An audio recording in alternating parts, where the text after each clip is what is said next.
Chapter 2, 01 Katarina. I'm not satisfied. Reg's date with Audrey was uneventful. Reg was able to study alchemy with Freya and train with Verona. He was also able to adapt to Audrey's personality. In Reg's eyes, Audrey was exactly what a well-bred lady was described as, able to calmly accept most things and not do anything surprising. During their dates, Reg wouldn't talk to Audrey about the fighting and killing on the battlefield. Even though Audrey pretended to listen attentively, Reg knew that Audrey wasn't interested in these things.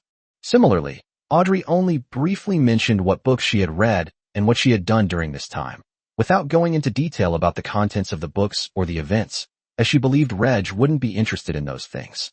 Their common ground was probably strolling through the capital together, observing the lives of the residents, and tasting some local delicacies. Even on a simple date, Reg could feel their hearts drawing closer. This indicates that the two are actively getting closer, and their marriage is already set and will not change. Audrey said to Reg, "After we get married, you don't have to care about me. Just come to see me occasionally, and then let me have one or more children for you. Having a child? That's a bit difficult. I don't have any plans to have a child anytime soon." Audrey frowned slightly, wondering why Reg wouldn't want to have children. "You'll see after we get married. We have a long future ahead of us, so let's not let the children disrupt our lives for now." Audrey didn't understand what Reg was saying, but she didn't ask any more questions. She mainly inquired about Reg's two wives. Freya likes to study alchemy, and Bologna likes to cultivate. It's hard for you to have anything in common. Your hobby is reading. In the future, I will buy you all kinds of books that you like to read, and I can even find authors to write content that you like to read.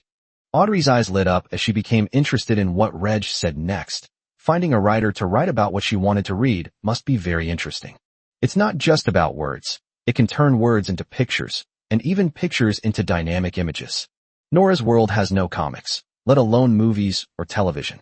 Movies and television were still a long way off, but comics were easy to create, and Audrey was interested in them too. The content of the book can only be read through text and rely on one's own imagination. If one's own imagination is insufficient, one can also look at the content imagined by others. After her date with Reg ended, Audrey returned home, and images of her future life with Reg gradually appeared in her mind. As Reg narrated, the content of these images became increasingly richer.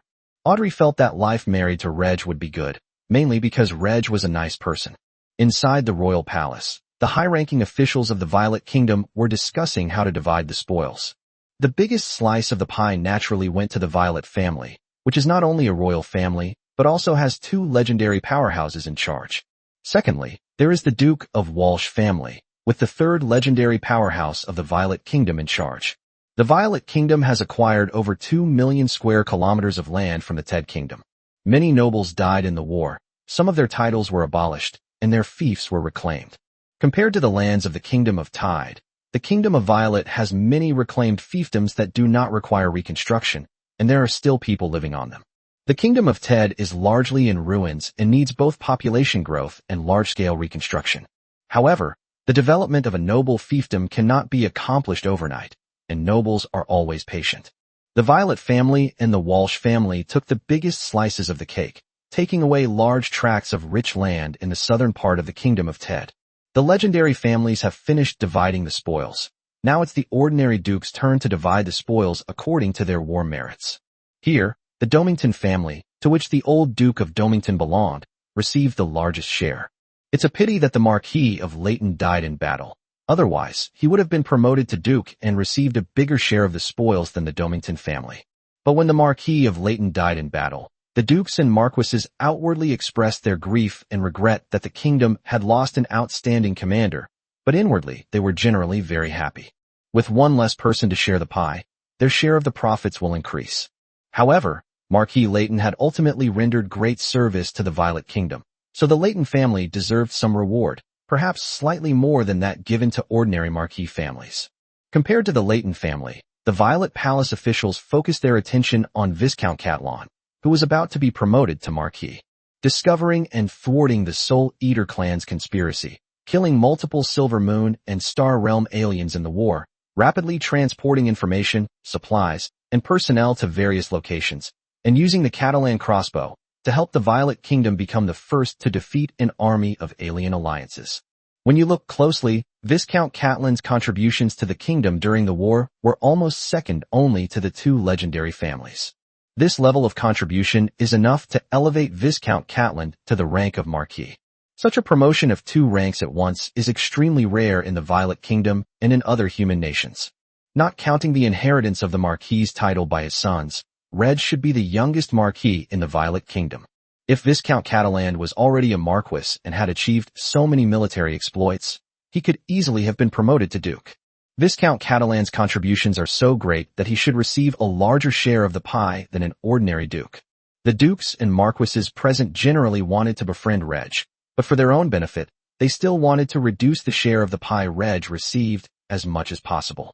Without the Marquis of Leighton present, the Dukes and Marquises drew smaller and smaller plots of land to be allocated to Reg, smaller than the newly acquired fiefs of the Dukes, and with little high-quality land, mostly medium and low-quality land. The best lands are generally the rich lands of the southern border. Medium-sized land refers to land of average quality in the central, eastern, and western parts of the territory. The inferior land refers to the relatively barren land in the north. Princess Katerina was also in the palace, but she sat to the side and did not pay attention to how the dukes and marquises divided the cake. But seeing these nobles so shameless, joining forces to reduce Reg's interests, Princess Katerina's expression grew increasingly unpleasant. Violet 7, seated on her throne, watched the nobles' discussion with amusement, but did not intervene for the time being. Princess Katerina couldn't sit still any longer and stood up abruptly. The aura of a legendary powerhouse emanated from him, pressing down on the nobles in the palace.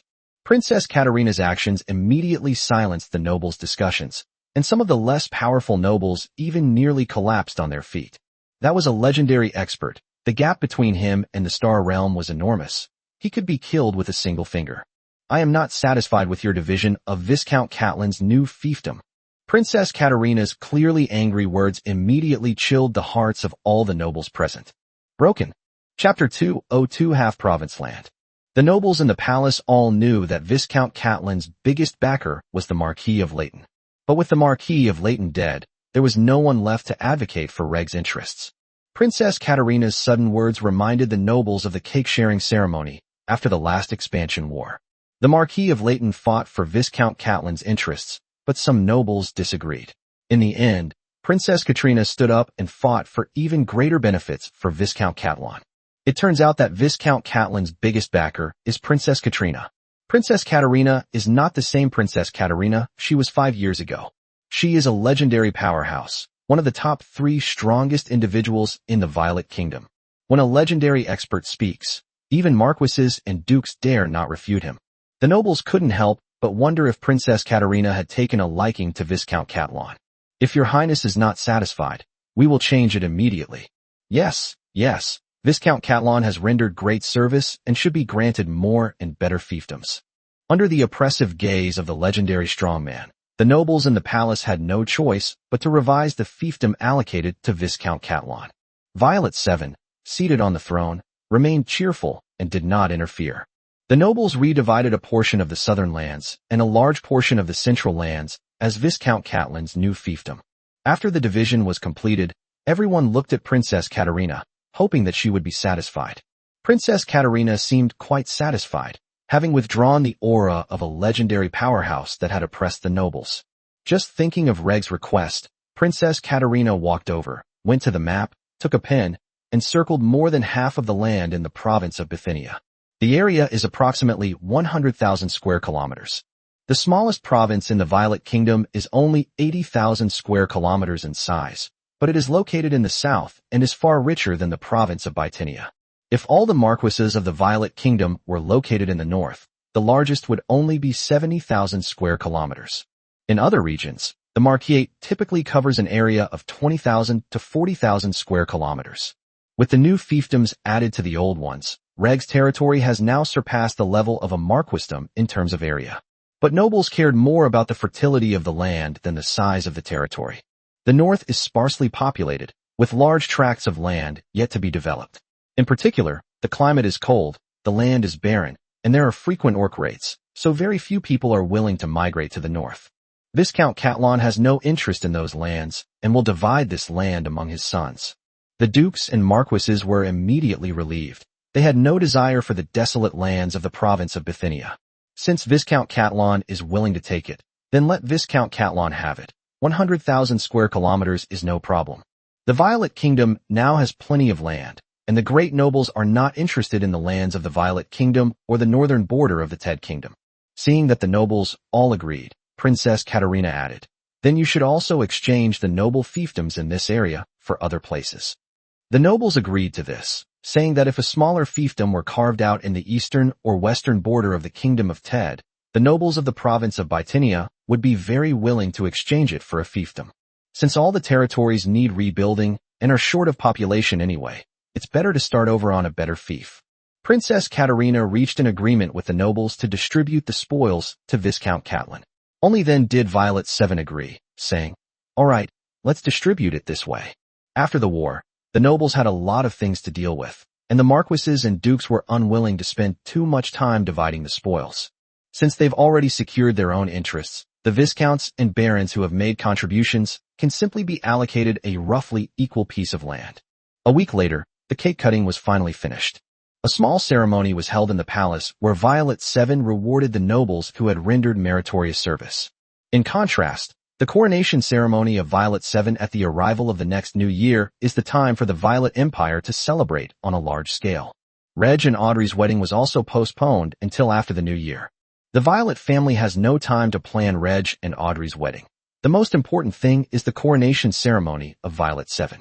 Furthermore, the status of a princess of a kingdom is different from that of a princess of an empire. Reg was quite pleased to be promoted to Marquis and receive a new fiefdom of 10 square kilometers. Teleporting back to Cheryl, Reg immediately summoned all his key subordinates to discuss the development of the new territory. Inside the meeting room, the Marquis of Leighton, using the alias Wallace, sat in the seat closest to Reg.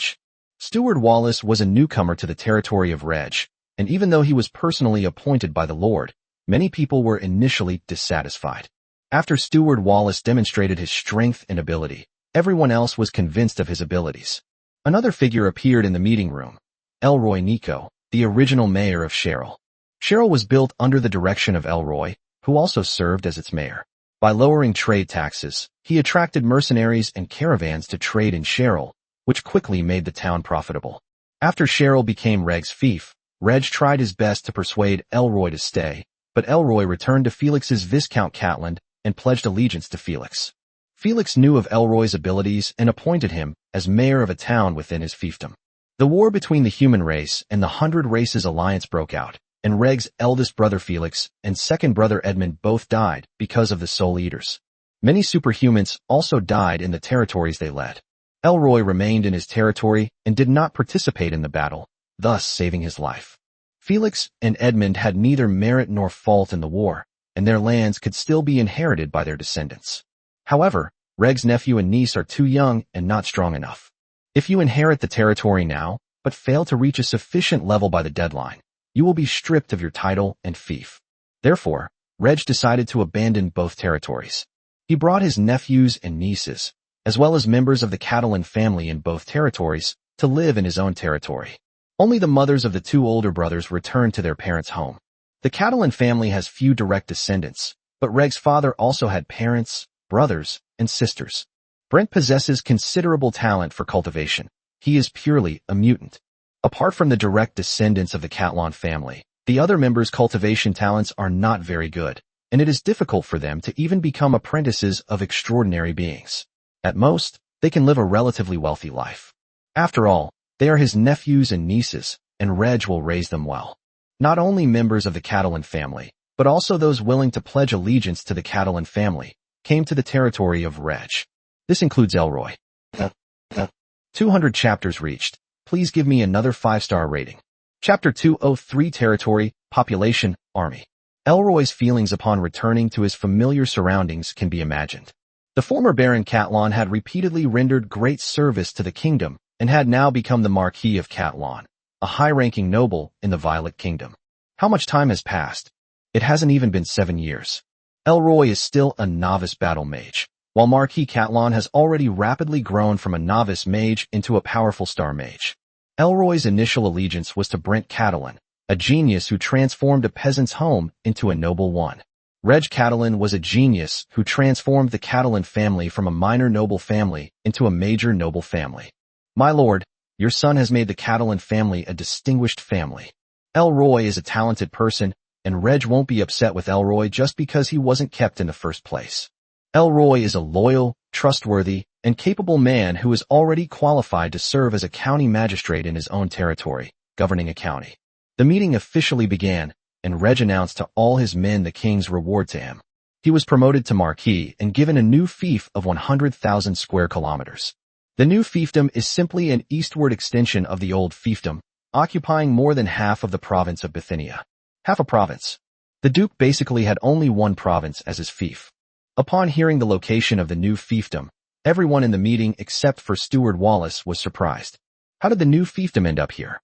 They were not surprised that the new fiefdom was so large, but rather that it was so poor. Given the merits the Marquis made in the war, it's impossible that he only received such a poor fief. Could it be because of the suppression by other nobles? You don't need to overthink it. I actively fought for this new fiefdom. In my opinion, the fertility of the land is not important. The area of the land is the most important factor, as there are more mineral resources buried beneath it. Moreover, this isn't the far north. It's just that the winters are longer and the climate is colder, but everyone can survive here. I value agricultural production in my territory, with only one goal, to meet the needs of all my people. If the territory is large enough, this goal can be achieved. I place greater emphasis on the industrial and commercial development of my territory. Only these two aspects can enable my territory to develop rapidly. Most of Reg's men didn't quite understand what Reg was saying. Like most nobles in the Violet Kingdom, they preferred rich and fertile land. However, they were all Reg's men, so they just did whatever Reg told them to do. The meeting continued. The combined area of the old and new fiefdoms has reached 114,700 square kilometers. Reg decided to divide it into 9 counties. Naming a place was a troublesome task for Reg, so following the custom of the Nora world, it was best to name it directly after a person's surname or given name. The old fiefdom was directly named County Brent in honor of Reg's father. The county town and the Marquis's city, Cheryl, in memory of Reg's mother. Other counties could be called Freya County, Bologna County, Audrey County, Felix County, Edmund County, etc. The Marquisdom, spanning 114,700 square kilometers, requires a long time to fully develop, except for Brentshire. It would take 10 years to complete the development. The main problem is a lack of population. By the end of last year, the territory's population had reached 650,000. This year, another 150,000 refugees from the Kingdom of Ted were relocated to the territory, bringing the total population of the territory to 802,600. This population figure roughly corresponds to the population of half a province in the north, but Reg is very dissatisfied. The population of 802,600 is spread across 114,700 square kilometers of land, averaging only 7 people per square kilometer. Even if the land in the north is barren, 1 square kilometer of land can easily support 70 people. Only with a sufficient population can the vast Marquis land of Catalan be developed. Unfortunately, the Violet Kingdom has no shortage of land, only a shortage of people. The Violet Kingdom once had to wage wars of expansion because its land could not support so many people. However, no one expected that one day there would be too much land and not enough people to develop it. After the Violet Kingdom finished dividing the spoils, many nobles received new fiefdoms in the Ted Kingdom. They all needed to relocate people to the new fiefdoms and develop them. The nobles even started a war to recruit people, offering each other attractive conditions to entice the other subjects to join them. Reg did not participate in it. Even if Reg could offer better conditions, the fact that the territory was in the north deterred many immigrants. Previously, there was no better option than to go to Reg's territory. Now that there are more and better options, immigrants are more willing to live in the warmer climate of the Southern Territory. For a considerable period of time, the Marquisate of Catalan struggled to import population from outside and could only increase its population by having more children. It takes a full 16 years for a citizen to grow from birth to adulthood. Limited by the population of the territory, the Marquisate of Catalan could not be fully developed and could only be developed 1 county at a time. Currently, Brentshire is undergoing a large-scale redevelopment, and next, some manpower and resources will be allocated to the initial development of the adjacent Freyshire. Large-scale development of Freya County will only begin after the large-scale redevelopment of Brentshire is completed. The territory's army still consists of a standing army plus reserve forces. The standing army strength is tentatively set at 20,000 men, including an infantry division of more than 10,000 men, 2 archer brigades of more than 6,000 men, and a cavalry brigade of more than 3,000 cavalrymen. During the battle with the 100 Clans Alliance, Reg captured a large number of warhorses, enough to form a cavalry brigade with plenty remaining. There is no need to form a cavalry division at the moment. Reg has no shortage of money, nor does he sell to outsiders. A horse farm can be established, where adult horses can give birth to foals. Ordinary warhorses and substandard warhorses could also be sent to pull carts and plow fields. Maid squads are not considered part of the standing army. Reg's next goal is to expand the Maid's chapter to a full regiment size, comprising 9 squadrons. The reserve forces are still composed of eligible young and able-bodied male civilians who are required to dedicate time to military training. The training is mainly conducted in winter. In the other 3 seasons, 1 day can be set aside every 10 days to half a month for group training. They could also hunt in groups to increase the meat supply. The reserve force of the Marquis of Cataland is expected to reach 150,000 men. The Violet Kingdom sent troops to the Ted Kingdom, and Reg obeyed orders and sent 20,000 troops. Of these 20,000 men, fewer than 3,000 died in battle. 10,000 infantrymen were assigned to the logistics unit. 10,000 crossbowmen were the main targets of the army's protection. The troops that participated in the war are already on their way back to their territory. They returned to their territory, which then had an additional workforce available. In addition, crossbowmen were reassigned to reserve units. The Type 1 infantry crossbow is no longer a classified item, and reserve forces can apply for training with it. Using the Type 1 infantry crossbow during hunting makes it easier to kill wild animals. Chapter 204 Chanel Violet. 2 new projects have been added to the Brentshire redevelopment plan. He built a larger and more luxurious manor outside Cheryl to match Reg's status as a marquis. As Cheryl's territory is transformed from a viscountry to a marquisry, the city of Cheryl, as the center of the territory, also needs to be expanded to accommodate a larger population. Cheryl is located too far south in the territory. Reg had considered acquiring the land south of the old fiefdom as a new fiefdom. However, the army of the 100 Clans Alliance failed to breach the second line of defense of the Violet Kingdom, and the extent of their raids on the land behind the second line of defense was relatively small, with cities and villages suffering little damage. In this situation, exchanging fiefdoms with those nobles would require a greater cost and be more troublesome. After the new Lord's Mansion is completed, Reg plans to leave only the school for extraordinary individuals in the old Lord's Mansion. More precisely, the entire former Lord's Mansion was incorporated into the school for extraordinary individuals.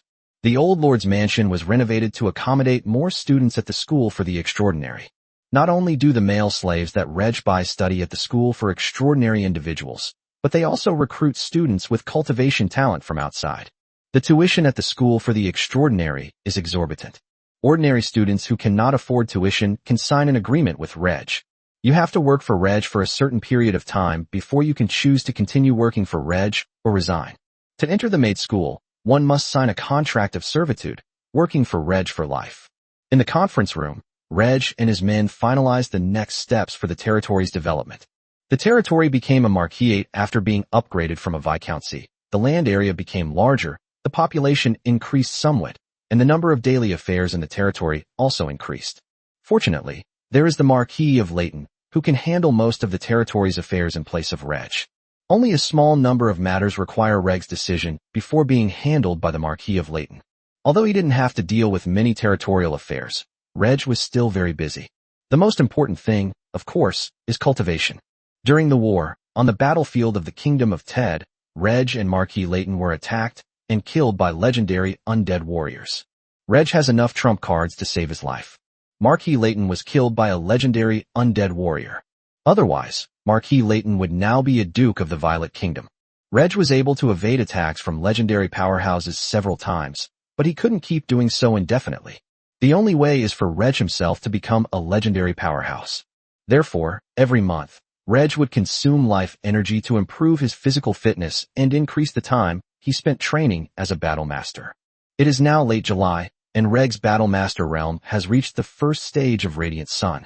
In a few days, Reg will once again improve his physical fitness.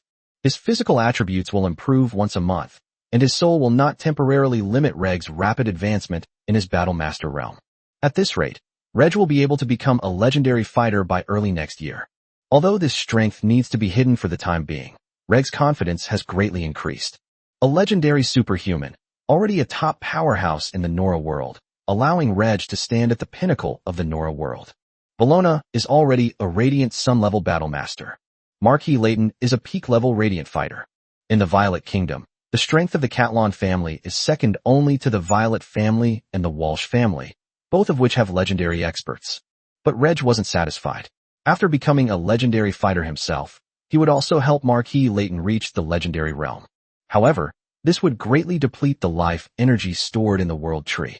Today, the World Tree has reached a height of 12.80 meters, and the land area of the small world has reached 173,100 square meters, or about 260 acres. As the World Tree advances from the second to the third tier, it consumes more and more life energy for every centimeter it grows. In the middle of last year, the Violet Kingdom's army defeated the 5th Route Army of the 100 Races Alliance. At that time, the life energy stored in the World Tree was only enough for Reg to become a legendary fighter. On the battlefield of the Kingdom of Ted, Reg gained more life energy under Princess Katarina's orders. If all the stored life energy were used up, it would be enough to make Reg, Bellona, and Marquis Layton all legendary fighters. Due to limitations in her soul strength, Bellona's progress is temporarily halted at the first stage of the Radiant Sun realm. This gives Reg more life energy to use. A small portion of the life energy has been used to improve the physical condition of some important subordinates. Reg decided to use the remaining life energy to recruit a group of old mages and resurrect a few people. The 12.80-meter-tall World Tree is already laden with fruit, including those of fallen members of the Blood Rose Cavalry and talented but impoverished nobles. Their importance was somewhat less than that of the old monk. The resurrected old mages spend most of their time in the small world, yet they play a vital role. For example, crafting magical repeating crossbows and concocting various extraordinary potions. When necessary, they can mobilize a mage squad consisting of dozens of high-level mages, including star mages. The main purpose of reviving members of the Blood Rose Cavalry is to expand the size of the Maid warband. The purpose of resurrecting fallen nobles is to have enough superhuman subordinates to employ. Reg has been a nobleman for 7.5 years. With the establishment of the School for Extraordinary Individuals, it is now possible to provide Reg with a large number of extraordinary subordinates. Graduates of the School for the Extraordinary are still relatively inexperienced in politics and military affairs. But now that Reg is a marquis in the Violet Kingdom, his status and position are enough to attract more impoverished nobles to come and seek refuge with him. Before Reg officially became a marquis, many impoverished nobles had already come to the territory. The war is over, and we won't be able to obtain a large amount of life energy for a while, so we need to use it sparingly. Therefore, Reg would use most of his life energy to recruit more important old mages. Of the fruits hanging on the World Tree, Reg will only choose a few to resurrect, all of whom are members of the Blood Rose Cavalry. Reg decided to give one of the resurrection slots to Chanel Violet. Name, Chanel Violet. Gender, female. Age, 27. Status, in gestation. Talent, 4th class physique / 7th class soul / top tier lightning element affinity / advanced wind element affinity. Chanel was the daughter of Violet 7, a royal princess, and 10 years older than Audrey. Chanel's mother was not as lowly as Audrey's mother, but she was not of high birth either. She was merely the daughter of a count. Chanel had little interest in arranged marriages and preferred training in combat, so she joined the Blood Rose Cavalry. He even dreamed of becoming the commander of the Blood Rose Cavalry in the future. However, Chanel was not the only royal princess of this generation to join the Blood Rose Cavalry, nor was she the one with the best cultivation talent. Unexpectedly, he died in battle on the way from the border fortress defense line to the second defense line. Other female superhumans from noble families joined the Blood Rose Cavalry in order to break free from the constraints of their families. The fact that women from the Violet family joined the Blood Rose Cavalry actually represents their loyalty to the Violet family and their willingness to sacrifice themselves for the family. Chanel doesn't actually meet the conditions for Reg's resurrection. Considering her good relationship with Audrey and her pleasant personality, she might be able to stay by Audrey's side, which led to the idea of resurrecting Chanel. Chapter 205 The City of Magic. Whether or not to revive Chanel depends on Chanel's opinion first. Standing beneath the world tree, Reg awakens Chanel's slumbering soul within a fruit. Even in her spirit form, Chanel still possesses the Violet family's signature purple hair and eyes. She looks similar to Audrey, and you can tell they are sisters when they stand together. Chanel soon woke up. Viscount Catalan. When Chanel first saw Reg, she looked puzzled. As a member of the Blood Rose Cavalry during her lifetime, Chanel knew about Reg, whose fame was growing. Looking at Reg with suspicion, Chanel quickly realized that she must already be dead, killed by the alien race. How am I still alive? Wrong.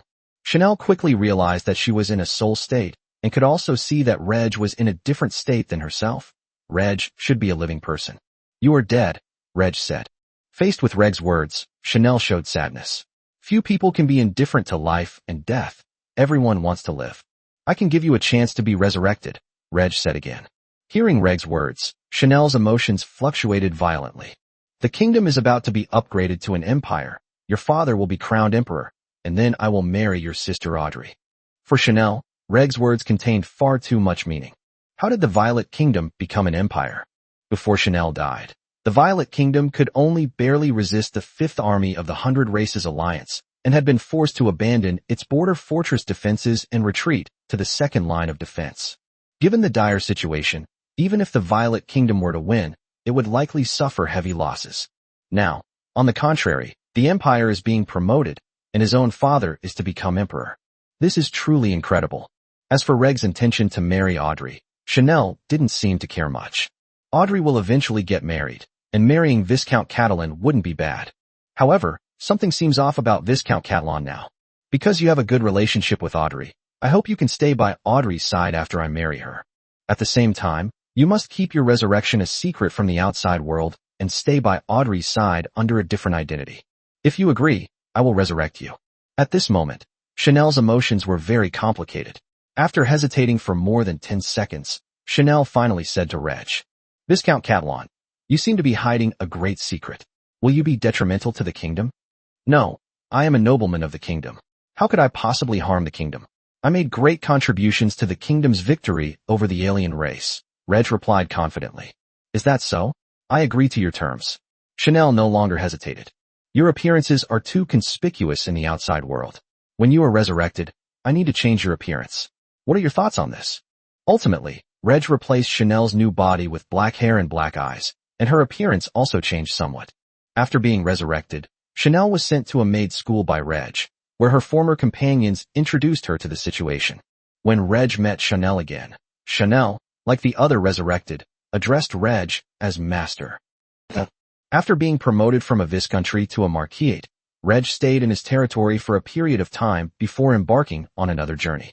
Head to the Kingdom of Mages to find an old mage you can recruit. Having altered his appearance and concealed his presence, Reg's first stop on his journey to the Mage Kingdom was its capital, the City of Magic. Reg knew that during the war, many old mages with short lifespans contributed their last strength on the battlefield. Some monks who are far from their natural lifespan have experienced a rapid decline in lifespan due to the numerous injuries they have sustained and the frequent healing spells or potions that restore their health. They no longer have many years left to live. But Reg didn't know who the old mage with a short lifespan was. So Reg came to the Magic City to gather some information first. The targets are high-level mages, star mages, and silver moon mages whose lifespans are running out. Reg is now a Radiant Realm Battle Master and has the strength to seek out Radiant Realm mages. However, things cannot be judged solely by strength. In all human nations, those at the Legendary Realm are the top powerhouses, followed by those at the Radiant Sun Realm, both holding very high status in their respective countries. They are generally capable of becoming marquises or dukes in a country. The number of extraordinary beings in the Radiant Realm is not as small as that of legendary extraordinary beings, but it is not much more. The Violet Kingdom only has a dozen or so Radiant Realm transcendents, not counting the 3 on Reg's side. The incident involving a transcendent being at the Radiant Sun Realm will obviously have a huge impact on the country. A mage at the Radiant Sun Realm is untouchable, while a mage at the Silver Moon Realm is barely acceptable. This wasn't Reg's first time visiting the Magic City, so he was quite familiar with it. Among the capital cities of the human race, The capital of the Mage Kingdom is the smallest in size and has the fewest residents, but it is the place with the most mages. In the Magic City, mages study spells, alchemy, medicine making, and so on, and there are many like-minded people with whom they can exchange ideas and learn from each other. In the world of Nora, the first country with the most in-depth research on magic is the Elf Kingdom, and the second is the Mage Kingdom. The Elf Kingdom's research into magic has taken a very long time. The emerging Mage Kingdom is rapidly catching up with the Elven Kingdom in its research on magic.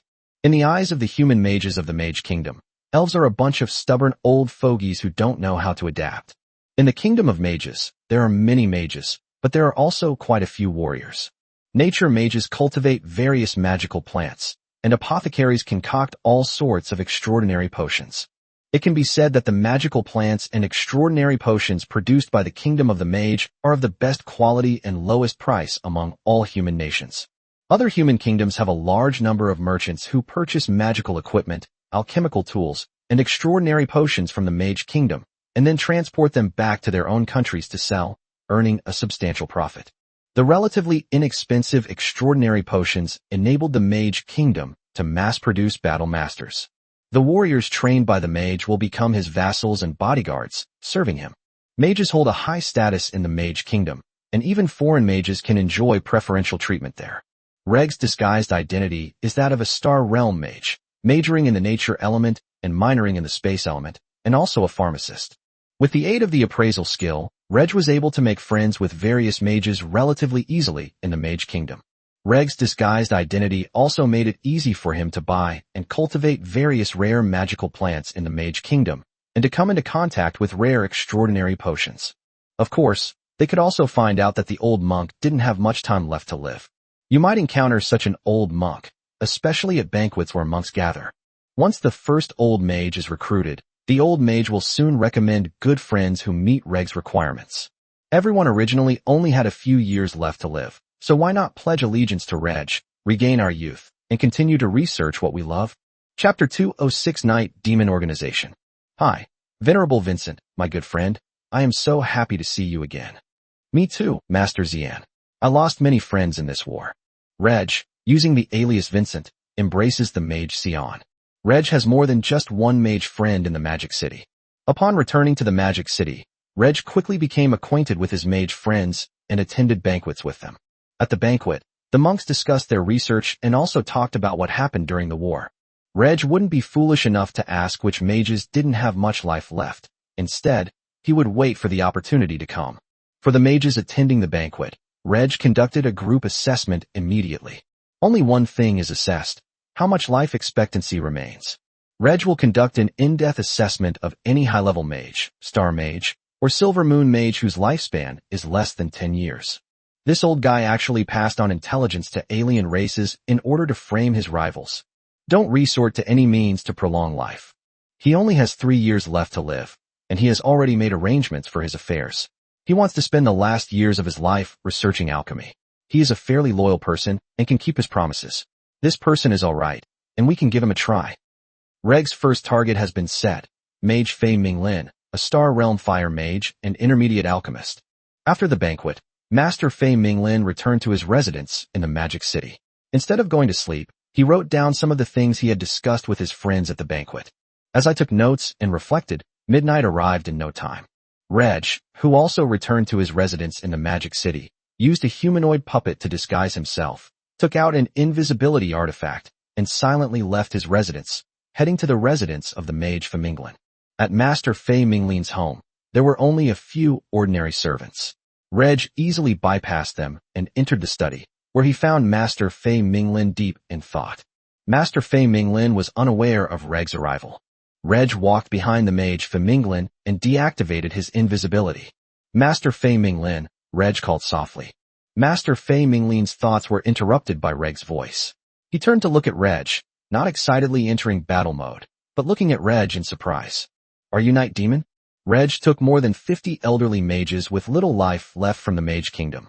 How could the Mage Kingdom not have noticed anything? However, since the targets were all elderly mages with little life left, and there was no battle, the mages must have left voluntarily, and would have written down their arrangements before leaving, so it didn't cause too much of a commotion. The mages created a fictitious organization called Night Demons, the magic of the night. No one knew what kind of magic this organization possessed that could make even the old mages willingly follow them at night. There are also some old mages who are actively searching for traces of the Night Demons, simply because the Night Demon organization is said to have the ability to make people regain their youth. Master Fei Minglin knew about the Night Demon organization and also knew that the person who could silently appear behind him must be much stronger than him and would not need to wait to kill him, so he did not resist. Reg accepted the names suggested by the mages directly, and the Night Demon organization was able to make it easier for the older mages they came into contact with to accept them. Yes, I come from the Night Demon. I can give you a chance to regain your youth and have a longer lifespan, but you will have to work for me for the rest of your life. In your spare time, you can study whatever you like. This is a deal. Do you accept? Reg said this to all the old mages. Most of the senior monks accepted it, but a few did not and spoke out about it. Reg didn't care about that and didn't retaliate. Therefore, the Mage Kingdom did not expend any effort to investigate the Night Demon organization, initially believing that the Night Demon organization was harmless, since those who left were mostly old mages with little life left. Upon hearing Reg's words, Master Fei Minglin paused for only a second before excitedly accepting them. Since I only have 3 years left to live, if I really have the chance to return to my youth, it would be a huge win for me. If it's a conspiracy, then it's just a minor disappointment. Reg did not rush to take Master Fei Minglin away, but instead asked Master Fei Minglin to make arrangements for his departure, so that Master Fei Minglin would not show his true identity for at least several decades. Master Fei Minglin took out paper and pen, left a letter for his family, and then called over the servants in his residence to make arrangements for them. Finally, Master Fei Minglin packed his belongings and followed Reg through the portal into the small world, appearing directly next to the world tree. Once inside the small world, Reg revealed his true appearance. Master Fei Minglin, let me reintroduce myself. My name is Reg Catalan, a Sun Realm Battle Master, a Star Realm Mage, and also a World Lord, although my world is still very small. Upon entering the small world, Fei Minglin first saw the world tree, which gave him a sense of extraordinary nature, and then saw a large area of magical plants growing around him. Caterland? That name seems vaguely familiar, Master Fei Minglin murmured. It's probably the Catalan crossbow, a weapon that my wife and I developed. Thank you for your weapon, Your Excellency. It has greatly increased the strength of our human race, especially in helping the Violet Kingdom achieve victory against the Alien Alliance's army, Mage Fei Minglin said directly. No need. I am human too, Master Fei Minglin. Get ready to welcome a new life. Before Master Fei Minglin knew what Reg was going to do, everything went dark. Reg consumed a bit of the world's power to directly separate the Mage Fei Minglin's soul from his body. This aged body had its life energy absorbed by the world tree, which extracted a small amount of its genes. The world tree bore a new fruit, and the soul of Master Fei Minglin took up residence in it. The world tree consumes life energy, causing its fruit to grow rapidly, and a new body emerges and grows quickly. As the body grew, Master Fei Minglin's soul perfectly merged into it. The ripe fruit fell to the ground, split open, and revealed the monk Fei Minglin with a new body. When Master Fei Minglin woke up and saw his fair and tender hands, he couldn't contain his excitement. It really feels like I've returned to my youth. Thank you for giving me a new life. I will work hard for you. Reg gave Master Fei Minglin a robe to wear, and led him toward the living and working area of the resurrected mages, explaining the situation there as he went. Returning to his youth thrilled Master Fei Minglin, and he was also filled with curiosity about everything in the small world. When Master Fei Minglin found an acquaintance among the resurrected monks, he was so excited that he hugged the person tightly. Soon, Master Fei Minglin recommended a new person to Reg. Chapter 207 The Undead in Action. The Night Demon organization, which disappeared during the war, has reappeared. With the disappearance of Master Fei Minglin, his servants and the letters he left behind prove that Master Fei Minglin had joined the Night Demon organization. The mages in the Magic City who learned of this, especially those with little lifespan left, were all excited. They want to join the Night Demon organization. Even if they couldn't prove that the Night Demon organization could restore people to their youth, they wanted to try it with the last of their lives they had left. Everyone wants to keep living. There were even mages who hung up a sign in the Magic City that said they were willing to join the Night Demon organization and contribute all their wealth and knowledge. Reg actually went over secretly to assess the mage and found that he did not meet his requirements. The new recruits recommended by Master Fei Minglin were successively assessed by Lei Gu, who then selected new targets. After recruiting 2 more old mages, Reg's avatar, the mage Vincent, voluntarily left the Magic City. This was only a veneer of departure. In reality, Reg was still active in the Magic City. The main reason was to preserve Vincent's identity as a mage and not let anyone discover his true identity, as this would be detrimental to Reg's activities in the Magic City. As long as 1 old mage is recruited, and through that old mage's recommendation, 1 recommends 3, 3 recommend 9, and Reg will quickly be able to acquire old mages with little life left in the Mage Kingdom. And they are all seasoned masters who have mastered a particular skill. By assessing each of these old masters, we can quickly find suitable candidates to recruit. They can even summon their friends from their small world, which can make the other party accept the recruitment more quickly. After a long journey to recruit a dozen or so old mages, Reg would temporarily return to his own territory, and then travel to the Mage Kingdom again after some time. However, this time the Mage Kingdom began to pay more attention to the Night Demon organization because among the missing mages were Silver Moon Realm mages. Silver Moon Realm mages are already considered high-ranking members in the Mage Kingdom. Of course, the Silver Moon Realm mage, whose lifespan was not long, had basically withdrawn from the management of the Mage Kingdom and was quietly enjoying the last period of his life. Therefore, the disappearance of the Silver Moon Realm mages, whose lifespans were not long, had little impact on the Mage Kingdom. However, the Night Demon organization has already managed to lure away Silver Moon Realm mages. Whether they will be able to lure away Sun Realm mages in the future is a question worth considering. The legendary mages of the Mage Kingdom, the Sunlight mages, are pondering a question. Does the Night Demon organization truly possess the ability to restore youth? The world of Nora has treasures that can increase lifespan and also treasures that can restore youth, but they are extremely rare. At least not in the Kingdom of Mages, but maybe in the Kingdom of Elves. The Night Demon organization lured so many old mages away. Does the Night Demon organization possess so many treasures that can make so many old mages regain their youth? Nobody believed it. But what use would the Night Demon organization have in luring away these old mages? Their value to the Mage Kingdom has greatly diminished, and since they left, the Mage Kingdom has not yet expended much effort to track them down. Could the Night Demon organization be related to the undead? A mage at the Radiant Sun Realm had a new guess. During the war between the human race and the 100 Races Alliance, the undead suddenly appeared and attacked, and killed a Radiant Realm commander of the Violet Kingdom, and also allegedly killed a legendary figure of the Ted Kingdom. A new theory has emerged, and the group of mages actually feel that it is possible. Perhaps becoming a dead spirit from a living being grants one a longer lifespan. But if you become a ghost, will you still be yourself? In the Kingdom of Mages, there are mages who study the undead, but they are very rare, and it is even more unheard of for a mage to want to transform himself into an undead. Perhaps when people are about to die, they cannot face the inevitable end and may change their minds and become spirits. With these considerations in mind, the higher-ups of the Mage Kingdom decided to intensify their investigation into the Night Demon organization, or even make direct contact with it. If the Night Demon organization is related to the undead, then the Night Demon organization must be cracked down on, and a decree should be issued to prohibit all mages from joining the Night Demon organization. The Mage Kingdom has discovered some of the criteria the Night Demon organization uses to select its targets. Those with little lifespan remaining, generally less than 10 years, those who possess a skill, and those who are at least at the advanced mage level. After recruiting more than a dozen mages, the Night Demon organization disappeared once again, and it is unknown when they will reappear. The legendary mage arranged for people to keep an eye on certain mages who fit the target criteria, waiting for the Night Demon organization to reappear. The Mage Kingdom linked the Night Demon organization with the undead, and the undead in the world of Nora became active after the war between humans and the 100 Races Alliance ended. However, the undead are active not in the Magic City, but on various battlefields during the war. Liches, transformed from mages of various races, including Marcus Moonlit and Keith Pulitzer, roam the battlefields at night. They repeatedly cast the resurrection spell on the corpses buried beneath the earth.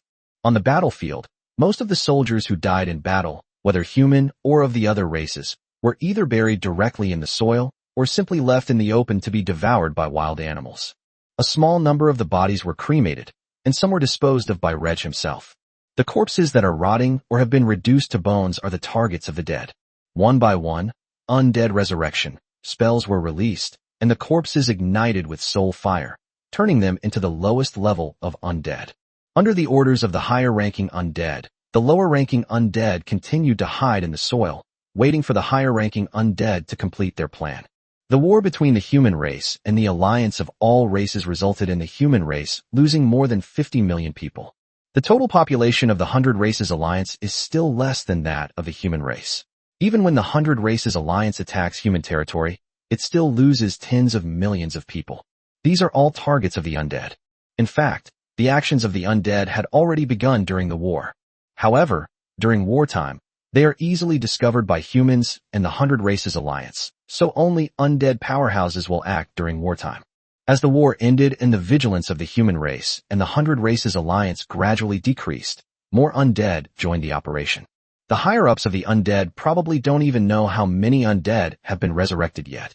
But the higher-ups of the undead felt it wasn't enough and needed to revive more undead. Since the high-level combat power of the undead is inferior to that of the human race and the 100 Races Alliance, they can only rely on a massive number of low-level undead to sweep through the enemy. It's a pity that the human race and the 100 Races Alliance suffered heavy losses, which did not achieve the level that the undead high command wanted. It would have been better if the human race and the 100 Races Alliance had suffered even greater losses. Now is the best opportunity for the undead. If they wait a few more years, the strength of the human race and the 100 Races Alliance will gradually recover. Living beings and the dead are mortal enemies. Even if a high-level undead can retain memories of their previous life, they will not associate with living beings, but will instead think about turning living beings into undead. The high-ranking undead all share a common goal: to transform the world of Nora into a land of death, a home for the undead. Chapter 208: The Research of the Resurrected Old Mages. Half a month later, Reg returned to the Magic City to recruit another group of old mages.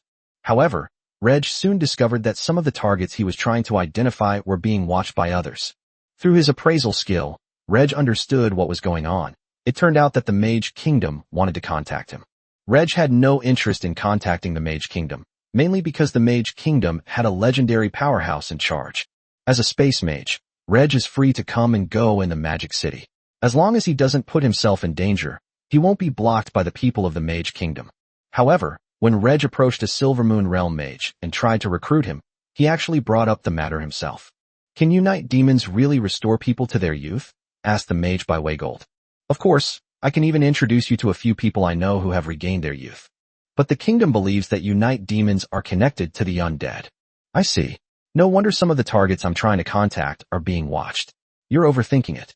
If they're undead, why would so many mages be willing to follow me?" When Reg summoned several old mages who had regained their youth in the small world, the mage by Waygold gladly accepted Reg's offer. After making some arrangements, the mage by Waygold was taken into the small world by Reg.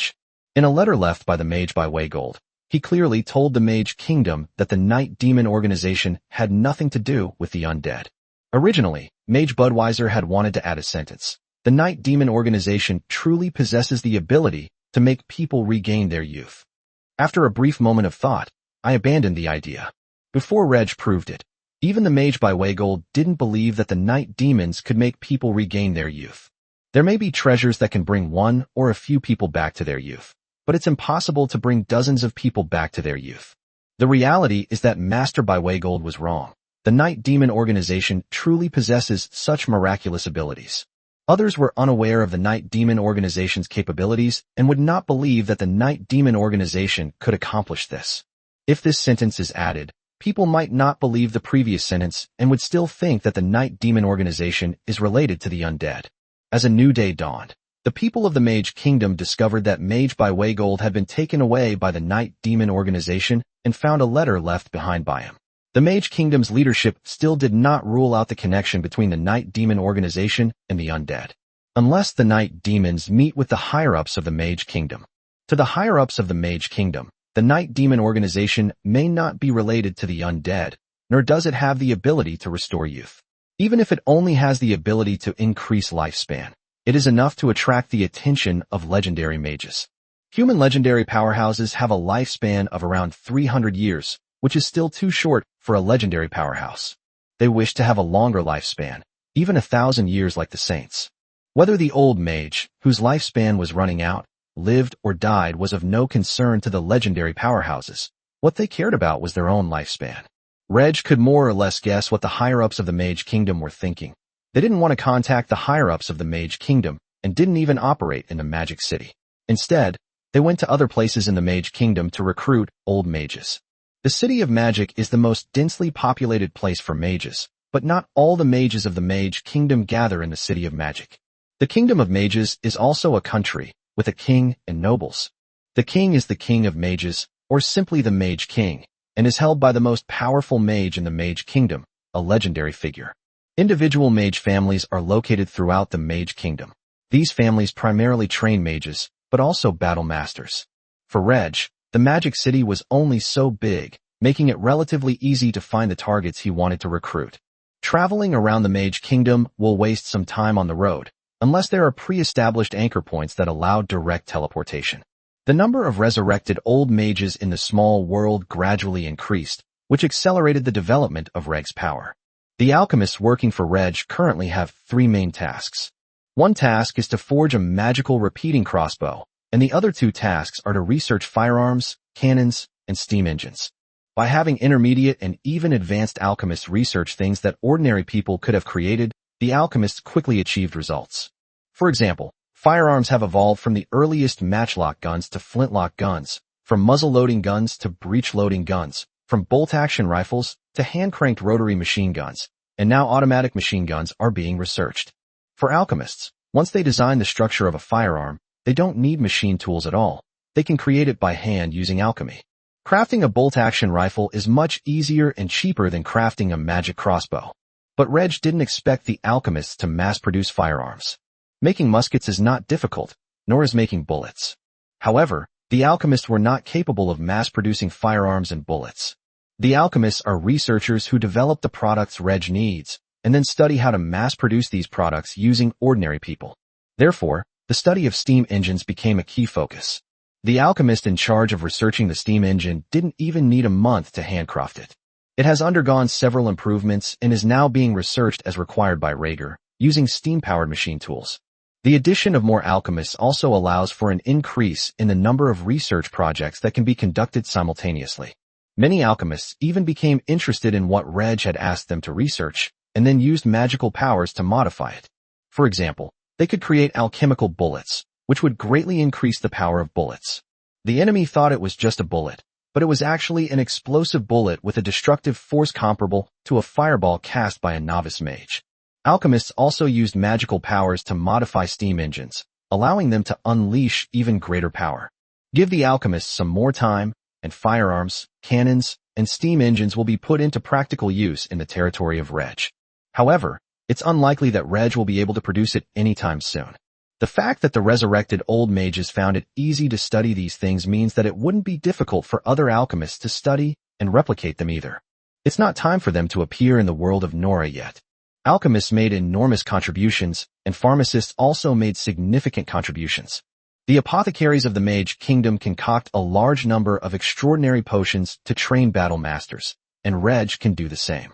The limited use of certain extraordinary drugs can accelerate the growth of students in Maid schools and schools for extraordinary individuals without depleting their potential.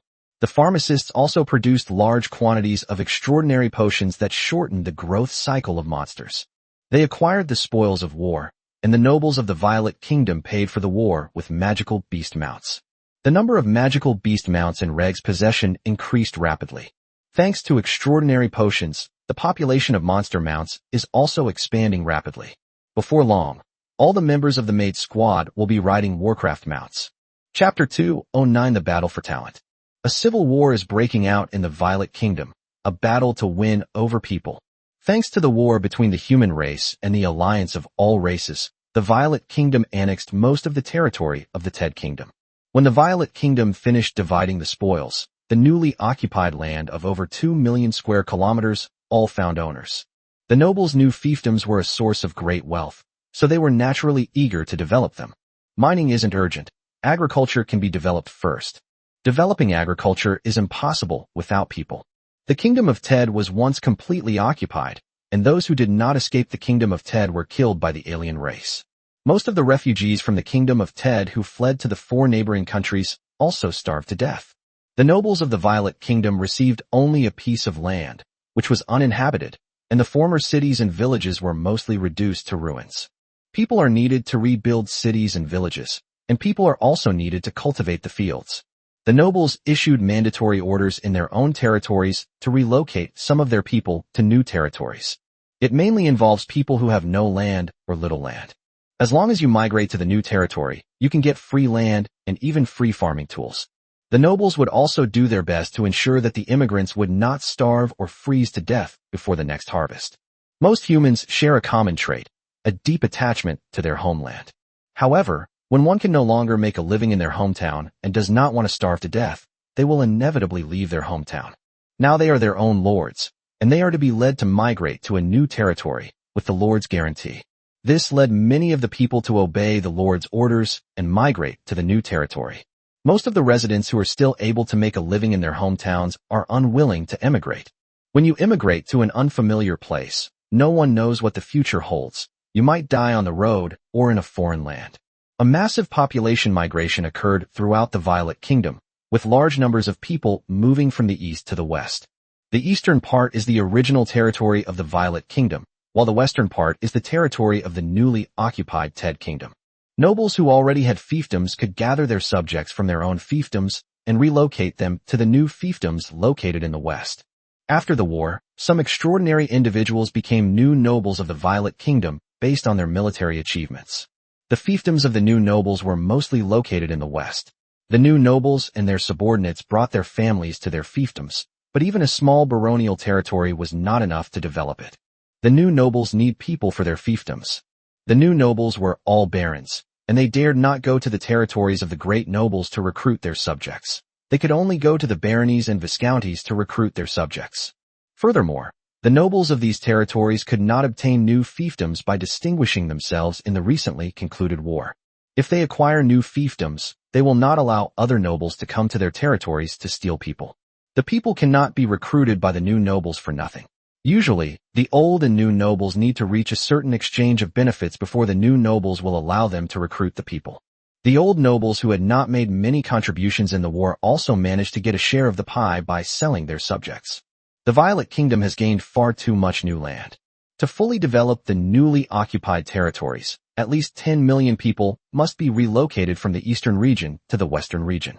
This is an incredibly staggering number, exceeding a quarter of the total population of the Violet Kingdom. Even established noble families would find it difficult to relocate a quarter of their territory's population at once. A tenth would be too much. Many old nobles who had distinguished themselves in wars had new fiefdoms larger than their old ones, yet it was impossible for them to relocate half the population of their old fiefdoms to their new ones. Before the war ended, the price of human slaves in the Violet Kingdom skyrocketed. After the war ended, the price of human slaves also rose in other human kingdoms bordering the Violet Kingdom. Savvy nobles and merchants understood that the Violet Kingdom, with its significantly expanded territory, would be in dire need of manpower.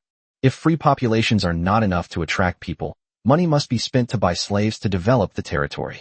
Many nobles in the Violet Kingdom began to regret their actions. The millions of refugees from the Kingdom of Tide who fled to the Kingdom of Violet during the war were almost the best subjects. Fewer than 1 million refugees from the Kingdom of Ted survived until the end of the war. Most of them starved to death.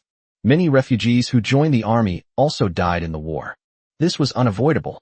After nearly 2 years of war, the Violet Kingdom was also experiencing food shortages, and food prices were soaring, making it difficult to feed the millions of refugees from the Kingdom of Ted. In fact, if food could be distributed properly, the Violet Kingdom could barely feed millions of refugees. The problem lies in the system. In the event of food shortages, nobles and merchants hoarded grain and sold it at high prices. Not only did a large number of refugees starve to death, but a small number of people from the Violet Kingdom also starved to death. Regardless, the Violet Kingdom is facing a manpower shortage.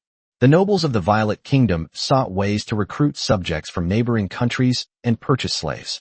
Purchasing slaves is possible, but directly recruiting subjects is blocked by various countries, even through exchanges of benefits with local nobles. This is competition between nations. The competition is even fiercer domestically. A small baronial territory attracted many nobles to recruit subjects, bringing considerable profits to the lord. In the past, the people were not free citizens, but slaves of the lord, who could sell them directly. Amid the fierce competition for talent, the Marquisate of Catalan remained remarkably quiet and did not participate in the battle. The Marquisland of Catalan is located in the northern part of the kingdom, where the climate is relatively cold and the land is relatively barren. The only advantage was that the lord's manor could provide a high settlement allowance and a large number of jobs, which could support new immigrants until the first harvest. Compared to other parts of the kingdom's northern border, the Marquisate of Catalan is very attractive. However, compared to places outside the north, it has very little appeal to immigrants. While nobles were vying for population, they were also constantly improving the welfare benefits for immigrants. In order to develop their new fiefdoms, the old nobles have begun to empty their coffers. Once the new fiefdoms are developed, the family's strength will increase significantly. In this situation, Reg became too lazy to participate in the talent war, as the investment was large but the returns were very small. The Marquisate of Catalan did not go out to kidnap people, and at the same time, no nobles dared to come to the Marquisate of Catalan to recruit their subjects. The nobles all knew that the Marquisate of Catalan had large tracts of undeveloped land, and that the Marquisate of Catalan was also short of manpower. The lesser nobles dared not approach the Marquis of Catalan, who was now a high-ranking noble. The nobles of the Violet Kingdom knew that Marquis Catalan, having lost Marquis Leighton as his backer, now had Princess Katarina as his protector. Who is Princess Katarina? The king's sister, the leader of the Blood Rose Knights, the kingdom's top warrior, and a legendary fighter. Marquis de Catalan was a great nobleman himself, and perhaps the title of Marquis was not his limit. He became a Marquis at the young age of 23, and will have more opportunities to become a duke in the future. He made remarkable achievements in his very first battle. He made a significant contribution in the Second War, which influenced the course of the battle, and was promoted from Viscount to Marquis. No one knows how much the Marquis of Catalan will accomplish in the Third War. There's no need to risk offending the Marquis of Catalan by going to him to seize people. Chapter 2:10 The Undead Plot Revealed. While the battle to recruit talent is raging outside, various projects within the Marquisate of Catalan are also in full swing. Rebuild cities and villages, rebuild railway tracks, rebuild steel mills and coke plants, and resume mining iron, ore, and blackstone mines. Each project requires a large amount of manpower. The entire Marquisland of Catalan was bustling with activity. The autumn harvest in the north would arrive soon. Although this year's harvest cannot meet the needs of all the people in the territory, it has allowed the Marquisate of Catalan to take a step forward in achieving food self-sufficiency. Reg spends his days dealing with territory affairs, busy with cultivation, and occasionally visits the Mage Kingdom. He also makes time to visit Audrey in the capital. After recruiting 31 old mages from the Mage Kingdom, the number of resurrected old mages in the small world has reached 85. Among them are 4 Silver Moon mages, 36 Star mages, and 45 Senior mages. If a Sun mage were added, the strength of the Mage Corps would surpass that of the Elven Mage Corps that Reg encountered during the Expeditionary War. With little remaining usable life energy, Reg paused his journey to the Mage Kingdom to recruit old mages. Instead, it wandered around its own territory, using the land use appraisal skill to see what mineral resources were buried in the soil. To usher in the industrial age, steel and coal alone were not enough. Copper, aluminum, oil, and other resources were also needed. On this day, Reg came to an area in Bologna County to investigate. This appears to be a battlefield, where the Violet Kingdom's army clashed with alien forces. Various traces, fragments of broken weapons, armor, and clothing remain on the battlefield. It appears that the alien army won the war, but no remains were left on the ground. This is rather strange. Unless they are in a complete rout, humans will try their best to bury or burn the corpses of both sides on the battlefield, for fear of spreading disease. The alien races don't like to deal with corpses on the battlefield, and they even let their carnivorous mounts eat the corpses of their enemies. A few alien races also eat the corpses of their enemies. This place must be the battlefield where the alien army won the victory. There are no traces of corpses, but some strange marks remain. Reg immediately conducted an analysis and was astonished by the results. Deep beneath the shallow soil lie thousands of low-level undead, primarily skeletons and zombies, walking corpses. These undead are probably transformed from corpses on the battlefield. A single low-level undead is not as strong as a reserve soldier in the Reg territory, But when their numbers increase, they become a terrifying undead army. How many people did both sides lose in the war between the human race and the alliance of all races? It could exceed 60 million, or even reach 70 million. Even if only half of the corpses are transformed into undead, it will still cause enormous losses to the human race. So this was the undead's conspiracy? Perhaps the war between humans and the alliance of all races was instigated by the undead. In the war that just ended, the human race suffered heavy losses. If another war were to break out, the human race would be in danger. Reg immediately went to several other battlefields in the north to conduct assessments. Of the 5 battlefields, 2 have already seen the corpses buried in the soil transform into undead. We can't wait any longer. Reg teleported directly to the royal capital without returning to his territory first. If there are changes in one's own territory, it might cause misunderstandings among the undead, leading them to launch a war prematurely. Upon arriving at the royal palace in the capital, Reg requested an audience with the king. As a marquis, having already entered the upper echelons of the kingdom, Violet 7, no matter how busy, would always meet with Marquis Catlon first. Reg, what do you have to report? Violet 7 asked. Your Majesty, something terrible has happened. I've discovered a shocking conspiracy involving the undead. Reg said with utmost seriousness. Seeing Reg's expression, Violet 7 also became serious. Violet 7 knew that it was Reg who first discovered the Soul Eaters. If the Soul Eater clan had not been discovered, the best-case scenario for the Violet Kingdom during the war would have been like that of the Emerald Kingdom, with 2/3 of it falling to the enemy. The worst-case scenario would be the complete fall of the Kingdom of Ted. Fortunately, Reg discovered the Soul Eater clan early on. The Violet Kingdom held off the Alien Alliance army at the second line of defense, then turned the tables and defeated the Alien Alliance army. Furthermore, it annexed most of the Ted Kingdom's land, and the kingdom was about to become an empire. Your Majesty, today while I was searching for mineral resources in my territory, I came across a battlefield and unexpectedly discovered that thousands of undead were sleeping beneath it. Afterwards, I explored 5 more battlefields and found undead beneath 2 of them. During the war, Marquis Layton and I were attacked and killed by a legendary undead warrior, which made me suspect that the undead were plotting something. I am now almost certain that the undead warriors are turning all the soldiers from both sides who died in the war into undead. That would be tens of millions of dead, a terrible undead catastrophe. The kingdom, no, all human nations, must be fully mobilized to kill all the undead and burn all the corpses collected over the past 2 years. Violet VII's expression grew increasingly serious as she listened to Reg's words. If what Reg said is true, then the human race, which has only recently ended its war with the Alien Alliance, will face another large-scale war. Reg, this is a serious matter. I will send someone to invite the 2 legends over immediately. I would also like to trouble you to make a trip and invite legendary Walsh over as well. Yes, ma'am. An hour later, in a small conference room in the palace, Violet 7, Reg, and 3 legendary powerful figures of the kingdom gathered. Reg then recounted his discovery to the 3 legends. Hearing Reg's words, the 3 legendary powerhouses, who were already at the peak of Nora's combat strength, also became serious, realizing the gravity of the situation. After Reg finished speaking, Violet 7 shared her thoughts. 3 legends, we now have 2 choices. The first option is to keep this matter quiet, and for the kingdom to immediately prepare for war. The second option is to inform other human nations about this, prompting humanity to prepare for war. I tend to tell this to other human nations, as the war between humans and the Alien Alliance mainly takes place on human lands, and the undead also appear on human lands.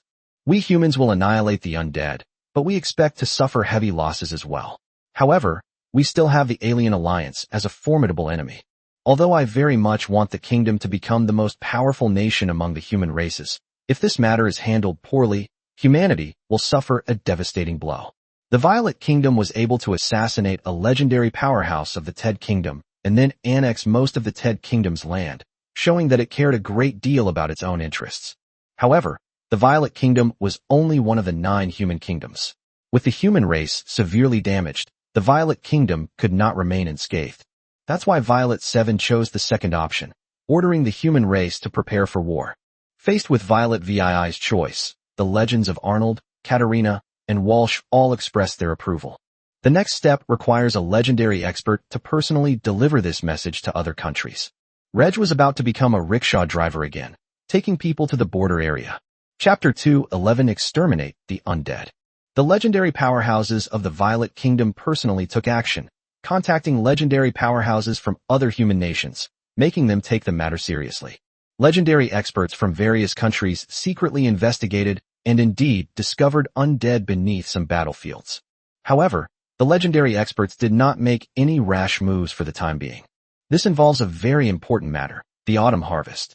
One major reason why the 100 Races Alliance lost the war against the human race was the lack of food supply in the later stages. If the soldiers of all tribes are not well fed, they will not be able to fight with their full strength. The war, which lasted for nearly 2 years, also affected the food supply of various human nations. Even in the Violet Kingdom, which was the fastest to reclaim its lost territory, a small number of its people starved to death. Many refugees from the Kingdom of Ted, who fled to various countries, starved to death. As some lands in various countries are already undergoing autumn harvest, and others are about to be harvested. If war breaks out, the autumn harvest will inevitably be affected. However, if the human nations delay, more corpses will be transformed into undead, and then the human nations will face even more undead. This involves a trade-off. If we act now, many people will starve to death next year. Postponing the operation until war breaks out will result in even more casualties. Some legends want to act immediately, while others believe that action should be postponed. Legendary powerhouses can basically represent their own country, and all legendary powerhouses vote to decide. Most of the legendary powerhouses chose to take immediate action. First, deal with the undead. Once the undead plague is resolved, we can bear the starvation of some of our people. The worst-case scenario is that if we wait until after the autumn harvest to take action, we might not be able to resolve the calamity of the dead, even at a huge cost, which would be dangerous. Having made their decision, the legendary warriors immediately returned to their respective countries and began their operation. In the capital of the Violet Kingdom, air cavalry and small flying magical beasts scattered in all directions, carrying the king's orders to once again mobilize a full army to fight against the undead. Reg teleported back to his territory and immediately ordered the formation of a reserve force. At the same time, the territory's standing army, which had expanded to 20,000 men, along with 3 squadrons of Maid warriors, immediately set out to clear out the undead hiding within the territory, and then clear out the undead hiding outside the territory. With the ability to identify, Reg can quickly locate the places where the undead sleep. Reg, Bologna, and Wallace, the 3 stewards, each led a force to clear out the undead in a separate area. Weak undead are usually active at night. Sunlight during the day can harm the dead. Daytime is the time to exterminate the undead. Reg quickly located 3 places where the undead were sleeping, and the 3 forces each headed to one of the areas. The soldiers not only carried weapons, but also farm tools for digging holes. The spirits are hidden in the soil. They must be dug out before they can be killed. Among the various noble territories of the 9 human kingdoms, the Marquisate of Caterin was almost the first noble territory to send troops to wipe out the undead. Our enemy this time is the undead, which are simply dead people and alien races that have come back to life, but they have little intelligence and are even worse than wild beasts. They are very weak. They might not even be able to defeat a farmer with tools, let alone a soldier who trains every day. The undead's weakness is its head. Only by destroying the undead's head can it be truly killed. Don't just break the legs of the undead and then ignore them. Undead can't feel pain, and they'll attack you even while crawling. The officers and soldiers were fighting the undead for the first time, and fearing they might be afraid, Reg passed on the undead's appearance, characteristics, and weaknesses. The officers and soldiers were somewhat nervous about the undead they were about to encounter, but they did not lose their courage to fight them. The sun shines brightly in the sky. At a battlefield in Bologna County where the undead were first discovered, Reg personally led a force of 5,000 men to the site. The crossbowmen, armed with Type 1 infantry crossbows, stood on the perimeter of the battlefield. The infantrymen, one holding a shovel, the other a spear or longsword. Soldiers wielding shovels dug into the soft ground. After a few shovelfuls, a shallow pit appeared, which gradually deepened over time. Clang! It was the sound of a shovel hitting bone. The sleeping skeleton was disturbed by farm tools. Its pale bones stirred, but then the sunlight shone on them, and black smoke rose from the bones. The skeleton wanted to burrow deeper into the soil to avoid the sunlight. The next moment, both the shovel and the spear stabbed at the skeleton. The spirits are hidden in the soil, but only in the shallow layer. If they were to go deeper into the soil, they would likely find it difficult to return to the surface. This makes it easier for the army to clear out the spirits hiding in the soil. Even if the undead awaken, because it is daytime, these low-level undead will find it difficult to come out and fight the army. The Marquis of Catalan easily wiped out the undead from the battlefields within its borders. The reserve force has been quickly assembled and sent by Reg to the battlefield where the corpses have not yet turned into undead, to dig them out, gather them up, and wait for Reg to process them. This time, the body was actually disposed of using the personal space, rather than being absorbed by the world tree. If a corpse is left for a month, it will basically be unable to absorb life energy, let alone those corpses that have decomposed to the point of being nothing but bones. Marquis Catalan is currently exterminating the undead, and human nations and regions are also taking action. Such a large movement was noticed immediately by the undead warriors. The creatures have noticed our movements. It's a pity that we haven't even produced 20 million low-level undead so far. We can't wait any longer and must start the operation ahead of schedule. Alright, let's begin tonight. Charge towards the habitats of the creatures and kill them all. A day passed, and the territory's army was unable to kill all the undead within its borders. But nighttime is the most dangerous time. Without sunlight, it is the perfect place for the dead to roam. Relying on the buyout fees from the nobles of the Violet Kingdom, the Marquis of Catalana successfully formed a small air cavalry unit, consisting of only 8 riders. In the darkness, air cavalry flew across the sky. The superhuman riding a flying mount stared at the battlefield below. There was no movement at the first battlefield, and no movement at the second battlefield. There's movement on the third battlefield. Pale bones and rotting arms emerged from the soil, and skeletons and zombies gradually crawled out of it. The low-level undead, under the Lich's command, advanced westward. The target was the area where the territory's troops were stationed. As the undead procession advanced, it soon rejoined other undead processes ion. One by one, the undead armies merged together, forming a massive army of tens of thousands of undead, and marched toward the encampment of the army led by Bologna. Upon receiving the report from the air cavalry, Bologna's army assembled urgently, preparing to engage the undead army. One after another, flares were launched into the sky, illuminating the earth. Light that doesn't come from the sun can't harm the dead at all. But the light allowed the soldiers to see the dead clearly.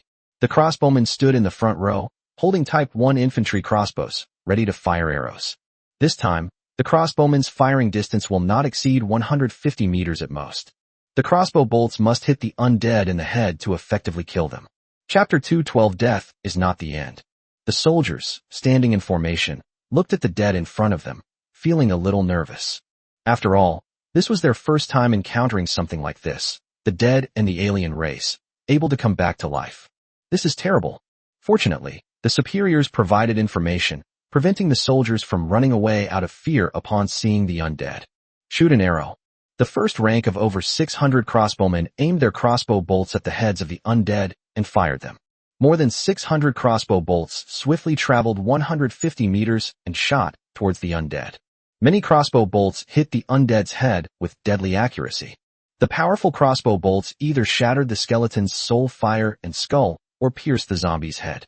The shattered soul fire of the skeleton lay scattered on the ground, turning it into a pile of bones. The zombie's body collapsed limply onto the ground. The crossbow bolts, which were slightly higher, did not hit the foremost undead directly. They flew forward a distance, then dropped in altitude, before striking the undead's head. Also, the crossbow bolts flew too low and hit the undead directly in the body. A single crossbow bolt shattered the bones of 2 or 3 undead in a row, or pierced the bodies of 2 or 3 zombies, but did not inflict much damage on the undead, which continued to advance. Seeing the undead easily killed by crossbow bolts, the soldiers' tension gradually decreased, and their morale soared. Such weak undead can be easily killed by a single slash from them. Indeed, they were weak undead. In fact, even low-level undead with limited intelligence are capable of using weapons and armor. However, the undead army attacking the Marquis of Catalan consisted mostly of low-level undead wearing only tattered cloth garments, with virtually no armor or weapons in sight. Both humans and other races clean up the battlefield. Even if they don't dispose of the corpses, they will try their best to take away the weapons and armor. Damaged weapons and armor will be taken away as much as possible. They might be repaired and usable again. There are very few weapons and armor left on the battlefield, so the undead cannot obtain or use them. If the undead wear armor, pick up spears and swords, or even bows and arrows, their strength will increase significantly. Not only the undead army attacking the Marquise of Catalan, but also the undead armies attacking other areas generally lacked weapons and armor. Their strength was very weak, and they could only rely on their numerical advantage to charge forward fearlessly. Once the undead army achieves its first victory, it will be able to quickly acquire weapons and armor to arm itself. Even more terrifying is that the dead humans can be transformed into undead by the Lich, who will then turn around and attack their former companions. The battle between Bologna's army and the undead army continues. The 2,000 crossbowmen were divided into 3 ranks and fired in 3 volleys. Under the crossbowmen's attack, the undead at the forefront all perished. After the 2,000 crossbowmen had wiped out nearly 3 times their number of undead, the undead finally charged forward. The crossbowmen quickly retreated, while the shield bearers, spearmen, and swordsmen stepped forward to engage the undead in close combat. Prick! The spearmen, lined up in a row, thrust their spears together into the head of the undead. The low-level undead, lacking much intelligence, didn't know how to dodge and had their heads pierced, falling to the ground. The undead behind them continued to charge forward fearlessly. Unarmed, the undead could not inflict much damage on the shield bearers and were quickly killed by the spearmen behind them. The undead trampled over the corpses of their comrades, breaking through the shield bearers' defenses. Swordsmen swung their long swords, cleaving the heads of these undead. The corpses of the undead gradually pushed and shoved together, forcing the shield bearers to retreat a few steps, not wanting to be attacked from above by the undead who were standing on the corpses of their comrades. Fighting, endless fighting. The undead have absolutely no morale. No matter how many undead die, it doesn't stop the others from moving forward. Sensing that victory was unlikely, the Lich gave his low-ranking undead a final order and then quietly fled. The low-level undead obeyed the Lich's orders, charging forward relentlessly and killing every living being in their path. Marquis Catalan led his army to form a solid defensive line, firmly blocking the undead's attack. The earth was littered with the corpses of the dead, but human corpses were very rare. After Bologna's army wiped out all the undead on the battlefield, her own casualties were less than 200. The crossbowmen made the greatest contribution. Before the two sides even engaged in close combat, nearly half of the undead were wiped out by the crossbowmen. Bologna still has one trump card up her sleeve, a squadron of maids. If the Maid battle group were to be deployed, their 100-plus magic crossbows could fire 2,000 bolts in a single volley, making them more powerful than a 2,000-man crossbow unit. The fact that the undead were wiped out at such a low cost after such a great battle greatly boosted the morale of the army. The soldiers were no longer afraid when facing the dead. They truly understood that the undead were very weak and could be easily killed by them. That night, the 3 armies led by Reg, Bologna, and Wallace were all attacked by the undead army, resulting in the elimination of more than 35,000 undead in total. The Marquis de Catalan lost fewer than 300 men in battle. However, the injured need treatment, especially those injured by zombies. Zombies carry various germs, which are their most terrifying weapon. On the contrary, the dead do not carry germs and are therefore less of a threat. The injured were gathered together for treatment. The Marquis of Catalan has several light mages and also possesses purification potions capable of eradicating pathogens. The dead and the living are mortal enemies, but light can effectively suppress the dead. Reg thought that the Empire of Light should be the human nation least afraid of the undead.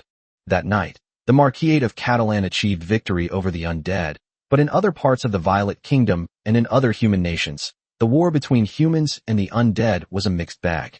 Not all noble territories can mobilize a large army as quickly as the Marquis of Catalan to deal with the undead attack. More importantly, it is the size of the undead army. That night, in the western region of the Violet Kingdom, the undead had become rampant. Although Reg did his best to dispose of the corpses of both his own and the enemies during the battlefield in the Kingdom of Ted. However, before the Violet Kingdom's army entered the territory of the Ted Kingdom fought against the Alien Alliance army, and both sides suffered heavy losses. Even more people from the Kingdom of Ted were killed by the alien race. A large number of corpses were transformed into undead by the Lich, and on this night, they launched a counterattack on all areas inhabited by living beings. Even with the emergency troop expansion today, the military force in the western region, which numbers over 3 million, will still not reach 500,000. The army of over 400,000 had to face more than 3.5 million dead. If given enough time, the undead army will exceed 6 million. Even now, millions of undead are rapidly reaping villages in the western region of the Violet Kingdom and then surrounding cities. The human soldiers frantically slaughtered the undead, only to be overwhelmed by even more undead. Death was not the end for the human soldiers. Soon their bodies were transformed into undead, who then took up weapons and slaughtered their comrades. Chapter 2:13 Dark Sky Curtain. Overnight, large swathes of land in the western region of the Violet Kingdom fell. In the northern part of the eastern region, the border defense line, the second line of defense, and the Marquise of Catalan were all attacked by the undead army. Even during the war between the human race and the Hundred Races Alliance, Reg disposed of a large number of corpses from both sides. Facing the undead counterattack at night, the Violet Kingdom suffered the greatest losses among the 9 human kingdoms. The main problem is still the western region of the former Kingdom of Ted, where too many people died in the war, and now it is overrun with undead. On the contrary, the situation in the northern part of the eastern region is much better. The Violet Kingdom suffered the greatest losses, followed by the Emerald Kingdom. During the war, 2/3 of the Emerald Kingdom's territory was lost. The undead appeared on battlefields across 2/3 of the territory, launching attacks on the nearest human settlements. In just one day, the Emerald Kingdom was unable to make much preparation, resulting in the destruction of numerous villages by the undead. Some cities also fell. The undead are more ruthless than alien races. The undead killed all the living, and then the Lich cast Undead Resurrection, turning the recently deceased into undead.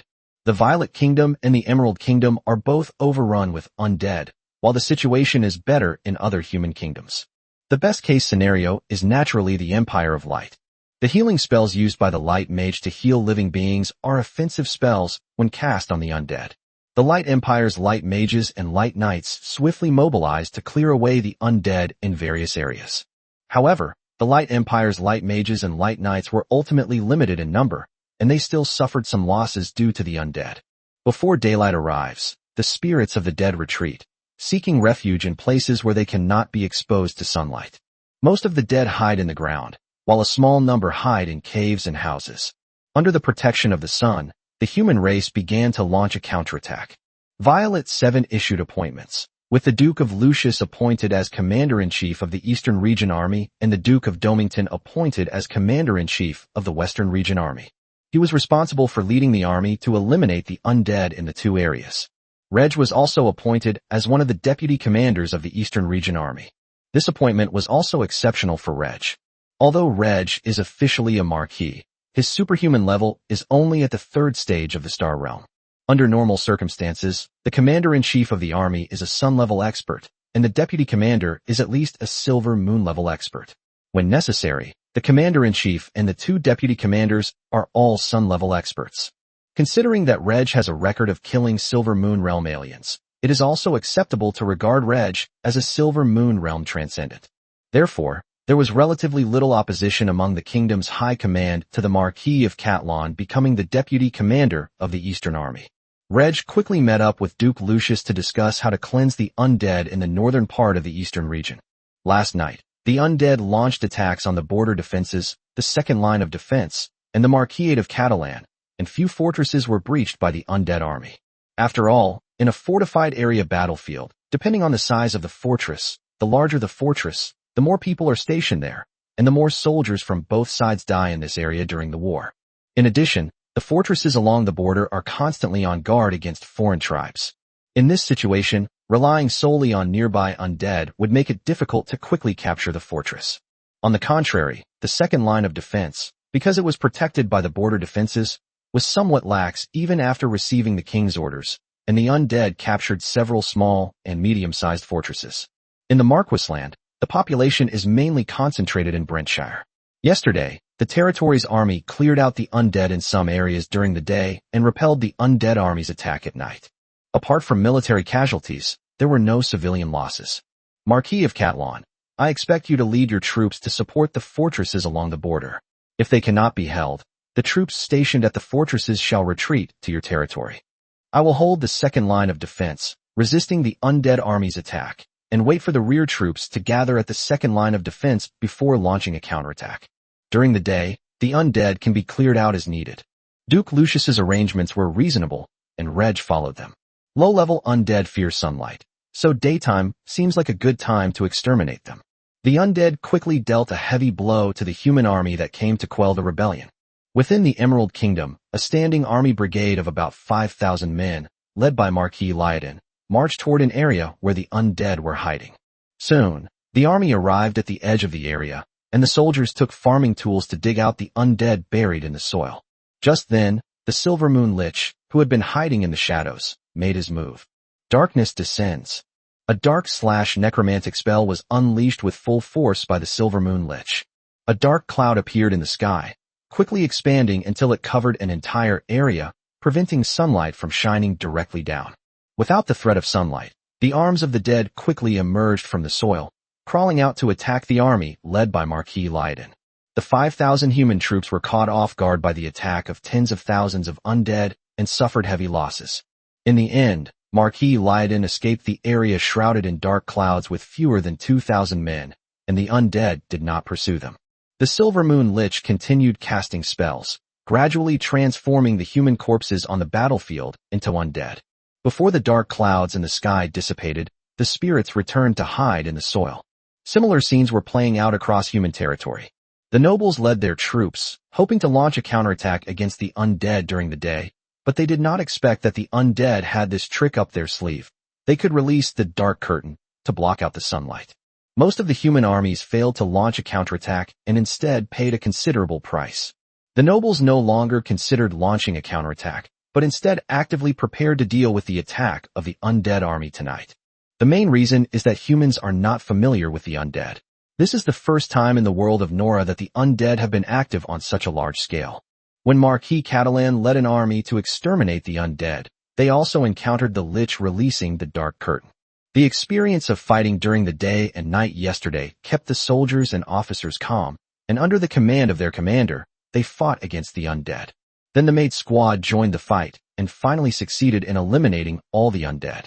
Even the Lich who was hiding behind the scenes directing the undead army and releasing the dark curtain couldn't escape. However, the army's losses increased slightly. The Marquis of Catland led 3 armies, clearing out the undead in the morning and retreating to Brentshire in the afternoon. In the region between the border defense line and the second line of defense, the Violet Kingdom and the 100 Races Alliance have lost more than 1 million soldiers in the past 2 years. Reg disposed of less than a third of the corpses. Perhaps half the battlefields were filled with corpses that were transformed into undead. That's hundreds of thousands of dead souls. If the territory's army continues to clear eastward, it will easily be surrounded by a massive number of undead. Even if they eventually break through, the territory's army will suffer heavy losses. Therefore, Reg ordered the territory's troops to retreat and rejoin the reserve forces. Currently, the Marquis of Catalan can only field an army of up to 100,000 men, including 13,000 crossbowmen. Chapter 214 Target Village. The autumn harvest has begun in the Marquis of Catalan, and the large-scale conscription of young and able-bodied men to form an army will affect the harvest. There was no way to stop the autumn harvest from being affected, so an army had to be formed to resist the invasion of the undead. Currently, the Marquisland of Catalan has a population of over 800,000 and a standing army of 20,000. If young and middle-aged men are trained this winter, a reserve force of 150,000 men could eventually be formed. Winter training has not yet begun, and the army is mainly being formed by the residents of the Viscount's territory. Young and able-bodied men from the new immigrants will not be conscripted. With a standing army of 20,000 and a reserve force of 80,000, there are at least 70,000 able-bodied men available within the territory. Adult women are also part of the workforce. Reg ordered all construction projects within the territory to be temporarily halted, and the Lord's House to hire workers to urgently carry out the autumn harvest in Brentshire. The Marquis of Catalan is rapidly assembling an army of 100,000. The various noble territories of the Violet Kingdom are also forming armies. It had only been a little over 2 months since the war between the human race and the 100 Races Alliance ended, and less than 2 months since the troops had been disbanded. The demobilized soldiers were reconscripted by the nobles. The newly formed troops were sent to fight in the eastern and northern border regions and the western border regions without even undergoing training. Reg used teleportation to inspect the fortresses along the border. If a fortress suffered heavy losses last night and cannot withstand the undead attack tonight, the garrison can be withdrawn to another fortress. Compared to the situation in the northern part of the eastern region, the situation in the western region of the Violet Kingdom is more critical. During the daytime, the nobles hurriedly organized their people to retreat to the nearest city, preferably back to the eastern region. Millions of dead appeared last night, and even more will appear tonight. If it weren't for the fact that they couldn't retreat to the eastern region within a day, the garrison troops of each city would have preferred to withdraw rather than hold out in the western region. We simply can't hold out any longer. There are just too many undead. Tonight will be a tough test for the troops stationed in the western region. Even if we hold out tonight, tomorrow night will still be a tough test. Unless the Violet Kingdom mobilizes a million-strong army from the eastern region to rescue the western region. The Violet Kingdom's leadership has considered temporarily abandoning the western region and instead deploying heavy troops in the border area between the eastern and western regions to resist the invasion of the undead army from the west. Just like during the war between the human race and the 100 Races Alliance, after watching the entire territory of the Kingdom of Ted fall, they waited until they had gathered enough troops before reclaiming the land of the Kingdom of Ted. There are relatively fewer undead in the eastern and northern regions. We should first concentrate our forces to eliminate all the undead in the eastern and northern regions, and then deploy troops to eliminate the undead in the western region. Human nations and regions are actively preparing, and the nobles wish the days could be longer. No matter how much you look forward to it, night still falls on time. In the lands where the dead slumber, skeletons and zombies, under the Lich's command, crawl out of the soil and head towards a certain goal. Brentshire was defended by troops led by Bologna and Wallace, while Reg roamed the border fortresses. Reg soon discovered something. Tonight the undead did not attack the border fortresses, but instead bypassed them and headed south. Then Reg received new messages. The undead in the area between the border defense line and the second line of defense did not attack the fortress on the second line of defense tonight. Instead, they bypassed the fortress and headed south, targeting villages where humans gathered. Duke Lucius immediately understood the importance of the matter. The undead are different from other races. The alien army aims to annihilate the main force of the human race, after which they can completely occupy human territory. The alien army could bypass the border defenses, but they would have to worry about the border guards launching an attack from the rear. The undead also worried about being attacked from both sides by the human army, but their goal was to kill more living beings and then turn the corpses into undead, which rapidly increased their strength. More importantly, the Violet Kingdom has more than just the undead as its enemies. It also faces the alliance of 100 races. The 100 Races Alliance was disbanded after the war, but it may be restored at any time. Even without the 100 Races Alliance, the orcs in the north might still seize this opportunity to move south. The undead bypassed the fortresses along the border, but the garrison inside the fortresses could not all march south to attack the undead. Reg went to Duke Lucius to discuss the matter and quickly decided to withdraw half of the garrison and move south the next day.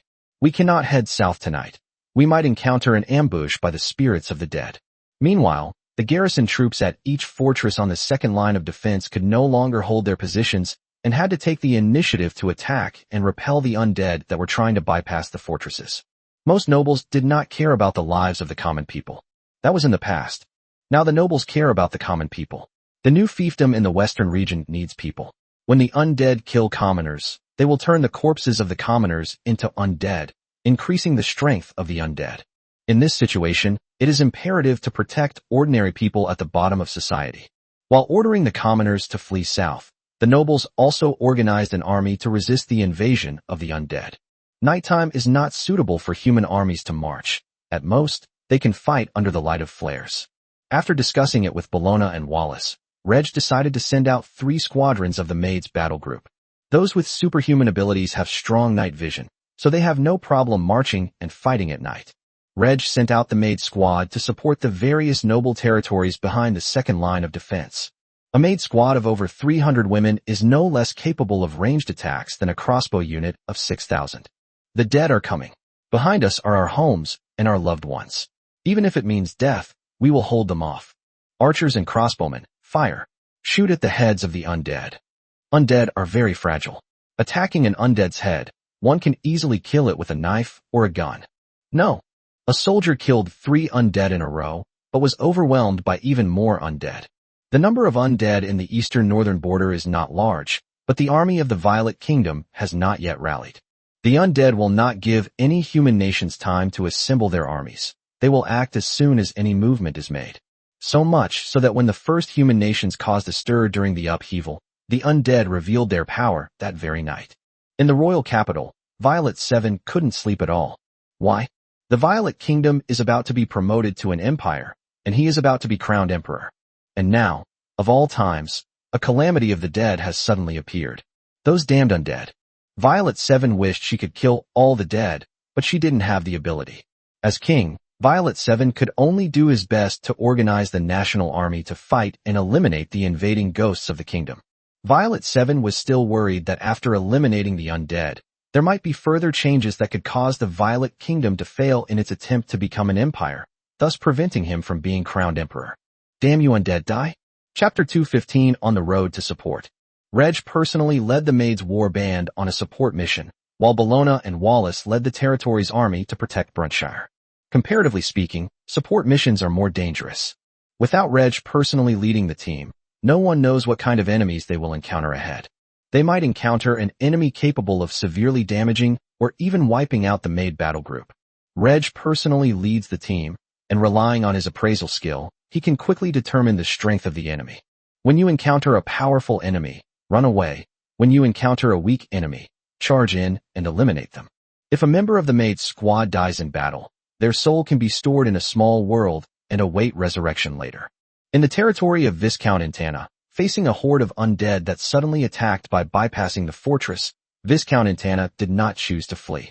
Instead, he quickly assembled a force of over 2,000 men from his territory, left the city, and took the initiative to confront the attacking undead army. Viscount Intana understood that he had to hold off this army of the undead. If the undead army is not stopped, the people fleeing south will be caught and killed by the undead army. The dead people will be transformed into undead, and he will face an even larger undead army. Individual undead are weak, but when the number of undead is 5 or 10 times that of the human army will find it difficult to resist. The fearless undead charged forward wave after wave, overwhelming the human army with their sheer numbers. The dead human soldiers will be transformed into undead. This is truly terrifying. In the past, Viscount Intana could disregard the lives of ordinary people, but now he must care and give his people enough time to escape. It's here. Like an endless horde of skeletons and zombies, they surged toward the defensive line formed by the army of the Intana territory. Viscount Intana calmly directed the attack. Flares were launched into the sky, illuminating the earth, and the crossbowmen and archers in the front ranks continuously fired arrows. After losing thousands of skeletons and zombies, the undead army finally charged forward. Viscount Intana, with his personal guard at the forefront, fought against the undead army. Viscount Intana had lost count of how many undead he had killed, but it must have been over 100. But it felt like the undead were endless, and that they could never be killed. One of his ordinary soldiers, wielding a spear, pierced the heads of 2 undead in succession.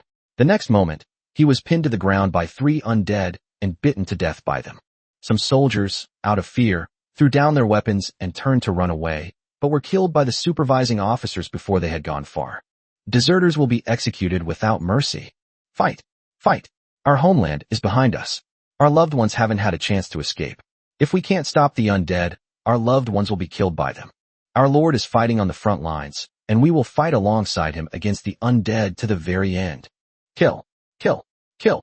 Viscount Intana led his army in a fierce battle, eliminating twice the number of undead they had faced. However, the number of attacking undead was simply too great, and Viscount Intana's army suffered continuous losses, with more and more officers and soldiers being wounded. Even Viscount Intana's battle aura has been greatly depleted, and some battlemaster apprentices have already died. The Lich, hiding behind the undead army, unleashed undead resurrection, turning fallen officers and soldiers into undead who then turned to kill their former comrades. This situation has severely damaged the morale of the troops, and the defensive line is rapidly collapsing. Can it be stopped? Viscount Intana was preparing to break out with his personal guard. He couldn't fight the undead to the death. Only by living could he have a future. Just as Viscount Intana was about to issue the order to break out, suddenly, a new change occurred on the battlefield. On the western side of the battlefield, large numbers of undead fell, like wheat being harvested. It's the Maid squad. The battle maids used their magical repeating crossbows to fire all the bolts in their quivers, one by one. In this battle, the maids prioritized accuracy, so their firing rate was relatively slow. Basically, every 2 arrows were enough to kill an undead by headshot. More than 300 battle maids fired over 6,000 arrows, eliminating more than 3,000 undead and directly reversing the collapse of Viscount Intana's army. Reinforcements have arrived. Brothers, follow me and kill. Viscount Intana excitedly led his personal guard to continue slaughtering the undead. The battle maids on horseback did not rush into the battlefield, but instead stayed at the edge of the battlefield, loading crossbow bolts into their quivers, preparing for the next round of firing. Using his appraisal skill, Reg quickly located the Star Realm Lich who commanded the undead army. With 2 teleports, Reg had already arrived behind the Lich. Just as the Lich sensed the danger, Reg killed it with a single sword strike. With the life box intact, the Lich won't die just like that, but after being resurrected, the Lich will be weak for a long time. The first way to kill a Lich is to find its phylactery. Of course, there are other methods that can completely kill the Lich without finding the phylactery. It's very difficult. Reg needs to consume the power of the world to unleash it. There is no need to kill this Star Realm Lich for the time being. After its long period of weakness following its resurrection, it is virtually impossible to see it again on the battlefield. The Lich who commanded the undead army is dead, but the undead are still fighting. The dead and the living are mortal enemies. When the dead see living beings, they will instinctively rush up and kill all of them. However, with the addition of the Maid's Warband and Viscount Intana's army eventually succeeded in annihilating this undead army of over 10,000. Of the army of Viscount Intana that participated in the battle, only 1/3 of its troops remained, and almost everyone was wounded. Viscount Intana, his armor shattered and blood-stained, approached Reg, who was more than 10 years younger than him, and said with a mixture of excitement and respect, "Thank you for your rescue, Your Excellency Marquis. Without your help, by tonight there would be hardly any survivors left in my territory. From now on, I will obey Your Excellency's orders. We are all nobles of the kingdom and should support each other. Other nobles are also being attacked by the undead, so I won't stay here any longer," Reg replied, then turned and left with his maid squad, respectfully seeing off His Excellency the Marquis. Viscount Intana watched the Marquis of Catalan's departing figure with gratitude and envy. Viscount Intana greatly admired Marquis Catalan, who was more than 10 years younger than him and had already become a Marquis of the kingdom, and a first-generation Marquis at that, while he himself had only inherited his father's Viscount title.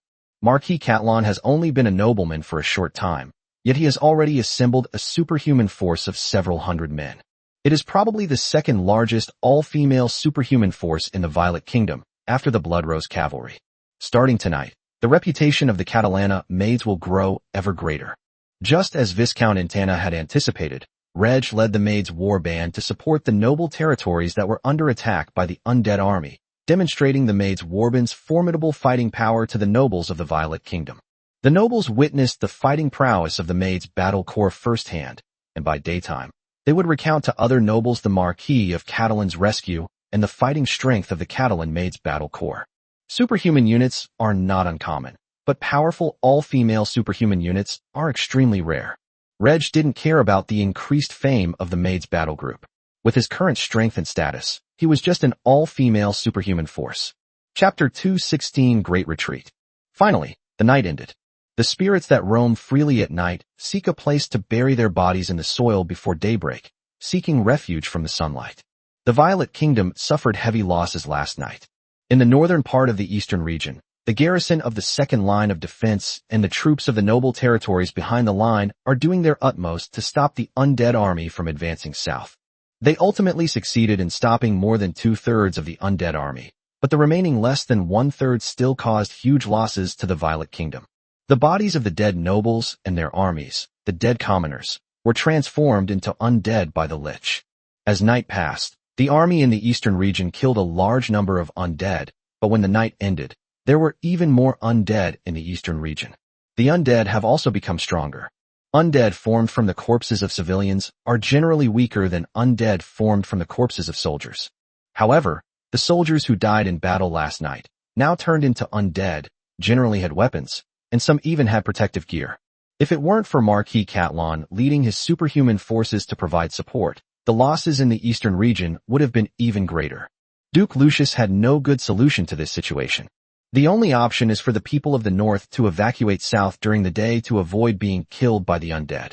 The next step is to wait for the army to arrive at the front lines and gradually eliminate the undead. The losses in the western region were less than those in the eastern region, but the situation was still more dire. After just one night, there were virtually no people left living in villages in the western region. The villagers were either killed by the undead or fled into the city. Today, only a few cities in the western region remain standing. These cities have all been besieged by the undead army. Last night, a city fell, and all the people in the city were killed by the undead and transformed into undead. Without reinforcements, the remaining cities will be breached by the undead. As daylight arrived, some of the troops in the cities decided to break out. Those who remained in the cities would not receive any reinforcements and would be overrun by the undead army in just a few days. However, breaking out during the day is not a good plan either. As the army charged out of the city, with the people following behind, suddenly the liches unleashed the dark curtain spell, obscuring the sun with dark clouds and causing the undead to crawl out of the earth. The army and civilians who rushed out of the city were surrounded and killed by the undead. Only a few cavalry units and superhumans managed to break out of the area shrouded in darkness and survive for the time being. But it's unknown how long they can hold out in this already fallen western region of the kingdom. Only by returning to the eastern region can one be considered safe, while the western region is teeming with the dead. Escaping one encirclement of the undead will only lead to entering another. In the war between the human race and the Hundred Races Alliance, the Violet Kingdom was the first to defeat one of the Hundred Races Alliance's armies. Now, facing the calamity of the undead, the Violet Kingdom has suffered the greatest losses among the 9 human kingdoms. The other 8 human nations also suffered significant losses last night. Even with Reg discovering the undead's plot in advance, and legendary experts from various countries contacting each other beforehand to prepare together, the situation remained unchanged. The problem is that the undead acted too quickly. As soon as the countries made a move, the undead launched their attack, leaving the countries with little time to prepare. Moreover, the plague of the undead is different from the war waged by the Hundred Races Alliance against the human race. The war between the Hundred Races Alliance and the human race requires the assembly of the armies of each race before launching an attack on human territory, which will take at least a month. All of this is out in the open. A month is enough time for the various human nations to send a portion of their troops to the front lines, while simultaneously conscripting large numbers of young men to form their own armies. During the plague of the undead hid very well, giving the human race very little time, only a day or two. What can you do in a day or two? In a very close area, the undead suddenly emerged and launched an attack on the places where people lived. People in various places had no time to evacuate. Humanity was facing the undead calamity for the first time and struggled to adapt quickly. Humanity must persevere and be given time to adapt to the undead as their enemy, while simultaneously building a massive army to resist the undead invasion. Fortunately, the war between the human race and the alliance of all races ended not long ago, and so many veterans have just retired. They can be recruited immediately to quickly form a combat-ready force. What the human nations need now is time. The battle between humans and the undead has lasted for 2 days. Other races are paying close attention to humans, especially after the Hundred Races Alliance was defeated by humans. All races are worried about a human counterattack. The focus on the human race allowed other races to quickly learn of the undead invasion and discover that the human race had been caught off guard and suffered heavy losses. This made all the ethnic groups extremely happy. Being defeated by humans is a disgrace, and they now desperately want to see the undead cripple humanity. Once the strength of each race has recovered, they will attack the human race and seize their land. Most of the races that participated in the Hundred Races Alliance were very happy, but the elves, dwarfs, winged peoples, and other races were worried. They hoped the undead would severely damage humanity, but they did not want the undead to annihilate humanity. If the human race is wiped out by the undead strength may not decrease, but rather increase. As long as there is a living corpse, it can be quickly transformed into an undead. Once humanity is destroyed, the undead will become even more powerful, and they will then leave human territory to invade the territories of other races. The dead and the living are mortal enemies. The dead will kill all living beings. The elves could no longer sit idly by and once again sent messengers to contact the various races, urging them to prepare for war. Once there are signs that the human race is being wiped out by the undead, all races must join forces with the human race to attack the undead. If the human race annihilates the undead and the human race suffers a heavy blow, the 100 Races Alliance might be able to take this opportunity to wipe out the human race. In the Violet Kingdom, in the northern part of the eastern region, Duke Lucius is organizing a major evacuation. The civilians need to evacuate, the troops in the noble territories need to evacuate, and the garrison troops stationed in the fortresses on the second line of defense also need to evacuate. The alien army failed to breach the Violet Kingdom's second line of defense, but now the Violet Kingdom is willing to abandon it. The troops stationed on the border fortifications could not all be withdrawn, as they also had to guard against foreign tribes from the north. A portion of the retreating garrison retreated as far as possible toward the Marquisate of Catalan. The people and army in the north are undergoing a massive evacuation, but the people and army of the Marquisate of Catalan will not retreat. This is a decision made by the Marquis of Catalan. Half of the garrison at the border fortress retreated to the Marquisate of Cartran, while Cartran still had 100,000 troops, bringing the total to approximately 250,000. The number of undead in the eastern region of the Violet Kingdom is estimated to be less than 1 million. Even if half of the undead were concentrated to attack the Marquisate of Catalan, they could still hold out. The population of the Marquisate of Catalan is indeed considerable, but the undead army will encounter even more humans as it marches south. Once the army is fully assembled, even if the undead don't come to the Marquisate of Catalan, Reg will lead the army to launch a preemptive strike. Chapter 217, The Kingdom in Crisis. Reg led his Maid squad back to his territory to prepare for a possible undead invasion. The undead may not necessarily invade the Marquisate of Catalan. With an army of 250,000 and civilians of 700,000, how much would the undead need to pay to take over the Marquisate of Catalan? Low-level undead have little intelligence, but the undead army is commanded by liches. A lich with high intelligence can naturally see that the Marquisate of Catalan is a tough nut to crack. It was because of the lich's command that the undead army was able to bypass fortresses and launch attacks on poorly defended villages. The undead are planning to use a strategy of besieging the city from the countryside.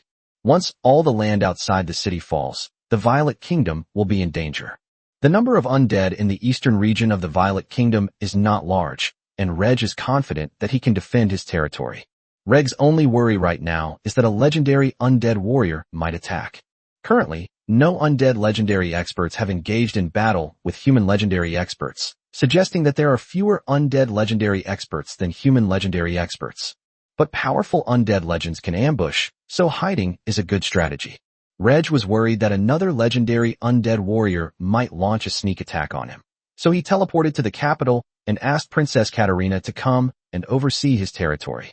After discussing the matter with Violet 7, 2 legendary figures from the Violet family finally agreed to Reg's request. The kingdom has 3 legendary powerhouses. One focuses on the eastern and northern borders, one on the western regions, and the last is stationed in the capital. Katarina could also take charge of the Marquisate of Catalan.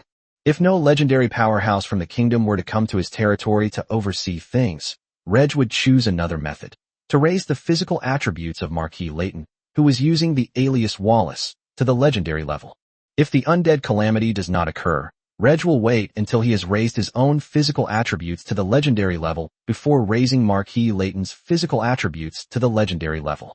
On the 3rd day of the undead calamity, the Griffin Empire, the Glory Empire, and the Emerald Kingdom all focus some of their attention on the western region of the Violet Kingdom. The number of the dead there is growing rapidly. From 3.5 million at the outbreak of the undead plague, it has now exceeded 6 million. Not only are humans killed by the undead transformed into undead, but the corpses produced in the war between humans and the 100 Races Alliance are also being transformed into undead by liches. This is indeed the western region of the Violet Kingdom, but there is no guarantee that the undead here will continue to attack the eastern region of the Violet Kingdom. Attacking the Griffin Empire, the Glory Empire, or the Emerald Kingdom would cause enormous losses, especially the Jade Kingdom. Of the 9 human kingdoms, the Violet Kingdom has suffered the greatest losses, followed by the Emerald Kingdom, where undead have appeared in 2/3 of its territory. The Emerald Kingdom struggles to deal with the undead within its own territory, let alone defend against the invasion of undead from the western region of the Violet Kingdom. Of course, the Violet Kingdom is in even greater danger. The Violet Kingdom's leadership is currently focused on quickly eliminating the undead in the eastern and northern border regions, and then concentrating their forces to resist the undead in the western region. If the undead in the eastern-northern border are not dealt with, the Violet Kingdom will be attacked from both sides. The Violet Kingdom's leadership is already considering seeking assistance from the Griffin Empire and the Glory Empire. Everything was going well in the Violet Kingdom before, but unexpectedly, in just a few days, the Violet Kingdom was in danger of falling into the same fate as the Ted Kingdom. Violet 7 kept issuing royal decrees, urging the nobles to send troops, and the nobles also urged the army to arrive at the front line as soon as possible. They were all nobles from the Violet Kingdom, and they didn't want the Violet Kingdom to be destroyed by the undead. They all knew the fate of the nobles after the fall of the Kingdom of Ted. Most of their wealth was swallowed up by the powerful nobles of various countries, and many nobles of the Kingdom of Ted were even exterminated. Princess Katarina went to the Marquisate of Katarin to take charge, and the Blood Rose cavalry followed, first heading to the eastern-northern border to participate in the war. In the midst of their haste, another night arrived. The undead emerged from their hiding places and, under the command of the Lich, either advanced in a certain direction or launched an attack on a certain target. The undead, located in the northern part of the Eastern Violet Kingdom, continued their southward march. However, as Duke Lucius led the people and army in a daytime retreat, the undead armies heading south did not encounter the human army until midnight. Flares were launched into the sky as the human army fought desperately against the undead army. The liches who commanded the undead army did not need to fight the human army head-on, as there were still too few undead in the northern part of the Violet Kingdom. Without killing more civilians and increasing the number of undead, it will be difficult to defeat the Violet Kingdom's army gathered at the front lines. By the latter half of the night, very few undead armies had completed their breakthrough. Even though these undead armies defeated the human forces that were blocking their way, they did not encounter any human civilians before dawn. The legendary undead leader issued a new order. The army stationed at the border fortresses and the second line of defense turned westward, heading towards Brentshire, the Marquisland of Catland. There are over 800,000 people there. If Brentshire can be captured, the number of undead in the eastern-northern border of the Violet Kingdom will increase rapidly. At this moment, the garrison in Brentshire has exceeded 130,000 troops, of which 30,000 are from the border fortifications. Overnight, the situation in the eastern-northern border of the Violet Kingdom finally stabilized, and with more troops arriving at the front lines, a counterattack could be launched. The Violet Kingdom learned that the undead of the province of Bithynia had turned their march westward. Next, 400,000 to 500,000 undead will attack Brentshire, which will greatly increase the pressure on Reg. Reg is urging the troops leaving the border fortifications to proceed to Brentshire as soon as possible. With an army of 250,000, they are more than enough to hold off an army of 500,000 undead. The fact that the undead were willing to take on tough challenges surprised Reg. If nothing else goes wrong, Brentshire, that tough nut to crack, will crush even the teeth of the dead. Compared to the eastern and northern borders, the western region of the kingdom is truly overrun with undead. Several more cities fell last night, leaving only 3 large cities and 1 super-large city, including the former capital of the Kingdom of Teed, still holding out. Originally, a city could house hundreds of thousands or even millions of people. After being annexed by the Violet Kingdom, each city had a population of less than 100,000, yet they all face sieges by more than 100,000 undead. The last 3 cities are in grave danger, and a large number of undead are marching eastward from the western region, heading towards the eastern region of the Violet Kingdom. This is bad news for the Violet Kingdom. There's a piece of good news mixed in with the bad news. Not all the undead in the western region head east. Rather, about 2/3 of them do. The remaining third of the undead then headed towards the Griffin Empire, the Glory Empire, and the Emerald Kingdom. Upon realizing this situation, the top brass of the Jade Kingdom became anxious. Chapter 2:18 Daytime Counterattack, Nighttime Retaliation. The undead in the province of Bithynia were about to attack Brentshire, and Reg did not stand idly by. Once the 400,000 to 500,000 undead in the province of Bithynia gather together, even if Brunt County concentrates an army of 250,000, it will still pay a huge price to resist them. Therefore, Reg decided to gradually eliminate a portion of the undead near Brentshire before the various undead armies within the province of Bithynia converged. With the sun high in the sky, Reg personally led 30,000 troops from his territory out of Brentshire. Under the sunlight, most of the dead hide in the soil. Before the undead calamity breaks out, the undead usually hide directly beneath the battlefield. Nowadays, the dead mostly hide in their current locations, and traces of excavation can be seen in the areas where they hide. However, it's impossible to determine whether there are any undead spirits below. It might be a place where undead spirits used to hide. While others might not be able to quickly determine, Reg could tell at a glance whether there were undead hiding beneath the ground. That's why Reg personally led the team. If Bellona or Wallace were to lead the team, it would be difficult to accurately determine the location of the undead hiding, which could lead to unexpected situations. Soon, Reg led his army toward an area where nearly 10,000 undead were hiding. Crossbowmen and Maid squads stood on the perimeter, armed with infantry crossbows or magical repeating crossbows, ready to fire arrows. Some melee units using farm tools moved to the edge of the undead hiding area.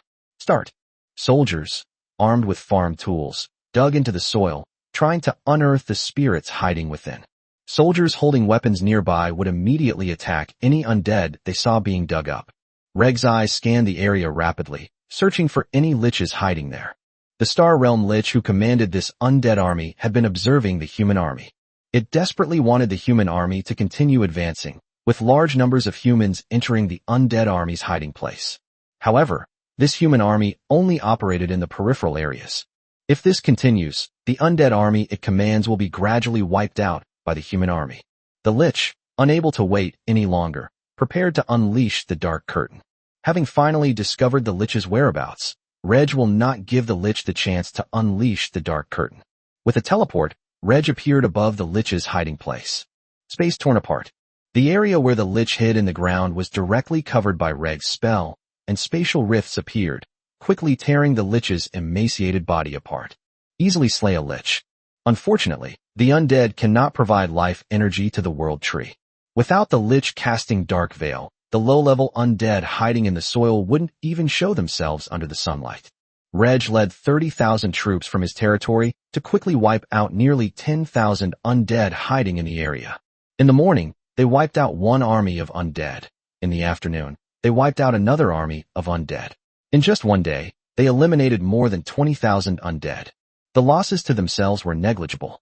Before nightfall, the army retreated some distance toward Brentshire and set up camp in a suitable location for battle. Perhaps tonight an army of the undead will launch an attack. As long as the number of attacking undead does not exceed 60,000, the losses suffered by Reg's territory army in defeating the undead army will not be too great. It wasn't just Reg who led his army to fight back against the undead during the day. The armies of all human nations were also attempting to fight back against the undead during the day. Although they had tried to counterattack the undead during the day, the Lich suddenly activated Darkness, catching most of the army off guard and causing heavy losses, forcing them to retreat. After experiencing a failed attack, the militaries of various countries reflected on their experiences and tried again to launch counterattacks during the day. A large enough army must be assembled to find the hiding places of the undead and dig them out, starting from the edge of the area. The Lich activated Dark Curtain, and the army immediately retreated some distance and formed ranks. The undead will not break out of the area covered by the dark canopy, so fight the undead in this area. Flares soared into the sky, illuminating the earth, and the human army, with its superior strength and numbers, annihilated wave after wave of undead armies. The powerful humans have discovered the weakness of the dark sky curtain. It cannot exist for too long, and once activated, it cannot be moved. Unless it's in a place like the western part of the Violet Kingdom where the undead are concentrated, it's unlikely that you'll be surrounded by multiple undead armies during the day. During the day, the dead should remain inactive if possible. The Lich will only activate the Dark Curtain to retaliate when the humans attack. Even the nearest undead army would have difficulty providing support. This gave the human army the opportunity to counterattack during the day. In a single day, the 9 human kingdoms eliminated more than 500,000 undead.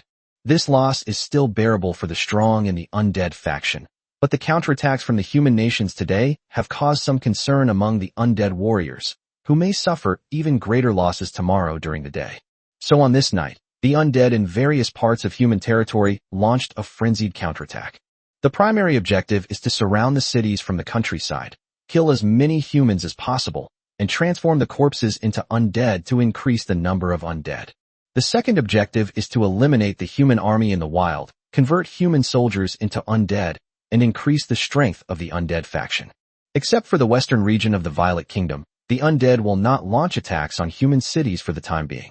Within the territory of the Marquisate of Catalan in the province of Bithynia, air cavalry flew overhead, observing the movements on the ground.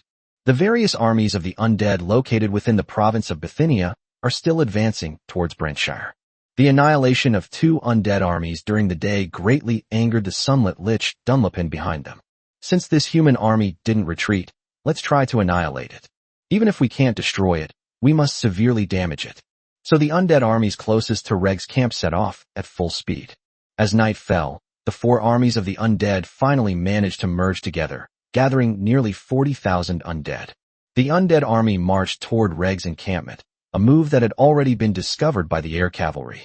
Reg commanded 30,000 troops from his territory to prepare for battle. The undead army drew ever closer to the camp, and the 30,000 troops of the territory were already lined up, ready to fight the undead army. Finally, the army of the undead appeared in the sight of the superhumans. Multiple flares were launched into the sky, illuminating the earth and allowing the non-superhuman soldiers and officers to clearly see the approaching undead. 500 meters, 400 meters, 300 meters. The battle maids standing at the forefront of the army, wielding magical crossbows, fired a volley of bolts at the undead. The superhumans have better eyesight, enough to allow the combat maids to shoot arrows at the heads of the undead from a distance of 300 meters. More than 6,000 arrows were fired, and more than 3,500 dead fell on the battlefield. The arrows in the quiver were all shot out, and the battle maids hurriedly reloaded their crossbows. Before the crossbowmen could fire, the battle maids unleashed a second volley of arrows. This time the results were even greater, with over 4,000 undead killed. Chapter 219 The East improves, the West deteriorates. Just as the maids' battle group was firing arrows at the undead, Reg rode a winged horse through the sky, observing the undead army. He quickly located the liches who were commanding the undead army. 1 Silver Moon Realm Lich, 3 Star Realm Liches, and 4 liches gathered together to command the undead army. On the Pegasus, Reg teleported directly behind the 4 liches. The Silver Moon Lich reacted quickly, but it was too late. Reg's longsword, covered in spatial elemental battle aura, slashed towards the Silver Moon Realm Lich. The Silver Moon Lich didn't even have a chance to cast a spell before being cleaved in two by the longsword. The other 3 liches had no intention of fighting and fled frantically, but how could they outrun a powerful space-type superhuman? He teleported 3 times in succession, and each of his 3 sword strikes killed a Star Realm Lich. Reg's physical abilities have reached the 3rd stage of the Radiant Sun realm of the Battle Master. Even if a Radiant Sun realm undead comes, he can kill it, let alone these few Silver Moon realm and Star Realm liches. This undead army was quite large, with nearly 40,000 undead, but only these 4 liches were undead at the Star Realm or above. Reg was able to guess why there were no other undead at the Star Realm or above in the undead army. These undead came from the border fortress defenses. The Violet Kingdom's garrison clashed with the 5th Route Army of the 100 Races Alliance, resulting in the deaths of Star Realm and even Silver Moon Realm experts on both sides. However, when such a powerful person dies in battle, their body is usually recovered. Since the undead cannot obtain the corpses of beings at the Star Realm or above, it is naturally difficult for them to transform into many undead at the Star Realm or above. The 4 liches who commanded the undead army were all killed by Reg, but the battle between the territory's army and the undead army continued. Without the liches' command, the low-level undead will only rush towards living beings according to their instincts. They want to kill all living beings. After the maid squad fired 2 volleys of arrows, they squatted down to reload. Behind them, the crossbowmen, lined up in 3 rows, began to unleash their power. Although the distance was closer, the non-superhuman crossbowman's eyesight was not as good as the combat maid's, and the chances of each arrow hitting the undead's head were quite different.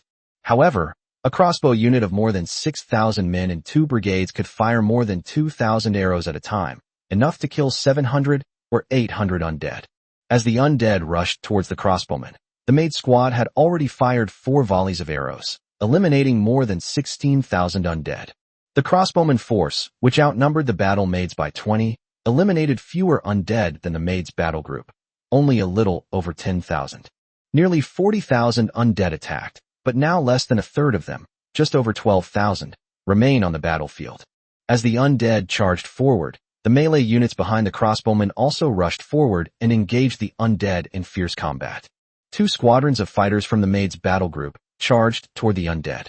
The mage squadron behind them unleashed various spells to support the fighter squadron. If a combat maid is seriously injured, she will be quickly given a healing potion, or she will be healed by a spell cast by a light mage in the mage squad. Faced with wave after wave of undead, the battle did not last long.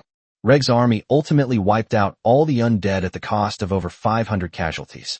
During the battle, several combat maids were seriously injured, but none of them died. A resounding victory. Because no lich cast any spells, the dead did not become undead. Their bodies were taken into a small world by Reg and disposed of. Now that Reg is dealing with corpses, there's even less need for him to hide it. When the plague of the undead broke out, all those who died within the human realm had to be cremated. They could not wait to be transformed into undead by the lich's magic. If humanity can overcome the calamity of the undead, all nations will surely establish laws for burning corpses to prevent the undead from exploiting them and causing another calamity. The night was not yet over. The nearly 40,000 undead who attacked the human army were all wiped out, but few humans were killed. The Lich of the Sunlit Realm, Dunlopin, was furious. Despite his anger, Dunlopin made the right choice, ordering the undead army closest to the human army to halt, hide on the spot, and wait for the undead army behind to arrive and join them. Tens of thousands of undead cannot do much damage to this enemy. You would need to gather hundreds of thousands, or even tens of thousands of undead. Sending tens of thousands more undead would only result in them being wiped out by the enemy once again. The Marquisate of Catalan achieved a great victory, and the other defenses in the eastern region have basically withstood the undead attack. The situation was stabilized last night, preventing it from deteriorating. They also launched a counterattack to some extent during the day. 2 lines of defense were breached by the undead tonight, and soon after, troops were dispatched to eliminate the breaching undead. Tonight, Duke Lucius's army will be able to annihilate hundreds of thousands of the dead. If it weren't for the fact that nighttime was unsuitable for pursuit, Duke Lucius would have wanted to launch a counterattack at night. After repelling the undead attack at night, you need to wait until the next day to launch a counterattack. The situation in the eastern part of the kingdom has improved, but the situation in the western part of the kingdom has deteriorated completely. The remaining 3 cities are already on the verge of collapse. Hundreds of thousands of undead have already arrived in the border region between the east and west, launching probing attacks on the troops stationed in the east and west. The defenders paid a heavy price to repel the undead. If more undead arrive, the garrison in the east and west will likely be unable to hold them off. Violet 7 could only issue an order for the people of the noble territories in the eastern and western borders to retreat eastward, while the entire army remained behind. Violet 7 also issued an order requiring Duke Lucius to quickly eliminate the undead in the eastern north and then lead his army to support the eastern west. The undead in the western region of the Violet Kingdom are not only launching probing attacks on the eastern part of the Violet Kingdom, but also on the Emerald Kingdom, the Griffin Empire, and the Glory Empire. Both the Griffin Empire and the Glory Empire held off the undead's attack, but the Emerald Kingdom only held out for the first half of the night before being forced to retreat in the second half. Excluding the territory of the Kingdom of Ted that the Violet Kingdom annexed, the Violet Kingdom is in a relatively good position among the 6 human kingdoms. In the war between the human race and the 100 Races Alliance, the Violet Kingdom defeated the 5th army of the 100 Races Alliance on its own, recovered the land of the Ted Kingdom, and also helped the Emerald Kingdom recover its land. After a series of battles, the Violet Kingdom has become the strongest military power among the 6 human kingdoms, even stronger than before the war began. Compared to the Violet Kingdom, the other 5 human kingdoms were actually weaker than before the war ended. In the later stages of the war, they were unable to reclaim their lost territory on their own, and instead needed support from the Violet Kingdom and the 3 great empires. In this situation, facing the calamity of the undead, they launch a certain degree of counterattack during the day, but suffer heavy casualties at night due to the undead's counterattack. With the Violet Kingdom's military strength, eliminating the undead in the eastern and northern regions is only a matter of time. The real trouble lies in the western region, which already has over 7 million undead. 2/3 of the undead in the western region are marching eastward, which amounts to more than 4 million undead. The Violet Kingdom must concentrate all its forces to stop them. Chapter 220 Undead Strategic Shift. During the Plague of the Dead, all 6 kingdoms are in dire straits. The Griffin Empire and the Glory Empire barely managed to maintain a balance of power. Only the Empire of Light could counterattack and eliminate a large number of undead during the day, and also repel the undead's counterattack at night, eliminating another large number of undead. It is almost foreseeable that the Empire of Light will be the first of the 9 human kingdoms to wipe out all the undead within its borders. The legendary undead warriors hidden in the shadows have set their sights on the Empire of Light. The dead and the living are mortal enemies, but the dead hate light even more. The Empire of Light is a formidable enemy. We must destroy the Empire of Light first. Agreed. I agree. No one would have imagined that the Empire of Light, which performed best during the plague of the undead, would be targeted and focused on by the undead. As daylight arrived, the undead that ravaged the land at night went into hiding again. Daytime is when the human army launches its counterattack. Some human armies repelled the undead at night, had ample time to rest, and launched a counterattack after breakfast. Some human armies fought all night, only able to rest as dawn approached and the undead retreated. They needed to rest until noon before launching a counterattack. Reg's 30,000-strong army had a long enough night to rest, and after breakfast, they continued eastward in search of the undead. Reg rode his Pegasus and searched the sky himself. However, they discovered that the nearest undead army was at least half a day's journey away. Furthermore, this undead army comprised over 30,000 undead, commanded by 4-star realm liches. Reg has become quite bold now. As a Radiant Sun realm battle master, he possesses treasures capable of withstanding attacks from legendary powerhouses and can also hide in a small world. Even if he were to be attacked by 2 legendary undead warriors, Reg was confident that he could save his life. In this situation, Reg dared to act alone, even launching an attack on the lich who commanded the undead army. Reg has already selected the nearest undead army as his target. Rather than letting the lich unleash the Dark Curtain and have the undead and the Territories army fight, Reg would prefer the Territories army to dig out the undead and kill them. Flying through the sky, Reg found the lich's trail and teleported to the ground, wielding his long sword and slashing at the lich hidden in the soil. Even solid rock cannot stop a long sword covered by spatial elemental battle aura, let alone soft soil. The first sword strike killed a lich. The other 3 liches sensed the commotion and tried to escape, but before they could even emerge from the ground, they were swiftly killed by Reg. Without the lich's command, the 30,000 undead in this area still slumber in the soil, not wanting to be exposed to sunlight. Reg led his army in a counterattack, as did Duke Lucius. The number of undead in the eastern-northern border of the Violet Kingdom is rapidly decreasing. However, the armies in the eastern and western borders dared not launch a preemptive strike, for there were hundreds of thousands of undead outside, and even more were on their way. The armies of the human nations are launching a counterattack against the undead during the day. However, there were also many unlucky places where, due to the rainy weather and the sun being obscured by clouds, the spirits continued their counterattack. If there are several consecutive days of rainy weather, then it will be dangerous. The Violet Kingdom is quite lucky. It hasn't seen any rainy weather in the last few days. After a day of fighting, the eastern-northern border of the Violet Kingdom lost over 100,000 more undead, leaving fewer than 500,000 undead. There are still over 300,000 undead in the province of Bithynia, and the number of undead in the second line of defense is estimated to be less than 150,000. If this continues, the undead in the eastern-northern border will be completely wiped out in just a few days. This situation gave Deng Luofen a huge headache. Even the undead have KPIs, key performance indicators. Whoever has the greatest military achievements will receive more rewards. Dunlop Ion, already a Radiant Lich, aims for the legendary realm. If his million-strong undead army were completely wiped out by the human race, he would not only lose his military achievements, but also be punished by the legendary powerhouse. Dunlopin hadn't expected that the opponents the legendary powerhouses had assigned to him would be so strong. A million-strong undead army, if placed in any other human nation except for the Empire of Light and the Violet Kingdom, would not have been defeated in this way. Unfortunately, its opponent is the Violet Kingdom. Faced with a pincer attack from 2 undead armies, the Violet Kingdom must first eliminate Dunlop's undead army, and then concentrate its forces to deal with the undead army from the western region. In the Violet Kingdom, Marquis Catlon alone was enough to make Dunlopin feel troubled. In just 2 days, nearly 100,000 of the dead were wiped out by the army led by Marquis Catlon. This can't go on any longer. If we continue, will only be wiped out by the Violet Kingdom. Dunlop felt he needed a strategic shift and could no longer remain in the Violet Kingdom.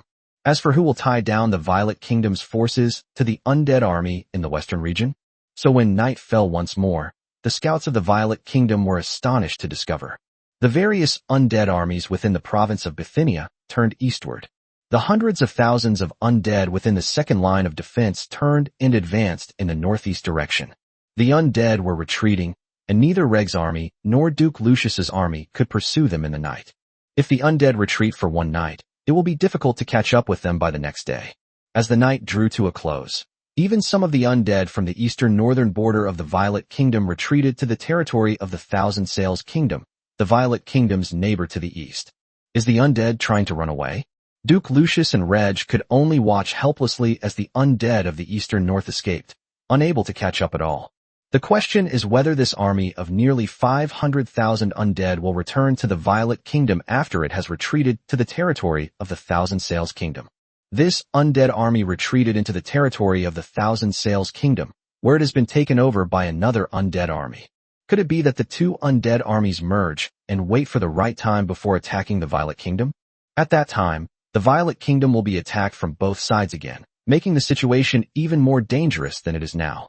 Reg met up with Duke Lucius and, together with another vice commander, discussed how to deal with the undead army retreating into the Kingdom of Thousand Sails. The three discussed it back and forth, but couldn't come up with a good idea, or were unable to make a decision. After all, compared to eliminating this army of undead, the undead in the western region of the kingdom are the real enemy.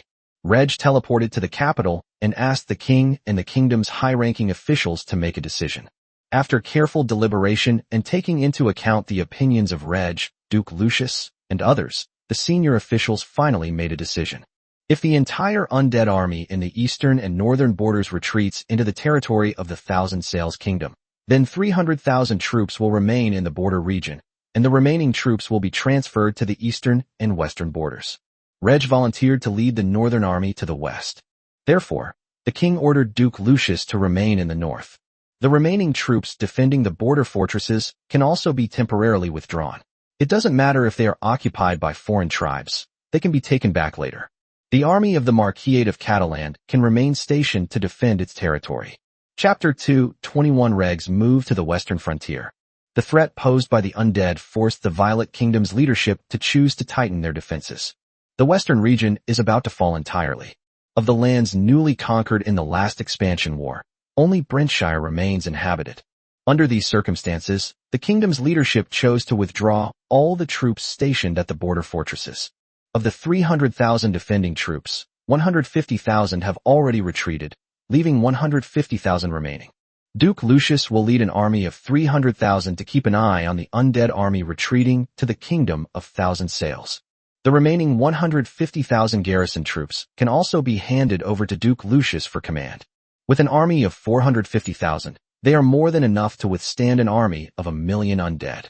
The 150,000-strong garrison, which had already retreated, was transferred to the eastern-western border, where the enemy was even more dangerous. Without troops stationed at the border fortifications, the northern barbarian armies could easily advance unimpeded.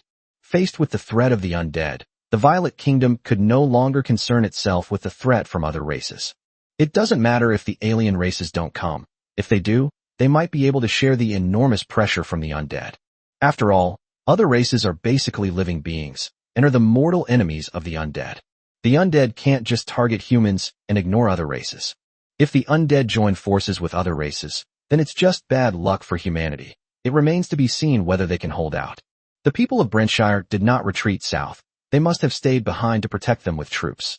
Therefore, the kingdom did not draw troops from Reg's territory, leaving Reg's troops to guard his own territory. There may be an attack by the undead, or there may be an attack by alien races. In this situation, Reg did not bring the Maid Corps with him when he went to the eastern and western frontiers, leaving them behind as a powerful defensive force in the territory. However, Princess Katerina, who is based in Brentshire, will also be leaving. Reg volunteered to go to the eastern and western borders to fight. The reason was simple: to dispose of the bodies of officers and soldiers who had died in battle.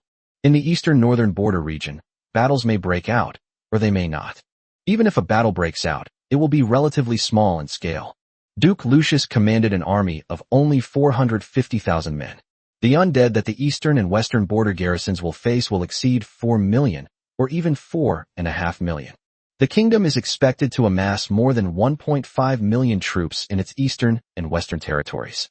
The forces in the eastern and western borders are more than 3 times the size of those in the eastern and northern borders, making the war larger in scale and resulting in more officers and soldiers dying in battle. This way, Reg can process more corpses and gain more life energy. When humans fight against other races, Reg can gain a large amount of life energy. In the war between humans and the undead, human officers and soldiers who die on the battlefield may be transformed into undead by liches, making it difficult for Reg to gain much life energy. If it weren't for this calamity of the undead, Reg would have wanted to lead his territory's army north after becoming a legendary powerhouse, to eliminate the orcs, obtain life energy, and expand his territory. Right now, Reg has only gained some life energy from this war. More importantly, it's about helping the Violet Kingdom defeat the undead. Even a legendary powerhouse can only exert limited power in this war. A legendary human warrior can kill a Radiant Realm Lich who commands a 1,000,000-strong army of undead, but the 1,000,000 undead will instinctively march towards the living realm, intending to kill all living beings. How many undead can a legendary powerhouse kill? Reg will use his abilities to help the Violet Kingdom defeat the undead at the lowest possible cost. Before the outbreak of the Undead Plague, the Violet Kingdom had the potential to become the 4th human empire. But Reg's strength and influence are not enough to establish a kingdom. For the time being, the Violet Kingdom still needs to stand at the forefront. We cannot allow the Violet Kingdom to be destroyed by the undead. Reg is a force that can be mobilized by himself. For example, during the war between the human race and the 100 Races Alliance, they discovered the Soul Eater clan's conspiracy, which saved the Violet Kingdom from a crushing defeat. When daylight arrived, Reg teleported throughout the north, quickly relaying the king's orders. A portion of the northern army began to move westward. Finally, Reg teleported all the way to the western front and reunited with the old Duke of Domington. The old Duke of Domington was very pleased with the arrival of the Marquis of Catalan. The Marquis of Catalan's contributions in the 2 consecutive wars are sufficient proof of his abilities. Although the Western Frontier Army already has 3 commanders, 1 chief and 2 deputy commanders, and the Marquis of Catalan will no longer serve as deputy commander, Old Domington keeps the Marquis of Catalan by his side. The old Duke of Domington knew a little about the Marquis of Catalan's talents and abilities, which were of great help in the war. As a Star Realm space mage, Marquis Catalan can quickly send orders to various parts of the army and communicate with the capital, making him very useful. The fact that the Northern Army was on its way to the west made the old Duke of Domington even happier. The undead don't have the various strange and wonderful abilities of the 100 Races Alliance, but there are just too many undead. The army gathered in the western border barely exceeded 500,000, but more than 1,000,000 dead had already gathered outside. As expected, the next night will bring a fierce attack on the western defenses. The Duke of Domington needs more troops. Even 1,000,000 wouldn't be enough. He needs 1.5 million or even 2 million troops. There are far too many undead in the western region. After learning about the specific situation in the Westerlands from the old Duke of Domington, Reg couldn't help but feel worried. Although Reg desperately wanted to gain more life energy, the Violet Kingdom might be defeated by the undead and face annihilation in this war. Under normal circumstances, the undead are weaker than when they were alive, but their advantages are also obvious. They are tireless and fearless. The undead are gathering at a faster pace toward the border region between the east and west, while the armies from all over the Violet Kingdom are converging on this side at a slightly slower pace. The Western Frontier Guard is currently facing only twice the number of undead, but will soon face 3, 4, or even 5 times the number. On average, each soldier can kill 2 or even 3 undead, but when a soldier faces 5 undead, he will simply be overwhelmed and killed. If necessary, the Western garrison must also retreat eastward to buy time and gather more troops to block the undead army's advance. In the noble territories near the western and eastern border regions, the people have already retreated eastward. Most of the grain harvested in autumn is difficult to carry away, but fortunately, the dead do not eat grain. If it were a different race, all that food would be gone, and the whole family would starve to death this winter, not even needing to wait until next year. After finishing his conversation with the old Duke of Domington, Reg followed the army's defensive line and observed the area where the undead were hiding to the west. The trails of 1 sun-level lich and 8 silver moon-level liches have been discovered. No trace of the undead legend has been found, and we do not know where the undead legend is hiding. After a moment's thought, Reg felt that he could send one of his legendary powerhouses to launch a surprise attack on a Radiant Sun Realm or Silver Moon Realm lich. A well-commanded undead army is ultimately more troublesome than an undead army without command. Chapter 222. When the commander dies, the army is in chaos. With the Walsh legend in charge of the West, Reg quickly returned to the old Duke of Domingen and invited the Walsh legend to discuss matters. Duke, I have been observing the undead army outside and have discovered the traces of 1 Sun Realm undead and 8 Silver Moon Realm undead. They should be the ones commanding the million-strong undead army outside. If we can kill all these Radiant Sun Realm and Silver Moon Realm undead, without the command of high-level undead, the pressure on our defenses tonight will be less. Perhaps because of the death of the high-ranking undead, the undead army will not attack our defenses tonight.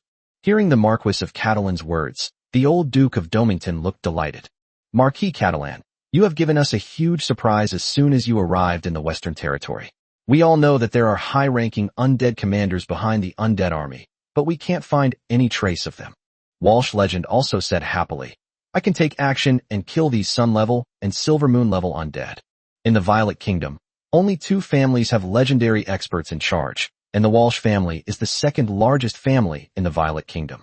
Unless the Walsh family establishes a separate kingdom, the Walsh family is already bound to the Violet Kingdom and has huge interests in it. The legend of Walsh doesn't want to see the Violet Kingdom ravaged by the undead, much less destroyed. Walsh legends are very willing to make a move. Before nightfall, Reg immediately teleported away with the Walsh legend. Having discovered the location of the undead in the Radiant Sun Realm and Silver Moon Realm, Reg has set up anchor points, making it convenient to teleport there with the Walsh legend. Teleported to a location, Reg immediately pointed out the hiding place of the high-ranking undead to the legend of Walsh. Walsh legend flew quickly over, located the high-ranking undead, and killed it. 1 Sun-level lich and 8 Silver Moon-level liches. None of them escaped from the hands of the Walsh legend. Of course, these high-ranking undead are all liches, and they can be resurrected after death, but they cannot appear in the outside world for a long time. By the time Reg and the legendary Walsh returned to the old Duke of Domington, the sun was almost setting. The Duke of Domington has ordered the cooks to prepare a sumptuous meal for dinner with Reg and the Walsh legend. On the other side, amidst the million-strong undead army facing the western frontier garrison, the deaths of a Radiant Sun Realm lich and 8 Silver Moon Realm liches have driven over 80-star Realm undead to the brink of madness. How could humans know the hiding places of the Sunshining Realm lich and the Silver Moon Realm lich? Both the Radiant Sun lich and the Silver Moon lich are dead. What should we do? Night is approaching. Should we proceed with the attack on the human defenders' lines as planned? What if the humans discover my location and come to kill me soon? With no high-ranking undead to command or issue orders, these Star Realm undead were at a loss as to what to do. Their chaos is equivalent to a million-strong undead army being thrown into disarray. As night fell, some undead at the Star Realm commanded their armies to attack the human army's defenses, while others remained stationary, and still others retreated. Seeing that the undead army was not launching a full-scale attack, the old Duke of Domington was overjoyed, certain that they would achieve considerable success tonight. The old Duke of Dominion instructed Reg to relay orders to all units of the Westerland's garrison to wipe out the attacking undead army. Nearly a third of the million-strong undead army launched an attack on the western border defenses, and fierce fighting broke out between the two sides. Flares were continuously launched into the sky, turning the night into day. Thanks to the Catalan crossbow, the crossbowmen have become the dominant force in the Violet Kingdom, with over 70,000 crossbowmen among the 500,000 troops stationed in the western border. The noble territories unaffected by the undead are constantly manufacturing Catalan crossbows and forming more crossbowman units. Each garrison brought the dead closer, and the crossbowmen, arranged in 3 rows, fired their crossbow bolts one after another. When the undead charge forward, one side may lose up to 1/3 of its troops, while the other side may lose more than 1/5. The crossbowmen retreated, while the shield bearers, spearmen, and swordsmen stepped forward to fight the undead. While the western garrison was battling the undead army, even more undead approached the border region between the east and west. Although no new Sunlit Lich has appeared yet, a new Silver Moon Lich has arrived. The newly arrived undead commander quickly discovered the unexpected turn of events in the million-strong undead army ahead. Both the Radiant Sun Realm Lich and the Silver Moon Realm Lich were dead, having been found and killed by a legendary human expert. This unexpected turn of events directly led to the new undead commander's reluctance to lead his army to attack the western border garrison, fearing that he would be discovered and killed by a legendary human warrior. The legendary undead warriors were unaware of the changes happening here. They were all rushing to the Light Empire, preparing to launch a major attack on it. Overnight, the western frontier garrison had eliminated at least 200,000 undead, with fewer than 40,000 casualties, making it a great victory. Reg disposed of nearly 10,000 corpses and gained some life energy. However, the number of undead gathered opposite the western frontier guard was even greater. Yesterday, it was just over 1 million, but today it has exceeded 1,100,000. Overnight, more than 300,000 dead souls gathered there. Fortunately, 200,000 undead were killed last night. Otherwise, the western frontier garrison would have faced at least 1.3 million undead. During the day today, a new army, estimated to number around 100,000, will arrive in the western border. Once the northern army arrives, the western garrison will increase in size even further. Reg inspected the defensive line and explored the area where the undead were hiding, discovering traces of 2 more Silver Moon Liches. With no undead legends to stop them, it was Walsh Legend's chance to make his move. Reg used the Walsh Legend teleportation to kill both Silver Moon Realm Liches and more than a dozen Star Realm undead before sending the Walsh Legend back. Being teleported back and forth by Marquis Catalan, Walsh Legend was filled with emotion. He lamented that even a legendary powerhouse like himself couldn't find the hiding place of a high-level undead, while Marquis Catalan, a Star Realm mage, was able to find it. I'm amazed at how convenient it is for Spatial Mage to travel. Marquis Catalan's special abilities are unattainable by others, but as a Spatial Mage, Walsh Legend feels it's worth recruiting and training a few of him. If it can be cultivated to the Star Realm, it will be of great use. After sending the Walsh Legends back, Reg made another trip to the north. Without Princess Katarina in charge, Reg was not entirely at ease at home. Brentshire is relatively safe for the time being, and the autumn harvest has ended with the support of the Lord's Mansion. The territory reconstruction project was temporarily put on hold, and Wallace gathered the remaining able-bodied men for military training. By incorporating most of the able-bodied men in the territory into the army, the territory's army will exceed 160,000. For the Marquis land of Catalan, with a population of only 800,000, this is an astonishing number, with the army accounting for 1/5 of the territory's total population. If it were the Violet Kingdom, they could at most assemble an army that comprises 1/10 of the total population. Chapter 2:23 The Empire of Light Suffers. Reg also visited Duke Lucius's forces and learned that the undead army in the north was continuing its eastward retreat, with more undead fleeing into the Kingdom of Thousand Sails. With the strength of Duke Lucius's army, as long as the undead army within the Kingdom of Thousand Sails does not immediately advance westward into the Kingdom of Violet, Duke Lucius can stop them. Compared to the north, the situation in the west is far more critical, and the north's troops should be redeployed to the west as much as possible. If necessary, a portion of Reg's troops will also be transferred out. While Reg was running around the Violet Kingdom, the Star Realm undead in the western border undead army went berserk once again. The 2 Silver Moon Realm Liches that had just arrived were killed by a legendary human expert, along with more than a dozen Star Realm undead. How did the humans discover the hiding place of the high-ranking undead? Where are our legends? Why don't they step in to stop the legendary human warriors? For 2 consecutive days, high-level undead were killed by human legends, especially the Sunlit Lich and the Silver Moon Lich. This situation led the undead of the Star Realm to decide to abandon their attack on the western frontier's defenses tonight. Unless ordered by a Silver Moon Realm undead or even a Radiant Sun Realm undead. This situation is also why Reg didn't kill too many Star Realm undead with the Walsh Legend. Once enough Star Realm undead are killed, the lower-level undead, who have little intelligence, will instinctively charge towards the western border guard's defensive line until the last undead is killed. Killing fewer Star Realm undead will frighten the other Star Realm undead, causing them to halt their attacks on the western border garrison's defenses at night. The dead do not necessarily represent death. The dead should be considered as those who have gained new life after death. However, This life form is completely different from living beings. Between life and death. Low-level undead with little intelligence are not afraid of death, but high-level undead with more intelligence do not want to be killed. High-ranking undead are afraid, and therefore have ways to deal with it. The Westerland's garrison, led by the old Duke of Domington, did not want to engage in a full-scale war with the undead army, as doing so would kill a large number of undead, but would also result in heavy losses for themselves.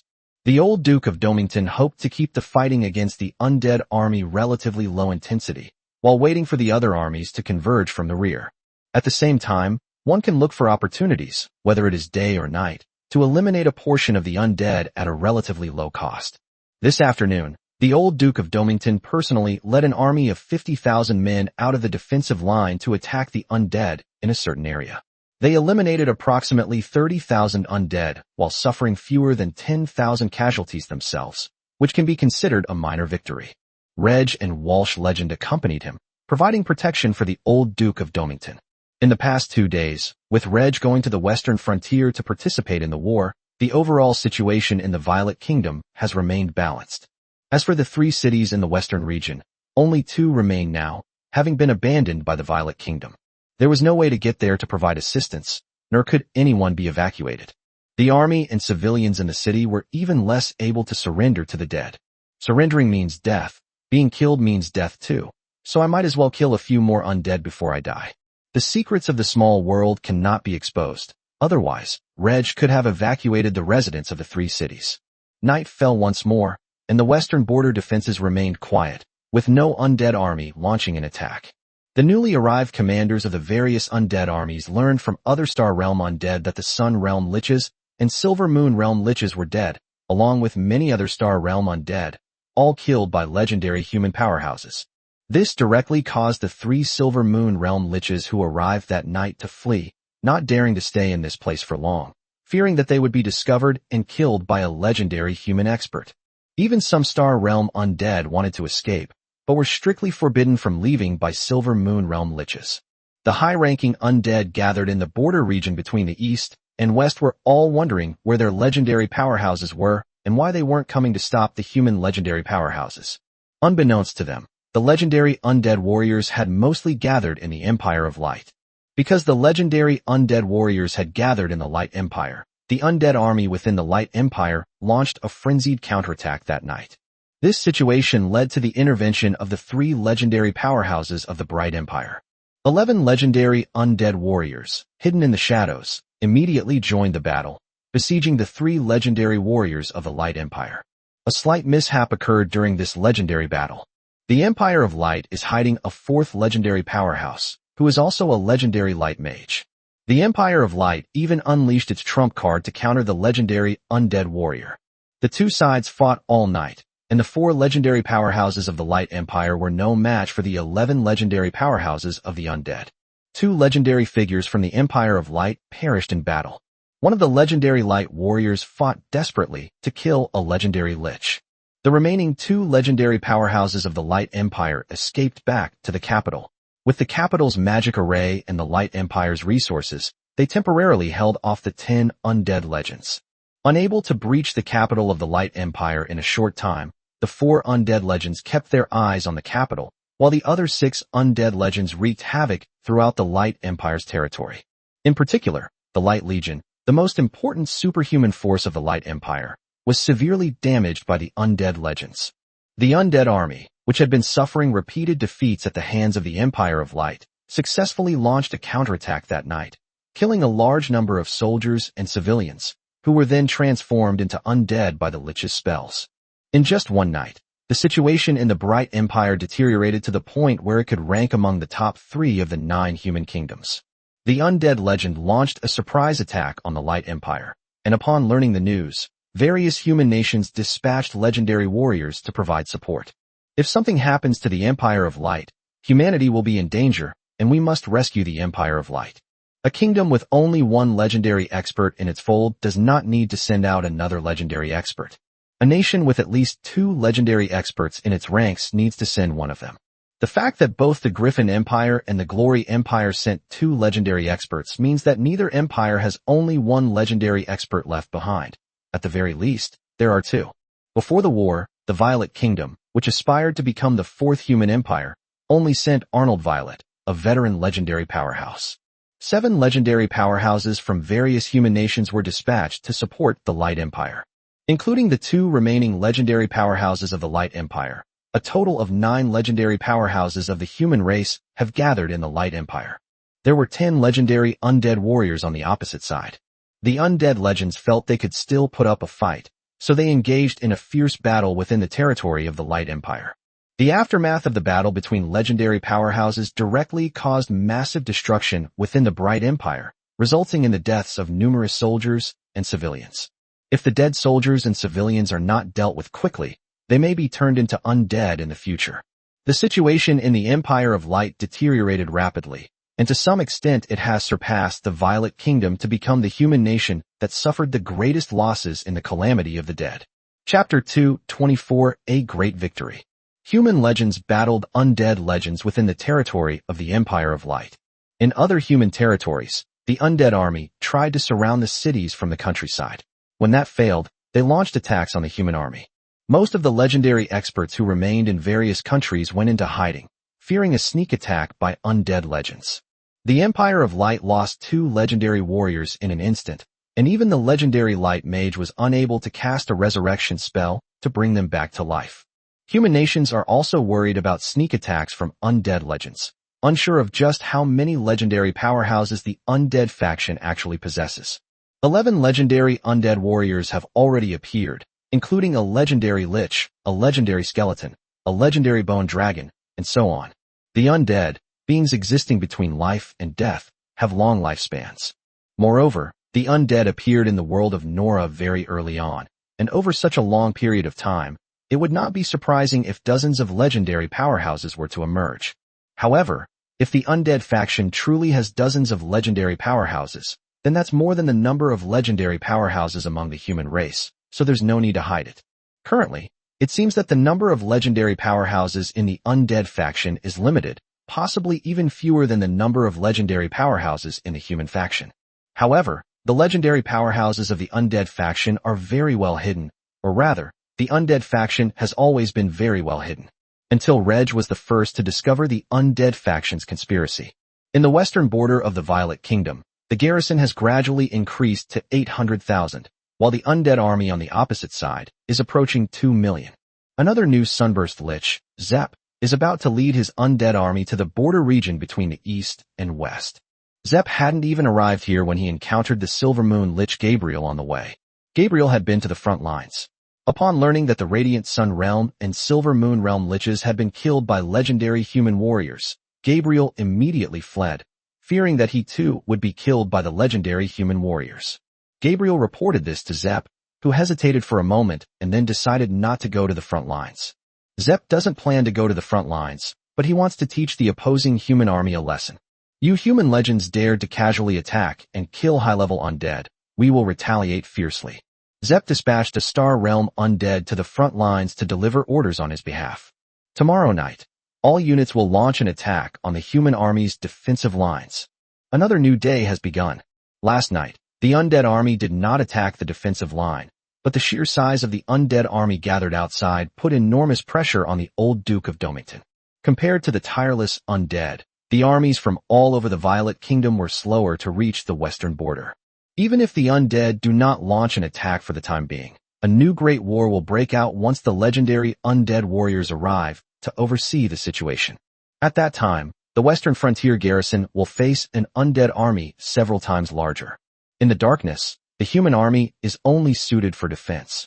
But during the day, the human army can launch a counterattack. After breakfast, the West Border Guard launched a full-scale attack under the orders of the old Duke of Domington. The soldiers, carrying farm tools and weapons, advanced toward the area where the dead were hiding. Before the soldiers could dig out the undead buried in the ground, the lich behind them cast dark curtain, blocking out the sun in the sky. Dozens, or even hundreds of liches released the dark curtain together, causing the black clouds in the sky to merge into a continuous expanse. The human commander who took the initiative to lead the army in the attack did not feel much fear. Flares soared into the sky, illuminating the heavens and the earth, as the human army clashed with the undead that crawled out of the earth. If the soldier's stamina drops rapidly after a period of fighting, the army can be ordered to retreat and withdraw from the area shrouded in darkness. Of course, you can also try to hold on until the dark sky dissipates on its own. This time, the Violet Kingdom's army is going to try this out. Fight to the death, kill all evil spirits. Our home is behind us, and we will fight the dead to the bitter end. Kill, kill, kill all the dead. As the Violet Kingdom's army clashed with the undead army, the dark curtain of heaven showed signs of dissipating. The liches immediately cast spells to maintain the dark curtain. Without Silver Moon Realm or Radiant Sun Realm liches present, and at most Star Realm liches casting spells, the dark sky over the battlefield will only last for 2 hours at most. 2 hours later, the dark clouds in the sky above the battlefield quickly dissipated, and sunlight shone directly on the bodies of the undead. When the low-level undead's body is exposed to sunlight, wisps of black smoke rise from it, and its combat power drops significantly, putting it into a weakened state. A Star Realm undead led the undead army in retreat, but they were pursued by the Violet Kingdom's army. The undead army continued its attack, but was quickly wiped out by the Violet Kingdom's army. Some undead armies prepared to hide in the soil, but the Violet Kingdom's army retrieved the farm tools behind them, dug out the undead, and killed them. If this continues, the 2 million undead army will be wiped out by the Violet Kingdom's army. Zep, the Radiant Sun Lich, risked being attacked by a legendary human powerhouse, and led the Silver Moon Liches to the front lines to unleash the Dark Curtain. The sky over the battlefield was once again shrouded in dark clouds. The weakened state of the undead was restored, and they launched a counterattack against the Violet Kingdom's army. Upon seeing this, the old Duke of Domington immediately ordered the entire army to retreat. They fought and retreated, withdrawing to an area outside the dark clouds. Meanwhile, the old Duke of Domington also gave Reg a new task, to find the high-ranking lich who released the Dark Curtain. If we can find these high-ranking liches, the Walsh legend can kill them all. Once the dark clouds in the sky have dispersed, the Violet Kingdom's army can continue its attack. Upon receiving the mission from the Duke of Domington, Reg set off immediately, but changes on the battlefield affected his mission. After the Violet Kingdom's army left the area shrouded in dark clouds, the undead army immediately retreated westward. Even the high-ranking liches released the Dark Curtain to the west, causing the undead army to retreat to a more distant place. Should we pursue them? Old Duke Domington hesitated. Ultimately, they abandoned the pursuit, and all the defenders on the western front returned to their lines to rest. The main problem is that the high-ranking liches ran away after releasing Dark Sky Curtain, making it difficult for Reg to quickly find their tracks.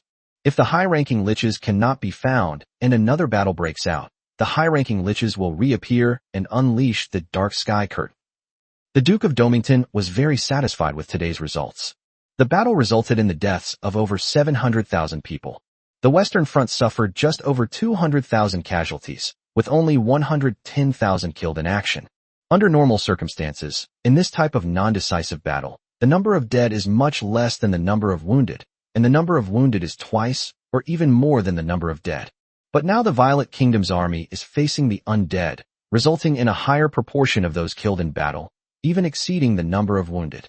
Regardless, this battle was a resounding victory for the Violet Kingdom. As long as the Violet Kingdom loses one soldier, it can eliminate 3 undead and maintain the balance. Eliminating more than 3 undead is considered a win. The losses include those killed in action and those wounded and unable to participate in combat for a short period of time. Chapter 2:25 The Importance of Reg. The Western Frontier garrison achieved a great victory, and Reg also gained a large amount of life energy. The liches were busy directing the battle and maintaining the Dark Curtain, so they had no time to cast Undead Resurrection. This means that the 110,000 human soldiers who died on the battlefield were basically not converted into undead. All the bodies were brought back, ready to be disposed of. Reg teleported once and collected most of the corpses into the small world. Although the longest time since death has exceeded half a day, so many corpses still bring Reg a large amount of life energy. Once the war is over, Reg can continue to improve the physical fitness of some of his subordinates, and he can also go to the Mage Kingdom to recruit another group of old mages whose lifespans are running out. The more Violet Kingdom soldiers die in battle, the more life energy Reg gains. However, Reg hopes that the Violet Kingdom can defeat the undead as soon as possible.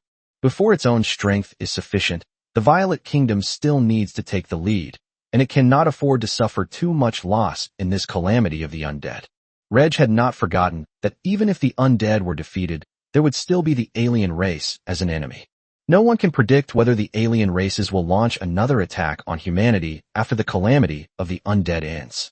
After a resounding victory, the Western garrison quickly regained its morale. As day ended and night fell, the undead army opposite did not move eastward. More spirits gathered here in the darkness. Zep, the Lich of the Sunlit Realm who commands the undead army, has no immediate plans to launch an attack. It is waiting for the legendary undead to come and take charge. Without a legendary undead to oversee the army, even the high-ranking undead who command the undead army are in danger. This is not a suitable situation to launch an attack on the human army. During the day, it is even more important to stay away from the human army. Fortunately, the legendary undead didn't keep Zep waiting for long. Currently, among the various battlefields between humans and the undead, the battlefields of the Light Empire and the Violet Kingdom are the most important. The battlefield of the Light Empire is home to the most legendary undead warriors. The battlefield of the Violet Kingdom is teeming with low-level undead. The Violet Kingdom achieved a great victory over the undead faction, inflicting losses of over 700,000 undead, with many high-level undead also being killed by legendary powerhouses of the Violet Kingdom. In this situation, a legendary skeleton arrives at the battlefield of the Violet Kingdom to take command and confront Duke Walsh. This legendary skeleton is not one of the 11 legendary undead that attacked the Empire of Light. It is a legendary undead that the undead faction is still hiding in the shadows.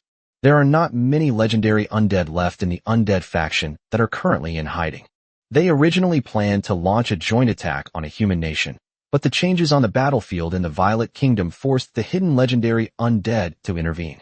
With the appearance of legendary undead, Duke Walsh could no longer easily kill the high-ranking undead hidden among the undead army. Even Reg's movements had to be more subtle to avoid giving the legendary skeleton an opportunity to strike. With the legendary skeleton in command, Zep led the undead army toward the western border. The battle between the western border garrison and the undead army is about to begin again. Fortunately, there was also good news from the Violet Kingdom. The first batch of northern troops finally arrived and joined them. One of the important units here is the Blood Rose Knights. In a single day, the western border garrison gained an additional 150,000 troops. At night, the undead army launched a fierce attack on the western border defenses and only withdrew when the night was almost over. For every soldier lost by the western garrison, only 2 undead were eliminated. During the day, the western garrison was unable to launch an offensive. The soldiers and officers were exhausted from the night battles and needed sufficient rest during the day. If the exhausted army were to attack the tireless undead during the day, it would only result in heavy losses for the army. The undead also know that humans get tired, so occasionally during the day they use the dark canopy to block out the sun and launch an attack on the western border defenses. The western border garrison had no choice but to fight tenaciously, with officers and soldiers using their own lives to desperately hold back the dead. If this continues, the western garrison will be completely defeated by the undead army. The Duke of Domington and the Walsh legends sought a way to turn the tide. To withstand or defeat the undead army, the first step is to deal with the legendary skeletons and other high-ranking undead who command the army. Marquis Catalan can find traces of high-ranking undead, but to kill them in the undead army, a legendary expert is needed. The Walsh legend was blocked by the legendary skeleton. After much deliberation, I can only trouble the Marquis of Catalan. The capital city has a Silver Moon Realm spatial mage in charge, but this spatial mage's spatial talent is far inferior to that of Marquis Catalan. Although his mage level was higher than Marquis Catalan's, the teleportation effect of his teleportation spell was not as good as Marquis Catalan's. Send Marquis Catalan back and forth to the capital to teleport Princess Katarina to the Westerlands.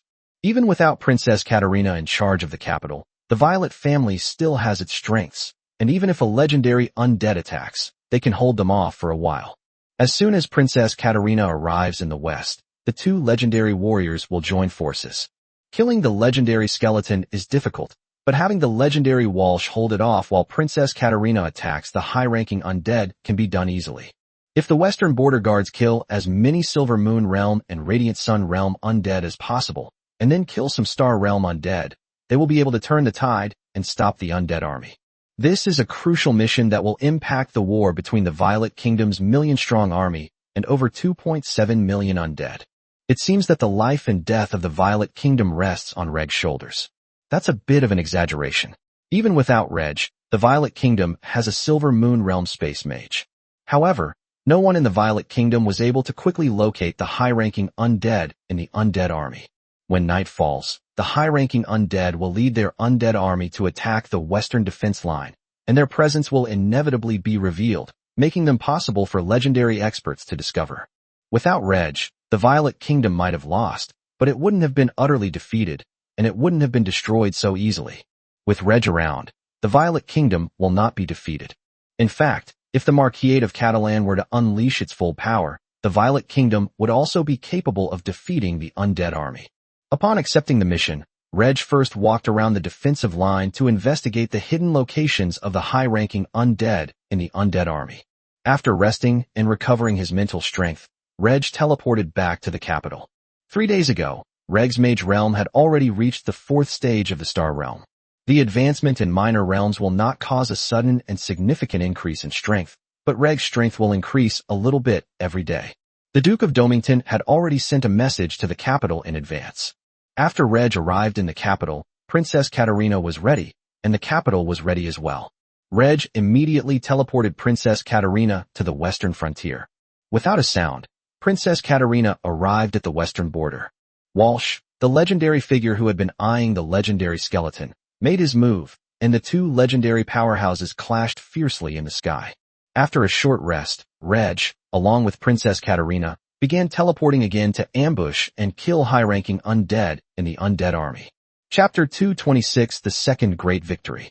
With a legendary skeleton in charge, the high-ranking undead hiding among the undead army felt much safer, no longer needing to worry about being attacked and killed by legendary human powerhouses. Having suffered a crushing defeat after losing over 700,000 undead to the human army, they are now poised to turn the tide and win. Zepp is already planning to severely damage the human army tonight or tomorrow night, then break through the human army's defenses and invade the eastern region of the Violet Kingdom. Zepp turned his gaze to the sky, searching for the figures of the two legendary powerhouses.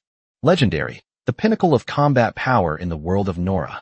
It also wanted to become a legendary lich. If it can destroy the Violet Kingdom, it has a great chance of becoming a legend. Just as Zepp was lost in thought, Reg teleported over with Princess Katarina. The undead of the Radiant Realm are there. Reg pointed out a precise location to Princess Katarina, and Princess Katarina flew directly there. A powerful human who could fly shattered Zepp's illusions. How could a legendary human expert appear here? Zepp fled in panic, but it was too late. He couldn't even withstand a single blow from Princess Katarina before being killed by her sword. However, Zepp is a lich, and with the life box, he can be resurrected. After killing Zepp, Princess Katarina immediately flew back to Reg and continued teleporting. The legendary skeleton Morstan, who was fighting the legend of Walsh in the sky, has discovered the appearance of another legendary human powerhouse and has also killed a radiant lich. Anger. Morstan was furious. In its vision, Princess Katarina had already teleported to the area where the second Sunburst Lich was located. It tried to rush over to stop it, but it was too late, especially with the Walsh legend blocking its way. Enraged, Morstan had no choice but to continue fighting the Walsh legend, to the point of frenzy, even attempting to trade blows with him. However, the Walsh legends did not want to trade blows with the legendary skeleton. They only wanted to hold off the legendary skeleton and prevent it from affecting Princess Katarina. Soon, the second Sunburst Lich in the undead army was killed by Princess Katarina. Reg then took Princess Katarina to find those Silver Moon Liches.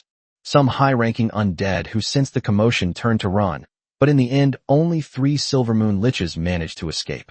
The Star Realm, Silver Moon Realm, and Radiant Sun Realm experts in the Western Border Guard were unable to make a move. If they were to break into the undead army, they would be surrounded and killed by the undead army since they could not fly. The strong cannot charge into the undead army, but now is the opportunity for the Western defenders to counterattack. The old Duke of Dominion ordered the West Frontier garrison to launch a full-scale attack. Most of the Radiant Sun and Silver Moon Liches in the undead army were killed, with only 3 Silver Moon Liches escaping. The highest-ranking Lich remaining was only at the Star Realm. It's daytime now, and the sun is shining brightly. Faced with the human army's attack, The liches could only unleash the dark curtain to block out the sun in the sky, and the undead crawled out of the soil to fight against the human army. The Western garrison did not launch a strong attack on the undead army. Instead, they fought and retreated, withdrawing to the edge of the area shrouded in dark clouds, ready to leave at any time. Once the undead retreat westward, the Western garrison will pursue them to prevent their escape. The Western garrison is stalling for time. In the sky, Princess Katarina and the Legend of Walsh joined forces to attack the legendary skeleton. Morstan barely managed to withstand the attacks of the two human legends, but his injuries continued to worsen. Based on strength, Morstan is stronger than Walsh legend. Princess Katarina is a newly crowned legend, but her strength is not as great as that of the legendary Walsh.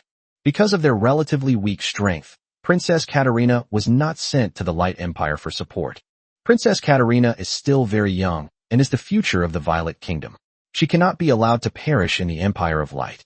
The legendary skeleton is difficult to kill. As long as it can be blocked and prevented from harming the human army, it will be fine.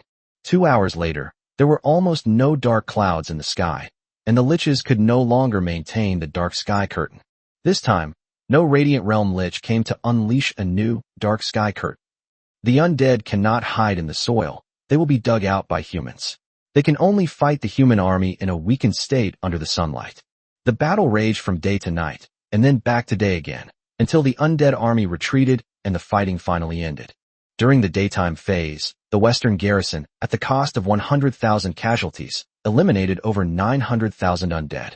During the night, the undead launched a fierce counterattack, and the Western garrison, at the cost of 150,000 casualties, eliminated nearly 400,000 undead.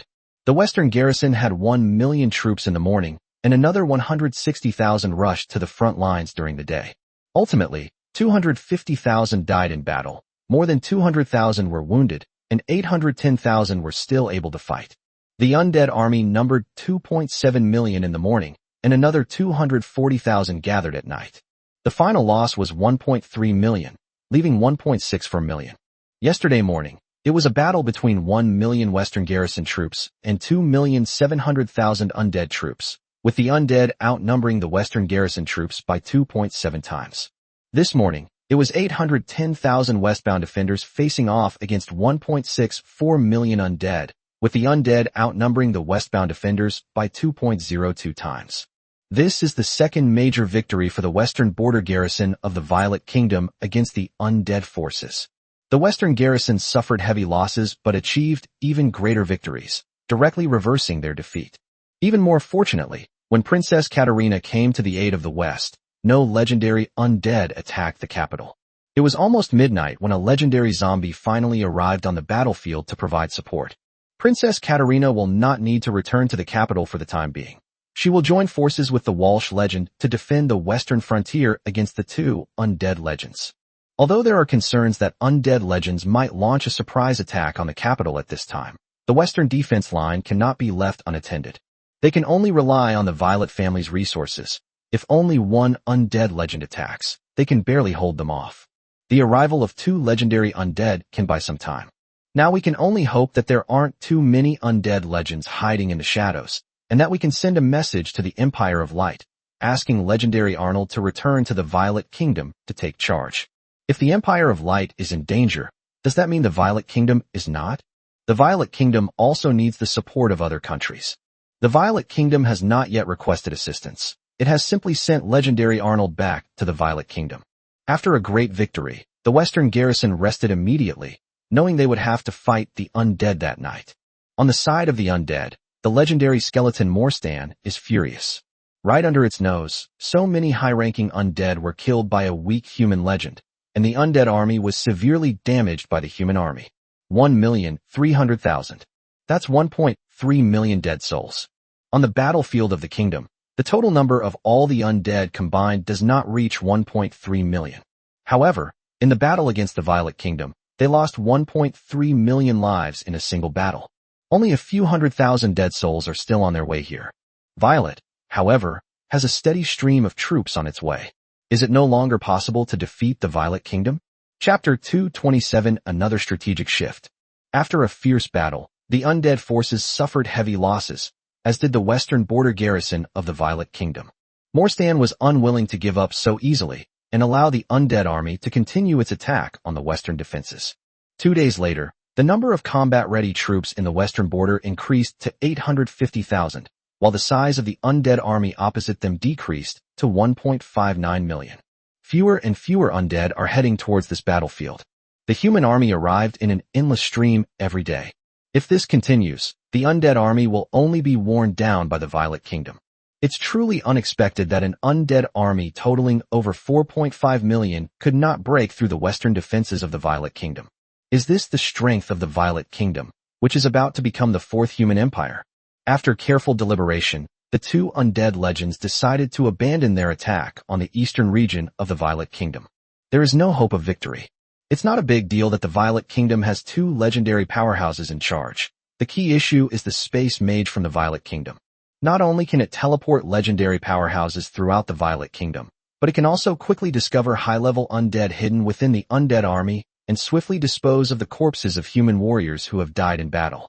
The undead faction was unaware that Reg was the first to discover their plot, but they knew that Reg had disposed of a large number of human and alien corpses.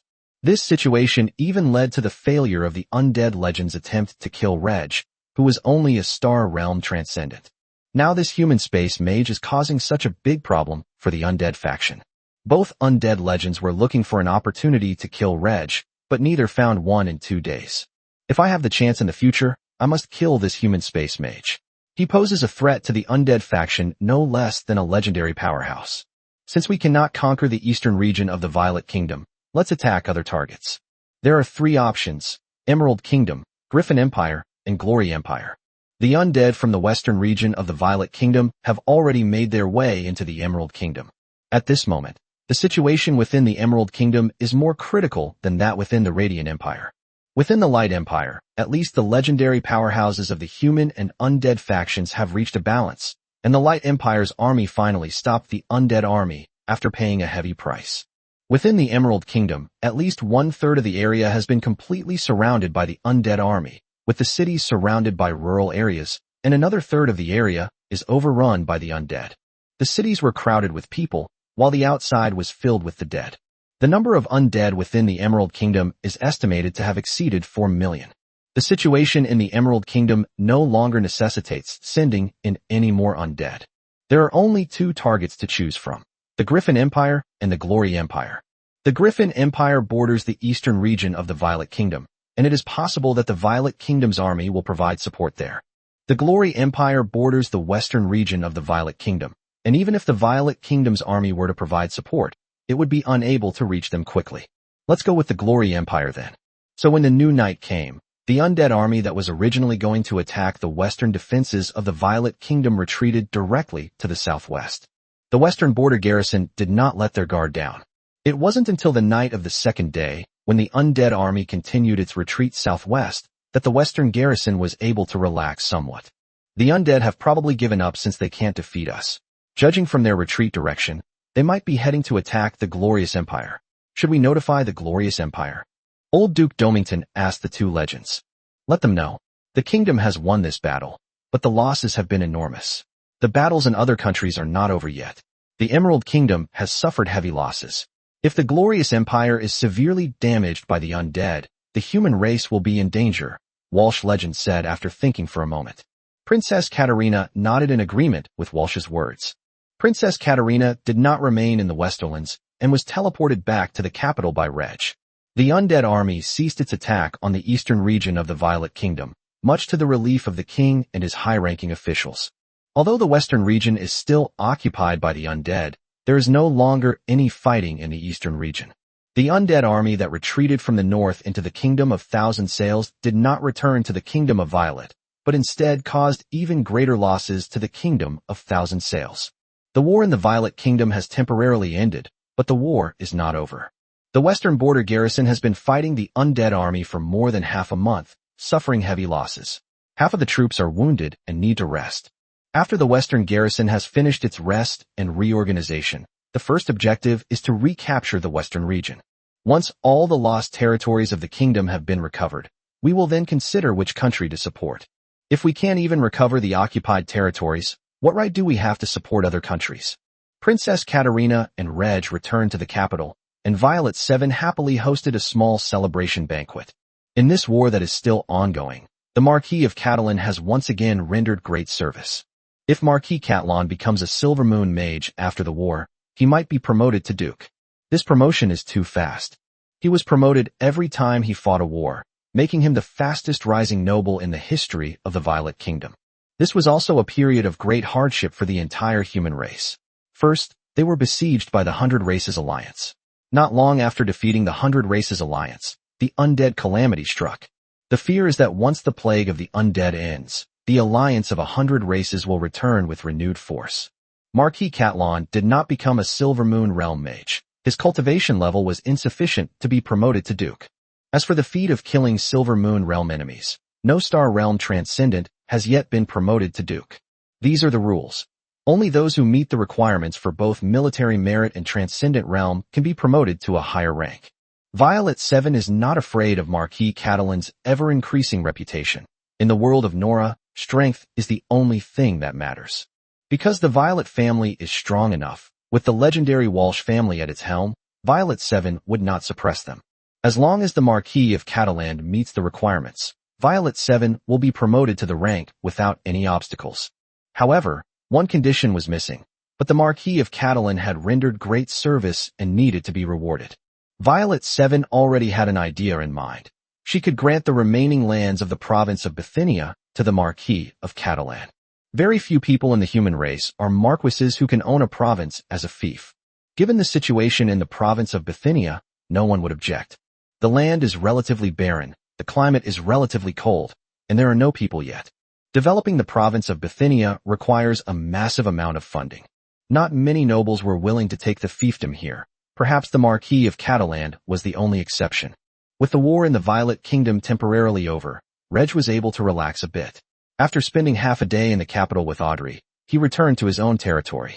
While Reg was involved in the Western Frontier War, the Marquis of Catalan was relatively quiet, with no undead or aliens coming to harass them. All territory reconstruction projects have been suspended. Only the military is training, ready to participate in war at any time. They even prepared to send troops to the front lines to fight. Chapter 228 Recognizing Strength. The war in the Violet Kingdom has temporarily ended, but the Violet Kingdom has paid a heavy price. In the northern eastern border, more than 300,000 soldiers and civilians were killed by the undead. In the western region, more than 2.5 million soldiers and civilians were killed by the undead. Fortunately, the outbreak of the undead plague occurred relatively recently, only 2 months after the end of the war between the human race and the 100 Races Alliance. The nobles of the Violet Kingdom frantically migrated people from the eastern region to the western region, but they could not move too many people at once and had to do it step by step. Most of the population that migrated to the western region, as well as the army that guarded the western region, were killed by the undead, and their corpses were transformed into undead. Finally, the Violet Kingdom gathered a large army and established a defensive line in the eastern and western borders to stop the invasion of the undead army. The Violet Kingdom mobilized more than 1.8 million troops to the western border defense line, with nearly 700,000 killed in action and almost 300,000 wounded evacuated from the western border defense line. The garrison on the western border has now increased to 900,000 and will increase to 1 million before troop deployment to the western border ceases. After all, the Violet Kingdom has undead not only in the west, but also in the east. The calamity of the undead has continued to this day, and the Violet Kingdom has already lost 3.5 million soldiers and civilians, which is almost 1/10 of the total population of the Violet Kingdom. Even in the war between the human race and the alliance of all races, the Violet Kingdom did not suffer such great losses. The Violet Kingdom has truly been devastated by the undead. As long as the undead don't attack on their own initiative, the Violet Kingdom will not go to war again for a while. The army needs time to rest and recuperate. Thanks to Reg's participation in the Western Frontier defense and his legendary search for high-level undead, the Liches were unable to unleash undead resurrection, to transform fallen human officers and soldiers into undead during the battle. After the battle, the corpses all needed to be disposed of, and Reg handled most of them, which allowed him to gain a large amount of life energy. The life energy harvested is enough for the Third Order World Tree to grow 218.65 centimeters taller. As is customary, Half of the life energy is used for the growth of the world tree, and the other half is stored away. The world tree is now 13.89 meters tall, and the land area of the small world has reached 186,400 square meters. Reg will use a portion of the stored life energy to improve the physical fitness of his subordinates. The remaining life energy will be used to recruit the old mage in the Mage Kingdom after the calamity of the undead ends. Upon returning to his territory, Reg immediately summoned his men to discuss the future development of the territory. The battle between the humans and the undead is not over yet, and Reg doesn't know how long it will last. They don't even know if another undead army will attack the eastern region of the Violet Kingdom, or if any human nations will be destroyed by the undead army. We can't just stop doing everything because of the war. At least the fighting in the eastern region of the Violet Kingdom should be temporarily over. With October fast approaching, Reg thought it would be appropriate to disband a portion of the army and carry out a month of reconstruction work, before suspending it in November when winter arrived. During the winter, when the weather is warm, the army conducts training. Depending on the situation, the Violet Kingdom will have to wait until the weather warms up next year before it sends troops to reclaim the lost territory in the western region. If the undead become too powerful, the Violet Kingdom will temporarily postpone the recapture of its lost western territories. After all, there are no living people left in the western region, and reclaiming large tracts of land requires defense, which would disperse the Violet Kingdom's limited military force. It would be better to concentrate our forces in the eastern region. At least that way we can hold the eastern region. Compared to the undead, both Reg and Wallace believe that the alien races in the north also needed to be guarded against. A large number of troops were deployed in the north of the territory to guard against attacks from foreign tribes. The border fortresses are no longer garrisoned, and if foreign tribes attack, they will have to rely on their own army to defend the territory. If a remnant of the 5th Route Army of the 100 Races Alliance were to march south, Reg might be able to hold them off if he used all his strength. 20,000 regular troops, 140,000 reserve troops, a Maid combat regiment about to form its 4th squadron, and a resurrected mage regiment in the small world. With winter just a month away, the likelihood of northern nomadic tribes migrating south is relatively low.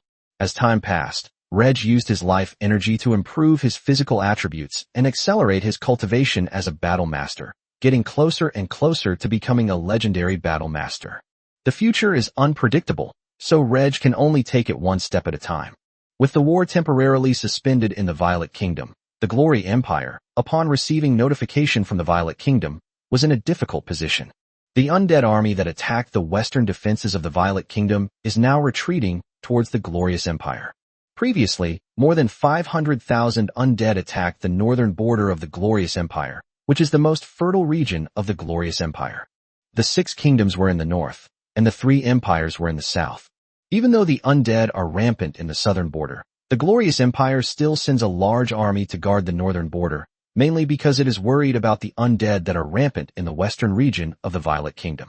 More than 500,000 undead attacked the northern border, but were stopped by the northern garrison of the Glorious Empire.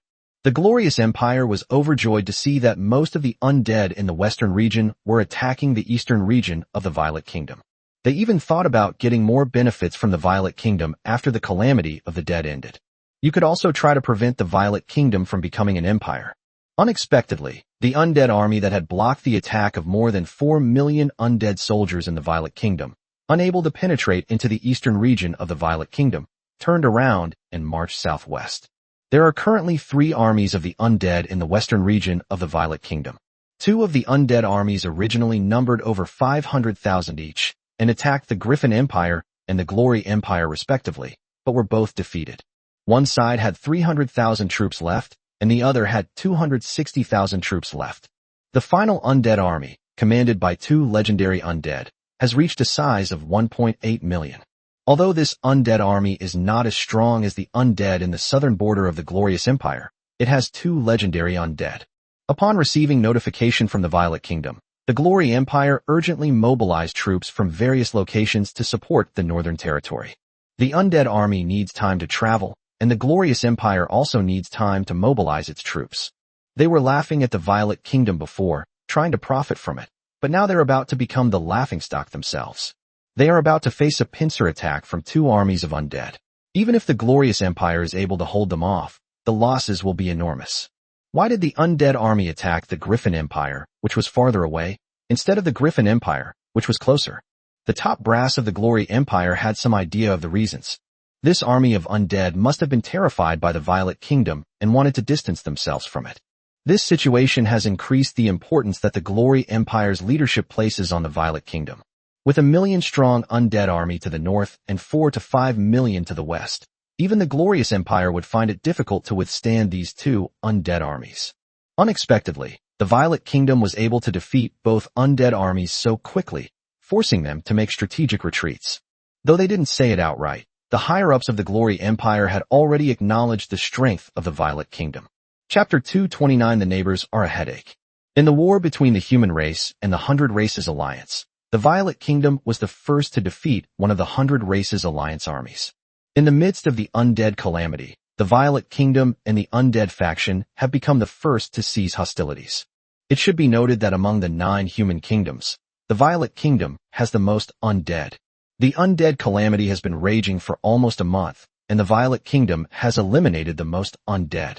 Not only does the Glory Empire recognize the strength of the Violet Kingdom, but other countries also acknowledge its power. While acknowledging its strength is understandable, the Violet Kingdom's 4 neighbors, the Griffin Empire, the Glory Empire, the Emerald Kingdom, and the Thousand Sails Kingdom, are causing it considerable trouble. The Griffin Empire fared somewhat better, only being attacked once by an undead army of over 500,000 from the western region of the Violet Kingdom, before being stopped by the Griffin Empire's northern garrison. The Glorious Empire already had a large undead army keeping watch in the north, and now an even larger undead army is on its way. The two armies of the undead merged, numbering over 2 million, and were also guarded by 2 legendary undead. The situation in the Glory Empire will also become critical. Compared to the Glory Empire, the situations in the Thousand Sails Kingdom and the Emerald Kingdom are already critical. The nearly 500,000 undead army, originally located in the eastern and northern border of the Violet Kingdom, strategically shifted its presence to the territory of the Thousand Sails Kingdom. The northern border of the Thousand Sails Kingdom was already ravaged by a massive army of undead, and the Thousand Sails Kingdom could only struggle to resist them. Unexpectedly, another army of undead arrived from the Violet Kingdom. With the 2 armies of the undead joining forces, the army of the Thousand Sails Kingdom was defeated and forced to retreat. Almost the entire northern territory fell, with only a few medium and large cities still holding out. The situation in the Emerald Kingdom is more critical than that in the Thousand Sails Kingdom. The undead scourge has erupted, with traces of the undead appearing in 2/3 of the Emerald Kingdom, causing enormous losses to the kingdom. In the western region of the Violet Kingdom, another undead army of over 500,000 has invaded the Emerald Kingdom. This directly led to the deterioration of the situation in the Jade Kingdom. Today, only a few cities remain in 1/3 of the territory. The undead have begun to roam 1/3 of the territory. Only the last third of the area remains unconquered by the undead. It can be said that the undead within the Violet Kingdom directly affected its 4 neighbors. But what can the 4 neighboring kingdoms, the Griffin Empire, the Glory Empire, the Emerald Kingdom, and the Thousand Sails Kingdom say? How the dead go is not something the Violet Kingdom can arrange. Can you still complain that the Violet Kingdom is too powerful and has driven away all the undead? Not only should they not complain about the Violet Kingdom, but they should also ask the Violet Kingdom for help. Both the Thousand Sails Kingdom and the Emerald Kingdom, facing dire situations, are appealing to the Violet Kingdom for help. The Griffin Empire did not need to ask for help, while the high command of the Glorious Empire believed that it was not yet time to ask a kingdom for help. It's somewhat shameful for the Empire to ask the kingdom for help. The Empire of Light is different. It seeks aid from all human nations. Violet 7 naturally refused the requests for help from the Kingdom of Thousand Sails and the Kingdom of Emerald. In order to defeat the undead, the Violet Kingdom has paid a heavy price, losing more than 3.5 million people, including more than 1.3 million soldiers.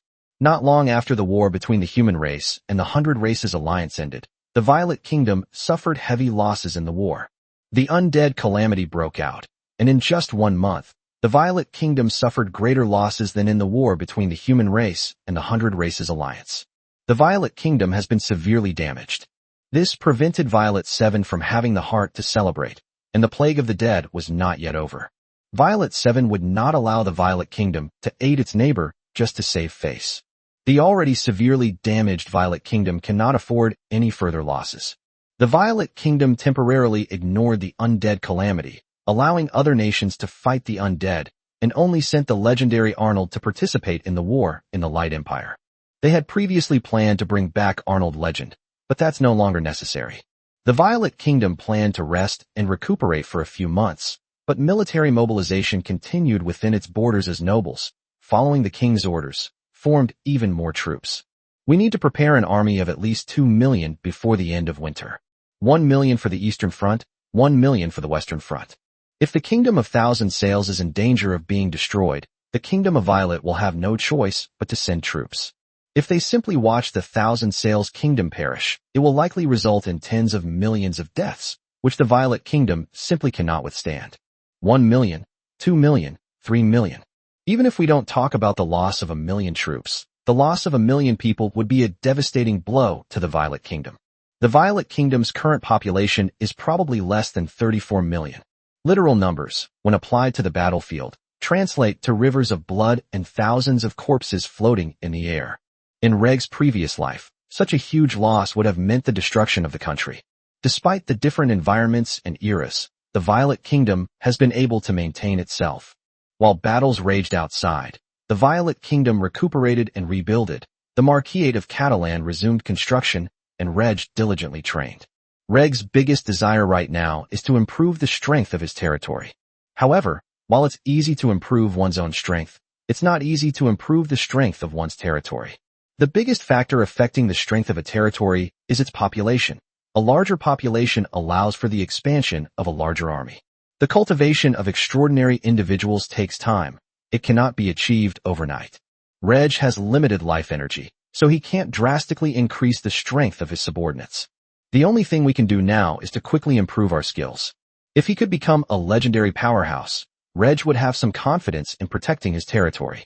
Legendary superhumans can fly, making them impossible to besiege with a large army. Under normal circumstances, only legendary experts can deal with legendary experts. Or perhaps a transcendent being at the Radiant Sun realm wields a powerful treasure to resist a legendary expert. Reg is different. With his top-tier spatial talent, even though he has just entered the legendary realm, Reg possesses combat power far exceeding that of a newly promoted legendary.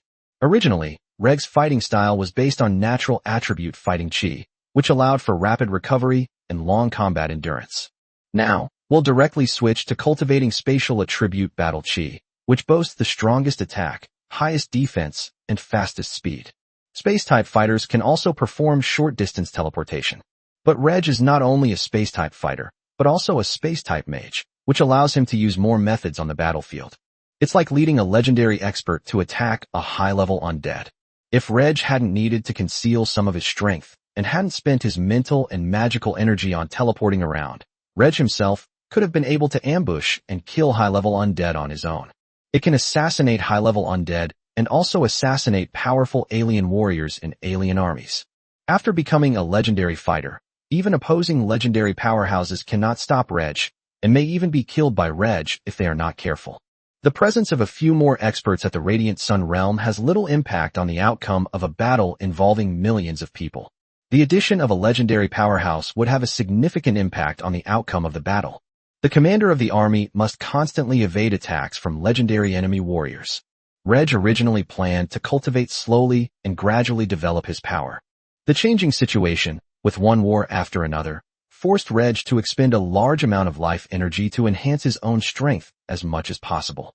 Chapter 230 Trust, Belief. The Marquisland of Catalan is back to its busy schedule. The people were busy building their territory and managing their own production and daily lives. For the past month, despite living in constant fear of the undead attacking, few of the people have chosen to leave Marquis Catalan. All of this was because the Lord had taken good care of his people during the war between the human race and the alliance of the 100 races. The army of the 100 Clans Alliance attacked, but the local troops held off their attacks, allowing the people to complete the autumn harvest before retreating to the south of Cheryl City. Cheryl City has encountered the armies of the 100 Races Alliance many times, but the territorial army has blocked them and even defeated the alien armies, thus protecting the people living south of Cheryl City. Upon learning of the plight of the inhabitants of other noble territories in the newly conquered lands, The people of Reg felt extremely fortunate. Not only will they receive a generous resettlement allowance and be able to find jobs to help their families smoothly transition into the next year, but they will also have a powerful territorial army to protect their homeland. The people's trust in their lord increased dramatically. When the plague of the undead broke out, the lord did not order his people to evacuate, but they did so, believing that under the lord's leadership, the territory's army would hold back the undead. Time has proven this. Just 1 month later, the territory returned to normal, and the people resumed their normal production and life. However, no foreign caravans were seen, and no citizens left the Marquisate of Catland. Within a relatively large area surrounding the Marquisate of Catland, no one else could be seen. The people were fortunate to have come to live in a powerful territory, and the lord treated them very well. Compared to some of the North's drawbacks, the Marquisland of Cataland was more appreciated by them. They were already thinking that once the calamity of the dead ended, they could call on their relatives and friends to immigrate to the Marquisate of Catalan and start a new life. The people resumed their normal lives, and the standing army and the remaining reserve forces trained every day. The combat maids of the Maid squad are also working hard to train and improve. The Maid squadron has increased from 3 companies to 4 companies. The 4th squadron was actually divided into 2 fighter squadrons and 1 mage squadron, which were temporarily mixed together into 1 squadron. Mages are not suitable for teaming up with fighters. The fighter is a melee fighter who stands at the very front of the team. The mage is a ranged attacker who casts spells from the back of the group. When the Maid battle group moves as a whole, the fighters and mages separate. However, if a squadron is operating alone, it is possible to mix the fighter squad and the mage squad. The 4th squadron was also fully equipped with magic crossbows. In fact, the 4th squadron could have been formed earlier, but the magic crossbows were not all available. New members have joined the resurrected old mage in the small world, and there are even more alchemists. However, the interval between the 2 wars was too short, and Reg thought that no new war would break out in a short time, so he did not let the alchemists work hard to forge the magic crossbow. We shouldn't exploit the resurrected old mages too much. According to the plan, with the increase in the number of resurrected mages and the expansion of the Maid warband, each combat made in the Maid warband will be able to equip 2 magic crossbows in the future. However, the war came so quickly that the alchemists had not produced many magical crossbows. With the outbreak of the undead scourge, alchemists began working overtime again, putting all their efforts into crafting magical repeating crossbows. The strongest member of the Maid squad is its leader, Paula Lucius, a star warrior. The mid to high-ranking officers are mainly resurrected individuals from the Blood Rose Cavalry. The Blood Rose Cavalry's experience was brought to the Maid War Band by the resurrected. To some extent, the Maid War Band is replicating the Blood Rose Cavalry, but is a simplified version of the Blood Rose Cavalry. However, the Maid squad has also developed its own advantages, namely the magic crossbow. Each combat Maid is equipped with only 1 magic crossbow, and the Maid battle group consists of only 4 squadrons, but its combat strength exceeds that of a crossbowman unit of more than 10,000 men. The magic repeating crossbow has a longer range and greater power than the Catalan crossbow, and can fire 20 arrows in succession. If the Maid battle group were to fight against the crossbowmen, even a force of 100,000 crossbowmen would be swallowed up by the Maid battle group. The magic crossbow only requires battle aura or magic power to activate, but the battle maids are still working hard to train and improve. They cultivate themselves, striving to elevate their own realm. They train to improve their combat skills and their ability to fire magical crossbows. They were originally members of the Blood Rose Cavalry who died in battle, and were maids bought by Reg and trained into superhumans. Regardless of their previous identities, it was their master who gave them a new life. Unbeknownst to them, the battle maids developed a shared belief to eliminate all enemies in front of their master. The Maid squad is the sharpest sword in the master's hand. The territory was handed over to Wallace for management, while Reg and Bologna were busy with their training. During his training, Reg would also spar with Bologna and Wallace. Both Reg and Bologna's battlemaster levels have improved very quickly, and if they cultivate on their own, they cannot quickly master the combat skills of their current level. Wallace was promoted to the peak of the Radiant Sun realm by Reg, but Wallace was already a Radiant Sun realm expert before and had mastered the combat techniques of the Radiant Sun realm. Wallace wasn't a great teacher, but in sparring, Bologna was able to master the combat techniques of the Radiant realm very quickly. Even Wallace has repeatedly praised Bologna's exceptional combat talent. When Freya wasn't around, Wallace said, "I wish you were my daughter or granddaughter." No one in the Leighton family could match Bologna. Reg mastered the combat techniques of the Radiant Realm more slowly than Bologna, but Reg's spatial talent made it difficult for both Bologna and Wallace during their sparring sessions. Spatial power is disgusting. It shouldn't be a power that humans can control, Bologna complained to Reg. After being defeated by Reg during a sparring match, Bologna decided to turn the tide that night. If it weren't for his higher level of battle master, Reg wouldn't have been a match for Bologna. The divine power talent greatly enhances Bologna's abilities. At the same level, even Wallace was no match for Bologna. Unfortunately, Bologna's soul strength was insufficient. Otherwise, Reg would have continued to improve Bologna's physical attributes. When all three become legendary powerhouses, establishing a kingdom will be a piece of cake. While the Violet Kingdom was peacefully recuperating, the battle between the humans and the undead forces outside never stopped. The Emerald Kingdom and the Thousand Sails Kingdom are in dire straits, but human nations are also launching continuous counterattacks against the undead. Besides the Violet Kingdom driving away the undead, the Mage Kingdom then unleashed its powerful strength, defeating the undead within its borders day and night. The situation in the Griffin Empire is also improving. The legendary warriors of the undead faction, unable to achieve further victories within the Light Empire, chose to leave. The legendary human warriors kept a close eye on the undead legends, preventing them from launching another sneak attack. It can be said that the war between the human and undead factions has seen both good and bad outcomes on various battlefields, and the final result remains to be seen. There are many foreign tribes eyeing us covetously. Chapter 231 The Wrath of the Legendary Undead.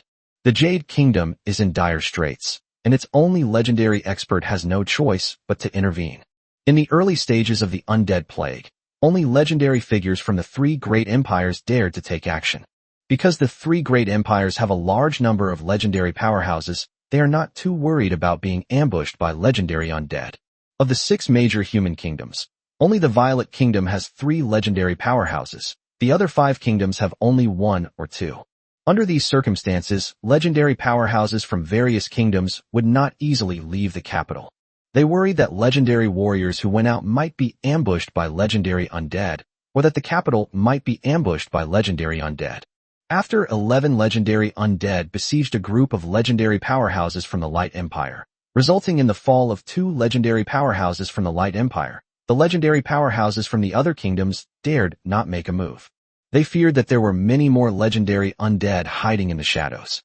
Indeed, 2 more legendary undead have emerged on the battlefield of the Violet Kingdom. In fact, apart from the Empire of Light, the other 2 empires and 6 kingdoms were all relieved that the undead faction had chosen the Empire of Light. In any other empire, many legends would have fallen. In any other kingdom, all the legends would probably perish, and the capital would be shattered. The legendary undead did not expect that the sudden attack of 11 legendary undead would only kill 2 legendary powerhouses of the Light Empire, and allow the Light Empire to hold out until legendary powerhouses from other human countries arrived to provide support. This was a major blunder by the undead faction. The legendary Lich, killed by a legendary powerhouse of the Light Empire, has been resurrected and is now in a long period of weakness. Only one legendary undead spirit remains, hidden in the shadows. In the world of Nora, the undead faction has a total of 14 legendary undead. The number of legendary powerhouses in the undead faction is neither as many as that of the human faction nor as many as that of the 100 Races Alliance. Unfortunately, the human race did not know how many legendary undead were in the undead faction. The legendary powerhouses of the various human kingdoms dared not easily make a move, fearing that they would suffer the same fate as the Light Empire, with their legends falling. The Bright Empire is a vast and powerful nation, and even with the fall of 2 legendary powerhouses, it has managed to persevere. Of the 6 kingdoms, apart from the Violet Kingdom, which is aiming to become an empire, the other 5 kingdoms cannot afford to lose any of their legendary powerhouses. However, the Emerald Kingdom is in danger of destruction, and the legendary powerhouse has no choice but to take action. With a single move, the legendary expert resolved the crisis in several major cities. Legendary warriors don't need to kill low-level undead. They only need to find and kill high-level undead in the undead army. The best solution is for the human army to launch a counterattack during the day. When faced with the human army's counterattack, the Liches need to release the Dark Sky Curtain, which will allow the legendary human warriors to find the Liches' tracks and kill them. The human army temporarily retreated, waiting for the dark curtain to dissipate before launching a counterattack. Without the lich casting dark veil, the undead enter a weakened state under sunlight, allowing the human army to eliminate them at a relatively low cost. With the intervention of a legendary expert, the situation in the Emerald Kingdom improved to some extent, and the two sides barely maintained a balance. In some areas, the Emerald Kingdom's army annihilated the undead and reclaimed lost territory. Meanwhile, an undead army in another region annihilated the Emerald Kingdom's forces and completely occupied the area. Although most of the legendary undead had left the Empire of Light, one of them came to the Emerald Kingdom, but a legendary human warrior followed him there. With one legendary undead being no match for two legendary human warriors, the situation in the Emerald Kingdom continued to improve. When other human nations saw the situation in the Emerald Kingdom, they sensed that the undead faction might no longer have any hidden legendary undead, or perhaps still had one or two. The legendary experts from various countries were relieved. The legendary expert from the Thousand Sails Kingdom was the second to make a move, followed by legendary experts from other human countries. For a time, the situation in the country, which was in dire straits, finally improved, or at least the situation did not continue to deteriorate. The countries that were originally maintaining a balance with the undead faction have now turned against them. Countries that are already pushing back against the undead faction are accelerating their advance. The situation changed rapidly, enraging the legendary undead.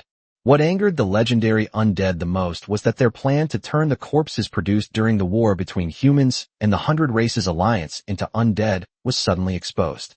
Human nations have taken action to eliminate the undead hidden in the soil of various battlefields. The undead faction was forced to act prematurely, leading to the current situation.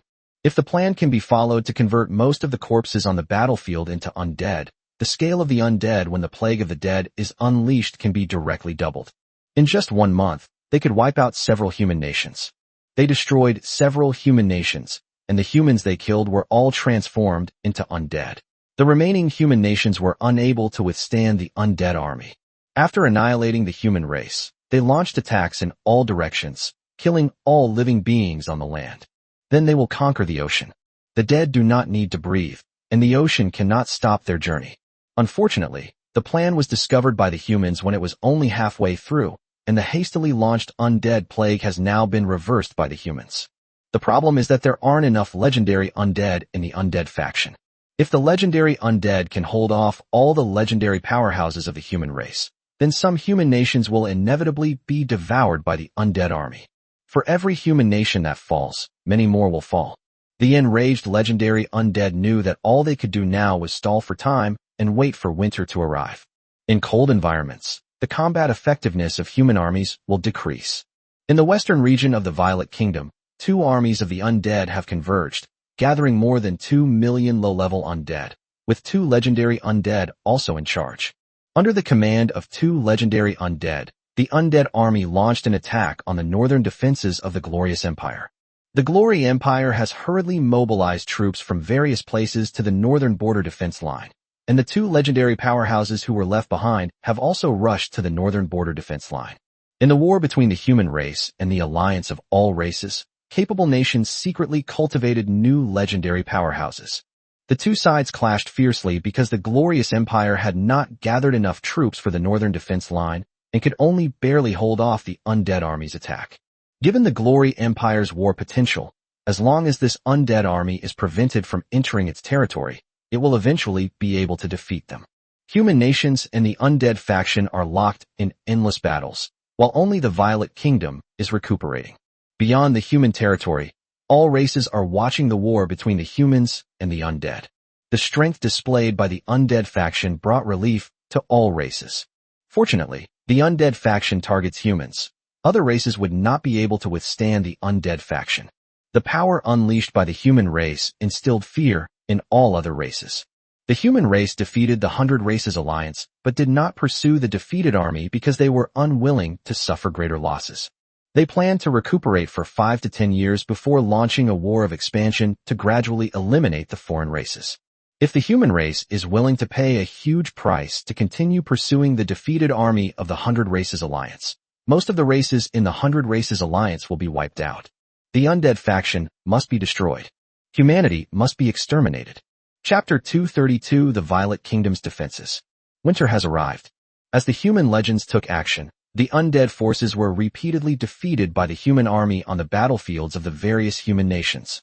This situation is expected to continue for more than a month, until the coldest part of winter arrives. Leaders of various countries can see that even after paying a huge price, it is difficult to eliminate the undead within their own borders in a short period of time. As the war enters its coldest winter phase, the human army's fighting strength decreases in the frigid environment, and the undead army, undaunted by the harsh cold, will surely launch a fierce counterattack. The armies of various countries were not necessarily able to stop this counterattack, so they moved their people to the rear. Once the undead attack, the civilians killed by the undead will be transformed into undead, and the size of the undead army will continue to expand. Another important point is that in this catastrophe, all countries have lost a large number of people, and they cannot afford to lose any more. As a marquis in the Violet Kingdom, Reg, who has risen to a high position in the kingdom, frequently receives messages from the king summoning him to the palace for meetings. The most important topic in each court meeting was the plague of the dead.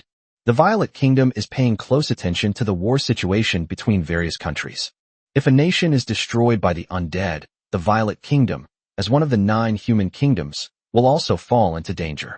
Fortunately, with the intervention of legendary powerhouses from various countries, even the country in the worst situation was able to maintain a balance, preventing the undead from occupying more land. If the human race can survive this winter, they should be able to win this war. The Violet Kingdom and the undead faction have temporarily ceased hostilities, but this cannot continue indefinitely, especially since the western region of the Violet Kingdom has not yet been recaptured. The Violet Kingdom has been keeping a close eye on the Griffin Empire and the Glory Empire. The western region borders both of these countries, and both of these countries are more powerful than the Violet Kingdom. Violet 7 and the other nobles were most worried that the armies of the Griffin Empire and the Glory Empire would defeat the undead army in the western region and occupy a part of the western land. The western region of the Violet Kingdom originally belonged to the territory of the Ted Kingdom, but was recovered by the Violet Kingdom's army and has been occupied by the Violet Kingdom ever since.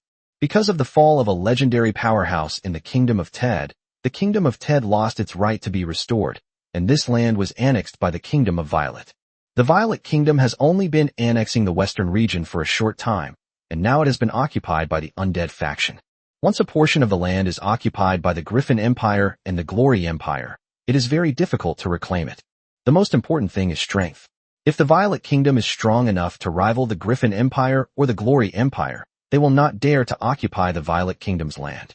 Therefore, the Violet Kingdom has always kept a close eye on the Griffin Empire and the Glory Empire, especially the Griffin Empire. The Glory Empire's Northern Guard is still fighting a powerful undead army, while the Griffin Empire's Northern Guard is facing an undead army of 300,000. The Griffin Empire has the strength to quickly defeat this undead army and occupy the western region. The Violet Kingdom has deployed a 1,000,000-strong army in the border region between its eastern and western parts. If the Griffin Empire makes any move, this army will need to immediately enter the western region. Before the Griffin Empire could act, they reclaimed the western territories bordering the Griffin Empire. The Griffin Empire's army mainly converged on the southern border to eliminate the undead there, but a small number of troops were also transferred to the northern border defenses. All human nations are greedy for land. The mild climate and fertile soil of the western-southern border of the Violet Kingdom are coveted by every nation, but they happen to border the 2 powerful empires, the Griffin Empire and the Glory Empire. Human nations do not fight amongst themselves, but they do have conflicts of interest, and no nation does not want to gain more benefits. Even when providing support to other countries, it cannot be done for free. A sufficient price must be paid. The Violet Kingdom cannot stand idly by and watch its western territories be occupied by the Griffin Empire and the Glory Empire. It must prepare in advance. The undead scourge and the need to defend against the 2 great empires' occupation of the western region are key concerns for the Violet Kingdom's leadership. The third key concern is the alien races in the north. This is where the Marquis of Catalan's importance becomes apparent. The garrison on the northern border of the eastern region of the Violet Kingdom has been transferred, leaving only Marquis Catalan's army at the northernmost point. If the northern barbarians attack, the Marquis of Catalan will need to lead the army to meet them. I didn't expect that Marquis Catalan's army would be able to defeat the invading alien army. The main thing is that they can buy more time for the kingdom to send troops over. As a result, the kingdom did not mobilize the army of the Marquis of Catalan to participate in the war against the undead. After forcing the undead army into a strategic retreat, they would be even less likely to withdraw the troops from the Marquis of Catalan. The army of the Marquis of Catalan has only one mission: to guard the northern eastern border. A reconnaissance force of the kingdom has been stationed in Rock Fortress, which includes an air cavalry detachment. The mission of this reconnaissance unit was to investigate the movements of the northern nomadic tribes. According to the reconnaissance personnel, the northern tribes did indeed make some movements, and they gathered a portion of their army for training. While the human nations were engaged in fierce battles with the undead, they did not forget to investigate the alien races and discovered that the alien races had gathered some of their troops for training. It's obvious that the alien race is waiting for the humans and the undead to fight to the death before their army makes its appearance. It is even possible that the human race will be defeated by the undead forces and alien armies will come to their aid. After all, the human race was wiped out by the undead, and next it will be the turn of the alien races. Faced with this situation, the human nations had no good solutions. If the alien races really came, then they would defeat them at all costs. In the course of human development, we have experienced periods that were even more difficult than the present, even facing the threat of extinction, but we have overcome them all. Reg didn't know what would happen next, so he could only focus on developing himself. When winter arrived, the month-long land reconstruction project came to a halt again. The able-bodied men who had been disbanded were reincorporated into the army. As winter began, the territory's army of over 160,000 men trained every day. The crossbowman unit was expanded once again, increasing to 20,000 men, equivalent to 2 divisions.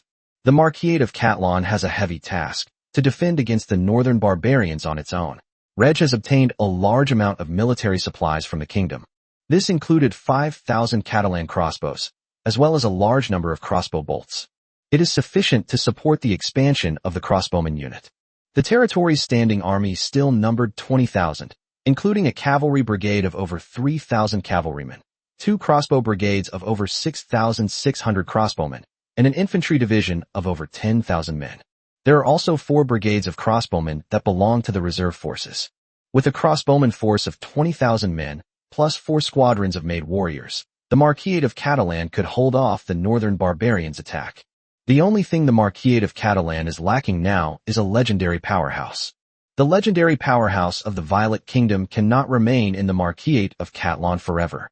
Reg was also worried that the legendary powerhouse would discover some of his secrets. The Marquis of Catalan must have its own legendary powerhouse. Chapter 233: The Legend of Reg. In late November, Reg used his life energy to raise his physical attributes to the peak of the Battle Master Radiant Sun realm. In early December, as his battle chi quality reached the peak of the Radiant Sun realm, Reg's Battle Master realm officially entered the peak of the Radiant Sun realm. Reg is only one step away from becoming a legendary fighter. For other Radiant Realm Battle Masters, this step may be one they never get to take in their lifetime. For Reg, taking this step was easy. Relying on the life energy of the World Tree, Reg raised his physical talent to the first tier. With their first-class physical talent, the bottleneck for a Radiant Sun Realm Battle Master to advance to the Legendary Realm is relatively weak. The life energy of the World Tree is among the most precious natural treasures in the world of Nora. It can raise Reg's physical attributes to the legendary level of a Battle Master without being restricted by realm bottlenecks. After half a month of training, Reg has mastered the strength of a peak Battle Master in the Radiant Sun realm. On the morning of December 22nd, Bologna accompanied Reg into the small world and arrived at the World Tree. After taking a moment to compose himself, Reg reached out his hand toward the trunk of the World Tree. Immediately, the World Tree clone injected life energy into Reg's main body, enhancing his physical attributes. Bologna stood with her hands on her chest, watching this scene with nervousness. Bologna knew there wouldn't be any accidents, but she was still nervous.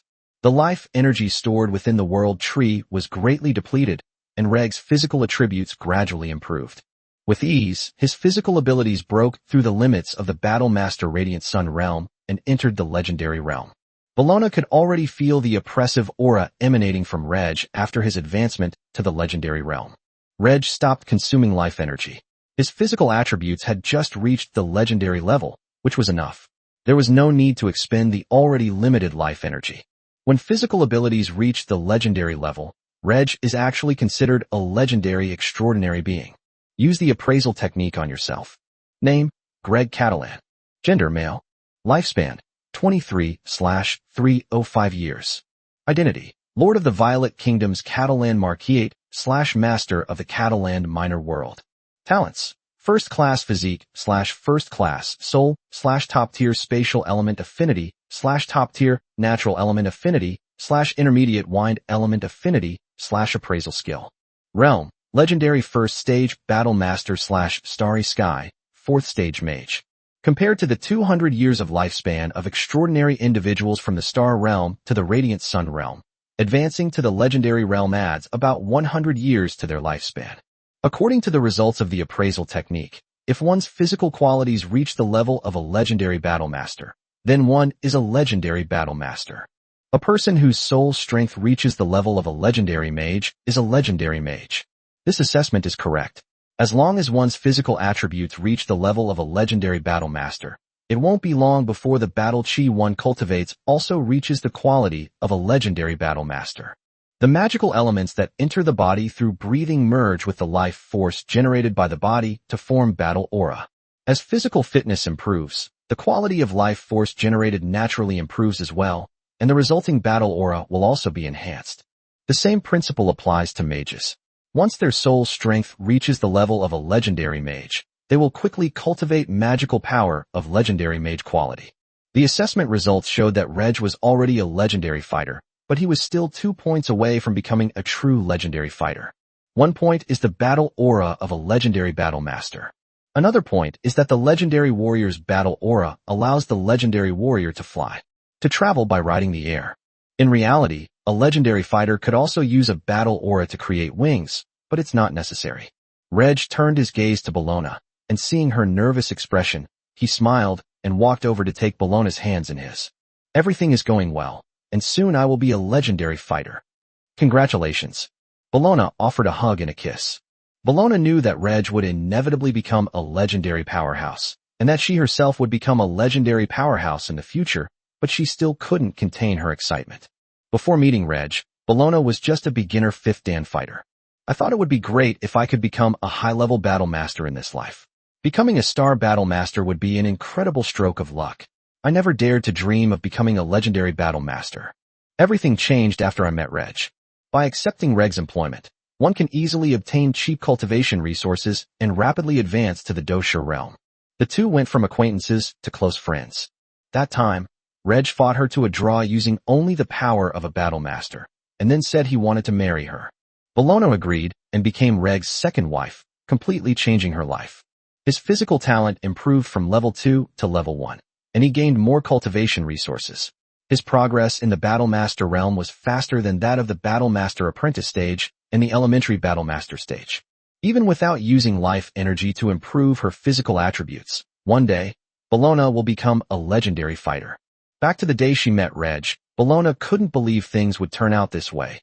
It was all so incredible. An emotionally charged Verona took the initiative to challenge Reg, whose physical abilities had reached the level of a legendary fighter. The two fought a fierce battle, and Bellona, relying on her divine power, was able to withstand Reg's attacks for a short time. Ultimately, due to the vast difference in their cultivation levels, he was defeated by Reg.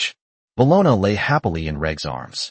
After the great battle ended, Reg and Bellona were still busy training and did not celebrate for the time being.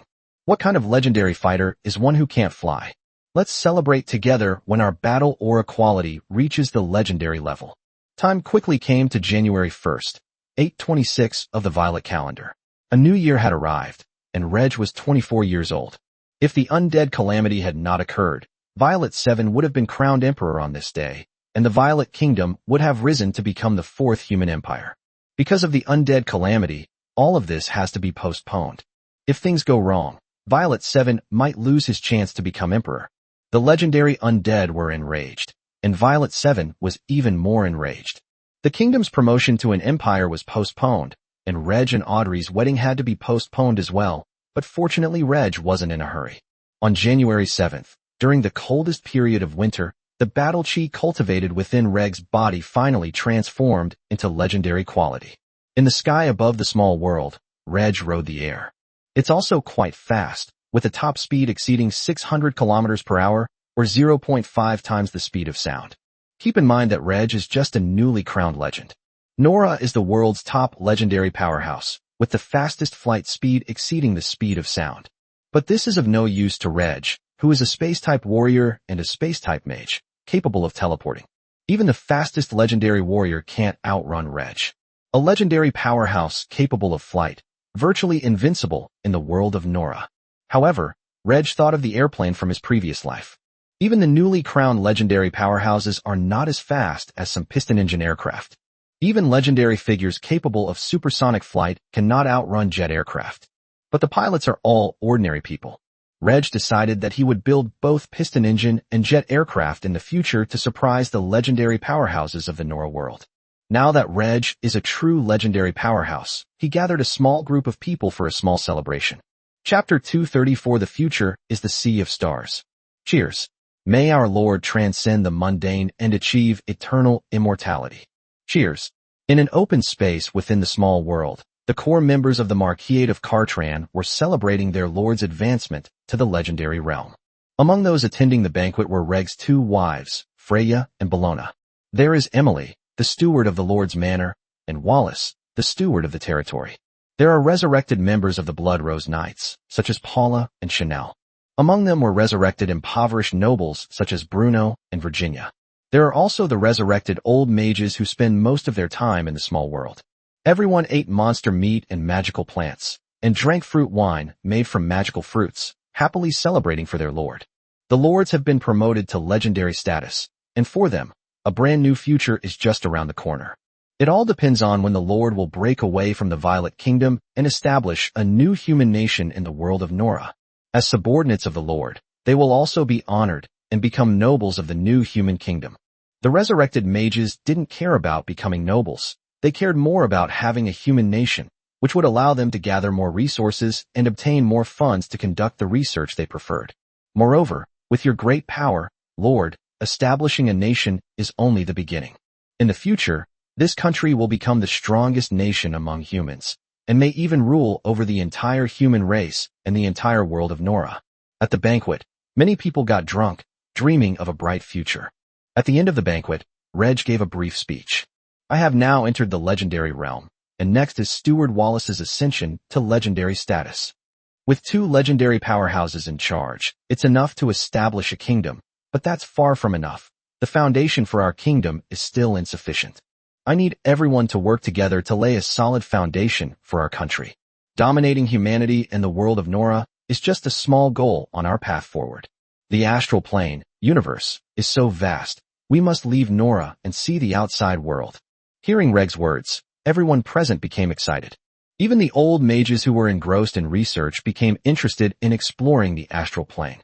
Nora's world is both vast and small. So many saints have been born in the past, but now there isn't even one saint left. Legends have become the pinnacle of combat power. To this day, few people have the idea of exploring the astral plane. Powerful saints can escape the gravity of the Nora world and fly into space, but saints who explore the astral plane are very few and far between.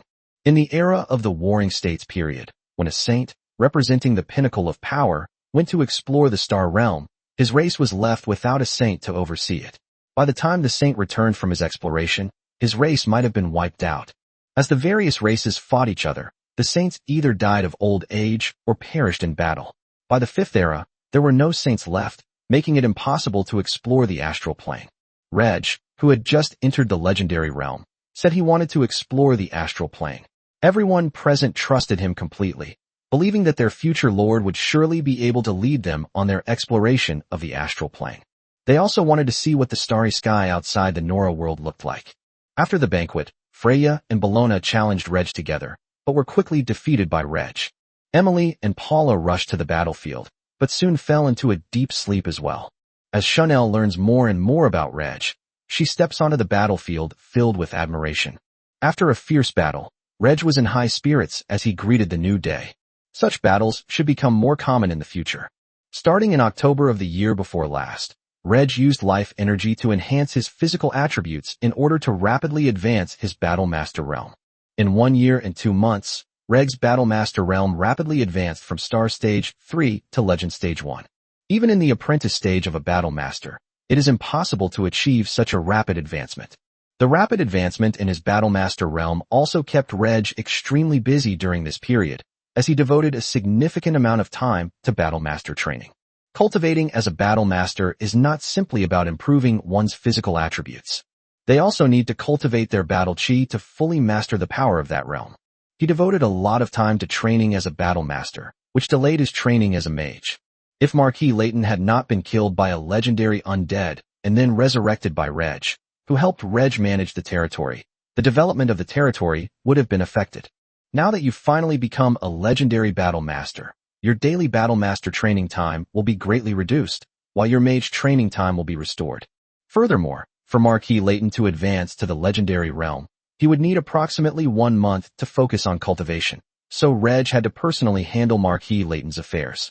Once Marquis Layton's ascension to legendary status is complete, Reg will be able to relax and have more time to spend with Freya, Bellona, and Audrey, who will be joining the family soon. After handling some business for a few more days and handing things over with Reg, Marquis Layton officially entered the small world for secluded cultivation. While handling affairs within his territory, Reg kept a close eye on changes in the external situation. It is currently the coldest part of winter, and there are relatively few affairs within the territory, but the battle between the human race and the undead faction outside is very fierce. During the coldest part of winter, the human army's fighting strength declined, while the undead, undaunted by the severe cold, launched a fierce attack on the human army. Even though there were more legendary human warriors than legendary undead, when the legendary human warriors took action, the armies of several countries still could not withstand the fierce attack of the undead army and had to trade space for time. Fortunately, the population had been moved as far back as possible beforehand, and the areas where the human army retreated were basically uninhabited, so the undead army would not easily expand its scale. In fact, many people died during the migration of millions of people. The nobles didn't care about the lives of the common people, but they did care about their corpses. Whenever someone dies, the body must be cremated. It cannot be left to the spirit of the dead. Some nations struggled to withstand the undead's counterattack, while others managed to do so relatively easily. The two countries with the best situation are the Mage Kingdom and the Griffin Empire. A large army of undead, located in the western region of the Violet Kingdom, launched an attack on the northern defense line of the Griffin Empire, but was easily stopped by the Griffin Empire's garrison. The Griffin Empire's garrison is now able to launch a counterattack. Moreover, during this cold winter, the climate is relatively warm in the northern border of the Griffin Empire and the southern border of the Violet Kingdom. Scouts from the Violet Kingdom discovered that the Griffin Empire was continuously mobilizing its troops northward. The heart of the Griffin Empire lies not in the undead, but in this rich land that belongs to the Violet Kingdom. At the latest meeting of the Violet Kingdom's high-ranking officials, attended by Reg, the king and a group of nobles felt that they could no longer wait, and had to reclaim the region and block the Griffin Empire's army before it could send troops. On January 12th, the old Duke of Dominion personally led the 500,000-strong western garrison from the south into the western region of the kingdom, which was occupied by the undead. The Griffin Empire is also keeping an eye on the Violet Kingdom. Upon seeing the Violet Kingdom send troops, the Griffin Empire, which was not prepared, had no choice but to urgently dispatch troops, hoping to occupy as much of the rich land ahead as possible. Chapter 235 The Emerald Kingdom must not perish. With few affairs in his territory at the moment, Reg has been teleported to the front lines to join the Violet Kingdom's army. The Duke of Dominion led an army of 500,000 to the west to reclaim lost territory. Not only Reg followed the army, but Princess Katarina and the Walsh legend also followed the army. After all, there are still 2 legendary undead in the western region, and there is a considerable possibility that the 2 sides will continue to fight. The Violet Kingdom's army marched westward, and upon learning of the Violet Kingdom's actions, the Griffin Empire's northern garrison urgently headed north. Staring at the undead army of the Griffin Empire, they dared not stay and retreated directly westward, intending to join up with another undead army first. The 2 armies raced against time and kept advancing. The Griffin Empire wants to occupy more land in the western region of the Violet Kingdom. The Violet Kingdom wants to stop the Griffin Empire from occupying its land. The Griffin Empire also had an excuse. It was land occupied by the undead, and whoever reclaimed it first would own it. Soon the two armies met and even a small-scale conflict broke out, resulting in injuries, but no major fighting broke out. No matter what excuses the Griffin Empire may have, once they encounter the Violet Kingdom's army ahead, they can no longer advance. Because the Violet Kingdom's army set off earlier, the Griffin Empire's army was hampered by insufficient communication and inadequate preparation by the northern garrison. Ultimately, the Griffin Empire only occupied a little over 30,000 square kilometers of land in the western region, but it was part of the most fertile land in the western region. Since everyone was human and both were caught in the plague of the undead, they exercised restraint and no battle broke out. The Griffin Empire's northward-bound army has been blocked by the Violet Kingdom's army and is unable to occupy more land in the western region. The Violet Kingdom's army wants to reclaim the land occupied by the Griffin Empire's army, but they cannot engage in battle. They must let the kingdom's high command handle the matter. After blocking the Griffin Empire's army, the Violet Kingdom's army did not continue westward. With the Griffin Empire's army blocked, only about 300,000 of the Violet Kingdom's 500,000-strong army advancing westward could continue.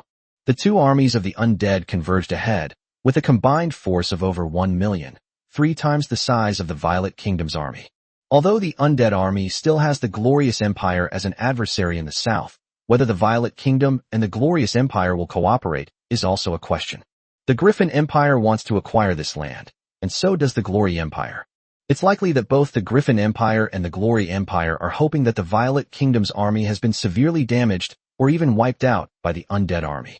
The armies of both countries could then continue north and occupy large tracts of rich land.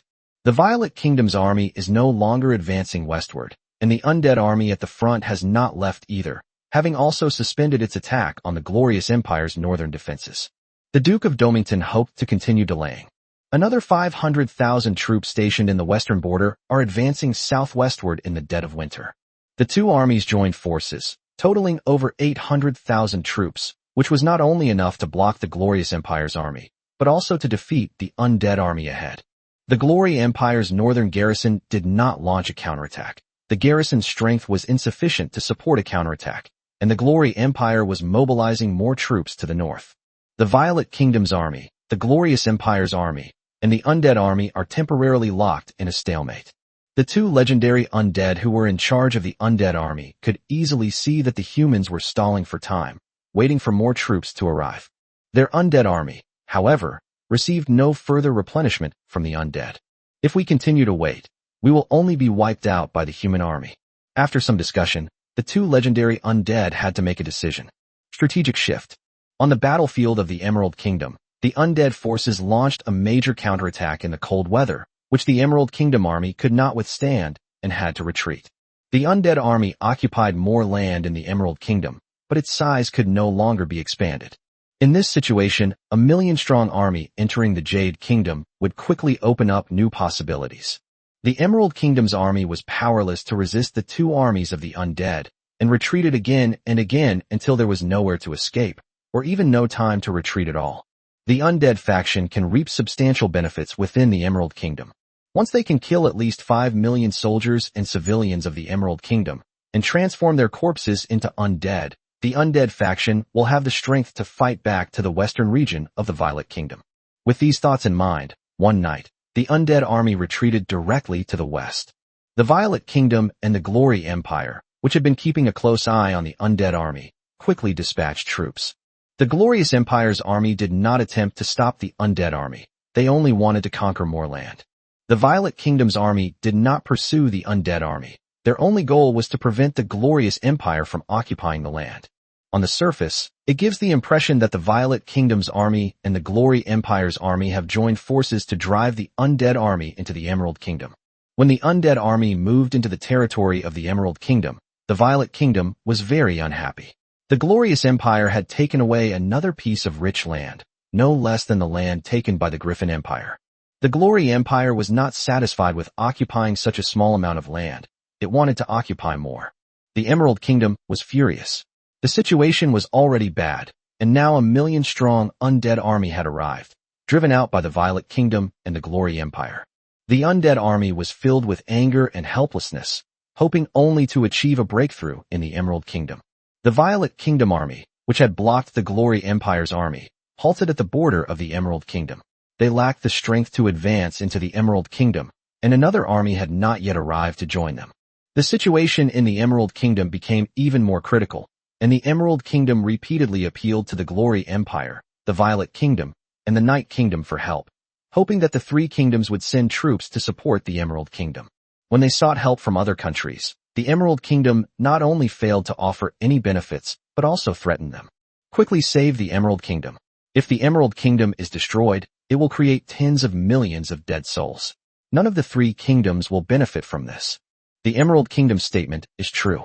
Once the Emerald Kingdom is destroyed, a large number of undead will be generated, and the three neighboring kingdoms will face even more undead attacks. Even if the first human nation perishes, as the number of undead increases, all other human nations will eventually perish. The Emerald Kingdom must be saved. The Violet Kingdom expressed its willingness to send 500,000 troops, plus a legendary expert, but said they would have to wait a little while, as the rest of the army had not yet arrived. The Glory Empire is also willing to send 500,000 troops, plus a legendary expert, no less than the Violet Kingdom, but it will also take some time. The Night's Kingdom has held off the undead forces' attack, and once the cold weather passes, they will be able to launch a counterattack. However, supporting the Emerald Kingdom will not be an easy task. Ultimately, the Night's Kingdom's leadership decided to send 100,000 troops to support the Emerald Kingdom. Having received promises from its three neighboring countries, the Emerald Kingdom now has no choice but to fight to the death. Once the 1.1 million reinforcements from the three countries arrive, the situation in the Emerald Kingdom will turn around. A legendary figure from the Walsh legend and the Glory Empire has already entered the Emerald Kingdom to fight against two legendary undead. Chapter 236: The Legend of Leighton. The Elf Kingdom has been keeping a close eye on the war between the human and undead factions. It's already late January, and the strength displayed by the various human nations and the undead faction has made the Elven Kingdom feel a great threat. Before the war, the combined strength of the human nations and the undead faction was sufficient to further cripple the already severely damaged Hundred Races Alliance, leading to the annihilation of most races. Fortunately, the undead faction approached the human race. As the war entered its fifth month, the elves, based on their observations of various battlefields, sensed that the undead were doomed and unable to defeat the humans. However, the human nations will suffer heavy losses in defeating the undead faction, which presents an opportunity for the Hundred Races Alliance. Once the human nations have completely defeated the undead faction, it will be the perfect opportunity for the Hundred Races Alliance to send troops to the human race. If this opportunity is missed, and the human race recovers some strength, the Hundred Races Alliance will have no chance of destroying or severely damaging the human race again. The Elf Kingdom immediately dispatched envoys to the 100 clans, hoping to re-establish the 100 Clans Alliance. Many major races in the 100 Races Alliance are observing the war between the human race and the undead. Although they are not as quick to gather intelligence as the elves, the major races understand that this is a good opportunity. Even as early as autumn, the various clans were already preparing for the next war, conducting military training to a certain extent. The 100 Clans Alliance can be re-established, but its membership will be greatly reduced. The few are ancient tribes from the far north and far south. These ancient races were small in number. They were found by the elves, who recruited them into the 100 Races Alliance and arranged for most of their people to join the allied forces. Ultimately, the 100 Races Alliance was defeated by the human race. Some of the ancient clans who participated in the war all perished. Many members of ancient clans who participated in the war also perished. With the dissolution of the 100 Races Alliance, the ancient races, who were originally hostile to each other, started fighting again on their way home. Only 7 months have passed since the war ended, and more than 10 ancient clans have already been wiped out. The struggle between the ancient races continues, which has prevented many of them from joining the 100 Races Alliance. The Elven race was helpless in this situation, but fortunately, the main force of the 100 Races Alliance was still there. Orc Empire, Troll Empire, Elf Kingdom, Winged Kingdom, Dwarf Kingdom, Orc tribes. Now it remains to be seen how long the war between the humans and the undead will last. The powerful figures of all races judged that this war would last for at most another 6 months. When spring arrives, all ethnic groups must prepare their main forces. Depending on the situation, more troops may be mobilized. Once the human race defeats the undead faction, the 100 Races Alliance will immediately send troops. While the 100 Races Alliance was discussing the matter, on January 25th, in the small world, Marquis Layton traveled by air for the first time. As he landed smoothly on the ground, the Marquis of Layton was filled with emotion. Before being killed by the legendary undead, the Marquis of Layton's biggest goal was simply to promote his Marquis to Duke. Although they are already at the Radiant Sun Realm Battlemaster, it is difficult for even established ducal and Marquis families to produce a legendary powerhouse.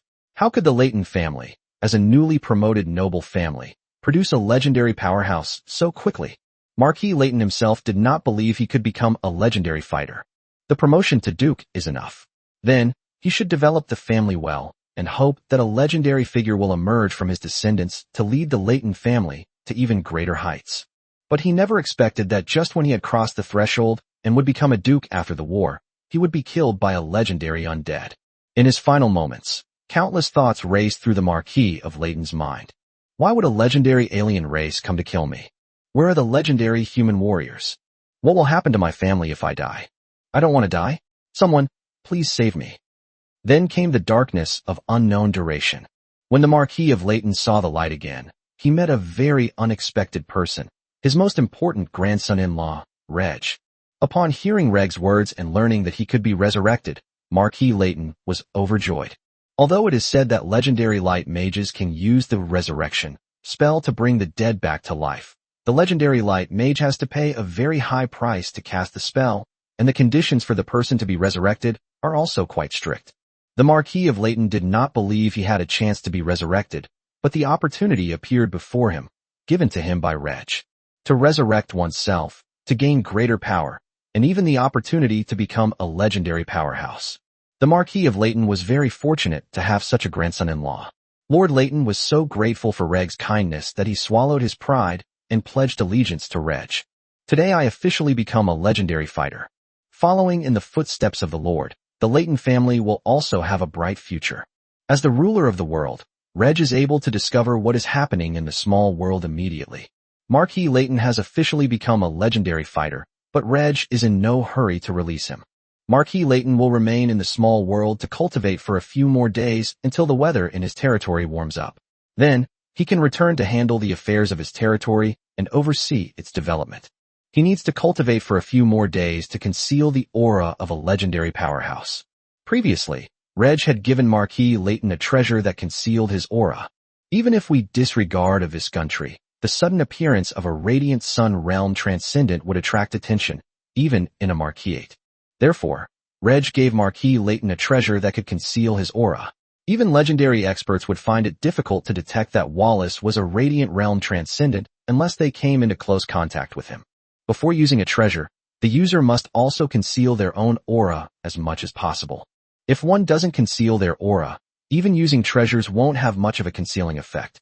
For the time being, both Reg and Marquis Layton must conceal their legendary fighting prowess. To the outside world, Reg only reveals his Starry Sky 4th stage mage strength. Wallace is a star warrior. With Wallace's ascension to the legendary realm, the Marquisate of Catalan now boasts 2 legendary powerhouses, and its next goal is to establish a nation based on its territory. To establish a nation, 2 legendary powerhouses are not enough. One must have extraordinary individuals at the Radiant Sun Realm, Silver Moon Realm, and Star Realm. Furthermore, Reg would establish a centralized state, granting titles to those who had rendered meritorious service, but not granting them fiefdoms. Some nobles could become officials in various regions, but many others were not suited to such positions. We need to train a large number of ordinary people to become low-level officials, and train a large number of low-level extraordinary individuals to become middle and lower-level officials. Without a sufficient number of officials, it is impossible to manage such a large country. This year, the territory's reconstruction project will continue, with a focus on developing education. We need to establish more rapid talent schools, whose graduates can become junior officials and junior military officers. The war between the humans and the undead will not end anytime soon, and Reg will continue to fight alongside the army. The territory was then managed by Wallace. Chapter 237: The Fall of a Legendary Undead. The Emerald Kingdom is struggling to hold off the undead army. As January came to a close, the reinforcements from the Glory Empire, the Violet Kingdom, and the Night Kingdom finally set off. A 1,000,000-strong army marched into the Emerald Kingdom to wipe out all the undead in its path. Not only the Emerald Kingdom, but also reinforcements from the Griffin Empire have entered the Thousand Sails Kingdom. Currently, among the 9 human kingdoms, the Emerald Kingdom is in the worst situation, followed by the Thousand Sails Kingdom. The poor situation is partly due to the Violet Kingdom. The undead army within the Violet Kingdom strategically shifted its operations to the Emerald Kingdom and the Thousand Sails Kingdom. The Violet Kingdom's leadership wasn't embarrassed at all. The undead were driven away by their own army, not lured away. The Violet Kingdom's leadership is currently busy negotiating with the Griffin Empire and the Glory Empire, trying to reclaim the land occupied by the 2 countries' armies. It's very difficult, mainly because the Violet Kingdom is not as strong as the 2 great empires. As time passed and the weather warmed, the human army did not recover much. The dead never tire, but humans do. Even if you rest during the day and fight the undead at night, you will be very tired after a long battle and need time to rest. Fortunately, the war situation in each country was developing in a positive direction, and this situation continued until the end of winter and the arrival of spring. As the weather warms, the Marquisate of Cataland is coming back to life. Currently, the Marquisland of Cataland retains only a standing army of 20,000 men and a reserve force of 40,000 men, while the other reserve forces have been temporarily disbanded. Most of the troops were deployed in northern Brentshire to guard against the northern barbarians. Under the command of Steward Wallace, the reconstruction of Brentshire continued, while a large number of people devoted themselves to land reclamation. This year's spring planting season is not to be missed, especially since a large number of immigrants came to the Marquisland of Cataland last year. The territory's troops are on high alert for war. Of the 40,000-strong reserve force, 4 brigades of crossbowmen were present. The crossbowmen were the main force of the Marquis of Cataland's army. As the weather warms up, the kingdom's reconnaissance forces stationed at Rock Fortress have detected increased activity from the northern barbarian armies. The Marquis of Cataland must be constantly on guard against the southward incursions of northern barbarians. The war between the human and undead factions continues. Although the human army was exhausted from the long battle, the human nations were also building more and more armies due to the prolonged fighting against the undead. With increased understanding of the undead, commanders and soldiers are able to eliminate them at a lower cost than ever before. The territories occupied by the undead faction in various countries are being gradually reclaimed. The recovery of lost territory is slow, and the armies and populations of various countries have already suffered heavy losses. Aggressive fighting would only lead to further military losses. However, a grand plan devised by the legendary human warriors led to a greater advantage for the human race over the undead, allowing human nations to recover lost territory at a faster pace without incurring further losses. The plan was actually quite simple. Mobilize legendary human warriors to surround and kill undead legends. By now, all the legendary undead in the undead faction should have made their appearance. Upon closer inspection, there are 7 more legendary human warriors than legendary undead. The legendary Lich, who had been resurrected but was in a weakened state, did not reappear. 2 human legends could not defeat a single legendary undead. Are 4 or 5 human legends still unable to kill a legendary undead? In mid-March, the plan was launched, and several legendary human warriors quietly gathered in the Thousand Sails Kingdom or the Blackstone Kingdom. 2 battles erupted to annihilate the legendary undead. However, as the pinnacle of combat power in the Nora world, legendary experts are very difficult to kill. 11 legendary undead attacked 4 legendary powerhouses of the Light Empire, but only managed to kill 2 of them, and also took away a legendary Lich. In the 2 legendary battles, the legendary human warriors only managed to kill 1 legendary zombie and severely wound the other legendary Lich. Zombies are not liches. Once they die, they are truly dead and cannot be resurrected. With the fall of a legendary undead, the gap in the number of legendary powerhouses between the human and undead factions is about to widen again. In terms of legendary combat power, the human race has a greater advantage.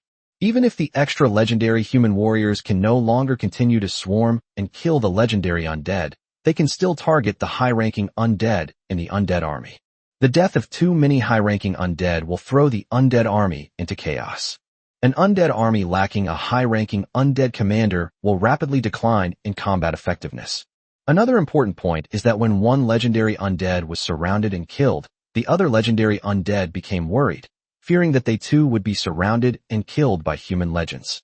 Therefore, they dared not go all out in battle, and would retreat immediately at the slightest sign of trouble, not wanting to be surrounded by the human legends.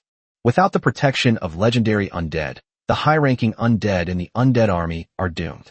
The end result was that the armies of the various human nations were able to reclaim lost territory at a faster pace. But the legendary human warriors still wanted to kill more legendary undead. Even without considering the current 12 legendary undead, a single legendary undead could cause immense destruction to any nation. A legendary human powerhouse cannot keep an eye on a legendary undead forever. A legendary undead has escaped human territory. Should the legendary human warriors pursue it or not? If we pursue them, we might encounter legendary experts from other races. If the alien legends and the legendary undead join forces, the human legends will be in danger. Take advantage of the present moment and look for opportunities to kill as many legendary undead as possible. The undead are likely to lose this war against the humans. They cannot find a way to turn the tide of the battle. The legendary undead cannot abandon their various undead armies for the time being. We can abandon the low-level undead who have little intelligence, but we cannot abandon the high-level undead. Without these high-ranking undead, the undead faction would not have been able to create an army of tens of millions of undead in such a short time. The legendary undead gave the order, and some of the high-ranking undead in the undead army quietly withdrew. The legendary human warriors had noticed the decline in the number of high-ranking undead in the undead army, but they paid no attention to it, focusing instead on the legendary undead. In early April, the legendary human warriors launched another attack, besieging the 3 legendary undead and ultimately succeeding in killing a legendary bone dragon and a legendary skeleton. Another legendary zombie was severely damaged. There were 20 human legends participating in the battle. Only 10 legendary undead remained, and 1 legendary lich who had been resurrected was too weak to participate. On the battlefield, the difference in the number of legendary warriors between the two sides has reached 10, with 2 human legends facing off against a legendary undead. If this continues, even more legendary undead will be surrounded and killed by human legends. The legendary undead were already thinking of ignoring the high-ranking undead and running away. Meanwhile, the legendary powerhouses of the 100 Clans Alliance are engaged in a major discussion. Some legendary figures believe that if the legends of the 100 Races Alliance join forces with the legendary undead, they can kill more human legends. However, some legendary figures opposed it. Among the legendary powerful figures who opposed them were legendary undead from the same race, who were kin in life. There are also legendary undead who were once elves in life. The elven legends hesitated, wanting to make a move, but also disgusted by their former kin who had become undead. Chapter 238: The Return of the 100 Races. We should join forces with the undead and at least kill a few of the legendary human warriors. We are living beings. How can we join forces with the dead? The dead might ambush us during the battle, and we can't trust each other. We cannot join forces. Those damned undead dared to desecrate the corpses of our clansmen. All undead deserve to die. Humans are the enemies of the undead, and also the enemies of all races. The enemy of my enemy is my friend. The undead can also join the alliance of all races. If the undead join the 100 Races Alliance, then our race will withdraw from the 100 Races Alliance. Me too. The undead cannot join the 100 Races Alliance. I am unwilling to fight alongside the undead. After a heated discussion, the legendary powerhouses of the 100 Races Alliance gathered in the Elf Kingdom ultimately decided not to cooperate with the undead. Let alone the fact that there are few legendary powerhouses willing to cooperate with the undead. Even if there were many, the remaining legendary figures from the 100 Races Alliance who are unwilling to cooperate with the undead would simply lead their races out of the 100 Races Alliance. Moreover, whether the dead can be trusted is a huge question. In this situation, the alliance of 100 races is not suitable to unite with the undead. Not allying with the undead does not mean that the 100 Races Alliance cannot intervene in the battle between the humans and the 100 Races Alliance. The number of legendary powerhouses in the new 100 Clans Alliance remains unchanged compared to the old 100 Clans Alliance. A race with a legendary powerful figure in charge is a great race. All the major clans joined the newly established 100 Clans Alliance. The number of legendary powerhouses in the 100 Races Alliance is only 2 more than that of the human race, reaching 22. Whether there are other legendary experts hidden in the shadows is a matter for each family to decide. Each family's trump cards are not easily revealed. The 100 Races Alliance's 22 legendary powerhouses had a very small advantage over the human race's 20 legendary powerhouses. Humans also have some methods that can enable those at the Radiant Sun realm to possess the strength to withstand legendary powerhouses. While the humans and the undead are locked in a life or death struggle, they should seek an opportunity to kill several human legends. This way, the 100 Races Alliance can gain a greater advantage in terms of legendary combat power. They cannot gain much advantage in terms of legendary combat power, nor can they reliably defeat the human race in large-scale battles. The elves are pushing hard to kill the legendary powerhouse of the human nation, which is far from the elven kingdom. Killing the legendary powerhouse of the neighboring mage kingdom might turn the tide of the battlefield for the mage kingdom, allowing the undead faction to regain the advantage, kill a large number of humans, and transform their corpses into undead. After the human race achieves victory, some undead from the mage kingdom may retreat to the elf kingdom and cause harm to the elf kingdom. The farther the better.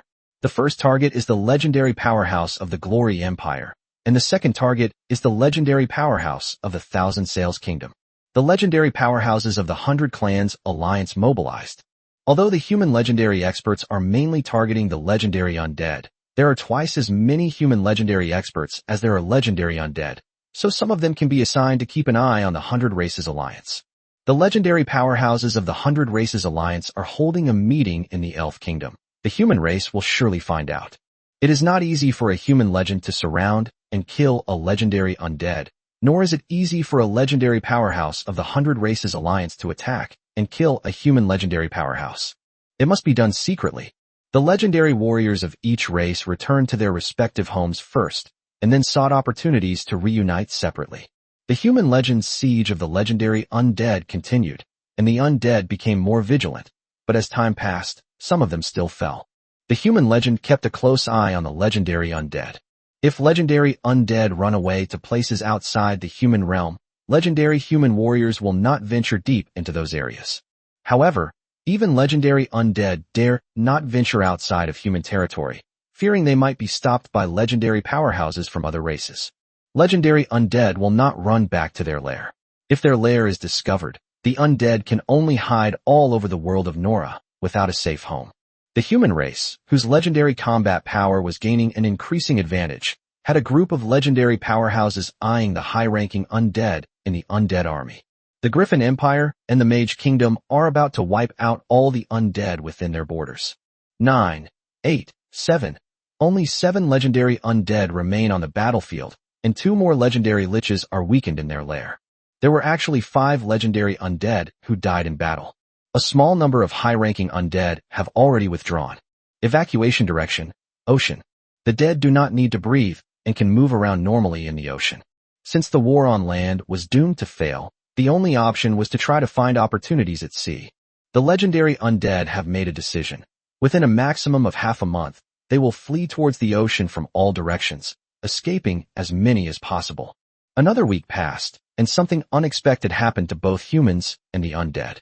A group of legendary powerhouses from the 100 Clans Alliance broke into the Glory Empire and the Thousand Sails Kingdom. One legend of the glorious empire died in battle, and another was seriously wounded. The only legendary figure in the Thousand Sails Kingdom to die in battle. With the legendary powerhouses of the 100 Races Alliance making their move, the various human nations had no choice but to allocate most of their legendary powerhouses to keep an eye on the 100 Races Alliance. The legendary powerhouse of the 100 Clans Alliance made a move once, and then quickly retreated. Taking advantage of this opportunity, 6 legendary undead managed to escape into the ocean. The remaining legendary skeleton was surrounded and killed by the enraged legendary human warriors. With the legendary undead all gone, and without them to restrain them, the legendary human warriors launched a massacre against the undead armies within the borders of various countries. Before the end of May, the last human nation, the Kingdom of Thousand Sails, together with its own army and reinforcements from the Griffin Empire, wiped out the undead within its borders. However, the war among humans was not over, and the army of the 100 Races Alliance attacked once again. In Rock Keep, the 3 most important figures in the Marquisate of Catlon, Reg, Bologna, and Wallace, have gathered. Inside and outside Rock Keep, Marquis Catlon has reassembled his 160,000-strong army. Meanwhile, to the north of Rock Fortress, the 5th Army of the 100 Races Alliance, mainly composed of orcs, is advancing southward with a force exceeding 600,000. The Violet Kingdom, which has annexed most of the territory of the Kingdom of Ted, not only has to face the 5th Army of the Hundred Races Alliance, but also the 6th Army that originally attacked the Kingdom of Ted. The 6th Route Army was much smaller than the 5th Route Army. When the Violet Kingdom reclaimed the lands of the Ted Kingdom, the various tribes of the 6th Route Army relocated a large number of their people to the lands of the Ted Kingdom. During the war, many more alien races died in the Kingdom of Ted, which meant that the newly reorganized 6th Route Army did not have a large force. Together with the 5th and 6th Route Armies, they had a total force of just over 1.1 million. At this moment, the size of the Violet Kingdom's army, both inside and outside the country, is no less than the number of troops at the end of the last war with the Hundred Races Alliance, once again exceeding 2.5 million. The rampant expansion of the military has already affected spring planting in various regions, but there is nothing that can be done about it. Human nations are constantly expanding their armies, knowing that after defeating the undead, the Hundred Races Alliance will attack once again. Can the 1.1 million troops of the 5th and 6th armies of the Hundred Clans Alliance be a match for the 2.5 million troops of the Violet Kingdom? Neither of the commanders of the two armies had this confidence. Chapter 239: A strong start, but a weak finish. Not only the Violet Kingdom, but all 9 human kingdoms, despite losing a large number of residents due to the undead calamity, maintained a large army as soon as the calamity ended. This is essentially a state of maximum mobilization for the 9 human kingdoms, with many minors and elderly people being forcibly conscripted into the army. They could only be used as cannon fodder on the battlefield. The various armies of the Hundred Races Alliance that dispatched troops were not in a state of maximum mobilization. The 9 human kingdoms are defending their homeland and are suitable for extreme mobilization. The Hundred Clans Alliance is an invasion, and one still needs to leave a certain number of troops to defend one's own homeland. This means that the combined forces of the Hundred Races Alliance are at most half the size of the opposing human army, or even less. An army of equal size might not necessarily be a match for a human army. Human armies have generally been tempered in the Scourge. Feeling that they could not defeat the human army, the commanders of the various armies of the Hundred Races Alliance decided to launch a probing attack on the human defenses first. If we can break through the defenses at a relatively low cost, then we should break through the defenses directly. If the cost is too high, then fight slowly and wait for the legendary powerhouses to make a breakthrough. At Rock Fortress, Reg personally led an army of 160,000 to prepare for the attack of the 5th Route Army of the Hundred Races Alliance. The eastern and western regions of the Violet Kingdom are currently most prominently represented by Brentshire. The noble territories west of Brentshire were deserted, and further west, in the northern part of the western region. This area has not yet been occupied by the Violet Kingdom. It is actually Orc territory, but no Orc tribe dares to live here. East of Brentshire, in the province of Bithynia, there was also no one. Duke Lucius's million-strong army in the eastern region intends to be stationed on the second line of defense. 200,000 troops are currently marching towards Panshir Fortress. Ideally, with an army of 200,000 men plus the army led by Marquis Catlon, they could hold off the Allied forces at the Rock Fortress defense line. If they can't hold them off, they can still inflict some losses on the Hundred Races Alliance army. Duke Lucius was fairly satisfied with the strength of the Marquis land of Cataland. After all, last year the two led their armies, one to the south and the other to the west, forcing the undead army to make a strategic retreat. If the Marquis of Catalan wants to defend his territory, Duke Lucius should at least send troops to support him. 200,000 troops is not a lot, but it's not a small number either. The remaining 800,000 troops will be deployed at various points along the second line of defense. Perhaps the Hundred Races Alliance army won't attack Brentshire, but will instead take a detour. If the second line of defense is undefended, the Violet Kingdom will be in danger. 200,000 reinforcements are still on their way, while Reg's territory army has already set up a defensive line in the Rock Fortress area. Considering that their own strongmen needed to conceal their strength, Reg teleported to the second line of defense and asked Duke Lucius to send the Sun-level mage Mars Wit, as well as several Silver Moon-level Transcendents, to Rock Keep. Duke Lucius agreed, not worried that Mage Wit would die in Rock Keep. Unless a legendary expert intervenes, it is very difficult for a Radiant Sun Realm Transcendent to be killed. Moreover, with Marquis Catlon around, they can teleport away at any time. On June 3rd, the vanguard of the 5th Route Army of the Hundred Races Alliance, led by the Centaur King Buha, arrived outside Rock Fortress. The vanguard force numbered 150,000, including a large number of cavalry units. Marquis Reg Catalan of the Violet Kingdom, a Starry Sky mage, is someone Buck is quite familiar with. Buha's confidant, Sanner of the Silver Moon Realm, was killed by Marquis Catalan. This Starry Sky space mage killed more than one Silver Moon Realm transcendent from the 100 Races Alliance. Upon arriving outside Rock Fortress, Buck decided to launch a probing attack. Given the size of Panshir Fortress, it could only house a maximum of 10,000 troops, with the majority of the army stationed outside the city. Centered on the Rock Fortress, multiple defensive lines were dug out to both sides, with traps and barricades placed at the front. Most of the army was stationed in the defensive line, with 20,000 crossbowmen placed at the forefront. Buha led his vanguard cavalry unit toward the Rock Fortress defenses, and Reg had no intention of hiding the strength of his army. The 4 squadrons of Maid battle groups, equipped with over 550 Type 2 magic crossbows, primarily deal with Centaur forces.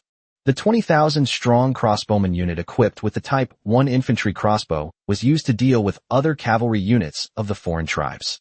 The battle 2 years ago left a deep impression on Buck. The Violet Kingdom's large-scale crossbowman force caught the 5th Army off guard, causing it to collapse and its remnants to flee the Violet Kingdom.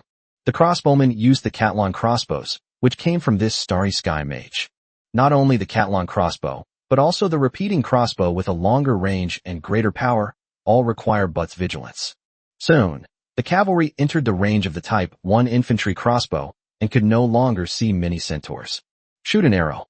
The first rank of 3,000 crossbowmen within the attack area can fire their crossbow bolts at the enemy. The crossbow bolts easily pierce through the alien race's iron and leather armor, embedding themselves in their bodies. More than 1,500 aliens fell on the battlefield, and many mounts were also hit by arrows. After the first rank of crossbowmen fired their arrows, the second rank followed closely behind. Wave after wave of crossbow bolts were fired, and the charging alien cavalrymen fell one after another. Just as the alien cavalry was about to collapse, Buha took the initiative to issue the order to retreat. Sure enough, the human army ahead was equipped with a large number of Catalan crossbows. Breaking through the defenses ahead is proving difficult. Should we take a detour and ignore this area? Buha was unable to make a decision and needed to consult with the other commanders of the 5th Route Army in the Sunrise Territory. The current plan is to launch a probing attack to assess the strength of the human army, and then wait for our legendary warriors to complete their breakthrough.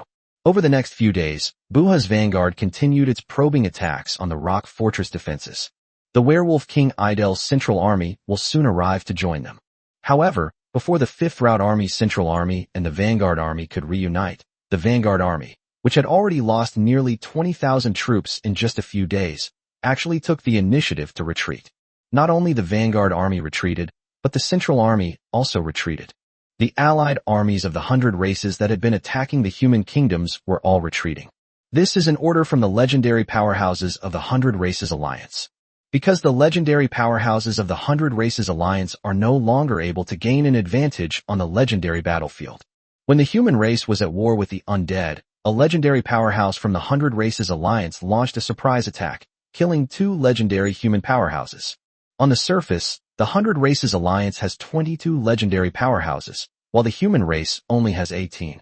However, now, the number of legendary powerhouses among the human race is not 18, but 21.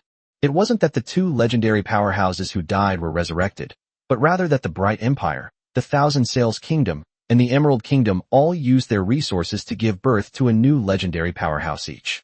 These 3 legendary powerhouses all ascended to their positions before the war between the human and undead factions ended.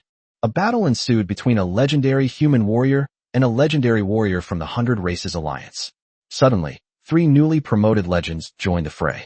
Although they did not kill the legendary warriors from the 100 Races Alliance, they brought the 2 sides to a balance.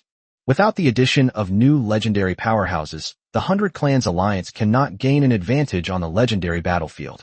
In large-scale battles, it is even more difficult to defeat the human army. Even if hidden legendary powerhouses join, the 100 Races Alliance may not necessarily gain the upper hand, and the human race may also have new legendary powerhouses join. What I thought was a good opportunity before now seems to be not. Under these circumstances, the various tribes, who had already suffered heavy losses in the previous war, were unwilling to pay an even greater price. A war that started strong but ended weakly. Chapter 240 Automatic Promotion to Nobility. The Allied forces retreated, and the armies of the various human nations did not pursue them. The officers and soldiers were exhausted from the war against the undead forces, and what they needed most was rest. Once the 100 Races Alliance army had gone far away and disbanded, the human army stationed at the front line began to retreat and disband, each returning to their own homes. The war is finally over. But the human kingdoms had nothing to celebrate. In this catastrophe, soldiers and civilians suffered heavy casualties, and many nobles also perished in battle. The population loss was greater than in the last invasion by the 100 Tribes Alliance. The Jade Kingdom was only one step away from destruction. Even the mighty Empire of Light was severely damaged in this calamity of the undead. The human nations, having suffered heavy casualties, all need time to recover and rebuild. The high-ranking officials of the Violet Kingdom, the Griffin Empire, and the Glory Empire continue to be at odds, with the Violet Kingdom wanting to reclaim the land occupied by the two major empires. The two empires, however, believe that it was land they had reclaimed from the dead. Given the Violet Kingdom's weakness, it's foreseeable that in this tug-of-war, the Violet Kingdom will find it difficult to reclaim the lands occupied by numerous empires. The royal family and some nobles of the Violet Kingdom suffered losses, since it was the richest land, which was divided among the royal family and nobles. This incident also damaged the reputation of the Violet Kingdom. The loss of face was mainly felt by the three great empires, but the other 5 kingdoms didn't feel much of a difference. The Violet Kingdom's strength firmly places it first among the 6 kingdoms. If the Violet Kingdom is promoted to an empire, the other 5 kingdoms will also recognize it. The war is over, but the process of the Violet Kingdom's ascension to an empire must continue. Violet 7 scheduled his coronation ceremony for 6 months later, on January 1st, 827 Violet calendar. Violet 7 hoped that there would be no more trouble in the next 6 months, and if there was any trouble, it should be after the coronation ceremony. Reg and Audrey's wedding was still held after the coronation ceremony. The war ended, and many nobles from the Violet Kingdom gathered in the capital. As a high-ranking official in the Violet Kingdom, Reg discussed with other nobles how to reward those who had rendered meritorious service in the war and punish those who had made mistakes. Reg was already a marquis, and after the discussions on the rewards for the dukes were over, it was soon Reg's turn. The higher-ups were somewhat hesitant about the Marquis of Catalan's reward. They already knew that it was Marquis Catalan who first discovered the undead plot, and he made great contributions in defeating the undead army in the northern part of the eastern region and the undead army in the western region. The Marquis of Catalan's merits during the war were enough for him to be promoted to Duke. The only thing he lacked was the level of a transcendent being. In the world of Nora, a world with extraordinary power, the promotion of nobles in various human nations requires both military merit and strength, neither of which can be lacking. There is relatively less political struggle compared to Reg's previous life, since strength is valued more. No one dares to easily offend a powerful person, much less dare to steal their battle achievements. However, Marquis Catalan, though not at the level of a transcendent being, possessed the strength to kill a Silver Moon Realm transcendent being. Inside the palace, most nobles expressed that they supported the Marquis of Catalan's promotion to Duke based on reason and law, but that the Marquis of Catalan was not legally entitled to such a promotion. Listening to the discussions of the nobles, Reg remained expressionless, showing little interest. Whether or not he is promoted to Duke is not important to Reg, since once his territory is strong enough, Reg will leave the Violet Kingdom to establish a new country. During the discussion among the nobles, Violet 7 suddenly spoke up. I think we can grant the remaining land in the province of Bitia to Marquis Catalan. In addition, once Marquis Catalan becomes a Silver Moon Realm Transcendent, he can be automatically promoted to Duke. As soon as Violet 7 finished speaking, Princess Katarina, who was sitting next to her, also expressed her support. This additional actually refers to Princess Katarina's opinion. When the king and the legendary powerful figures spoke up, the nobles, not being fools, unanimously agreed with the king's decision. Marquis Catalan's achievements were great enough that even the sun-shining realm experts could not accomplish them, and the commanders of the two armies were not as good as Marquis Catalan. The nobles didn't care at all about giving the remaining lands of the province of Bithynia to the Marquis of Catalan. Even if they were offered this piece of land, they would have to consider whether to accept it. The automatic promotion to Duke after becoming a Silver Moon Realm Transcendent is relatively easy for the great nobles to accept. Perhaps Marquis Catalan will be stuck at the Star Realm and will never be able to step into the Silver Moon Realm in this lifetime. Reg was somewhat surprised by this reward, There was actually a way to automatically advance one's rank upon reaching a certain level. The main reason is that Reg has made too many contributions to the Violet Kingdom. For the Violet Kingdom to advance to an empire, the legendary powerhouses made the greatest contributions, followed by Reg. Violet VII's contributions were not as great as Reg's. So Princess Katarina came up with this new method, which had never been seen in any of the human nations before. Reg felt that with his current mage cultivation speed, he would be able to reach the 5th stage of the Star Realm this year, and should become a Silver Moon Mage in 2 years, breaking the age record for becoming a Duke in all human nations. The meeting in the palace continued, with Reg going along with the crowd and not stepping forward to voice any objections. At most, I'll just support Lord Darnay Layton's decision. Reg has been a nobleman for too short a time, and has been promoted to a higher rank too quickly, so he has not yet formed a power base among the kingdom's nobles. It could also be said that Reg belonged to the Marquis of Layton's faction, but unfortunately the old Marquis of Layton died, and the new Marquis of Layton was old enough, but his strength and seniority were far inferior to Reg's. Some minor nobles even took the initiative to express their desire to join the Marquis of Catalan. Reg declined almost all of them. On the one hand, after assessing these minor nobles, it was found that they did not meet Reg's requirements. On the other hand, there is the centralized system. Could nobles who already possessed fiefdoms accept having them stripped away? Therefore, Reg did not want to accept the allegiance of these old nobles.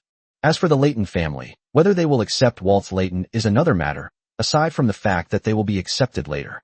Waltz Layton, hereafter known as the Legend of Layton or Wallace, and the Marquis of Layton as Darnay Layton. Perhaps the Layton family was unwilling to give up their fiefdom. Perhaps the Legend of Layton could successfully persuade his sons to give up their fiefdom. None of this mattered to Reg.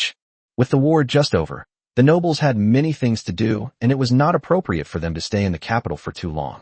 The high-ranking nobles completed their rewards and punishments for the nobles within a week. After Violet 7 personally bestowed titles and honors upon the nobles gradually left the capital.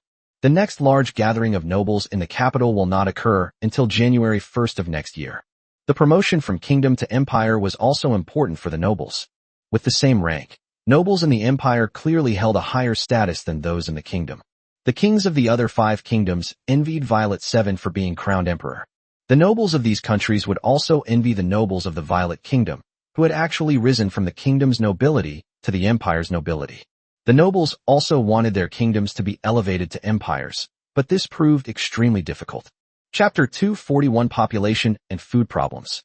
On June 24th, the Marquis of Catalan returned to his loyal city of Cheryl. Under the legendary management of Layton, the Marquisate of Catalan developed steadily and orderly, without any major problems arising. After the 5th Route Army of the 100 Clans Alliance withdrew and disbanded, the reserve forces gathered in the Rock Fortress area by the Marquis of Catalan withdrew in batches. It is expected that there will be no war in the near future. The withdrawing reserve forces will be disbanded immediately upon arrival at the designated area. The able-bodied men either returned home to tend the fields or joined various construction teams, contributing their efforts to the development of the territory. Today, only 10,000 regular troops remain in the Panchabeo area. The remaining 10,000 regular troops were dispersed to various parts of the territory for garrison duty. Most of them were stationed in Brentshire, and some were stationed in neighboring Freyshire. Currently, the main projects within the territory are the reconstruction of County Brent, but some manpower has also been mobilized for the initial development of County Freya. In fact, before the Plague of the Dead, Reg had already arranged for a group of people to develop Freya County, mainly by building roads. With the road repaired, large-scale development of Freya County can now begin. The 12,000 square kilometers of Brentshire can accommodate the 800,000 inhabitants of the Marquis of Catalan. However, the land area of Brentshire is only 1/16 the size of the expanded territory of the Marquis of New Catalan. The overcrowding of the entire population in Brentshire will reduce Brentshire's development potential and slow down development in other parts of the territory. After consulting with Layton legends, Reg decided to develop Freya County to a certain extent this year and relocate 150,000 people to Freya County next year. These 150,000 people are new immigrants who came to the territory last year and were originally refugees from the Kingdom of Ted. Marquis de Catalan has taken in 2 batches of refugees from the Kingdom of Ted, 1 batch per year. These 150,000 immigrants were unable to be allocated land to start farming this year due to the impact of the Holocaust. It would be a good opportunity to move them to Freya County and settle them down there. The Marquisate of Catalan has already occupied all the land in the province of Bithynia. Reg divided the newly acquired fiefdom into 8 more counties, bringing the total number of counties in the Marquisate of Catalan to 17. The development of the 15 counties outside of Brentshire and Freyshire will henceforth depend on the migration of people from Brentshire and the attraction of immigrants from all over the Violet Kingdom. Reg would also spend large sums of money to buy slaves from the Violet Kingdom and neighboring countries. Although the human nations lost a large number of people during the Plague of the Dead, slavery was still produced. Spring planting in the Violet Kingdom was affected, while spring planting in the Thousand Sails Kingdom and the Emerald Kingdom was even more affected. Because of the calamity of the dead, the nobles have little money left and will not care about the lives of their people. In 5 or 10 years, the population of their territories will surge again. Those who cannot survive have no choice but to sell themselves into slavery, sometimes without even asking for payment. Slaves are relatively more expensive in the Violet Kingdom. The Violet Kingdom had just begun developing its western region when a calamity of the undead broke out. Most of the troops stationed in the western region and the people who migrated there were killed by the undead. Now, people are being relocated to the western region again, but this time, even fewer will be able to do so. Reg wanted to buy slaves, mainly from the Violet Kingdom's neighboring countries, especially the Thousand Sails Kingdom, which was closest to his territory and almost bordered it. The purchased slaves will become Reg's subjects, but Reg will not tier up the indenture directly. Slave subjects must reside in Reg's territory indefinitely and are not allowed to leave. But a child born to a slave is not a slave. It's possible that once Reg's own country is established, he will abolish the slave status of these subjects. However, there was an important problem with buying slaves from outside: food. The Marquisland of Catalan is not yet self-sufficient in food and must purchase it from outside. With nearly 3 years of continuous war, the Violet Kingdom was under immense pressure regarding its food supply, and food prices skyrocketed. Reg needs to pay attention to the increase in the territory's population and food supply. The territory already has a relatively small population, and if some more people starve to death, it will affect the development of the territory. Reg was kinder to his people, and some of them would even send messages back to their hometowns, inviting their relatives and friends to immigrate to the Marquisate of Catalan. Population and food shortages limited the development of the Marquisate of Catalan, leaving Reg with no other options, and the entire human race was affected. It can be said that the human race, which has suffered repeated invasions by hundreds of races and the calamity of the undead, has been severely weakened. Even with 10 years, it would be difficult for the human race to recover to the strength it had before the invasion of the 100 races. The population has the potential to recover, or even surpass, its previous levels, simply by encouraging childbirth. However, the newly added population will not reach adulthood in 10 years and will not be able to contribute much to the country's development. On the contrary, it will consume a large amount of food. If the Marquisate of Catalan wants to develop rapidly, it will have to wait for the Violet Kingdom and the Thousand Sails Kingdom to recover for a few more years. For now, it's best to develop steadily. The war is finally over, and with the territory now managed by the legendary Leighton, Reg can finally relax. Reg decided to take a 2-week break. Freya, who had been staying in the small world, was released by Reg and returned to live in the Lord's Mansion in Cheryl City. A larger and more luxurious new Lord's Mansion is under construction. Freya, back in the Lord's Manor, spends most of her time in her alchemy room. Occasionally, Reg would go over and accompany Freya in her alchemy studies. Influenced by her previous research on the Type 1 infantry crossbow and the Type 2 magic repeating crossbow, Freya is now researching firearms. To be precise, it was an alchemical firearm. Ordinary firearms can be used by non-superhumans. Alchemical firearms can only be used by extraordinary individuals, just like magical crossbows, which require extraordinary individuals to use their battle aura or magic power to activate. Based on the musket, alchemy was used to increase the musket's range, power, accuracy, and other attributes. It even allows bullets fired from muskets to automatically track enemies. The most important point is cost, or you could say cost-effectiveness. The Type 1 infantry crossbow and the Type 2 magic repeating crossbow were the 2 most cost-effective options after meeting the conditions set by Reg, and were only put into mass production. Humans researched and manufactured many similar single-person crossbows to the Type 1 infantry crossbow, but it was the Type 1 infantry crossbow that shone brightly in the War of Invasion by the 100 Tribes. Because the Type 1 infantry crossbow was powerful, had a long range, and was relatively inexpensive and easy to manufacture. Most Viscount territories in the Violet Kingdom can mass-produce the Type 1 infantry crossbow. They manufactured a large number of Type 1 infantry crossbows, formed a massive crossbowman force, and defeated the army of the 100 Clans Alliance. The Goblin race, which has not joined the 100 Races Alliance, possesses extremely advanced alchemy skills. They developed a series of weapons, including alchemical airships, alchemical bombs, magic cannons, magic guns, alchemical cannons, and alchemical guns. Due to limitations in power, cost, and manufacturing difficulty, the Violet Kingdom only equips itself with the magic cannon, and the number of these weapons is relatively small. Only the Goblin Kingdom is equipped with weapons such as magic cannons and magic guns on a large scale.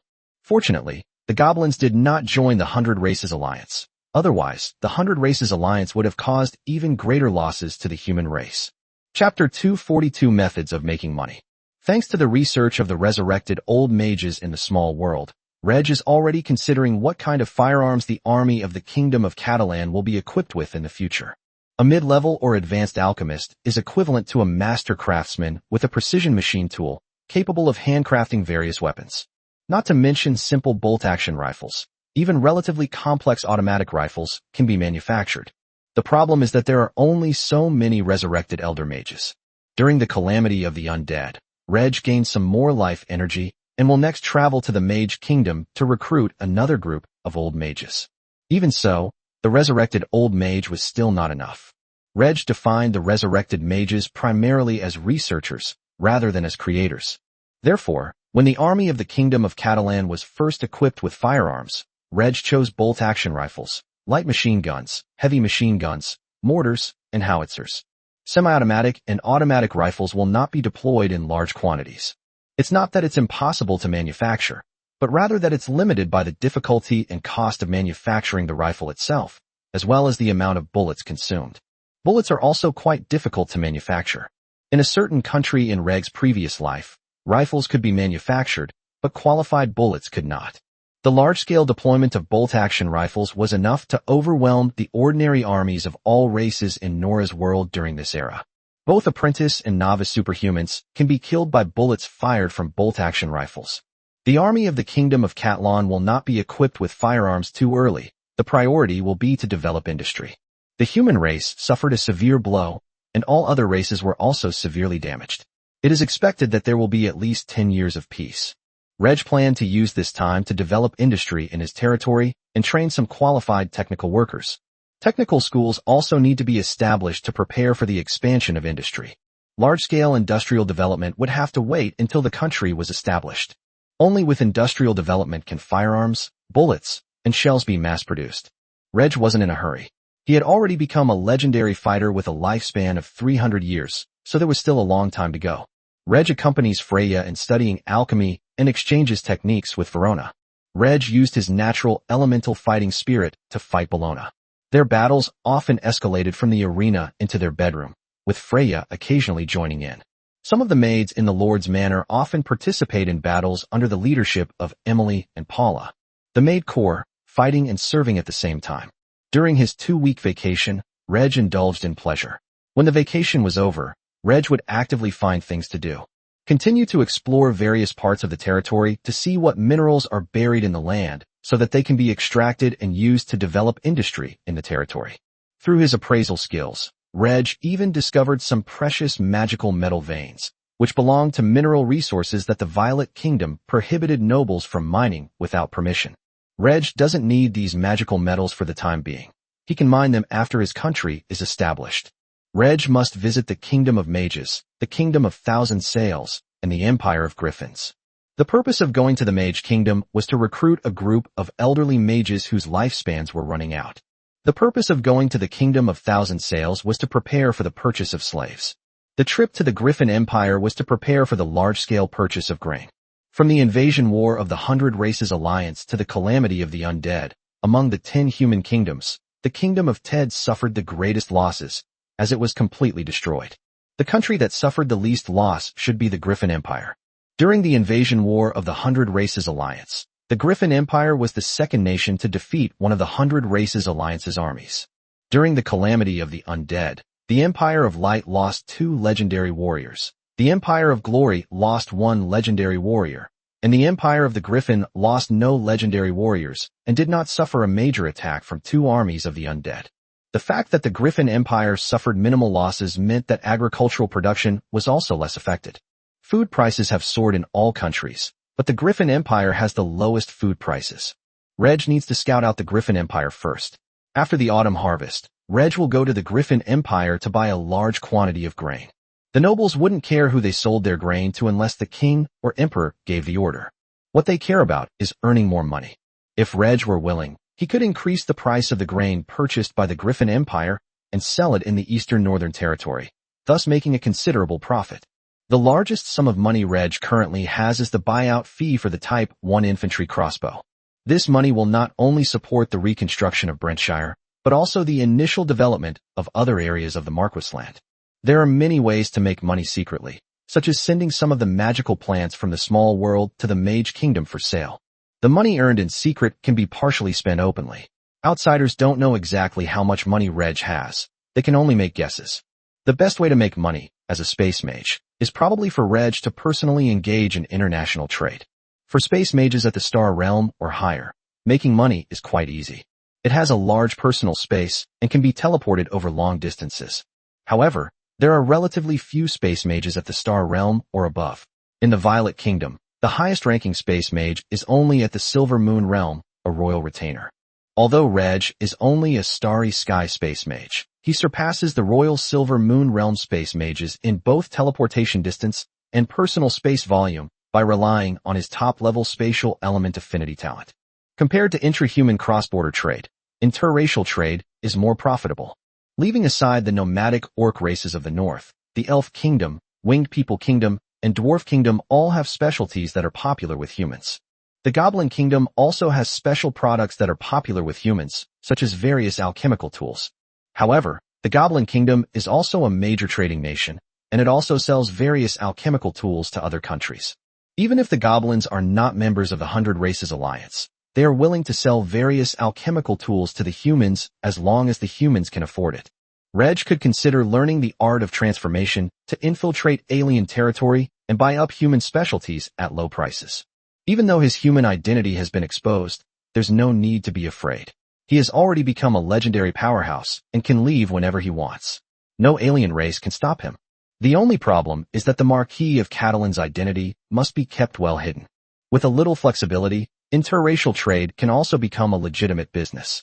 In his busy schedule, Reg often goes to the capital to meet with Audrey. The couple postponed their wedding for a year, but neither Reg nor Audrey was in a hurry. Reg is 24 years old this year, and Audrey is 18.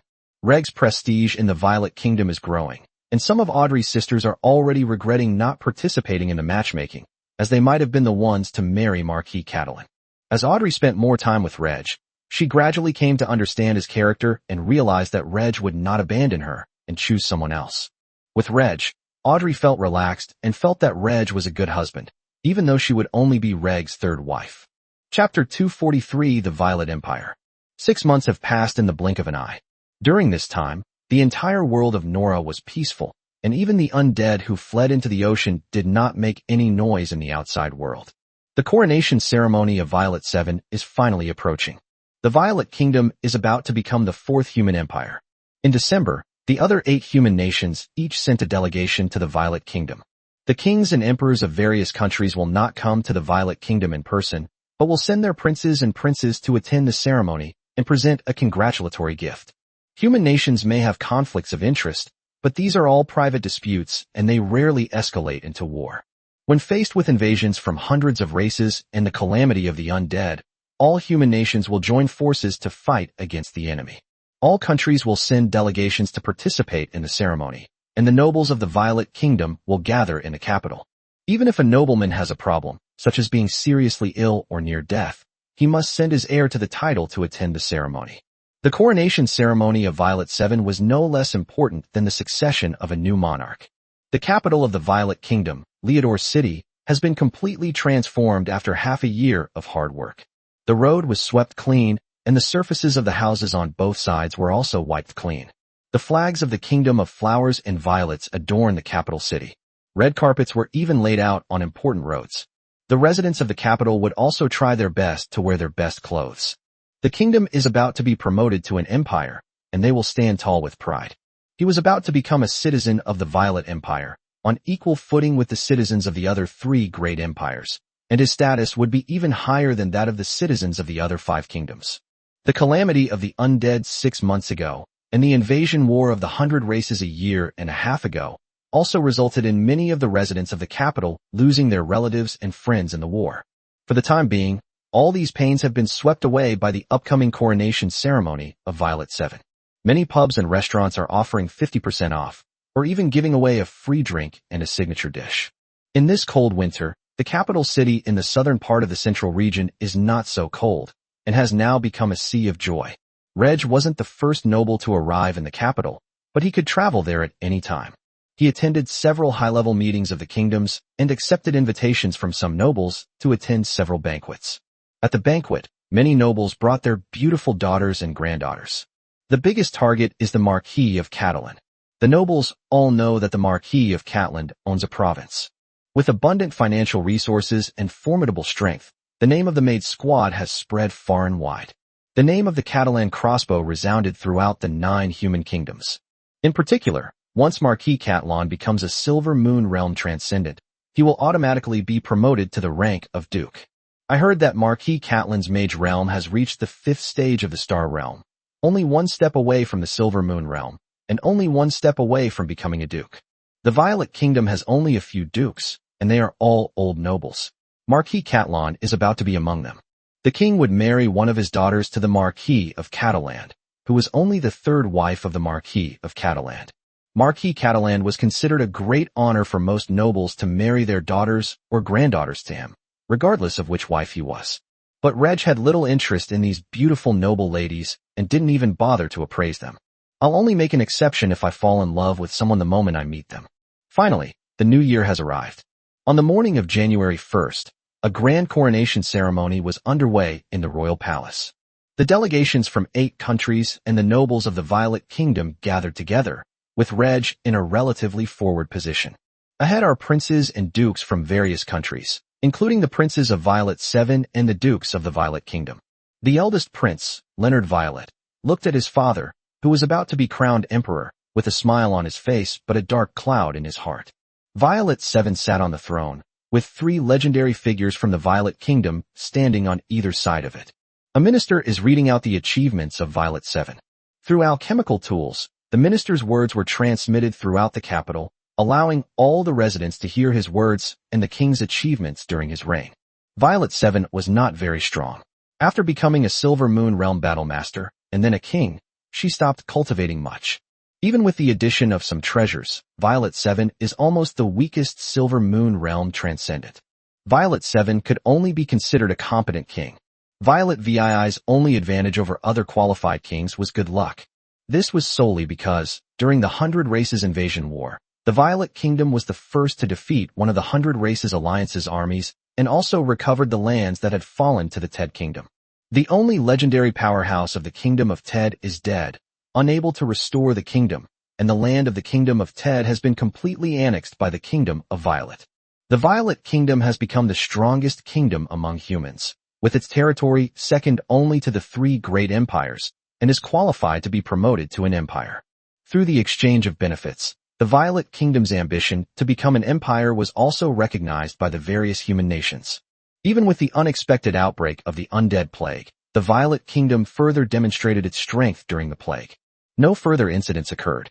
After the minister finished reading, in front of everyone, Nigwat's great-grandfather, the legendary Arnold, personally placed the crown, crafted at great expense by the Violet family, on Nigwat's head.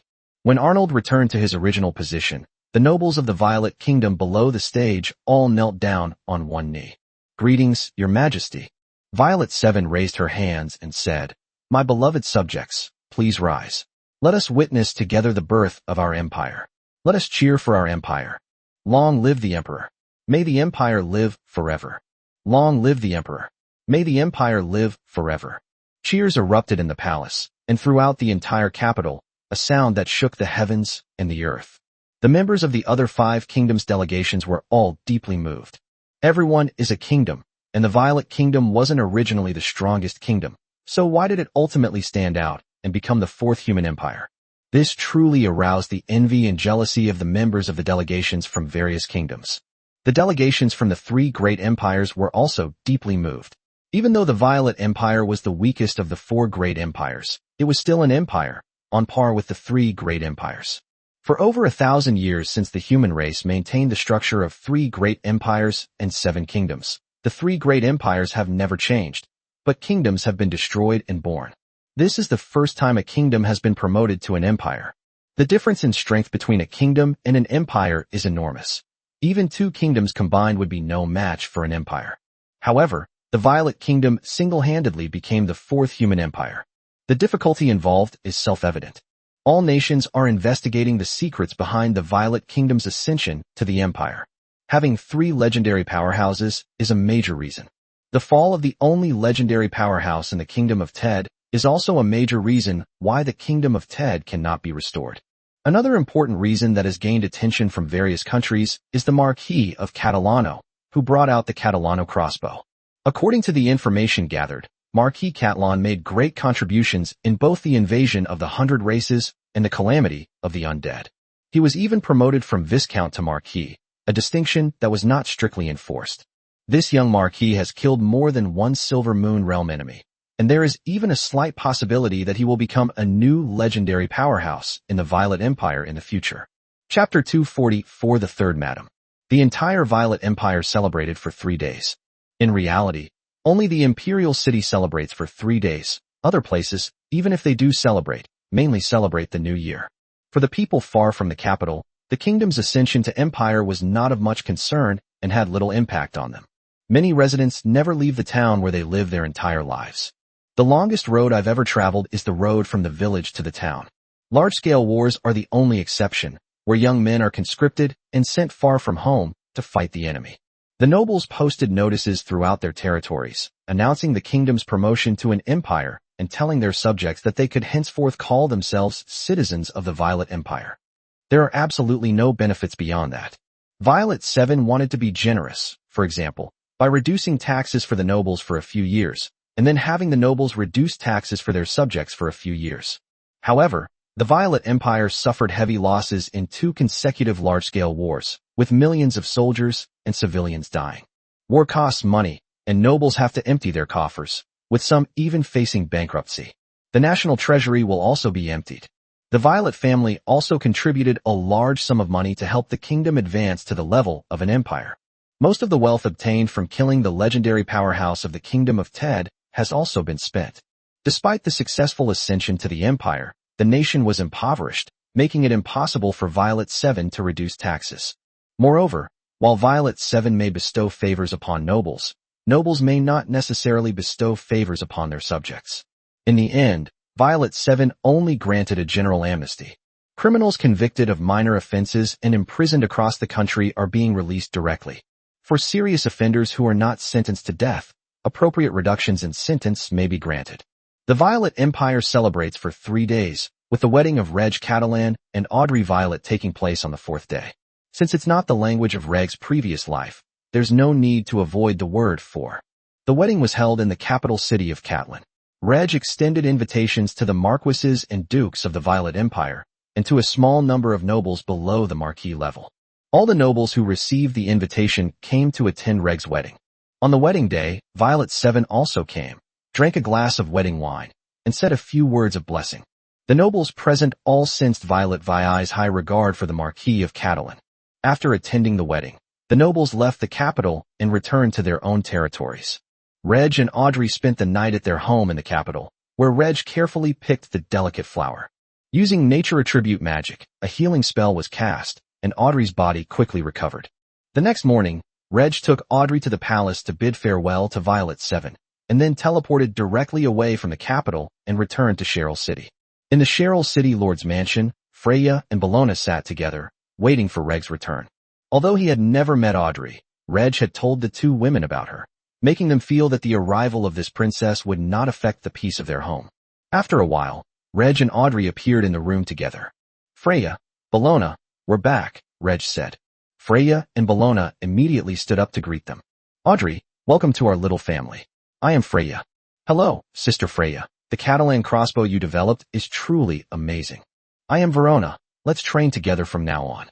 Yes, I also want to become a powerful superhuman like Sister Bologna.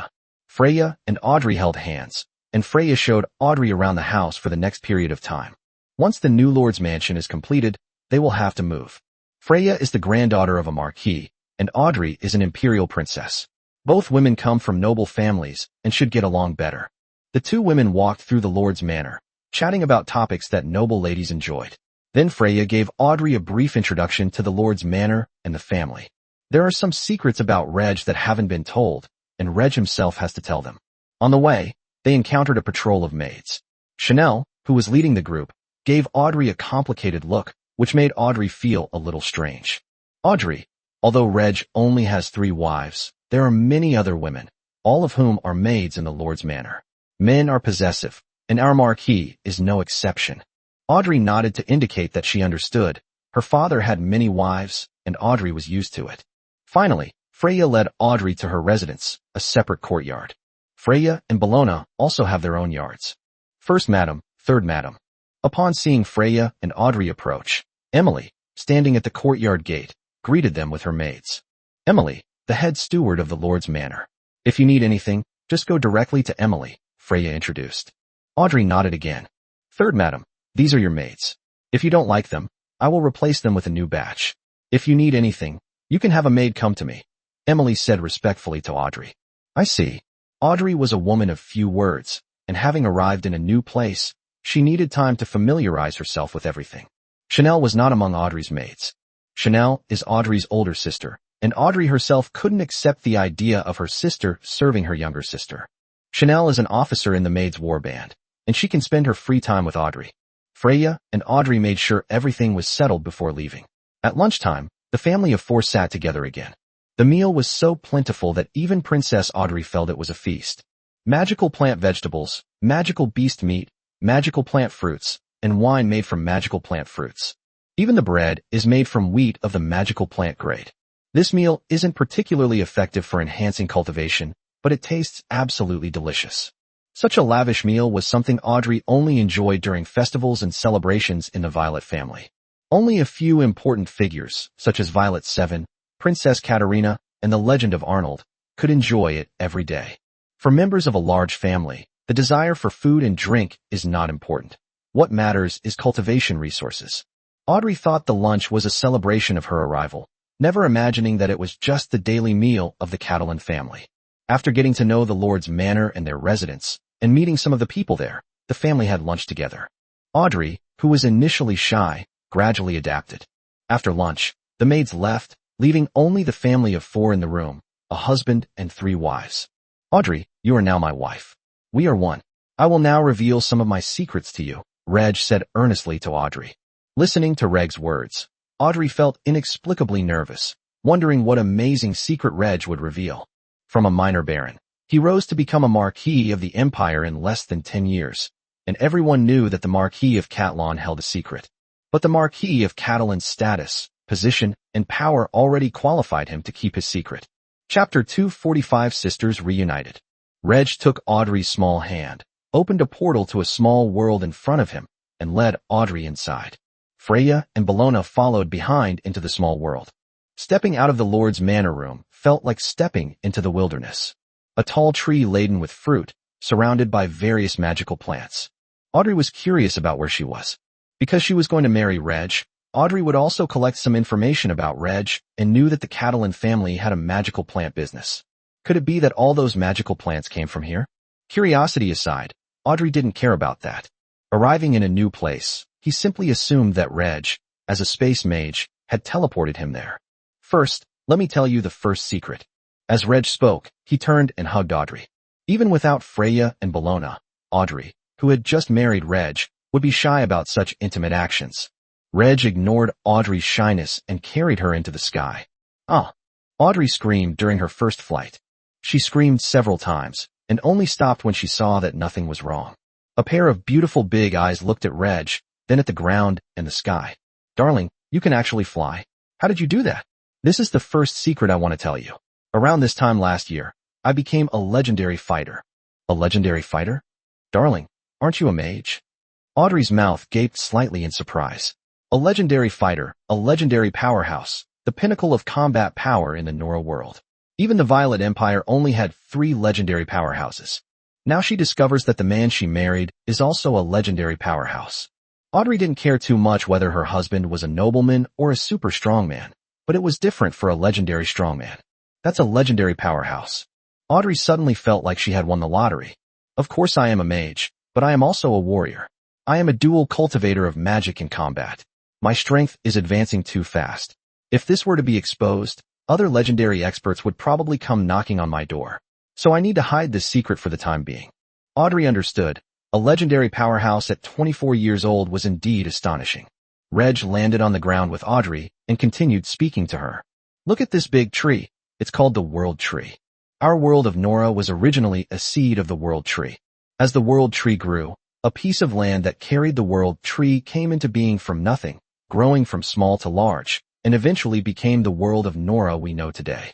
Nora is actually the name of the World Tree, but unfortunately, the World Tree Nora is no longer here. This World Tree was inherited from World Tree Nora. It was the power of the World Tree that allowed me to quickly become a legendary fighter. You too will become a legendary fighter someday. Reg held Audrey's small hand and reached it toward the trunk of the World Tree. When Audrey's palm touched the tree trunk, under Reg's control, some life energy surged into Audrey's body. The life energy transformed Audrey's body, raising her physical talent from level 4 to level 1, and also adding top-tier affinity for natural elements. Finally, Audrey's physical attributes as a beginner-level 3rd Dan fighter were directly upgraded to intermediate-level 1st Dan. Audrey felt the changes in her body, and her mouth was agape. Seeing Audrey's surprised expression, Freya and Verona, who were standing to the side, were reminded of themselves when they first came to the small world. After the changes to Audrey were over and Audrey's heart had calmed down a bit, Reg told Audrey a new secret. The World Tree is magical and great. It can even resurrect the dead. Each fruit on the tree holds the sleeping soul of a person. The World Tree can create new bodies for them, allowing them to be resurrected. I resurrected someone before, your sister, Chanel. She is now an officer in the Maid's warband, but her appearance has changed. She'll come to see you when she has time. Before Reg could finish speaking, Audrey's tears began to flow uncontrollably. Chanel was one of Audrey's closest siblings. When news of Chanel's death reached Audrey, she was heartbroken for a long time. Unexpectedly, Audrey was still alive and had been resurrected by her husband. Overjoyed, she cried and couldn't wait to meet Chanel. Reg then tells Audrey some secrets, which Audrey seems somewhat distracted about. Sensing Audrey's emotions, Reg didn't continue speaking, and the family of 4 left the small world. Reg had someone summon Chanel and asked her to keep Audrey company. Upon receiving the order, Chanel quickly arrived. Reg, Freya, and Bellona had already left, leaving the 2 sisters alone. On her second meeting with Chanel, Audrey carefully examined Chanel and found that many details were the same as those of her sister Chanel in her memory. Sister Chanel? It's me, Audrey. Chanel's appearance has changed, but her voice remains the same. Upon hearing that familiar voice, Audrey threw herself into Chanel's arms and began to cry again. Wah, sister, I thought you were dead and I would never see you again. Chanel gently stroked Audrey's back, comforting her. I did die. It was my master who resurrected me, and I was resurrected because of you. If I didn't have you as my sister, my master probably wouldn't have resurrected me. Audrey cried for a while, then calmed down. As long as her sister Chanel was still alive, that was enough. Sister, why do you call Reg master? I am a member of the Maid's war band, a maid of the Marquis of Catlawn, so naturally I address her as mastered. At first, Chanel was actually a little uncomfortable. After all, she was a princess, and it was too shameful and embarrassing to have a princess as a maid and have to call her master. However, since the maids all called her master, Chanel quickly got used to it. As a resurrected being, Chanel has lost her status as a princess and is merely Reg's maid. Even Audrey felt ashamed if she put herself in Chanel's shoes. The 2 sisters reunited and had a lot to say to each other. Audrey asked Chanel how her life was, and Chanel inquired about the changes in the capital. Chanel's life was simple, training, patrolling, and fighting. Chanel is also Reg's woman, and Reg will always improve the cultivation talent of his women. Chanel now also possesses first-class physical talent. With ample cultivation resources, plus Reg's additional consumption of life energy to improve his physical attributes. Chanel has become a star warrior. For Chanel, who enjoys training and combat, life after her resurrection is no worse than before. Chanel was overjoyed to be reunited with Audrey. The two sisters talked about many things, even whispering about Reg. "Oh, Master is so gentle with you." Audrey blushed. Chapter 246 aims to establish a nation. The taste of the two sisters needs no further explanation. Reg is enjoying his life, without neglecting his mage training. He will continue to lead the development of his territory and personally engage in international trade to earn money for the territory's growth. After the autumn harvest last year, Reg traveled to the Griffin Empire to buy up large quantities of relatively low-priced grain based on the grain yield. The purchased grain was mainly used to supply the people under its jurisdiction, and any surplus was stored up. They don't sell grain abroad. They mainly engage in cross-border grain trade, which yields very low profits. There is so much trade that it can generate more profits. With ample food supplies in his territory, Reg also began purchasing slaves from the Kingdom of Thousand Sails. In the Kingdom of Thousand Sails, a large number of people on the verge of starvation are being sold into slavery for free. Some are even offered as a free gift to entire families. During the Calamity of the Dead, both the Violet Empire and the Kingdom of Thousand Sails suffered heavy population losses, with the nobles of the Violet Empire lacking subjects to develop their territories in the western region. It wasn't that no nobles considered importing slaves from the Kingdom of Thousand Sails. Even the Violet Empire itself had a large number of people who sold themselves into slavery for free. The problem is that most of the nobles in the Violet Empire are also poor. Free slaves are easy to obtain, but feeding them for a year and waiting for the next harvest is quite expensive. In particular, the plague of the dead affected spring planting, and most nobles could not afford such expenses. Only after another autumn harvest will the nobles have accumulated some money and grain, enabling them to increase investment in the development of their western territories. Only Reg and a small number of other nobles had the financial resources to purchase slaves in bulk and support the cost of keeping slaves for a year. The slaves that Reg bought from the Kingdom of Thousand Sails were all housed in County Kafsan. Kafsan County is located at the easternmost part of the province of Bithynia and is closest to the Kingdom of Thousand Sails. Kafsan is Emily's surname. Emily was overjoyed to learn that her master was naming a county in the territory Kafsan. By purchasing slaves from the Kingdom of Thousand Sails, encouraging its citizens to have children, and having its citizens spontaneously send messages to their relatives and friends back home, the population of the Marquisate of Catland will continue to grow. Of course, it doesn't grow the population as fast as large-scale immigration. However, due to the undead disaster, many countries have lost a large number of people, and with a lack of population, it is difficult to carry out large-scale migration. This is already the best-case scenario. Violet VII's coronation as emperor and the Violet Kingdom's ascension to the empire are the biggest events in the Violet Empire recently. It is unlikely that anything major will happen in the Violet Empire in the short term. The invasion of 100 races and the calamity of the undead have severely weakened the human race, requiring a long period of recuperation. The northern tribes were also severely damaged by the humans and needed time to recover. During times of peace, it is a good time for the Marquisate of Cataland to develop. With two legendary powerhouses already in charge of the Marquisate of Catalan, the next step is to accumulate strength with the goal of establishing a nation. The Violet Kingdom was able to advance to the empire mainly by achieving three objectives: strength, land, and recognition from various countries. Strength is divided into two parts: the number of legendary experts and the strength of the army. Its land area is also far greater than that of a kingdom, approaching that of an empire. Once the goals of strength and territory have been achieved, gaining recognition from various countries becomes easier. Reg wants to establish a country, and he needs to achieve these three goals. Once the strength and territory are sufficient to achieve the goals, gaining recognition from various countries is relatively easy. In terms of strength, the Marquisate of Catland already has two legendary powerhouses, but its military strength is still far from sufficient. The military strength was insufficient mainly because the territory's population was inadequate. At the end of the Violet calendar year 826, the population of the Marquisate of Cataland was less than 850,000. Any human kingdom has a population of over 20 million. The difference is simply too great. To establish a nation, Reg needs at least 10 million people, and the total strength of the standing army and reserve forces must be at least 1 million. Brentshire, which occupies 1/16 of the territory's area, can accommodate 800,000 people. The Marquis of Catalan could accommodate 10 million people, but it would be extremely crowded, and food self-sufficiency would be difficult to achieve. The 5 human kingdoms generally have a territory exceeding 2 million square kilometers.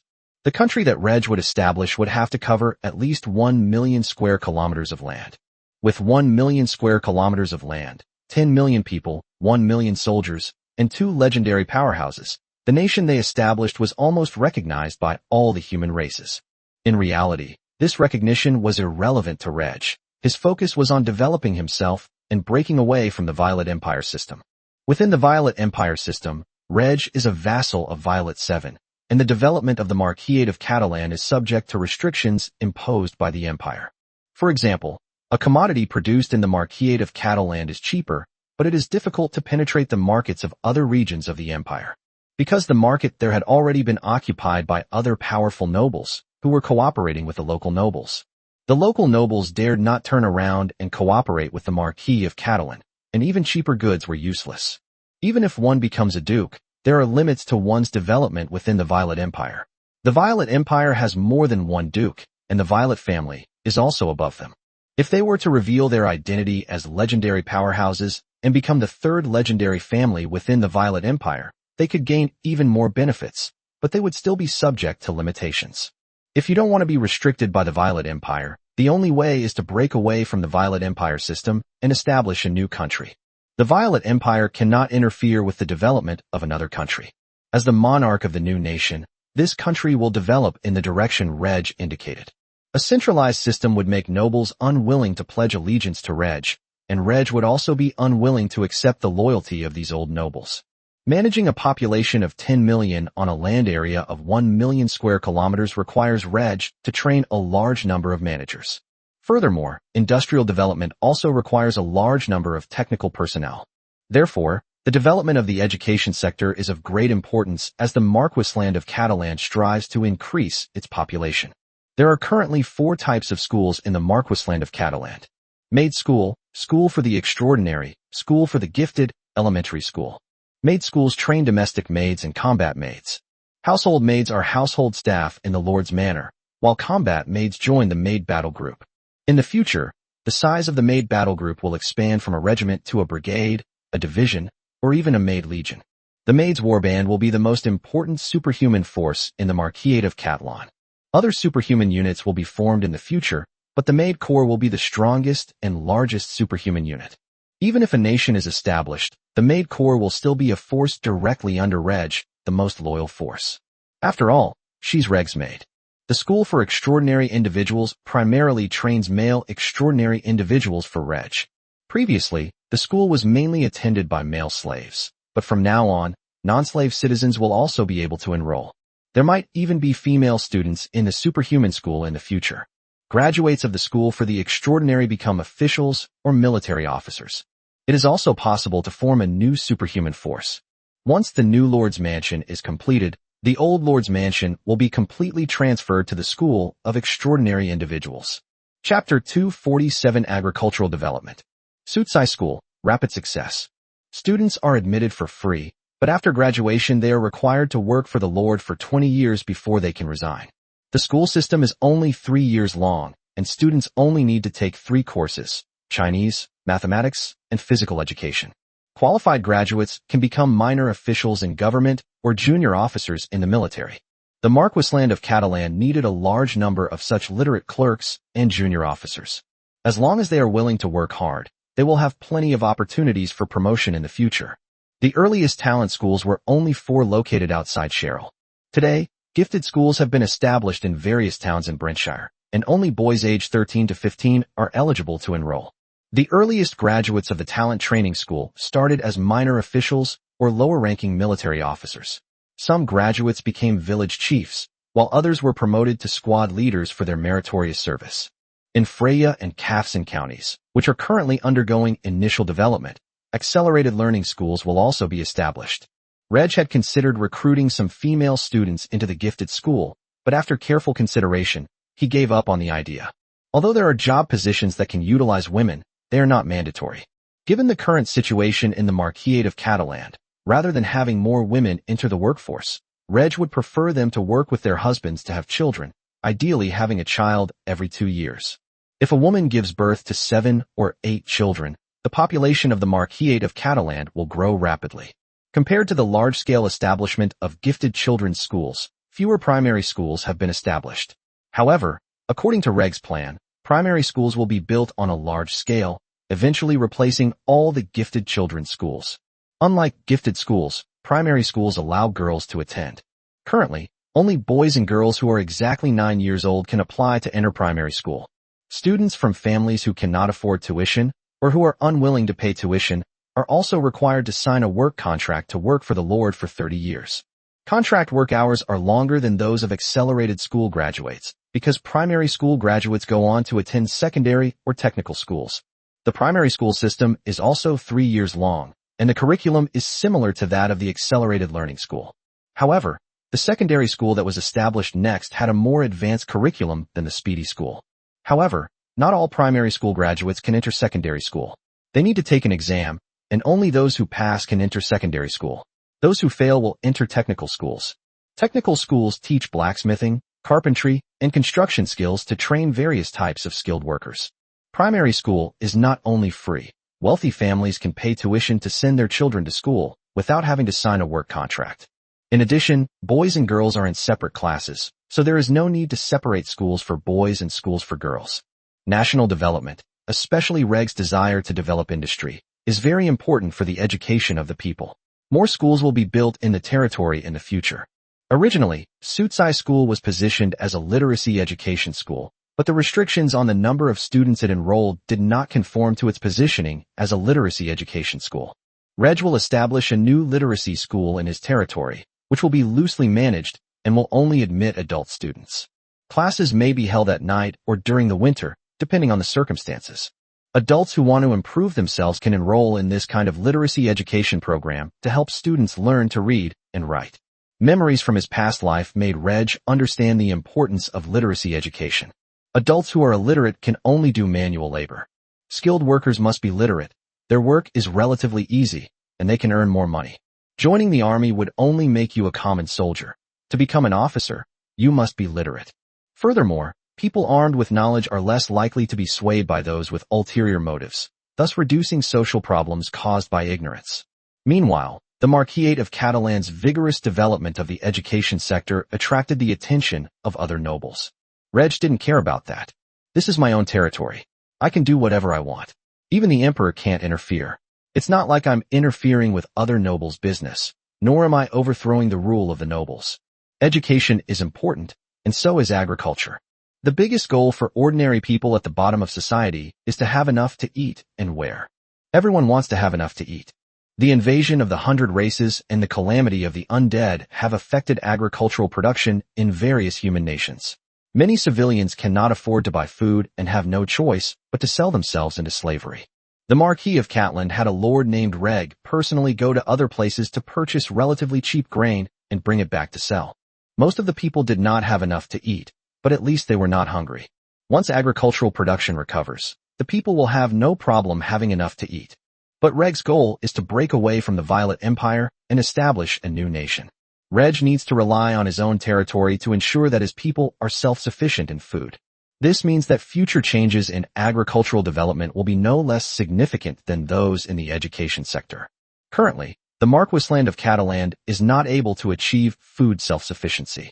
The main reasons are insufficient labor force for agricultural production, inadequate cultivated land area, and relatively infertile land, among other factors.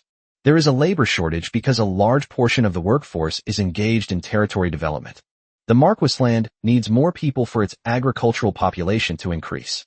Of the 17 counties under the Marquis of Catalan, only County Brent is undergoing large-scale redevelopment, while County Freya and County Kafsin are in the initial stages of development. No amount of population can be invested in territory development, let alone the fact that it is difficult to acquire a large number of people from outside the territory under the current circumstances. Since it is difficult to increase the agricultural population on a large scale, we must use the limited agricultural population to produce more food. Compared to other established noble territories, the Marquisate of Catalan lacked livestock for agricultural production, even with Reg using a large number of ordinary mounts captured during the war for plowing. Farming by hand is extremely slow. Previously, Reg hadn't given much thought to agricultural production. His main concern was the changes in his status, position, and power. Each stage has its own goals, and each new stage has its own key projects. At this stage, agriculture has become one of the key projects. Acquiring livestock on a large scale is also challenging, not because of the price, but because the Violet Empire needs a large number of livestock to develop its western territories. The war resulted in the loss of a large number of people and livestock. The undead army consists not only of human corpses, but also of livestock. Of course, livestock that become undead are mostly large animals, such as cattle and horses. Pigs are unlikely to become undead, and chickens and ducks are even less likely.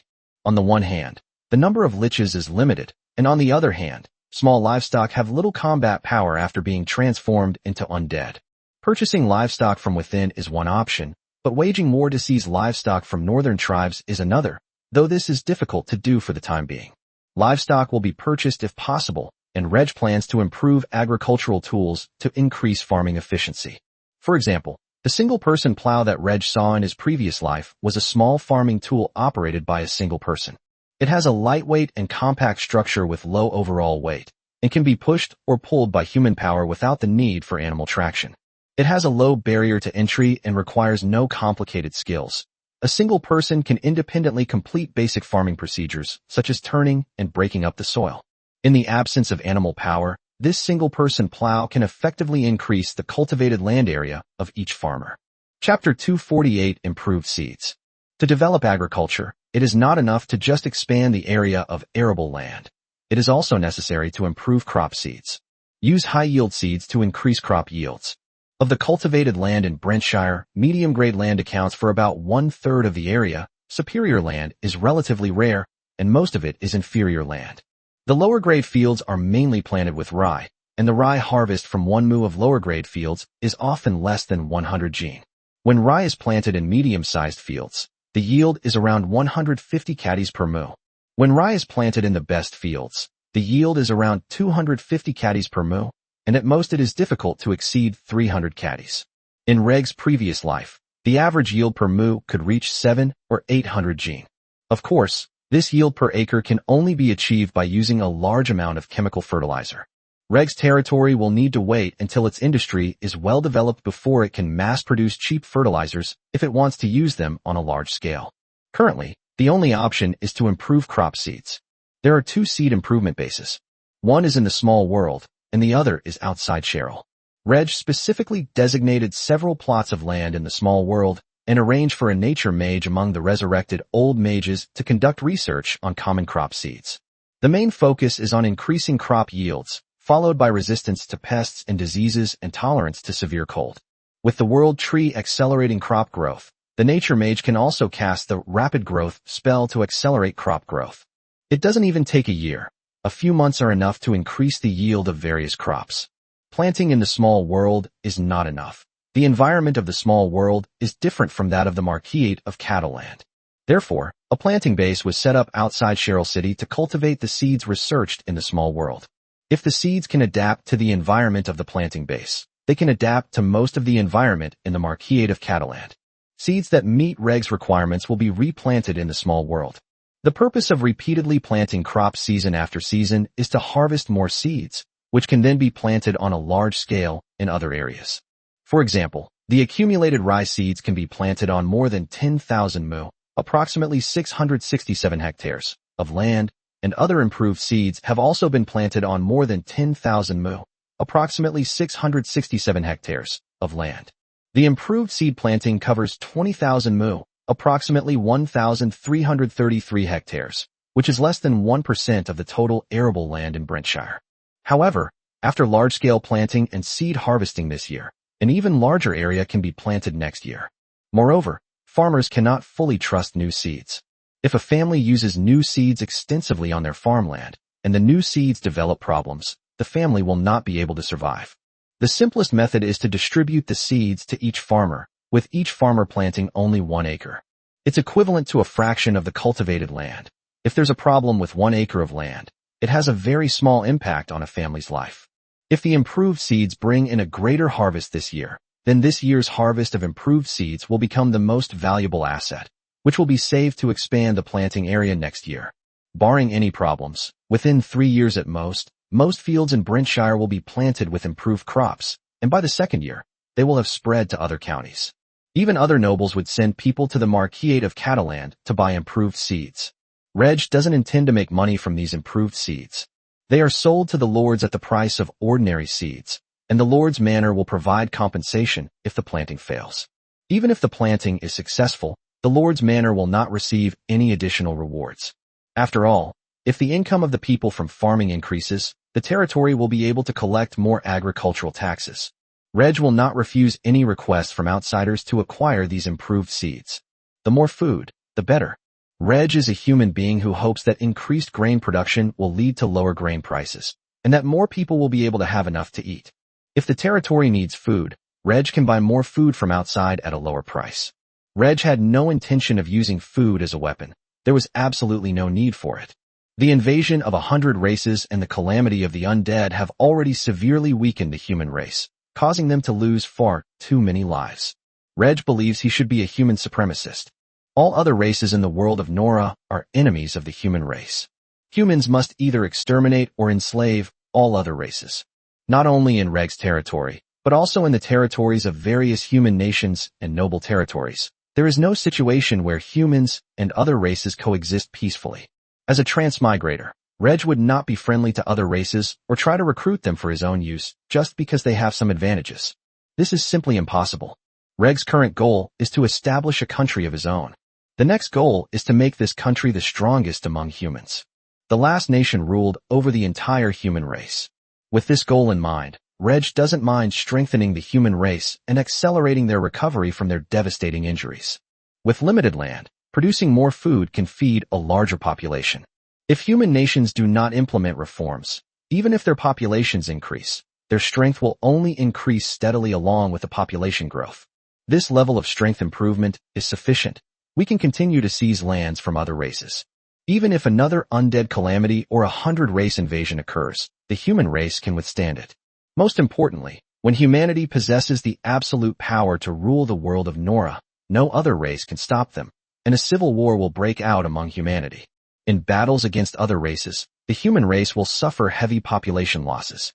Human civil wars will also result in significant population losses. When an army invades another country, it doesn't show leniency to the civilians of the enemy just because everyone is human. Burning, killing, and looting are common occurrences. Human nations have larger populations, so the population loss after the civil war will be relatively smaller. With a sufficient population, recovery will be rapid after the war. Nora is both vast and small. Reg's idea remains unchanged. He wants to gather the strength of the entire human race and explore places beyond Nora. Food is very important.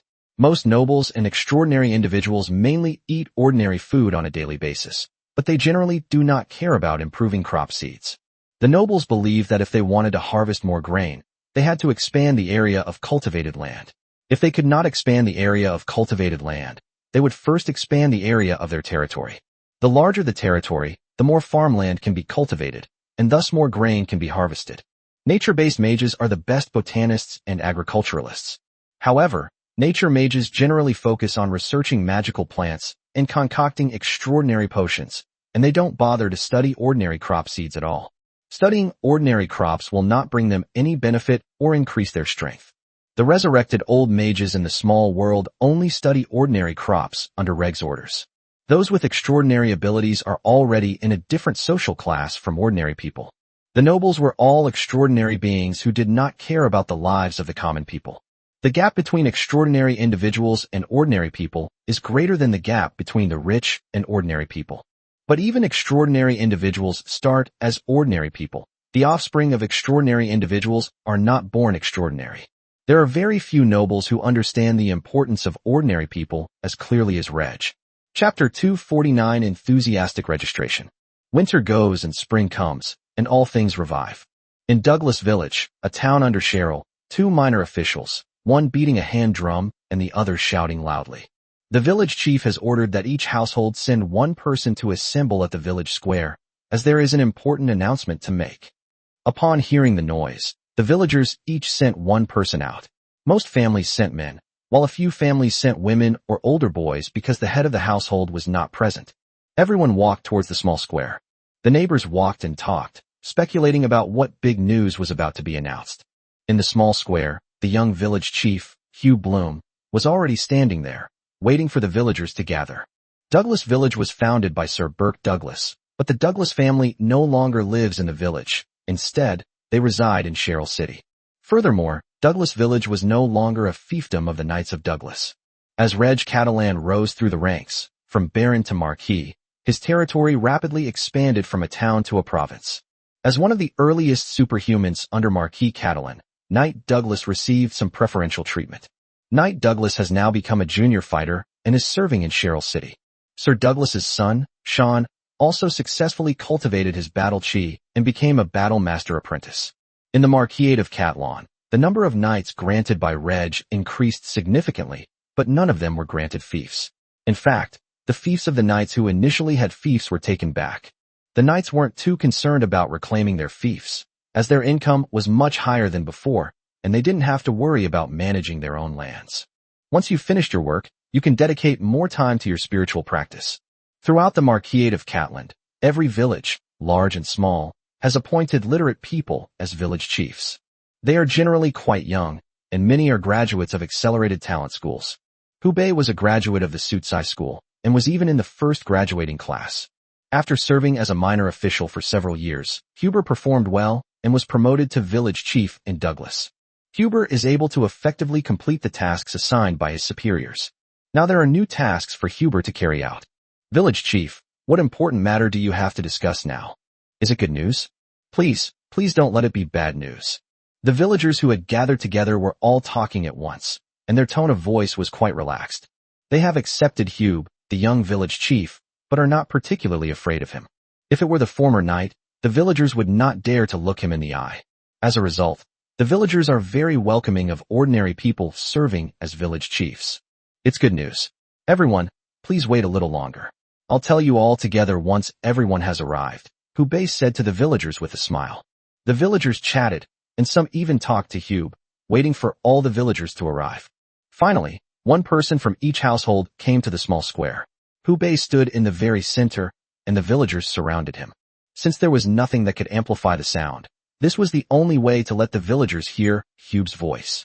Ahem, I have some good news to announce to everyone. The esteemed Lord is going to provide a benefit to the people who farm. The Lord ordered his extraordinary subordinates to improve various crop seeds in order to increase crop yields. Now, your lordship will distribute these improved crop seeds to everyone for planting. Because the number of improved crop seeds is limited, each household can only obtain a maximum of 1 acre of improved seeds. For example, there is an improved rye seed that can increase the yield per acre by at least 50%. These improved seeds will be distributed to everyone for free for planting, and people will wait for the harvest. If the yield is lower than that of ordinary seeds, the Lord will not only not charge you for the seeds, but will also give you money to compensate for your losses. If the yield exceeds that of ordinary seeds, everyone will need to pay the same price as for ordinary seeds. If any of you are willing to receive improved seeds, please sign up here. Seeds are limited and available on a first-come, first-served basis. Those who don't get any later will have to wait until next year. As soon as Hubei finished speaking, the surrounding villagers began to shout, Village chief, I want to sign up. That's great, village chief, I want to sign up too. The seeds that the Lord has provided must be of high quality. I want to plant them too. Hubei's words made it very clear. The villagers who gathered there were generally illiterate, but they could understand what the village chief was saying. Improved seeds distributed free of charge yield higher yields. If the yield is low, they won't charge you for the seeds. They'll even give you money back. You only need to pay for seeds if the yield is high. From any perspective, the families who obtain the improved seeds are guaranteed to make a profit. If the improved seeds can indeed greatly increase yields, we should use these improved seeds for planting every year. This scene in Douglas Village is common in most villages of the Marquisate of Catalan. Although Reg could afford to distribute all the improved seeds for free, he worried that the people would not cherish what they received for free. Therefore, we should change the approach. Only when crop yields are high should farmers be required to pay for seeds. The people will surely pay their dues readily, as the improved seeds will become their most precious possession. When they plant them again next year, their own grain yield will increase significantly. Spring has arrived, but spring plowing has not yet begun. The snow on the ground has not completely melted, and the soil needs to thaw by 10 or 20 centimeters before it can be cultivated. Before completing spring plowing preparations, young and middle-aged people will go out to do odd jobs to earn some money if they have nothing else to do. The redevelopment project in Brentshire will continue this year, and there is a labor shortage everywhere, so it is easy for young and middle-aged people to find odd jobs.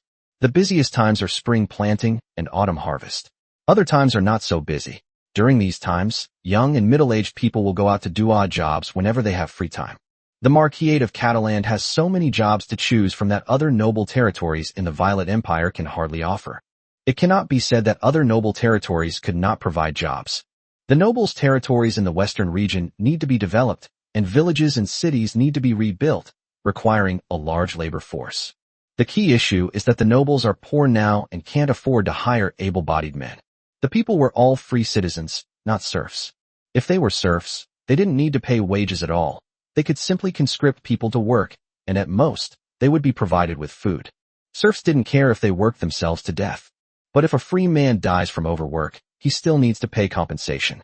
Before the next autumn harvest, most of the nobles in the Violet Empire and the Thousand Sails Kingdom were relatively poor, and food supplies were not plentiful.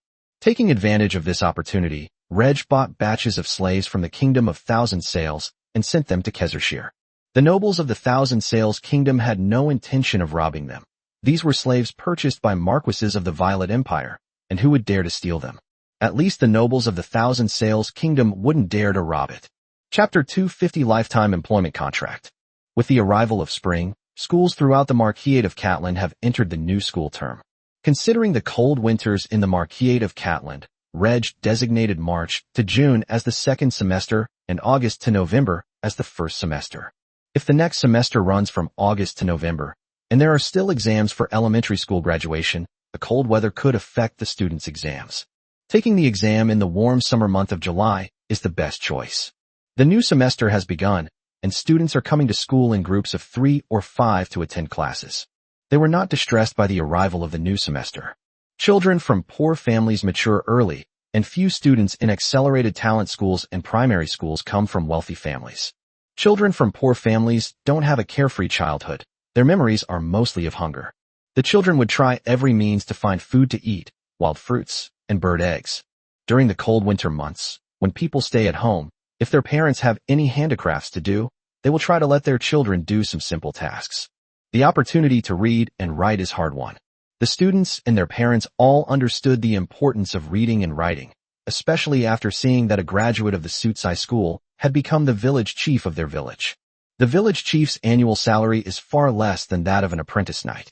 An apprentice knight's annual salary is usually around 30 gold coins. A farming family, relying solely on farming, earns only about 100 silver coins a year. The village chief's annual salary is 3 gold coins, which is 1/10 of the annual salary of an apprentice knight. Compared to a typical farming family, the village chief's income is already very high. The village chief doesn't need to farm. His main job is to manage the village, yet his annual salary is equivalent to the income of 3 farming families. The annual salary of a minor official under the village chief is basically the same as that of a farming family. One person's income equals that of a whole family, without having to work so hard. The immigrants who migrated to the Marquisate of Catalan had the ultimate goal of acquiring large tracts of land, making a living by farming, supporting their families, raising their children to adulthood, getting married, and having children of their own, and passing the family line down from generation to generation. But this doesn't mean that farmers don't know that farming is hard work. Farmers are almost at the bottom of society. Once you can read and write, you can escape the lowest rung of society and get a relatively decent job. They no longer need to work hard farming to support their families. However, for peasant families, sending a child to school to learn to read and write was simply impossible in other noble territories. Only middle-class families can afford to send their children to school.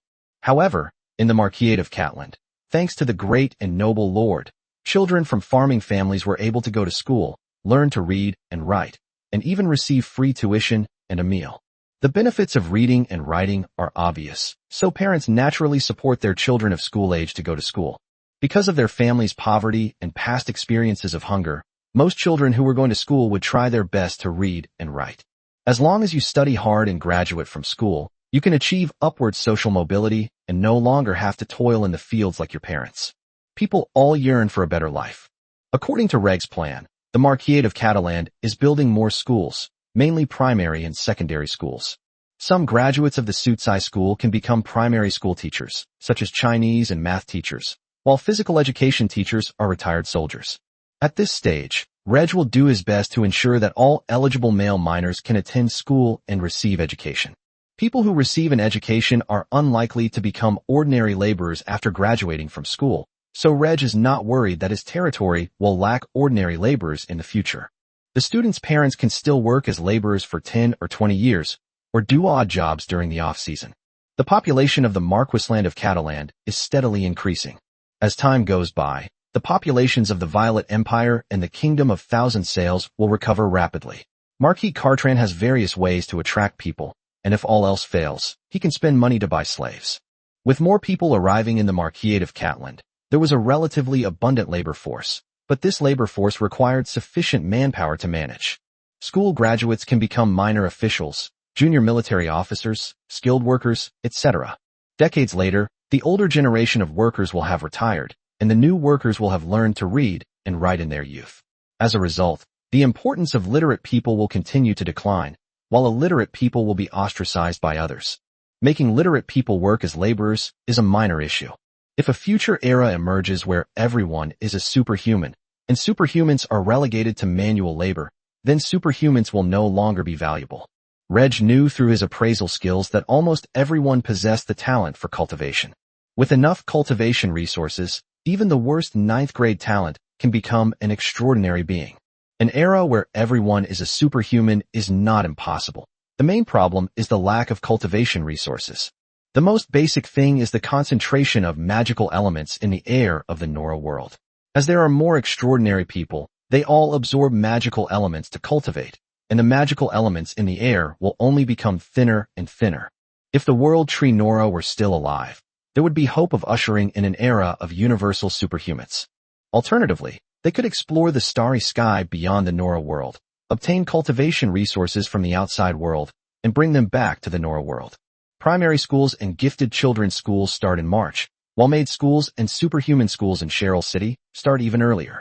Maid schools and schools for the extraordinary also have academic years, but no semesters. There is only one holiday a year, which is the New Year holiday. The New Year holiday is over, and the new school year has begun. The cold winter does not affect classes at the Maid school and the superhuman school. Even if the students haven't become superhumans yet, as their physical fitness improves, their ability to resist the cold continues to increase. As non-slave students enter the school for the extraordinary, Reg is also changing the contracts of slave students. When other noble or wealthy families bought slaves, they would usually brand the slaves to show whose slave they were. Reg did not brand the slaves he bought. He simply signed a slave contract. They all studied at the school for extraordinary individuals. Some students were slaves, some were ordinary people, and some were children of extraordinary individuals. Even if they are slaves of the Lord, they will become extraordinary beings in the future, which will make some students who were slaves feel inferior. With this in mind, Reg changed the contracts of the students who were slaves. Students with ordinary identities can enter the school for extraordinary individuals for free, in exchange for signing a contract to work for Reg for life. This lifetime employment contract is almost second only to a slave contract, but it is ultimately not a slave contract. Reg replaced the slave contracts of the students with lifelong employment contracts. Graduates of the school for the extraordinary also changed their contracts. Many people were moved to tears when the contract was re-signed. It is expected that future students at Maid schools will also be offered lifetime employment contracts. Times are changing. If Reg were to rule the entire human race, he would not allow one person to become another's slave. Only those of different races could become slaves. Chapter 251: The Terrifying Profits of Cross-Border Trade. Spike, who had already become a junior fighter, excitedly signed his name on a lifetime employment contract. From this moment forward, he is no longer a slave, but a free man who has signed a lifelong employment contract.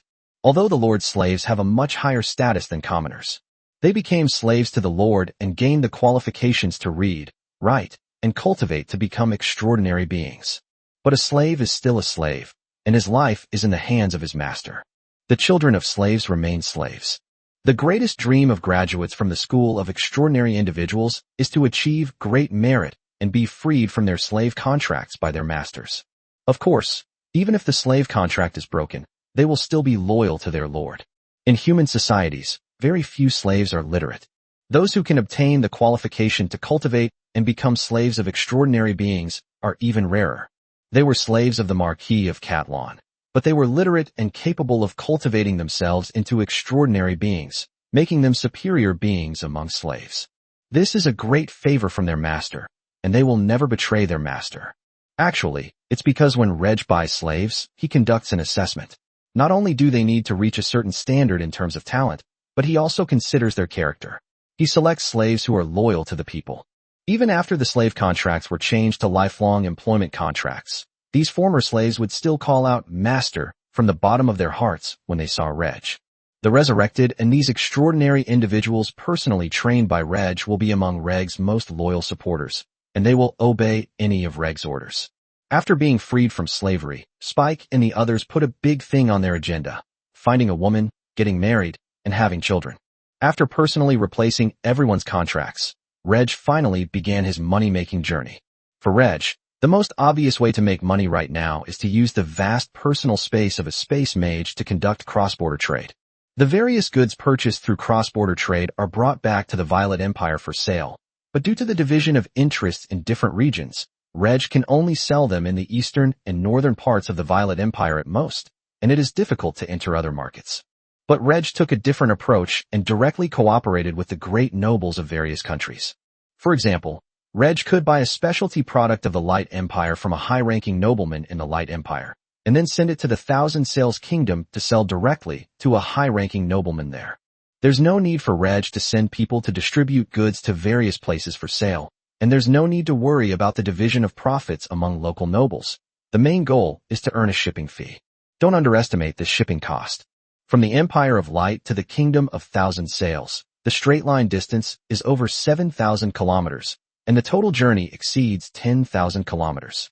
Unless the item is small and expensive, the shipping cost will exceed the price of the item in its country of origin, and may even be several times or more than 10 times the price of the item in its country of origin. If you assemble a caravan, hire a group of extraordinary individuals, and transport the goods back from afar, you might encounter robbery along the way, causing both the people and the goods to disappear, resulting in a huge loss for the merchant guild. Cross-border trade is not an easy business. Space equipment is relatively scarce in the world of Nora, and even nobles cannot all have one. Most space equipment has a volume of less than 1 cubic meter. It is difficult to use space equipment for cross-border trade, especially for large-scale commodity trade.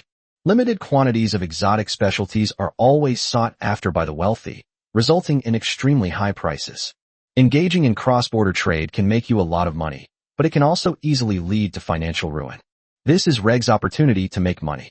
As a 5th-level Starry Sky Space Mage, Reg's personal space has a larger volume than that of a 5th-level Silver Moon Space Mage, and the teleportation distance is also greater.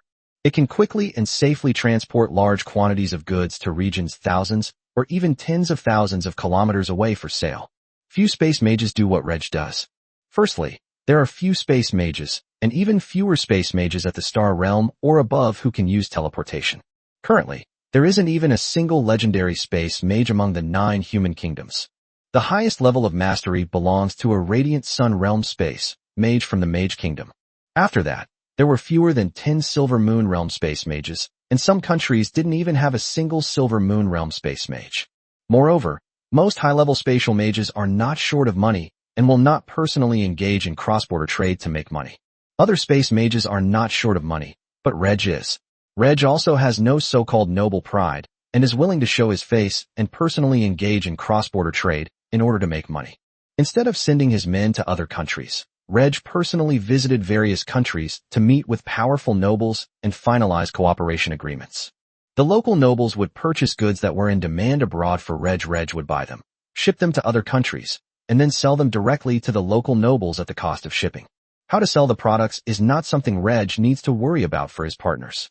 One point to note is that it's best if the noble family you're cooperating with already runs an international trade business. Reg mainly earns money from shipping fees, which are less than those from caravans. Reg makes money, and his partners are also able to make more money than before. This is the only way to support Reg's continued international trade. This cross-border trade should last at least until Reg establishes his own country. Reg may not care about the face of nobles, but he cannot care about the face of a monarch and the face of the country. Reg makes money to develop his territory and establish a nation. Once he has made enough money, he can establish a nation and will no longer need to make money personally. But the money earned from cross-border trade is truly substantial. In the first month of cross-border trade, because both parties were still unfamiliar with the business, Reg's earnings were just over 300,000 gold coins. By the second month, the volume and scale of business between the two parties had increased, and Reg's monthly income had exceeded 500,000 gold coins. In the third month, Reg's earnings exceeded 1 million gold coins. This profit is outrageous. If you earn 1 million gold coins every month, that's over 12 million gold coins a year, which is equivalent to the annual tax revenue of the three great empires. Of course, it's just one empire, not three combined. As for the Violet Empire's tax revenue, it is still at the kingdom level. However, with such a significant increase in the Violet Empire's land area, coupled with population growth and the development of the western regions, tax revenue will continue to rise, approaching the levels of the three major empires. 1 million gold coins are enough to begin the initial development of the entire territory of the Marquisate of Catalan. With 1 million gold coins every month, you can never spend them all.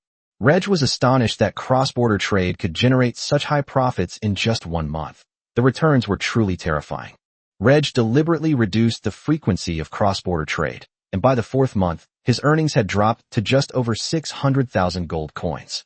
For now, maintaining this level of income each month is fine, as it will free up some time for other things. Most importantly, making more money can easily arouse jealousy from other nobles and even royalty. Chapter 252 Unique Business. Reg is doing very well in cross-border trade. Foreign goods have become more abundant in the capital of the Violet Empire. The magical plants and extraordinary potions of the Mage Kingdom, the exquisite silk fabrics of the Light Empire, the seafood of the Thousand Sails Kingdom, and so on. And the price has decreased somewhat compared to the past. The nobles easily learned that it was Marquis Catalan who personally intervened, using the power of a space mage to conduct international trade. The fact that a high-ranking nobleman personally transported the goods caused many established nobles to frown and express their dissatisfaction with the Marquis of Catalan's actions, believing it damaged the reputation of the Violet Empire's nobility.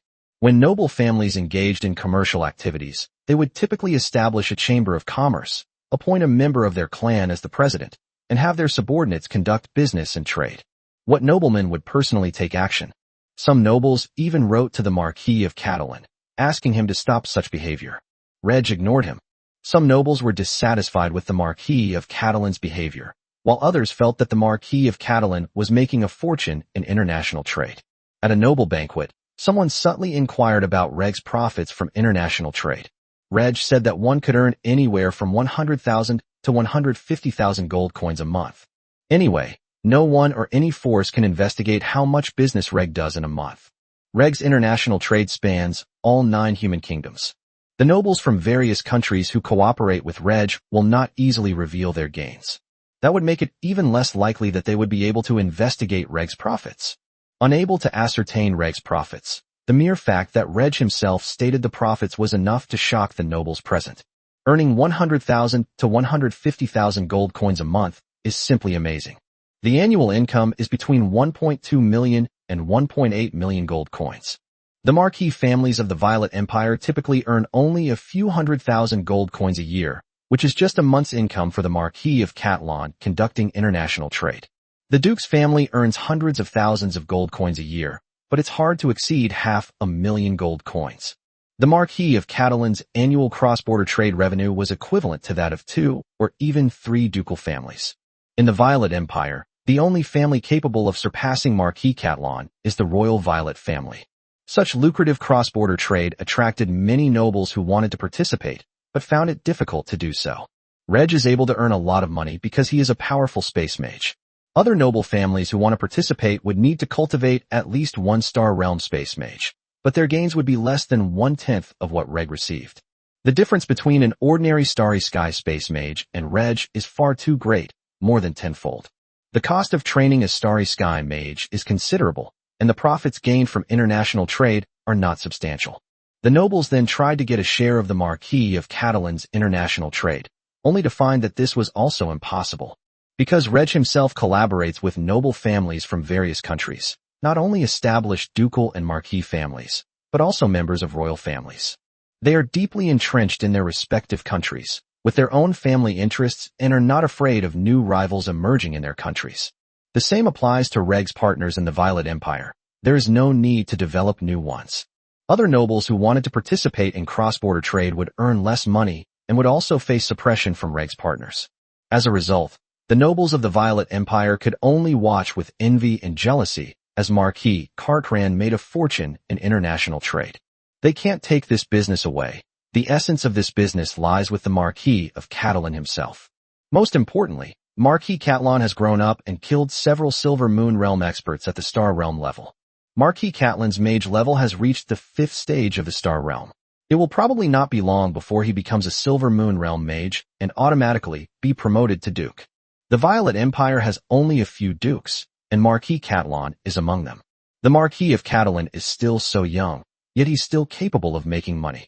As long as Marquis Catalan doesn't die unexpectedly, the Catalan family will remain one of the top families in the Violet Empire. Some things cannot be bought with money, but you absolutely cannot do without money. With such a massive accumulation of money, the Catalan family is sure to grow rapidly. The nobles of the Violet Empire found it difficult to get a share of the profits from cross-border trade, but some clever nobles quickly came up with an idea. With so much money earned, the Marquis of Catalan will surely invest it in the development of his territory. This is a great opportunity to make money. Whatever the Marquisate of Catalan needs, will sell there.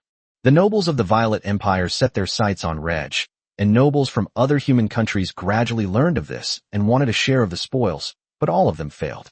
Reg's partners in various countries do not allow more nobles to join in and take away their profits. Reg is a Marquis of the Violet Empire.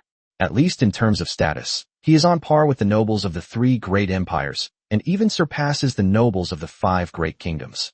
Due to various factors, Reg's international trade is proceeding normally, and he will be able to steadily earn around 600,000 gold coins every month. Having earned a vast amount of money, they would naturally invest it in the construction of the Marquisate of Catalan, just as some nobles in the Violet Empire had thought. The Marquisland of Catalan is currently lacking population. Nobles with territories in the western region were all working hard to send their subjects, or to collect people from outside, to the west to develop their territories. However, many nobles did not receive territories in the western region. There are many people in his own territory who cannot afford to eat and have sold themselves into slavery. These are people that other nobles would normally need, but now Marquis Catalan can obviously offer a higher price.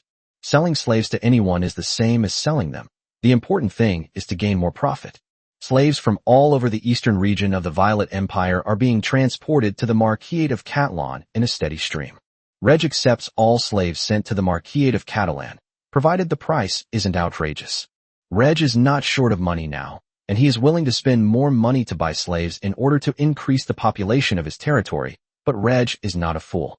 There were also nobles from the Violet Empire who imported slaves from 4 neighboring countries, the Kingdom of Thousand Sails, the Griffin Empire, the Glory Empire, and the Emerald Kingdom, and sent them to the Marquisate of Catalan for sale. Since all the human nations speak the same language, Reg will accept anyone who is human. There were also nobles from the Violet Empire who sent various ordinary goods to the Marquisate of Catalan for sale. Because international trade is more profitable, Reg focused on international trade and put aside domestic trade. The Marquisate of Catalan needs caravans from outside to transport goods for its people to consume. Compared to Reg personally handling domestic trade, the prices of goods will be higher, which will have a greater impact on the lives of the people. Reg is already considering slightly increasing workers' wages to raise the income of the people. Chapter 253 Public Sentiment and Propaganda. Kenny, 19, is a retired soldier. Born into a peasant family with little land and many family members, Kenny almost starved to death when he was a child. Having finally grown up, Kenny could only earn a little money by doing odd jobs, living one day at a time. The undead outbreak occurred, and Kenny was forcibly conscripted into the army. In the army, Kenny finally got to eat his fill and was fortunate enough not to die in the Holocaust. However, when the war ended and Kenny returned home, the troops were disbanded, Their weapons and armor were confiscated, but Kinney was left with no money. Kinney's family can't support a grown man like him, and if he wants to continue doing odd jobs, there are even fewer job opportunities than before the Plague of the Dead, making it very difficult for him to find work. As for the fighting skills he gained while serving in the army, Kinney had no intention of becoming an outlaw. In a world with extraordinary powers, there are no ordinary bandits or brigands. Once they appear, they will soon be wiped out by the nobles' territorial armies. A mere apprentice fighter can rout a group of mountain bandits. Unable to support himself, Kinney had no choice but to sell himself into slavery in order to survive. Kinney was unwilling to ask his parents for food, because if he did, his parents would rather go hungry themselves than let Kinney go hungry. The dutiful Kinney didn't want his parents to starve to death. It doesn't matter if I sell myself into slavery, I still have my elder brother at home. It is quite normal for people at the bottom of society who cannot survive to sell themselves into slavery.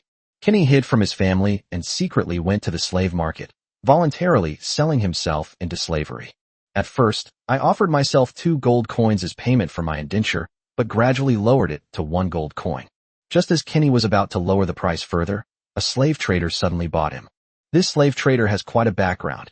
He's actually connected to the Lord. Kinney was not the only slave bought by slave traders. The slave traders said to the slaves they had bought, "I'm buying you to give you a good place to go. I'll sell you to the Marquis of Catalan." You should all know the Marquis of Catalan, right? I heard from the Lord that the Marquis of Catalan has made a fortune through international trade, and that he is currently short of people to develop his territory. Kinney and the other slaves didn't care where they were going. They just wanted to survive. Kinney asked a relative in town to send the money he received for selling himself into servitude back home. Upon learning that their second son had been sold into slavery, the parents ran into the city in tears, wanting to return the money they had received, only to find that Kinney had already set off. After traveling more than 500 kilometers, we finally arrived at the Marquis of Catalan. The slave traders sold this batch of slaves to the Marquis of Catalan and left with the money in empty wagons. For the time being, the Marquis of Catalan has no special products to sell to the outside world, and even if there are some goods, they are difficult to sell. Kinney, who had already been sold to the Marquis of Catalan, was surprised and excited about his upcoming life as a slave. According to the clerk, the slaves would live as subjects in the Marquis of Catalan. Adult slaves would be assigned various jobs by the Lord's manor and would also receive a normal wage. Underage slaves would even be sent to school. Most importantly, adult slaves were free to marry and have children. By the Lord's grace, the child born is a free citizen. This alone was enough to make the slaves kneel and kowtow to their Lord. If one were to die, who would willingly sell themselves into slavery? Become a slave, and you'll be a slave for life, and your descendants will be slaves as well. But things changed in the Marquis of Catalan. Children born to slaves were no longer slaves. The slaves who had just arrived in the Marquis of Catalan were willing to work hard for their lord. The new slaves entering the Marquisland were mainly sent to Freyshire and Caftsenshire, both of which were undergoing initial development. Next year, these 2 counties will undergo large-scale development. Reg is also unsure how many more people his territory will gain this year. Reg couldn't help but sigh. It's really good to be rich. If Reg is willing to spend more money, he can get a steady stream of people to his territory if he needs to fill the land. With the territory's population steadily increasing, Reg wasn't too worried about public sentiment. Reg was not harsh on his subjects. As long as no accidents happened to their families, they could live a life of plenty in the Marquis of Catalan. For most of the people, this kind of life is already a happy life. The fact that children have the opportunity to go to school, read, and learn to read is something that is hard for the locals to imagine. Compared to other nobles, Reg understood the importance of propaganda very well. The village chiefs and minor officials in each village must take the initiative to promote the Lord. Tell the villagers that they are able to eat their fill and stay warm because of the Lord, and that they are not threatened by foreign tribes because of the Lord. With daily propaganda, the people will naturally come to know that their happy lives today are all thanks to the Lord's grace. When the time comes, Reg will simply wave his hand, and the people will respond. With massive financial investment and a continuous influx of people, the Marquis of Catalan is developing rapidly. Not only the Marquis of Catalan, but also the noble territories of various human nations are rapidly recovering. Humanity suffered successive invasions from hundreds of races and the calamity of the undead, with very little time to rest in between. The noble territories, destroyed by the invasion of 100 tribes, were not even able to be rebuilt before they were struck by the calamity of the dead. The noble territories were only rebuilt after the plague of the dead ended. Even without the threat of war, the already weakened human race still bursts forth with boundless vitality. Humans encountered countless difficulties and obstacles on their path to rise, but they persevered and became the most powerful race in the world of Nora. Even if the Elven race led the formation of the 100 Races Alliance, they would still be no match for the human race. The terrible undead calamity was also wiped out by the human race. So many people died in the war, and there was no celebration after the war ended. The sadness just kept coming. Most people survived, and life goes on. Putting aside their grief, people from all countries gritted their teeth and continued to move forward. In order to survive, and in order to pursue a happy life. The post-war recovery efforts of the Violet Empire were the most significant. Millions more people, under the command of the nobles, migrated to the western regions of the empire. The western region was first destroyed by the 100 Races Alliance, and after some initial construction, it was destroyed again by the undead plague.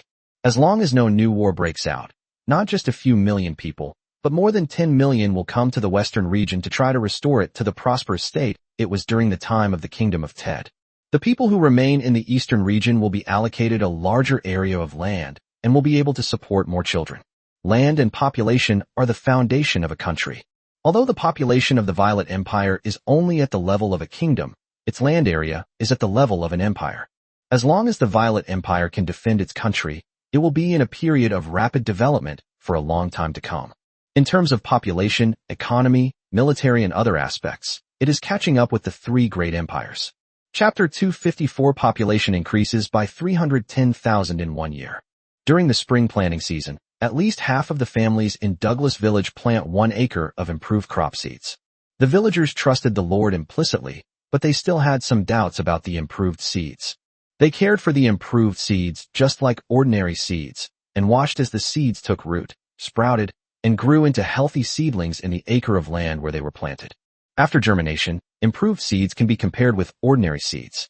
The villagers found that the improved seeds grew better in this comparison. And this growth continued until the autumn harvest. Originally, a moo of low-grade land could yield less than 100 gene of rye, but after planting improved rye seeds, it yielded more than 170 gene of rye. The increase in income is more than the 50% that the village chief mentioned. This wasn't just happening at one household. Every family that planted the improved seeds harvested more than 50% more than those that used ordinary seeds. What a surprise. What a wonderful surprise. Jerry, sell me some of your newly harvested improved rye. I want to plant it next year too. No, I need to plant this improved rye on all my land next year. I don't even have enough for myself to grow. Jerry, we've been neighbors for a long time. I'll give you extra money for the seeds. How about you sell me 30 pounds? If I hadn't asked so late, I could have tried planting these improved seeds too. Son, 30 pounds is too much, 15 pounds at most. The increased yields brought great joy to the villages in the Marquisate of Cataland that were testing the improved seeds. There is no need to try planting it anymore. The villagers saved all the produce from the improved seeds to plant next year. The villagers hoped to plant improved seeds on all their land, which would increase yields by at least 50%. The average annual income from farming was 100 silver coins, which directly increased to at least 150 silver coins per year. With incomes increasing so much, no villager could resist. Those villagers who did not try planting the improved seeds went to great lengths, even willing to spend more money, to obtain them. It is foreseeable that Brentshire will plant improved seeds on a large scale next year. Improved seeds will be planted on a small scale in Freya and Caffson counties. It is not expected that the improved seeds will be discovered this year, but once they are planted on a large scale next year, they will spread from the Marquisland of Cataland. Reg hopes that the improved seeds will be planted throughout the 9 human kingdoms, so that more crops can be harvested on the limited land, so that food will no longer be a problem, and more people can have enough to eat. Food self-sufficiency is very important for a country. Despite the limited use of improved seeds this year, coupled with the large-scale population introduction, the Marquisate of Cataland is still unable to be self-sufficient in food and needs to purchase it from outside on a large scale. Reg didn't care about other ordinary goods. The only exception is food. Reg will personally purchase cheap food from outside and resell it in his own territory at a slightly higher price. Only when improved seeds are used on a large scale next year will the Marquisate of Cataland take a big step forward in achieving food self-sufficiency. As the cultivated land area continues to increase and improved seeds are used throughout, we will eventually be able to be self-sufficient in food. The busy autumn harvest is over, and winter is getting closer. The last wave of people this year is pouring into the Marquisate of Catalan. Once winter arrives, slaves will no longer be sent to the north. In addition, some nobles in the Violet Empire are also vying for population. This is the second autumn harvest after the end of the Plague of the Dead. During the first autumn harvest, spring planting was affected by the Calamity of the Dead, resulting in a decrease in grain yield. Only a small number of nobles had the financial means to acquire people from outside and support them until the next autumn harvest. With the second autumn harvest over, the nobles finally had more grain in their hands, allowing them to further develop their western territories. The problem is that the Marquis of Catalan is the wealthiest. It has become more difficult for nobles to acquire people from other noble territories than before, unless they migrate people from their own territories. In order to gain profit, nobles would sell slaves to the Marquis of Catalan, who could earn even more money. The nobles even imported slaves from neighboring countries and sold them to the Marquisate of Catalan.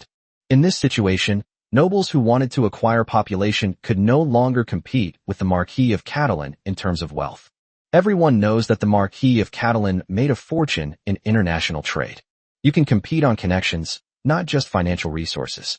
The old noble families intermarried, forming networks of noble power. The Marquis of Catalan was a newly appointed nobleman with virtually no real power. I've heard that the Marquis of Catalan doesn't really accept minor nobles seeking refuge.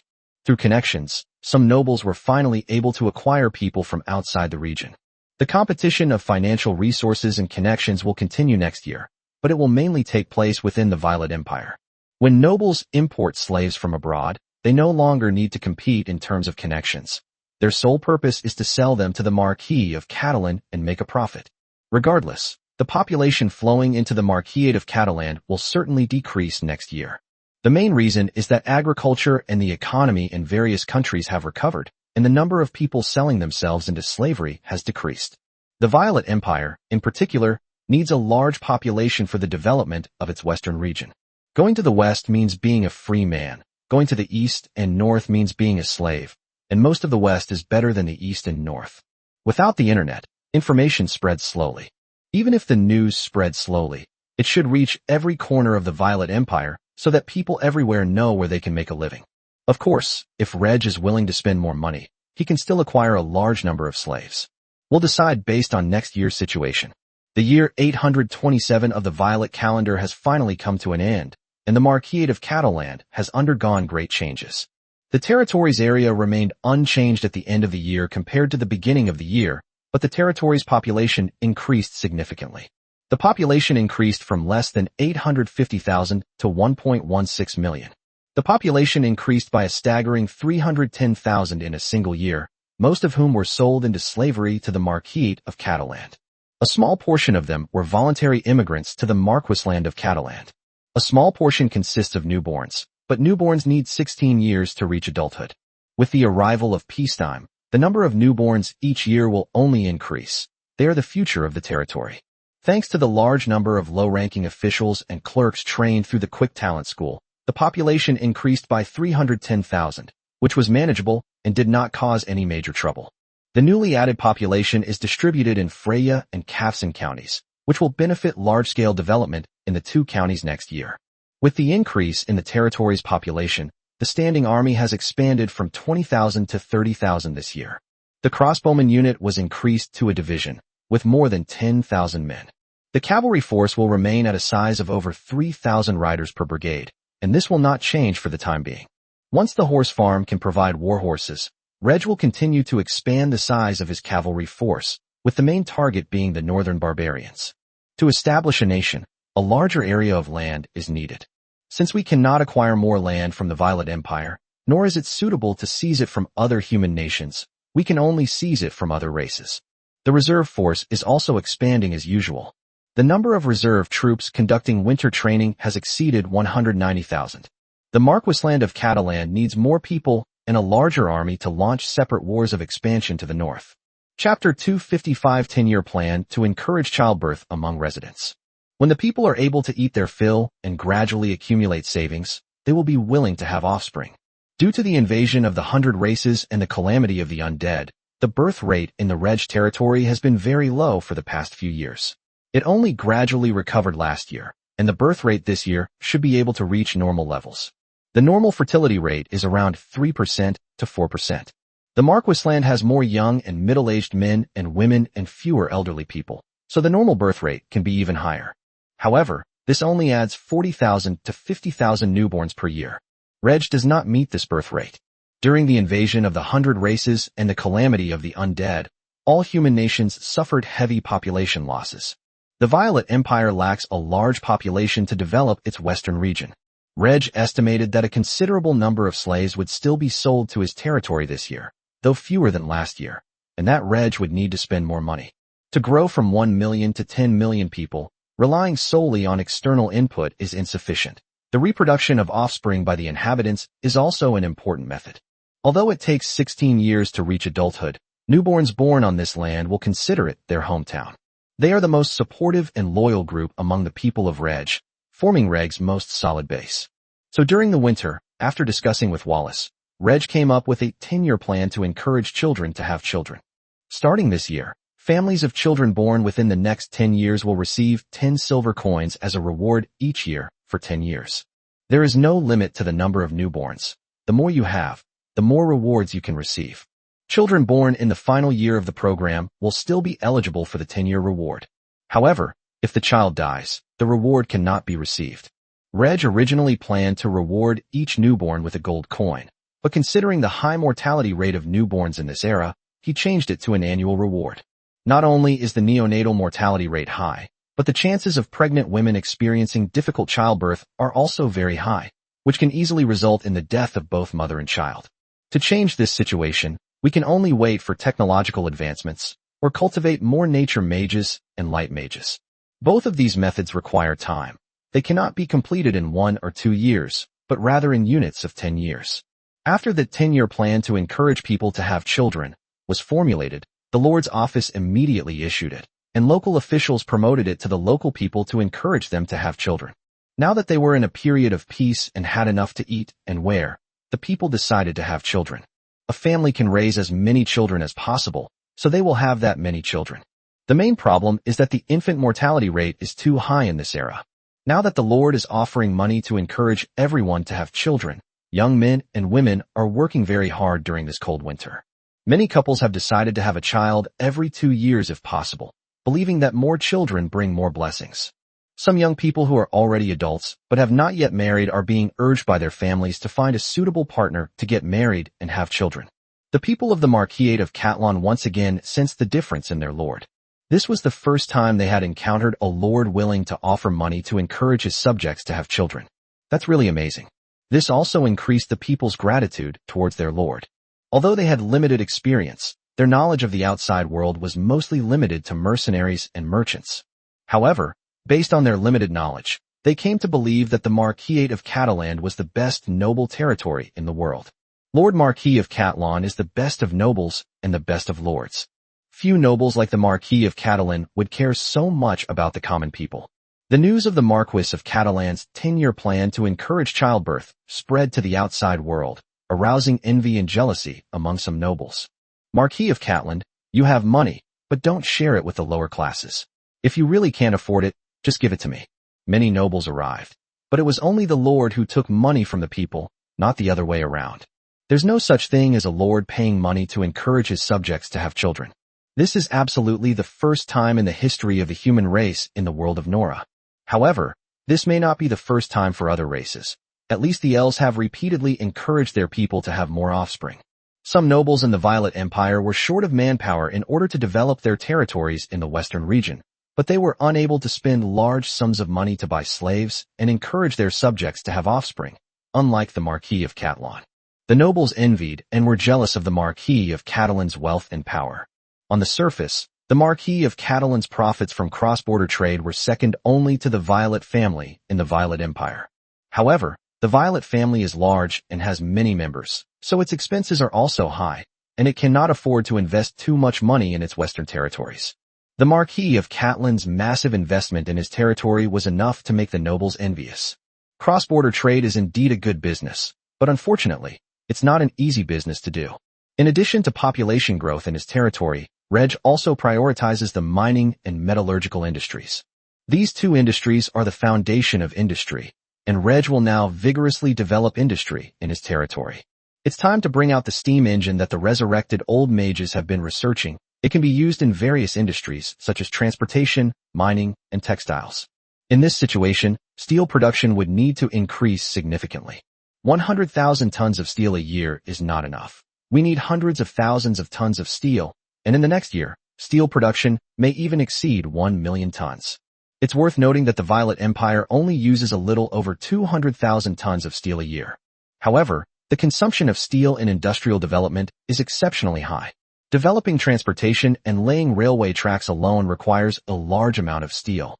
The original railway tracks laid in Reg territory weighed only 13.9 kilograms per meter. This light rail system is fine for special horse-drawn carriages, but it won't work for heavy trains. Next, Reg will increase the weight of the rails from 13.9 kilograms per meter to 50 kilograms per meter. For example, the railway line from Cheryl to Rock Keep is 180 kilometers long, has 4 rails, and used more than 10,000 tons of steel. The next step is to change to rails that weigh 50 kilograms per meter, which will require 36,000 tons of steel. Not only in Brentshire, but all the railway tracks have been replaced with heavy rail. Freya and Caffson counties, which are in the early stages of development, are building roads, and the next step is to build railroads that will go directly to heavy rail.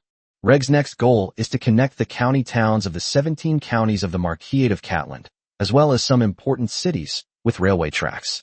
It facilitates the transportation of goods and the exchange of people within the territory. When war breaks out, troops can be quickly transported to the front lines by train. During the invasion of the 100 Tribes, the steel mill and coke plant had to dismantle their equipment and were only rebuilt after the war ended. The undead calamity arrived, and although the territory was not invaded by the undead, the formation of reserve forces affected the steel mill's production. With the end of the calamity, the steel mill's production capacity has recovered to pre-war levels. Starting this year, steel mills will need to continue expanding and increasing their production capacity, with the goal of producing 1 million tons of steel per year. Chapter 256 Industrial Startup. Winter was not yet over, but slave caravans had already set off for the Marquisate of Cataland. Regardless of gender, a young adult slave was worth 3 to 4 gold coins, while an old man or child was worth 1 to 2 gold coins. Such high prices can be achieved simply by sending slaves to the Marquisate of Catalan. It should be noted that in many remote areas, there are still starving people who voluntarily sell themselves into slavery for free. Slave traders could make a fortune simply by taking in these slaves, paying them for food, and delivering them to the Marquisate of Catalan. The high profits from the slave trade tempted some nobles in the Violet Empire. They wouldn't engage in the slave trade themselves, but they could arrange for their subordinates to do so. The high profits even supported slave caravans to travel to neighboring countries to purchase slaves. Although traveling to neighboring countries takes longer, it's worth it compared to the high returns. The main expense is the extra cost of food. Just feed the slaves the worst black bread. Even if they're full every day, how much money could it cost? Unfortunately, people in most parts of the Violet Empire now know that the Western region is short of people. As long as they were willing to immigrate to some noble territories in the Western region, the nobles were willing to provide them with grain to feed them until the next autumn harvest. Some nobles provided food for free, while others lent food to immigrants. Regardless, immigrants who went to the Western regions remained free citizens and were not enslaved. The relatively cold climate of the Marquisland of Catalan deterred many immigrants. Given a choice, immigrants naturally chose the Western region with its better environment. Since there are few immigrants heading to the Marquisate of Catalan, the only option is to buy slaves. Marquis Catalan single-handedly made the slave trade of the Violet Empire flourish. The Thousand Sails Kingdom, the Emerald Kingdom, the Griffin Empire, and the Glory Empire, while not as lacking in population as the Violet Empire, are not to the point where their populations can flow out at will. During the war, both the Kingdom of Thousand Sails and the Kingdom of Emerald lost a lot of people, and after the war, they were struggling to find enough manpower to support them. The high command of both the Griffin Empire and the Glory Empire did not want to see the Violet Empire rapidly gain a large population, thus continuously increasing its strength. Therefore, the 4 neighboring countries of the Violet Empire successively issued orders prohibiting their people from settling in other countries. The ban applies to ordinary people at the bottom of society. Those who are not at the bottom of society have ways to circumvent the ban. The ban did affect the Violet Empire's ability to absorb immigrants from other countries, but it did not affect the slave trade. Each slave market and slave transport team had a noble background. The war had impoverished the nobles, so they naturally wouldn't let go of any opportunity to make money. Therefore, the transnational slave trade will not be prohibited. Marquis Catalan made a fortune through international trade, and some nobles in the Violet Empire also profited from him through the slave trade. The nobles marveled at the Marquis of Catalan's extravagant spending, as he was willing to pay such a high price for slaves. The territory lacks population, but after 10 or 20 years, the population will increase rapidly. Marquis Catalan is a star realm transcendent being. He is still young and can live for over 100 years. He has a long life ahead of him. Other nobles, even with such wealth, would not use it to buy slaves. Wouldn't it be better to buy more cultivation resources to train our clansmen? As the weather warms up, the number of caravans entering and leaving the Marquisate of Catalan has increased. Some caravans transported goods directly to Cheryl for sale, while others transported them further north. Specialized modes of transport in Brentshire were popular with merchants for their ability to transport goods quickly and easily. Using specially designed horse-drawn carriages traveling on railway tracks, one could reach their destination much faster. Time is money. The sooner the goods are delivered, the more trips can be made throughout the year. Many merchants even thought it would be great if the entire Catalan Empire were paved with railway tracks. Merchants who were visiting the Marquisland for the first time this year suddenly discovered a major change to a section of the railway in Brentshire. The distance between the two rails remained unchanged, but the rails became thicker. Goodness, this meter of rail must weigh 40 or 50 kilograms. I've inquired about it. 1 meter of rail weighs 50 kilograms and is worth more than half a gold coin. I heard that all the railroads in Brentshire will be replaced with this new type of rail, and it seems that the entire Marquisland of Catland will be building railroads. Hiss, how much steel would that take? How many gold coins would that cost? I don't know if other nobles can do it, but Marquis Catalan certainly can. The profits from that international trade are truly outrageous, amounting to millions of gold coins a year. No wonder Marquis Catalan can afford to buy slaves at such a high price. Laying such heavy rails on the ground is a lot of money. I wonder if someone will come to steal the rails in the future. I'm afraid they won't be able to move a single rail, haha. The light rail was replaced with heavy rail, but this did not affect the use of the specially designed carriages. The light rail was already working perfectly, so the businessmen didn't understand why they had to spend more money to switch to heavy rail. Is it because they're making too much money and are burning it out? The merchants were unaware that several machinery factories had already been established in Tysher town. The first machinery factory established was a machine tool factory, used to manufacture various machine tools.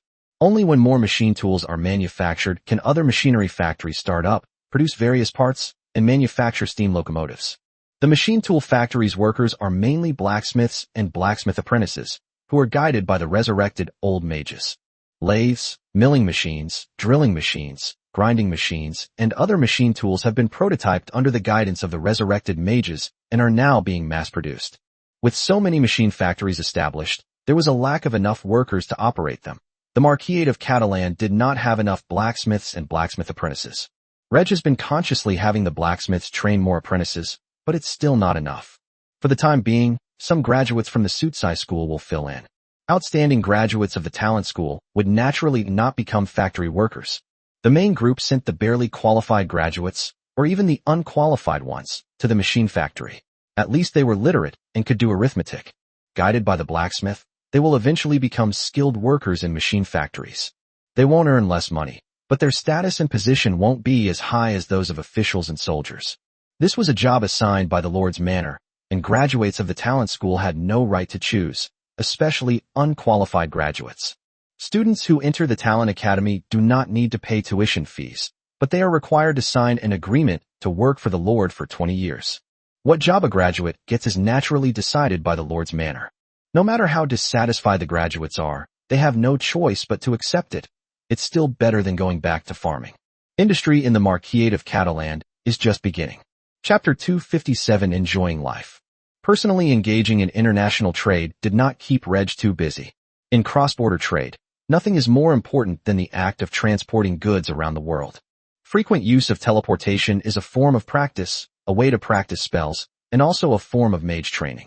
In the cultivation of a mage, meditation is the most effective method, but practicing spells is also quite effective.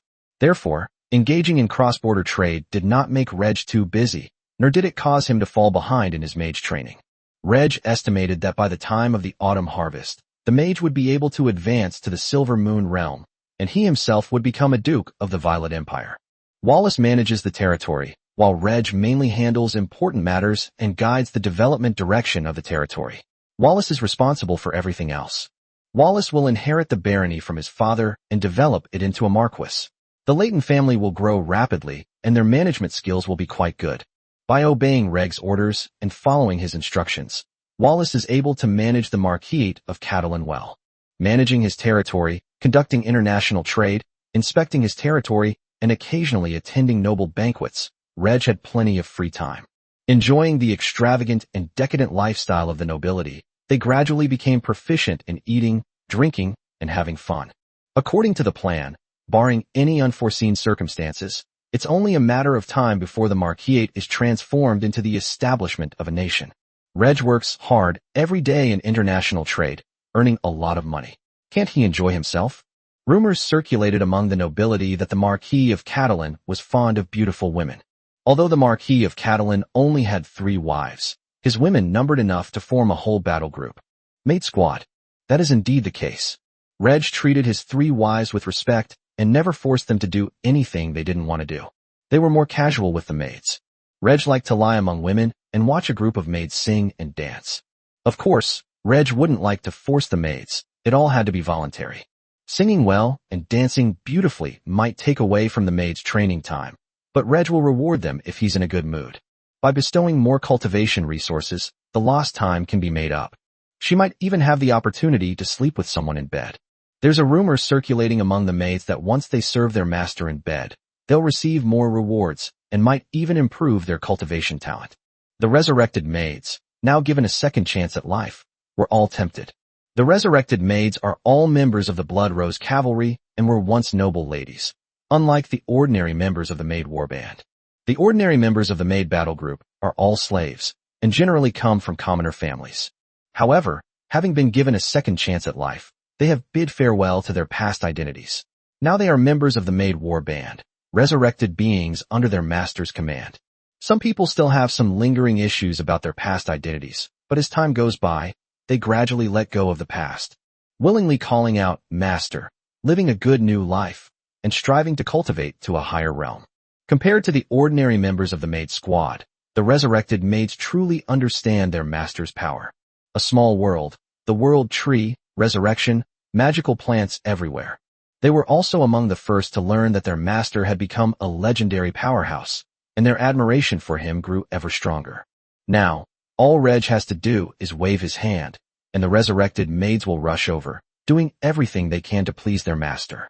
The life of a nobleman is very enjoyable, but Reg will also take time to spend with Freya, Bellona, and Audrey. Reg studied alchemy with Freya, fought with Bellona from the arena to the bedroom, and his affairs with Audrey were quite interesting. Audrey's hobby was reading. Reg hired a writer to write according to Audrey's preferences. They also hired an artist to turn the novel's content into comics. He even had the maids take on different roles and read the contents of the novel to Audrey.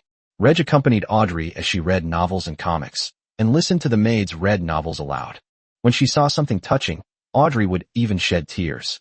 Reg had already imagined watching TV and movies with Audrey in the future. All 3 wives have their own hobbies, which is fine, but Reg often urges Freya and Audrey to practice.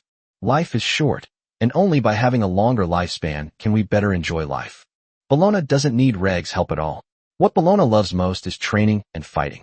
She will continue to participate in wars, lead troops, fight against strong opponents, and become a female general and commander. The Violet Empire has Princess Katarina as an example, so it is more accepting of female generals and commanders. The most important thing is that they are strong.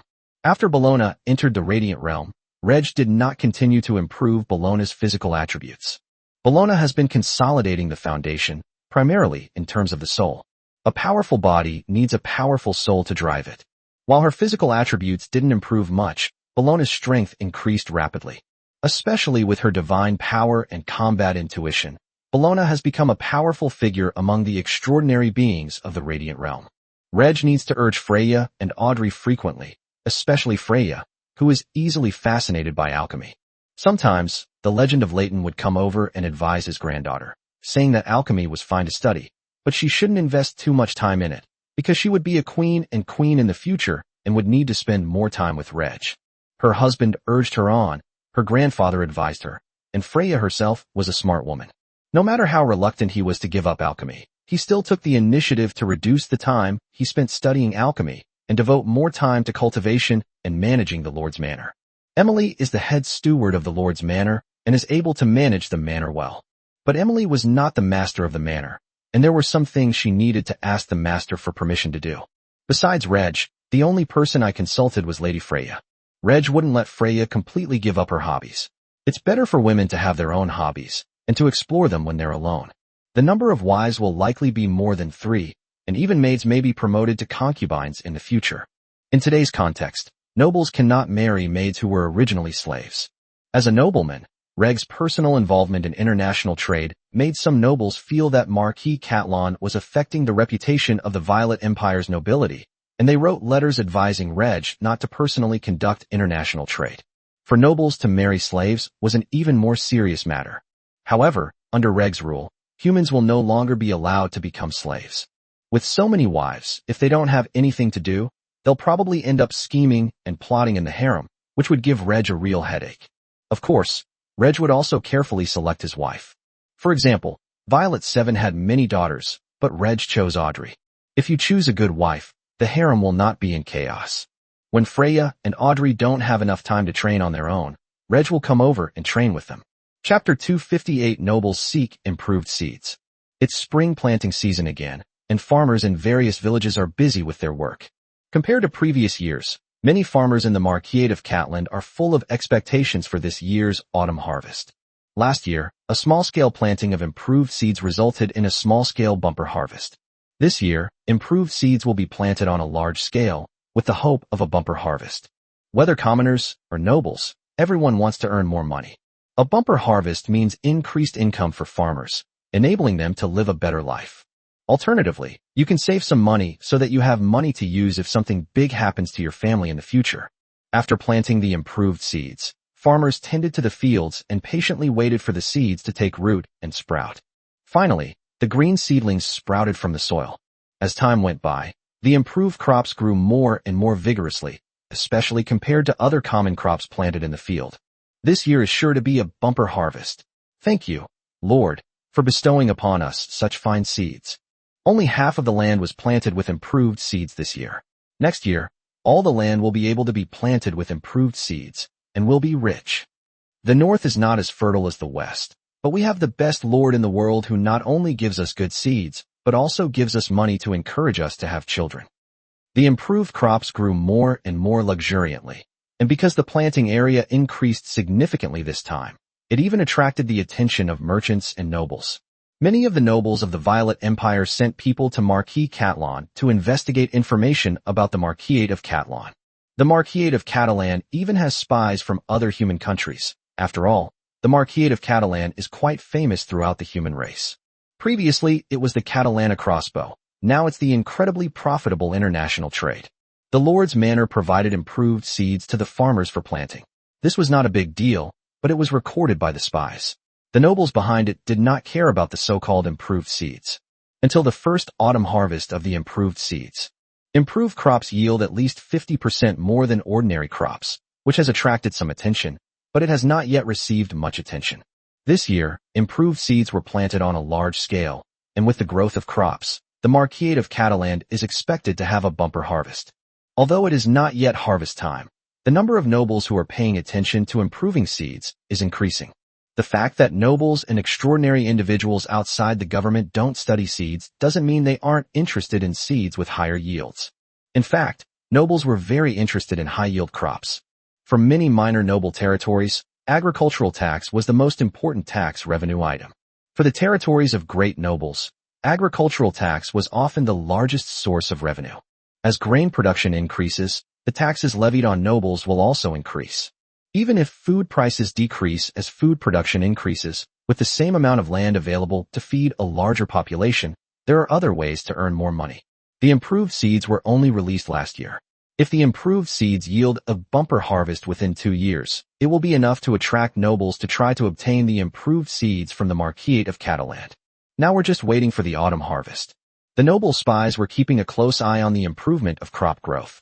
With this wait, the autumn harvest will soon arrive, and a bumper harvest in the Marquise of Catalan this year is almost a certainty. At this time, the number of nobles visiting Reg and the number of banquets inviting Reg to increase suddenly. Whether it was visiting nobles or invitations to banquets, they all shared the same theme, seeking to purchase improved crop seeds from the Marquise of Catalan.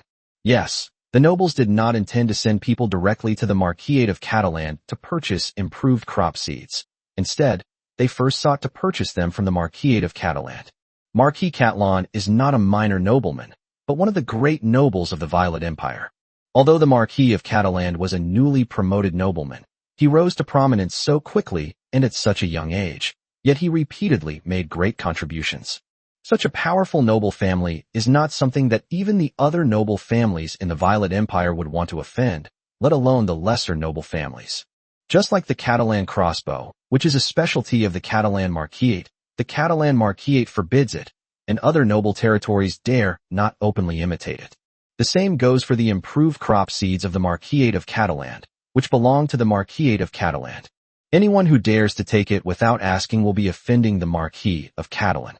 Faced with the nobles' requests to purchase the seeds, and having already intended to promote the improved seeds, Reg readily agreed.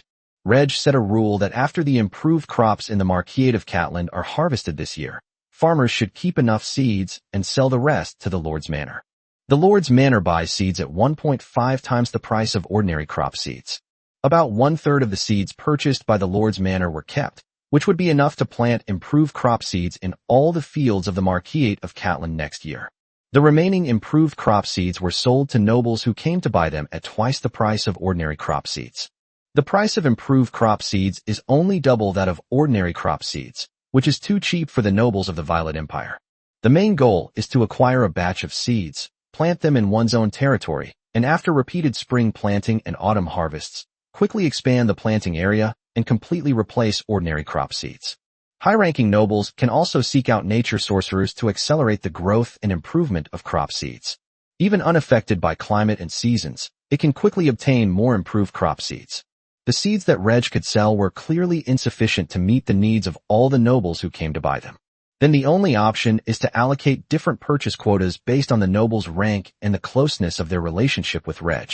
The Violet and Walsh families provided the most seeds, followed by the Leighton family. For a baron, one household can simply sell seeds for 10 acres of land. Plant one type next year, and the Marquise of Catalan will be able to sell improved crop seeds to the outside world on a large scale the year after. If the nobles have a need, we can buy it then. Not long after Reg set the rules, the autumn harvest finally arrived, with the first crops such as wheat and rye being harvested. The farmers of the Marquise of Catalan had faces beaming with the joy of a bountiful harvest. Some nobles living near the Marquise of Catalan even came to some villages within the Marquise of Catalan to watch the autumn harvest. From commoners to nobles to kings and emperors, no one could be unaware of the importance of food. In order to feed a larger population, the various human nations in the past joined forces to launch wars of expansion, expand their territories, cultivate land, and harvest more food. However, the mainstream idea among human nations is to expand their territory and increase arable land, rather than to study crop seeds. Nature mages are the experts in studying crop seeds, but they prefer to study magical plants rather than ordinary crops. This means that the crop seeds that farmers plant are all carefully selected by the farmers themselves over generations. The improved seeds of the Marquise of Catalan were developed by the resurrected old mages under the guidance of Reg. Starting with the Marquise of Catalan, even without expanding their territory, the human race's food production will continue to increase, enabling them to feed a larger population. Chapter 259 Duke of Catalan. Improved seeds from the Marquise of Catalan and a bumper harvest in the Marquise of Catalan quickly became hot topics among the noble circles of the Violet Empire. At various aristocratic banquets, the nobles would discuss this matter. Many nobles were astonished at how the Marquise of Catalan had managed to produce so many improved crop seeds. As long as these improved crop seeds spread throughout the Violet Empire, the empire's food production will increase rapidly. With more food available, nobles earn more money, and commoners at the bottom of society have more children. The premise is that the nobles do not treat the common people too harshly, taking away all the profits from the improved crop seeds, while the farmers' profits remain the same. I don't think this is too strange. His Excellency Marquis Catalan is a man who is good at creating miracles.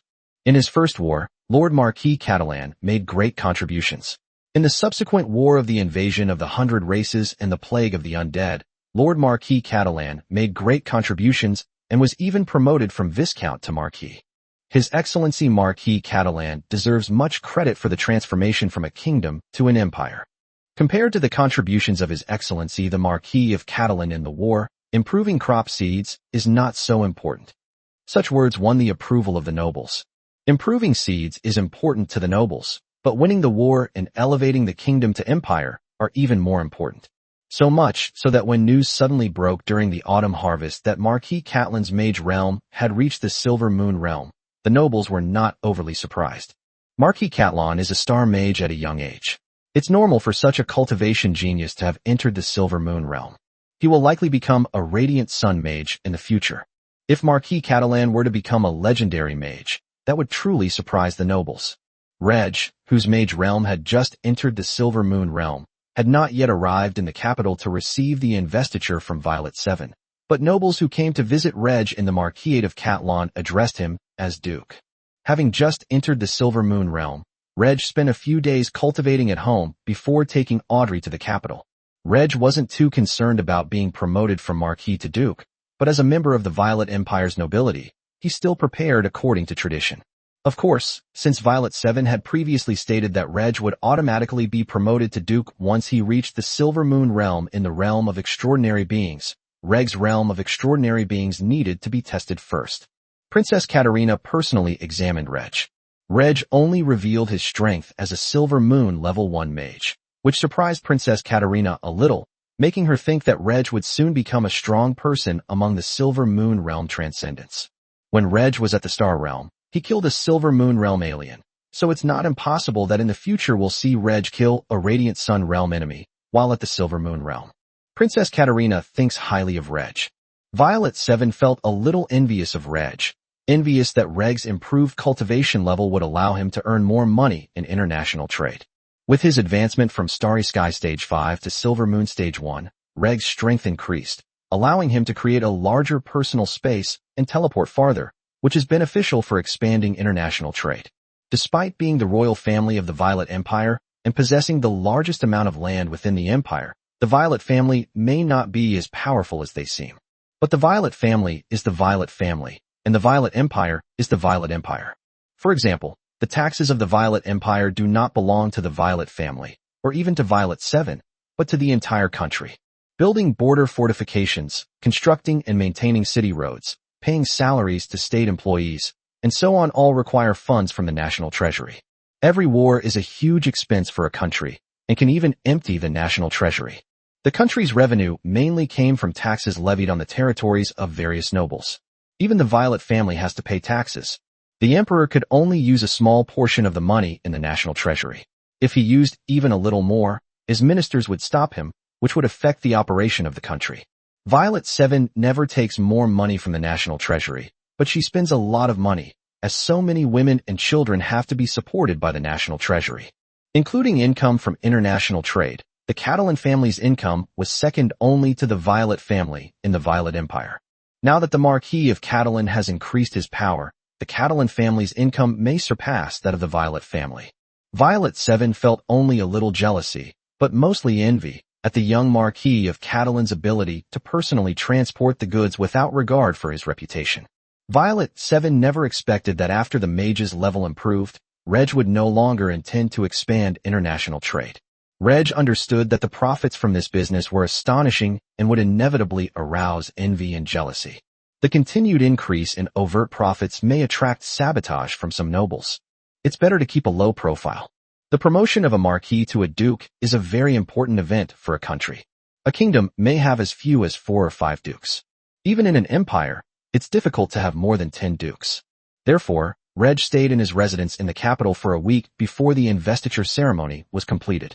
The investiture ceremony was attended by envoys from various countries to the Violet Empire and high-ranking nobles of the Violet Empire, who witnessed Violet 7 bestowing the title of Duke of the Violet Empire upon Reg Catalan. After the investiture ceremony, Reg hosted a banquet at his residence for envoys from various countries and high-ranking nobles of the Violet Empire. At the banquet, the nobles chatted amicably with Reg, subtly inquiring whether he had any plans to take a new wife, as they had daughters and granddaughters of marriageable age who were worthy of the Duke of Catalan. Reg declined with a smile. I am still young, and it is the time for me to focus on self-improvement. I don't even have any plans to have children in the near future. Reg's words made some nobles wonder if the rumors circulating in their circles about the Duke of Catalan were wrong. Duke Catalan must be a cultivation fanatic, spending most of his time on cultivation. A martial arts master may enjoy women, but it doesn't interfere with his cultivation. Duke Catalan is a mage who needs to meditate and cultivate. The nobles of the Violet Empire and envoys from various countries were all deeply moved by Reg's plight. At the young age of 16, his father passed away, and he was only granted a baronial fief on the border. Now, just 10 years later, the little baron has rapidly grown into a top nobleman of the Violet Empire, a duke. A 26-year-old Silver Moon Realm Transcendent, a 26-year-old first-generation duke, the latter being even more astonishing than the former. And then there's the Duke of Catalan's incredibly profitable international trade. No wonder Duke Catalan is known in the noble circles of the Violet Empire as a man who is good at creating miracles. No one knows what miracles the Duke of Catalan will create next. Perhaps it was using the Silver Moon Realm to kill an enemy at the Radiant Sun Realm. Perhaps it was leading the Violet Empire's army to defeat the Orcs of the North. Perhaps it is stepping into the realm of a legendary mage. The Duke of Catalan is so young. He has a long future ahead of him. As long as Duke Catalan does not die unexpectedly, the Catalan family will continue to grow into a top family in the Violet Empire. Chapter 260: The Best Way to Obtain Life Energy. Upon returning to Cheryl from the capital, the Duchy of Catalan held a small celebration because their lord had been promoted to duke.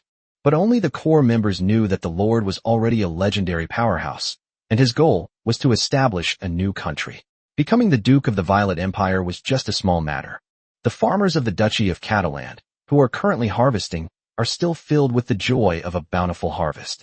Not only did they have a bumper harvest, but the improved crops they harvested were also purchased at high prices by the Lord's mansion. Even if only half of the fields are planted with improved seeds this year, the income will still be several times that of previous years. After all, seed prices are higher than grain prices, and improved seed prices are even higher than ordinary seed prices. The nobles of the Violet Empire valued improving seeds, and spies from various countries also began to pay attention to improving seeds. The spies tried every means to obtain some seeds and send them back to their own country. Some of Reg's multinational trading partners also learned about the improved seeds and wanted to purchase a batch of them from Reg.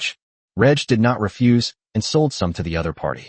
Even if the nobles of the Violet Empire knew about this, they wouldn't react in any way. It was just a simple transaction. For example, countries prohibited their citizens from immigrating to the Violet Empire, but they did not prohibit the transnational slave trade. It's difficult to keep crop seeds a secret once they're being grown on a large scale. The Violet Empire prohibits the export of seeds, and other countries can easily obtain improved seeds. At most, the initial planting area will be smaller, and it will take longer to plant them throughout the entire territory. Human nations have conflicts of interest, but they haven't reached the point of open warfare. Even if the Griffin Empire and the Glory Empire were to seize land in the western region of the Violet Empire, they would find a very good excuse. They were taking over land occupied by the undead.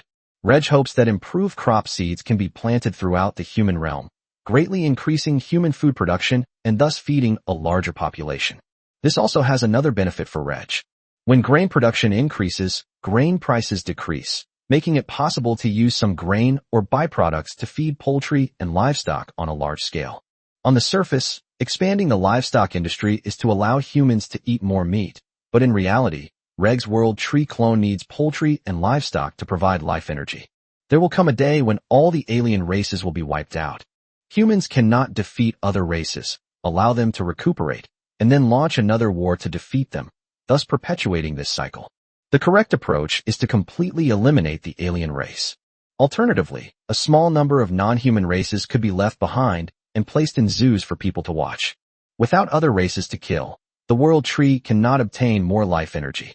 After the 9 human kingdoms are unified, there will be no internal wars, and it will be even more difficult to obtain life energy.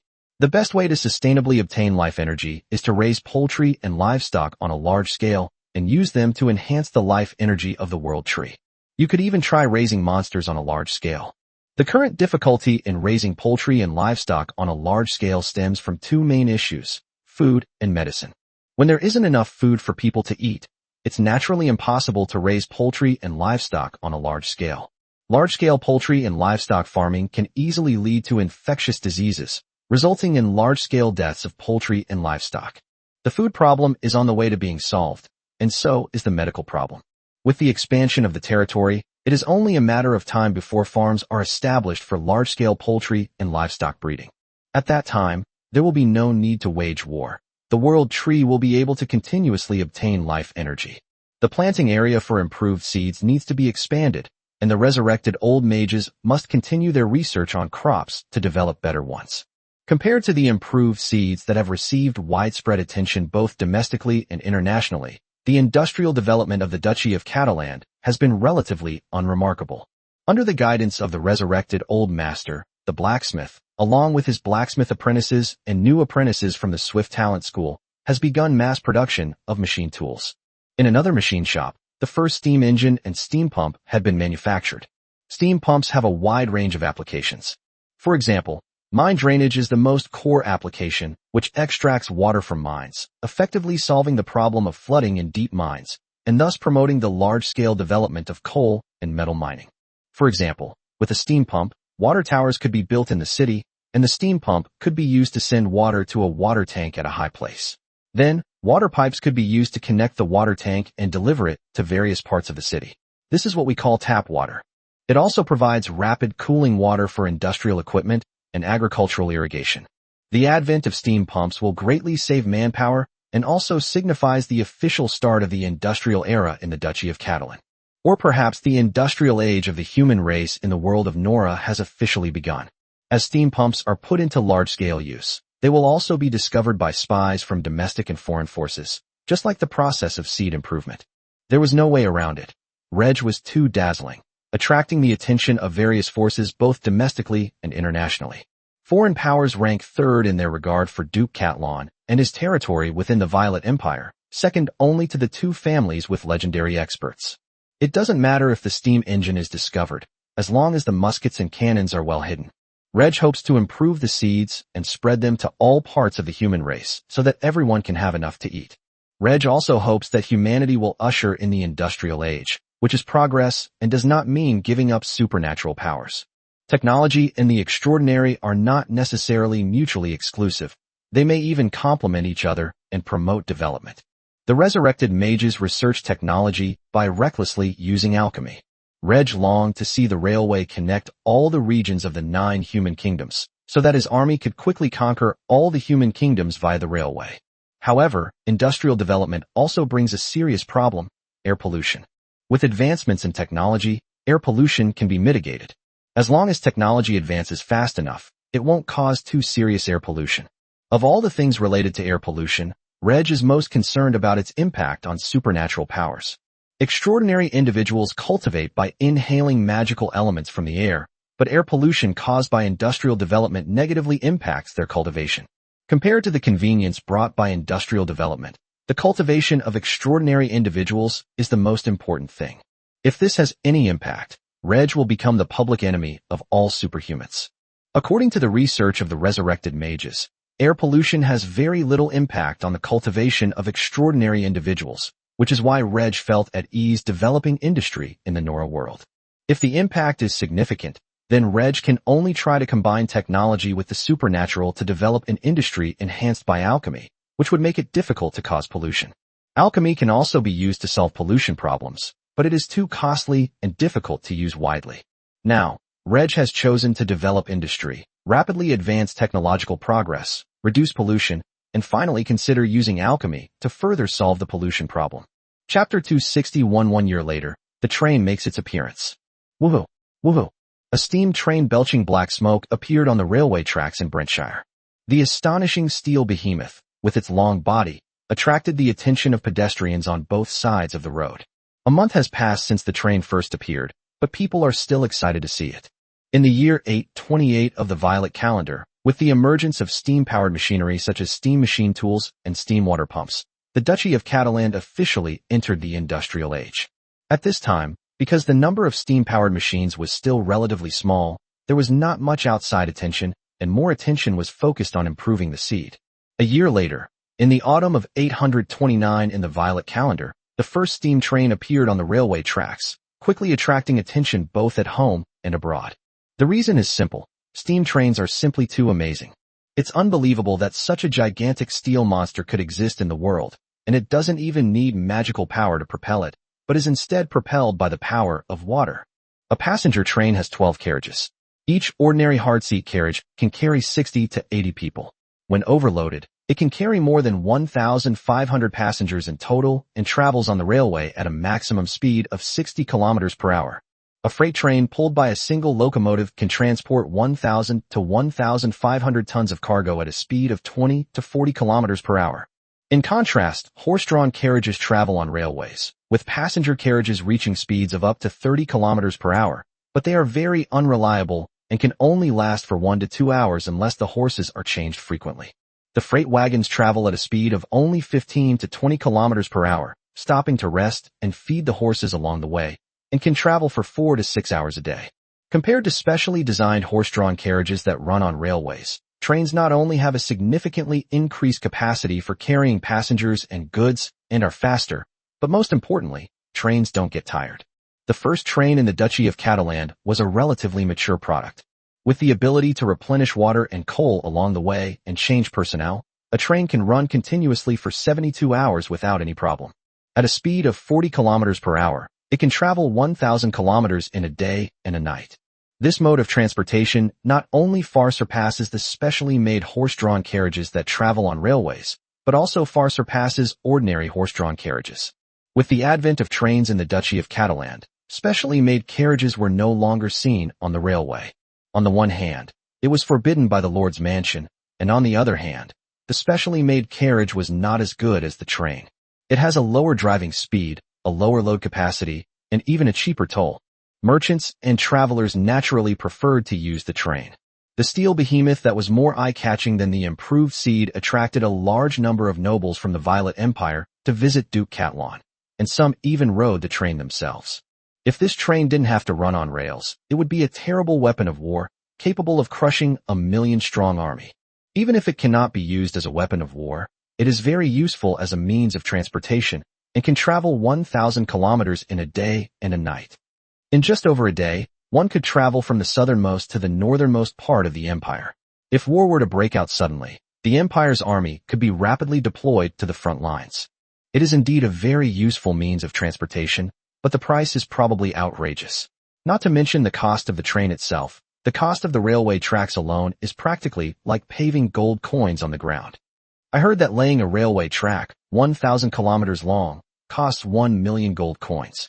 2 railway tracks round trip would cost 2 million gold coins.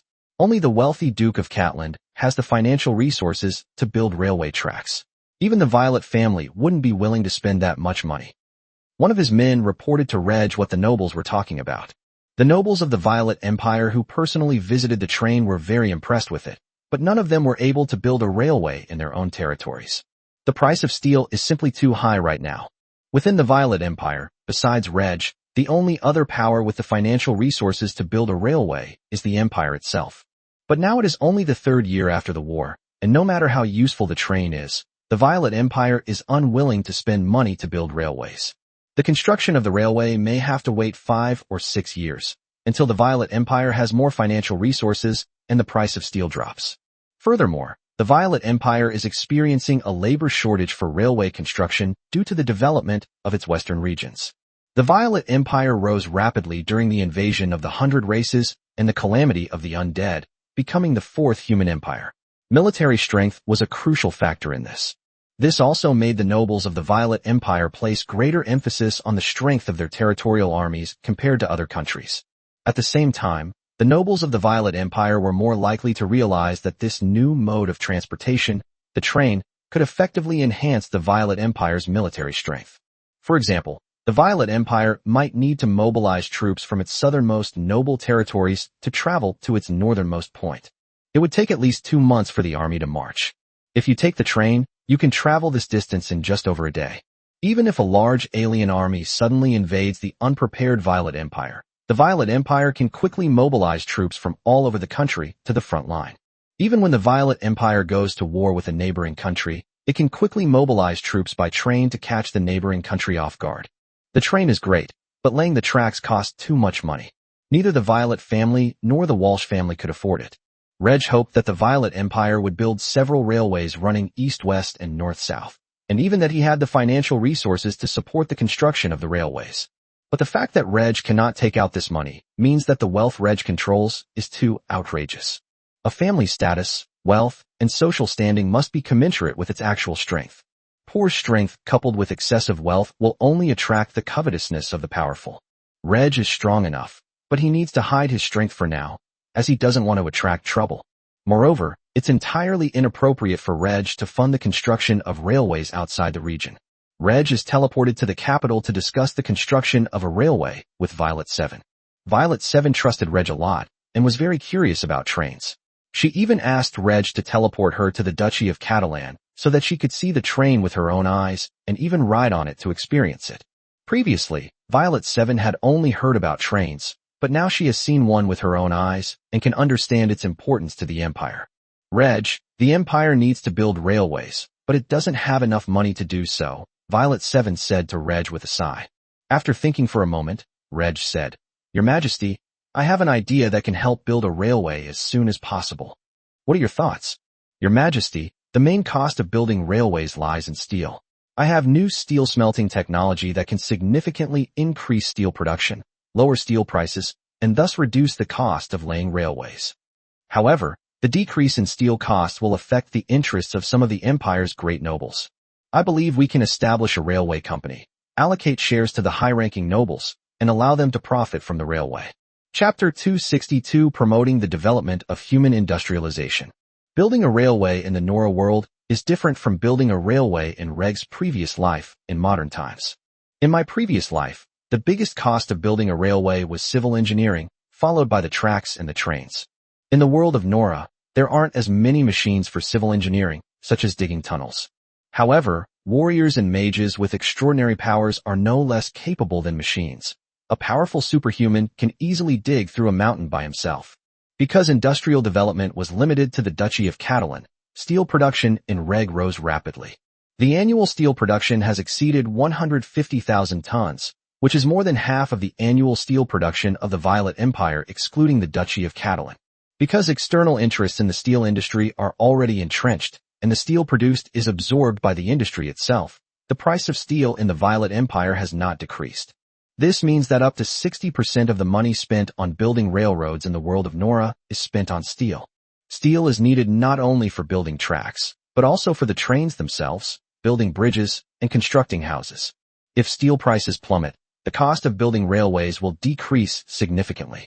However, the sharp drop in steel prices will affect the interests of the wealthy aristocracy who run businesses in steel and related products. The Violet family, in particular, has a steel business and owns the largest slice of that market.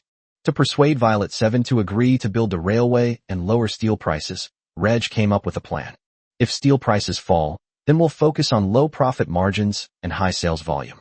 If profits from steel decrease, then more profits can be obtained from railways. Building railways will not only enhance the military strength of the Violet Empire, but also promote commerce and trade throughout the country, improve the economic level of the Violet Empire, and continuously increase the Empire's tax revenue. People travel by train to various parts of the country, and merchants use trains to transport goods, all of which can generate income, and a lot of income. During his conversation with Violet 7, Reg used himself as an example, saying that he made a lot of money by engaging in international trade.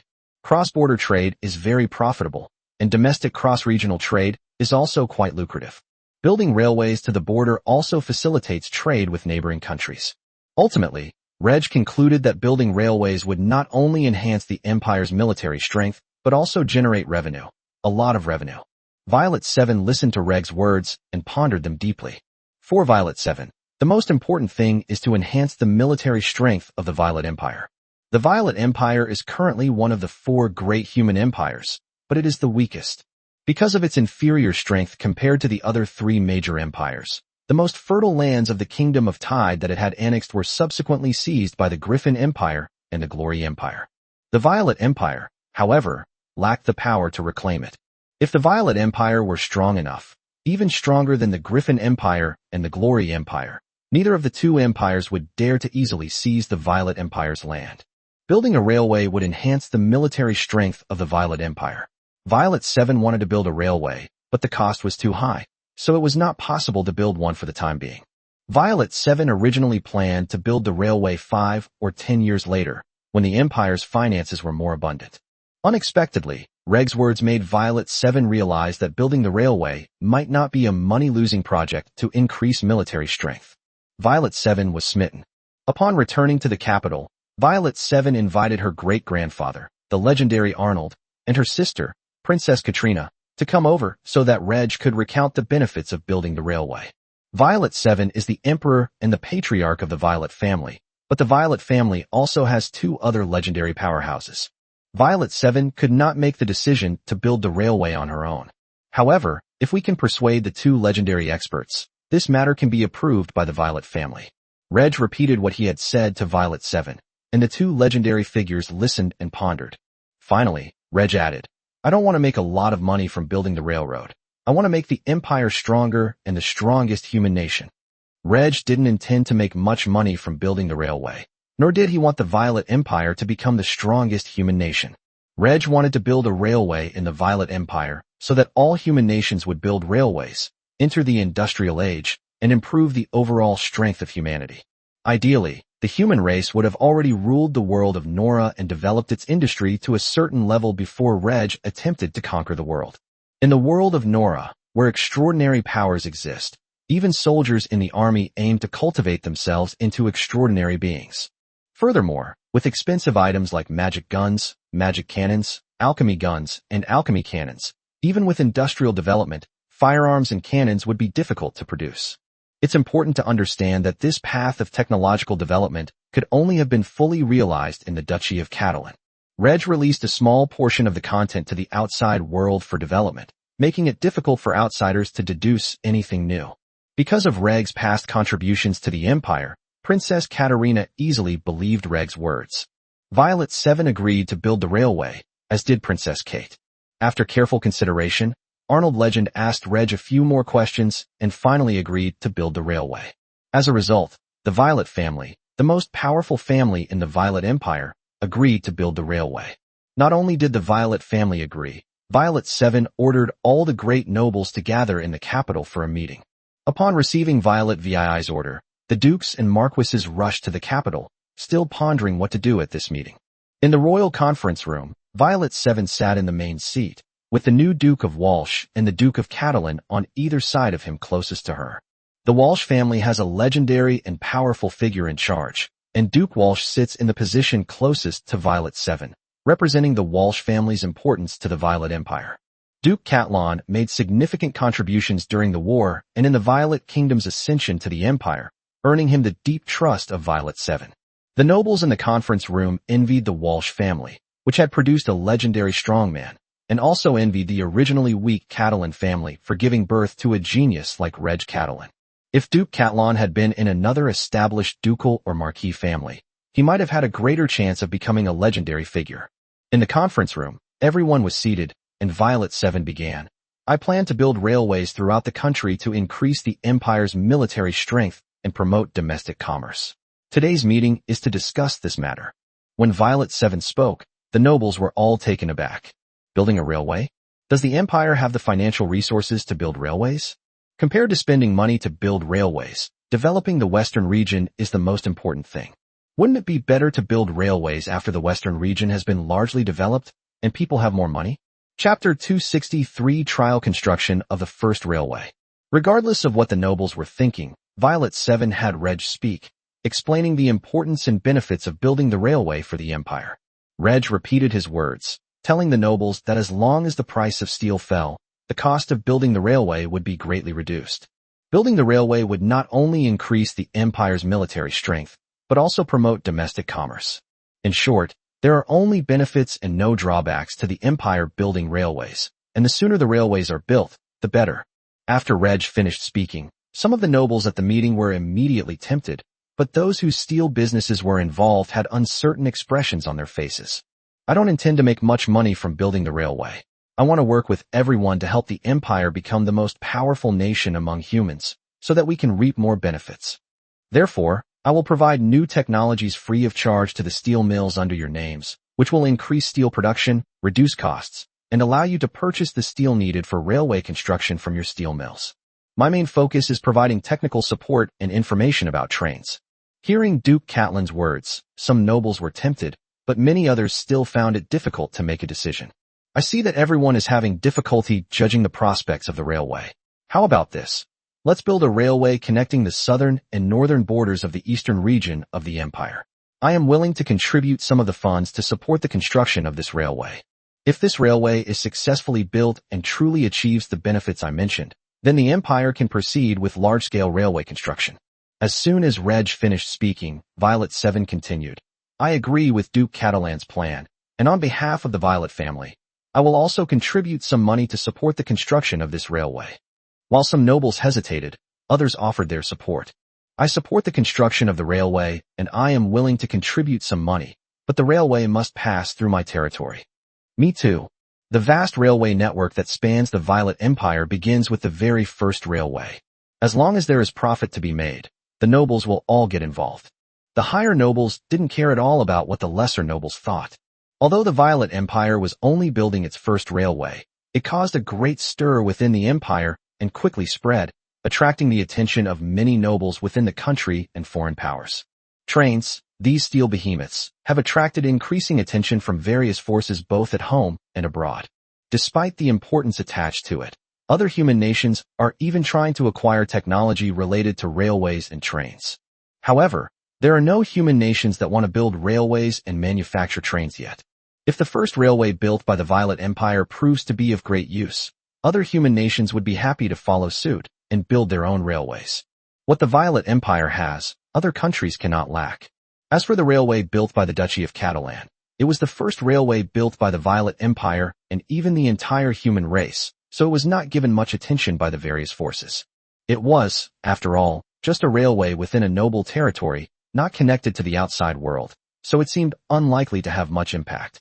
In any case, with the construction of the first railway outside the Duchy of Catalan, the industrial age finally stepped out of the Duchy of Catalan and into the outside world. It all depends on how fast things develop from here. Compared to industrial development, improved crop seeds spread the fastest. This spring, almost all the fields in the Duchy of Catalan were planted with improved crop seeds, while a small number of improved crop seeds were planted in some noble territories of the Violet Empire and a few foreign noble territories. Another autumn harvest has arrived, and the improved crops continue to yield a bumper crop, driving the nobles of the Violet Empire into a frenzy. Many nobles wanted to buy improved crop seeds from Reg. Our overseas partners also want to purchase more improved crop seeds. Reg agreed. Without any further obstacles, improved crops will spread rapidly throughout the human race, leading to a continuous increase in human food production. As time went by, the first railway outside the Duke of Catalan was under rapid construction, and some steam engines were sold to other countries. Meanwhile, industrial development within the Duchy of Catalan is making great strides as the population grows. The first railway built by outsiders was over 1,500 kilometers long and eventually connected with the railway of the Duchy of Catalan.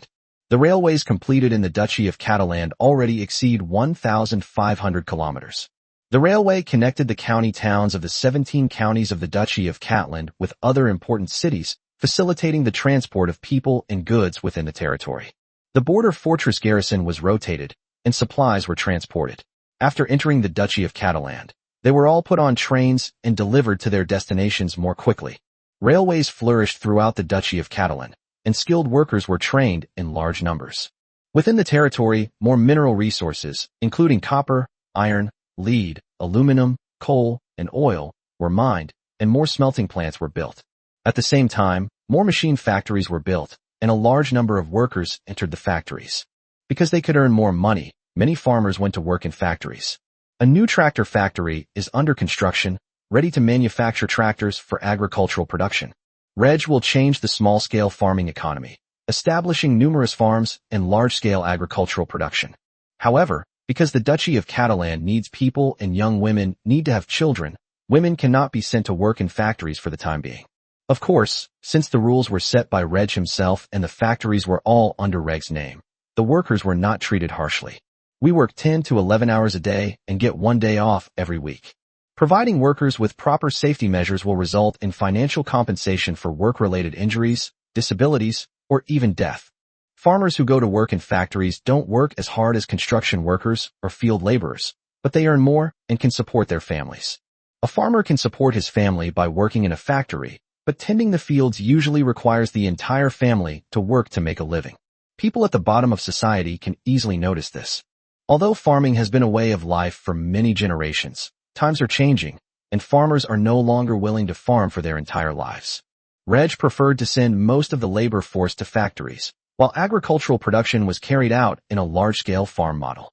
As the populations of the various human nations gradually recovered, even surpassing pre-war levels, more immigrants and slaves came to the Duchy of Catalan.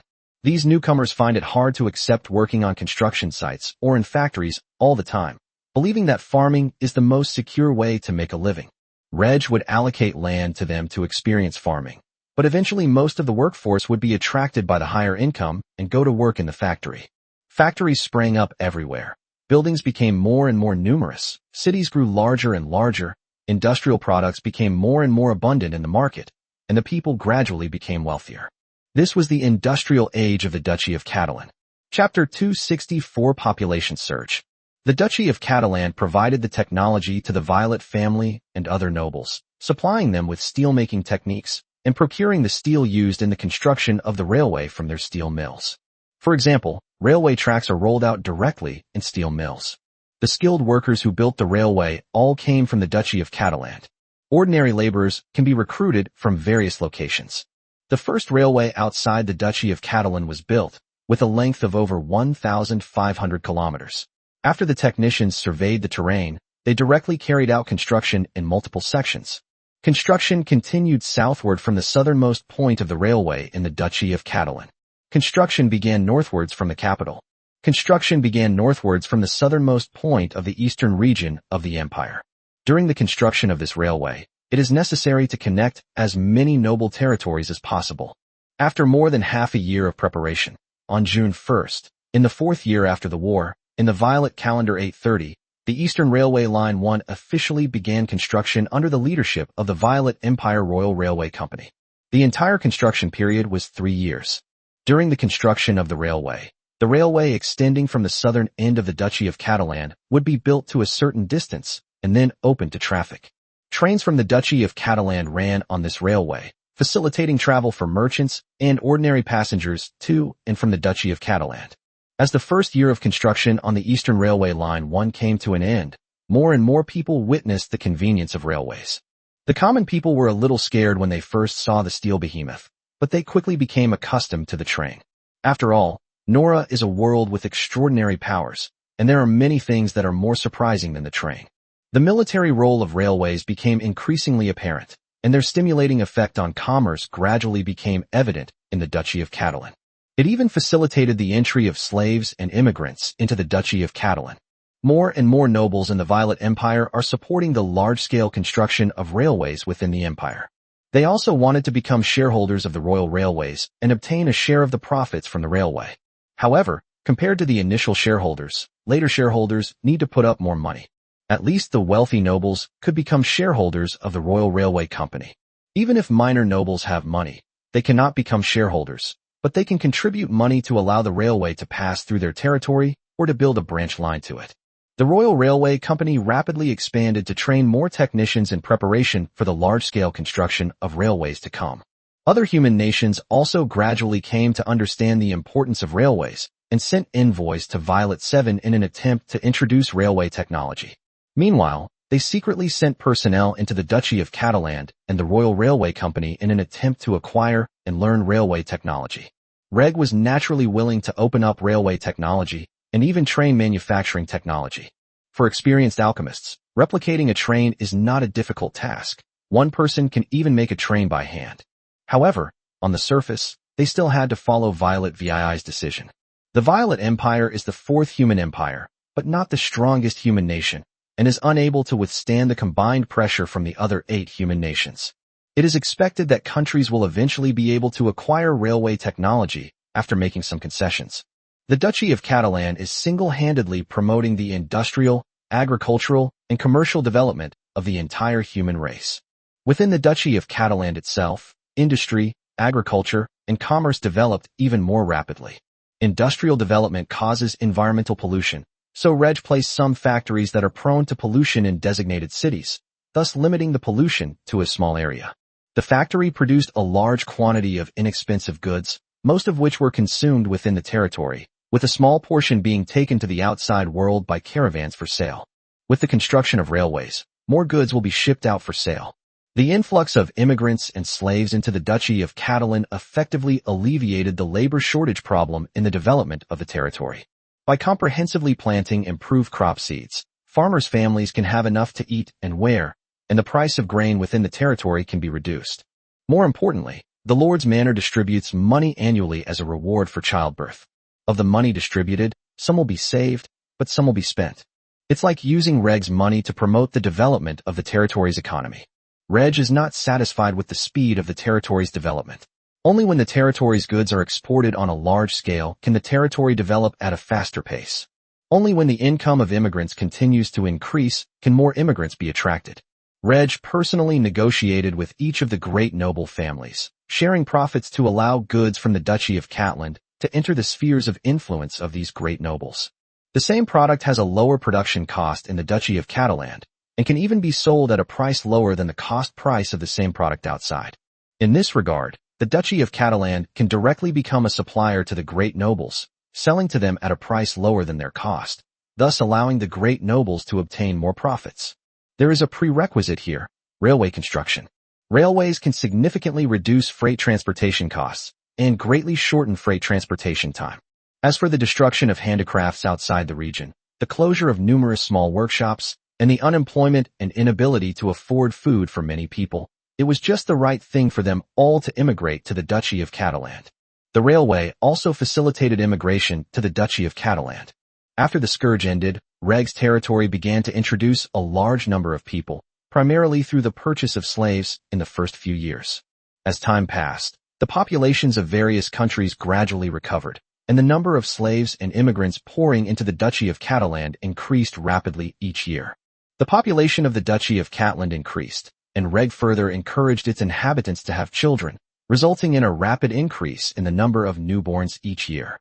In the year 827 of the Violet calendar, the first year after the war, the population of the Duchy of Catalan reached 1.16 million. In the year 828 of the Violet calendar, the second year after the war, the territory's population reached 1.48 million. In the year 829 of the Violet calendar, the population was 1.72 million. In the year 831 of the Violet calendar, the fifth year after the war, the territory's population reached 2.14 million. 5 years have passed, and the Violet Empire has not only recovered its population to what it was before the invasion of the 100 races, but is also not far from 40 million people. The Duchy of Catalan made a significant contribution. 5 more years passed. In the year 836 of the Violet calendar, the 10th year after the war, the Duchy of Catalan gained 900,000 people, bringing the total population of the territory to over 5 million, reaching 5.22 million. The entire Violet Empire, excluding the Duchy of Catalan, has a total population exceeding 45 million. Including the Duchy of Catalan, the total population exceeds 50 million. With the territory of the Violet Empire, even without changing or improving crop seeds, it would be enough to feed 60 million people. With the widespread planting of improved crop seeds, grain production has increased significantly, and nearly 4.9 million square kilometers of land is enough to feed 100 million people.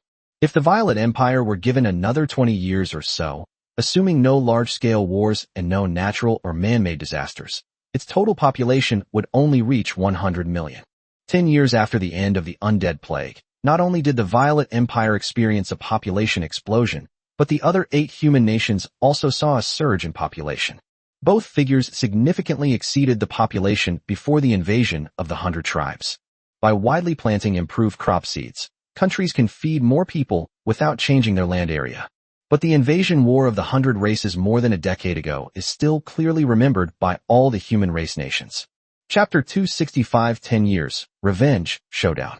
Rewind 6 months to June of Violet Calendar 836, when another human race conference was held in the Glory Empire.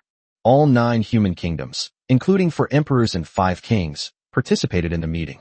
The theme of this human council is war and revenge. 10 years have passed since the end of the calamity of the undead, and 11 years have passed since the end of the war of the 100 races. The 100 races joined forces to invade the human race, causing heavy casualties and leading to the destruction of the kingdom of Ted. Not long after the war of invasion by the 100 races ended, the plague of the undead broke out. Although the human race defeated the undead, they themselves were further injured and severely weakened. After 10 years of recuperation, the human race has not only rapidly recovered its vitality, but its strength has even reached a new level. The pain inflicted on all nations by the invasion of the 100 tribes will never be forgotten. Now is the time to take revenge on all races. Only by severely damaging or even annihilating all races can this situation be prevented from happening again. Moreover, with no war breaking out for 10 years, many nobles and their sons yearn for war and military exploits. In just one meeting, the 9 kings and emperors reached an agreement. War. Revenge. War preparations will begin immediately after the autumn harvest this year, and as the weather warms up early next year, all countries will send troops together. After the meeting, the kings and emperors returned to their respective countries and immediately issued royal decrees and imperial edicts to the nobles. He ordered the nobles to make preparations in advance, and after the autumn harvest, to conscript soldiers, form an army, and conduct military training. Reg was slightly troubled when he received Violet VII's order.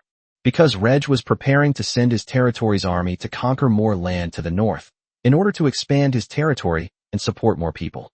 With only half the year gone, the territory's population is expected to exceed 5 million by the end of the year, based on the current growth rate. A population of 5 million is considered quite crowded for the Duchy of Catalan, which has an area of less than 200,000 square kilometers.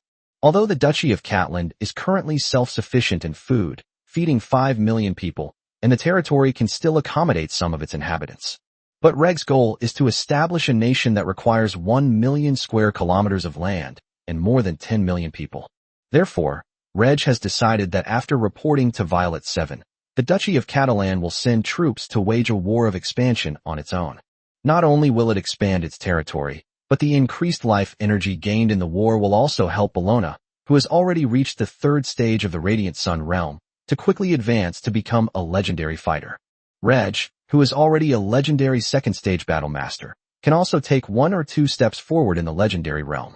Unexpectedly, after 10 years of recuperation, the various human nations would so quickly join forces to launch a war of expansion. Given the strength of the Violet Empire, the possibility of failure in this expansionist war is relatively small. They also expanded northward into vast tracts of land, which would hinder the expansion of the Duchy of Catalan. Reg felt that to change this situation, he had to confront Violet 7 directly. The Duchy of Catalan has more than one legendary strongman in charge, giving it the confidence to confront Violet 7. If the Duchy of Catalan had only one legendary powerhouse in charge, Violet 7 would be very pleased, as this would increase the strength of the Violet Empire. Violet 7 dreams of making the Violet Empire the strongest nation among humans. When the Duchy of Catalan has 2 legendary powerhouses in charge, while the Violet family only has 2, the Violet family's dominance in the Violet Empire will be shaken. In this situation, Violet 7 should instead worry about the overthrow of the Violet family's rule. Conversely, if Reg wanted to establish a nation and break away from the Violet Empire, Violet 7 would be relieved and would support Reg as much as possible in this matter. With these thoughts in mind, Reg sought out the Latent Legends. Grandpa, I just received news that various countries are preparing to join forces to launch an expansion war, which is affecting our plans. I'm going to confront our emperor. After listening to Reg's words, Latent Legends quickly thought for a few seconds and agreed with Reg's decision.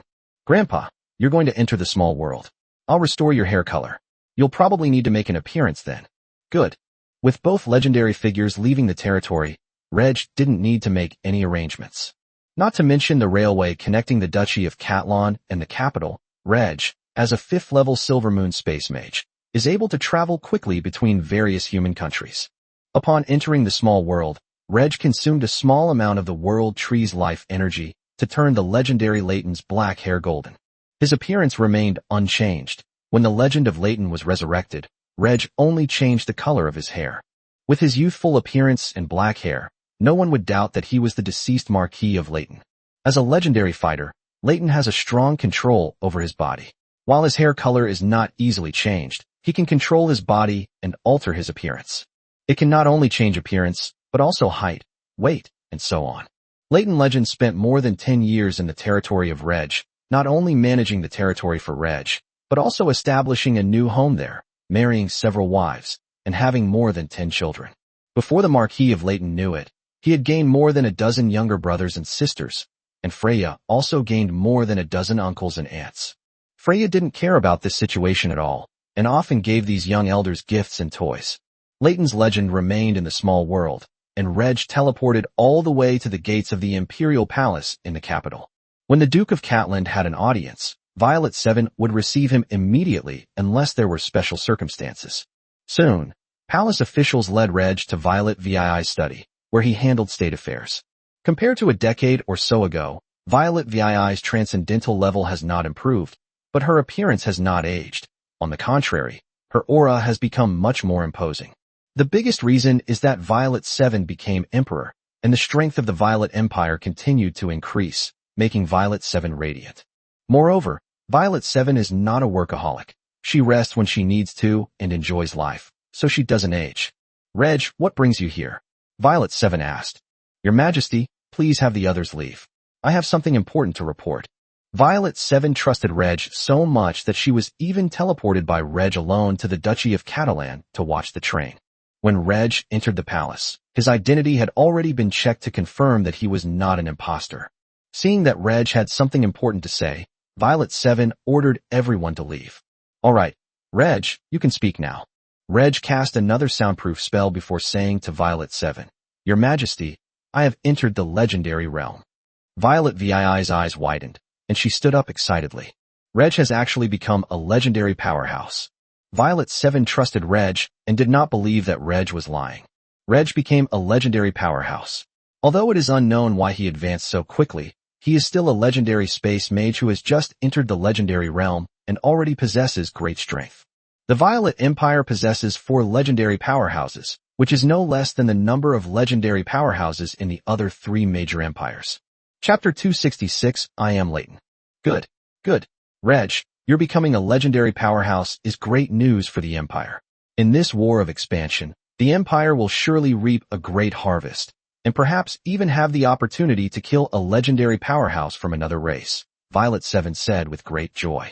Reg nodded, then said, Your Majesty, I would like to request that you see someone. Who is it?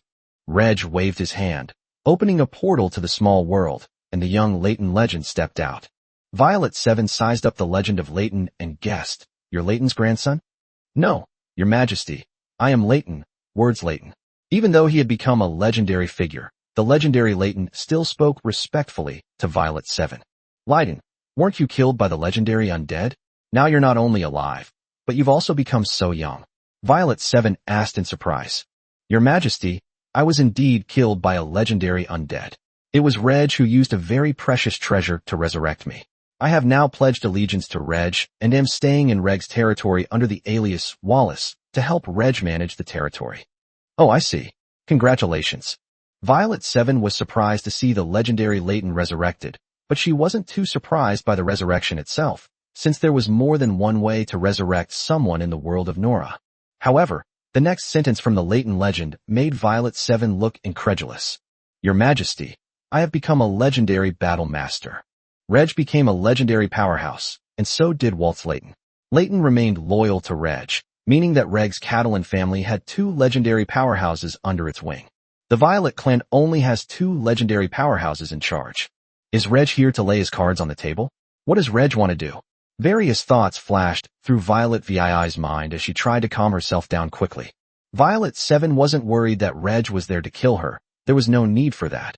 as Violet 7 wasn't a legendary powerhouse of the Violet family. If Violet 7 is killed but the legendary powerhouse of the Violet family is unharmed, then Violet VII's son or another member of the Violet family can be chosen as emperor. Reg told Violet 7 to calm down before speaking. Your Majesty, I am telling you this because the upcoming war of expansion is in conflict with my plans. My plan is to break away from the Empire and establish my own country once my territory has developed to a certain extent. I originally planned to launch an expansion war on my own next year to expand my territory, and then wait another 5 to 10 years for my country to be established. I never expected that the various human nations would join forces to launch a war of expansion, which has affected my plans. Therefore, I have come to discuss this matter with His Majesty, so as not to affect my nation-building plans. Violet 7 still looked serious, but she was much more relaxed inside. Establishing a nation is good. Staying within the empire is a troublesome matter, affecting the family's interests and the family's rule over the empire. I should support Reg in establishing a nation, Violet 7 thought quickly. After thinking for a moment, Violet VII's expression became amiable. Violet 7 said to Reg, Reg, you are indeed a genius. You have unknowingly acquired such strength. You are my son-in-law, and I support you in establishing a new human nation. However, we still need to inform third grandfather and sister and obtain their consent before proceeding. Reg said he understood. Both Arnold and Princess Katarina were in the capital and, upon receiving an invitation from Violet 7, quickly arrived at the study. When the two legendary figures entered the study one after the other, they were both astonished to see Reg and Leighton, who exuded legendary auras. How could Reg become a legendary powerhouse so quickly? Who is this young, legendary powerhouse standing next to me? Princess Katarina found the legend of Leighton somewhat familiar. Who are you? Princess, I am Words Leighton. You're still alive, and you've even become a legend. Leighton Legend shook his head and replied, I died once and was resurrected by Reg using a precious treasure. With the arrival of two legendary figures from the Violet family, Reg reiterated his plan to establish a nation. Princess Katarina's expression was complicated, but legendary Arnold quickly expressed his support for Reg's establishment of a nation. Furthermore, he hopes that Reg's country will form an alliance with the Violet Empire, which will provide assistance when Reg establishes his nation. The oldest member of the study, Arnold Legend, was wise and experienced, and he deeply understood that if Reg did not establish an independent nation, the Catalan family might replace the Violet family in the future. Reg has become a legendary powerhouse at such a young age. Even though I and Katarina are dead, Reg will still live. Moreover, Reg is a space-type superhuman. Even though he has only recently entered the legendary realm, he already possesses formidable strength and can quickly become a powerful figure among legendary superhumans. Under these circumstances, the Catalan family is no longer suitable to remain in the Violet Empire. If the Catalan family establishes a nation and the Violet Empire allies with the Catalan kingdom, then if necessary, they can even ask two legendary powerhouses from the Catalan family for help. Such a young and powerful legendary expert is only suitable for befriending, not for being an enemy. Niguiat made the best decision of his life to marry one of his daughters to Reg. Arnold inwardly gave Violet 7 a thumbs up. If Arnold the Legend has agreed, Princess Katarina will not object. The 5 men were in the study, discussing the upcoming war of expansion and the establishment of a nation by the Catalan family. Reg believed that in the upcoming war of expansion, the Empire's military forces, excluding those within its own territory, would be mostly concentrated in the western northern border and a small portion in the eastern northern border. This small portion of the army, together with the troops from their own territory, marched north. Reg and Leighton Legends are still hiding their true strength. Legendary Arnold is stationed on Reg's side, keeping the legendary powerhouses of the werewolves and centaurs in check. Seeking an opportunity, Reg and legendary Leighton made their move, aiming to kill at least one of the alien legendary powerhouses. The lands conquered during the expansion wars, north of the province of Bithynia, belonged to Reg, while the rest belonged to the Empire. Once Reg's territory reaches 1 million square kilometers and its population reaches 10 million, Reg will officially establish a nation. Reg's main condition was actually just one thing. All the land north of the province of Bithynia belonged to Reg. All 3 members of the Violet family agreed to this. The land in the northern wastelands is not very valuable. The land in the eastern and western southern borders is the most valuable. The Violet Empire does not need to expand into new territories, it can continue to support its existing population even if it doubles. Moreover, with two legendary powerhouses in the Catalan family, the land north of the Bithynia province is actually less of a concern for the Catalan family. This further increased the three members of the Violet family's goodwill towards Reg. Chapter 267, The Powerful Territory Army, 10 years later. The Catalan and Violet families have officially reached an agreement. The Violet family will fully support the Catalan family in establishing a new human nation. In this war of expansion, not only the land north of the province of Bithynia, but also the newly developed land north of the eastern region, belong to the Catalan family. The Catalan family's affairs will be kept secret for now. They will reveal their true strength when it's time to divide the spoils after the war of expansion ends. After the meeting, Reg and Leighton Legend returned to Cheryl. Reg suggested that the Leighton Legends return to the Marquisate of Leighton, but the Leighton Legends planned to wait until the end of the Frontier War. The human nation that Reg wants to establish will implement a centralized system, and nobles will not be granted fiefdoms. This is something that most nobles in the 9 human kingdoms find difficult to accept. Without a fiefdom, can one still be called a noble? Even for the legendary Leighton himself, if Reg hadn't resurrected him and made him a legendary powerhouse, he would have found it hard to accept that nobles didn't have fiefdoms. Leighton Legends doesn't care whether his sons, who have already separated from the family, join Reg's country. If you're willing to join, then join. Given the relationship between the two families, even without military achievements, your title will remain unchanged. It doesn't matter if they don't want to join. With the Leighton Legend in charge, the Leighton family won't be suppressed within the Violet Empire.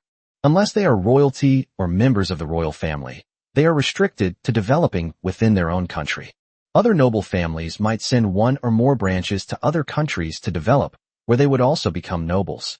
Of course, according to Leighton Legend's idea, joining Reg's country as early as possible would be the best choice. Establishing a nation is just the beginning. This nation will grow rapidly and eventually conquer all other human nations, ruling over the entire human race. Although the difference isn't as vast as the gap between providing help in times of need and adding to someone's already good fortune, joining a newly established country earlier allows one to enjoy the benefits of that country's rapid development. For example, by establishing a chamber of commerce and growing alongside the country, one can acquire countless riches and easily support the entire family. Reg and Leighton Legends return to Cheryl, and the Duchy of Catalan prepares for the Violet Empire's expansionist wars. In fact, some preparations had already been made, but these were preparations for the expansionist wars of the Duchy of Catalan itself. The standing army of the Duchy of Catalan typically grows in line with population growth, comprising 1/50th of the total population. In recent years, Reg has accelerated the expansion of its standing army, increasing its strength from 1/50th to 1/40th of the total population. In just the first half of this year, the total strength of the standing army has reached 130,000. The cavalry force numbered 30,000, including 20,000 heavily armored cavalry and 10,000 light cavalry capable of mounted archery. The archer force also reached 30,000, including 20,000 crossbowmen and 10,000 longbowmen. The close combat infantry force numbered 70,000, including 30,000 heavily armored infantry and 40,000 lightly armored infantry. The standing army of the Duchy of Catalan consists of 40,000 lightly armored infantry and no other regular troops. Similarly, the Walsh Duchy, which is also a duchy and has a legendary strongman in charge, is expected to have 2 armies with a size of 60,000 men. It included 10,000 cavalry, 10,000 heavy infantry, 15,000 archers, and the rest were light infantry. Other duchies have a standing army of at least 1 corps and at most 1.5 corps. They are far from comparable to the standing army of the Duchy of Catalan, especially in terms of the proportion of ordinary troops in the standing army, which is not as low as in the Duchy of Catalan. Whether it's a heavy cavalry unit or a heavy infantry unit, it costs more money than a regular cavalry unit or a regular infantry unit. The money to support 1 heavy cavalryman can support 5 light cavalrymen. The cost of supporting 1 heavy infantryman is enough to support 3 light infantrymen. The size of the Duchy of Catalan's standing army and the proportion of elite troops within it are information that various domestic and international forces can glean to some extent. They were all terrified by the amount of money the Duke of Catalan was throwing into the army of his territory. Even the Violet family has not cultivated an army of this size. Of course, various forces, both domestic and foreign, can understand why the Duke of Catland is investing so much money in his territory's army. It's quite normal that the Duke of Catland made a fortune through international trade, and even used large sums of money to encourage his subjects to have children, and invested even more money in the army of his territory. After all, the Catlan family has too few members, and with ample cultivation resources, it doesn't cost much money. Some special cultivation resources cannot be bought with money. However, the Violet family now knows the reason why Duke Catalan trained a powerful army. It was to establish a new country. If the Violet family had secretly learned that the Catalan family possessed two legendary powerhouses and had assembled such a powerful army, they would have been unaware that the Catalan family intended to establish a new human nation. The Violet family is probably worried that the Catalan family is trying to overthrow their rule over the Violet Empire. It's important to know that the Duchy of Catland has not only a powerful standing army, but also an even larger reserve force. The standing army has only 130,000 personnel, while the reserve force has reached 450,000 and is still increasing this year. Of the current 450,000 reserve troops, 50,000 are cavalry. Although they were all light cavalry, the number of cavalrymen capable of mounted archery exceeded 20,000. The archer force numbered 100,000, including 50,000 crossbowmen and 50,000 regular archers. The remaining 300,000 melee infantry troops were all lightly armored infantry. After all, it was just a reserve force that trained occasionally on weekdays, and it was impossible for them to form heavy cavalry and heavy infantry units. Even without heavy cavalry and heavy infantry, the reserve forces were still quite strong, comparable to the ordinary troops in the standing armies of most noble territories.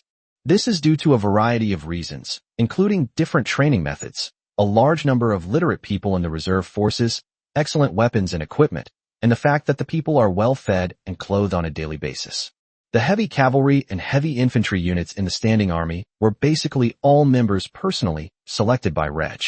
According to Reg's observation using his appraisal technique, the humans of the Nora world generally possess cultivation talent, although half of them have 9th grade talent. Even those with 9th grade talent can cultivate, but even a lifetime of cultivation will hardly make them extraordinary, unless they invest a large amount of cultivation resources. The remaining half of them possess cultivation talent of level 9 or above. The higher one's cultivation talent, the fewer people possess that talent. Reg selects individuals with 8th grade and 7th grade physical talents from the standing army and reserve forces, and provides them with intensive training and development, ultimately turning them into heavy cavalry or heavy infantry. Even if they do not meet the requirements for heavy cavalry or heavy infantry, they can still serve as junior officers in ordinary units. Chapter 268: The Power to Destroy a Nation. 10 years have passed, and since there has been no further war, the world tree has been unable to obtain life energy from the outside world and can only rely on its own natural growth. It took 10 years to grow only 0.1 centimeters taller. The height of the world tree did not change much, but the land area of the small world increased rapidly, from 216,100 square meters to 730,200 square meters. It's not far from 1 square kilometer. Reg acquired a vast fortune through international trade, so he stopped selling magical plants to outsiders and only sold a portion within the Duchy of Catalan. Reg used the large amount of low-level magical plants produced in the small world to train heavy cavalry and heavy infantry.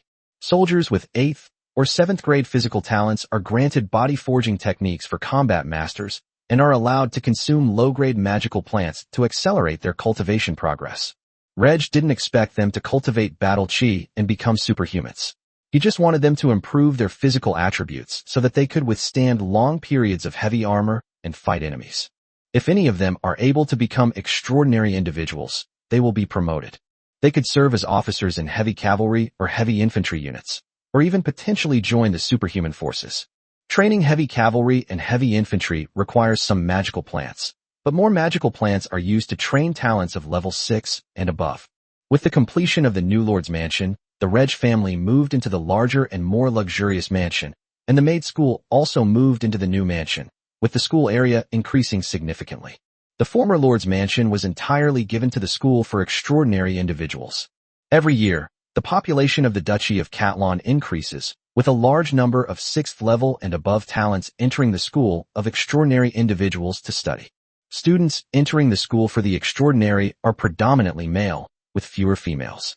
They usually come from families with extraordinary members, where one of their fathers or mothers is an extraordinary individual. The male students mainly come from ordinary families.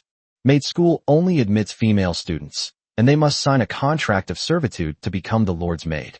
This resulted in the number of students at the superhuman school far exceeding that of the maid school. Maid school students have two choices after graduation, or rather, they make their choices while still in school. Household maids and combat maids. Household maids entered the Lord's manor to work, serving the Lord and his wife. When necessary, all the house maids, who are all superhumans, can also participate in the battle. Combat maids have joined the Maid battle group, which now has more than 3,000 members. More than 2,000 warriors and more than 1,000 mages. Each member of the Maid squad is equipped with 2 magic crossbows and has a magical beast mount. The team leader, Paula Lucius, is already a Silver Moon Realm battle master. Despite 10 years of development, the Maid squad is still not as strong as the Blood Rose Cavalry squad.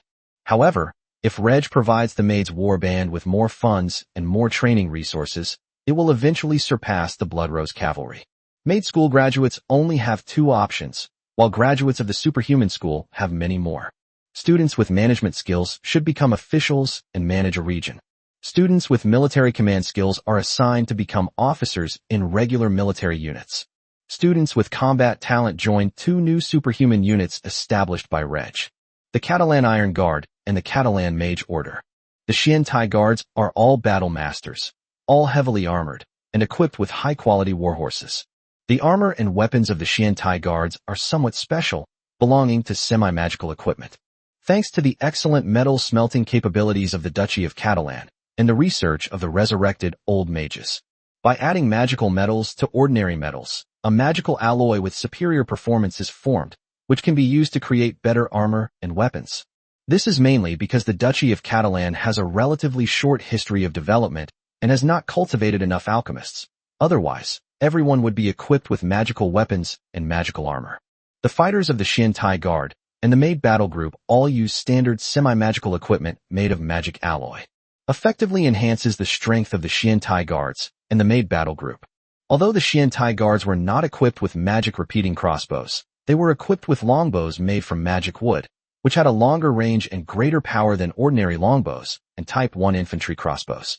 With over 4,000 members of the Xian Tai Guard, over 2,000 members of the Mage Corps, and over 3,000 members of the Maid Corps, the total number of the 3 superhuman forces in the Duke of Cateran's territory has reached 10,000. The standing army consists of 130,000 troops, mainly composed of elite units. The reserve force numbered 450,000, comparable to the regular army of other noble territories. Even with the standing army of the Duchy of Catalan, the standing army of the entire Violet Empire has not yet reached 2 million troops. If it were the Violet Kingdom before the 100 Races invasion war, it would be facing the current Duchy of Catalan. If the Duchy of Catalan were to launch a sudden attack, there is a high probability that the Violet Kingdom would be destroyed. In the legendary battle alone, as a space-type superhuman, and able to consume the power of the world to gain additional bonuses, Reg has the strength to kill the legendary Arnold and the legendary Walsh. Without a legendary powerhouse, the Violet Kingdom's army commanders would be beheaded by Reg frequently, and any city would be conquered by Reg. Of course, neither Reg nor the Leighton Legends intended to overthrow the Violet family's rule over the Violet Empire. On the one hand, both of them were born in the Violet Empire and nominally pledged allegiance to Violet 7, and even married women from the Violet family. Unless there are major changes in the Violet family, it is not advisable to take action against them. Once he takes action, it will damage Reg's reputation and make him an enemy of royalty and royal families from various countries. On the other hand, Reg wanted to establish a centralized state where nobles had no land. If Reg wanted to implement a centralized system in the Violet Empire, he would probably have to kill countless people and be hated by the nobles of various human nations. Therefore, the best approach is to start from scratch. The Duchy of Catland has no other nobles besides Reg, and even knights do not have fiefs. A new nation was established with the Duchy of Catalan at its core. Reg enfeoffed nobles, but did not grant them fiefdoms. Over the years, many impoverished nobles of the Violet Empire have sought refuge with Reg, and Reg has always accepted those who meet his criteria after careful evaluation. They were unable to access the core of the territory and were unaware that Reg was planning to establish a new nation. After the establishment of the new country, some people became nobles, which was enough to excite them. Reg did not accept those who wanted to first pledge allegiance to him, hoping to gain his favor and then rely on his power to achieve merit in the war and eventually be granted a noble title by Violet 7. We will start from scratch, without disrupting the order of other countries or incurring their hostility. Develop on your own land. Those who agree with your ideas stay, and those who disagree leave. Over the past decade, Reg has built a nation with an increasingly solid foundation. The Duchy of Catalan has been in a period of rapid development. Thanks to the rapid population growth of the human nations, as long as the Duchy of Catalan has sufficient land, its total population will exceed 10 million within the next 5 years. Chapter 269 countries are building railways. After discussing the upcoming pioneering war, Reg and the Legend of Leighton made a decision. All 130,000 regular troops and 3 superhuman units were mobilized. 1/3 of the reserve personnel were mobilized to form an army of 160,000 to fight alongside the troops. The reserve personnel of the Duchy of Catalan included farmers, workers, peddlers, and police officers. Only in times of crisis, such as the invasion of 100 tribes or the calamity of the undead, is it appropriate to summon all reserve personnel and concentrate all the forces of the territory to resist the enemy's invasion. If all the reserve personnel are summoned for this expansion war, the production and life of the Duchy of Catalan will be completely paralyzed. Summoning only 1/3 of the personnel will have a certain impact on the normal production and life of the Duchy of Catalan. However, the development of the Duchy of Catalan will not stop while the war of expansion is underway. Only the pace of development will slow down. During the Violet Kingdom era, every time there was a war of expansion, the Violet Kingdom would mobilize a 1,000,000-strong army, which would then march north in 3 routes. It wasn't that the Violet Kingdom couldn't build a larger army, but rather that its logistical support couldn't sustain a larger army deep into the northern wilderness. From its rise from the Violet Kingdom to the Violet Empire, and its annexation of the Ted Kingdom's territory, the Violet Empire now faces an increase in the number of alien races it encounters. During the Violet Kingdom era, the orc races that needed to be faced were led by 2 powerful races, the werewolves and the centaurs. Now they must face the orc race, led by the 2 powerful Minotaur and Bear Men, former adversaries of the Kingdom of Ted. Each of the 4 powerful orc races has a legendary expert in charge. Faced with the 4 powerful orc races, Violet 7 originally planned to build an army of 2 million. 1 million troops were stationed in the western northern border and another 1,000,000 troops in the eastern northern border to jointly attack the alien tribes in the northern wasteland.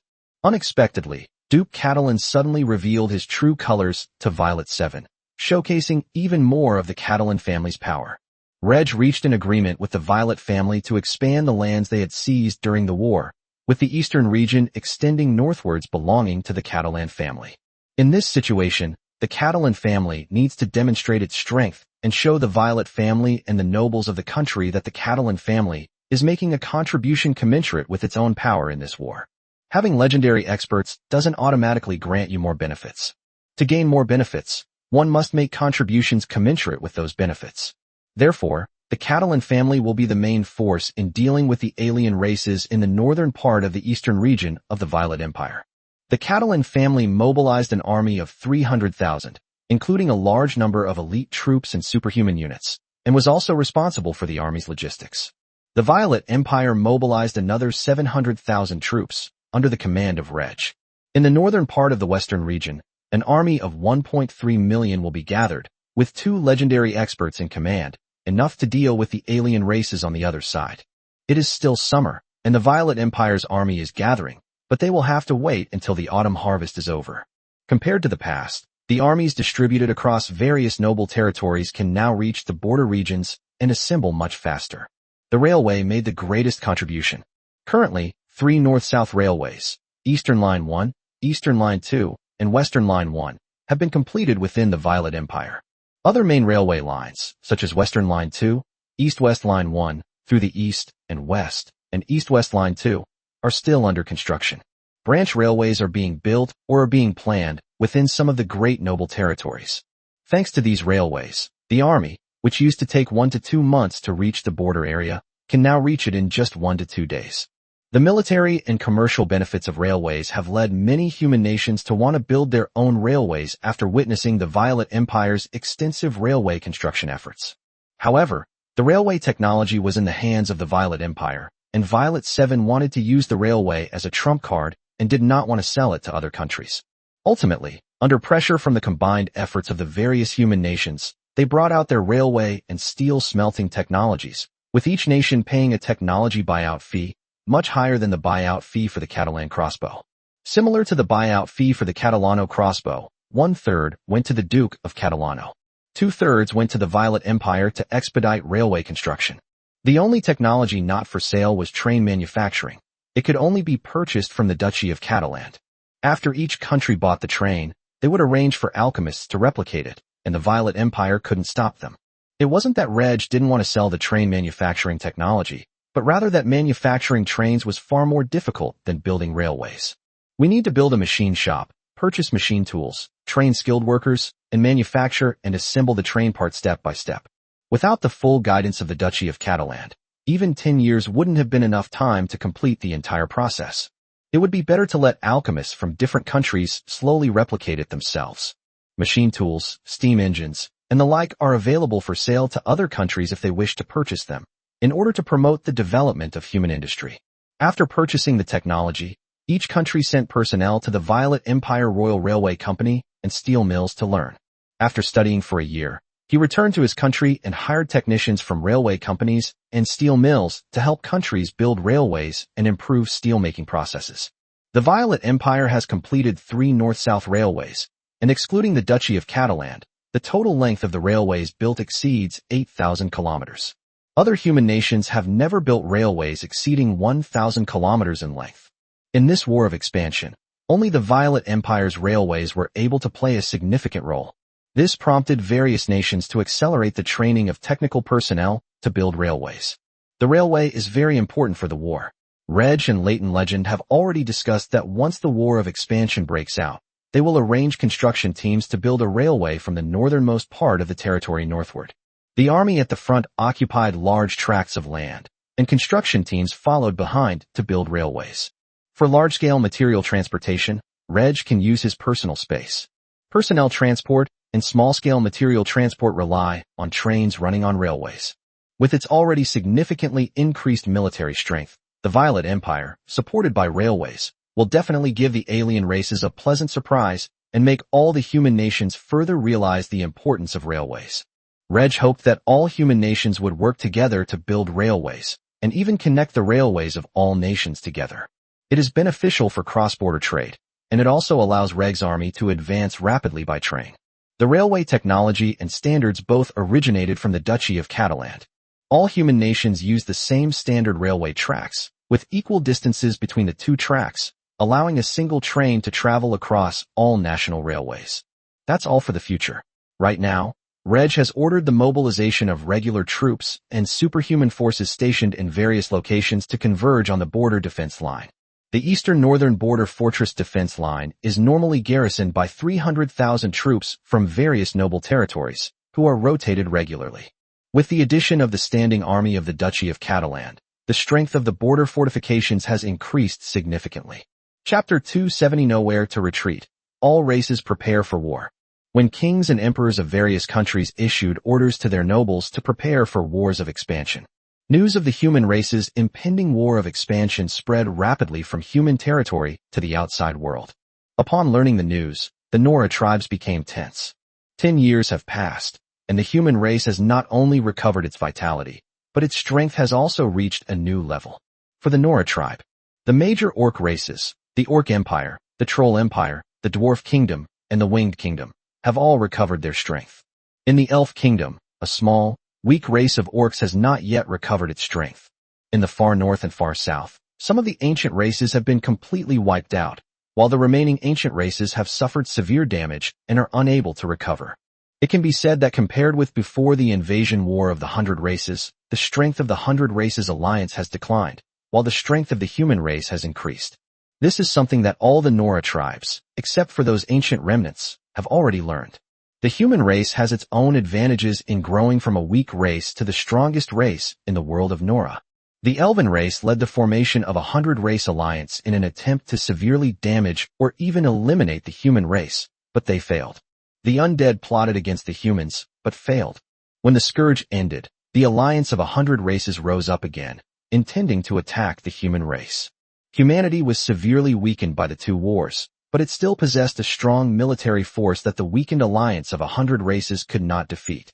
The second invasion war by the 100 Races Alliance ended swiftly after it had just begun. Peace finally arrived, and this peace lasted for 10 years. Humanity's strength recovered rapidly, and thanks to improved crop seeds from the Duchy of Catalan, the population of all human nations had exceeded that before the invasion of the 100 races. A larger population means greater war potential. In particular, the steel smelting technology from the Duchy of Catalan enabled countries to rapidly increase their steel production, allowing them to create more weapons and equipment. Even if the human race uses sheer numbers, it can still wipe out all other races. The growth of human strength is visible to all races. This situation has led to situations where, for example, the orc races in the northern wilderness, as their population recovers, have to expand southward, but dare not approach the human nations. The orcs were already terrified of the humans. Land also limited the development of the orc race. The human race, now even stronger, has decided to launch a new war. What should the other races do? We have nowhere to retreat. If we retreat any further, we will perish. We must fight the human race to the bitter end. If the humans attack, we will fight to the bitter end. As long as we bring them heavy losses, they will retreat on their own. Let all races unite and stop the human invasion. Faced with the threat of war from the human race, all the races decided to fight the human race to the end. If the human race really drives them to the brink of extinction, then they should flee to the icy plains of the far north or far south. The ancient races were able to live there, and other races were able to live there too. It was better than being wiped out by the human race. Orcs, trolls, and other races once again appealed to the elves, winged people, and dwarves for help. They hoped to acquire more advanced weapons and equipment. Compared to the fighting spirit of other races, the elves were afraid this time. Elves are a long-lived race with generally high talent for cultivation, but the trade-off is that their birth rate is relatively low. Of the elves who died in the War of Invasion by 100 races, not even 1/5 have recovered to this day. Among the powerful races of the 100 Races Alliance, apart from the ancient remnants, only the elf race has not yet recovered its strength. If the fighting continues, it's uncertain whether other races will perish, but the strength of the elves will definitely continue to decline, eventually leading to their complete annihilation. The Elven High Command had already foreseen this situation. After the failure of the Second War of the 100 Races invading humanity, the Elven leadership was trying to find a way to resolve the Elven predicament. The 100 Races Alliance is not as strong as the human race, and it will still be not as strong as the human race in 10 or 20 years. The gap between the two sides continued to widen, and eventually the human race destroyed the alliance of 100 races. Some high-ranking elves wanted to instigate internal strife among the humans. As long as the human race fights amongst themselves and weakens itself, the 100 Races Alliance will have a chance to defeat the human race. However, during the 10 years of peace, the various human nations had conflicts of interest, but there were no signs of war. Now they are about to join forces to launch a war of expansion. The Elven High Command sensed that it would be difficult for the humans to engage in internal strife before they achieved absolute dominance in the world of Nora. Some high-ranking elves also believed that they could escape overseas. But where overseas should we flee to? Nora has only one main continent, surrounded by sea on all sides. Far from the main continent, there is another continent with a relatively small area. This continent is known as Dragon Island by both humans and elves. Dragon Island, the dwelling place of the dragon race. Dragons are rarely seen on the main continent. Most of them live on Dragon Island. Dragons are not actually native to the world of Nora, but rather an alien race. They also participated in racial struggles and enjoyed treatment similar to that of the elves, and were besieged by a coalition of powerful races. In the end, the dragons retreated to Dragon Island. Due to the environment of the Nora world, there are no saints among the dragon race, at most legendary powerhouses. The dragon race is currently no less powerful than the elves. The elves had virtually no choice but to flee overseas. They only had Dragon Island to rely on, but the dragons would not give up their territory to the elves. Both dragons and elves are proud races. If our elven race still had saints, perhaps we could divide the land we live on now and push it into the ocean, a legendary elf sighed. Unable to find any way to escape, some of the elves began to live a life of debauchery, taking each day as it came. Some elves are still actively working to find a way out of their predicament. Finally, war broke out. Even though they fear war, the elves will continue to fight. Perhaps if we persevere, we will see the hope of victory, or at least the hope of survival. Faced with pleas for help from other races, the elves once again sprang into action. Elven envoys visited the Dwarf Kingdom and the Winged Kingdom, urging both races to continue supporting other races, and the elves would also provide support. All ethnic groups began actively preparing for war. Their homeland is about to be invaded by humans, and they have no choice but to fight. This time, no race sent troops to harass human territory, nor did any race actively gather a large army to attack human territory while they were unprepared. Humans will not give other races this opportunity. Human border defenses are manned with sufficient troops. When armies of various races gather, march, and attack the borders of human nations, even more human armies will gather at the borders. During the first invasion war of the 100 Races Alliance, the ancient races joined, which made the initial progress of the 100 Races Alliance army relatively smooth, breaking through the border defenses of various human countries. Now that the ancient race is gone and the human race is even stronger, it is almost impossible for them to break through the border defenses. On the contrary, they will suffer heavy losses. It would be better to wait for the human army to penetrate deeper into each territory and then look for opportunities to defeat the human army. Chapter 271, Ordinary Life, 10 years later. In a small town in Cafsonshire, the Roford family, living in a neighborhood on the outskirts of the city, begins a new day. At 5 o'clock in the morning, Billy, the 12-year-old eldest son, was the first to get up. Billy got dressed, quickly washed up, left home, and headed towards the community gate to assemble. There are many teenagers like Billy. Some people ran out of the community and gathered at a newspaper distribution point. Billy and a group of people gathered at a horse-drawn carriage at the entrance of the community, which was piled with boxes of bottled milk. This is Billy's daily morning job, a milkman, delivering milk to the milk company's customers' doors along with his colleagues. Another group of teenagers became newspaper boys. The working hours of milk delivery boys and newspaper boys are concentrated between 5 a.m. and 7 a.m., which does not conflict with the school time of teenagers. Their remuneration is mainly a meager salary or in-kind subsidies. Using teenagers to deliver milk and sell newspapers has several advantages in the Duchy of Catalan. The first benefit is the replenishment of the labor force. The Duchy of Catalan was growing, but the rapidly developing Duchy of Catalan was still short of labor. The Lord's Manor provided financial incentives for childbirth, making it difficult for many young and middle-aged women to go out to work due to childbirth and childcare. Teenagers have become a great source of labor. Simple and easy jobs like delivering milk or selling newspapers are perfect for teenagers. The second benefit was that newspaper publishers and milk companies gained a pool of low-cost employees, and the teenagers living in the community were already very familiar with the idea of delivering milk to the neighborhood. The third advantage is that the Lord's Mansion formulated regulations on the employment of child laborers, which restricted the content of child laborers' work, but did not completely prohibit child labor. Under these circumstances, part-time work for teenagers was regarded as a way to cultivate independence, and it was more socially acceptable. The fourth benefit is that some ordinary families need their children to supplement their income through part-time jobs, and these jobs have low barriers to entry and are easy to obtain, making them the first choice. Children as sensible as Billy are very willing to help their parents with some of the burden, while also being able to develop themselves. Billy and his companions had already started working, while Billy's mother, Haley, with her slightly protruding belly, was the second to get up at home to prepare breakfast for the family. Around 6 o'clock, her husband Hunter finally got up.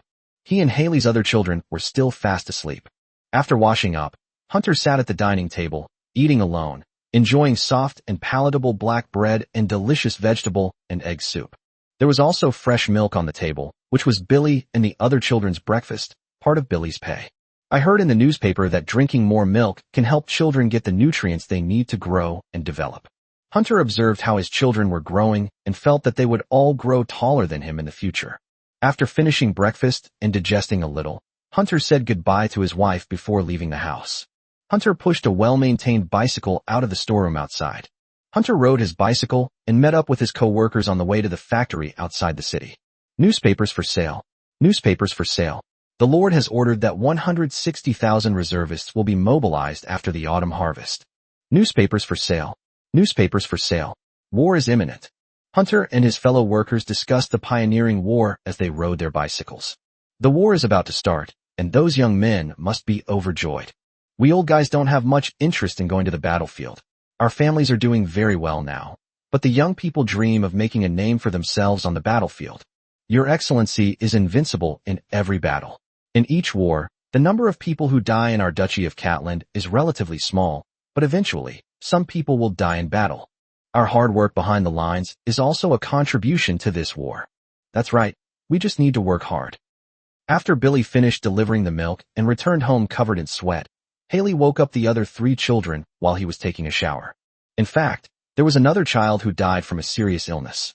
Haley ate breakfast with the children. After breakfast, Billy and his 9-year-old brother put on their backpacks and went to school. "Mom, we're leaving. Be careful on the road." "No." The students quickly formed small groups and walked towards the school, chatting and laughing along the way. There was no hunger, no cold, and life was filled with laughter. My parents say that they are living a happy life now, which is so much better than their previous life. But the children were not satisfied. Some wanted to start their own companies and become bosses when they grew up, some wanted to become extraordinary people, and some wanted to become government officials. A determined child is working hard towards their goal. The children of the Duchy of Cataland are dreaming about their future, while children outside the Duchy of Cataland are fantasizing about the happy lives of their peers in the Duchy of Cataland. The construction of railways by the 9 human kingdoms was just the beginning. Cheap goods from the Duchy of Cataland quickly entered the markets of the 9 human kingdoms through exchanges of benefits. Inexpensive goods from the Duchy of Cataland were quickly transported to all parts of the Violet Empire via the railway. It wasn't just about goods, but also about cultural dissemination tools from the Duchy of Catalan. For example, newspapers and picture books. The Duchy of Cataland is conducting literacy education to enable as many adults as possible to read, write, and do arithmetic. Illiterate adults can basically only work as manual laborers. Literate adults have the opportunity to learn skills and become skilled workers, enabling them to earn more money. Attracted by money, adults will also strive to read and write. The cheap newspapers sold very well in the Duchy of Cataland. However, in other regions of the Violet Empire, newspaper sales were relatively low due to the limited number of literate people. However, the newspapers sold outside are more exquisite and have a higher price, which guarantees a profit. Compared to newspapers, which have a high barrier to entry, picture books are what truly attract ordinary people from the lower classes. The picture books contain very few words, but they directly or indirectly reveal the lives of commoners in the Duchy of Catalan. These picture books, at most a dozen pages and the size of an adult's palm, were printed in very low cost. They were mass-produced by the Duchy of Catalan's immigration office and then distributed to the outside world free of charge. The idyllic life in the Duchy of Catalan is attracting more and more immigrants. In particular, with the completion of one railway after another, the Duchy of Catalan provided free train tickets to immigrants, allowing them to quickly travel to the Duchy of Catalan by train. After living in the Duchy of Catalan for a year or two and enjoying the happy life they desire, they will then send messages to their relatives and friends back home, inviting them to come and live with them in the Duchy of Catalan. Life in the Duchy of Catalan was so attractive to the common people that it led to a decline in the population of noble territories near the Duchy of Catalan. Reg would be somewhat mindful of his reputation and would offer these nobles some benefits to ensure that their income did not decline. In addition, the decrease in the territory's population and the increase in arable land per capita have also allowed some people to stay. Chapter 272 War Objectives. In a conference room of the Lord's Manor, the core members of the territory's army, including Reg, Leighton Legend, Bologna, Paula, Bruno, and Bywaygold, gathered to discuss next year's expansion war. Paula of the Silver Moon Realm is the leader of the Maid's war band, Bruno of the Star Realm is the commander of the Black Iron Guard, and the resurrected Old Mage Bywaygold of the Silver Moon Realm serves as the leader of the Mage Corps. As core members of the territory's army, they all knew that the Lord and Wallace were both legendary powerhouses, while the Lord's wife, Bologna, was a powerhouse at the Radiant Sun Realm. Duke Catlan's territory boasts 2 legendary powerhouses, 1 Sun-level expert, and numerous Silver Moon and Star-level transcendents. The number of extraordinary individuals in the Radiant Sun Realm is actually less than the number of extraordinary individuals in the Legendary Realm. This would be a strange thing anywhere in the world of Nora. However, once this pioneering war ends, Reg will gain a large amount of life energy, which will increase the number of extraordinary beings at the Radiant Sun Realm. Reg has considered disguising the World Tree's life energy as a powerful, extraordinary potion. Reg sets several goals for the upcoming pioneering war. Eliminate as many alien races as possible. Occupy as much land as possible. Minimize our own casualties as much as possible. Legendary powerhouses may not necessarily determine the outcome of a war, but if one side loses a legendary powerhouse and the other side's legendary powerhouses lose their restraint, the battle will quickly tilt in favor of the side with a legendary powerhouse. Imagine two armies clashing on the battlefield. A legendary, powerful warrior capable of flight repeatedly targets the enemy's commanders or elite troops, thus propelling his own army to victory. Even a single legendary expert could not single-handedly eliminate an army of 100,000. A legendary expert and 50,000 troops can easily annihilate an enemy army of 100,000. To achieve the three goals set by Reg, one must kill the legendary powerhouse of the alien race. Ideally, all the legendary powerhouses among the opposing alien race should be killed. Otherwise, if a legendary expert escapes, Reg will have to be constantly on guard against the opponent attacking his territory. Reg is a space mage. Unless there is real-time communication within his own territory, Reg can quickly rush to provide support as soon as a legendary expert arrives. In this situation, the only option is to kill as many legendary powerhouses as possible on the other side. The alien race was unaware that the Duchy of Catalan had two legendary powerhouses stationed there, which gave them the opportunity to kill the alien race's legendary powerhouses. Reg discussed with the Legend of Leighton that they needed to choose a suitable time to kill the legendary alien warrior. The specific method for killing the legendary alien powerhouse still needs to be discussed with the legendary Arnold of the Violet family. This military conference primarily focused on battles below the legendary level. Reg hoped to finish the job in one fell swoop. The alien race was able to gather its entire army to fight against the Violet Empire's army led by Reg. Once the legendary powerhouse of the alien race is dealt with, the Violet Empire's army can launch a full-scale attack and defeat the alien forces. If the alien army were to disperse, and news of the death of a legendary alien warrior were to spread, the alien army would likely be too afraid to fight the Violet Empire's army. A large number of alien races have fled into the far north. Should the Violet Empire's army pursue them or not? While the alien races could survive in the far north for a year or two with some food, the Violet Empire's army could not be stationed on the front lines indefinitely. Even the deaths of many alien races in the far north affected Reg's ability to harvest life energy. Therefore, in the early stages of the war, Reg did not rush to kill the legendary alien warriors. The two armies fought each other first, and then looked for an opportunity to kill the legendary alien warriors. In addition to planning the course of the war, the meeting also addressed the conscription of reserve personnel. The mobilization of 160,000 reservists needs to be carried out in a manner that minimizes the impact on the normal production and daily life of the people of the Duchy of Catalan. Because the enemy is orcs from the wasteland, and the orc cavalry force is large, it is necessary to recruit more cavalry, as well as reserve personnel. The Duchy of Catalan was actively preparing for this pioneering war. 3 years earlier, the Duchy of Catalan had been preparing for the expansionist war, stockpiling weapons, equipment, food, arrows, and other supplies.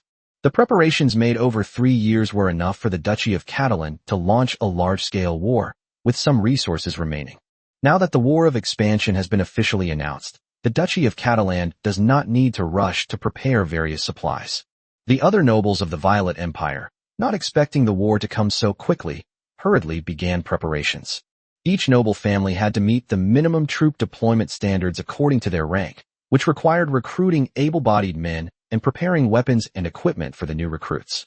The empire will provide various supplies for the army, but in the early stages, the nobles in each noble territory need to prepare their own troops. If it is a newly formed army of nobles, it is a group of old, weak, and disabled people who arrive at the front line empty-handed without armor or weapons. Then let's wait for the empire to punish the nobles. If the weapons and armor in the warehouse hadn't been properly maintained over the past 10 years, they would probably be in terrible condition and unusable by now. There is no need to worry about the military strength of the Violet Empire, as the standing armies of the various noble territories maintain a considerable fighting capacity.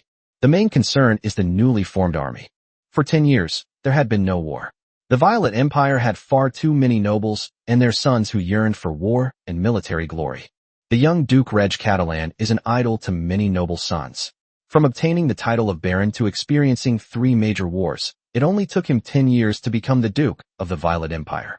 Reg was not only an idol to the noble children of the Violet Empire, but when his deeds spread to other countries, he also became an idol to the noble children of those countries.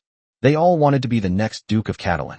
The 9 human kingdoms joined forces to launch a war of expansion, partly for revenge, and partly because the nobles and their sons craved war and military glory. As kings and emperors issued orders to prepare for war, nobles and their sons began to actively prepare. In the market, the prices of weapons and protective gear are rising rapidly. Minor nobles and noble scions are all recruiting some well-known superhumans to join their ranks. Then, after the autumn harvest, they would conscript able-bodied men, along with a portion of the territory's standing army, to form an expeditionary force. Under Reg's impetus, the Violet Empire's industry has developed to a certain extent. At least due to the large-scale construction of railways, steel production increased significantly. Now, a small fraction of the steel used to make weapons can meet the needs of millions of troops. We have no shortage of materials and manpower to forge weapons, but we lack materials to manufacture armor. Not everyone can fight in heavy armor. Most soldiers can only fight in leather armor. There's a shortage of leather armor right now, and even forging ordinary iron armor takes time. Reg suggested drilling several holes in the 2 steel plates, connecting them with ropes, and wearing them as a makeshift breastplate to protect the chest and back.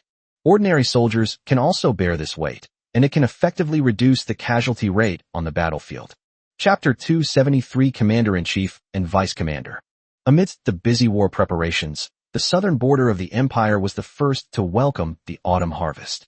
Judging from the growth of the crops, it's going to be another bumper harvest. The same acre of land planted with rye may yield twice the harvest this year compared to 10 years ago. This increase is nothing short of astonishing.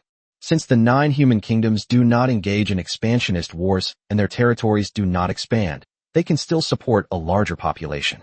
Improved crop seeds, originating from the Dukedom of Catalan, have spread throughout the 9 human kingdoms and have even been acquired by other races, who cultivate them in their territories. There's no need to worry about alien races planting improved crop seeds, as this will increase their strength. Of the Nora races, only the humans cultivate fields on a large scale.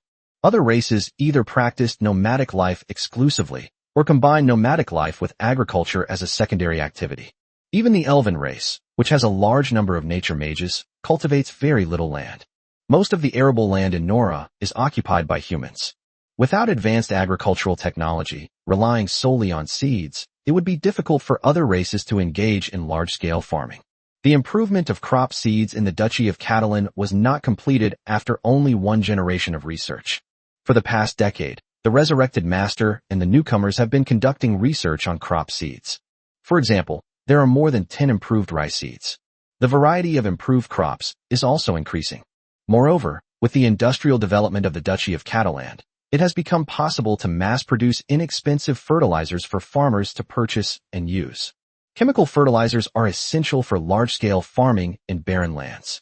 Relatively infertile lands need chemical fertilizers to provide crops with some of the nutrients they need to grow.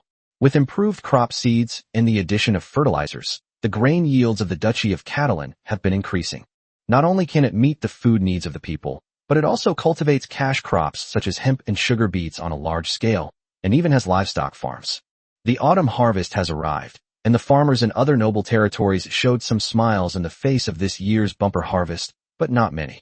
In this era when industry was just beginning, the main way for lower-ranking nobles to earn more money was by exploiting farmers. Grain production increased, but grain prices decreased. Farmers care more about grain yield and less about grain price. They are content as long as they have enough to eat.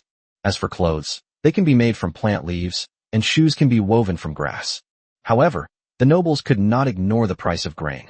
With grain prices low, nobles wanted to maintain or even increase their profits from previous years, so they raised agricultural taxes on farmers. This leads to a situation. The area of land cultivated by a farmer did not change, but the grain yield increased significantly because of the planting of improved crop seeds.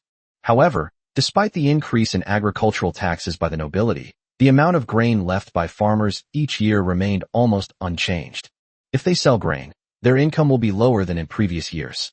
The nobles didn't care whether farmers' income was low or high, as long as the farmers didn't starve to death. To exploit farmers as much as possible without letting them starve. Once the Violet Empire's population is full, The nobles will be able to disregard the lives of the common people, and it won't matter if some of them starve to death. There are no peasant uprisings in the world of Nora. A superhuman can suppress a group of peasants. The nobles exploited the peasants so much that if the peasants learned about the situation in the Duchy of Catalan, they would try every means to immigrate there. In some noble territories, the lords directly issued orders prohibiting the dissemination of information about the Duchy of Catalan. Everyone here is a vassal of Violet 7, and Reg has no say in what other nobles do in their own territories. As the autumn harvest progressed from south to north, by the time the harvest began in the Duchy of Catalan, some noble territories in the southern border had already finished their harvests. With the autumn harvest over, it was natural to conscript able-bodied men to form an expeditionary force. Because there are trains available, the troops can train on their own territory without having to depart immediately after being assembled. Nobles and their sons crave war and military glory, provided that the army they lead is not too bad. Only a powerful army can enable nobles and their sons to gain military merit on the battlefield. Reg is also doing something. The border fortifications are guarded by 300,000 troops, who have become part of the expeditionary force. The Duchy of Catalan will also mobilize 300,000 troops and deploy them along the border. Reg's army of 1 million men, which he personally led, was still short 400,000. Under normal circumstances, these 400,000 troops are gathered in the border area for training, waiting for the weather to warm up next year before the million-strong army sets out. However, Reg did not want these 400,000 troops to enter his territory, as it would have a certain impact on the normal production and life of the people in the border areas. After all, discipline has always been a major problem for the armies of the various noble territories, and even the discipline of the superhuman troops is very poor. Only the Duchy of Catalan places great importance on military discipline. In this situation, Reg negotiated with some nobles on the second line of defense, offering some benefits to allow the 400,000-strong army to first gather in the second line of defense area and station and train there. Before setting off next year, they will be quickly transported to the border fortifications by rail. There are many excuses, such as the railway being convenient for transportation, the colder it gets further north, and the lack of campsites, etc. Reg is the commander of a million-strong army in the eastern region. Unless there are obvious major problems, the nobles will obey Reg's orders. As is customary, a large army in the Violet Empire would have 3 commanders, 1 chief and 2 deputy commanders. Reg Catalan is the commander-in-chief, leading the central army. The third prince, a Silver Moon Realm battle master named Clark Violet, serves as the deputy commander, leading the Eastern Route Army. Duke Loris Lucius, a powerful figure at the Radiant Sun Realm, serves as the deputy commander, leading the Western Route Army. The eldest prince, Leonard Violet, was held responsible for the disastrous early defeat in the last expansion war and was disliked by many nobles in the empire. Violet 7 was also dissatisfied with her eldest son. If Leonard had been more composed and hadn't made such a big mistake, the crown prince position would surely have belonged to him. The second prince was rather mediocre, merely a high-level superhuman. However, the third Prince Clark stood out, becoming a Silver Moon Realm battlemaster 5 years ago, and is expected to become the crown prince. Violet 7 sent Clark out to gain experience and assigned several experienced generals to assist him. Duke Lucius, an old acquaintance of Reg. In the Undead Plague, Duke Lucius served as the commander-in-chief, and Reg served as the deputy commander-in-chief. Now, Reg is in charge of the job, and Duke Lucius is in charge of the job. Duke Lucius was somewhat puzzled by Violet VI's order, guessing that Duke Catalan had already become a Sunburst mage. Duke Lucius considered himself no match for the Radiant Sun Realm spatial mage. During the Plague of the Dead, Duke Lucius also witnessed Duke Catalan leading his army in battle, and his command ability was not bad. In addition, it is known that the Duchy of Catalan will send an army of 300,000, which accounts for 3/10 of the million-strong army in the east. Duke Lucius had no objection to appointing the Duke of Catalan as head coach. Chapter 274 Wealthy and Generous. Duke Lucius believed that Reg's mage level had reached the Radiant Sun Realm. In fact, just last August, Reg's mage level had just reached the 5th stage of Silver Moon. Reg felt it would take about 3 more years before he could become a Radiant Realm mage. When Reg said he had entered the realm of legend, Violet 7, Legendary Arnold, and Princess Katarina all thought that Reg had become a legendary mage. Upon learning that Reg was a dual cultivator of combat and magic, and that he had already reached the legendary realm as a combat master, The three were extremely surprised. As a veteran legendary figure, Arnold has more experience and knows more. Legendary Arnold knew that to become a saint, one must cultivate both martial arts and magic, reaching the pinnacle of legendary status in both. Once the body and soul have undergone a transformation, one can transcend the ordinary and attain sainthood. However, in the world of Nora today, there is no saint left, making it difficult to support the birth of a new saint. Arnold Legend felt it was a pity. If Reg had been born in the Fourth Age, perhaps humanity could have had another saint. Arnold Legends was also somewhat relieved that Reg had a good relationship with the Violet family. Otherwise, the Catalan family might have replaced the Violet family. The fact that the Catalan family has two legendary figures is being kept secret for the time being. Within the Violet family, only Violet 7, Legendary Arnold, and Princess Katarina know about it, and no one else has been told. Everything will have to wait until Reg and the Legend of Leighton show their true strength on the battlefield. Reg invited Duke Lucius and the third prince to Cheryl as guests, where the three commanders discussed the expansion war for the coming year. Reg presented the plan that his family had come up with to Duke Lucius and the third prince. Next year, we will still divide our forces into 3 routes, but the 3 armies will be closer together and can join forces at any time. Because of the railway and my personal space, I can quickly replenish military supplies. As long as we advance steadily and surely, without dispersing our forces and giving the foreign cavalry any opportunities, victory in this war will surely be ours. Duke Lucius and the third prince both approved of Reg's plan. The fact that the Violet Empire was the first to achieve victory in the invasion of the 100 races and the first to achieve victory in the plague of the undead is enough to prove its strength. 10 years have passed, and the Violet Empire has become even more powerful. Duke Lucius and the third prince were both confident of defeating the opposing alien race. This pioneering war doesn't require any extraordinary victories. A steady and methodical approach is the best choice. Even if we venture deep into the wilderness, we have nothing to fear. There's no need to worry about a lack of supplies. Duke Lucius and the third prince, who were visiting Cheryl, would also take a stroll around the city. This wasn't their first time visiting Cheryl, but each time they came, they saw that Cheryl had changed quite a bit. Cheryl City is smaller in area than other duchy capitals, and even smaller than the imperial capital, but its population is second only to the imperial capital. This was even with Reg keeping the factory. He hadn't moved the factory to Cheryl City. Cheryl is the capital city of the Duchy of Catland, the future capital of the newly established nation, and the political, commercial, military, and educational center. It is also a city of extraordinary beings. A school for extraordinary individuals and a school for maids, which together have produced a large number of extraordinary individuals for the Duchy of Catalan. The extraordinary individuals of the Duchy of Catland prefer to live in Cheryl City. Even if they work in other places, they will try their best to settle down in Cheryl. With more and more extraordinary individuals living in Cheryl City, a large number of ordinary people are needed to serve them. Just like the capital of the Violet Empire, it is home to a large number of extraordinary individuals, as well as a large number of ordinary people who serve the extraordinary individuals. Cheryl City is not large in area, but the number of buildings in the city is increasing. 4-story, 5-story, 6-story buildings, with the tallest reaching 20 meters. Even the capital city doesn't have so many tall buildings. While Cheryl may not have as many goods as the capital, its prices are very low, especially for goods from the Duchy of Catalana. The common people have a decent income and the prices of goods are low, which allows them to live well in Cheryl. There wasn't a single beggar to be seen on the streets.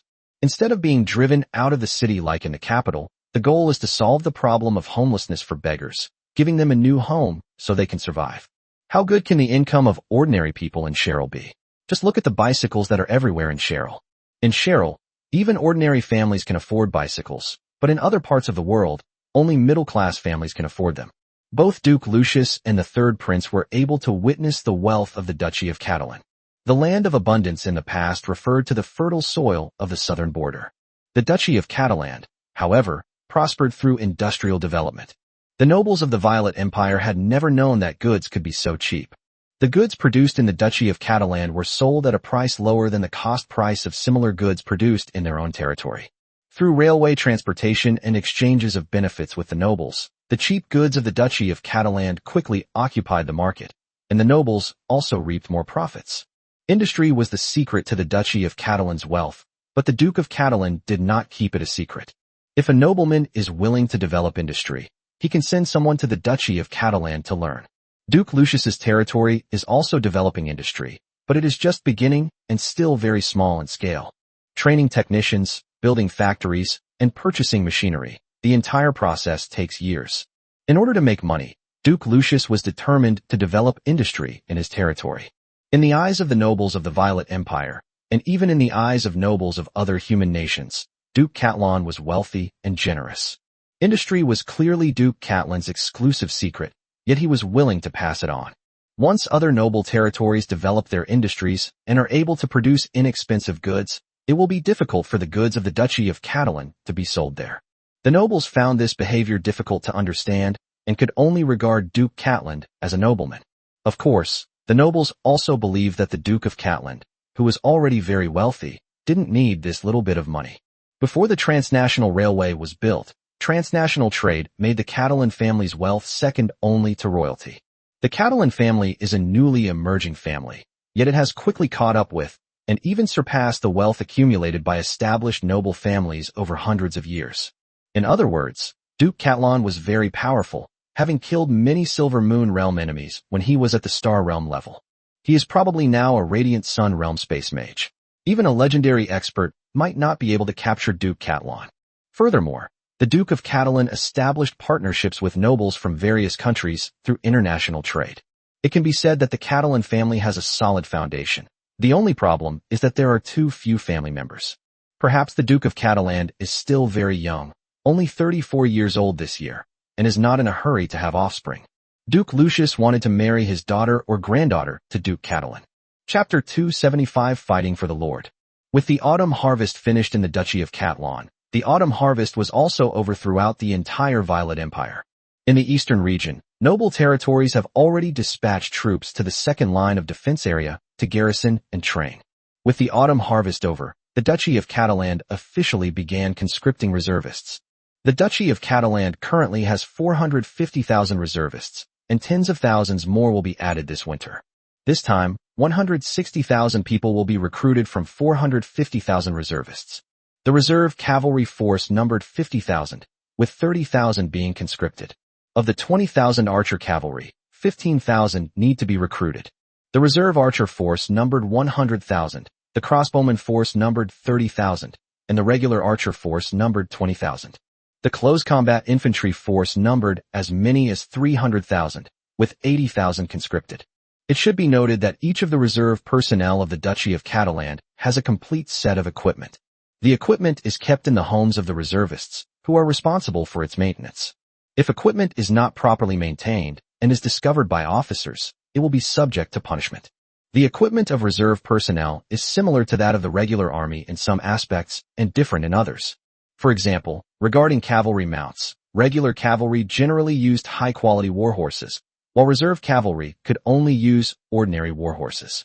Warhorses are kept in intensive care. The main problem was that the horse farms of the Duchy of Catalan could not provide enough high-quality warhorses. For example, the helmets worn by officers and soldiers are all the same. They are industrially produced, so there is no need to create two different types of helmets. For example, protective gear, regular troops generally wear full armor, whether it is iron armor or leather armor. Reserve personnel primarily wear breastplates. This type of breastplate consists of two curved metal plates, one in front and one behind, primarily protecting the chest and back. It is secured with leather straps or metal buckles at the shoulders and waist for easy wearing. The industrialization level of the Duchy of Catalan was sufficient to mass-produce this type of breastplate. Because his own army was heavily equipped with breastplates, Reg suggested that the Violet Empire equip its newly formed army with simple breastplates made of two steel plates for this expansion war. The combination of a steel helmet and a breastplate was sufficient to protect soldiers, but apart from the Duchy of Catalan, it was difficult to mass-produce steel helmets outside the country. The Duchy of Catalan is conscripting 160,000 reservists, primarily on a voluntary basis with some mandatory conscription. After the Lord's Manor issued the order, a large number of reservists who wanted to go to the battlefield went to the designated location to sign up. Staff will give priority to selecting reservists who volunteer for conscription, but not all volunteers will be conscripted. For example, technical personnel in key positions in the factory should stay in the factory and work hard. The Duchy of Catalan has not yet reached the point where it needs to send its technical personnel to the battlefield. After selecting from those who voluntarily accept conscription, some people will be forcibly conscripted from the reserve personnel roster to reach the quota requirement of 160,000. Subsequently, 160,000 recruitment letters will be quickly delivered to the homes of all those recruited. The conscription letter included information such as the assembly time, reporting location, and unit number. Some people were so excited when they received the call-up notice that they immediately shared the good news with their families. Some people who received the conscription notice sighed a few times, took out their weapons and armor that they usually took great care of, and carefully wiped them clean. Some people who received their conscription notices remained calm, as if it were just a routine military training exercise or something done in winter, and that going to the battlefield was no big deal. Almost no one deserted. On the day they become reservists, officers will read out various regulations to them. One of the rules was that if someone refused to become a reserve officer, their entire family would be expelled from the Duchy of Catalan. After becoming a reservist, deserting, being caught, and going on trial usually resulted in execution. After most of their property was confiscated, their families would be expelled from the Duchy of Catalan. Conversely, whether they are regular or reserve personnel, their families receive a high pension if they die on the battlefield, enough to support the family to continue living. The people who have lived in the Duchy of Catalan for many years have a deep understanding of the Lord's greatness, and the Lord has never broken his promise. Many of the people had relatives and friends living in other noble territories. While one's own life is getting better and better, the lives of relatives and friends are stagnating, or may even be getting worse. Because of their trust in the Lord and their understanding of the power of the Duchy of Catalan, almost none of the reserve personnel who received the conscription notice deserted. Of course, with so many reservists, it's normal for a few bad apples to appear, such as those who try to avoid being drafted due to injury or illness. Although the families of the reservists were reluctant and worried, they still tried their best to put on a smile and prepare a sumptuous meal to send their loved ones off. Randy, I don't ask you to achieve great feats on the battlefield. I only hope that you can return safely. Son, go to the battlefield and kill more of the alien race to avenge your grandparents. Brother, don't worry about things at home. I'll take care of things here. Trains, puffing out black smoke, transported conscripted reservists to military camps behind the border fortifications. They will be reorganized and retrained in their respective military camps. If all reservists were conscripted, this would not be necessary. Reg, Leighton Legend, and Bologna led their men to various military camps to inspect the units composed of reserve personnel. On the battlefield, Reg personally commanded the army in the early stages. However, once Reg and the Legend of Leighton reveal their full strength, they may have to continuously participate in battles against legendary powerhouses. Bologna from the Radiant Sun realm remained to oversee and command the army. Although Bologna is a woman, there is the precedent of Princess Katerina. Bologna is a powerful expert at the Radiant Sun realm and has experience commanding troops in her territory. The Central Army, commanded by Reg himself, numbered 400,000, primarily consisting of 300,000 troops from his own territory, with the remainder being the army of the Leighton family. There shouldn't be many problems with Bologna commanding the Central Army. After inspecting various military camps, Reg was fairly satisfied with the training of the various units. However, training alone is not enough for an army. It also needs its own beliefs. This time it's a war of expansion abroad, not a war of defending the homeland. So the army's beliefs need to be changed. Fight for our Lord. Fight for yourself and your family. I fight for my Lord because he has given my family a happy life, and I am willing to fight for him in order to repay his kindness. Fight for yourself and your family, with the goal of killing enemies and making a name for yourself on the battlefield. Those who achieve meritorious service will be rewarded. After the war ends, I and my family will have a better life. Although it is not quite as strong as the belief in defending one's homeland, it is still a belief that makes officers and soldiers understand what they are fighting for. A force with conviction is more combat effective and can withstand greater casualties without being routed. Chapter 276. The Nobles Feel Strange. The year 836 of the Violet calendar ended, and the year 837 arrived. Reg was 35 years old. At this age, in ordinary people, they are already middle-aged or even elderly, with children everywhere and grandchildren. Reg, on the other hand, remains 20 years old, young and handsome, with an astonishing power hidden within his seemingly unhealthy body. Aside from a few people, No one would have imagined that this space mage actually possessed the power of a legendary battle master. At noon on January 1st, Reg hosted a banquet at the Lord's Manor for the core members of the territory. Evenings belonged to Reg's family. Reg, Freya, Bologna, Audrey, and Emily, Paula, Chanel, and others. Everyone celebrated the new year together, and colorful fireworks lit up the dark sky above the Lord's Manor. At this moment, many residents of Cheryl came out of their homes or looked out of their windows to watch the beautiful fireworks in the sky. The celebrations at the Lord's Manor quickly moved from the dining room to the bedroom. Several maids who were guarding outside the bedroom door listened intently to the sounds coming from inside, their faces flushed. If the people inside call out to them, inviting them to come in and serve, they will shyly run in immediately. This is a hard-won opportunity. In the past few days, very few nobles have remained on the second line of defense in the eastern region. Most of them have gone home to celebrate the new year with their families. In the past, during wars of expansion, only nobles whose territories were relatively close to the army's encampment were allowed to return home for the new year. 2 railways have now been built in the eastern region, connecting the southern and northern borders, making it convenient for nobles to travel quickly between the 2 places. The nobles wished that railways could be built in their own territories so that they could travel to all parts of the empire by train. However, only the territories of high-ranking nobles would be connected by rail immediately. For the territories of lower-ranking nobles, it depended on where the railroad was to be built. If a minor nobleman can afford it, he can also build a branch railway line to connect to the main railway. Unless you have a flying mount, riding a monster is not as comfortable as taking a train. The Duchy of Catalan created exclusive carriages for its nobles, resembling mobile homes, allowing them to enjoy themselves even on long journeys. At the New Year's banquets of the nobility, regardless of the location, the topic of expansionist wars was always discussed. At least in the Violet Empire, the nobles were very confident about this expansionist war. From kingdoms to empires, from the invasion of 100 races to the plague of the undead, victory after victory filled the nobles with confidence. The Violet Empire's main adversaries in this expansionist war, the werewolves, centaurs, minotaurs, and bearmen, were all defeated by the Violet Empire. 10 years have passed, and the Violet Empire has become even more powerful, making these orcs no match for it. When it comes to the topic of expansionist wars, the nobles often bring up the Duke of Catland. The nobles were also surprised that Duke Catland had actually sent out an army of 300,000 this time. Under normal circumstances, the Violet family sends the most troops, followed by the Walsh family. In this war, the Walsh family sent approximately 120,000 troops, of which the Duchy of Walsh sent 60,000, and other marquises, earls, and other duchies sent a total of 60,000 troops. The Violet family, which is stronger than the Walsh family, sent 200,000 troops. Before this, no one expected that the Duchy of Catalan would send out an army of 300,000. It's almost as big as the Walsh family and the Violet family combined. This is a strange thing. Even the Walsh family can't figure it out. Even if the Duchy of Catalan has a larger population, it shouldn't have deployed an army larger than the Walsh family or the Violet family.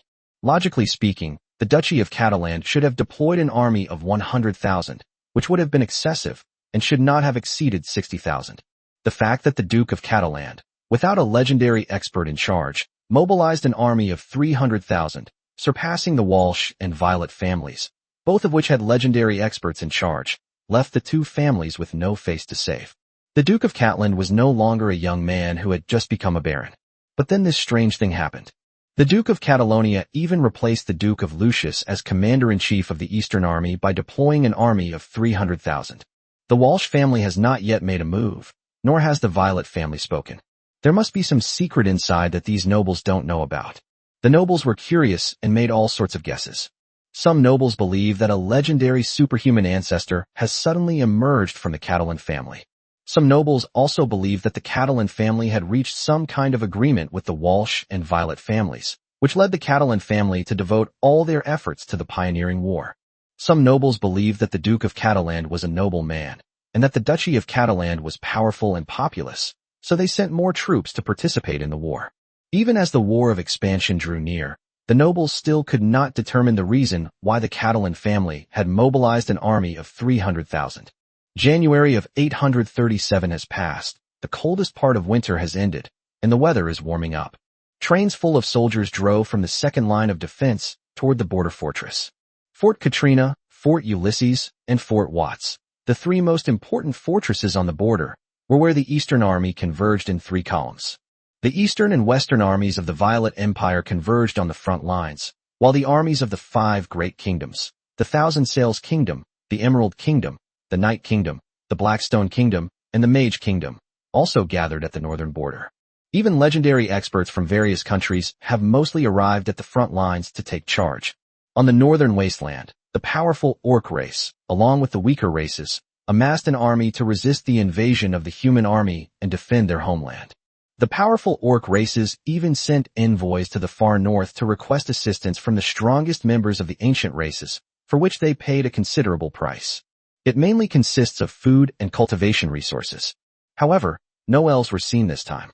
Having lost its strength, the elven race no longer sent elven mage legions to assist in battles, except to send envoys to make connections. At most, they could send troops to tie down part of the Mage Kingdom's army, preventing the Mage Kingdom from launching a full-scale attack on the orcs. But the aid that the elves, winged people, and dwarves were supposed to provide has already been delivered to the orcs. In the north of the Duchy of Catalan, the eastern army of the Violet Empire has been assembled. The Duke of Catalonia was appointed commander-in-chief, leading an army of 400,000 men in the central region. The third prince served as the deputy commander, leading an army of 300,000 men on the eastern route. Duke Lucius served as deputy commander, leading an army of 300,000 men on the western front. Everything is ready, and we await the arrival of the other five kingdoms. Reg, Legend of Leighton, and Legend of Arnold secretly gathered together to discuss their plan to kill the legendary alien warrior. The Arnold legends are face up, while the Reg and Leighton legends are face down. Arnold Legend understands that to kill the legendary alien warrior, he still needs Duke Catelyn's help. A legendary expert in the space element will surely catch a legendary expert from another race off guard. Chapter 277, An Unexpected Coincidence. As the weather gradually warms up, the Duchy of Catalan is slowly regaining its vitality. Although the Lord and Steward Wallace are not present, the administrative system of the Duchy of Catalan is functioning normally, and the people's normal production and life are going on. When February 18th arrived, the agreed-upon time had passed, and the armies of all nations were ready.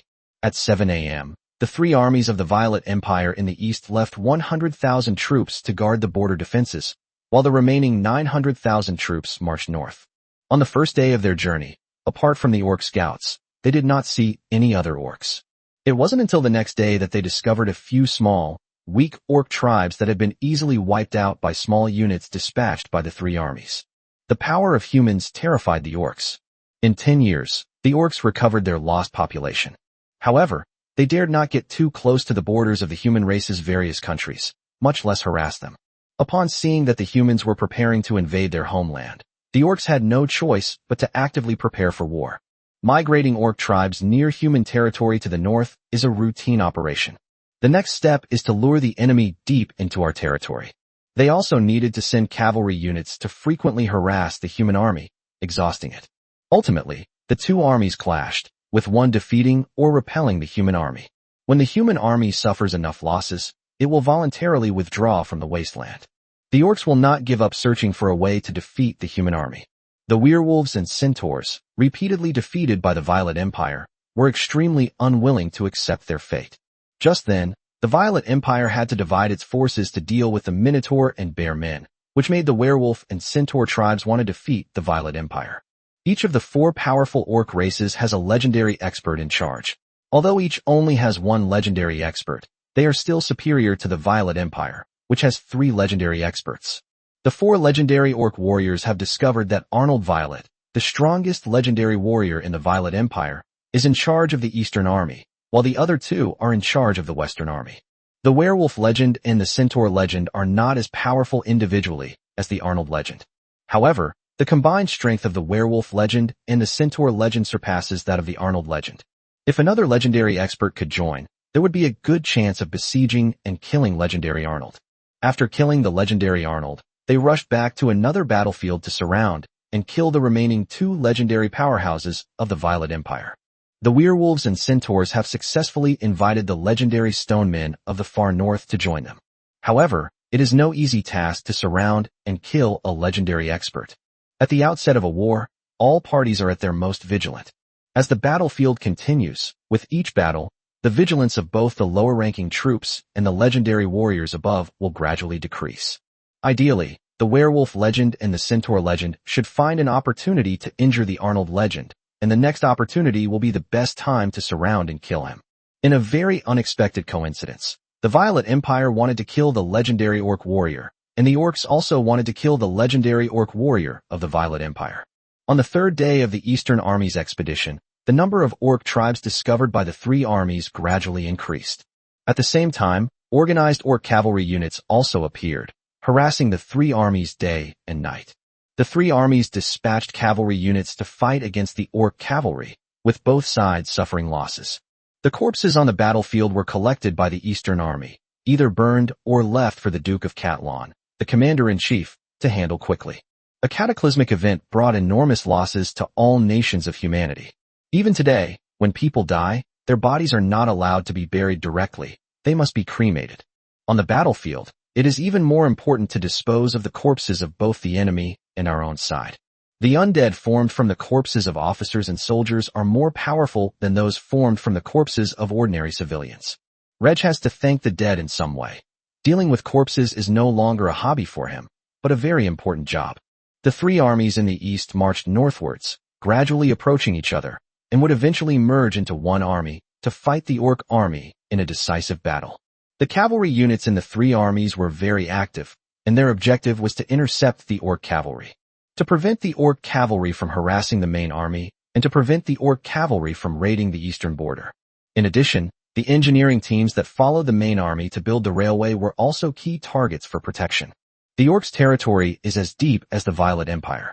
The Violet Empire's army marched north from the eastern northern border. Even without the orcs' obstruction, it would take them 2 months to cross orc territory and reach the far north. The far north is an ice plain, extremely cold, and the wasteland near the far north is also extremely cold, unsuitable for orcs to live in. After 10 years of recuperation, the orcs have recovered the population lost in the war, and the wasteland is now teeming with orcs. In an attempt to lure the enemy deeper into their territory, the orcs moved their southern tribes northward, but they could not continue migrating northward indefinitely. The wasteland is vast, but not every place is suitable for orcs to live in. Herding requires pastures and water. Places without grasslands and water sources are unsuitable for grazing, and therefore unsuitable for the life of orc tribes. Even some of the weaker orc tribes couldn't find a place to live when they migrated north. They could only cling to a sliver of hope that they wouldn't be discovered by the human army. However, the cavalry units in the human army were very active, with their main objective being to find orc cavalry units. With the human cavalry force making such a move, the orc tribes that remained in place had nowhere to hide. The cavalry alone wiped out one orc tribe after another.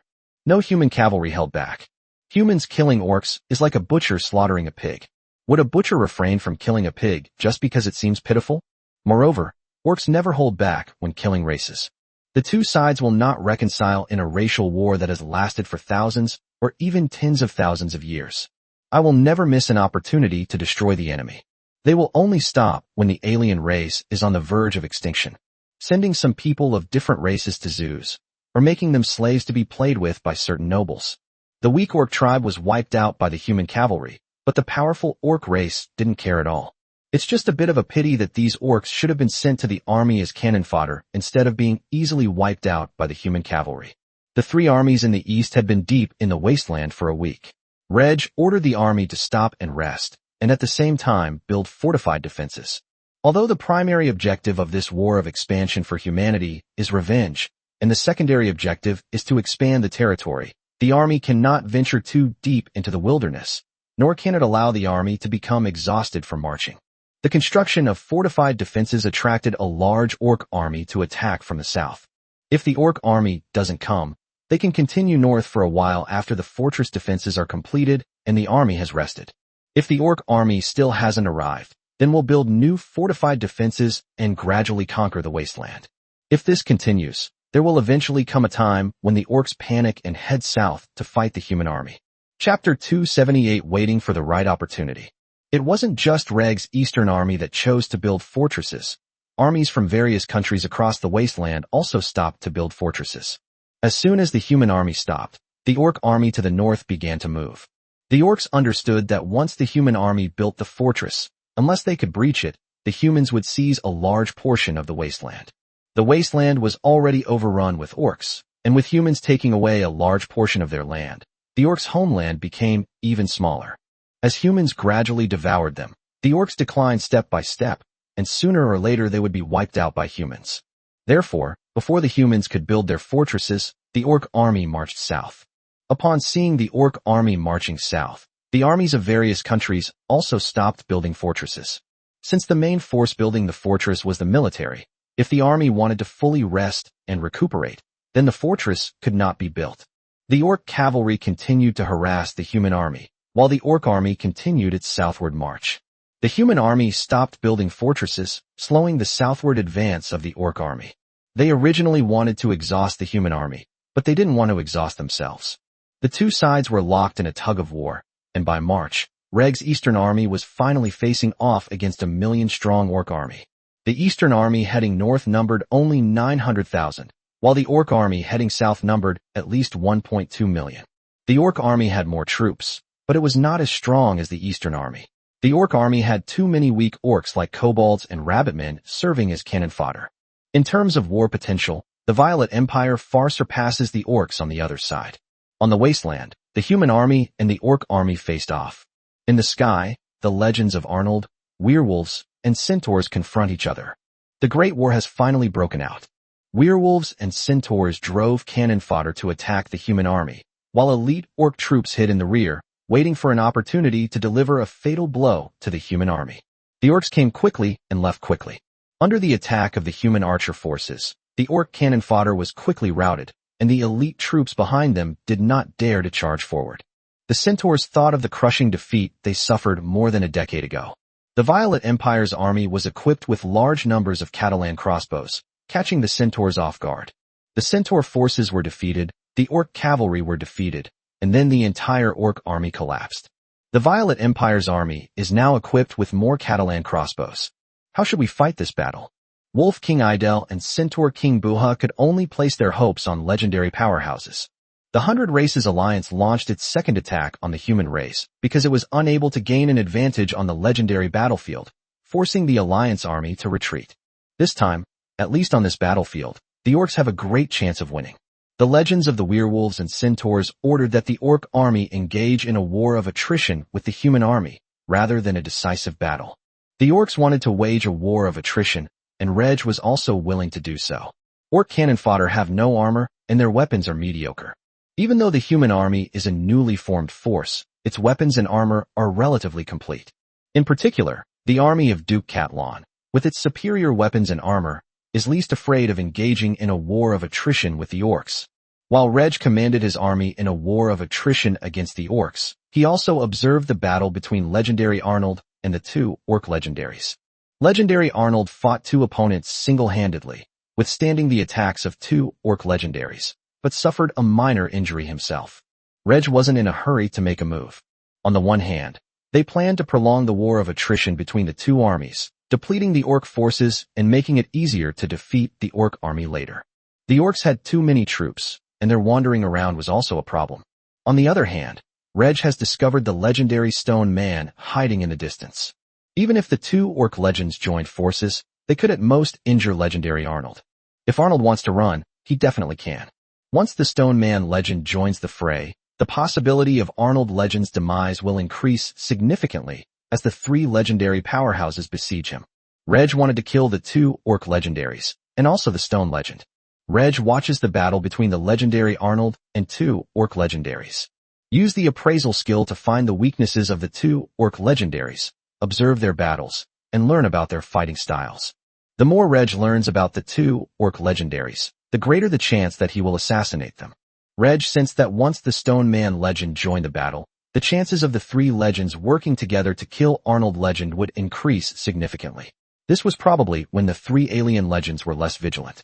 They are most vigilant in one-on-one situations and will run away at the slightest sign of trouble. When facing a two-on-one opponent, one can relax a little, but will still carefully look for the opponent's weaknesses. In a three-on-one situation where victory is assured, people are less likely to be cautious. Legendary powerhouses can detect the spatial fluctuations caused by teleportation, and their reaction speed is also fast. The chances of killing a legendary alien expert, if you act now, are relatively low. After discussing the matter with Arnold Legend, Reg agreed to Reg's plan.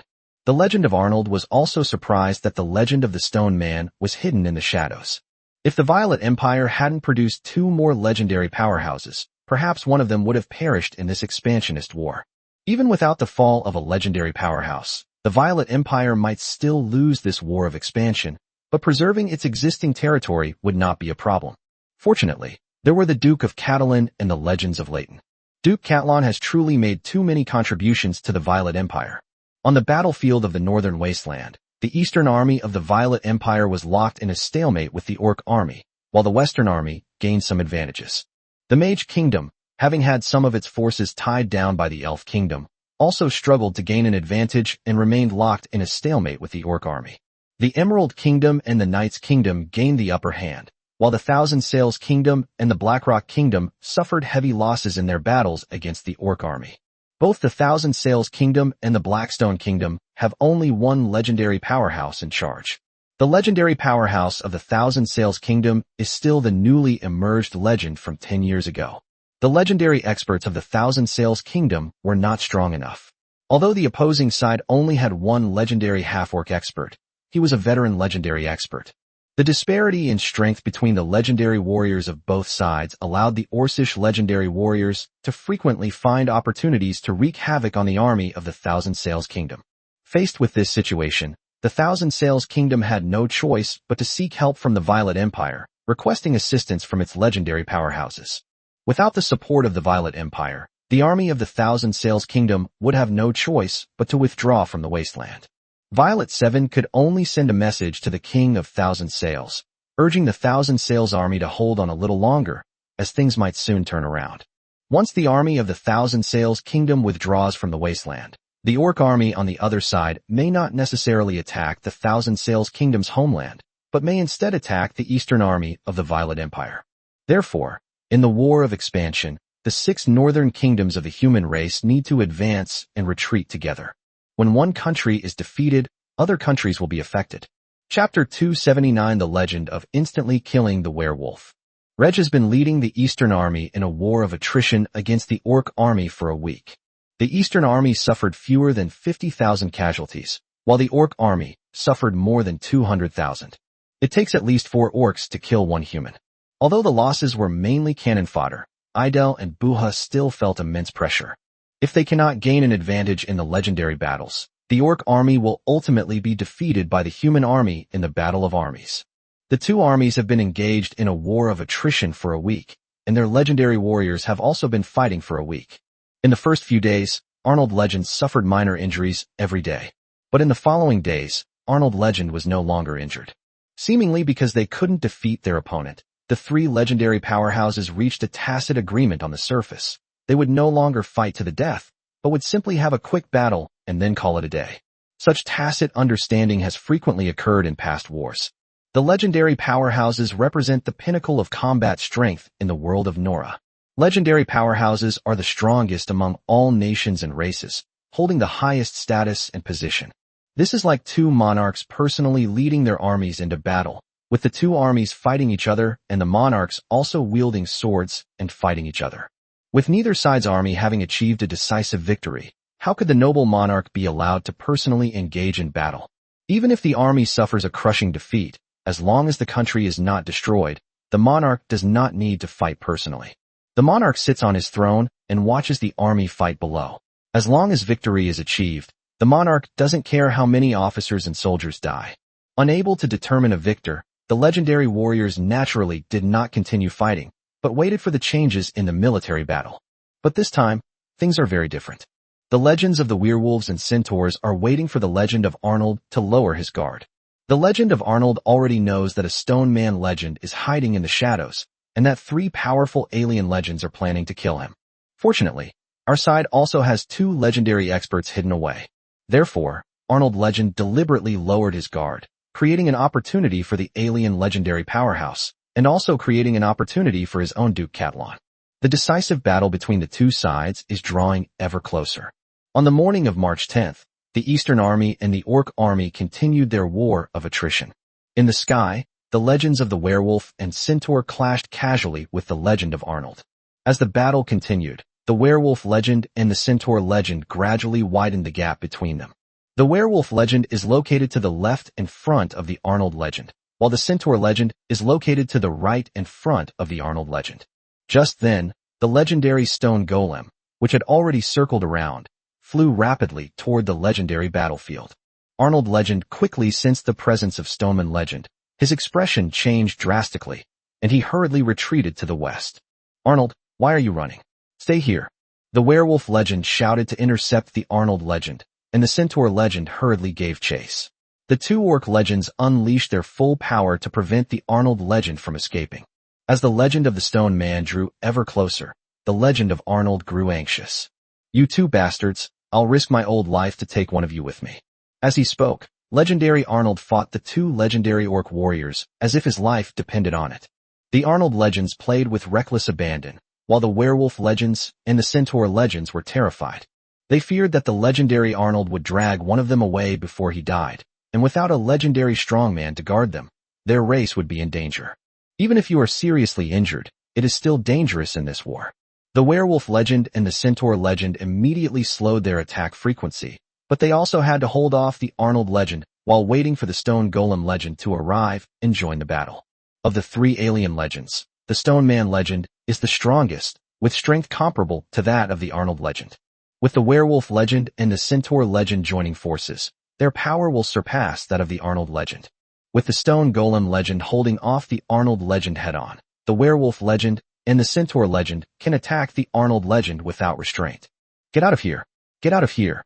Arnold roared as he slashed at the werewolf legend with his longsword, trying to break free from the entanglement of the two powerful half-orc legends. The changes during the legendary battle were even noticed by the Sun Radiant Realm experts on the ground. Reg and Leighton Legend were keeping a close eye on the changes in the legendary battle, looking for an opportunity to strike. Bologna, meanwhile, kept her eyes on Reg, knowing that she would take over command of the army should Reg participate in the legendary battle. Finally, the stone golem legend flew over and joined the werewolf legend and the centaur legend in attacking the Arnold legend. The injuries on Arnold Legendary's body gradually worsened, but the three alien legendary powerhouses did not press him. Since Arnold Legendary had no support, they gradually weakened his power and eventually killed him. In truth, Arnold was somewhat worried at this moment. He wasn't worried that Duke Catlon wouldn't take action, but rather that Duke Catlon would use this opportunity to not only kill the three legendary alien warriors, but also perish in this battle.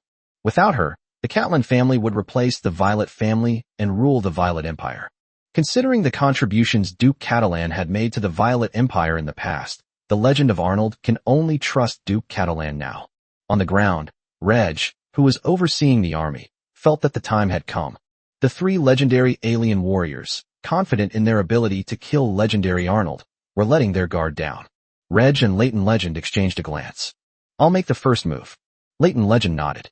Reg took out a spatial sword from his personal space and instantly disappeared from the spot. Before the person even arrived, a slight spatial fluctuation appeared behind the werewolf legend. Spatial fluctuations? On the surface, there are no longer any legendary space-type superhumans in the Nora world. The first thing the werewolf legend thought of was that Silver Moon Realm space mage in the human army. Was he coming to his death? Just as werewolf legend was about to turn and strike, Reg had already teleported over, empowered by the power of the world, and imbued his longsword with spatial attribute battle aura, slashing towards werewolf legend. Quick! That's too fast. As soon as the werewolf legend moved slightly, his longsword slashed down. No! He was clearly a Silver Moon Realm space mage. How did he suddenly become a legendary space battle master? The werewolf legend had no time to react, and the stone golem legend and the centaur legend had no time to come to the rescue. It was arguably the strongest sword below the saint level, and it struck the werewolf legend squarely. The werewolf legend's armor was shredded by the sword as easily as paper. Even the legendary experts' tough hide, flesh, and bones couldn't stop the sword's edge. As the longsword flashed, the legendary werewolf, a pinnacle of power in the world of Nora, was actually cleaved in two with a single strike. Both the Stone Man legend and the Centaur legend were shocked by this sight. That's a legendary powerhouse. How could he be instantly killed by another legendary powerhouse, just like a radiant sun realm transcendent? Could this suddenly appearing human powerhouse be a saint? Hiss. Because he had to withstand the attacks of the Stone Golem legend and the Centaur legend, the Arnold legend reacted a little slower to the fall of the Werewolf legend, and was equally shocked. The Werewolf legend was slightly weaker than himself, yet he was instantly killed by Duke Catalan. Chapter 280 Father is not dead. Run. Without hesitation, the Stone Man legend and the Centaur legend turned and ran. Despite his shock, Arnold reacted quickly and gave chase to the Stone Man legend. Reg teleported away, chasing after the Centaur legend. Sensing a slight spatial fluctuation, the Centaur legend immediately turned around.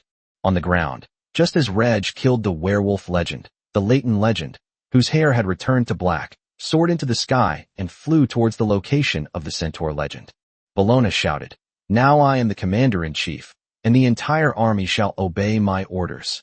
The other powerful beings at the Radiant Sun realm who managed to observe the legendary battle in the sky were all shocked. The legend is dead? Our clan is in danger. Werewolves, retreat with me. With the fall of the Werewolf legend, the Werewolf King Idel looked terrified. He quickly made a choice, ordering the Werewolf clan to retreat and abandon the war.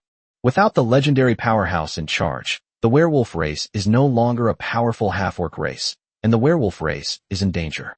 The Werewolf race still has some resources, and perhaps a new legendary powerhouse will emerge soon. As long as a new legendary powerhouse takes charge, the Werewolf race will not be wiped out. Under Idel's leadership, the Werewolf army fled first. The Centaur King Buha, terrified by the fall of the Werewolf legend, realized that they were going to lose the war and ordered the Centaur army to retreat.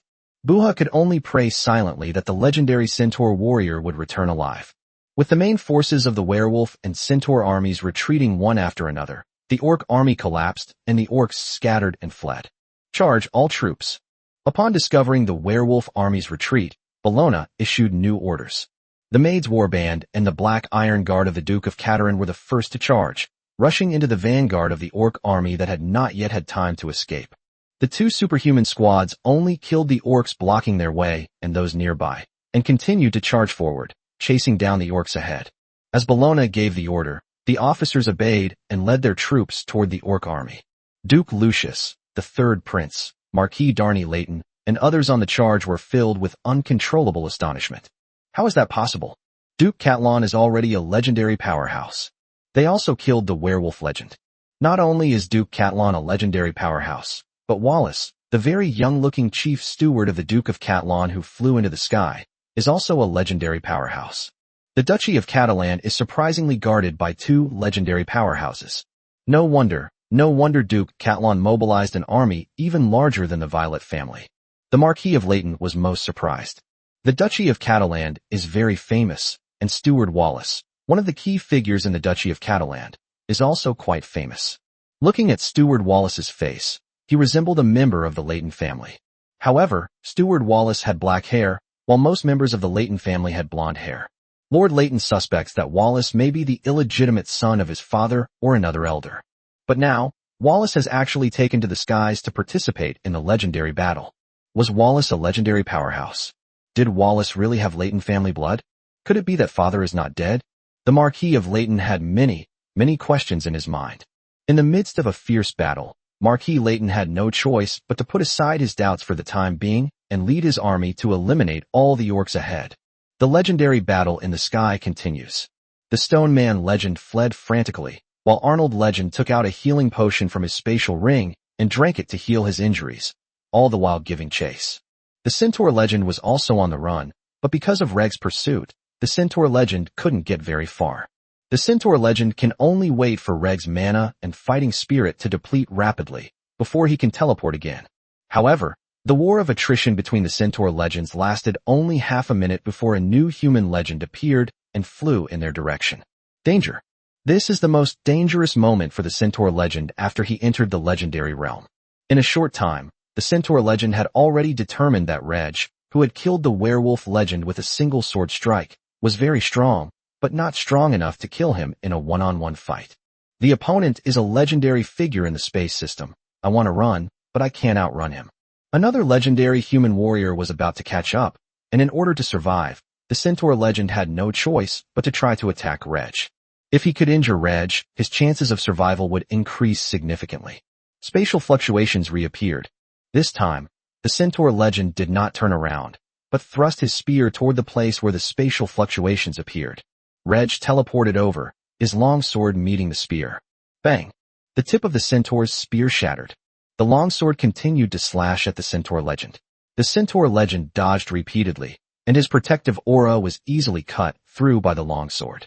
However, his body was only grazed once by the aura attached to the longsword, and he suffered a minor injury. Minor injuries are nothing to worry about. The serious problem is that the Centaur legend can no longer shake off Reg's entanglement. Even worse, the latent legends have caught up with us. The situation became even more critical. The Centaur legend had nowhere to escape. It was clearly 3 legendary powerhouses who besieged and killed the legendary Arnold. But how come the werewolf legend fell, and it also fell into crisis? The Centaur legend went mad, but to no avail. Within the same major realm, spatial-type extraordinary beings possess the strongest attack, the highest defense, and the fastest speed. The Centaur legend couldn't withstand Reg's attack. The Centaur legend's attacks couldn't break through Reg's protective aura. The Centaur legend tried to escape, but couldn't escape Reg's pursuit.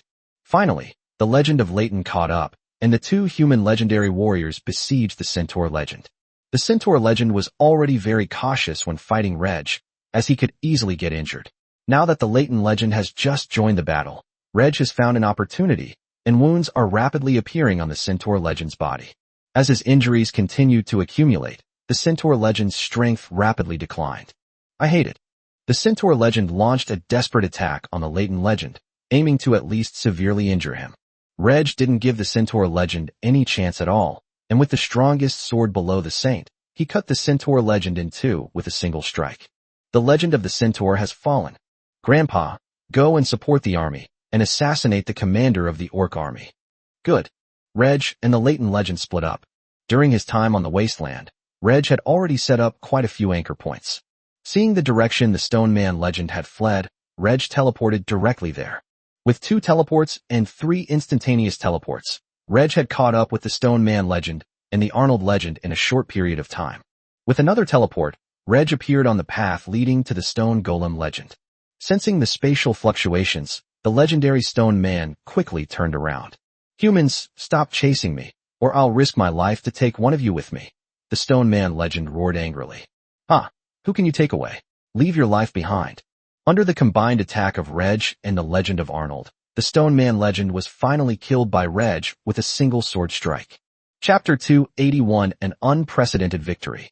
The legends of the werewolf, the centaur, and the stoneman, 3 legendary warriors from different races who appeared on the battlefield, have all died. They were all killed by the Duke of Catalan. The Arnold legend is both exciting and poignant. He had become a legendary figure early on, but he was not as strong as Duke Catalan, a newly crowned legend. The previous concerns have been put aside by Arnold's legendary legacy. Maintaining good relations with the Catalan family is of paramount importance to the Violet family. Before long, another powerful nation will emerge among the human race.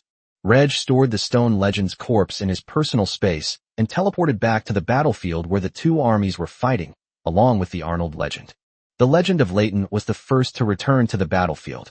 The legendary warriors flew through the sky, and none of the werewolves who tried to escape first could get away. The legend of Leighton launched a manhunt for the fleeing werewolf army, focusing on werewolves at the Star Realm and above.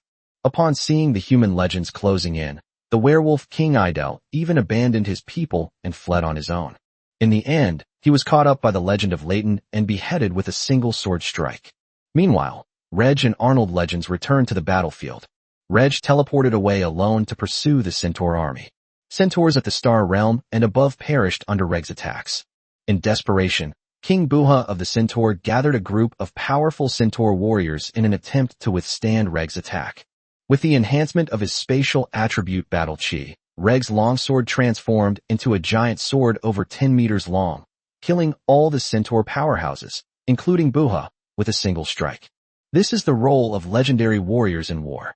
While a legendary expert might not be able to wipe out an army of 100,000 men single-handedly, he could kill the commanders and generals within that army, throwing it into complete chaos. In the human race, Without a legendary powerhouse to oversee things, it is impossible to establish a nation. Among orcs, without legendary powerhouses to oversee them, they cannot be considered a powerful race. Only with legendary powerhouses in charge can one gain a foothold in the world of Nora. Now, the legendary warriors of the werewolf, centaur, and stone race have all been killed by Reg, meaning that the three races have been severely damaged and are even in danger of being wiped out. The assassinations of Reg, Leighton Legend, and Arnold Legend continue. Kill the commanders and strongmen of the orc army, and attack the elite and superhuman units within the orc army. Under Bellona's command, the Eastern Army continued its advance, annihilating all orcs in its path. Paula's Maid squad was at the forefront of the charge. The Maid squad, composed entirely of magical beast mounts, quickly caught up with the Centaur army, unleashing a barrage of bolts from their magical crossbows. The centaurs fleeing north were all struck by arrows and fell to the ground. A centaur turned to shoot an arrow, only to find that the humans were outside the range of his bow. Once all 20 bolts of a magic repeating crossbow have been fired, switch to another magic repeating crossbow. The Maid squad consisted of 3,000 women, 6,000 magical crossbows, and 120,000 bolts, all of which were borne by centaurs, resulting in the deaths of over 50,000 centaurs. The Eastern Army has won the war, and the Maid Corps has annihilated a large number of centaurs.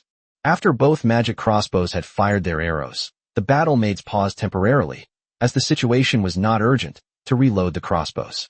Hunting down the Centaur army is the Maid squad's most important mission.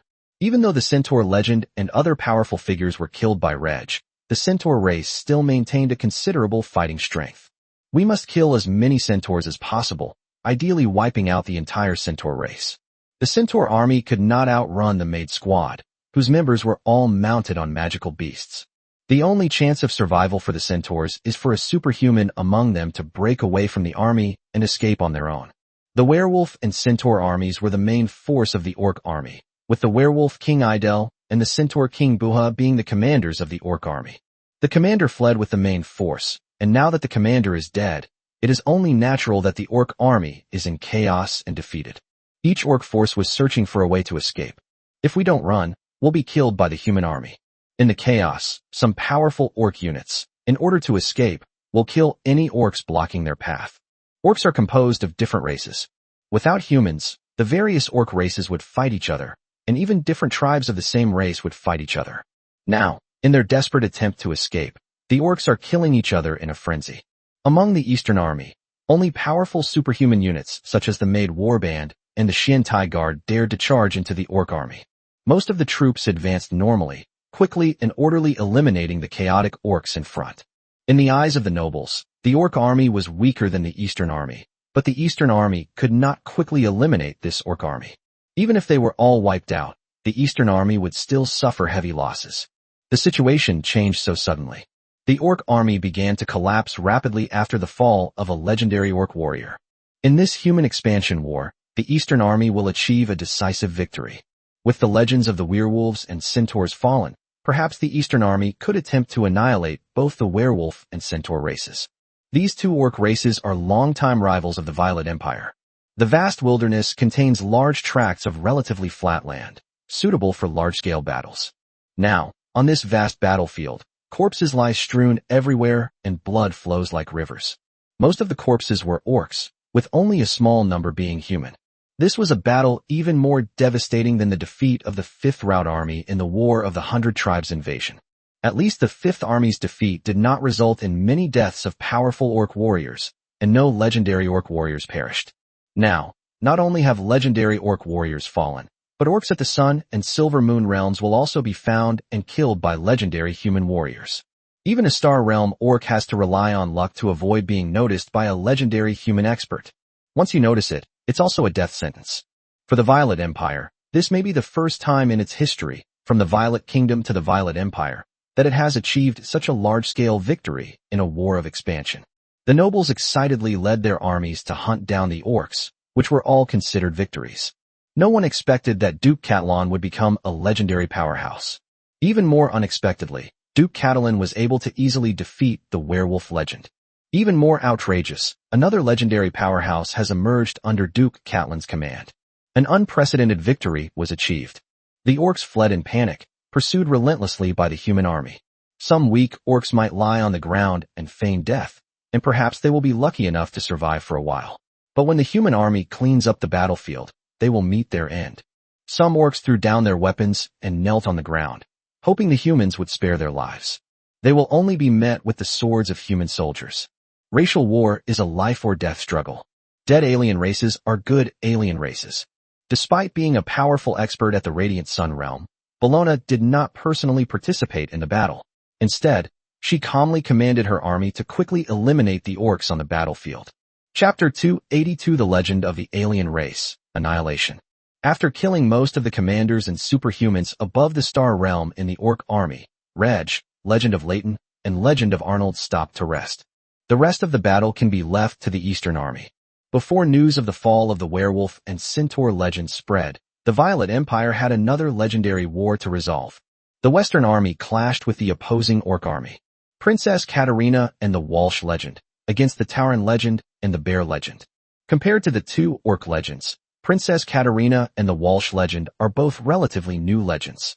The two human legendary experts were not as strong as the two Orc legendary experts, but they were able to withstand the attacks of the two Orc legendary experts. In large-scale battles, the Western Army was significantly stronger than the Orc army. The Minotaur, Bear Men, Werewolves, and Centaurs, the four powerful Orc races, must unite to face the Violet Empire. Although the Orc army suffered heavy losses, the Tauren and Bear Men legends were not in a hurry. They patiently waited for the Werewolf legend, the Centaur legend, and the Stoneman legend to surround and kill the Arnold legend before coming over to surround and kill the remaining two legendary powerhouses of the Violet Empire. Princess Katarina has already revealed some of the information about Reg and the Legend of Leighton to the Legend of Walsh, so that the Legend of Walsh won't be too surprised and slow to react. So Princess Katarina and the Walsh legend aren't in a hurry.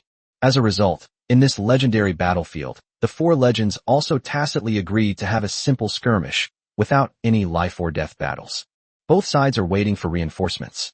It's a pity that the life energy from the countless corpses on the battlefield is constantly being lost, but the legendary battle is more important, so Reg can only rest and recover first. There is no need to restore the entire state. The Leighton and Arnold legends can be restored to about 50 to 60%, but Reg needs to be restored to 70 to 80%. Reg needs to teleport the two legends to another battlefield. In the Siege of the Legendary Orcs, Reg remains a key player. Extraordinary potions suitable for legendary powerhouses are extremely rare and precious, and most importantly, the raw materials are scarce. Some top-tier magical plants in the small world are still growing. Reg, Legend of Leighton, and Legend of Arnold could only use second-rate extraordinary potions and rested for about an hour and a half before finally recovering. It wasn't even noon yet, and the fighting on the other side probably hadn't ended. When human armies clash with Orc armies, the fighting usually lasts for a whole morning, with rest in the afternoon and evening. However, there are exceptions, such as due to weather conditions or a sudden whim of the commander. Let's go. With a teleportation spell, Reg appeared behind the Orc army opposite the Western army, along with the Legend of Leighton and the Legend of Arnold. With the mage's increased strength, the teleportation distance that Reg can achieve with a full-force teleportation spell also increases significantly. In single-person teleportation mode, one can teleport to an area 4,000 kilometers away. With 3 people teleporting, they can teleport to an area 1,000 or several thousand kilometers away at a time. In preparation for this pioneering war, before and in the early stages of the war, Reg secretly traveled across the wasteland, leaving behind numerous anchor points to facilitate his teleportation. As soon as the 3 teleported over, they found that the battle between the Western Army and the Orc army that morning was still ongoing. In the sky, the 4 legendary powerhouses occasionally clashed. Because of the distance, the 3 teleported over without being detected by the 4 legendary powerhouses in the sky. Only Reg, through his identification skills, can detect traces from a greater distance. They're fighting over there. I've spotted them. I'm teleporting over to see if I can launch a surprise attack. You guys follow. Good. Clear. Reg teleported twice and was about to appear behind the Bearman legend. Sensing the spatial fluctuations, the Wary Bear legend did not assume, like the Werewolf legend, that a Silver Moon Stage 5 spatial mage had come to provide support, but instead immediately moved away from the area. Reg's teleported attack was easily dodged by the Bearman legend. However, the appearance of Reg greatly surprised both the Bearman legend and the Minotaur legend. How could a legendary human space-type expert suddenly appear? Sensing something was amiss, both the Bearman legend and the Minotaur legend chose to flee. Princess Katarina intercepted the Minotaur legend immediately, while the Walsh legend was a step behind, and hurriedly went to intercept the Bearman legend as well. Walsh legend and Reg teamed up to fight Bearman legend, and soon Bearman legend was wounded. Oldnyo, give me a hand. Upon hearing the voice of the Bearman legend, the Minotaur legend stopped thinking about running away, and instead moved towards the Bearman legend while fighting Princess Katarina. Before the Minotaur legend could successfully arrive to help, the legendary experts present had already noticed two human legendary experts rushing over from afar. The legends of the Bearman and Minas have been confirmed, with one of the legendary human warriors being Arnold of the Violet Empire. Broken. The appearance of Arnold's legend here signifies a major problem in another legendary battlefield. Are the legends of werewolves and centaurs alive or dead? The two legendary orc warriors had no time to consider whether the werewolf or centaur legends were alive or dead. They had only one thought in mind. Escape. 5 legendary human warriors have already appeared on the battlefield. How could the legendary Bearman and Minotaurmen possibly defeat 5 legendary human warriors? If we don't escape, we'll be surrounded and killed by legendary human warriors. The Minotaur, risking being slashed by Katarina's sword, fled frantically. The Bearman legend was entangled with Reg and Walsh legend, and his wounds multiplied, making him increasingly desperate. You despicable humans, die! The wounded Bearman legend recklessly pounced on Walsh legend. Reg and Walsh legend lacked coordination. Faced with the Bearman legend's desperate attack, Walsh legend hurriedly dodged, but was still struck in the chest by a claw, suffering a serious injury. But the Bearman legend was unable to launch a second attack, and was killed by Reg with a single sword strike. Lord Walsh, you should rest first. I will go and help Princess Katarina. After saying that, Reg teleported away to hunt down the Minotaur legend. With 1 teleport and 2 instant teleports, Reg appeared near the Tauren legend. The appearance of Reg made the Tauren legend realize that the Bearman legend must have fallen. Sensing that escape was unlikely, the Tauren legend roared and, with bloodshot eyes, swung his giant axe at Reg. Reg dodged the Tauren legend's powerful blow. The Minotaur legend's attack was difficult to break through Reg's protective aura, but the impact was great and would knock Reg away. While Reg was entangled with the Tauren legend, Princess Katarina finally arrived and joined Reg in attacking the Tauren legend. Having fought this far, Reg was no longer in a hurry. Having already killed 4 alien legends, this last one can be left to someone else. Soon, the Leighton legends and the Arnold legends also joined the siege. Finally, Arnold legend pierced the heart of the Minotaur legend with his sword. 2 legendary battlefields, 5 legendary alien warriors, all perished. Chapter 283 Glory belongs to Violet. 5 legendary powerhouses from the Violet Empire battle against 5 legendary powerhouses from an alien race. In the end, all 5 legendary powerhouses from the alien race were annihilated, while no legendary powerhouses fell in the Violet Empire. Not to mention the last few decades, even over hundreds of years, it has been a glorious achievement in legendary battles. During the War of Invasion by 100 races, the legends of the human race and the legends of other races fought from beginning to end. In the end, the legendary human warrior who fell was killed by the human race itself. During the Plague of the Undead, only 6 legendary powerhouses from the undead faction truly perished. Only 2 legendary human warriors were killed directly by the undead, and 2 other legendary warriors were ambushed and killed by legendary warriors from the 100 Races Alliance. The war was as fierce as the invasion of 100 races, resulting in the destruction of a human nation, and in the end, only 1 legendary powerhouse perished. It is evident how extraordinary it was that the Violet Empire single-handedly killed 5 legendary alien powerhouses in less than half a day. In the 2 legendary battles, Reg was undoubtedly the main force, displaying even greater strength than Arnold in the legends. However, if it were just Reg alone, he could at most kill 1 or 2 legendary alien powerhouses. Those who can reach the extraordinary realm are all geniuses, possessing various unique skills and life-saving methods. Even a top-tier legendary expert fighting a newly promoted legendary expert cannot guarantee killing the opponent, let alone instantly killing them.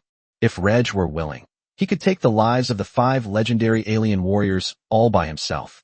As a space-type superhuman, even though he is only a legendary second-stage battle master, Reg has already become a strong figure among legendary superhumans.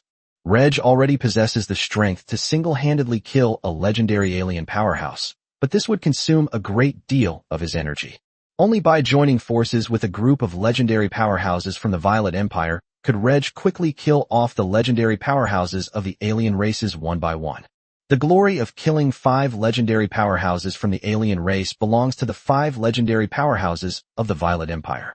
Of course, Reg received the most honors.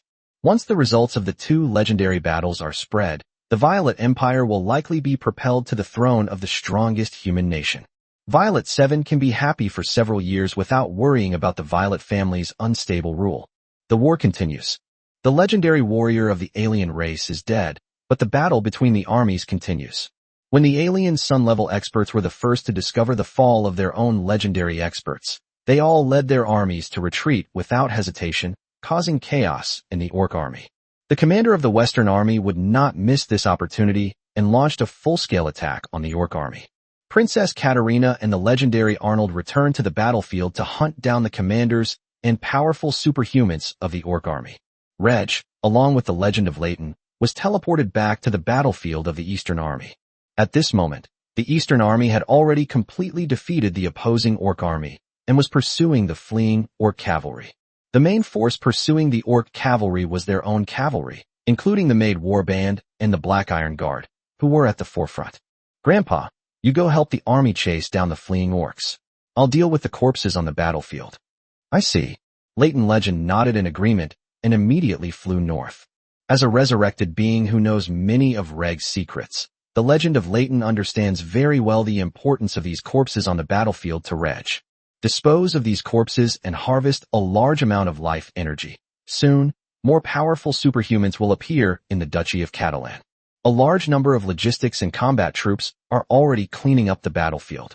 Their main tasks were to treat their own wounded, finish off the orcs lying on the ground, collect some valuables, and finally gather the corpses together. Hundreds of piles of corpses have appeared on the battlefield, with some containing hundreds and others containing thousands of bodies. When Reg teleported over, the ordinary officers and soldiers around him were initially startled, but quickly guessed that it was Duke Catlan who had come to deal with the body. "Greetings, Your Excellency the Duke." The officers and soldiers knelt down on one knee in salute with great excitement. "Please rise, everyone. I'll come and deal with the body." The officers and soldiers watched Duke Katarin's actions with curiosity, but they couldn't understand how the Duke Katarin, who was said to be a legendary powerhouse, had managed to do it. Instead of using the usual method, Reg opened his personal space and had the soldiers move the corpses into it.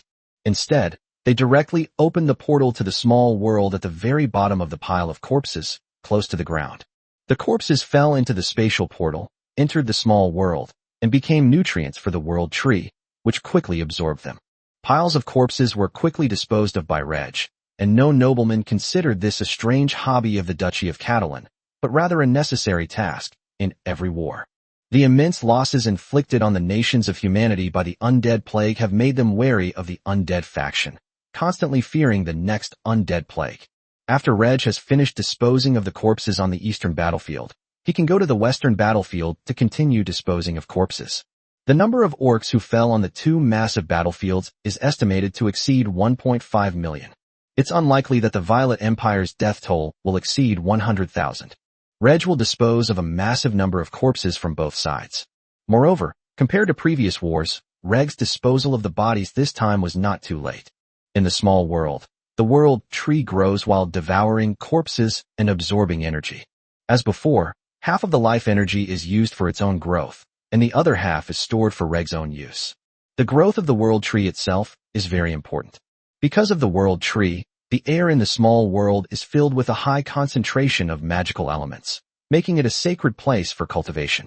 Meanwhile, various magical plants are planted on the land of the small world, and under the effect of the world tree, these magical plants can grow at a faster rate.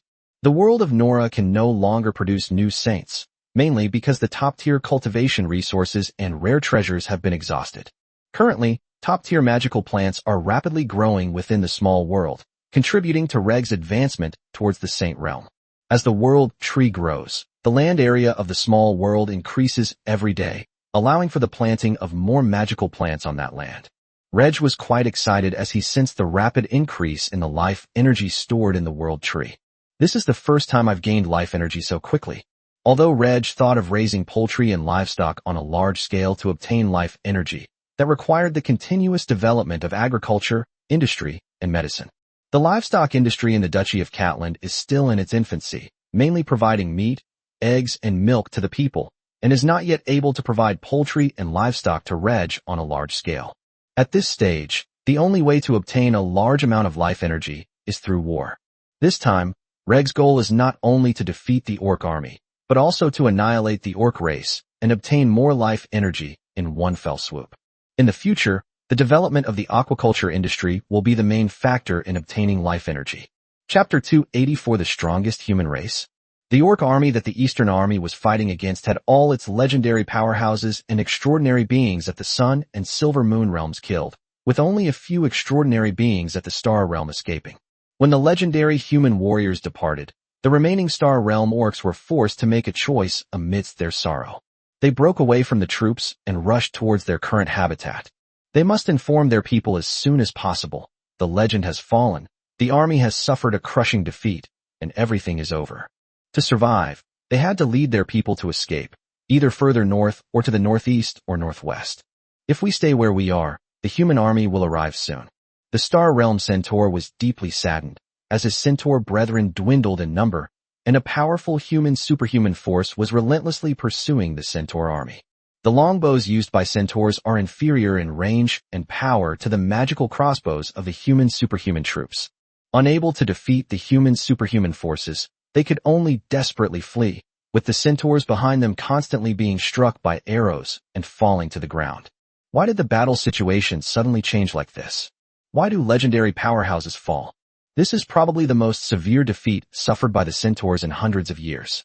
As one of the powerful orc races, the Centaurs have their own rich heritage, and perhaps they will have the opportunity to give birth to new legendary powerhouses. They must escape.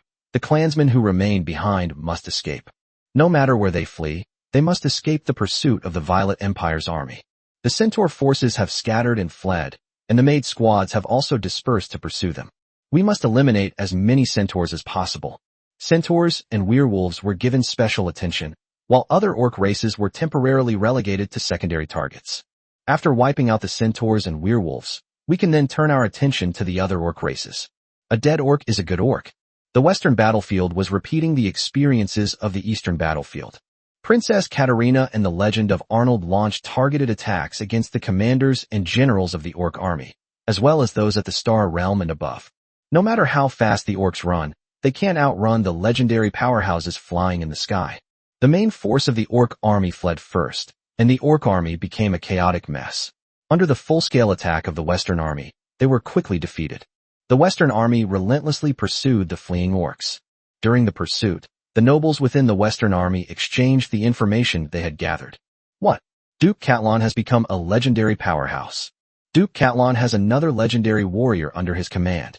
5 legendary powerhouses from the Violet Empire have joined forces and killed all 5 legendary alien powerhouses opposing the Eastern and Western armies. The Eastern army has already won, and now the Western army has also won. The nobles who gathered all sorts of information were all astonished.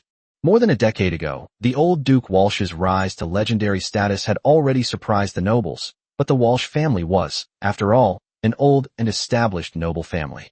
The Catalan family was a newly ascended noble family with almost no family heritage, yet Duke Catalan became a legendary powerhouse. Is Duke Catalan's talent so great that he disregards the legendary bottleneck? What about the second legendary powerhouse to appear in the Catalan family? The Catalan family has produced 2 legendary powerhouses, while the Violet family has only produced 2. Many nobles sensed that a change might be brewing in the upper echelons of the Violet Empire, with perhaps 2 major families vying for control of the empire. However, many nobles believed that the empire would not engage in internal strife. They were unaware that a legendary powerhouse had emerged from the Catalan family, something the Violet family should have known long ago. Otherwise, why would the Catalan family have sent an army of 300,000 to fight? Some nobles even boldly speculated that the Catalan family might establish their own country. Faced with the Catalan family, which boasts a legendary expert, many nobles wanted to pledge allegiance to them. Many nobles had already wanted to join them, but the Duke of Catalan politely declined. Within the Violet Empire, most noble families were willing to accept the allegiance of minor nobles, with Duke Catalan being the only exception. This is a very strange thing. To some extent, the Catalan and Leighton families belonged to the same camp, and the Duke of Catalan could even seize control of the camp. But the Duke of Catalan did not do so, nor did he participate in factional affairs. At most, he would offer his support to the Marquis of Leighton at high-level meetings. The excited nobles had all sorts of ideas popping into their minds. I can't figure it out. I just can't understand it at all. There are far too many things here that the nobles cannot see clearly. Fortunately, there was one thing the nobles realized clearly. The Violet Empire's eastern and western armies both emerged victorious in their battle against the Orc army. Furthermore, with all the legendary Orc warriors fallen, the Violet Empire's army continues to hunt down the Orcs, determined to exterminate them. It is likely that in this war of expansion involving various human nations, the Violet Empire will be the first to emerge victorious. The invasion of 100 races and the calamity of the undead revealed the strength of the Violet Kingdom, which then became the fourth human empire.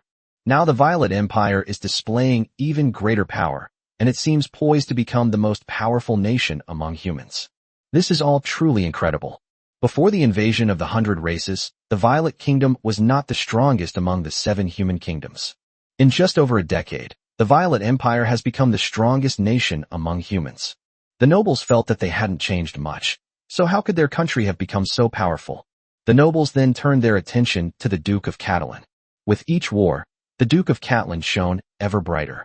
Not to mention the nobles of the Violet Empire, even the legendary figures of Arnold, Princess Katarina, and Walsh were astonished by Duke Katarina. Duke Catalan, a newly crowned legendary powerhouse, possesses combat strength even greater than that of the veteran legend Arnold. They could all see that if Reg hadn't held back, the last legendary alien warrior would have been killed by Reg. Giving the head to Arnold Legend was a way of giving the Violet family face. Duke Catalan led a group of legendary warriors from the Violet Empire to victory in the legendary battle. This led to the Violet Empire's eastern and western armies defeating 2 Orc armies and securing victory in this expansionist war. Princess Kate, who had the longest contact with Duke Catalana, had the most to say. From the last expansion war to this one, Reg has made ever more and more contributions to the Violet Empire. Princess Katarina witnessed the birth of a legend. If I were decades younger, I probably would have fallen for Reg too. Princess Katarina felt a little regretful that Reg chose to leave the Violet Empire and establish his own country, but she also felt that it was the best choice for the Violet family. With such formidable power, if Reg were so willing, the Catalan family would replace the Violet family. In the capital of the Violet Empire, Violet 7 was so excited upon learning news from the front lines that he couldn't sleep for 2 days. Reg's goal of establishing a nation is a matter for the future. For now, glory belongs to Violet, and he is the emperor of the Violet Empire. Chapter 285 News Spread. The legend is dead, the army has been defeated, and the enemy is coming. Quickly pack your bags and run north. The humans are coming to attack. Run. If you don't run, you'll be killed by them. The frontline army has been defeated, even legendary experts are dead. We have lost, and the human army is coming. Run. The First Star Realm, Orc to run back from the front lines, brought back the bad news. The defeat of the frontline army was devastating news. The fall of the Orc legend is an even greater tragedy. If only the frontline army is defeated, but the Orc legend does not fall, the race will not be in danger of annihilation. Now that a legendary powerhouse has fallen, without the protection of a legendary powerhouse, the clan is facing the crisis of extinction. Powerful half-orc races like the werewolves and centaurs still have at least one sun-level expert stationed in the rear. With the fall of a legend, the Silver Moon Realm and Radiant Sun Realm experts who participated in the battle were also killed by the human race's legendary experts, and now they automatically become the clan leaders. They had no time to think. The human army was getting closer and closer, and if they didn't run, they would be overtaken by the human army. Hurry up and pack your luggage, and bring plenty of food. The human army is about to catch up. For the sake of the tribe, I need a group of warriors to cover the rear. This is our home, and we will come back someday. Centaurs are the fastest when fleeing. They have 4 legs and are good at running. In the Orc army, they were directly assigned to the cavalry. Other cavalry units consisted of a rider and a mount, but the centaur was a combination of rider and mount. The centaurs, large and small, hurriedly shouldered their luggage and galloped northward. The werewolves and centaurs in the rear were the first to receive news of the army's defeat. Other orc races in the surrounding area panicked when they saw the werewolves and centaurs making their moves, not knowing what had happened. Soon, news of the army's defeat and the fall of the legend spread, and other orc races also packed their bags and fled. However, the superhuman and cavalry units of the Eastern Army arrived too quickly, and the orc tribes at the forefront had no time to escape. One orc army after another was annihilated by the Violet Empire's army. All orcs, regardless of gender or age, were killed. This is a race war. The nearby orc tribe didn't have time to pack their belongings. They just grabbed a few things and ran. In a panic, the orc tribe quickly scattered, with some even running south. The orc tribes had little ability to resist the Violet Empire's army. The werewolves and centaurs also left some troops to hold the rear. Basically, all the combat-capable members of the vassal races of the two powerful clans were sent out. All the tribespeople who were able to fight died on the battlefield. How could the tribespeople remaining in the tribe resist the army of the Violet Empire?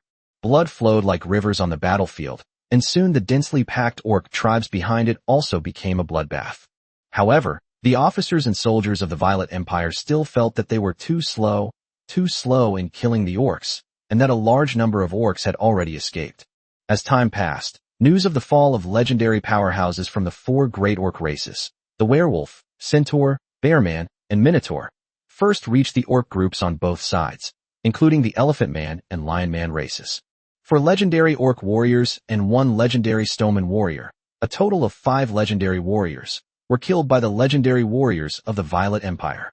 This is earth-shattering news. Originally, the 100 Races Alliance and the human race were able to maintain a balance in the legendary war. Now, with the fall of 5 legendary figures in the 100 Races Alliance, the balance has been completely shattered. How should we stop the legendary human warrior? The orc races currently engaged in battle with the armies of the Emerald Kingdom or the Thousand Sails Kingdom are now in the most panic. The Violet Empire's army has already won a victory on its own battlefield. Will the Violet Empire's army then support the Emerald Kingdom or the Thousand Sails Kingdom? With the Violet Empire's strength, it could even support both the Emerald Kingdom and the Thousand Sails Kingdom simultaneously. How could the surrounding orc races possibly withstand such a powerful Violet Empire? Very quickly, the orc army that was fighting against the Emerald Kingdom and the Thousand Sails Kingdom immediately retreated. Orc tribes that were close to the Violet Empire's army retreated to distant areas. The legendary powerhouses and commanders of the Jade Kingdom and the Thousand Sails Kingdom felt something was amiss when they saw the orc army retreating. Especially on the side of the Thousand Sails Kingdom, the orc army has inflicted heavy losses on the Thousand Sails Kingdom army, and it won't be long before the Thousand Sails Kingdom army will have to retreat on its own initiative. Now, the orc army, which had the upper hand, has taken the initiative to retreat. What exactly happened?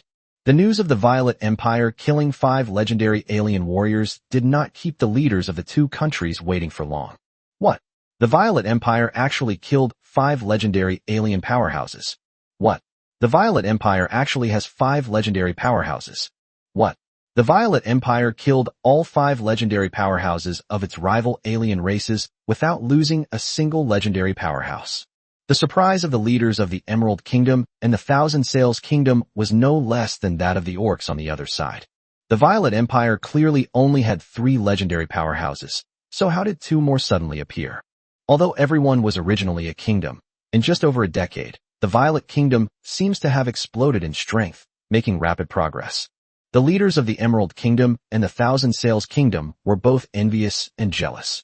However, the commanders of both armies were very wise and did not lead their armies to pursue the retreating orc army. The orc army retreated because they feared an attack from the Violet Empire's army.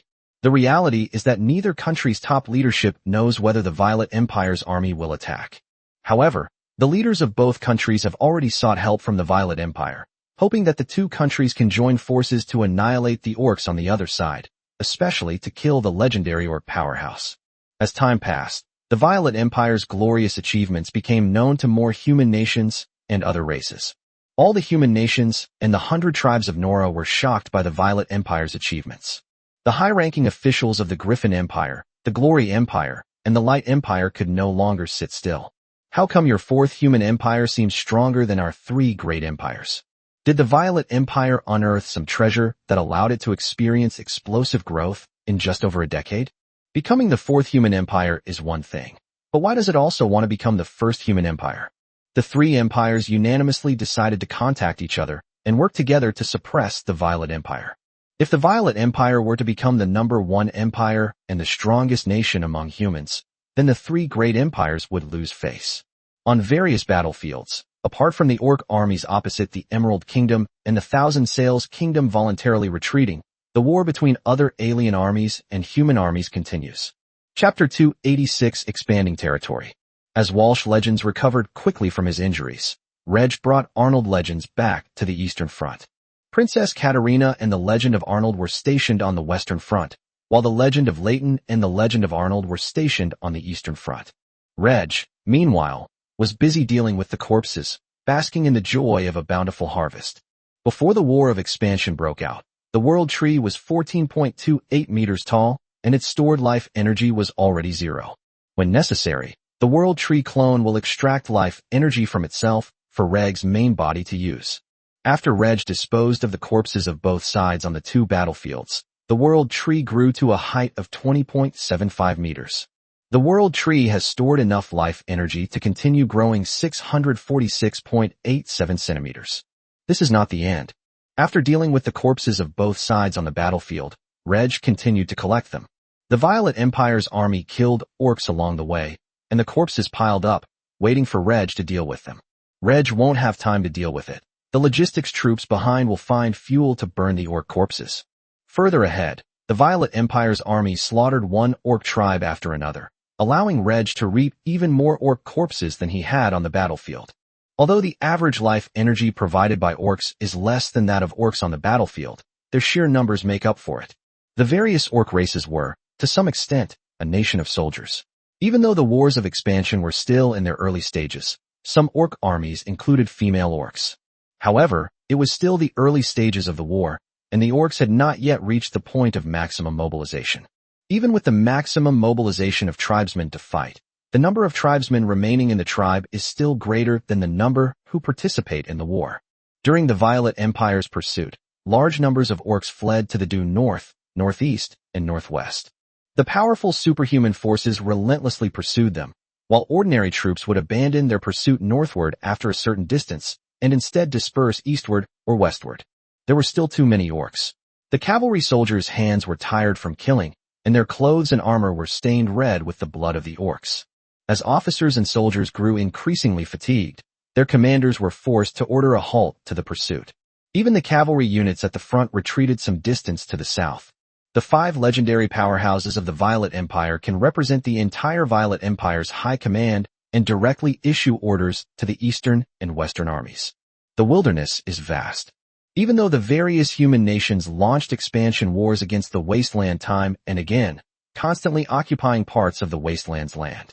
Before this war of expansion broke out, the area of the northern wilderness occupied by the orcs still exceeded the combined territory of the Violet Empire and the other 5 kingdoms. However, after this war of expansion ends, the orc territory will be smaller than the total area of the 6 kingdoms. The sphere of influence of the 4 powerful orc races opposite the Violet Empire, the werewolves, centaurs, bearmen, and minotaurs, covers an area slightly less than 5 million square kilometers. The east-west distance exceeds 3,000 kilometers, and the average north-south distance is close to 1,600 kilometers. With the current military strength of the Violet Empire, it is indeed possible to occupy this nearly 5 million square kilometers of land and kill or drive away the orcs within its range. The territory of the Violet Empire doubled, making it the largest human nation in terms of land area. But what's the point? The further north you go, the colder the climate becomes, and the more barren the land becomes. The northernmost edge of the wasteland borders the ice field of the far north. Not to mention that the ice plains are unsuitable for human survival. Even the areas near the ice plains are unsuitable for human life. Even without conquering new lands, the Violet Empire's population of 50 million has doubled and can still be fed during this expansion war. The Violet Empire does not intend to occupy so much land. If its territory expands, it will border more orcs and even the ancient races of the far north. Therefore, the Violet Empire will need to maintain a large army. However, the people of the Violet Empire were not very willing to move to live in the wasteland. At this stage, The Violet Empire is not suited to occupy too much land in the wasteland. Of course, the lands that the Violet Empire does not occupy will not be easily left to the orcs. The Violet Empire's cavalry will frequently venture into the wasteland to clear out the orcs. After discussing the matter, the 5 legendary experts, with Reg's opinion taking precedence, ultimately decided to expand their territory by approximately 1.9 million square kilometers. Restore the eastern and western northern border defenses of the Violet Empire to a straight line. Originally, the eastern northern border of the Violet Empire was about 200 kilometers deeper into the wilderness than the western northern border, which was caused by the failure of the Ted Kingdom's expansion war. The Violet Empire's territory will expand to 6.7 million square kilometers, making it the largest human nation in terms of territory. Approximately 850,000 square kilometers of land in the eastern region will belong to the Duchy of Cataland. This would allow the Duchy of Cataland, or the future nation of Reg, to have an area exceeding 1 million square kilometers. Subtracting this area, the Violet Empire's territory is no longer the smallest among the 4 great empires. The approximately 1.05 million square kilometers of land in the western region will be granted to the nobles who have distinguished themselves in this expansion war. It is expected that most nobles will not like these wasteland lands, but minor and new nobles will not refuse the fiefdoms in the wasteland. After the 5 legendary experts made their decision, a portion of the troops at the front began to retreat to the newly designated border area. Using the new border as a standard, clear out the orcs in the inner areas and near the border.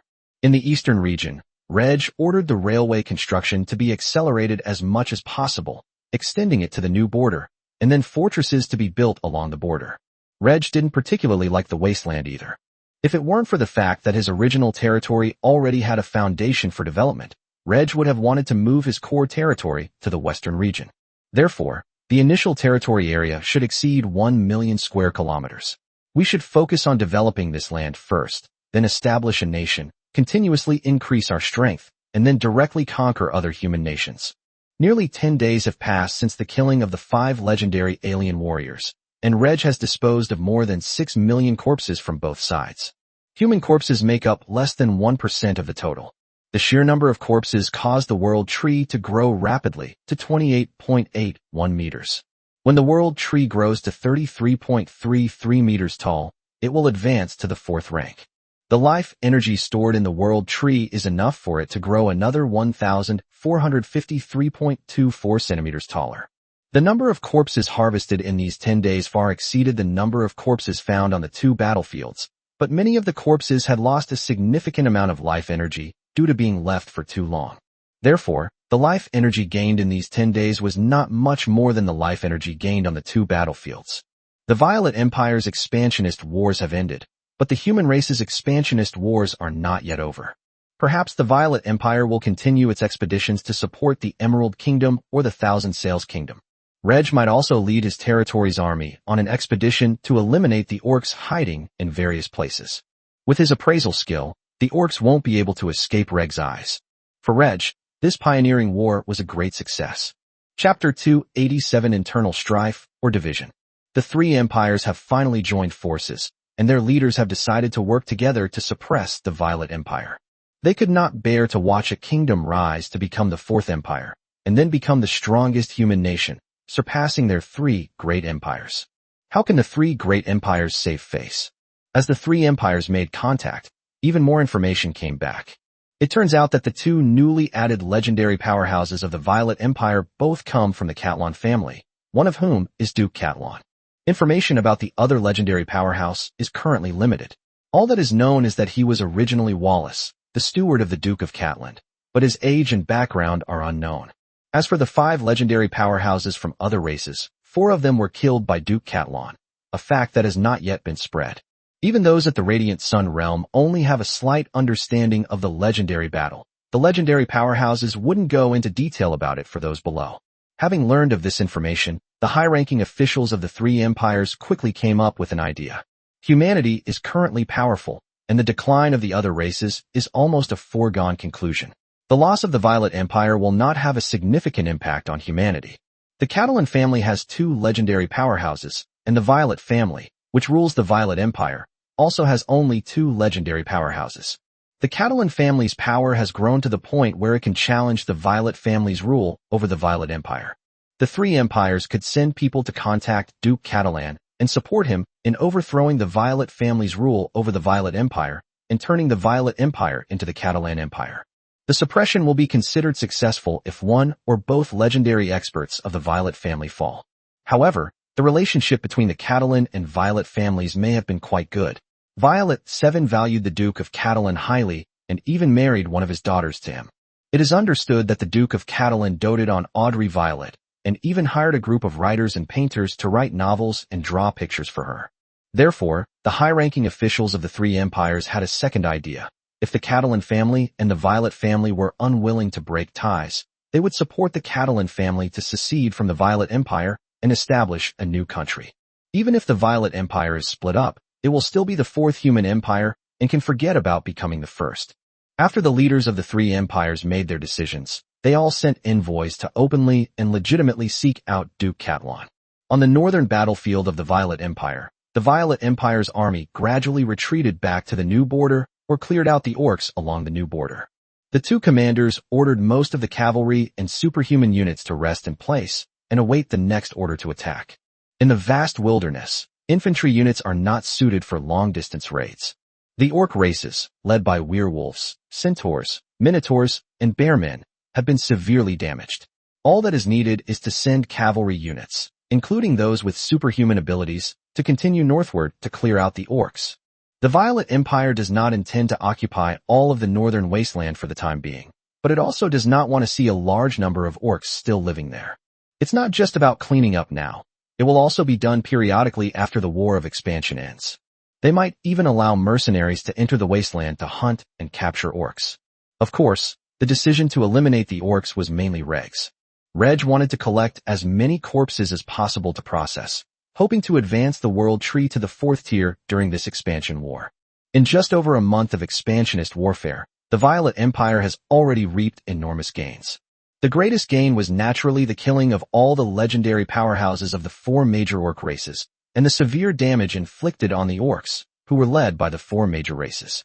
The second gain was the occupation of over 1.9 million square kilometers of land, significantly increasing the territory of the Violet Empire. Only then came the harvest of wealth other than land. The orcs' large-scale domestication of cattle, horses, sheep, and other livestock. The superior equipment the orcs obtained from the dwarves and winged peoples. The gold, silver, gems, and other valuable items collected by the orcs themselves, and so on. Most of the spoils would be gathered together and then awarded to those who had distinguished themselves in the battle. A small amount of spoils would be kept by officers and soldiers. If they don't get caught, that's fine, but once they do, they'll be severely punished. After all, the officers and soldiers who fought the orcs at the front made the most contributions, while the officers and soldiers at the back did not have many contributions and dared to hoard items. How would the officers and soldiers at the front view them? Of all the spoils of war that the army had acquired, Reg was most interested in livestock such as cattle, horses, and sheep. Cows can be used for plowing fields, eating meat, and producing milk. Horses can be used for plowing fields and for riding. Sheep can be eaten for their meat and provide wool. The Duchy of Catalan had already produced steam-powered tractors, but production was low, and agricultural production still required a large number of oxen and horses to plow the fields. Especially during this expansion war, the Duchy of Catalan will gain 850,000 square kilometers of land, requiring a large number of cattle and horses to plow the fields.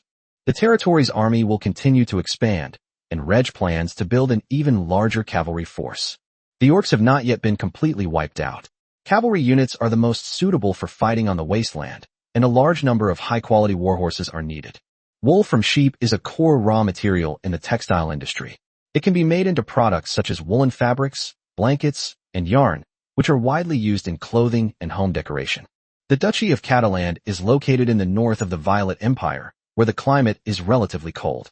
Wool, with its good warmth retention and durability, has become an important material for winter clothing and bedding. On the newly acquired land, Reg will establish numerous ranches and farms to raise livestock such as cattle, horses, and sheep on a large scale. While the Violet Empire's army was busy resting and harvesting, in the north, the orcs fleeing in all directions gradually stopped their pursuit of the humans. They can't really escape to the far north, or to the territory of other powerful orc races. The far north is not suitable for survival. Although there are many ancient tribes living in the far north, each tribe has a very small number of people. Of the orcs who fled into the wasteland, probably no more than 1/10 survived for a year. Running to either side would lead to the territory of other powerful orc races, and it was uncertain whether there would be any place to survive there. The legendary werewolves, centaurs, bearmen, and minotaurs, who have fallen from grace, are not particularly interested in moving to other places. All four races are utilizing their resources in hopes of quickly cultivating a new legendary powerhouse. Unfortunately, the most suitable Radiant Sun Realm experts to advance to legendary rank have already died on the battlefield.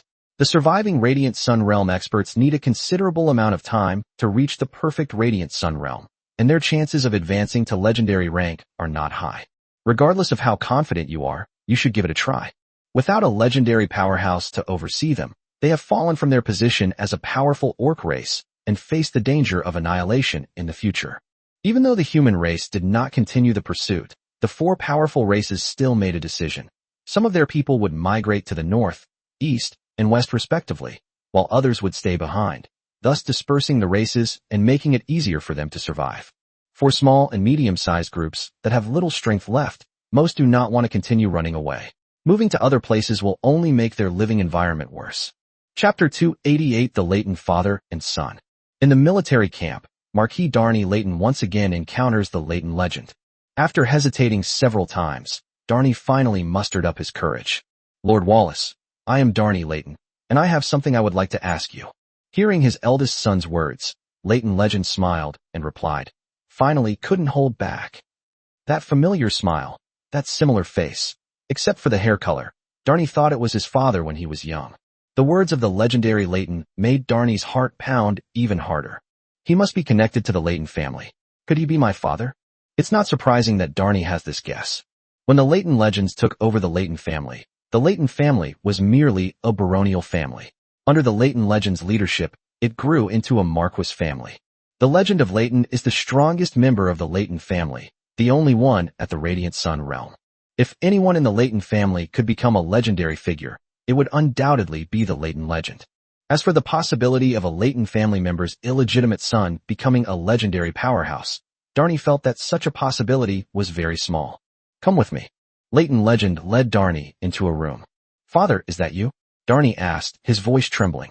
Leighton Legend nodded calmly, showing no further emotional reaction to the reunion of father and son. Leighton remained composed, but Darnay became agitated. That's wonderful. Father, you're still alive. I'm so happy." Darnay's eyes welled up with tears of excitement. It is evident that Leighton Legend has done a good job educating his children and that the family bond is strong. "You're a grown man now. You're the head of the family and a marquis of the empire. Don't let your emotions show all the time." Leighton Legend reprimanded her slightly. "This is different," Darnay muttered. Darnay continued, "Father, you're still alive?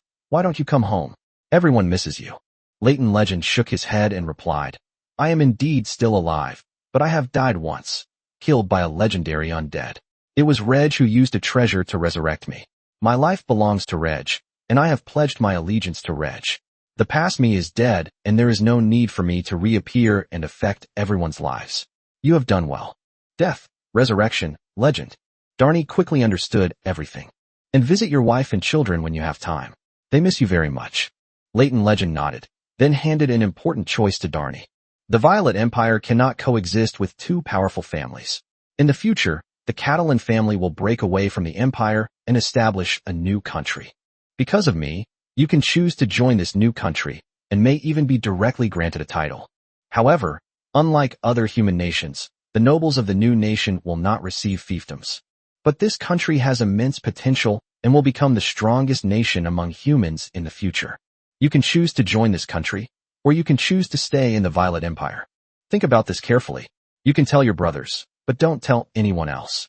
"I understand, father." The Leighton Legends had a brief meeting with their eldest son before parting ways. They still have much to do. After being separated from his father, Darnay pondered his father's words carefully. Darnay was not too surprised that the Catalan family wanted to establish a new country. Two legendary experts suddenly emerged from the Catalan family, while the Violet family also only had two legendary experts. The nobles could all see that the Violet Empire was either embroiled in internal strife or splitting apart, and that the two major families could hardly coexist. Judging from the apparent relationship between the Catalan and Violet families, the nobles felt that the possibility of internal strife was unlikely. More likely, the nation will split, and the Catalan family will establish a new country. This matter originally had little to do with Darnay. As a marquis of the Violet Empire, even with a good relationship with Duke Catalan, Darnay would not give up his territory, which he had developed in the Violet Empire for decades, to join the country established by Duke Catalan. But now, the second legendary powerhouse of the Catalan family is actually his father, which makes a big difference. The Leighton family, which had been declining due to the absence of a powerful expert at the Sun Radiance realm, will now rise to become a legendary family. The entire human race has only a handful of legendary powerhouses. It's estimated to be only around 20. Furthermore, some families have multiple legendary powerhouses in charge, and there are only a dozen or so legendary families among the human race. The Leighton family will be among them. Strength allows the Leighton family to gain a higher status, more wealth and resources, and enables its members to grow faster. The problem is that the nobles have no fiefdoms in the country that the Duke of Catalan wants to establish. Can a nobleman without a fiefdom still be called a nobleman? Most of the nobles' wealth came from their own lands. As a traditional nobleman, Darnay found it difficult to accept not having a fiefdom. Darnay gradually became more inclined not to join this new nation, even if it could become the strongest human nation. Duke Catalan was a legendary figure, and his father was resurrected by Duke Catalan and also became a legendary figure. The future of the Catalan family will not only include two legendary powerhouses. The current development of the Catalan family alone can provide insight into its future. The nation that Duke Catalan wants to establish truly has the potential to become the strongest human nation. However, the Violet Empire is also a powerful nation of humans, and as a marquis of the Violet Empire, Darnay is not necessarily obligated to join a new nation. Darnay was reluctant to give up his fiefdom. Moreover, even if they don't join a new country, as long as the father's legendary status as a powerful figure spreads, the Leighton family will not be treated favorably, but they will not be suppressed in the Violet Empire either. The Leighton family, which originally lacked a powerful expert at the Sun Radiance realm, has become a second-rate family. Families with legendary experts at their helm are top-tier families. A family with a powerful expert at the Sun Radiance realm is a first-rate family. It's normal for large families to disperse and develop in multiple countries. Perhaps some well-hidden powerful families are no less powerful than certain royal families. Darnay himself has no intention of joining the new country, and he has no say in the choices his other brothers make. But there was one exception: Freya's father, the third son of the legendary Leighton, and Darnay's brother, Vanden Leighton. Freya was Duke Catalan's first wife, and the two had a very good relationship. When the Duke of Catalana establishes a nation, Freya will become queen or even empress. It was somewhat unfortunate that the queen's father remained in the Violet Empire. Furthermore, since Vanden joined the new country, it will certainly receive preferential treatment because of Freya. So others can skip it, but Vanden has to go. Darnay was already imagining what his younger siblings' expressions would be if they knew their father was still alive and had become a legendary powerhouse. Chapter 289 Soul Nameplate. The Orc army opposite the armies of the Thousand Sails Kingdom and the Emerald Kingdom had already retreated, and neither army pursued them.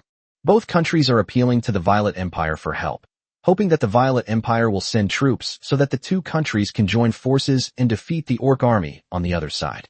Ideally, one should kill the legendary Orc warrior and then annihilate the Orc race. Faced with the requests for assistance from both countries, Violet 7 did not make a decision directly, but instead asked the 5 legendary powerhouses on the front lines to discuss the matter. The legendary figures then sent Violet 7 to fight for the benefits of sending troops. In Violet VII's view, even if the two countries were supported, they would not have to pay too much of a price. Could the two countries possibly cede core territory to the Violet Empire? As for the land on the wasteland, even if it were given to the Violet Empire for free, they would have to think twice before accepting it. Now that the legendary powerhouses have decided to support the Thousand Sails Kingdom and the Emerald Kingdom, it remains to be seen how much the two countries are ultimately willing to pay. However, the leaders of the Thousand Sails Kingdom and the Emerald Kingdom did not believe that the Orc army was no longer a threat simply because it had retreated. A dead Orc is a good Orc. Only by severely damaging or even annihilating the Orcs on the other side can the two countries avoid being threatened by other races in the future. The peaceful life of the past decade has made some high-ranking officials complacent, and they hope that peace can continue indefinitely. Now is the best opportunity. The powerful Violet Empire army is right in front of us. As long as we pay a sufficient price, we can get the Violet Empire to send troops. The leverage that the two countries' leaders are giving the Violet Empire to send troops is constantly increasing. Reg is inclined to send troops to the Violet Empire. Although war will result in death, it will continue to weaken the orc strength. This is a racial war between humans and orcs, and the Violet Empire needs to continue moving forward if it has the capability. Reg is also able to process more corpses from the war and gain more life energy. The Violet Empire is still in discussions with the Thousand Sails Kingdom and the Emerald Kingdom. It will take some time before the Violet Empire and the two countries can jointly send troops. Moreover, the Violet Empire's army needs time to rest and recuperate. After 3 days of rest and recuperation, the Maid's warband has recovered and is now in good condition. Reg personally led the Maid's warband to the north to harvest the orcs who have stopped their advance. In previous battles, the Maid squad mainly used magic crossbows for ranged attacks, but they also engaged in melee combat, resulting in casualties. The total number of casualties exceeded 100, with 32 killed in action, of whom only 1 survived. Although Reg did not personally lead the team in the previous battle, the souls of the 32 maids who died in battle are all sleeping in the World Tree Fruit. All members of the Maid squad carry an alchemical artifact, the Soul Plaque. On the surface, the Soul Badge serves as an identification badge for members of the Maid squad. In reality, when a member of the Maid squad dies, their soul is absorbed into the nameplate and temporarily slumbers there, waiting for their teammates to collect it. One of the characteristics of a Soul Plaque is its durability. While it may not be strong enough to withstand attacks from legendary powerhouses or even from those at the Radiant Sun realm, it can withstand a single blow from a Silver Moon realm transcendent. Even if someone is killed by a Radiant Sun realm transcendent or even a legendary powerhouse, in many cases, the Soul Plaque can still be preserved. As long as the Soul Plaque is handed over to Reg, it can be quickly resurrected. Of the 32 people who died in battle, Reg plans to resurrect them after the war ends. Not only members of the Maid's warband, but also some important figures in the Duchy of Catalan were soul badges. The most important material for the Soul Plaque is the leaf of the World Tree. Each Soul Plaque requires only a tiny bit of World Tree leaf, causing minimal damage to the World Tree. Moreover, as long as there is life energy, the fallen leaves of the world can quickly grow back. After 3 days of rest, Reg set off with his Maid squad. With all members riding Warcraft mounts, the Maid squad can embark on long-distance raids. The Maid squad's reconnaissance team consists entirely of flying magical beasts, giving the Maid squad powerful reconnaissance capabilities. The magic crossbow grants the Maid squad a powerful ranged attack capability. The various supplies carried in Reg's personal space allow the Maid squad to fight lightly without worrying about resource consumption. Moreover, as a legendary powerhouse, Reg would personally fly into the sky and use his appraisal skill to scout and discover the orcs' tracks from a greater distance. After traveling north for only half a day, Reg discovered a small, weak sheep tribe. Perhaps this sheep tribe thought that the Violet Empire's army would not march north again, and by sheer luck, they came to live in a place not far from the border of the Violet Empire. Unexpectedly, they were met by a powerful force of superhumans. A squadron of the Maid's warband quickly wiped out the small tribe of over 100 goatmen and gathered their corpses, which Reg sent directly into the small world. Without needing to collect loot, the Maid squad continued onward to the next orc tribe. As the Maid's warband ventured further and further from the borders of the Violet Empire, they encountered more and more orc tribes.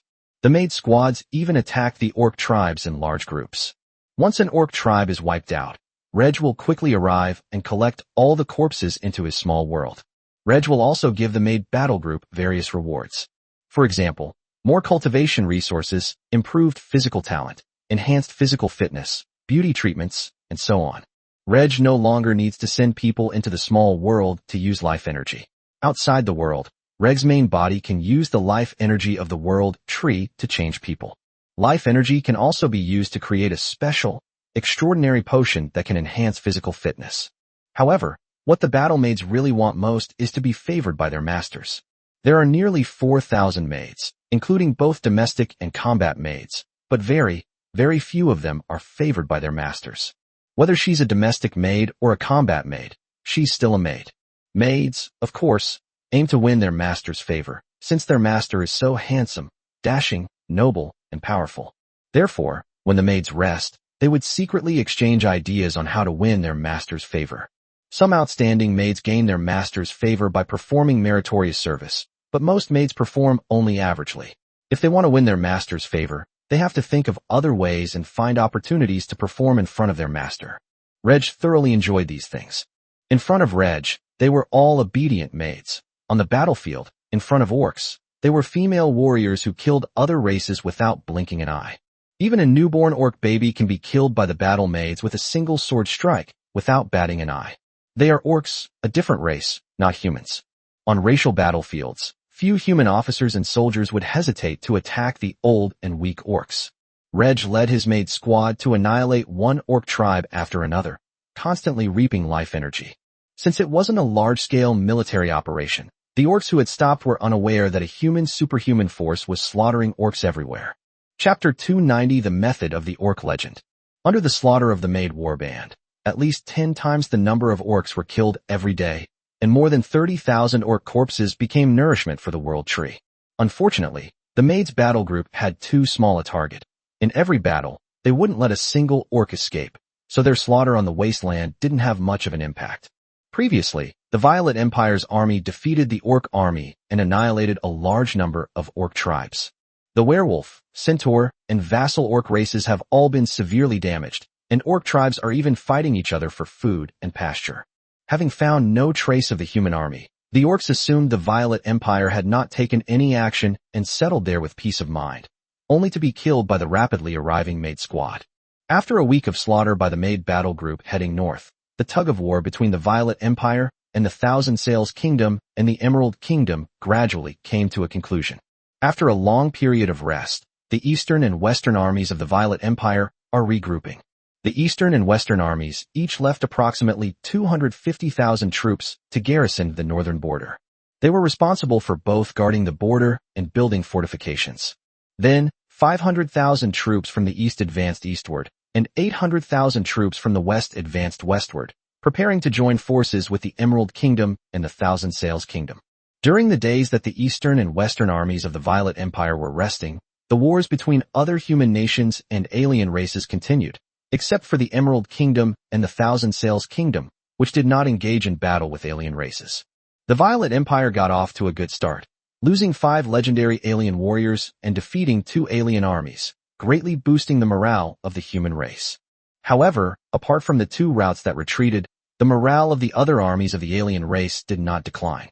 Among the alien armies, only legendary powerhouses and army commanders knew about the Violet Empire's achievements, and they were forbidden from spreading these achievements below. The officers and soldiers below were unaware of the Violet Empire's achievements, but the army commander and legendary powerhouses were extremely worried. For legendary warriors of the orcs have fallen, bringing the total number of legendary warriors lost in the 100 Races Alliance to 5. Originally, the number of legendary experts of the human race was about the same as that of the 100 Races Alliance. However, now that the 100 Races Alliance has lost 5 legendary experts, the number of legendary experts of the human race has surpassed that of the 100 Races Alliance. In the legendary battle, the human race will have the advantage. Moreover, according to the information we have, a new legendary powerhouse in the Violet Empire is actually a space-type expert. Even a newly promoted space-type legend is no weakling among legendary superhumans. He can teleport anywhere, and might even teleport to his own battlefield. And it won't be just them coming alone. They might bring other legendary powerhouses from the Violet Empire with them. As a result, the legendary powerhouses of the 100 Races Alliance became extremely vigilant during the legendary battle. They will retreat quickly at the slightest sign of trouble. The legendary human warriors who participated in the war basically guessed the reason. The 3 great empires would certainly not seek revenge against the Violet Empire to save face. However, the 3 major kingdoms besides the Emerald Kingdom and the Thousand Sails Kingdom, the Night Kingdom, the Blackstone Kingdom, and the Mage Kingdom, have all extended invitations to the Violet Empire, hoping that the Violet Empire's legendary powerhouses will come to participate in the war. Reg rejected this outright. In the past, when Reg participated in battles, the most he could do was kill legendary alien warriors and collect their corpses.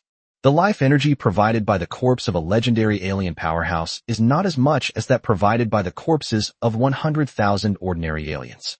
Reg can't exactly run over and help dispose of the bodies of the alien races killed by other nations' armies, can he? The Violet Empire can simply provide support to its eastern and western neighbors. Regardless, the morale of the armies of all human nations has been greatly boosted by the Violet Empire's victories. Furthermore, with the legendary powerhouses of the opposing alien races becoming timid, even the Blackrock Kingdom's army, which only had one legendary powerhouse in command, began to withstand the Orc army's offensive. Within the Blackrock Kingdom, a steady stream of newly formed armies are rushing to the front lines. They might then turn the tide and push back the Orc army. To save face, the three great human empires continuously unleash their trump cards, driving the opposing alien armies into a series of defeats. The three great empires in the south of the human territory and the one empire and 5 kingdoms in the north are all engaged in wars of expansion, although the timing of their military campaigns differs somewhat between the south and the north. It is sufficient for the 3 great empires in the south or the one empire and 5 kingdoms in the north to send troops together. It is not necessary for troops from both the north and south to be dispatched simultaneously. The human race gained an advantage in almost every aspect of their expansionist wars. The losses of the 100 Clans Alliance continued to increase. In particular, the fall of 5 legendary powerhouses caused heavy losses to the 100 Races Alliance. If this continues, even if all races survive this war of expansion, the human race, which occupies more territory, will become even stronger. In the ensuing wars of expansion, all races within the 100 Races Alliance will gradually perish.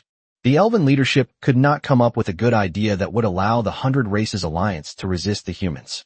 They even considered joining forces with the undead, but couldn't find any trace of them.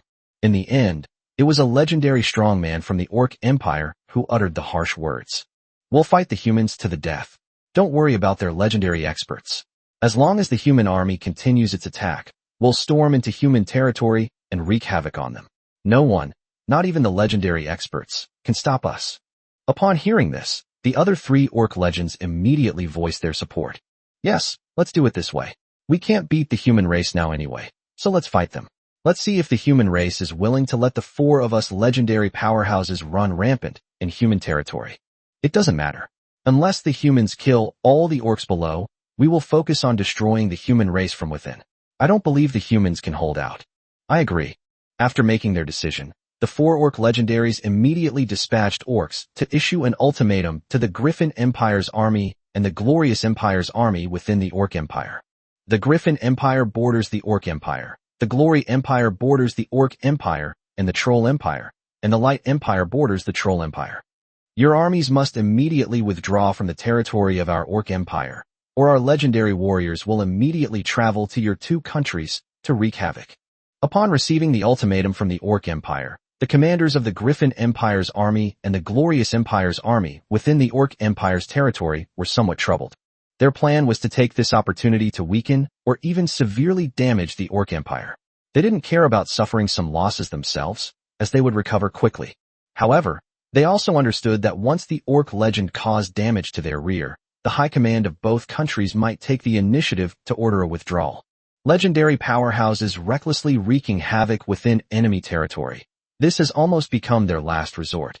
In past wars of expansion, and even in wars of invasion by 100 races, the legendary powerhouses on both sides would deter each other and only engage in legendary battles, never attacking those below the legendary level. It was the legendary undead who first disregarded their status and attacked those below the legendary level. Then the human legendary powerhouses also began to make changes, and finally the legendary powerhouses of the 100 Races Alliance made changes. Now, the legendary powerhouse of the Orc Empire has once again thought of the previous methods of deterrence. Chapter 291 Advanced Version of Legendary Deterrence. It's not without danger for a legendary expert to wreak havoc in an enemy's home. They might stumble into an enemy trap, leading to the fall of a legendary powerhouse. This was the last resort of legendary warriors in the racial war, and it is more often used as a deterrent. Once the deterrence turns into actual action, the war between the 2 sides will become much more intense. For example, right now, for legendary Orcs have gone to the Glory Empire and the Griffin Empire to wreak havoc, and the legendary powerhouses of both countries are finding it difficult to stop them. In this scenario, The Glorious Empire and the Griffin Empire would risk the destruction caused by the Orc legends within their own borders, allowing their armies to continue their offensive and eliminate as many orcs as possible. Ultimately, both the Glory Empire and the Griffin Empire will indeed suffer significant losses due to the Orc legend's attacks, with the Orc legend even specifically targeting the nobles of both countries for sabotage. However, on the battlefield, the Orc army will be defeated, and the human army may destroy the Orc Empire, killing most of the orcs. The Orc legend's threats were all talk. They wouldn't actually go to the Glory Empire and the Griffin Empire to cause trouble unless it was a critical moment. The higher-ups of both the Glory Empire and the Griffin Empire understood this situation. The two sides continued fighting, and the Orc army was defeated, turning the Orc legend's intimidation into real action. The leaders of both countries are unwilling to see the Orc legends take any real action. Apart from the capital, which is relatively safe, other areas within the two countries could be attacked by the Orc legends. No noble family would want their territory to be visited by Orc legendaries. Consequently, the high command of both the Glory Empire and the Griffin Empire issued orders to the frontline troops, demanding negotiations with the Orc Empire. The war may end, but the Orcish Empire must pay a price, land and other valuables. Under the threat of the Orcish legend, the armies of both countries withdrew directly from the Orcish Empire's territory. How should compensation be made for the casualties and large amounts of military supplies lost by the two armies in the war? Soon, the Orc Empire and the Griffin Empire of Glory temporarily ceased hostilities and entered into a negotiation phase. News of what was happening in the Orc Empire spread quickly. The Troll Empire, the Dwarven Kingdom, and the Orcs, among other powerful races, followed suit, issuing ultimatums to the human army on the other side as a form of legendary intimidation. The Elves were the last race in the alliance of 100 races to adopt legendary deterrence measures. Compared to other races who seem to have given up entirely, the Elves are genuinely unwilling to engage in legendary deterrence. The fear is that the legendary deterrent will turn into actual action. Although the Elven race appears to have a population no smaller than any of the Orcs, their low birth rate is well known. The Elf legends went to the human kingdoms to wreak havoc, killing a large number of humans, but the total human population was still as high as 500 or 600 million. Even if tens of millions of people are killed by the legend of the Elves, they will recover in just a few years. As a result, the Elven race was severely damaged by the human army, and very few of its members remained. The difficulty in reproduction means that even if the Elves were given 10 times the time, they would not be able to restore their population. The Elven race will soon be wiped out. However, since other races in the 100 Races Alliance were using legendary powers to intimidate, the Elven race had no choice but to follow suit. Even the legendary powerhouses of the 100 Races Alliance wanted to reach a consensus. If another legendary powerhouse from the 100 Races Alliance is killed by humans, other legendary powerhouses will enter human territory to cause destruction. This is an advanced version of the legendary deterrent. Under the legendary deterrence of the 100 Races Alliance, the various human nations and the 100 Races Alliance ceased hostilities and began negotiations. Even the Violet Empire's army was stationed in the border region. The Orc race opposite the Thousand Sails Kingdom and the Emerald Kingdom was the most panicked, and the legendary powerhouses of the Orc race went into hiding. On one hand, there is concern that legendary powerhouses from the Violet Empire might join the war. On the other hand, it involves implementing the legendary deterrence plan. Once a legendary orc is targeted by a legendary human and cannot shake them off, the orc's deterrent power becomes useless. Therefore, the advanced version of the legendary deterrent is the most important. The orcs in the north of the Violet Empire are in for trouble. Legendary warriors from the werewolf, centaur, bear, and minotaur races have all fallen, rendering the four races unable to exert their legendary influence. Other powerful orc races will not be bothered with for the time being. The four major races and their vassal races ventured into the territories of other powerful orc races in search of survival, but were blocked by the other powerful orc races and their vassal races, and battles even broke out between the two sides. The orcs who fled to the far north also clashed with the ancient races living there. The ancient tribes either ate or stored the corpses of orcs as food. This caused most of the orcs who had fled in 3 directions to return to the northern wastelands of the Violet Empire. Seeing that the human race and the 100 Races Alliance had ceased hostilities and were negotiating due to the power of the legend, Reg felt that this pioneering war might be coming to an end. The negotiations will take a long time, as both sides have their own interests to consider. The ultimate goal of the Hundred Races Alliance is to force the human army to retreat back to its own territory and to prevent it from invading its lands again. The goal of the various human nations is to acquire benefits, including land, while continuing to weaken the various races within the Hundred Races Alliance. Legendary deterrence is a last resort in racial warfare, but it is also a means that is not suitable for actual use. It all depends on where the bottom lines of various races and countries lie, and on the negotiation skills of both sides. The Violet Empire did not need to negotiate. Its eastern and western armies were stationed on the border. Reg leads his Maid squad on another expedition to the northern wastelands of the Violet Empire to slaughter orcs. The orcs opposite the Violet Empire don't have any legendary orcs overseeing them, and for the time being, no other legendary orcs are keeping an eye on them, so Reg can kill with impunity. However, once the negotiations enter their later stages or end, the powerful orc races from the east and west may come to occupy their territory, absorb vassal races, and increase their own strength. Unless the werewolf, centaur, bear, or minotaur races quickly produce new legendary powerhouses. This is indeed a very difficult thing to do. On the battlefield, all the Radiant Realm experts from the 4 races died. The experts at the Radiant Sun Realm who stayed behind were not at a high level, and it would take them quite some time to reach the peak of the Radiant Sun Realm. Even if a new legendary powerhouse were to emerge from a clan quickly, the likelihood of them daring to threaten the Violet Empire would be extremely small. With 5 legendary powerhouses in charge, the Violet Empire has no need to worry about the threat posed by a newly promoted orc legend. The newly crowned orc legends dared not venture into the territory of the Violet Empire to cause destruction, as they were easily surrounded and killed by the Violet Empire's legendary powerhouses. Feeling a bit bored, Leighton Legend had Reg teleport him back to Duke Catland to deal with the backlog of territory affairs. Only Arnold Legend remained to command the Eastern Army, with Bellona as the commander-in-chief. With the Violet Empire's legendary warriors and armies so close, the orc races opposite the Thousand Sails Kingdom and the Emerald Kingdom were eager for the negotiations to be completed quickly so that the Violet Empire's army and legendary warriors could withdraw. Chapter 292-101 The Resurrected Old Mage. The human race's war of expansion and revenge lasted only a month and a half before it was suspended to negotiate with the other races. This negotiation may last longer than the war itself. The alien races don't want to lose benefits, while the humans want to gain benefits. This is a huge contradiction. The alien races cannot truly translate their legendary deterrence into actual action. Both sides understood that in the end, the Hundred Races Alliance would have to pay a price to formally end the war with the human race. Finally, the question of how much to pay became the focus of negotiations between the Hundred Races Alliance and the human race, and the negotiators from both sides argued incessantly. Even during the negotiations, no major war broke out between the two sides, but small-scale conflicts occurred from time to time. The alien race wanted to demonstrate its strength to the human race and show them that even if they could severely damage the human race would also suffer heavy losses. This is to reduce the cost. While the Hundred Races Alliance was negotiating with the humans, Reg led his Maid squad to continuously slaughter orcs.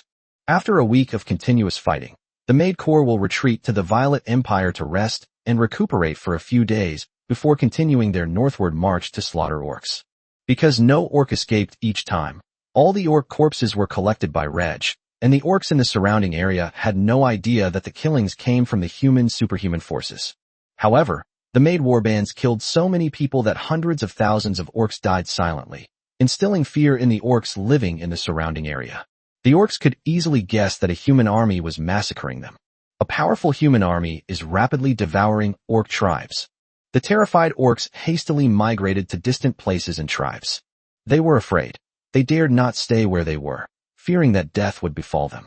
Other orc tribes migrated to the far north, east, and west. There are relatively few orc tribes that migrate to the far north, but more orc tribes migrate eastward and westward. Survival is difficult in the far north, and there are powerful orc tribes to the east and west. We need to find a way to get their protection. Soon, the Lion Men across from the Thousand Sails Kingdom, and the Elephant Men and Snake Men across from the Emerald Kingdom, all learned of the tragic state of the orc race across from the Violet Empire. Without a legendary powerhouse to oversee things, they will only be at the mercy of the human race. The 3 powerful orc races should be on high alert, and make sure they don't end up like the werewolves, centaurs, bearmen, and minotaurs. The three powerful orc races feared the army of the Violet Empire, and even more so, the legendary powerhouses of the Violet Empire. How could the Violet Empire, with 5 legendary powerhouses at its helm, possibly kill the 5 legendary powerhouses of the 100 Races Alliance? Even if there were tactical errors, it would mean that the 5 legendary powerhouses of the Violet Empire were even stronger.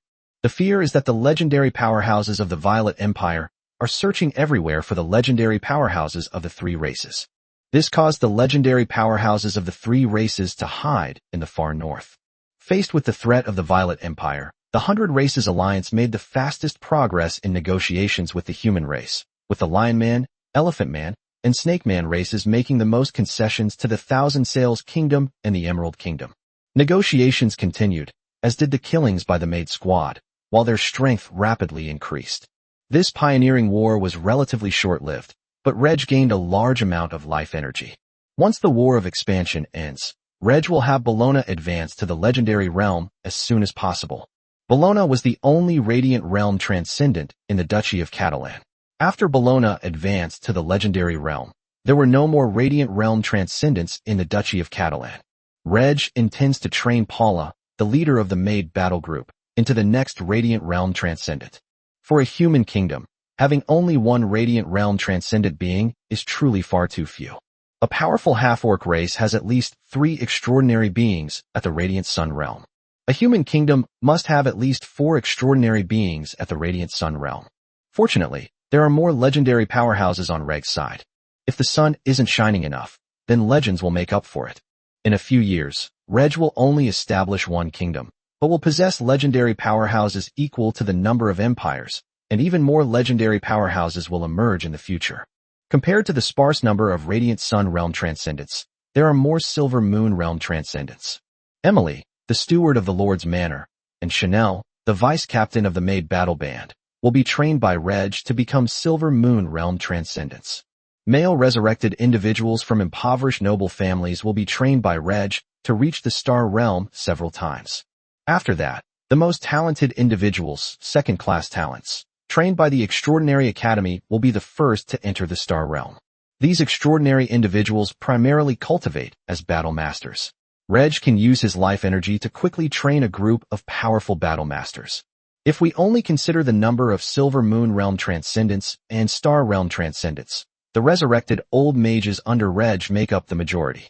The number of resurrected mages has reached 101, including 12 Silver Moon Realm mages, 76 Star Realm mages, and 13 advanced mages. High-level mages should have occupied the largest number of these positions. Life energy cannot enhance the strength of the soul, and therefore cannot quickly elevate a mage's realm. Even Reg's mage training progressed step by step.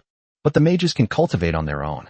These resurrected old mages all possessed considerable talent in cultivation, with some even being first-class talents.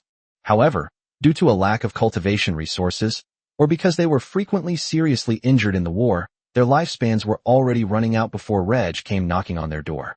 Their aging bodies not only failed to support them in making further progress in their cultivation as mages, but their strength also declined. Reg granted them youthful bodies, and as their mage cultivation rapidly recovered, they could continue to climb to new heights thanks to their youthful forms.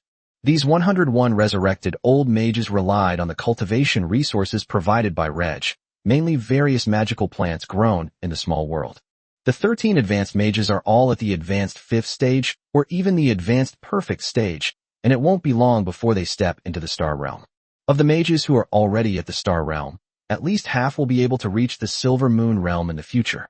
In the future, there will be more than 10 mages who will be able to enter the Radiant Sun Realm. Some people can even become legendary mages. That's not all. As more high-level, top-tier magical plants are produced in the small world, the resurrected old mage will replace his body with a younger one for the second and third time. More legendary mages will emerge in the future, but that's a long, long time from now. The current number of 12 Silver Moon Realm mages and 76 Star Realm mages is already quite large. They are the main force in the technological advancement and research of the Reg territory, with only a few obeying Reg's orders to join the army. For example, the mage by Waygold of the Silver Moon Realm serves as the leader of the Catalan Mage Order. These old masters, who were already devoted to research, preferred to conduct their research and cultivation in the small world. During this expansion war, Reg gained a lot of energy. After the war ends, Reg will also travel to the Mage Kingdom to recruit a few more batches of old mages whose lifespans are running out. Chapter 293 The March War. Reg and his Maid squad slaughtered orcs in the wasteland, while the Duchy of Catlan continued to develop as usual. However, due to the expansionist wars, the development of the Duchy of Catalan slowed down. The biggest impact will be on the number of immigrants this year. Because the Violet Empire and the Kingdom of Thousand Sails conscript young men to form armies, without a young male head of the household to lead the way, the family would not immigrate to the Duchy of Catlan. Previously, Reg hoped the war would continue, with the Violet Empire's army joining forces with the Thousand Sails Kingdom and the Emerald Kingdom to continue the war against the orcs, so that Reg could gain more life energy. Now, due to the deterrent effect of the alien legends, the human race and the 100 Races Alliance are negotiating, preventing a large-scale war from breaking out again. Reg actually hopes that the negotiations will end soon and the war will end soon. Only then will the number of immigrants to the Duchy of Catalan gradually recover. To quickly establish a human nation, population is the most important factor. The Duchy of Catalan was already flush with cash. Having revealed his identity as a legendary powerhouse, Reg will no longer personally conduct international trade. However, the cheap industrial goods produced on a large scale in the territory have been sold throughout the Violet Empire via the railway and by sharing profits with the nobles, earning Reg a lot of money. Reg is the person in Nora who understands industrial development best, and he leads the generational updates of industrial products. In the future, with the completion of the transnational railway, industrial products from the Duchy of Catalan or the Kingdom of Catalan will be sold to various human nations via the railway. In the first month of negotiations between the human race and the 100 Races Alliance, the 100 Races Alliance finally reached an agreement, namely the advanced version of the legendary deterrence. If any legendary powerhouse in the 100 Races Alliance is killed by the human race, the other legendary powerhouses in the 100 Races Alliance will harass and sabotage the human race's various countries. This agreement appears to strengthen the alliance of the 100 tribes. However, the various human nations did not care too much. The differences between the various races are greater than the differences between the individual human nations. How could other races wage war against humanity just because a legendary powerful figure from another race died? If legendary powerful beings from other races harass and sabotage human nations, it means that a full-scale war has broken out between the two sides, a war that will not end until the very end. Therefore, when the alien races tried to use this agreement to force the humans to back down at the negotiating table, the human negotiators simply ignored it. In fact, the internal agreement of the 100 Clans Alliance was not the first version. The first version of the agreement stipulated that if any member race of the 100 Races Alliance were invaded by humans, all legendary powerhouses would harass and sabotage the human nations. The elves strongly disagreed with the first version of the agreement, as did other races. The current agreement, which was revised multiple times, is only applicable to legendary powerhouses. As the negotiations entered their second month, the relatively relaxed Violet Empire was drawn into the negotiations between the Emerald Kingdom, the Thousand Sails Kingdom, and the Orcs. The Lion Man, Elephant Man, and Snake Man races, if they wish to bring the northern wastelands of the Violet Empire under their own sphere of influence, are willing to make concessions to the Emerald Kingdom and the Thousand Sails Kingdom. The Violet Kingdom, of course, disagreed. Orcs, you can move away. But if your tribe dares to enter this area, don't even think about going back. The Violet Empire directly threatens the Lion Man, Elephant Man, and Snake Man races. With the Violet Empire's terrifying record against the werewolves, centaurs, bearmen, and minotaurs, the Violet Empire's threat is a great deterrent to the Lion Men, Elephant Men, and Snake Men. Faced with the powerful Violet Empire, the three races truly dared not make a move. Since they could not turn this land into their sphere of influence, the three races could only continue to quarrel with the Thousand Sails Kingdom and the Emerald Kingdom. Ultimately, with the Violet Empire as a formidable enemy, the Lion Man, Elephant Man, and Snake Man races were the first to conclude negotiations with the two human nations and reach a ceasefire agreement. The armies of the Thousand Sails Kingdom and the Emerald Kingdom retreated some distance from the wasteland, each occupying more than 200,000 square kilometers of land. As for other benefits, the orcs simply couldn't offer them. Following this, other races also reached ceasefire agreements with the human nations, either ceding territory or paying other prices. On May 26th, the 3-month-long human expansion war and revenge war came to a complete end. In this brief war, the human race suffered relatively few losses, but gained no less than in previous expansionist wars. More importantly, the 100 Races Alliance suffered heavy losses, losing 5 legendary powerhouses. This is yet another weakening of the human race's alliance of all races. As time goes by, humanity will only become stronger. However, it is unknown whether the legendary deterrent will prevent the 100 Races Alliance from weakening. The Violet Empire has 300,000 troops stationed on its northern border, in the area bordering the Orcish territory, in the east and west, for a total of 600,000 troops. In the future, these troops will be rotated among the noble territories. The troops stationed on the eastern border will gradually be replaced by the troops of the Duchy of Catalan. According to the agreement between the Catalan and Violet families, once the Catalan nation is officially established, all troops stationed on the eastern and northern borders will be withdrawn. Apart from the 600,000 troops stationed on the border, all other troops withdrew from the newly conquered lands and returned to the noble territories. Whether to disband the army or retain it depends on the nobles' own ideas. The Duchy of Catalan, under the supervision of the Legend of Leighton, developed the newly acquired lands. The most important task at present is to build roads, highways, and railways. The 850,000 square kilometers of land belonging to the Duchy of Catalan will be divided into 5 provinces. The land closest to the province of Bithynia can be prioritized for development and construction. With the end of the war, the army newly formed from reservists in the Duke of Catalan's army was completely disbanded. Only a small number of reservists who performed well in the war were retained and invited by the military to join the standing army. The disbanded reservists returned to their original posts. In this war of expansion, the Violet Empire mobilized a total of 2.3 million people to participate in the war, of which the Duke of Catalan led 300,000. The Violet Empire suffered nearly 180,000 casualties, while the Duke of Catalan's army suffered fewer than 10,000 casualties. There are always deaths in war. Even with the Violet Empire's glorious victory, hundreds of thousands still died or were injured. Even though Duke Catalan's army was generally more elite than the Violet Empire's army, casualties were still unavoidable. Even the 3 superhuman forces, the Maid Corps, the Shantai Guard, and the Mage Corps, suffered casualties. If Reg's army is equipped with a large number of firearms and has enough powerful superhumans in the future, the number of casualties will be further reduced. Muskets, cannons, tanks, and airplanes. These are Reg's trump cards, which he won't easily use. Alchemists were able to easily replicate these technological weapons. Reg is also promoting industrial development in various human nations. Given time, countries can also mass-produce technological weapons under the guidance of alchemists. Reg's nation must develop to a point where it is not powerful enough to give other human nations time to mass-produce weapons. Chapter 294 Fourth Order World Tree. There are still 2 days until the high-ranking officials of the Violet Empire gather in the capital to discuss rewards and punishments for the nobles. Reg has already returned to Cheryl and is not in a hurry to go to the capital.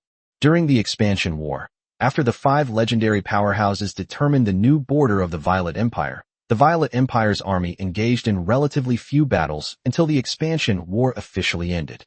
The unit that fought the most battles was the Maid Squad, personally led by Reg. The war lasted for 5 weeks and 35 days before it ended, with 3 days of rest for each week of fighting. They killed more than 40,000 orcs in a single day. Later, the orcs scattered and fled, killing at least 20,000 orcs a day. For more than 2 months, the Maid Squad slaughtered orcs who outnumbered them by hundreds of times. The orcs in the northern wastelands of the Violet Empire, without the protection of the legendary orcs, are like pigs and sheep waiting to be slaughtered. Even the werewolf and centaur tribes were powerless to resist. Thanks to the efforts of the Maid Squad, Reg gained another batch of life energy. Half of the life energy was used to grow the world tree, allowing it to grow to 31.10 meters. After returning to Cheryl, Reg thought about it and decided to use the remaining half of the life energy he had acquired during this period to help the world tree grow. As life energy was depleted, the world tree rapidly grew from 31.10 meters to 33.39 meters in height. Fourth Order World Tree. Reg's world tree clone has entered a new realm. As the world tree advanced, its absorption of chaotic energy accelerated dramatically, and it also exhaled more magical elements. The concentration of magical elements within the small world increased rapidly. Even drops of magic water dripped from the leaves of the trees around the world. Liquid magical elements. However, liquid magic elements, unlike solid magic elements like magic stones, cannot maintain their form for a long time under normal conditions. Even in the small world, liquid magical elements would quickly vaporize. As the world tree continues to advance, magic stones may even be extracted directly around it. Each time the world tree advances in its realm, not only does the concentration of magical elements in its smaller world increase, but the growth rate of plants in those smaller worlds also accelerates once again. Reg used his appraisal skill to examine the plant and found that, under the influence of the fourth order world tree, the plant's growth rate had increased by 100 times. The same plant can grow for 1 day in a small world, which is equivalent to growing for 100 days in the outside world.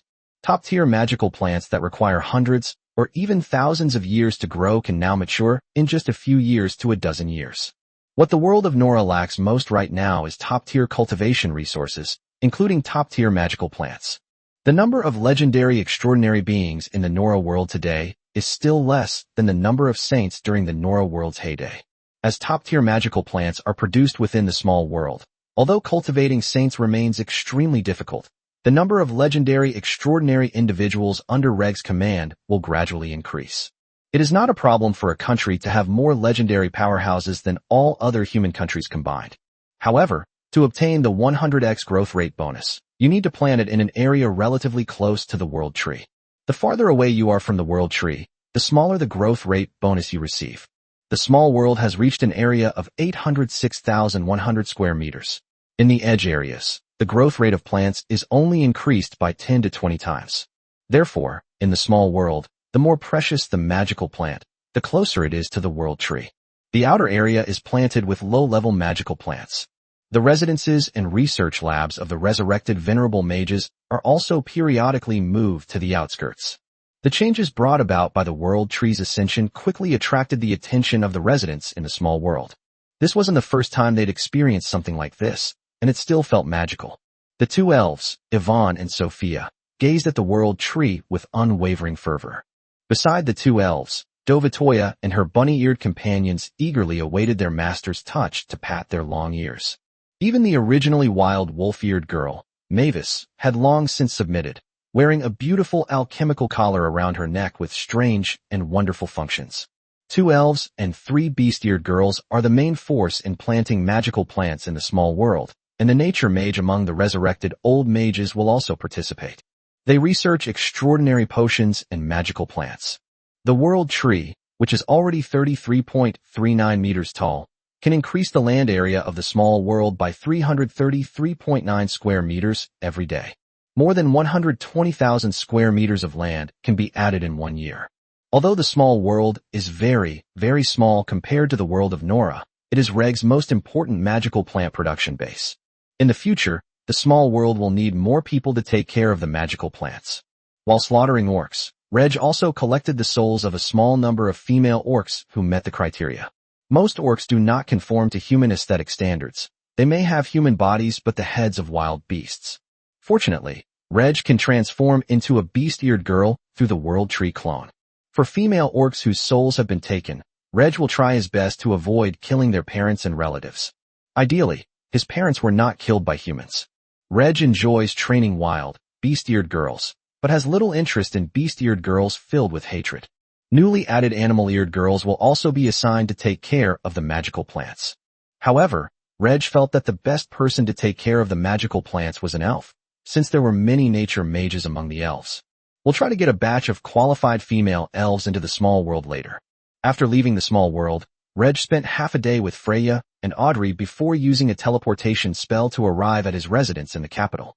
The manor's steward reported to Reg that in the past few days, a large number of nobles from the Violet Empire had come to visit, and envoys from the 3 great empires had also sent people to inquire whether Duke Catlon was at home. Listening to the steward's report, Reg smiled slightly, sensing that the 3 great empires were taking action. The preparation time for the war was more than half a year. The war itself lasted only 3 months, and the actual outbreak of the war lasted only about a month. Despite the short duration of this expansionist war, the Violet Empire achieved astonishing results. The Violet Empire's old rivals, the werewolves and centaurs, as well as its new rivals, the Minotaurs and Bearmen, have all been severely damaged by the Violet Empire, and even legendary powerhouses have fallen. The fall of a legendary powerhouse of a race is like the collapse of the sky. 5 legendary powerhouses suddenly appeared in the Violet Empire, and they even killed 5 legendary powerhouses from the 100 Races Alliance. Such a terrifying record did not occur in the 3 great empires, but in the Violet Empire, the 4th human empire that had only been promoted to empire 10 years ago. The Violet Empire's terrifying military record has even led some nobles among the human race to believe that it is the strongest human nation. The fact that the Violet Empire became the strongest human nation was intolerable to all 3 empires. Reg felt it was perfectly normal for envoys from the 3 great empires to come looking for him. They might say they support him becoming the new ruler of the Violet Empire, or that they support him breaking away from the Violet Empire and establishing a new country. Reg doesn't need the former, but he really needs the latter. Reg wanted to see how much support the 3 great empires would provide for him for free. Chapter 295: The Hidden Crisis of the Violet Family. A high-level meeting is being held in a palace within the Royal Palace complex. The Arnold legend and the Walsh legend didn't come, but Princess Katrina and Duke Walsh did. The third prince, Clark, also came. The first thing to be discussed at the meeting was the reward for the Duke of Catland. This time, the Duchy of Cataland has performed an unprecedented feat. Of the 5 legendary warriors from the alien race, 4 were killed by Duke Katerin, which in turn propelled the Eastern and Western armies to defeat the opposing Orc army. The Duke of Catland already holds the title of Duke, and there are no higher titles above him unless he establishes his own state. Then we can only offer other rewards. Because of the Violet Empire's performance in the Expansion War, Violet 7 has been in high spirits these days, and has been spending more time with his women. Violet 7 also wore a smile on her face as she sat on the palace throne. Violet 7 did not allow the dukes and marquises to discuss the rewards for the Duke of Catalan. Instead, he decided on the rewards for the Duke of Catalan himself. Duke Catalan has rendered a great service to the Empire this time, and I have decided to hand over all the newly developed lands in the eastern region to him. Some nobles looked surprised. That was a full 850,000 square kilometers of land. But the nobles quickly recovered their surprised expressions, because they knew how terrible the newly developed land was. Even a province in the southern border of the empire with an area of 100,000 square kilometers is better than the newly conquered 850,000 square kilometers. The nobles generally believed that Violet VII's rewards were not commensurate with the Duke of Catalan's military achievements. The next moment, Reg took the initiative to thank Violet 7 for the gift. This made the nobles in the palace realize that something was amiss. Perhaps the Duke of Catland and His Majesty the Emperor had reached some kind of agreement. The nobles all understood that a country could not contain 2 powerful families. Judging from the expressions of Violet 7 and Duke Catalan, they don't seem to be about to fight amongst themselves. Is the Duke of Catland planning to break away from the Empire and establish a new nation? The newly acquired land is 850,000 square kilometers, and when combined with the territory of the Duke of Cataland, it seems to exceed 1 million square kilometers. The Duchy of Cataland also has a large population, which is increasing rapidly every year. As for the strength of the Duchy of Cataland, it was even more exaggerated. Duke Catalan is now qualified to break away from the Violet Empire and establish a new nation. This made the nobles in the palace both envious and jealous. The nobles are generally long-established nobles, some even having been nobles since the founding of the Violet Kingdom. These centuries-old noble families, let alone establishing a nation, have been unable to cultivate even a single legendary powerhouse. The Catalan family is a newly emerging noble family. In just 2 generations and several decades, they have already produced legendary powerhouses and possess the foundation to establish a nation. If only Duke Catalan had been born into his own family. It wasn't just the dukes and marquises who thought this way. Even Violet 7 shared the same idea. If Duke Catalan had been born into the Violet family, he would have led the Violet family to become the strongest family among humans, and the Violet Empire would have truly become the strongest nation among humans. Perhaps in the future, the Violet Empire will still have a chance to unify the human race. Unfortunately, Duke Catalan came from a small family, yet his family developed so rapidly that Violet 7 was granted a limited-time trial card for the strongest human nation's emperor. Until Duke Catalan leaves the Violet Empire will remain the strongest human nation. It boasts the most legendary powerhouses, the vastest territory, a rapidly developing economy, and a rapidly increasing population. The three great empires are all joining forces to suppress the Violet Empire. The fact that the three great empires joined forces to suppress it speaks volumes about the Violet Empire's strength. Violet 7 has a feeling of being carried along by the Duke of Catalan. Without doing much, the Violet Kingdom became the Violet Empire, and then the strongest human nation. Even if it was only for a few years that the nation became the strongest among humans, Violet 7 was very satisfied. Before this, no human nation had ever been widely recognized as the strongest nation, but the Violet Empire had achieved this.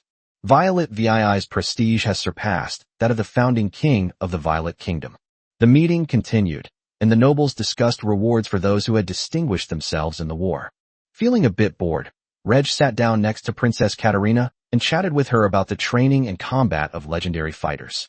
Princess Katarina is not young. Reg is 35 years old this year, and his father would be 78 if he were still alive. Princess Kate is 2 years older than Brent, making her exactly 80 years old.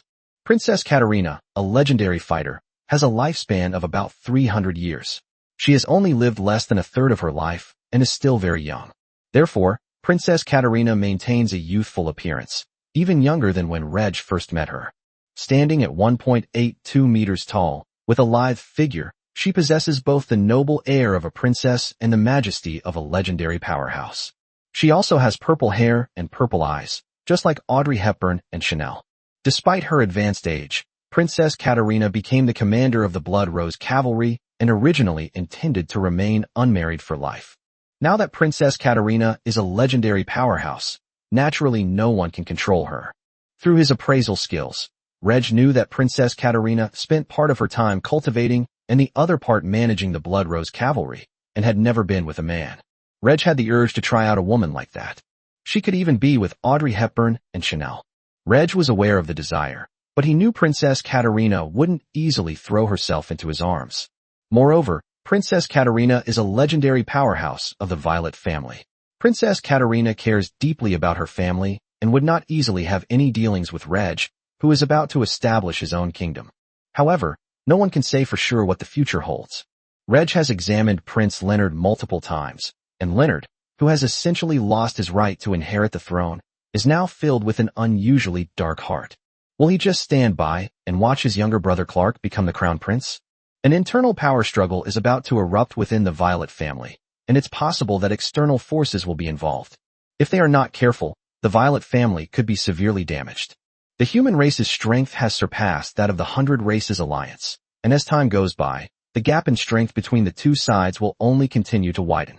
Later, the conflicts of interest among the various human nations gradually turned into internal strife, and even war. The Violet Empire became the strongest human nation, which displeased the three major empires, who were secretly plotting against it. The human race can withstand the destruction of the Kingdom of Ted, and even the destruction of the Violet Empire.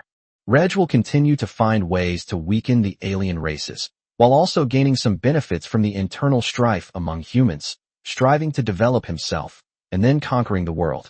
Chapter 296, Getting a Freebie.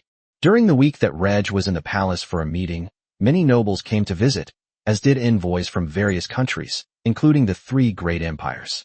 Envoys from other kingdoms came to visit, but they did not show any intention of sowing discord.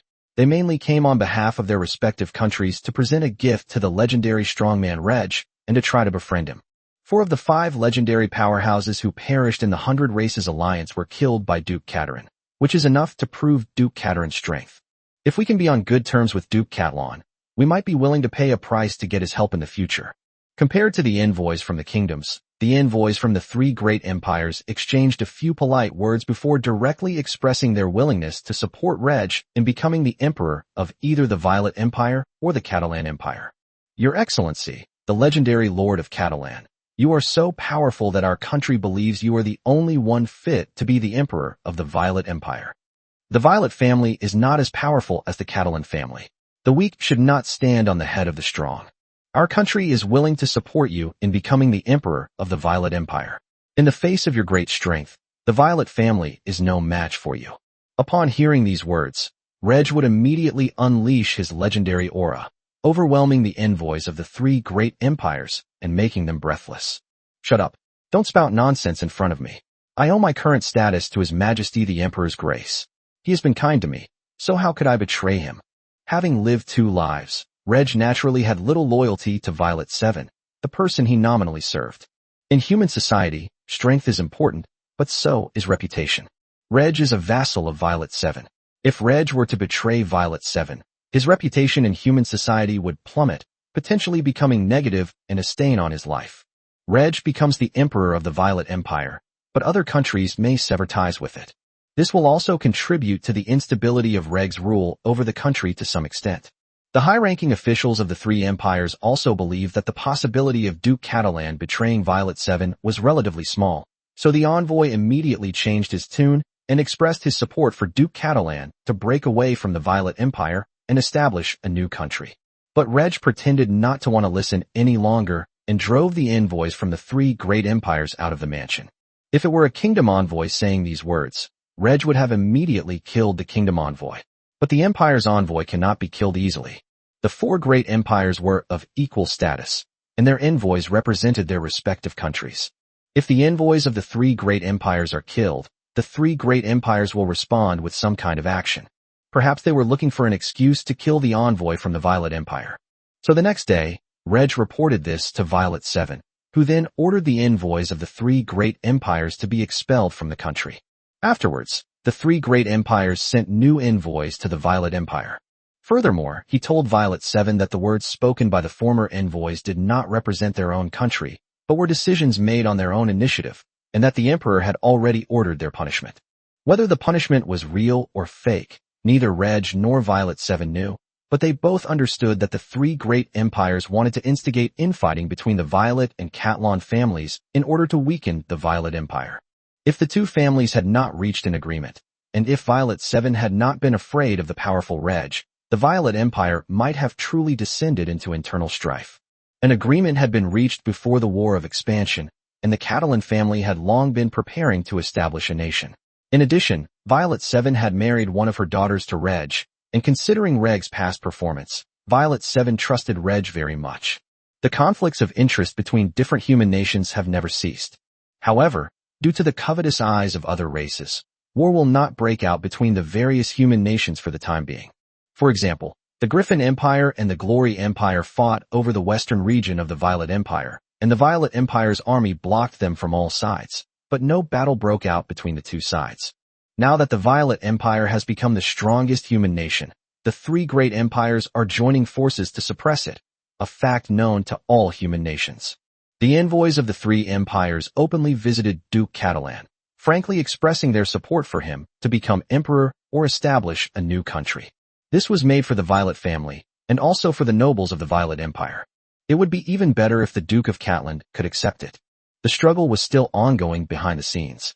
Violet 7 expelled the envoys from the 3 great empires, and the 3 empires responded that the envoys had acted on their own initiative, had been punished, and did not represent the opinions of their respective countries. At least on the surface, the 4 great empires could present a better image. But everyone knows that the struggle continues. After the rewards and punishments for the nobles were completed, Violet 7 held a victory banquet at the palace. Only after the banquet did the nobles return to their homes. The 3 empires also sent envoys secretly to the Duchy of Catalan to request an audience with the Duke of Catalan. Lord Catalan, a nation cannot accommodate 2 powerful families at the same time, especially since the Catalan family is more powerful than the Violet family. Our country supports your establishment of a new nation. Lord Catalan, remaining in the Violet Empire has already limited the development of the Catalan family. Only by breaking away from the Violet Empire can the Catalan family become stronger. Lord Catalan, you are unwilling to betray your emperor, but he will fear you and suppress you. Leaving is the best option. Reg refused once again and expelled the envoys from the 3 great empires. After waiting for some time, the 3 great empires sent new envoys to continue persuading Reg. Once or twice, but not a 3rd or 4th time. Reg has decided to break away from the Violet Empire and establish a new country. Since the 3 great empires want to support him in establishing a new country, Reg needs to obtain some benefits from them. Refusing twice is already enough. If he refuses again, the 3 great empires might give up trying to persuade him, and Reg might lose the chance to get something for free. So the 3rd time, Reg did not refuse outright, but became hesitant, as if his heart had wavered after being persuaded by the envoys of the three great empires. This time, Reg did not expel the envoys of the three great empires, but allowed them to stay in Cheryl. In the ensuing talks, Reg showed increasing interest in establishing a nation, yet he also believed that it was an extremely difficult task that would require the assistance of the three great empires. After all, the Catalan family has only been developing for a few decades, and its family foundation is still very weak. The messenger relayed Reg's words back to their home countries, and the high-ranking officials of the three great empires were delighted. If the Catalan family is willing to break away from the Violet Empire and establish a new country, then we will provide them with some assistance. Reg negotiated with the three great empires and eventually reached an agreement. When the total population of the Duchy of Catalan exceeds 10 million, it will begin to break away from the Violet Empire and establish a new nation. The three great empires must recognize this new human nation as soon as possible. During the establishment of the new nation, the three empires provided material support worth 1.5 million gold coins each, totaling 4.5 million gold coins. This includes rare magical metals and magical plants, which are highly sought-after items that money can't buy. Chapter 297 Population. For an empire to sacrifice resources worth 1.5 million gold coins to split the Violet Empire and prevent it from becoming the strongest human nation is a worthwhile endeavor. At least the Griffin Empire, the Glory Empire, and the Light Empire are all willing to offer resources worth 1.5 million gold coins. After the three empires formally reached an agreement with Duke Catalan, the emperors and nobles of the three empires were overjoyed and even held a small banquet to celebrate. This was a diplomatic victory, achieved without bloodshed. By simply paying a sum of supplies, the Violet Empire, which had become the strongest human nation, was torn apart. Once the Kingdom of Catalan is established, the Violet Empire will return to its original position as the fourth human empire, weaker than the three major empires. This money was well spent. The high-ranking officials of the three great empires were pleased, and Reg was also very happy. Breaking away from the Violet Empire and establishing their own country was something that had already been decided long ago. People are still rushing to give him money, and Reg feels embarrassed to refuse it. On the surface, the total amount of resources contributed by the three empires, worth 4.5 million gold coins, does not seem like much. For example, the buyout fee for a Catalan crossbow to a kingdom is 300,000 gold coins, and the buyout fee for an empire is 600,000 gold coins, for a total income of 3 million gold coins. Reg engaged in international trade, earning over 1 million gold coins in his peak month. He then proactively reduced the frequency of his international trade, lowering his earnings to 600,000 gold coins per month. They told outsiders that they earned tens of thousands of gold coins a month and hundreds of thousands of gold coins a year. The support from the three great empires was equivalent to only half a year's income for Reg's cross-border trade. The key point is that Reg doesn't need anything that can be bought with money. With its transnational trade and industrial development, everyone knew that the Duke of Catalan was wealthy and powerful and had no shortage of money. Anything that money can buy is no problem for Reg. Therefore, the supplies that Reg requested from the three great empires, such as rare magical metals and magical plants, were all things that money couldn't buy. These are the foundation of a family or even a country, and they are not easily sold to outsiders.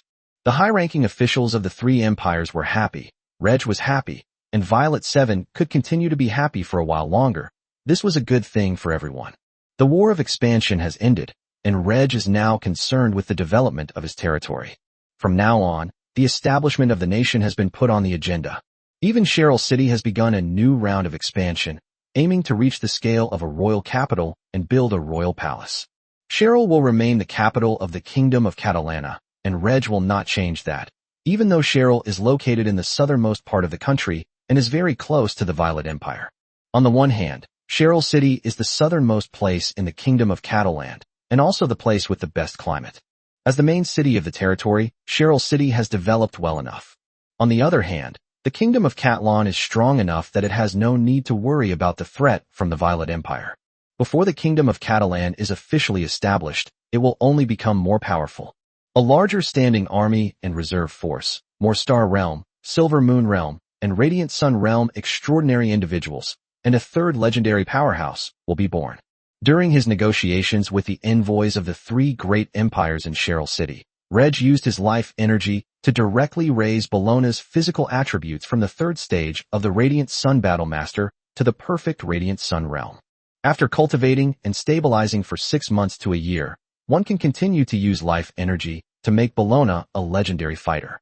Even though Bologna is just a newly promoted legendary fighter, she possesses divine power and combat intuition, and she will not be weak among legendary superhumans. The Duchy of Catalan now has 2 things that are of utmost importance. One option is to increase the population of the territory, and the other is to develop the 5 newly added provinces. The goal of 1 million square kilometers of territory has been achieved. The next goal is 10 million people. Due to the impact of the war, the total population of the Duchy of Catalan will barely exceed 6 million this year. According to the new immigration plan and the natural growth of the territory's population, the territory's population is expected to exceed 10 million between 840 and 841 of the Violet calendar.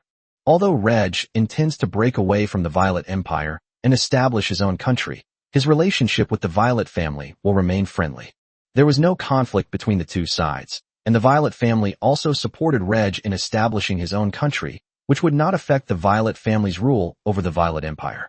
The plan to attract immigrants from all over the Violet Empire will remain largely unaffected. The other 3 empires supported Reg in establishing a nation. In the agreement, the Griffin Empire and the Glory Empire, which border the Violet Empire, allowed Reg to recruit immigrants from both countries. The 3 great empires each had a larger population than the Violet Empire. Both the eastern and western regions of the Violet Empire have railways that run through the southern and northern borders. Once immigrants from the Griffin Empire and the Glory Empire enter the Violet Empire, they can board trains and be quickly transported to the Duchy of Catalan. The influx of immigrants from the 2 great empires will help the Duchy of Catalan quickly surpass 10 million in population. With a population of only 10 million, Reg is not satisfied. Even though the 5 newly added provinces in the territory have a colder climate and more barren land than the province of Bithynia, the area is large enough. Agriculture in the province of Bithynia is capable of feeding 6 to 7 million people, and there is still room for further development. If the agriculture of the other 5 provinces can feed 5 million people, then the entire territory can feed more than 30 million people. Only with a sufficient population can a large army be built and enough officials be trained. The Kingdom of Catalan has a different system than other human kingdoms. The feudal system involved granting land to nobles, who were then responsible for managing their own territories. A centralized system, however, requires the monarch to uniformly arrange the officials in various regions. In the future, as the Kingdom of Catalan expands its territory, it cannot arbitrarily accept old nobles. It will need to cultivate its own officials to manage the newly acquired lands. The Kingdom of Catalan was officially established, requiring only 10 million people. From a population of 10 million to 30 million, Reg was not satisfied with its slow growth. After establishing a nation, Reg would also try to continue to attract immigrants from the outside world. The rapid population growth makes the development of the 5 newly added provinces crucial. Build roads and railways, and establish farms, ranches, and factories. To build cities and villages to accommodate large populations. Reg finalized the territory development plan, which was then executed by Leighton Legends. Once the Kingdom of Catalan is established, Reg will grant the legendary Lord of Leighton the title of Duke and appoint him as the kingdom's prime minister. In addition, officials such as the Minister of Finance, the Minister of Commerce, the Minister of Education, and the Minister of Foreign Affairs were added to form a cabinet. The prime minister, along with his cabinet members, handles national affairs, while King Reg, as the king, guides the country's development direction. Having a cabinet does not mean it is a constitutional monarchy. The cabinet is merely an auxiliary function, and Reg can appoint officials at will. If Reg wants to relax a bit, he can delegate more national affairs to the cabinet. Chapter 298, The Leighton Family Affairs. Lord Darnay of Leighton, in his capacity as patriarch, sent letters to his brothers, inviting them to return and discuss an important matter. Unlike the Duchy of Catalan, the Marquis of Leighton has many enclaves. The most numerous fiefdoms are located in the eastern and western borders, forming contiguous areas, but fiefdoms also exist in the southern, northern, and eastern borders, and even the western regions. With the assassination of Words Leighton by a legendary undead, Darnay Leighton inherited the title of Marquis, and Darnay's brothers also received fiefs, becoming nobles of the Violet Empire. However, Darny held the highest rank, being a marquis, while the others were merely counts. If a person's territory size and personal realm do not meet the standards within a certain period, their title will be demoted. Darny already has a younger brother who has been demoted from count to viscount. Because their father died, the brothers divided the family property, and Darny's brothers mostly chose enclaves as their fiefdoms. But this also makes it more difficult for the brothers to get together again. Not all of the Leighton brothers personally led their territory's army in this war of expansion, but for the time being only Darny knew about his father's resurrection. A month after Darny's letter was sent, the Leighton brothers returned to the Marquisland of Leighton. Darny was the patriarch and the eldest brother, and in the letter he wrote about important matters concerning the Leighton family. The Leighton brothers had to deal with their current affairs and return to the Marquisland of Leighton within the agreed time frame. Brother, what important thing do you want to tell us that you called us back? Third brother, congratulations. Your son-in-law has actually become a legendary powerhouse. Father was right. Without him in charge, our Leighton family had begun to decline. Now, Duke Catland can be our support. Damn undead, why did you attack my father? The Leighton brothers interacted warmly, and there were no conflicts between them. They used to fight and bicker when they were young, but as they grew up, their relationship actually got better and better. It had been a long time since we'd seen each other, so everyone was even more enthusiastic. Ahem. The reason I called everyone back this time is to say something important, and also to let you all meet someone, Darny said, stepping forward. The Leighton brothers were all curious, wondering who their eldest brother wanted them to meet. The next moment, the legendary Leighton, now with blonde hair, entered the room. Looking at Leighton Legend's appearance, everyone immediately realized that he was a member of the Leighton family. Are you your father's son from outside? Or, the impulsive fifth brother asked first, full of curiosity. Leighton Legend glanced at his fifth son, feeling a slight headache. This son seemed to have made no progress at all. Fifth brother, shut up. The meticulous second brother pulled the fifth brother back. The Leighton Legends weren't angry at their fifth son for breaking away, but they felt that their son still had family ties and were relatively united, which was already very good. Well, it's all right. Seeing the deep bond between you brothers makes me, as your father, quite satisfied. It's a relief to have something on my mind. The young-looking Leighton Legend spoke with a sense of vicissitude. Father! Father! The Leighton brothers were shocked and could not believe that this young man was their father. At this moment, Darny stepped forward again and said, I can testify that it is indeed my father. My father was killed by a legendary undead on the battlefield. It was Duke Catland who resurrected my father with a precious treasure. Now my father is known as Wallace and is helping Duke Catland manage the territory. Wallace. The Leighton brothers already knew that Duke Catland had brought out two legendary warriors. One was the Duke of Catland himself, and the other was Wallace, the steward of the territory. His father was Wallace. Wallace was a legendary strongman. My father is a legendary powerhouse. The Leighton family became a legendary family. The Leighton brothers were incredibly excited. They were thrilled that their father had become a legendary figure, and they were also thrilled that their father was still alive. After the excitement, Leighton Legend finally got down to business with his sons. A country cannot contain two powerful families.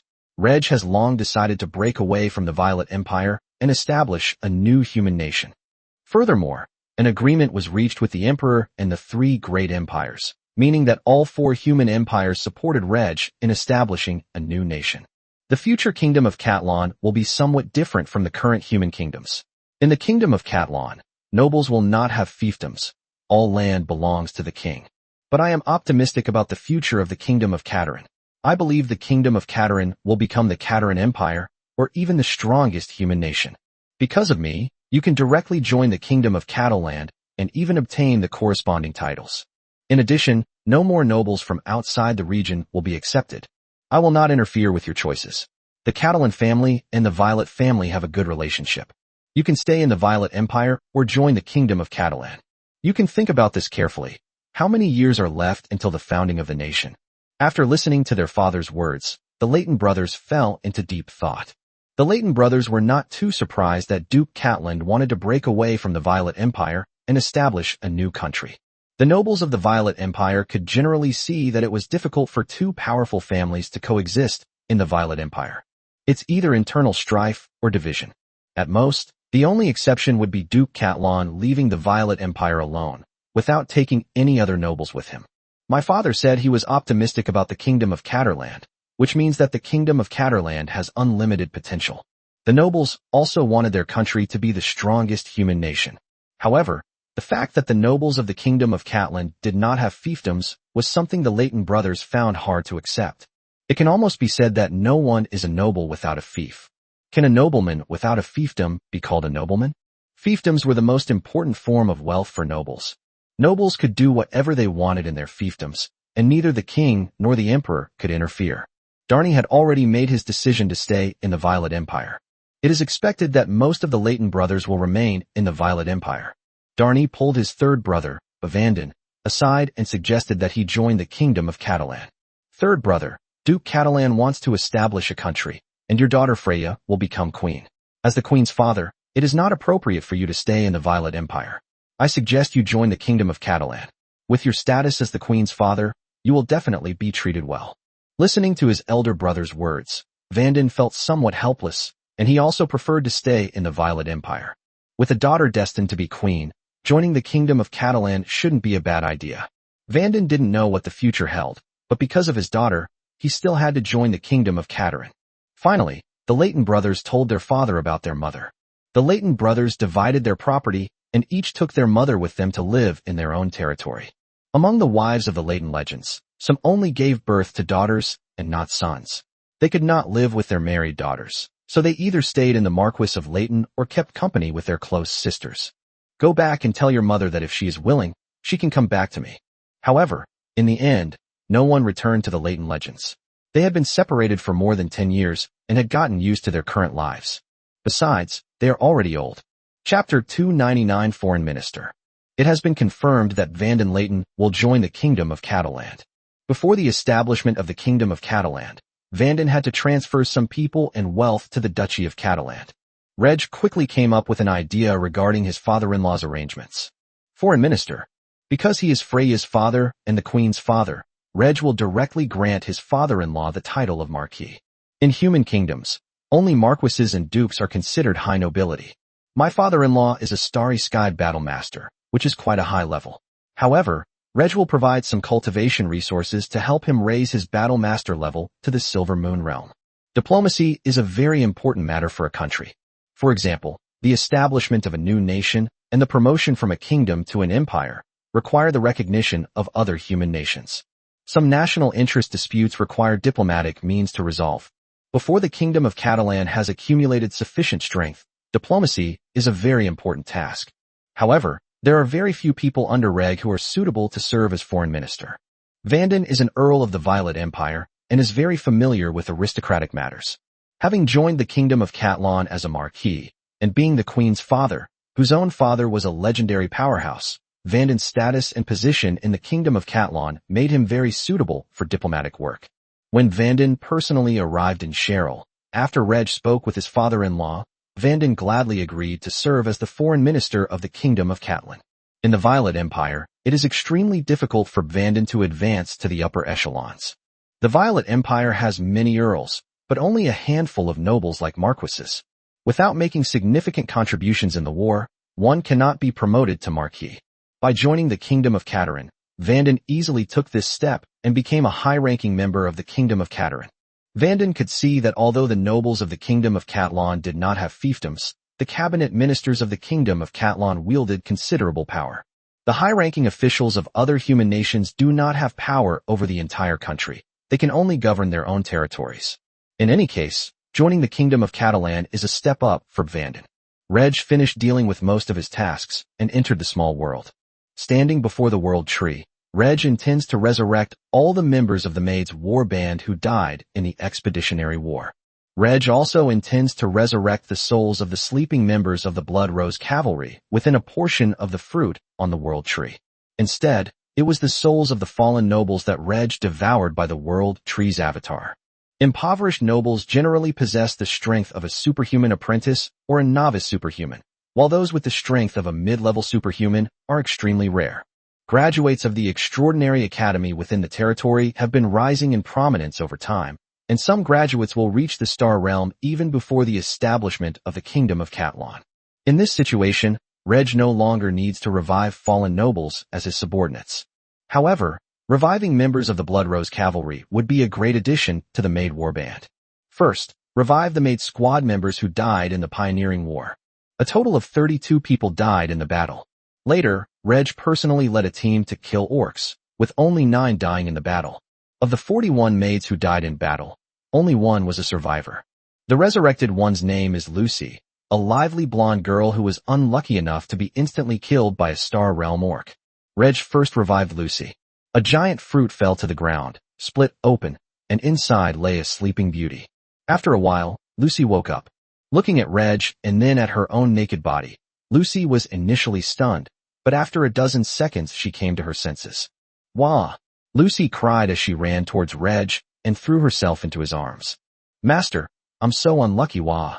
While crying, Lucy groped Reg all over his body like a female hooligan, something she would never have had the chance to do in her previous life. Reg was speechless.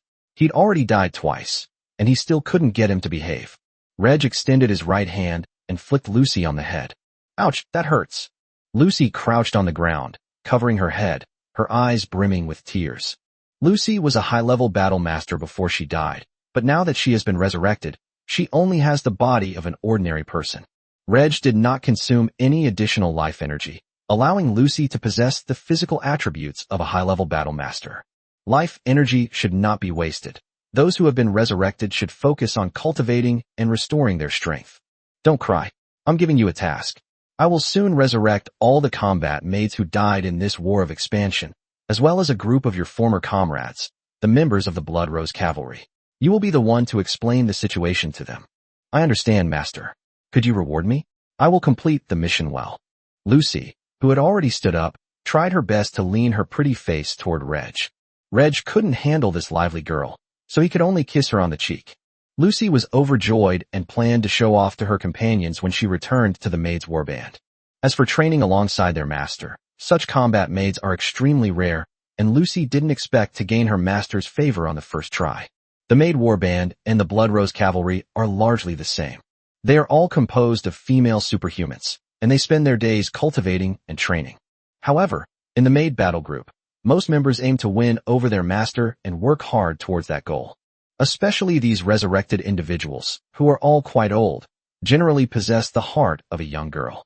Reg had prepared a batch of robes in the style of magic robes in advance, and took them out of his personal space. Lucy found a robe to put on and cover her well-developed body. Reg began to expend his life energy to revive the other 40 battle maids. While waiting for the battle maids to awaken, Reg also roused the souls of the Blood Rose Cavalry members who were sleeping on the World Tree and spoke with them. Lucy also joined the conversation, helping Reg persuade his former companions to join in. Ultimately, only a few people feel weary of life and give up on resurrection. These Blood Rose Cavalry members also entered the resurrection phase, and the fruits that carried their bodies ripened and fell to the ground. The battle maids were the first to awaken. They were not resurrected, nor did they undergo a soul-searching process. Recalling their memories before death, the combat maids were somewhat bewildered by their current situation. Lucy then gathered her companions and explained the situation to them. Don't panic, everyone. It was our master who resurrected us. We all died in the war of expansion, and our master has given us new life. Actually, this is my second resurrection. I was once a member of the Blood Rose Cavalry, and after my death, I was resurrected by my master and joined the Maid warband. This is the master's great power. With Lucy's explanation, the battle maids quickly understood everything. They were so excited that they wanted to rush towards Reg, but Lucy ruthlessly stopped them. Chapter 300, Distribution of Life Energy. Reg took some time to make several trips to the Mage Kingdom and recruited another group of veteran mages. It includes 2 Silver Moon Realm mages, 9 Star Realm mages, 25 advanced mages, and a total of 36 veteran mages. They are all qualified monks who enjoy research. Compared to the undead plague and the invasion of the 100 races, this human expansion war was not as intense. Therefore, there are relatively few mages with limited lifespans newly appearing in the Mage Kingdom this time. Some of the mages are old mages who accumulated life energy over the past 10 years or so because Reg had not had any extra life energy to use. With the addition of 36 new members, Reg's Mage Research Group has grown to 137 people. Their most important role for Reg is to accelerate the development of the territory's industry. Once the Kingdom of Catalan was established, Reg prepared to propel industry from the steam age to the electric age. There are still too few researchers. Among human superhumans, the number of mages is less than 1/10 of the number of warriors. Among the mages, there are a large number of combat mages. Mages belong to different countries, and even mages from the same country may conduct repetitive research, accept family missions, or make money by constantly concocting one or more extraordinary potions. This is a serious waste for a mage. In Reg's view, fighters are exclusively combat professions, while mages can drive social development and the progress of civilization. Even after the world tree was cut down and taken away, the world of Nora continued to prosper for a long time. Many powerful clans have saints in charge, and legendary experts are everywhere.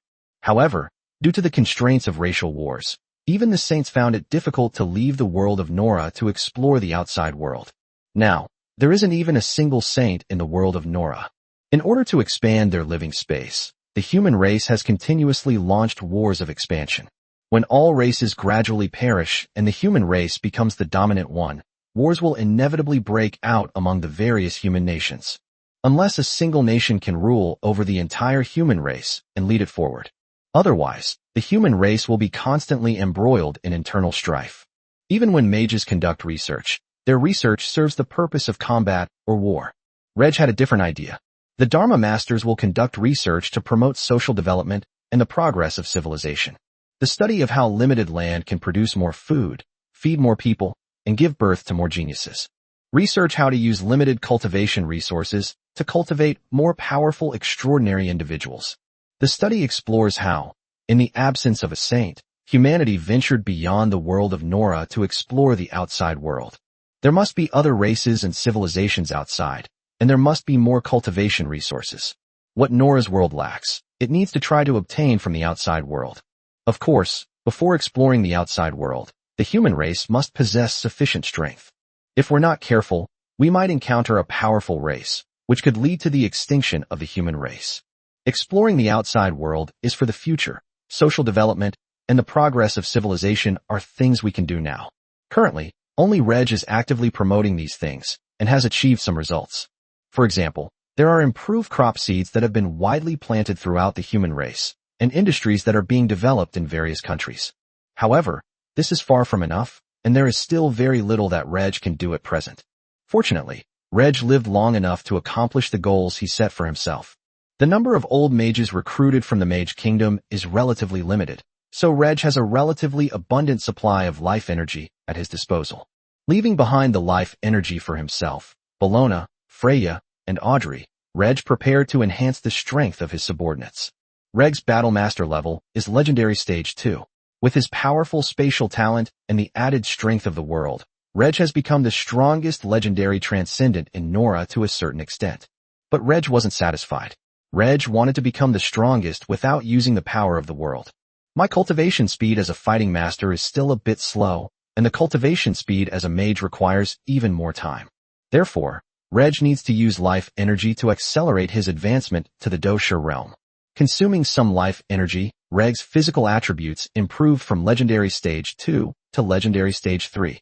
Of Reg's 3 wives, Bologna has the highest cultivation level, having reached the 3rd stage of the Radiant Sun realm of Battle Masters, but her physical attributes have already reached the perfection of the Radiant Sun realm. After 6 months to a year of training, Reg will continue to consume life energy to make Bologna a legendary fighter. Freya, who enjoys studying alchemy, is like Reg in that she is skilled in both combat and magic. Mages take a long time to cultivate, but Freya has also been with Reg for a long time. Reg has used his life energy to improve her physical fitness many times, and she is now a Star Realm Level 3 Battle Master. Audrey joined last, and has already become a Star Warrior, Star Stage 1. Reg will leave enough life energy so that Freya and Audrey can both become Silver Moon fighters. Reg didn't expect both women to participate in the battle. His main goal was to improve their cultivation level, increase their lifespan, and have stronger physical attributes so they could train with him for longer periods. Cultivating together will allow Reg to gain a deeper understanding of the women's hearts and strengthen their bonds. Bologna really enjoys training with Reg. Waltz Layton is already a legendary fighter. He can continue to cultivate slowly. The high-level and top-level magical plants produced in the small world can accelerate Layton's legendary fighter cultivation. After the three daughters, Reg focused on training the maids, and secondarily trained male superhumans, including resurrected impoverished nobles and graduates of the superhuman school. In terms of relationships, after the three women, these maids were naturally the closest to him. Reg would beckon the maids to rush forward and offer themselves to him. Reg is also willing to invest a lot of cultivation resources to train the maids. The first targets for training were naturally the maids who had already been thoroughly exploited by Reg, including the butler Emily, the leader of the maid battle group Paula, and the vice leader Chanel. Reg bestows upon them first-class physical talent, and if their attribute talent is insufficient, he will also bestow upon them top-tier natural elemental affinity talent. Next, Paula will become a Radiant Sun Realm Battle Master, while Emily and Chanel will become Silver Moon Realm Battle Masters. In the future, both domestic maids and combat maids will produce many, or even a large number, legendary fighters. The Maid Corps is Reg's most important military force, and this will not change after the establishment of the nation. In fact, the Maid Corps will continue to expand, moving from Maid Battle Groups to Maid Legions. The Maid Battle Group will undergo some changes in the future, such as the addition of peripheral members with a service period. After the service period expires, members can either leave the Maid Battle Group or choose to become official members. The maids who are already Reg's women are given priority training, while the other maids are trained at different levels according to their performance on the battlefield. The War of Expansion has ended, but Reg will still lead his maid squad to the northern wastelands to kill orcs and obtain life energy. In any case, the orcs in the northern wastelands of the Violet Empire have no legendary powerhouses to protect them. Chapter 3, Another Winter. Before the winter of Violet Calendar 837 arrived, two railways extending northward from the province of Bithynia were built to the northern border.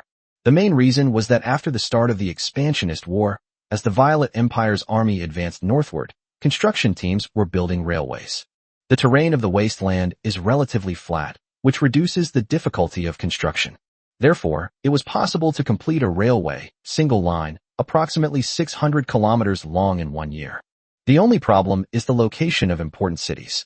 Under normal circumstances, when developing a piece of land, the area where the city is located should be planned first, and then highways and railways should be built to connect the important cities. Now, the railway is built first, and the city site is selected later. These two north-south railways will not be the only ones built. East-west railways will also be constructed to connect the city. When it comes to city location, the most important factor is the provincial capital. The newly reclaimed land covered 850,000 square kilometers and was divided into 5 provinces: Burgos, Valence, Navarre, Valencia, and Badajoz. The provincial capital doesn't have to be a resource city. It's best if it's located in the central area of the province, but being slightly off-center is fine. In addition, it's necessary to ensure a supply of fresh water. Besides the provincial capital, the most important cities in the province are resource-rich cities. The resource city is located near important mineral resources. Mining requires a large labor force, and depending on the situation, smelters will be built locally to smelt the ore, which also requires a labor force. Serving mines and smelters still requires a large workforce, along with their families. Once the initial shape of a city appears, it will quickly develop into a small town with tens of thousands of people, and then into a medium-sized city with tens of thousands of people. However, with industrial development, cities with a population of over 100,000 will eventually be considered medium-sized cities. The construction of railways is beneficial for the transportation of personnel and materials, for land development, and for the mobilization of troops. For Reg, there was also something important. Reg plans to wait until winter ends, then lead his maid squad north again to the wasteland to kill orcs and obtain life energy. In the short term, killing enemies is the only way to obtain life energy. It may take Reg more than 10 years to obtain life energy through large-scale breeding of poultry and livestock. The problems of large-scale poultry and livestock farming are being gradually resolved. The biggest problem in the future is food. Reg's country needs tens of millions of people. With its current land area of over 1 million square kilometers, it has no problem feeding 30 million people, and can even use some of the grain to feed poultry and livestock. However, with a population of 30 million, a large amount of meat is consumed every day. During the Kingdom of Katarin, it is estimated that Reg would have difficulty obtaining life energy through large-scale breeding of poultry and livestock. It is possible that changes will occur in the Violet Empire or the Kingdom of Thousand Sails, allowing the Kingdom of Catalana to expand, acquire more land, and greatly increase its food production, thus enabling large-scale breeding of poultry and livestock. Or perhaps the Kingdom of Catalan will grow strong enough to sweep away alien races and human nations, and then it will not lack food. That's all for the future. With the arrival of winter, construction on the Duchy of Catalan, which resembled a large construction site, finally came to a halt. Construction teams in various locations have temporarily disbanded, and workers have returned home to spend the winter with their families. Some of the new immigrants lived in dugouts before their houses were even built. The Duchy of Catalan has been mining several blackstone mines and has no shortage of fuel, which it sells to its citizens at low prices. This allows the people who stay at home to not have to fear the cold. However, when the weather is warm in winter, eligible young and middle-aged men must gather together for military training. This year, the total population of the Duchy of Catalan barely exceeded 6 million, and the number of reservists also increased. The Standing Army, along with a large reserve force, constituted the military system of the Duchy of Catalan. As the territory's population and reserve personnel increase, the size of the Standing Army will also expand appropriately. The Standing Army comprises approximately 1/40 of the territory's total population. If it weren't for Reg encouraging his subjects to have children, which led to a significant increase in the number of minors, the proportion of standing soldiers would likely be even higher. Once the territory's population reaches over 10 million, the proportion can be reduced to about 1/50. If the Kingdom of Catalan had a population of 30 million, then 1/50 of that population would have a standing army of 600,000. There are also millions of reservists, which can rapidly expand the size of the military. Before the outbreak of war, it is necessary to recruit new soldiers in advance to expand the size of the standing army. When the Kingdom of Catalan was founded, it had a population of over 10 million and a standing army of 250,000 to 300,000 men. For a kingdom, having a small standing army is dangerous if war breaks out suddenly. However, this is not a major problem for the Kingdom of Catalan. This war of expansion should have frightened the 100 Races Alliance, making it less likely that they will actively invade human territory in the future. Especially Reg, who killed 4 legendary powerhouses of the 100 Races Alliance in the war, making him famous throughout the world. The legendary powerhouses of the Lion Man, Elephant Man, and Snake Man races are still hiding, fearing that the legendary powerhouses of the Violet Empire will come to kill them. As for the advanced version of the legendary deterrence agreement reached by the 100 Races Alliance, it has some use, but how useful it is remains to be seen. Many races have only one legendary warrior. What happens when the legendary warrior of one race dies, and the legendary warriors of other races act according to the agreement? A race without a legendary powerhouse to protect it is bound to decline, and may even face the danger of extinction. Even the Radiant Realm Transcendence of the Werewolf, Centaur, Minotaur, and Bearman races have gone into hiding, striving to break through to the legendary realm.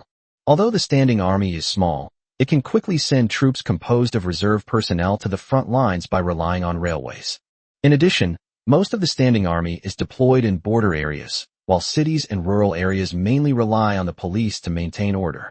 As the number of retired regular army personnel increases, a police force will also be formed. The standing army is a regular army and is not suitable for performing tasks such as maintaining public order. The future standing army of the Kingdom of Catalan will be relatively small, but compared to the standing armies of other countries, it will be the most elite. The current territory's army is a testament to this, with a standing force of only 130,000 men, including a large number of elite troops. The 4 units, heavy cavalry, heavy infantry, crossbowmen, and longbowmen, totaled a force of 80,000. Many reservists want to join the standing army, but find it difficult to do so. On the one hand, the size of the standing army is limited, and on the other hand, the best of the best are selected. Those with 6th level talent can enter the school for extraordinary individuals to study, while those with 7th level and 8th level talent become regular soldiers. Soldiers and officers of the standing army in the Duchy of Catalan are all given the opportunity to cultivate, and are even provided with a small amount of cultivation resources.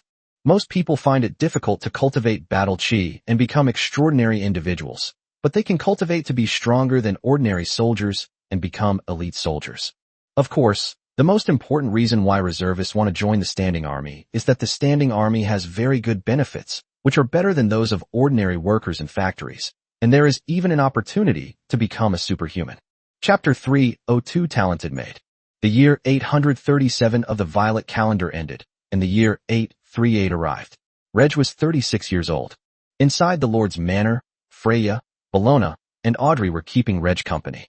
Emily and her maids served the four masters, and a group of maids sang and danced in the house. The Lord's manor was filled with a festive New Year atmosphere. Reg felt that a special category of maids could be distinguished from those who did housework, the talented maids. Singing, dancing, playing musical instruments, and so on are all considered the work of a talented maid. Nowadays, talented maids are all considered part-time housekeepers. Housekeepers also need to hone their skills, but housework can interfere with the time available for practicing their talents. With the increase in maid school graduates, the number of domestic maids has actually begun to be limited. Compared to men, women dislike fighting and killing. So many graduates who dislike fighting and killing want to become housewives, even if the benefits and treatment of housewives are less than those of combat maids. Moreover, housekeepers see their masters more often. Of course, battle maids also have many opportunities to see their masters. For example, female combat servants would be stationed to patrol and guard the area inside and outside the Lord's mansion. However, the area of the Lord's manor is limited, and the number of maids it can accommodate is also limited, so the number of maids must be restricted. In order to gain their master's favor, the maids used various methods, and gradually some of them started singing and dancing. Reg also enjoys beautiful maids singing and dancing, so he wants to add a new category to the maids, adding talent maids in addition to housework maids and combat maids. Initially, talented maids are selected from housekeeping maids, and you can add talent courses to the maid school. Students with artistic talents can take talent courses. There is an exam at graduation, and only those who pass the exam can become a talented maid. Both domestic maids and talent maids must take an exam, and they will be ranked to obtain the status of domestic maid or talent maid. All other graduates will become combat maids. Maids who are unwilling to engage in fighting and killing can be tested on the battlefield and become logistics personnel. There's still a long way to go from maid battle groups to maid legions, and the most important thing is the number of personnel. As the lives of the people improve, the number of parents willing to sell their daughters into slavery will decrease rapidly, even if the master is the Lord. In the future, the slave contracts of the maids will be replaced with lifelong employment contracts. However, the lifetime employment contracts for graduates of maid schools are more stringent than those for graduates of superhuman schools.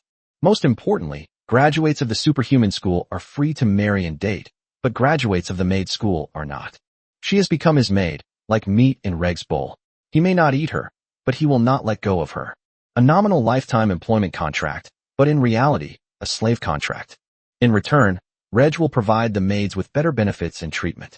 The two most important benefits are more cultivation resources and resurrection after death. Not only can they be resurrected after death, but when the maids get old and their cultivation levels can no longer improve, if Reg has enough life energy, he will give these maids younger bodies and also enhance their cultivation talents. Slave contracts ultimately limit the development of the maid warband. Changing from maid contracts to lifelong employment contracts is one change. Another change is one that Reg had thought of before, adding peripheral personnel to the maid warband. They can also be described as non-staff members or reserve personnel. Among the human race's all-female superhuman units, the Blood Rose Cavalry is the most famous. The Maid Corps can only rank second in the Violet Empire.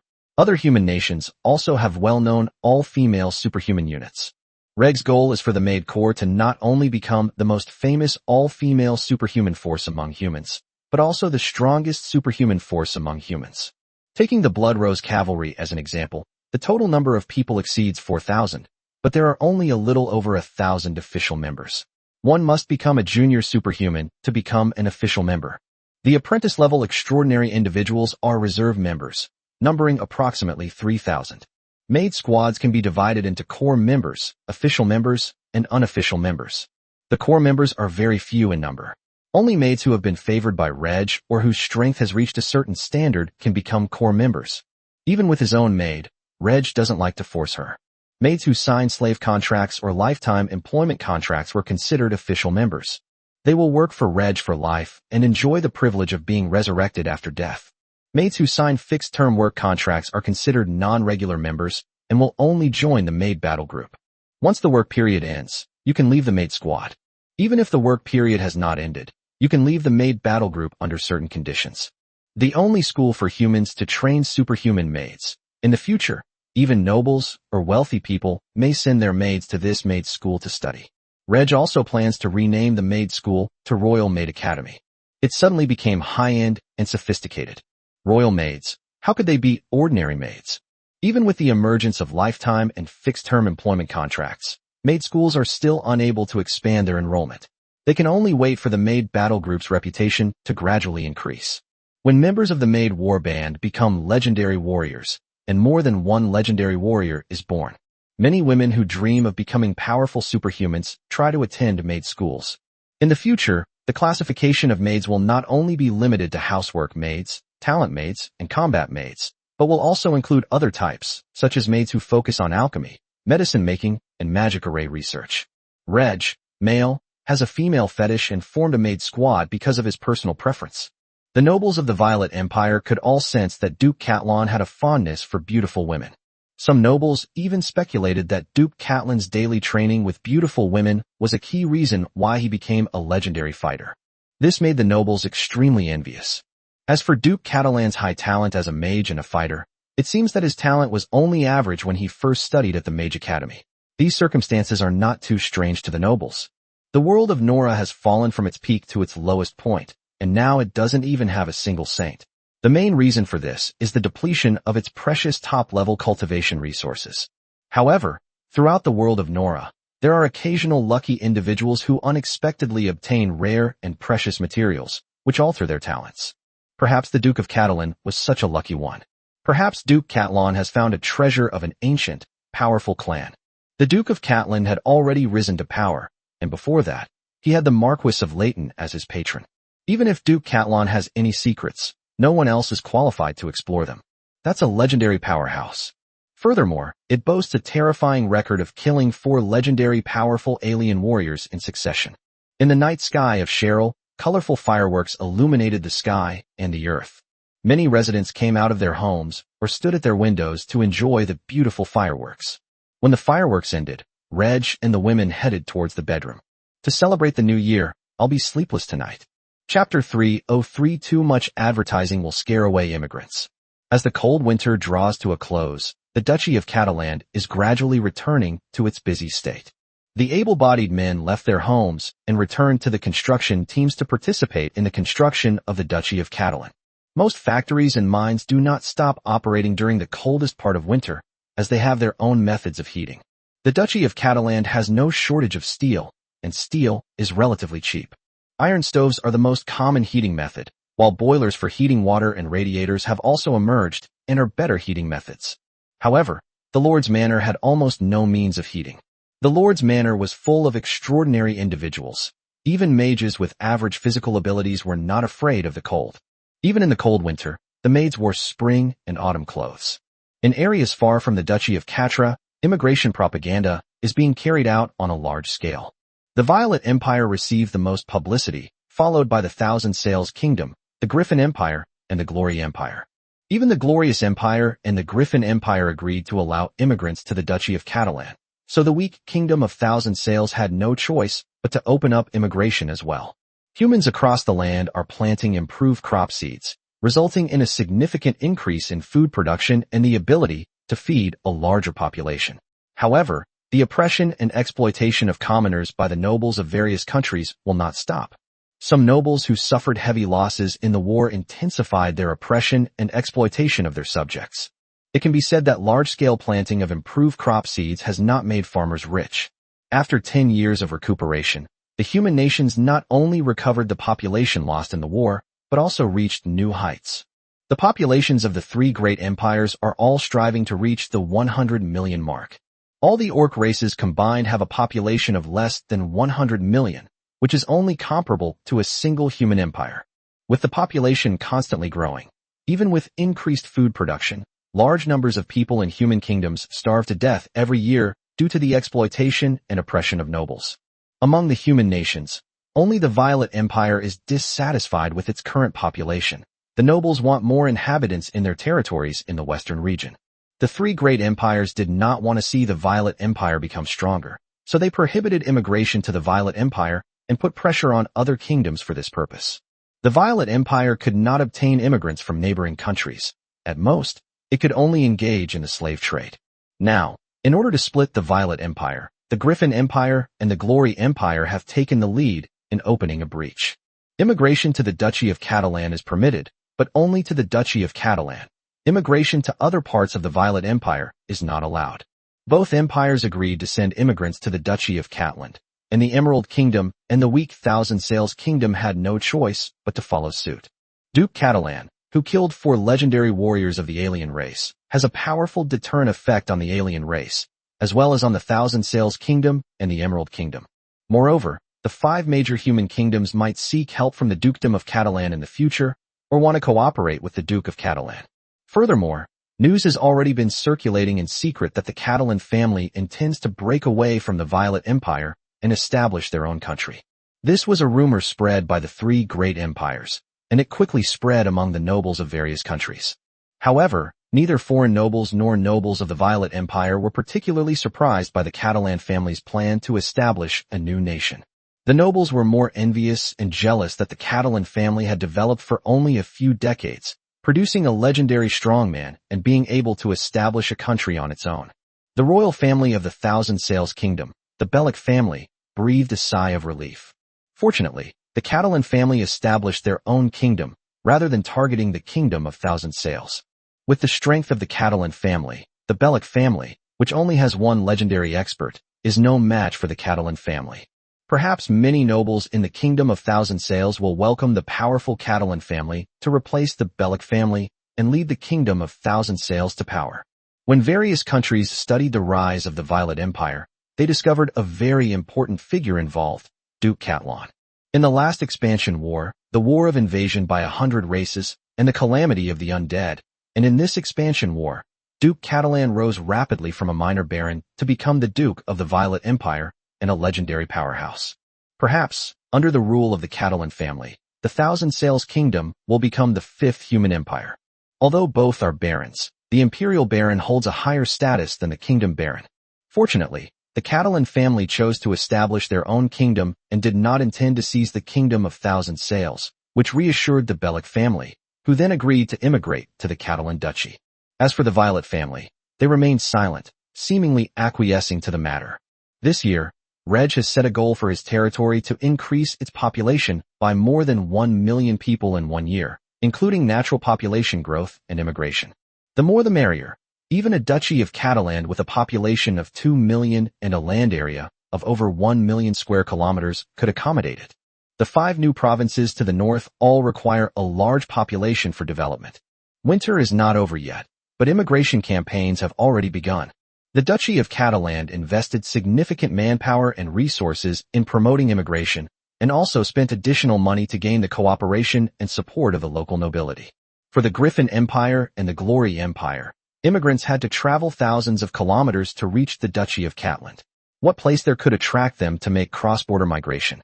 This is something that the immigration officials of the Duchy of Catalan are paying close attention to.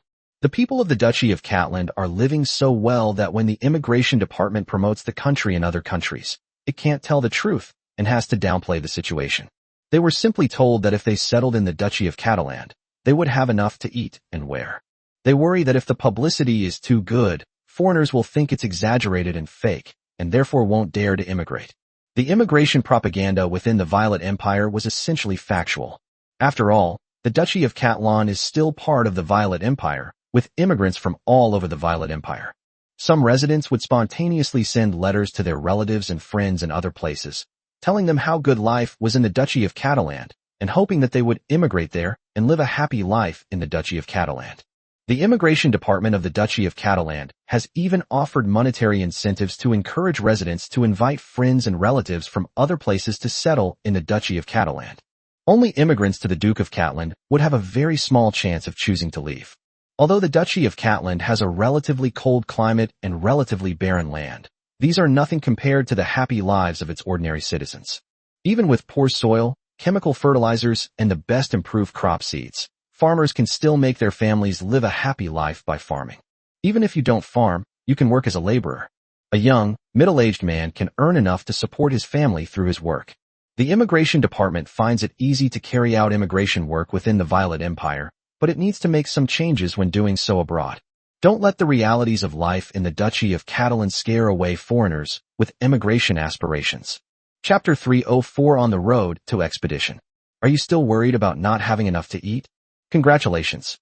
You now have a great opportunity to ensure your whole family is well fed and clothed. Duke Catelan of the Violet Empire has acquired vast tracts of land during his expansionist wars and now needs a large number of subjects to develop this land. Duke Catelan was a legendary figure and possessed immeasurable wealth. If you are willing to settle in the Duchy of Catalan, you will be immediately allocated land or given a job to support your family. The Lord will also provide all immigrants with a settlement allowance, enabling them to quickly settle into a normal life in the Duchy of Catalan. What are you waiting for?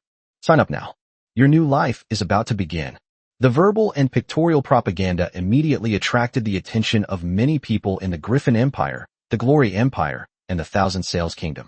Those who couldn't afford to eat, in particular, kept their eyes glued to the propaganda personnel or the propaganda pictures. Where is the Violet Empire? Where is the Duchy of Catalan? Will I ever be able to get enough to eat back then? The Duke of Catalan will grant us land for free. There's a resettlement allowance? Really? The staff patiently answered all kinds of questions from the public. Fortunately, all human nations use the same language, so there's no need to worry about language barriers. Attracted by the propaganda of the Duchy of Catalan, immigrants packed their bags, took their families, and left their country in droves to enter the Violet Empire. They will soon board steel behemoths and swiftly traverse thousands of kilometers to reach their future home. Unlike the scenes I saw in my hometown or even on the road, everything was new and exciting in the Duchy of Catalan. Clean streets, hurried pedestrians, happy smiles on the faces of women and children, not a single beggar in sight. The immigrants felt that the propaganda was true and that the reality was even better. Now they too will become members of the Duchy of Catalan, and they too will live a life of plenty. With trains available, basically as soon as winter ended, trains full of immigrants would arrive in the Duchy of Catalan. Almost all immigrants were sent to the 5 provinces outside of Bithynia. Furthermore, some residents of the province of Bithynia will relocate to 5 other provinces this year. The province of Bithynia has a limited capacity to accommodate people. Without new immigrants, the province's population is growing rapidly simply because of the number of newborns each year. New immigrants will become the main force in developing the 5 new provinces. To meet the living needs of the new immigrants and to facilitate the development of the 5 new provinces, Reg personally took charge, delivering large quantities of supplies to various areas of the 5 provinces. After delivering supplies and handling territory affairs, Reg set off with his assembled Maid battle group.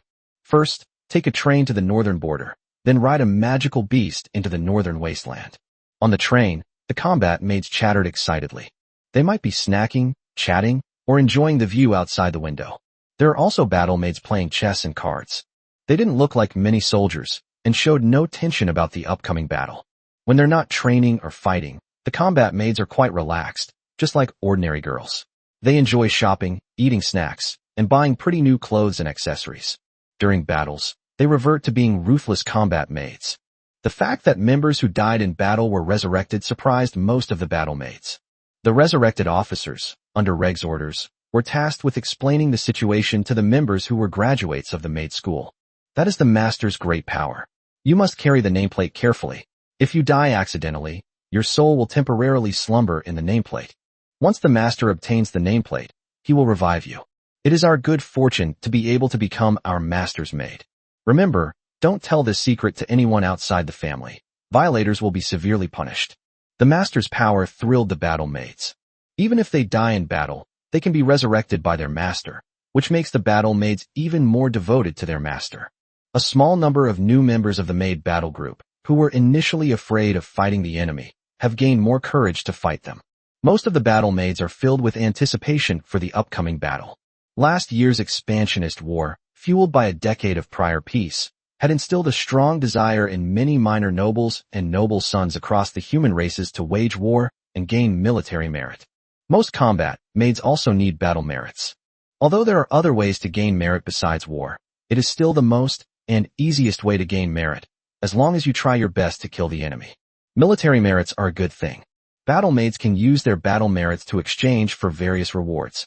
Exchanging cultivation resources is just the most basic thing.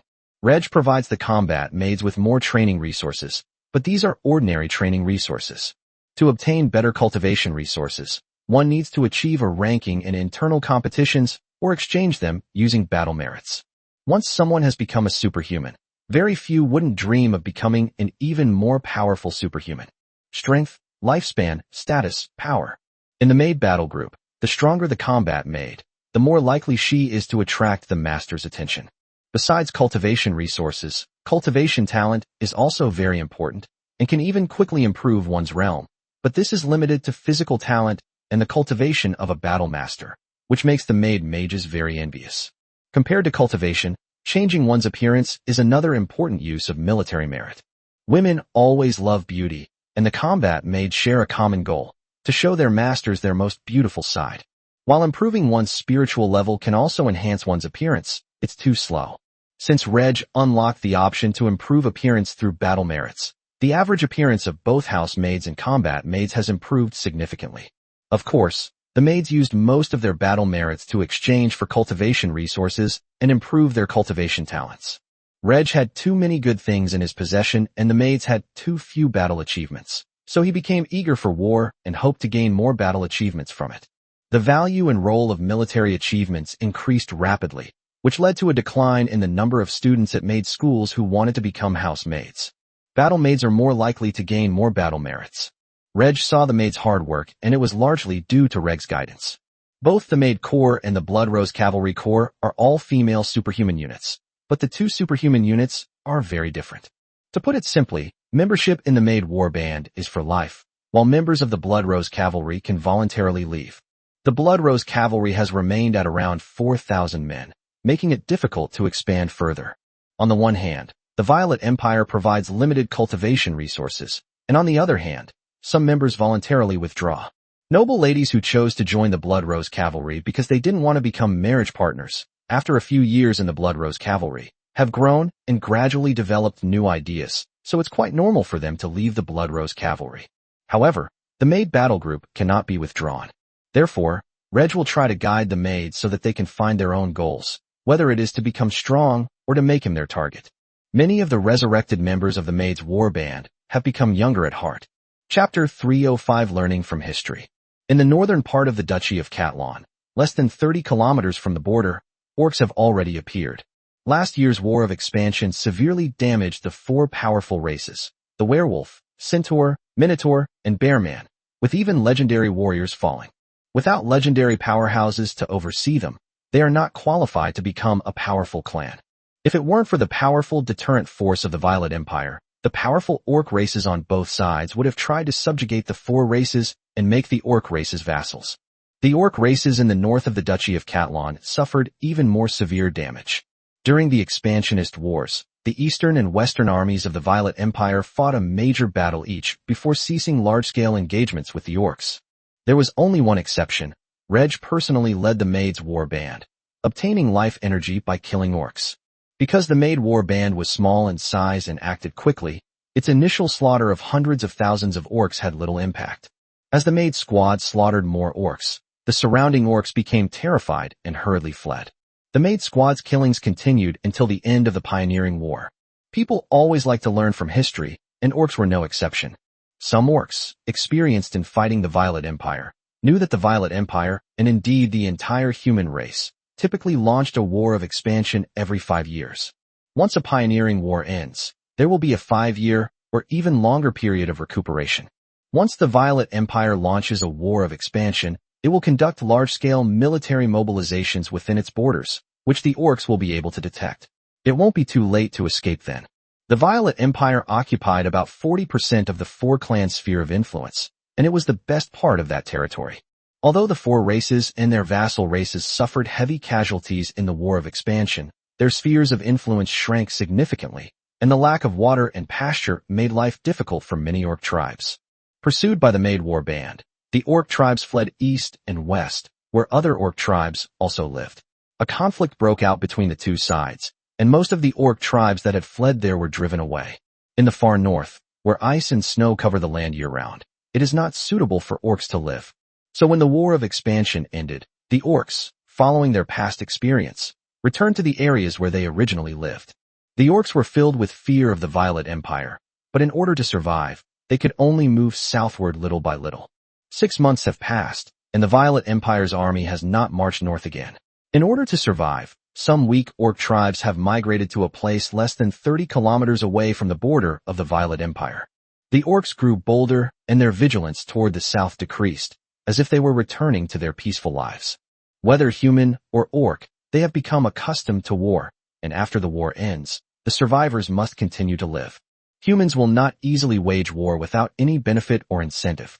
The main reasons for expansionist wars were that nobles and their sons wanted to establish merit, and the state wanted to support more citizens. The last war of expansion was mainly driven by two reasons: the nobles' desire to establish merit, and the human race's desire for revenge against other races. Moreover, for humans, orcs were exceptionally poor. Their valuable possessions were mainly livestock for herding or the sale of orc slaves. Therefore, after the War of Expansion ended, the armies of various countries did not attack the orcs again. At most, some mercenaries went north to capture them. Now, Reg is about to bring a surprise to the orcs. The train carrying the Maid battle group stopped at the northernmost train station in the Violet Empire. The fully armed combat Maid stepped off the train, attracting the attention of the station staff and passengers. There's no way around it. A group of beautiful women together will attract a lot of attention wherever they go. Moreover, outsiders will soon guess that these fully armed women are likely the Maid squad under Duke Catlan's command. Upon seeing the Maid's war band, many rumors about Duke Catlan and the Maid's war band flashed through the minds of outsiders. The members of the Maid's war band are all Duke Catlan's women. Duke Catlan was able to become a legendary powerhouse because he formed the Maid's war band. Hearing these rumors, Reg was speechless, feeling as if he had ascended to the immortal realm after having slept with 3,000 women.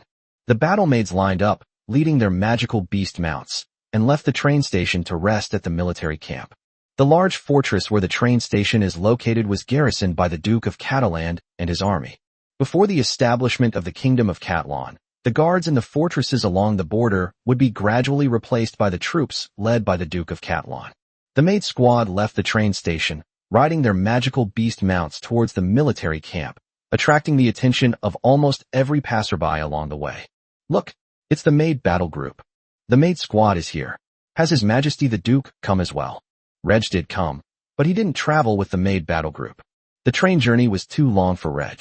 With a teleportation spell, Reg could immediately travel to various areas of the territory, so it was not worth wasting time on the train. Unless some maids are rewarded on the train. The train journey won't tire the battle maids and their magical mounts. The Maid squad will set off tomorrow morning. Even after arriving at the military camp, the reconnaissance troops riding flying magical beast mounts will soon set off to the north to search for traces of the orcs. Only after determining the location, size, and strength of the orc tribes can the Maid squadron quickly eliminate individual orc tribes in squadrons and battalions. Reg doesn't need to do any of these things. Paula can command the Maid squad well. Reconnaissance troops are dispatched to investigate orc tribes within a 100-kilometer radius. All personnel, get into readiness as soon as possible. We're setting off tomorrow. Reg Catalan's reputation among humans is growing, and more spies from various countries and factions are appearing in the Catalan Duchy. News of the Maid's war band arriving at the northern border fortress from Cheryl City will soon spread. All factions will analyze the actions of the Maid Corps or the Duchy of Catalan, speculating on what the Duchy of Catalan intends to do and what impact it will have on the outside world. If Reg were just a minor nobleman, the outside world wouldn't care at all. But Reg is a Duke of the Violet Empire, a legendary powerhouse, and he plans to establish a new nation in the future. Any movement by the Duchy of Nakatland is worth the attention of all parties. At present, the intelligence personnel within the Duchy of Catland can only speculate that the Maid's battle group is going to conduct a training exercise. Field training is a type of military training that simulates actual combat. It is quite common in the Duchy of Catalan, and the various units of the Standing Army conduct field training regularly. It's rare for intelligence personnel to speculate that the Maid's war band is going to attack the orcs, because they can't see what benefits the Duchy of Catlan could gain from such an attack. Chapter 306 The Nightmare descends once again. A small tribe of black sheep people lived very close to the border of the Violet Empire. They lead a nomadic life, working at sunrise and resting at sunset. Last year's war with the humans caused heavy losses to this black sheep tribe. Before the war began, the Upper Centaur tribe issued a conscription order, and the chieftain led most of the able-bodied male black goat people and a portion of the able-bodied female black goat people to the battlefield. In the end, none of them returned. In order to escape the pursuit of humans, many tribesmen fell behind during their escape, and most of them did not return. The Black Sheep tribe, which originally had several hundred members, now has fewer than 100. Only one elderly transcendent being remained in the tribe, and he was still only at the apprentice level. It was once the clan leader, but due to old age, declining health, and weakened strength, it relinquished the position to a younger person. However, its status as an extraordinary being allowed it to avoid the tradition of abandoning the elderly when the tribe was short of food. Now it has to return to the mountains, assume the role of chieftain, and lead the tribe to survive. The war was over, and the Black Sheep people finally breathed a sigh of relief. In order to survive, under the leadership of the old patriarch, they had to migrate to a place very close to the Violet Empire. The old chief believed that at least a few years of peaceful life would follow. Before the next war breaks out, the tribe can quickly migrate north to avoid danger. 6 months passed, and the sorrow brought by the war quickly dissipated. The Black Sheep people are used to it. They have now returned to their normal lives. They diligently herded livestock, reproduced, enhanced the tribe's strength, and survived on the wilderness. As a new day dawns, after breakfast, the young and middle-aged Black Sheep men, along with the nearly adult Black Sheep men, drive the livestock out to graze. Upon arriving at the pasture, the livestock searched for dry grass to eat. The herders kept an eye on their livestock while going about their own business. Some Black Sheep were chatting, while others were young Black Sheep exercising and cultivating their bodies. However, not long after, a Black Sheep man noticed a strange figure appearing to the south. What is that? Cavalry. Human cavalry. Run. The human cavalry are coming. Amidst the shouts, most of the Black Sheep people fled towards the tribe, trying to quickly notify their people to escape. However, a small number of Black Sheep people stayed behind, hoping to drive their livestock away. These livestock are the tribe's greatest wealth. Without them, the tribe's people will have no food. Even if they don't starve to death on the way to escape, the tribe won't last long. Run, run. The black goat people riding ibex or horses fled in a frenzy. However, they were too slow to escape, and their opponents were a Maid war band riding magical beast mounts. Most of the Black Sheep people were overtaken by the battle Maids before they even reached the tribe. Some of the Black Sheep people did not flee back to the tribe, but instead ran in other directions. It is unclear whether they wanted to lure away the enemy or escape alone. They were also caught up by the battle Maids. The first Black Sheep man to run back to the tribe shouted, "Run! The enemy is coming. Don't pack your things. There's no time. Run." Even the old clan chief panicked. How could this be? How could there be an enemy? Wasn't the war over? Why are the human army still entering the wasteland? In the chaos, the old clan chief tried to lead some clansmen to cover the rear, giving the majority of the clansmen time to escape. But when the old patriarch saw the Maid's battle group, his face suddenly turned ashen. It was a human cavalry unit, seemingly composed entirely of women, and their mounts were also unusual. The old patriarch understood. It was the legendary human race's superhuman force, the Maid Corps. I heard that a large number of centaurs were killed by the Maid warband. A Maid-themed attack is coming. How can this tiny tribe escape? It's over. A small tribe of Black Sheep men was quickly wiped out by a squadron of combat Maids. Kill all the Black Sheep men, pile up their corpses, and gather all the livestock from the Black Sheep men tribe. The battle Maids await Reg's arrival. Reg flew through the sky and quickly arrived here, taking the Black Sheep men's corpses and livestock into his small world to become nourishment for the world tree. The territory's farms are too small to meet the residents' demand for meat, eggs, and dairy products, let alone provide Reg with a large number of poultry and livestock. The only way to obtain life energy now is by harvesting orcs.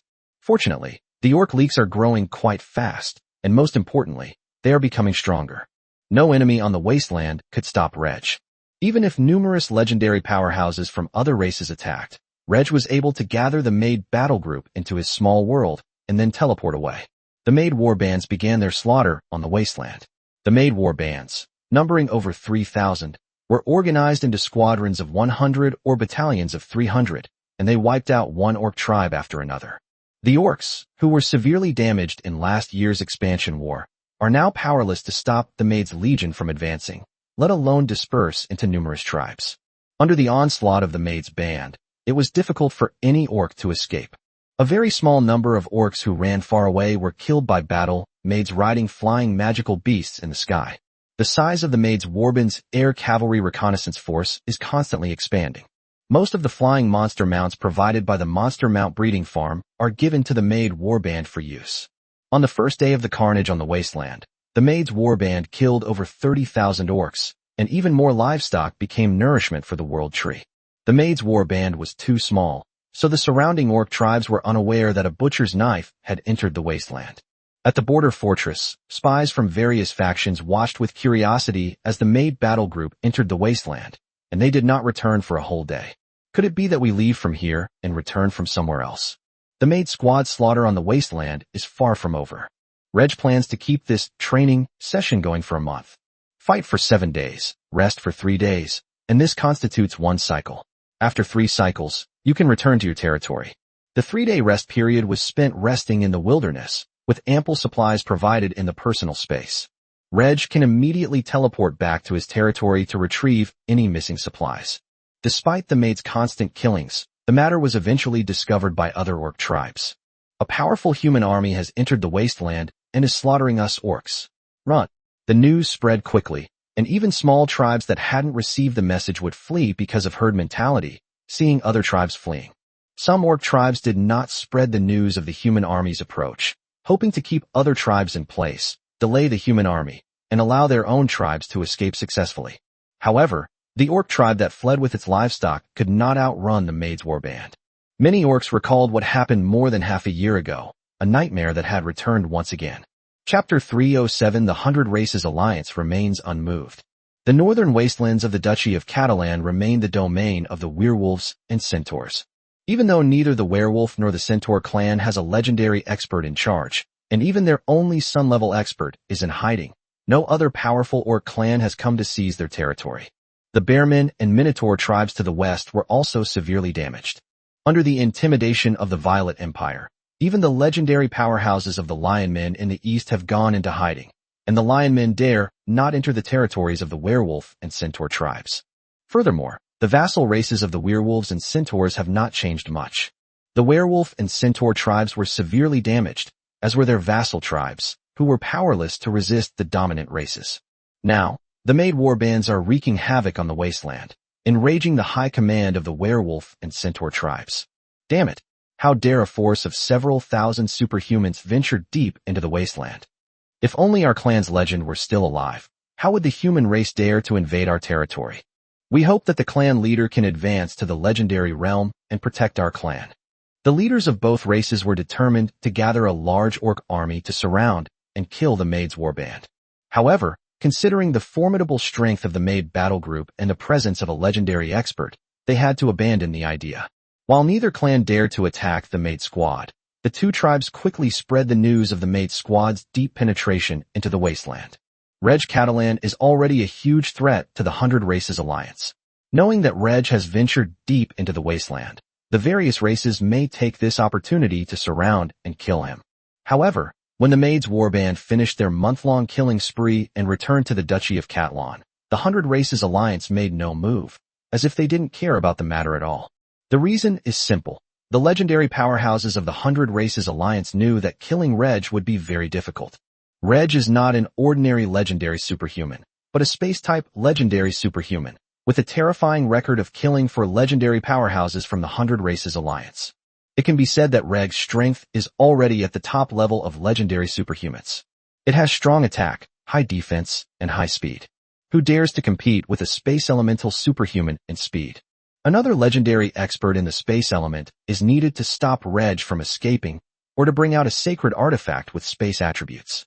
Sacred artifacts are weapons and equipment used by saints. Saints are not immortal, and sacred artifacts are certainly not immortal either. Nora World doesn't even have a single saint now, and it's difficult to preserve any intact holy artifacts, let alone the most precious spatial attribute holy artifacts. The alliance of many races launched a siege against Reg, but Reg escaped and will now face Reg's revenge. With that in mind, since Reg was dealing with werewolves and centaurs without legendary experts in charge, as well as vassal races, and it didn't involve the agreements signed by the 100 Races Alliance, then let Reg kill them as he pleased. When they get tired of killing, they'll go back. On the surface, this was the case. The Maid's war band slaughtered in the wasteland for a month before returning to the Duchy of Catalan. However, the fleeing orc tribe dared not return to their former homeland and only wanted to get as far away from the Violet Empire as possible. No one knows when the human army will come to sweep through again. The Maid's warband returned to the border of the Duchy of Catalan and took the train back to Cheryl. Reg teleported back to Cheryl first. After a month of killing, Reg had reaped considerable rewards. The Maid's warband killed only about 500,000 orcs, but harvested far more livestock. It would be troublesome to bring these livestock back, so they were sent directly into the small world to become nourishment for the world tree. Some orc races, such as the kobolds, do not herd livestock. Some orc tribes also experienced a significant reduction in the number of livestock they grazed due to the war. Ultimately, Reg obtained more life energy from livestock than from orcs. A total of life energy was harvested, enough to make the Fourth Order world tree grow 175.48 centimeters. If replaced with a third-tier world tree, it can grow to 526.45 centimeters. As is customary, half of the life energy is used for the growth of the world tree, and the other half is stored away. A month later, the world tree grew from 33.34 meters to 34.22 meters. As the world tree advances to the next level, it requires more and more life energy to reach the same height. The life energy gained from killing 500,000 orcs was not enough to make the world tree grow 1 meter taller. Reg hopes to acquire more life energy so that the world tree can improve its soul talent and soul strength as soon as possible. However, Reg felt that by the time the world tree advanced to the point where it could enhance soul talent and soul strength, the top-tier magical plants growing in the small world would have already matured. Consuming top-tier magical plants directly, or processing them into extraordinary potions, can also enhance one's soul talent or soul strength. Of course, the world tree has the best enhancement effect and no side effects. Top-tier magical plants cannot compare with the world tree, the ancestor of magical plants. Therefore, Reg hopes that the world tree can grow faster. After a month of slaughter, Reg thought it over and decided to lead the Maid battle group on 2 expeditions every year from now on. In the first half of the year, they attacked the territories of the werewolf and centaur tribes. In the second half of the year, they attacked the territories of the bear and minotaur tribes. The legendary deterrent effect of the 100 Races Alliance has some effect, and for the time being, Reg does not want to touch any alien race with a legendary expert in charge. Then we can only focus on the 4 clans that do not have legendary experts in charge. If you harvest the chives in rotation, they will grow a considerable length over the course of a year. Perhaps within a year, some weaker orc races will be forced to relocate to areas closer to the Violet Empire in order to survive. If the efficiency of acquiring life energy is maintained based on the past month, it is estimated that it will take 37 years for the world tree to grow to 100 meters tall and become a 5th order world tree. Reg felt that it wouldn't take 37 years for the world tree to advance to the 5th rank. On one hand, the werewolves and centaurs were ravaged twice by Reg in less than a year. In fact, this time they should have gone to the territory of the bear men and minotaurs. On the other hand, by reaping life energy, he can enhance the strength of his subordinates. In the future, the number of legendary powerhouses under Reg's command will be greater than the number of legendary powerhouses from either the human race or other races. Reg's nation has also grown stronger, and when the time comes, it will directly send out a large army to conquer alien races, which will be much faster than the killing by the Maid warband. Furthermore, the development of the aquaculture industry will also provide a large amount of life energy in the future. On the train, the murderous aura emanating from the combat Maids quickly dissipated. Slaughtering alien races, even young aliens, does not cause the battle Maids any psychological distress. The battle was over, and the battle Maids happily calculated their battle merits, thinking about what they could exchange for with their merits when they returned to the Cheryl City military camp. If a fighter maid wants to improve her physical talent or physical attributes, a mage maid can only exchange for better cultivation resources. Some maids were dissatisfied with their appearance and were prepared to earn some military merits to improve their looks. The original Blood Rose Cavalry members increasingly felt the differences between the Maid warband and the Blood Rose Cavalry. If given the choice again, the vast majority of people would choose the Maid Squad. Chapter 308 The Legend of Verona, Maid School Enrollment. The news that Duke Katerin had personally led his maids warband north to the wasteland to slaughter hundreds of thousands of orcs had already spread among both humans and other races. Duke Catelyn's move has raised some questions among various factions. The intelligence from the Duchy of Catalan reported back that, on the surface, the maids warband had not returned with any spoils of war. Duke Catelyn's personal storage space could hold a large amount of spoils, but among the orc spoils, the livestock were probably the most valuable. Livestock cannot be packed into personal space. Even if it's a training exercise with a Maid squad, there's no need to train for a month and kill so many orcs. It's possible that Duke Catelyn is preparing to establish a nation by weakening the number and strength of the northern orcs. Perhaps Duke Catelyn harbors a deep hatred for orcs, and took the Maid's war band on a training exercise to slaughter some people in the wasteland. Various parties make some reasonable speculations, and then they stop paying attention to the matter. It would be a real event if the Duchy of Catelyn were to go to war with another race that had a legendary figure in charge. Reg ignored the speculations about him from the outside world, since they could hardly guess the truth anyway. Even if they guessed something, they wouldn't take any action, simply because Reg was strong enough. Of course, if the secret of the World Tree is exposed, the various human nations and the 100 Races Alliance might join forces to kill Reg. Back at the Lord's Manor, Reg and Bellona fought a fierce battle that raged on until the sky darkened. If they hadn't restrained each other, the Lord's Manor would have been torn down by the two of them. After the great battle, Bellona lay weakly beside Reg. After more than half a year of training, Bellona has stabilized her power at the perfected level of the Battle Master Radiance realm. It can be said that Bellona is currently the strongest person below the legendary superhuman. Even a weak legendary superhuman might not be a match for Bellona. The only problem is that Bellona cannot fly using air. Reg examined Bellona and determined that she was ready for the next upgrade.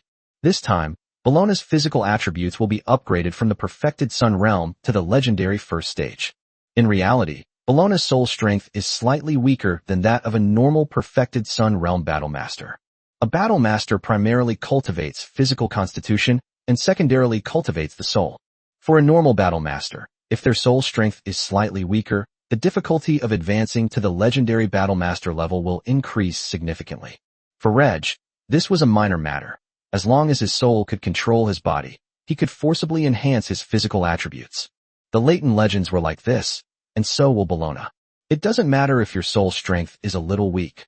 Once you become a legendary fighter, the rate at which your soul strength increases will be much faster.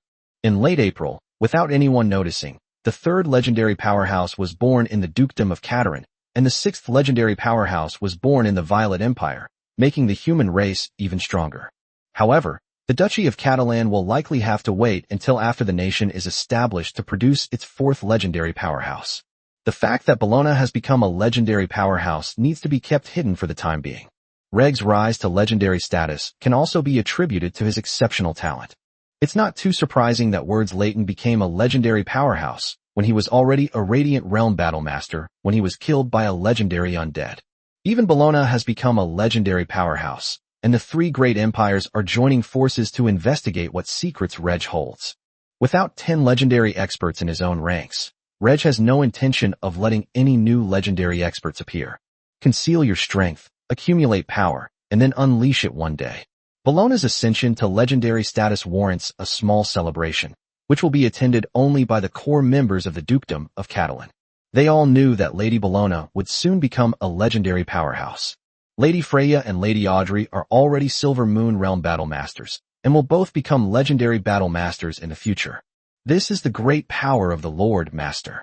A race is considered powerful if it has a legendary strongman in charge. In the human race, a family that has a legendary powerhouse in charge is a top-tier family and is qualified to establish a kingdom. Many large families with a history spanning hundreds or even thousands of years have failed to cultivate a legendary powerhouse. The Lord Master is able to easily cultivate legendary powerhouses. Even the legendary Leighton's loyalty to Reg kept increasing. June arrived quickly. For students at accelerated learning schools, primary schools, secondary schools, and technical schools, June is the last month of the next semester. June has ended, marking the end of the academic year, and some students have graduated from school. At that very moment, the mainstream newspaper of the Duchy of Catelyn published a large advertisement for a Maid school to recruit new students.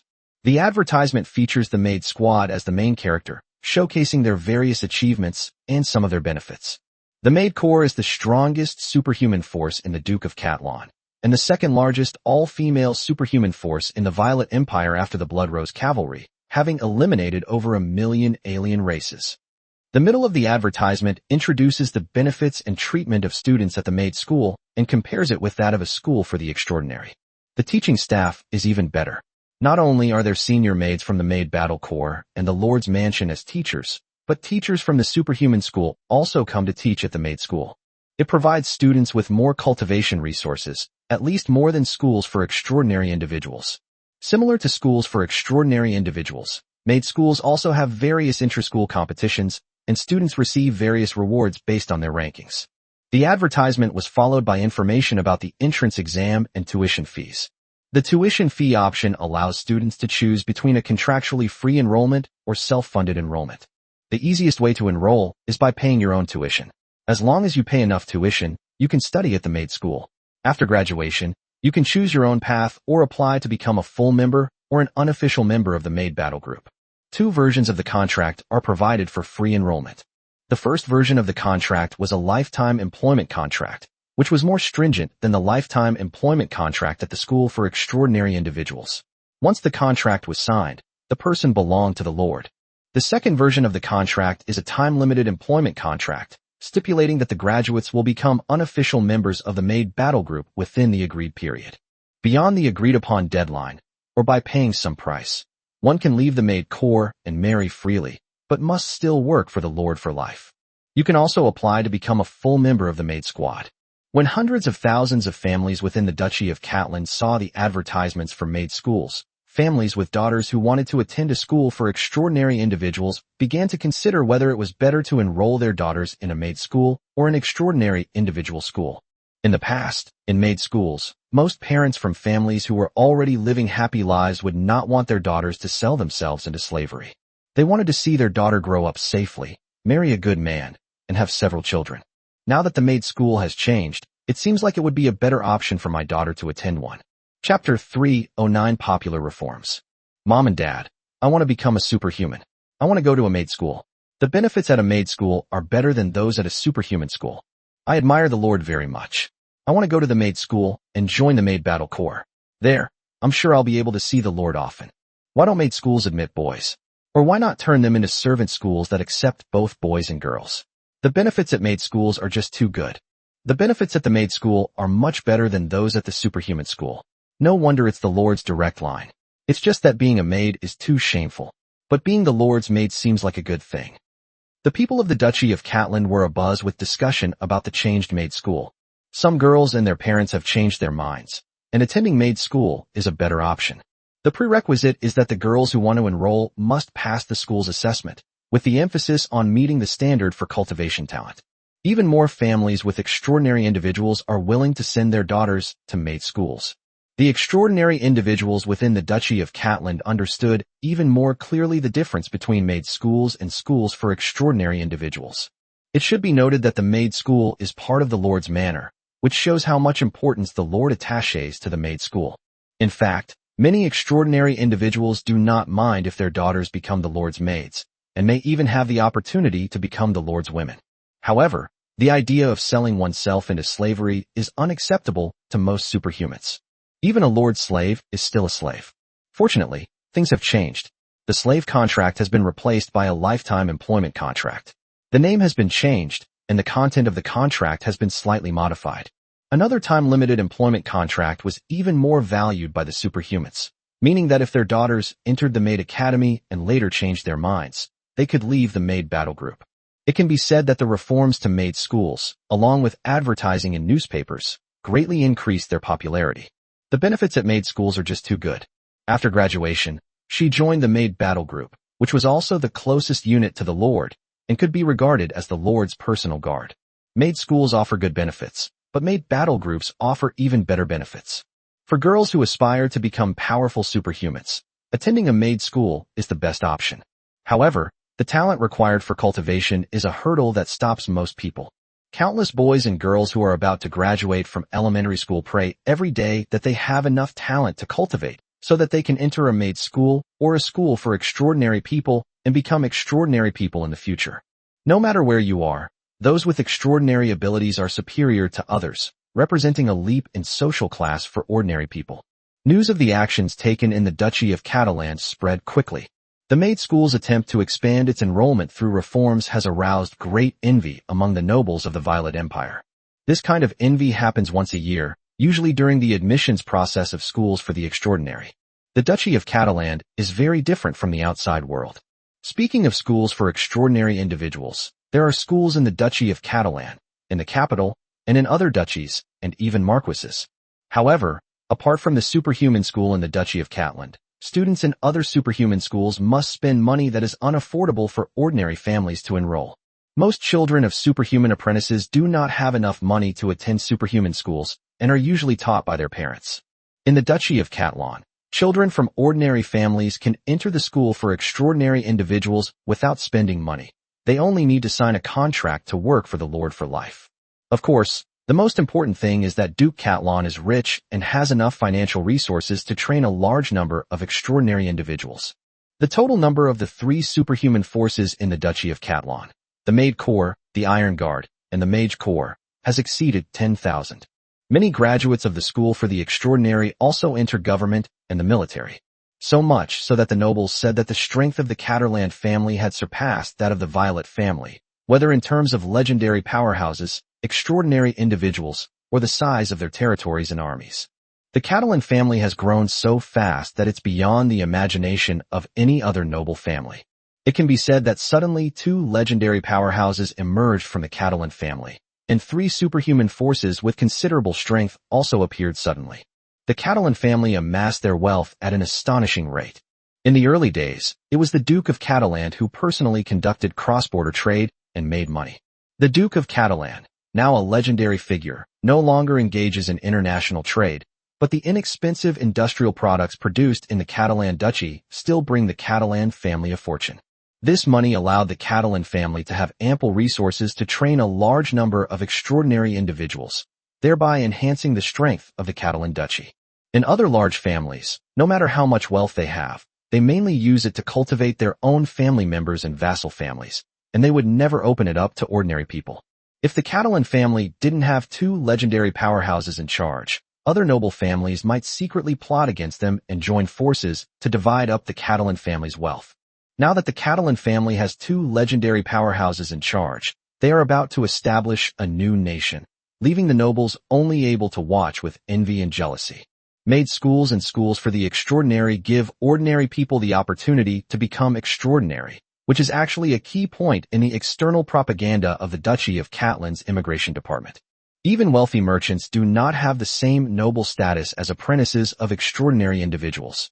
Moreover, without a background of extraordinary individuals, a businessman's business will eventually become unsustainable after reaching a certain point.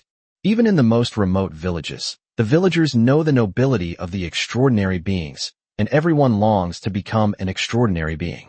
Elsewhere, the only way to become a superhuman is to join the army, achieve numerous military exploits, and then obtain superhuman cultivation techniques or resources, with only a tiny chance of becoming a superhuman.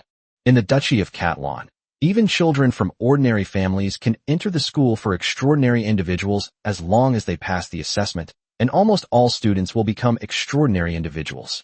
A child who dreams of becoming an extraordinary being musters the courage to persuade his parents to immigrate to the Duchy of Catalan. Parents fantasize that one of their children will become an extraordinary individual, bringing advancement to the family. In addition to other benefits of immigrating to the Duchy of Catalan, many families who were struggling to get enough to eat were increasingly willing to immigrate to the Duchy of Catalan. Among the humans in the Nora world, Reg was probably the most skilled at propaganda, which is why newspapers were the first to appear in the Duchy of Catalan. Newspapers also began to appear in the Violet Empire and other human countries, but unfortunately, the literacy rate outside the country was too low and the price of newspapers was relatively high, so the publicity effect was not very good.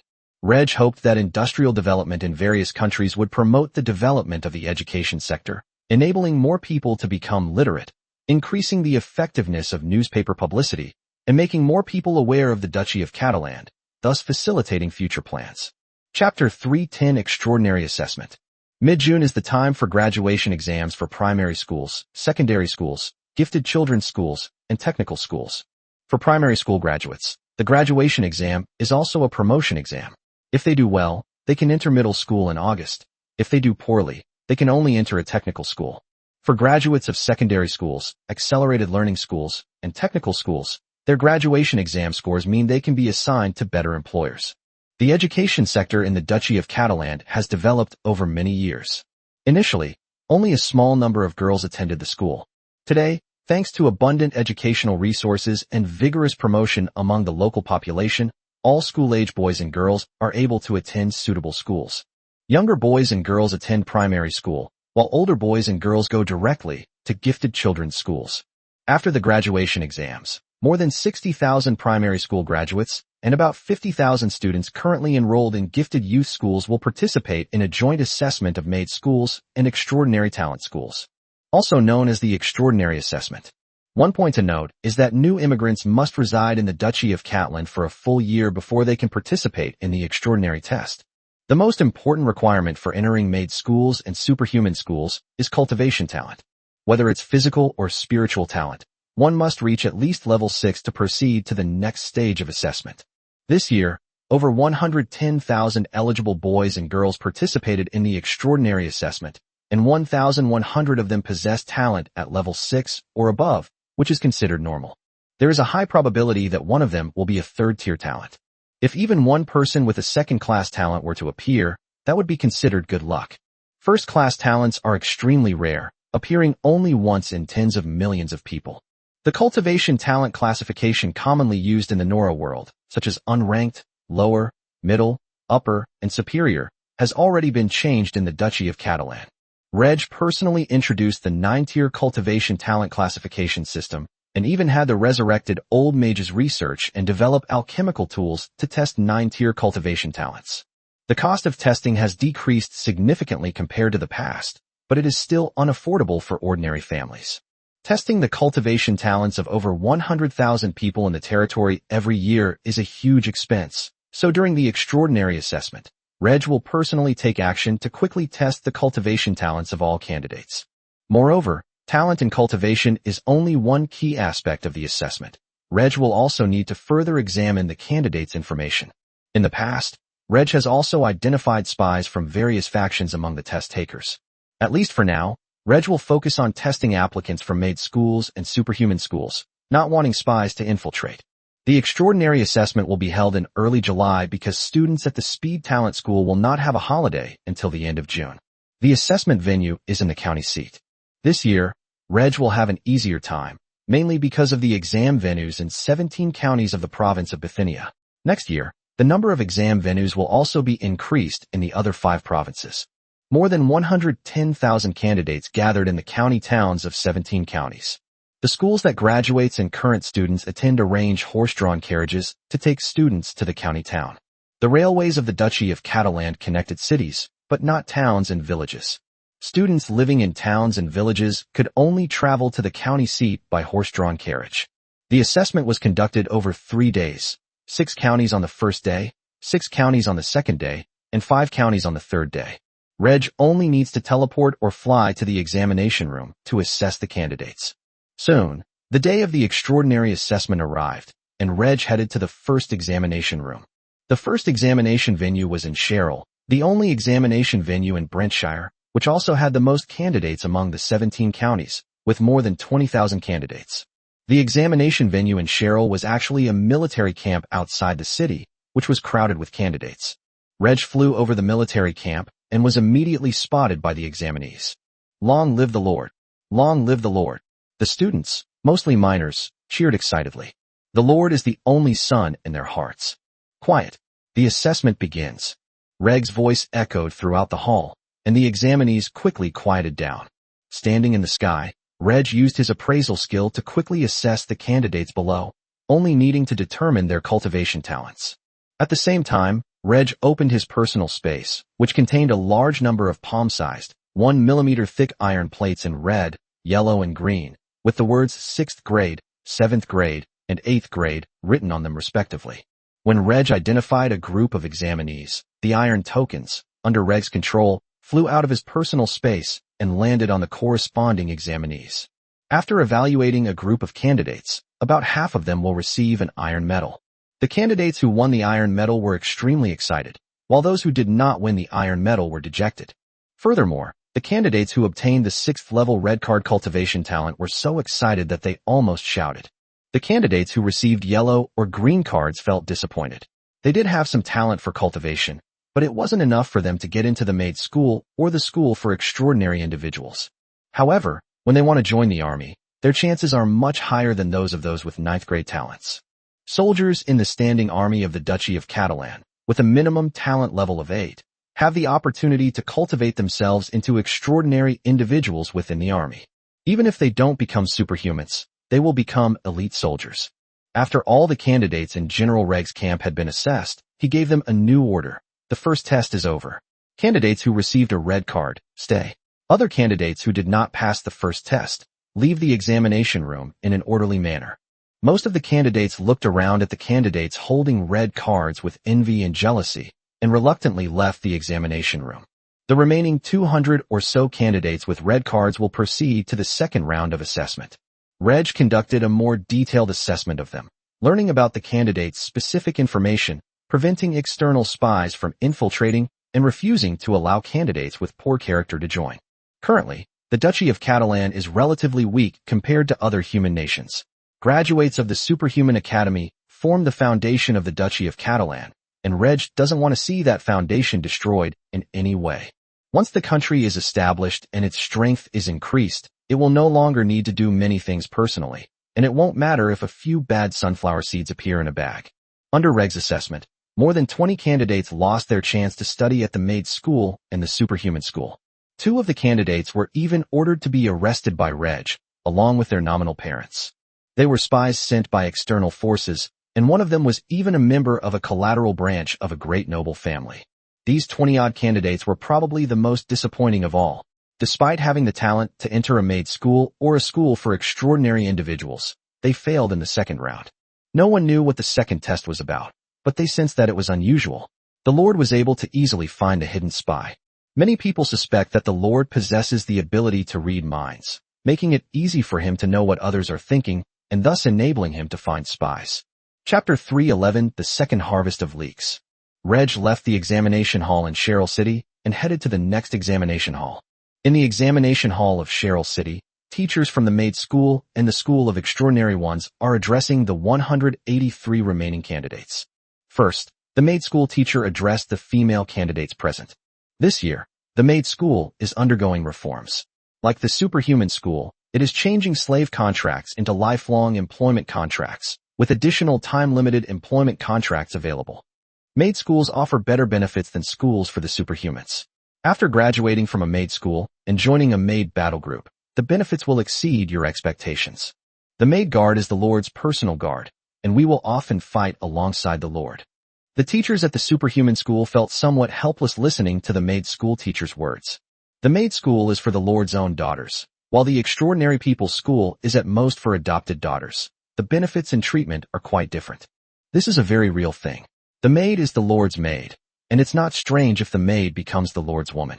The School for Extraordinary Individuals is incomparable to the School for Maids, but compared to extraordinary individuals' schools outside the capital, the School for Extraordinary Individuals in the Duchy of Catalan is undoubtedly much better. People from ordinary families are already very lucky to be able to study at a school for extraordinary individuals, and they would never think that the benefits and treatment at a school for extraordinary individuals are worse than those at a maid school. There is some competition between the two, but not much. Furthermore, it's better for adopted daughters not to compete with biological daughters. The words of the maid school teacher further attracted some of the female applicants present to the maid school. After discussing it with their parents at home, 62 out of the 89 female applicants ended up enrolling in the maid school. Reg spent 3 days traveling through the 17 counties of the province of Bithynia, recruiting over 1,000 individuals with talents of level 6 or higher. Ultimately, 356 female candidates became new students at the maid school, while the remaining nearly 700 candidates became new students at the Superhuman School. They are about to embark on an extraordinary journey. Their families were also overjoyed. Parents may feel that their child has little chance of becoming an extraordinary person, but if the child wants to try, then let them try. If the child passes the test, it's like winning the lottery. Their family will produce an extraordinary person. Since the School for Extraordinary Individuals took the lead in reforming, replacing slave contracts with lifelong employment contracts, all eligible citizens participate in the annual extraordinary assessment. Although the chances of passing the assessment are relatively low, less than 1%, if one does pass, it means that a family will be promoted to a higher social class. In Douglas Village, Jack, who is graduating from elementary school this year, is one of the lucky ones. He will enter the school for extraordinary individuals in August and embark on the path to becoming an extraordinary person. Jack's parents were so happy that they took out their savings and treated the whole village to a feast. The villagers were also happy for Jack's parents. Of course, there were also jealous people among them, but they dared not show their jealousy at all. Under the Lord's rule, everyone lived a happy life, but for ordinary people, being able to eat their fill and stay warm every year was considered a happy life. However, the appearance of an extraordinary person in the family is a big deal to ordinary people, allowing them to eat well, dress well, and live a life of wealth and luxury. May little Jack become a superhuman soon and move to Cheryl City with his family. Little Jack, you must serve the Lord well. Little Jack, after you become a superhuman, you must come back to visit us often. Not only Jack, but all the new students admitted to the Maid school and the superhuman school this year felt the warmth of the people around them. The extraordinary assessment is over, and the admission notices have been sent out. Reg is preparing for the Maid Warband's second expedition this year. This time, their target is the orcs opposite the western region of the Violet Empire. The werewolves, centaurs, and their vassal races have been wiped out twice in a short period of time and need to grow stronger. Therefore, this time the targets of the harvesting have changed to the bear men, minotaur, and their vassal races. Before long, spies from various factions hidden in Cheryl City discovered that the Maid battle group had been mobilized once again. Could it be another mission to kill orcs in the wasteland? The werewolves and centaurs are really unlucky. More than one spies made this guess. They guessed correctly, but they guessed wrong about the Maid squad's target. When the Maid's warband arrived at the westernmost edge of the northern border of the Duke of Katerin, entering the territory of the Minotaur, a month-long massacre began. In the early stages of the slaughter, they were still not discovered by the surrounding orcs. As the Maid warband wiped out more and more orc tribes, the surrounding orc tribes realized that the human army was attacking and hurriedly fled. In the pursuit of the Maid's warband, hundreds of thousands of orcs perished, and even more livestock became nourishment for the world tree. The orcs in the northern wastelands of the Duke of Catlon felt a sense of relief upon seeing their neighbors being attacked by a band of maids. Fortunately, the human army did not invade their own territory this time. At the same time, all factions increasingly sensed Duke Catlon's hatred for orcs and all other races. Normal human nobles would not easily lead their armies to attack other races alone. Duke Catlon did this time and again, as if killing orcs brought him pleasure. As a result, various factions believed that this was due to Duke Catlon's deep hatred for foreign races. Even the orcs opposite the Duke of Katerin were attacked by the Maid's warband. The powerful orc race opposite the Thousand Sails Kingdom and the Emerald Kingdom were even more grateful that their legendary warrior was still alive. If they were to perish like the werewolves, centaurs, bearmen, and minotaurs, without the protection of legendary powerhouses, perhaps the human army would attack. The various human factions were indifferent to Duke Katerin's war against the alien races, but the orcs, and even the elves were very concerned about it. Duke Katerin is currently fighting orcs, and the surrounding orc tribes cannot possibly be indifferent to this, as they are also worried that Duke Katerin might attack them. After all, Duke Katerin had a terrifying record of killing for legendary powerhouses from the 100 Races Alliance, so the legendary powerhouses of the various orc races had to hide themselves to avoid being come after by Duke Katerin. Even if the legendary powerhouses of the 100 Races Alliance launched an attack on the human race in accordance with the agreement afterward, the dead legendary powerhouses could not be resurrected, and yet another race fell from its former glory. The most worried were actually the elves, who saw Duke Katerin's belligerence and his hostility and hatred toward other races. If possible, the elves would very much like to kill Duke Katerin. This is not possible for the time being, but the elven race is already taking action in response to the growing power of the human race. Generally, a race is most united when it is neither strong nor weak, and is more prone to division when it is strong or weak. The human race was at its most powerful, and even the 100 Races Alliance was no match for them. The stronger the human race becomes, the easier it is to split the human race apart. The elven race's current goal is to cause the human race to split into nations, and they will also attempt to cause divisions within human nations. Chapter 312. 4 years later, a legendary battle master reached perfection. Our clan will provide cultivation resources to help you become a powerful expert in the Radiant Sun realm. I don't want to. I don't want to become a traitor to humanity. You will not become a traitor to the human race. The 100 Races Alliance is no longer a match for the human race. Humanity will only grow stronger, while the 100 Races Alliance will only grow weaker, and ultimately the 100 races will depend on humanity for survival. Our clan helped you, made you emperor, in the hope that you would lend a hand to our clan if we were ever in danger in the future. I see, but becoming a Radiant Sun Realm Transcendent is not enough. I want to become a legendary powerhouse. I'm sorry, but with your talent, it's extremely difficult to become a legendary powerhouse, and even my clan would find it hard to achieve. Alright, I hope you can provide cultivation resources as soon as possible, so that I can become a Radiant Sun Realm expert as soon as possible. I wish us a pleasant cooperation. It's a pleasure to work with you. Every year, Reg would lead his Maid squad north to the wasteland twice to harvest the orcs. From 838 to 842 in the Violet calendar, there were 8 more harvests of orcs, killing millions of orcs, and also taking over tens of millions of orcs' livestock. Even when the Bearman's Sun-like Transcendent Realm cultivators managed to reach the legendary realm and even threatened the Violet Empire, Reg did not stop attacking the Orcish race opposite the Violet Empire. With millions of orcs and tens of millions of livestock, Reg harvested a massive amount of life energy, causing the Fourth Order World Tree to grow from 34.22 meters to 42.38 meters. Such a large amount of life energy, if converted into the third stage of the World Tree, would be enough for the World Tree to grow to 24.48 meters. This was only half of the life energy that Reg had obtained. The other half was used to enhance his own strength and that of his subordinates, and to revive some more people. In just 4 short years, relying on his powerful soul and abundant life energy, Reg's Battlemaster realm rapidly advanced to the legendary Perfection realm. In terms of transcendent beings alone, Reg is already number 1, or at least tied for number 1, in the world of Nora. After reaching the legendary Perfection realm of the Battlemaster, the next step is to transcend the ordinary and enter sainthood. However, transcending the ordinary and entering sainthood is not enough. One must also strengthen one's own soul to a certain degree. Transcending the ordinary and entering sainthood is an extremely dangerous hurdle, requiring both body and soul to undergo transformation, as well as the comprehension of the power of rules, laws. Comprehending the power of rules is not difficult for Reg. Not only does Reg possess top-tier spatial element affinity, but he also has top-tier natural element affinity, thanks to the World Tree. More importantly, Reg possesses the ability to appraise, which helps him quickly understand and comprehend the rules. The only thing missing now is the soul. Reg needs to reach the legendary perfection level of his mage realm so that the strength of his soul can match the strength of his body, and then the body and soul can transform together. The body and soul must transform together.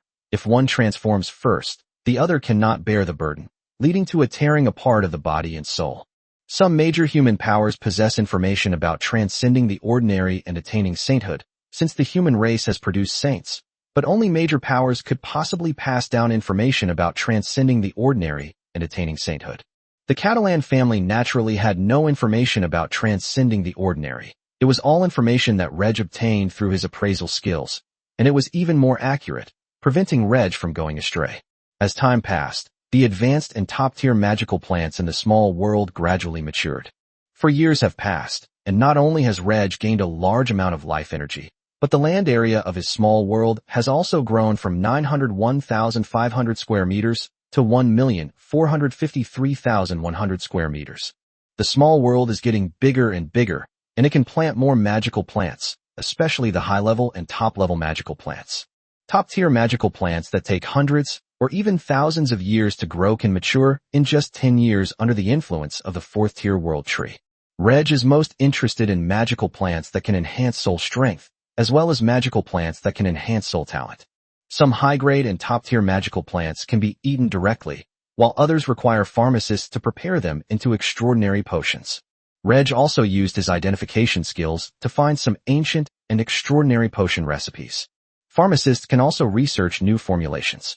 Reg's mage realm has now reached the first stage of the Radiant Sun realm, and he will advance to the second stage of the Radiant Sun realm in a few months. The legendary mage realm is not far away for Reg. Most legendary powerhouses do not practice both combat and magic. Whether they cultivate as a battle master or a mage individually, it takes them a long time to reach the legendary realm. Once you enter the legendary realm, it's difficult for most legendary experts to reach the perfect legendary realm, so there's no need to engage in both combat and cultivation at that point. Ultimately, there is still a lack of high-level, top-tier cultivation resources suitable for legendary powerhouses. First, all races joined forces to resist the elves, then all races vied for supremacy, and now the human race alone is stronger than the alliance of all races. Without the world tree Nora, the production of high-level, top-tier cultivation resources has slowed down. The fierce battles necessitate a continuous stream of powerful individuals from all races, leading to the use of top-tier cultivation resources before they are fully mature. Now in the 5th era, high-level and top-tier cultivation resources are naturally scarce. Not to mention the inability to produce saints. Even legendary powerhouses are few and far between. Moreover, if one is not careful, a powerful race among the 100 races in a certain human nation may experience a complete extinction of its legendary lineage. Nora world lacks high-level cultivation resources, but the high-level and top-level magical plants in Reg's small world are growing rapidly. Not only Reg, but also Latent Legends are using some high-level top-tier magical plants, which is also improving the training efficiency of battle masters. No longer needing to consume life energy, Latent Legend will also reach the perfect realm of legendary fighter in the future. It's only a matter of time before Reg transcends the ordinary and becomes a saint. With a legendary lifespan of 300 years, Reg will inevitably transcend the ordinary and become the first saint of the 5th era of the Nora world. Mature, high-level magical plants and top-tier magical plants in the small world can also be used to enhance the strength of the extraordinary individuals in the Duke of Catalan. Especially those extraordinary individuals who use life energy to rapidly improve their physical fitness, because their soul strength is insufficient, cannot continue to rapidly improve their physical fitness. At this point, magical plants or extraordinary potions that can directly enhance the strength of the soul become very important. Physical fitness can be rapidly improved using life energy, while soul strength can be rapidly improved using magical plants or extraordinary potions. The latter improvement may cause instability in the foundation, requiring some time to stabilize it, but it is still much faster than slow cultivation. Freya, Audrey, Paula, Emily, and Chanel will all reach legendary status sooner than planned. The life energy has been used to create extraordinary potions and rewarded some of my subordinates. High-level and top-tier magical plants can also be rewarded to my subordinates. However, both life energy and high-level, top-tier magical plants must be kept secret from the outside world. Life energy is a rare treasure, and top-tier magical plants are also precious items for various human factions, belonging to their family heritage and used to assist in advancing to legendary status. For years have passed, and the strength of the Duchy of Catalan is growing at an even faster pace than before. Chapter 313, From Prosperity to Decline. Over the course of 4 years, many significant events occurred in the world of Nora, among which 2 were relatively important and related to the Violet Empire or the Duchy of Catalan. The first thing is that a new legendary powerhouse has emerged among the Bear Men. In the last war of expansion, legendary powerhouses of the Werewolf, Centaur, Bearman, and Minotaur tribes all perished, and a large number of Sun-level powerhouses also died in battle. The remaining 1 or 2 Radiant Sun Realm experts from each of the 4 clans went into hiding, using their clan's resources to attempt to advance to the legendary realm. For years have passed, and only the Bear clan has succeeded, giving birth to a new legendary powerhouse. The Bearmen have once again become a powerful orc race. But Reg didn't care at all about the addition of a legendary powerhouse to the Bearmen race. He continued to follow the plan, leading his Maid squad to take turns killing orcs within the territories of the Werewolf Centipede or the Bearman Minotaur races. Enraged, the Bearman legend sent a messenger to the Violet Empire demanding that it cease its invasion of Bearman territory, or it would attack the Violet Empire. Violet 7 was slightly worried, but it was only a threat from the Bearman legend, so she wasn't too afraid. Currently, the Violet Empire has 5 legendary powerhouses, 2 of whom are from the Violet family. The Bearman legend is just a newly emerging legend. Would it dare to come to the Violet Empire? Furthermore, it won't be long before the Catalan family breaks away from the Violet Empire and establishes a new country, at which point this matter will be even less related to the Violet Empire. This allowed the Violet Empire to ignore the threat posed by the Bearman legend. The Bearman legend was helpless. It really dared not attack the Violet Empire, for fear of encountering Duke Catalan, whom it could neither defeat nor escape. Even after becoming a legendary powerhouse, the Bearman legend remained in hiding, daring not to show his face for fear that Duke Catlon would come knocking on his door. Having failed to threaten the Violet Empire, the Bearman legend could only turn to the Elf clan, hoping that the 100 Races Alliance would intervene and stop the Violet Empire from invading the Bearman clan's territory. Faced with the Bearman legend's plea for help, the Elven High Command held a meeting to discuss the matter, but ultimately rejected the Bearman legend's request and advised him to endure it for the time being. There are many reasons why the Elven High Command rejected the Bearman legend. First, the Bearman legend requires the 100 Races Alliance to use legendary deterrence to stop the Violet Empire from invading the Bearman territory. Legendary deterrence tactics can only be used for deterrence. If they were actually used, the two sides might become locked in a life-or-death struggle. Unfortunately, the 100 Races Alliance was no longer as strong as the human race. In the end, the human race was severely damaged, the 100 Races Alliance was greatly weakened, and many races were on the verge of extinction. None of the major powerful races in the 100 Races Alliance were willing to actually use the legendary deterrent. Furthermore, the legendary deterrence was an agreement reached by the races of the legendary powerful beings, and the Bearmen did not sign this agreement. The Elven High Command was also worried that the Violet Empire's invasion of the Bearmen would lead to a continued war between the humans and the 100 Races Alliance. It has been almost 5 years since the last war ended. The human race has become stronger, while the strength of the 100 Races Alliance has grown very slowly. The 100 Races Alliance hopes that peace can continue, as war with humans will only result in heavy losses for each race. And if they're not careful, their legendary warriors could fall, just like the 4 orc races. Moreover, the elves are still carrying out their own plans to instigate internal strife among the human race. As long as the human race is in turmoil, even if the 100 Races Alliance cannot defeat the human race, it can prevent the human race from continuing to wage war against the 100 Races Alliance. It is highly likely that when internal strife truly breaks out among humans, the 100 Races Alliance will attack them, and the various human nations will temporarily join forces to fight against the 100 Races Alliance. The Elven leadership had given up hope of severely damaging or even annihilating the human race. They only hoped that the human race and the 100 Races Alliance would no longer engage in war. Therefore, we cannot allow the 100 Races Alliance to go to war with the human race just because of one Bearman race. Even if war were to break out, it would have to wait until internal strife broke out among the human race. The Bearman legend was furious.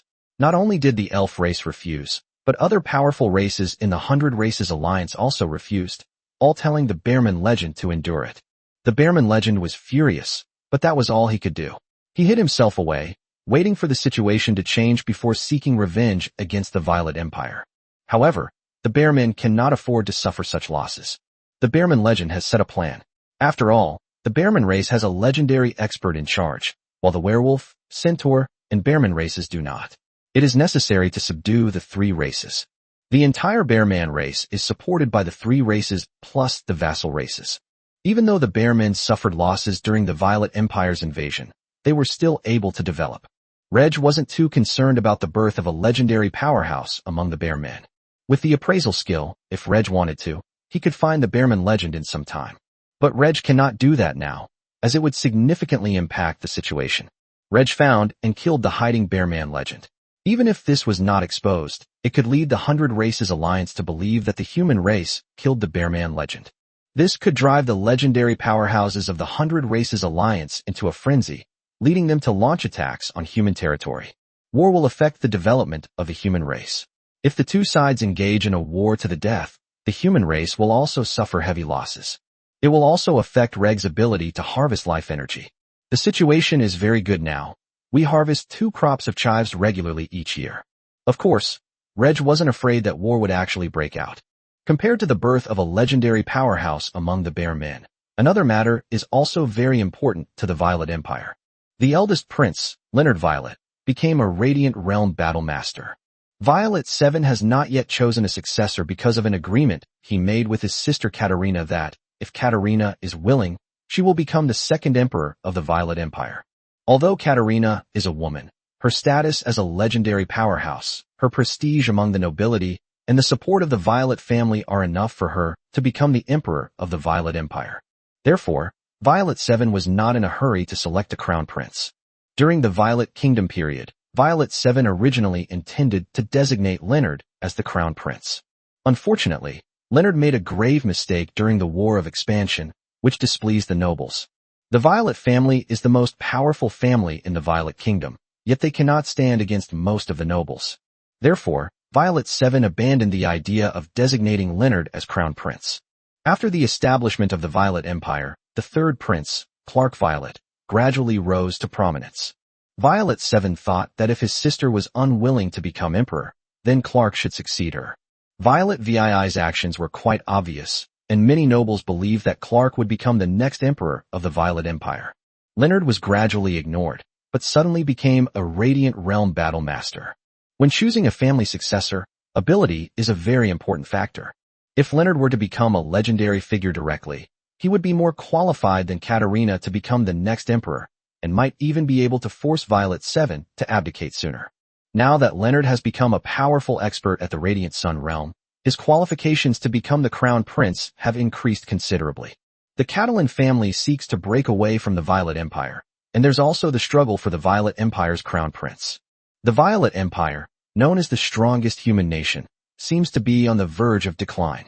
Chapter 3:14 12 million people, countdown to nation founding. For years have passed, and the Duchy of Catalan has developed rapidly. The territory of the Duchy of Catalan did not expand further, but its population grew rapidly. The year 837 of Violet's reign ended, with the total population of the territory just over 6 million. Last year, which ended in 841, the total population of the territory doubled, exceeding 12 million. The population increased by 6 million in 4 years, with immigrants from the Violet Empire, the Thousand Sails Kingdom, the Griffin Empire, the Glory Empire, and the Emerald Kingdom making the greatest contribution. Secondly, encouraged by Reg's money, they lived a happy life with their people and worked hard to have offspring. Of the 4 great empires and 5 great kingdoms of the human race, no family has ever had a territory larger than the Duchy of Catalan, nor has any family ever had a population larger than the Duchy of Catalan.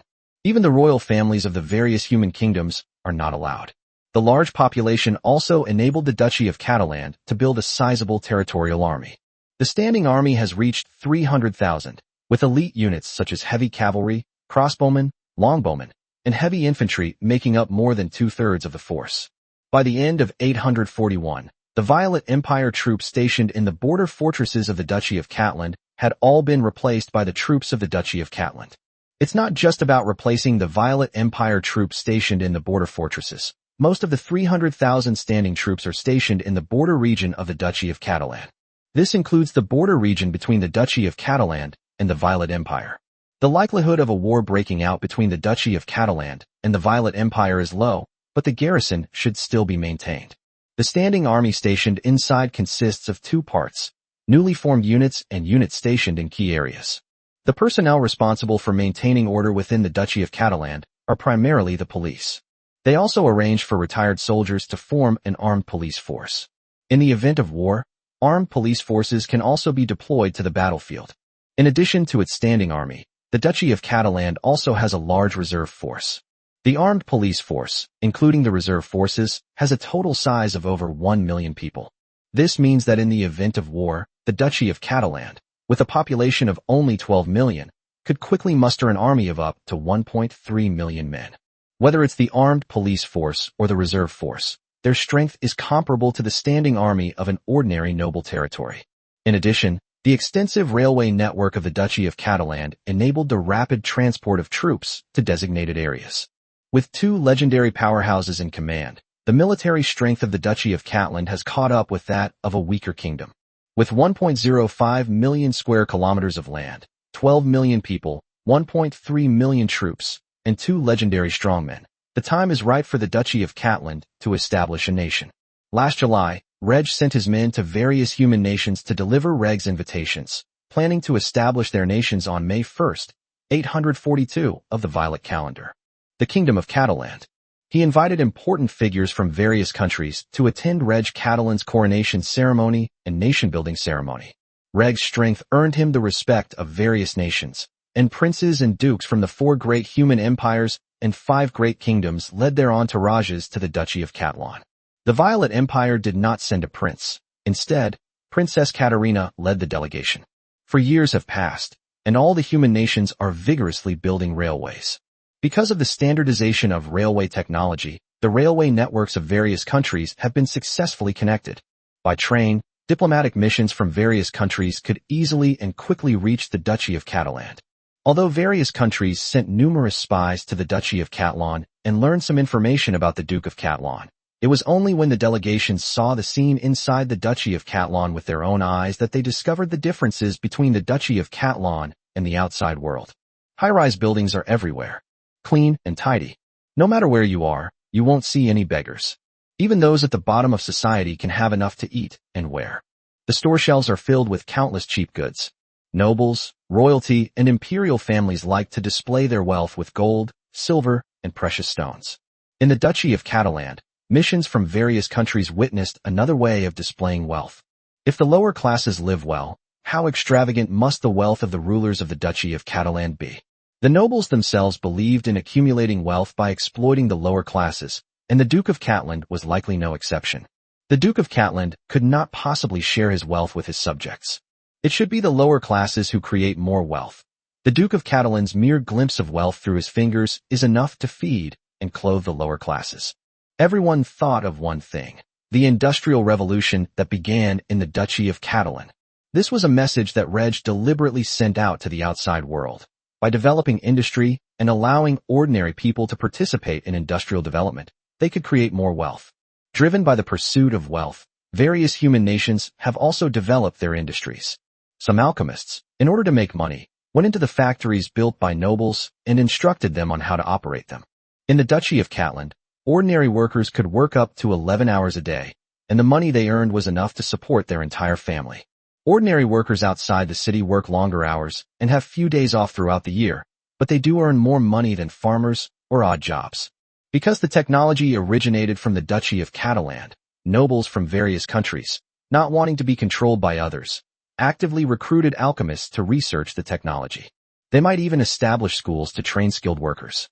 As industries develop in various countries, the competitiveness of goods produced in the Duchy of Catalan is declining. However, under Reg's leadership, the goods produced in the Duchy of Catalan were upgraded and transformed, generating new wealth for Reg and boosting the development of the Duchy of Catalan.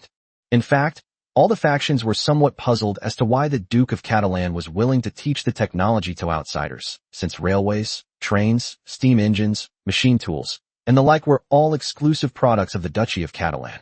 Reg said to the public, "Developing industry can increase the strength of the human race. I have earned enough money. I hope that the human race will become stronger and no longer be invaded by other races."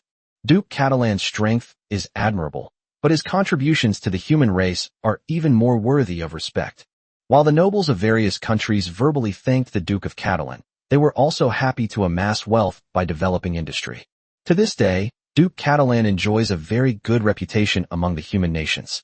Duke Catalan wants to break away from the Violet Empire and establish a new nation, and the various human nations are willing to recognize this new nation. The Griffin Empire, the Glory Empire, and the Light Empire even contributed rare treasures to support the establishment of the Duchy of Catalan. In Cheryl, not only were there delegations from various countries, but some nobles from the Violet Empire also came in person. Before establishing a nation, the Duchy of Catalan was ultimately part of the Violet Empire. Duke Catalan made significant contributions to the Violet Empire and had connections with many nobles. In addition, the legend of Leighton also has a great influence in the Violet Empire. Everyone could see that even if the Kingdom of Catalan were established, it would maintain friendly relations with the Violet Empire. The Duke of Catalan's third wife was the daughter of Violet 7. Chapter 315 5th rank, 3rd class. The Kingdom of Catalan has not yet been formally established, but the various institutions and departments of the Duchy of Catalan have already undergone a complete transformation. The cabinet was also formally formed. The Prime Minister is the legendary fighter and Duke Wales Leighton, who also serves as Secretary of State for War. The Foreign Minister is Vanden Leighton, a Silver Moon fighter and Marquis 2nd class. The Minister of Industry is Hamilton Lynch, the resurrected Silver Moon Mage and Marquis of the 2nd class. Apart from 2 members of the Leighton family, the cabinet members were mostly resurrected individuals. It could be a resurrected old mage, or a fallen nobleman from the Violet Kingdom who died on the battlefield. They are core members of the Duchy of Catalan and are highly loyal to Reg. Reg used life, energy, and top-tier magical plants to cultivate them. The training for graduates of the School for the Extraordinary is slightly inferior. The cabinet members are all at least Silver Moon Realm Transcendents, and apart from the Legend of Leighton, everyone else is a Marquis. In the Kingdom of Catlan, noble titles are divided into 5 ranks and 3 grades by Reg. The 5 ranks are Duke, Marquis, Earl, Viscount, and Baron. The 3 classes are, the first class is hereditary and perpetual, the second class is hereditary with reduced status, and the third class is lifelong, but not hereditary. In addition, there are honorary nobles and knights, whose positions are also for life and not hereditary. Even those who are not extraordinary can become knights, provided they make sufficient contributions to the country. Currently, besides merit, the strength standard for becoming a 5th-tier noble is Duke, Sun Realm, Marquis, Silver Moon Realm, Earl, Star Realm, Viscount, Advanced Extraordinary, Baron, Intermediate Extraordinary. Things will change in the future. Only advanced superhumans will be able to become barons, and only legendary powerhouses will be able to become dukes. However, since there is only one male legendary expert under Reg's command, Legendary Leighton, the requirements for the Transcendent Realm will be lowered first, and then raised later when there are more legendary experts. In other human nations, an apprentice of a Transcendent can become a knight, a junior Transcendent can become a baron, and a Silver Moon Realm cultivator can become a duke. In terms of power, the noble titles of the Kingdom of Catlan are more prestigious. However, the nobles of the Kingdom of Catarin are ultimately different from the nobles of other human nations. The biggest difference is that the nobles of the Kingdom of Catlan do not have fiefdoms, while the nobles of other human nations do. Fiefdoms were the greatest wealth of nobles. The nobles of the Kingdom of Catlan had no fiefdoms and lacked sources of wealth, so Reg made changes. Other human nations are essentially large families that bring their own land and population to form a country. Royal families are the most powerful families among them, and only they can become the rulers of the country. Let's work together to build a strong nation. If the country is defeated in a war, the interests of all families will be affected. To a certain extent, it is a matter of shared prosperity and shared loss.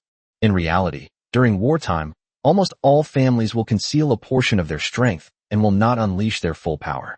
For a monarch, a vassal's vassal is not a vassal of the monarch. Even if the king or emperor issues an order, it cannot motivate the nobles to exert their full strength.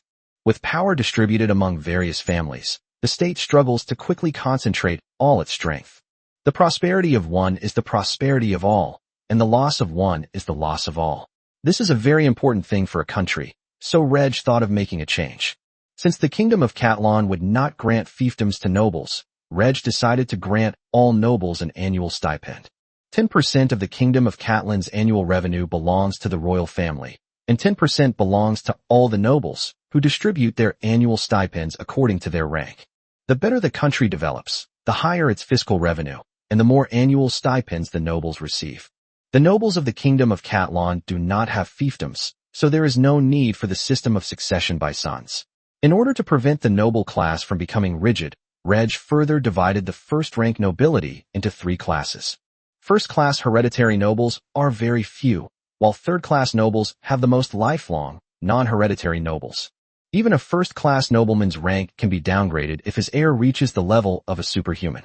It can be said that the titles of nobility in the Kingdom of Catlan are quite different from those in other human countries, and it is no longer important whether the fiefdom or the annual salary is better. When Reg accumulates enough power to unify the human race, all nobles will lose their fiefdoms. Moreover, for the same rank, a kingdom is considered inferior to an empire, a distinction influenced by the relative strengths of the 2 nations. In the Kingdom of Catlan, the noble titles do not need to be compared with those of other countries. Even for envoys sent to other human nations, titles are important, but strength is even more important. However, once the centralized system of the Kingdom of Catalan becomes apparent, it remains to be seen what the royal families of the various human nations will think.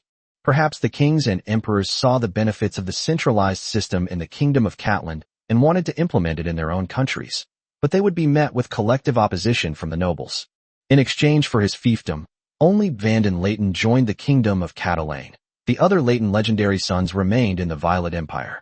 Nobles who have acquired fiefdoms will not easily give them up. From the Duchy of Catalan to the Kingdom of Catalan, a significant change occurred on the surface, as it transformed from a part of the Violet Empire into a human nation. In reality, very few things actually changed. The Duchy of Catland was a centralized state with only one nobleman, Reg, whose army was under his command and whose people were his subjects. It became the Kingdom of Catalan. Reg became king, and other nobles appeared, but all the armies still obeyed Reg, and everyone was Reg's subject. On the contrary, granting fiefdoms to nobles would have a huge impact on the Kingdom of Catalan. In their own fiefdoms, nobles could modify laws and rules according to their own preferences, and even manage to create chaos within their fiefdoms. Not all nobles know how to manage their territories. Established noble families are relatively easy to manage, as they cultivate a large number of talented individuals. Even if the nobles themselves are not good at managing their territories, their subordinates can manage them well. Newly promoted nobles are very prone to problems in managing their territories. The nobles themselves do not know how to manage their territories, nor do they have subordinates who do. In the end, their territories become unprofitable. In the Kingdom of Catalan, nobles did not have fiefdoms, but they did receive an annual stipend. Nobles did not hold official positions, but could live a life commensurate with their status by relying on their annual stipend. If you get a position, you can receive an additional salary for that position. Nobles could also manage their own businesses, building factories and opening shops. The highest rank a noble can attain is Prime Minister, a position second only to the king in the Kingdom of Catalan, assisting the king in ruling the entire country. In the entire Duchy of Catalan, apart from Reg's family and Reg's maid, any other extraordinary person who makes enough contributions can become a noble of the Kingdom of Catalan, regardless of gender. More than fifth-tier, third-class nobles are honorary noble knights.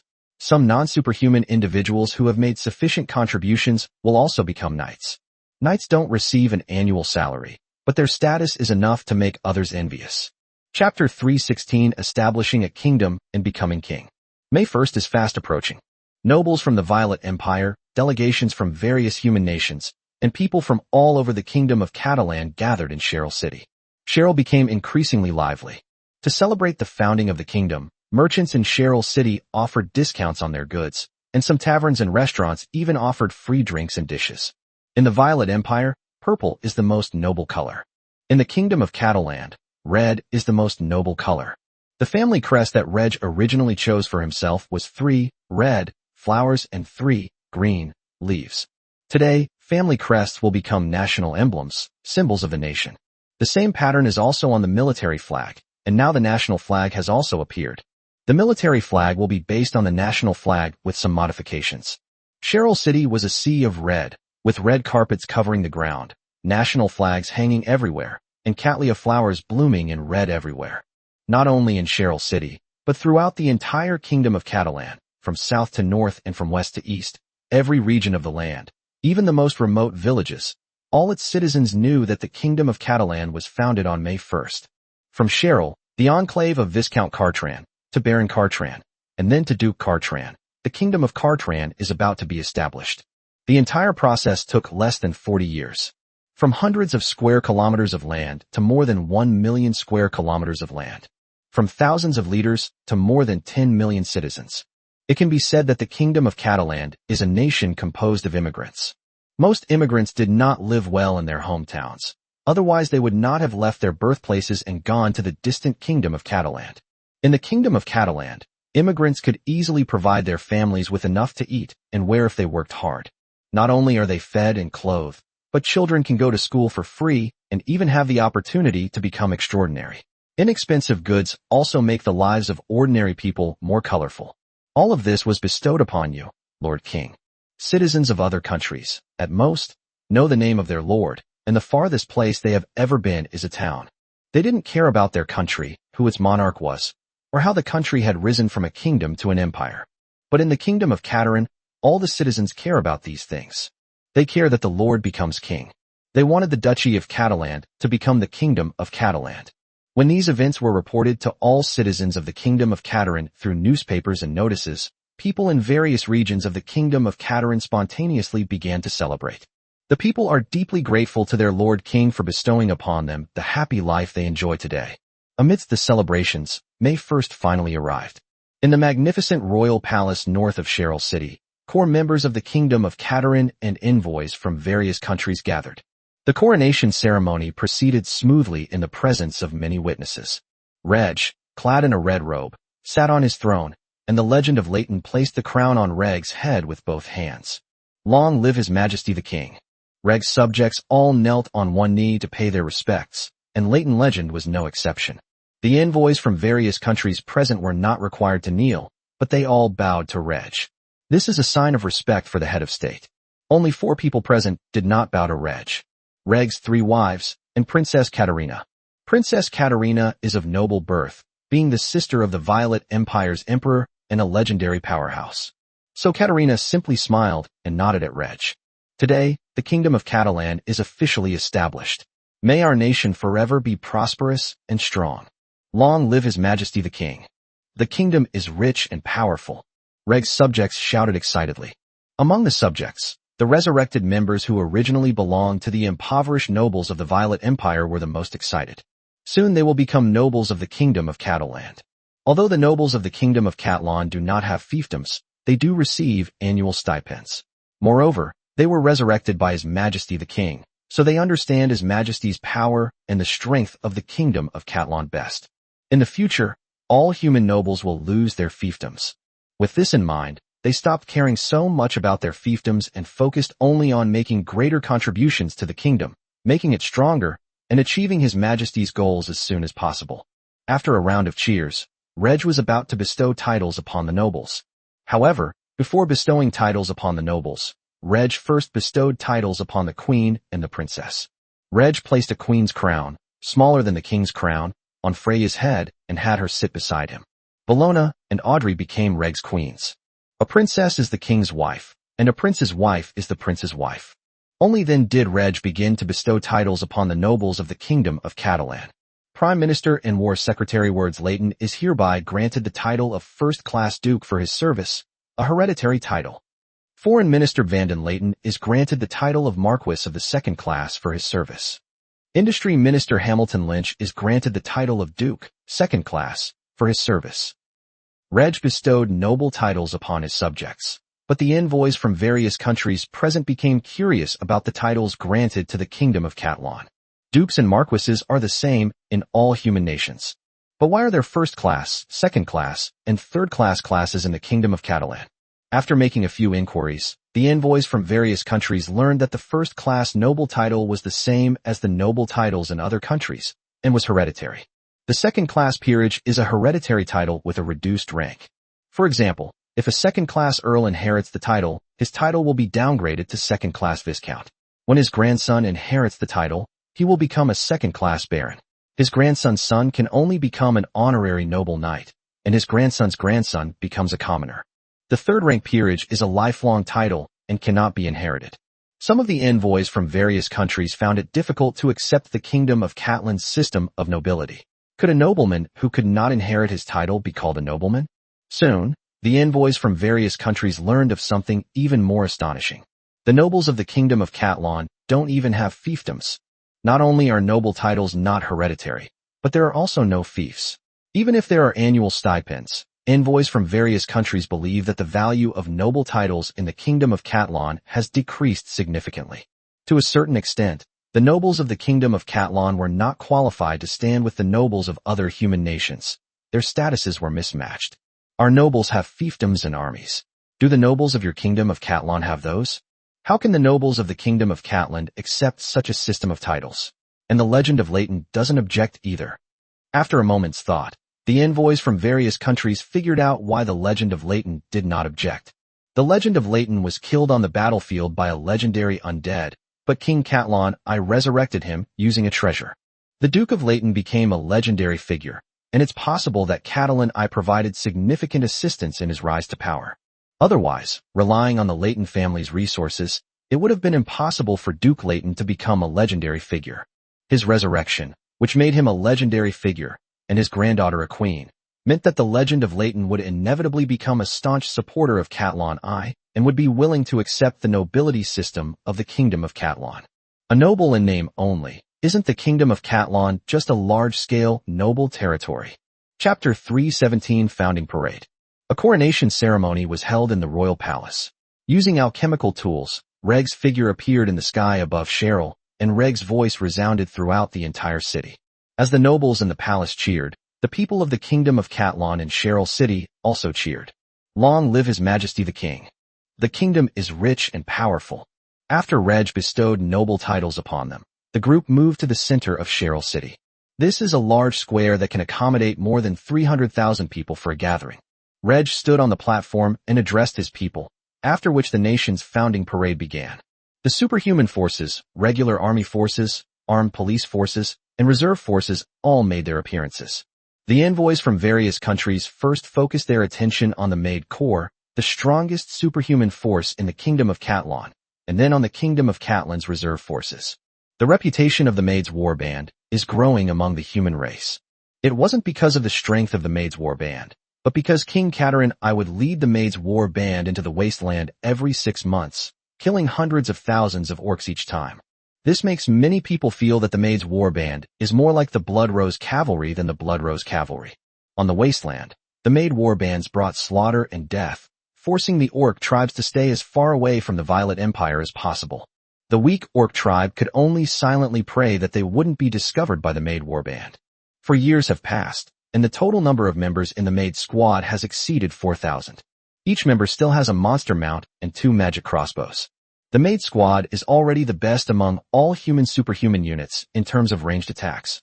The outside world is unaware that the leader of the Maid Battle Corps is already a Radiant Sun Realm expert. The deputy leaders are all Silver Moon Realm experts, and there are only about 1,000 apprentice-level extraordinary individuals.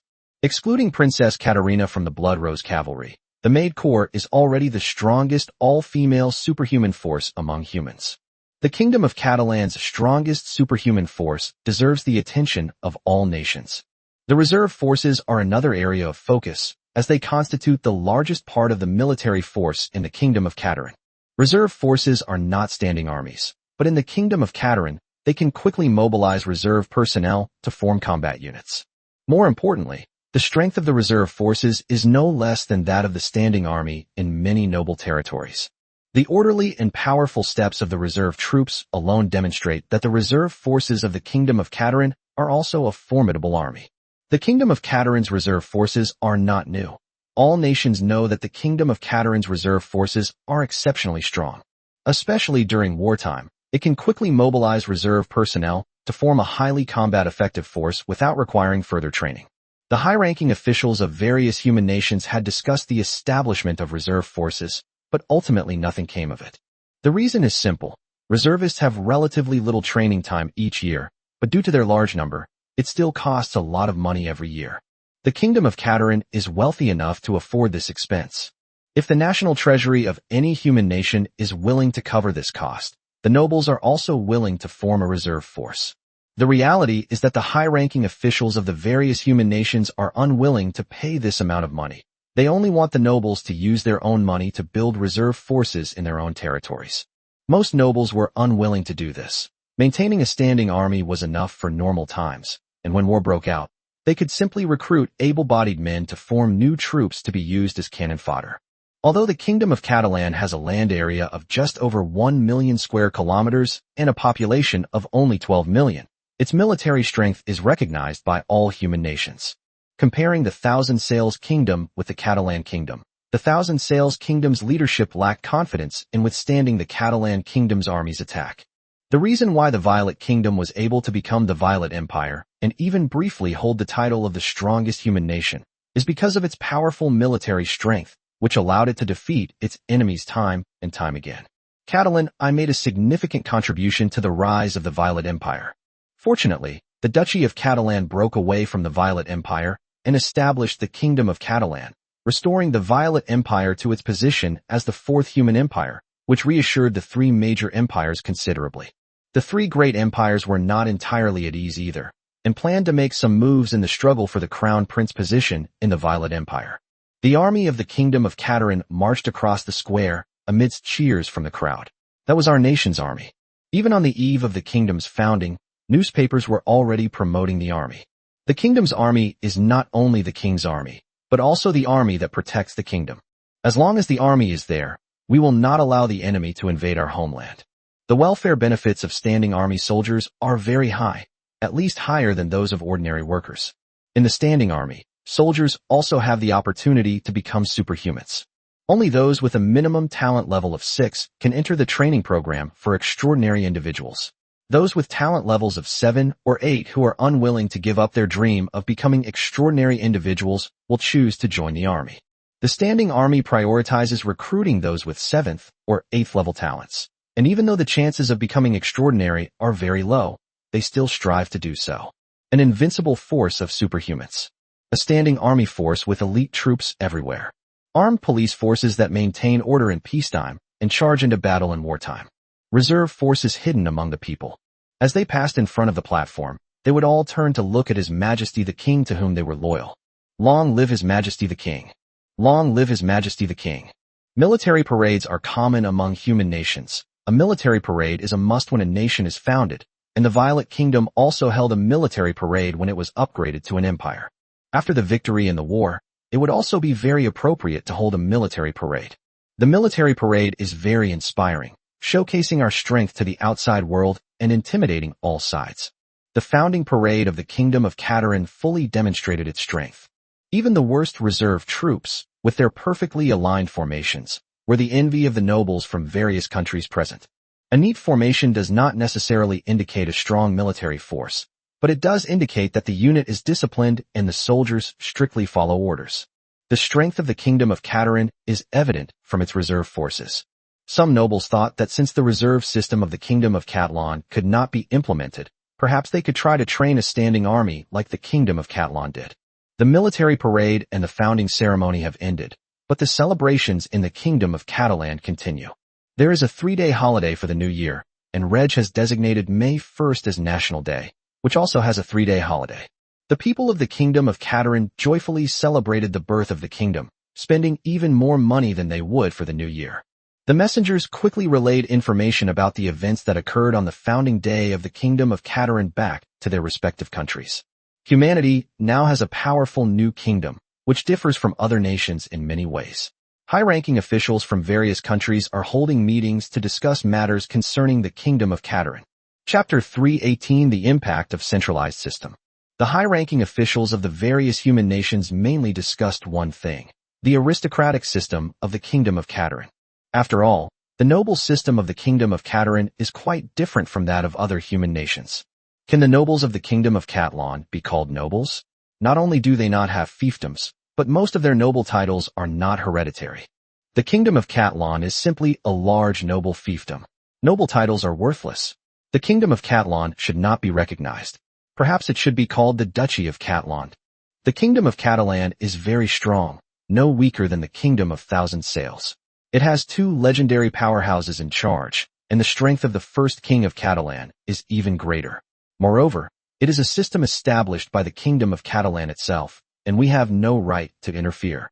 After King Katlan passes away, I suspect that the Kingdom of Katlan will split up or even perish. The noble system of the Kingdom of Katlan is too unreasonable. The nobles of the various human kingdoms found it difficult to accept the noble system of the Kingdom of Katarin, but the royal families of each kingdom had different ideas. Although our family is the most powerful family in the empire and nominally rules the entire country, the nobles have divided the emperor's power, and the emperor is unable to directly command the noble subjects. If only we could implement the noble system of the Kingdom of Katlan in our country, the emperor would have supreme power, instead of the current situation where the emperor's actual territory is only the fiefdom of the royal family. The Kingdom of Katlan was able to do this because it was promoted directly from a duchy without the addition of outside nobles. The subjects of King Katlan were also willing to accept it. If I wanted to change the noble system, the nobles would probably all rebel. I really envy King Katlan, such a young and legendary powerhouse. Yet he wields the most power among kings and emperors, deciding the life and death of nobles with a single word. The kings and emperors understood that no matter how much they admired the noble system of the Kingdom of Katlan, they could not try to implement such a system in their own country. The feudal system of aristocracy was the foundation of all human kingdoms. If a king or emperor dares to undermine this foundation, either the king or emperor will be overthrown, or the country will descend into chaos or even split apart. So all they could do was envy Catalan, but they couldn't voice their envy, lest the nobles hear it and cause all sorts of trouble. Regardless of what the nobles and monarchs of various countries think, They will not take the initiative to interfere with the Kingdom of Catalan, nor will they demand that the Kingdom of Catalan change its aristocratic system. Just like a human nation where the monarch cannot change the laws of a subordinate noble territory, human nations naturally cannot interfere with the Kingdom of Catalan. The nobles each did their own thing, and so did the various human kingdoms. Other nobles, or even the monarch, will only intervene when a matter in one noble territory actually affects the surrounding noble territories. As long as the Kingdom of Catalan's system does not actually affect other human nations, no human nation has the right to interfere with the Kingdom of Catalan. The Kingdom of Catalan is not only characterized by a unique aristocratic system, but also by numerous schools, large-scale training of extraordinary individuals, and regulations governing the daily working hours of its workers. When it was in the Violet Empire, the Duchy of Catalan was special, but neither Violet 7 nor the nobles of the Violet Empire had any objections to the Duchy of Catalan. Conversely, all human nations must consider whether they should also establish a large number of schools or cultivate extraordinary individuals on a large scale. After all, everyone knows that the Duchy of Catalan is developing rapidly, and perhaps these special features are what are affecting the development speed of the Duchy of Catalan. This is the feudal system. You can't control me, and I can't control you. Everyone does their own thing. During high-level meetings among various countries, nobles from both the Griffin Empire and the Glory Empire suggested whether to stop sending immigrants to the Kingdom of Catalan. When the Violet Empire was short of population, the Griffin Empire and the Glory Empire prohibited their citizens from immigrating to the Violet Empire. In order to separate the Duchy of Catalan from the Violet Empire, the Griffin Empire and the Glory Empire agreed to send immigrants to the Duchy of Catalan. Now that the Kingdom of Catalan has been officially established and the cooperation agreement between the two parties has been completed, it is a normal national action to stop sending immigrants to the Kingdom of Catalan. The two countries' top leaders discussed the matter. How many people can the barren land of the Kingdom of Catalan support? If the Kingdom of Catalan wants immigrants, we will send them in freely. Besides, the majority of the immigrants to the Kingdom of Catalan come from the Violet Empire. There is no need to antagonize the Kingdom of Catalan over immigration. Otherwise, when we clash with the Violet Empire, the Kingdom of Catalan will surely help the Violet Empire. The Empire's population has exceeded 100 million.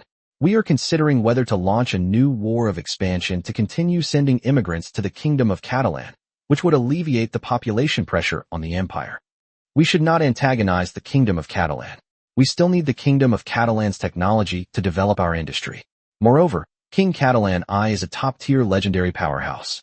It is even more important to maintain good relations with them. The high-ranking officials of the Griffin Empire and the Glory Empire discussed the matter briefly and then put it aside, believing that there was no need to antagonize the Kingdom of Catalan over the issue of immigration. Among the various human nations, only the Violet Empire did not hold a high-level meeting regarding the Kingdom of Catalan. Even if the Duchy of Catalan were to break away from the Violet Empire and establish a new nation, the two countries would maintain close ties, and there would be no conflict. Immigrants from the Violet Empire would continue to flow into the Kingdom of Catalan.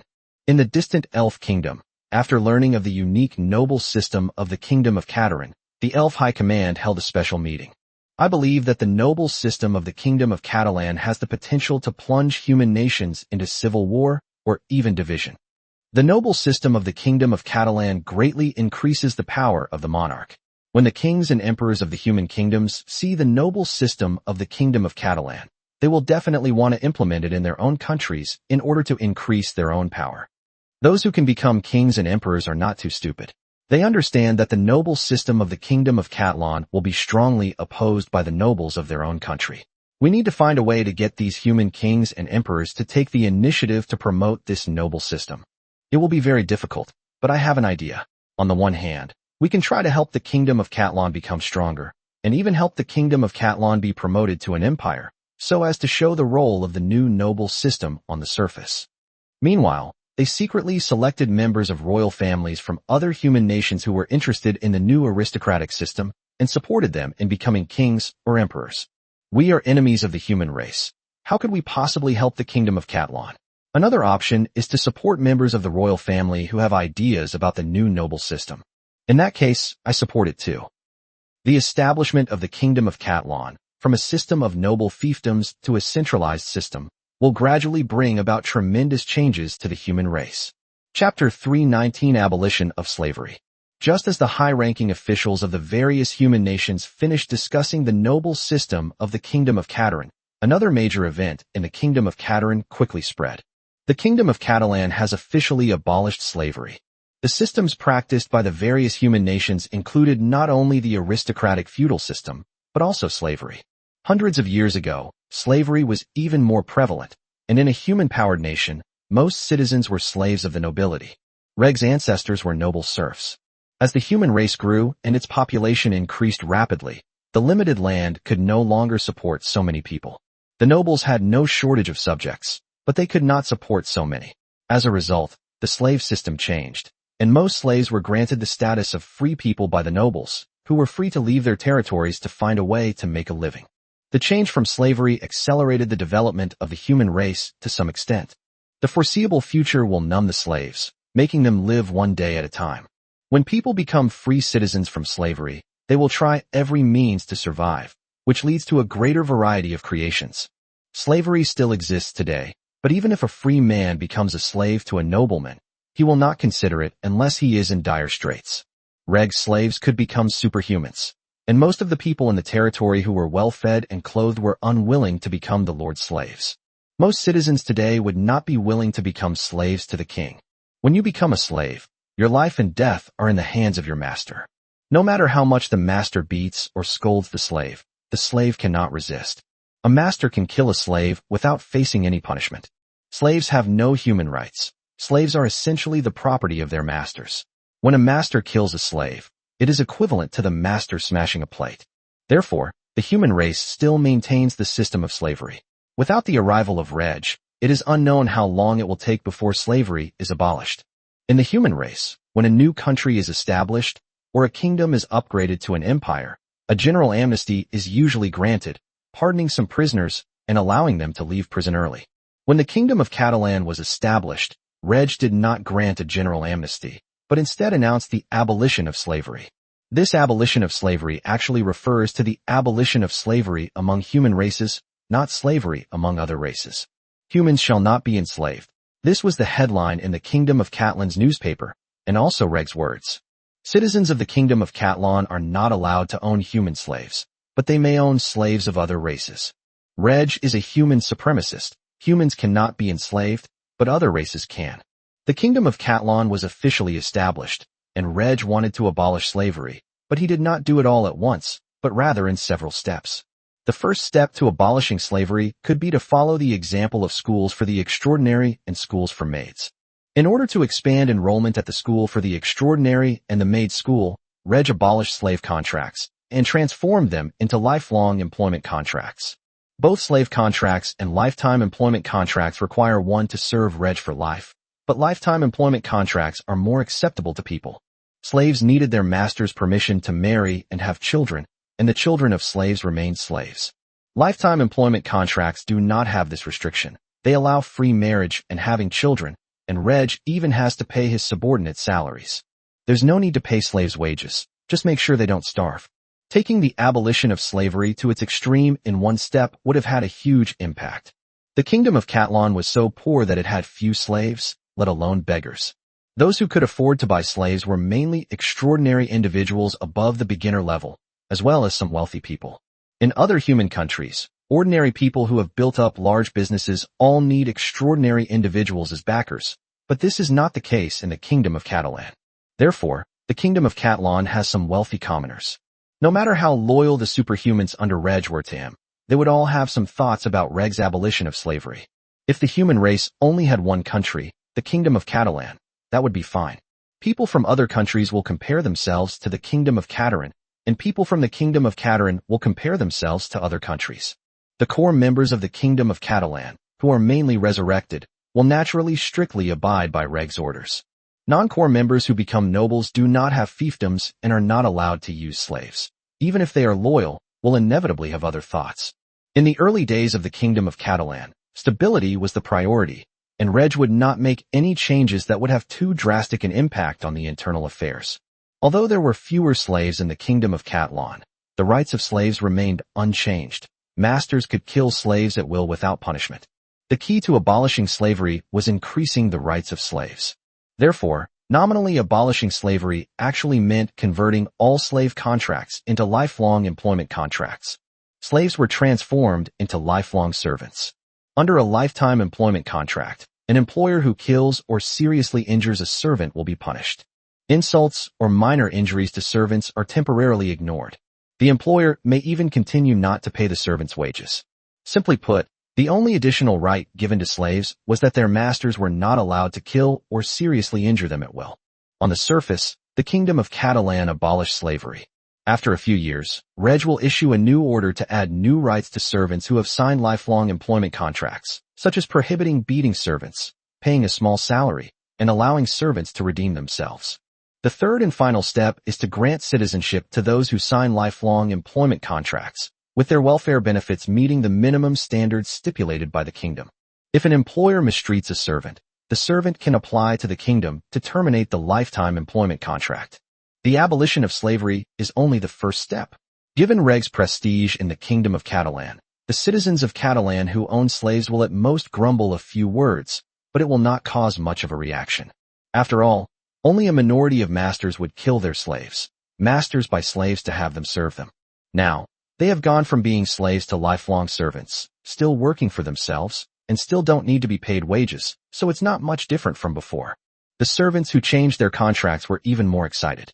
Few people wanted to be slaves, and now they were finally free and had a better future. The first step in abolishing slavery was to allow both masters and slaves an adjustment period, in preparation for the next step a few years later. Some graduates of the superhuman school strongly support the abolition of slavery. They were originally Reg slaves and now work for Reg for life. To outsiders, they would proudly refer to themselves as servants of His Majesty the King.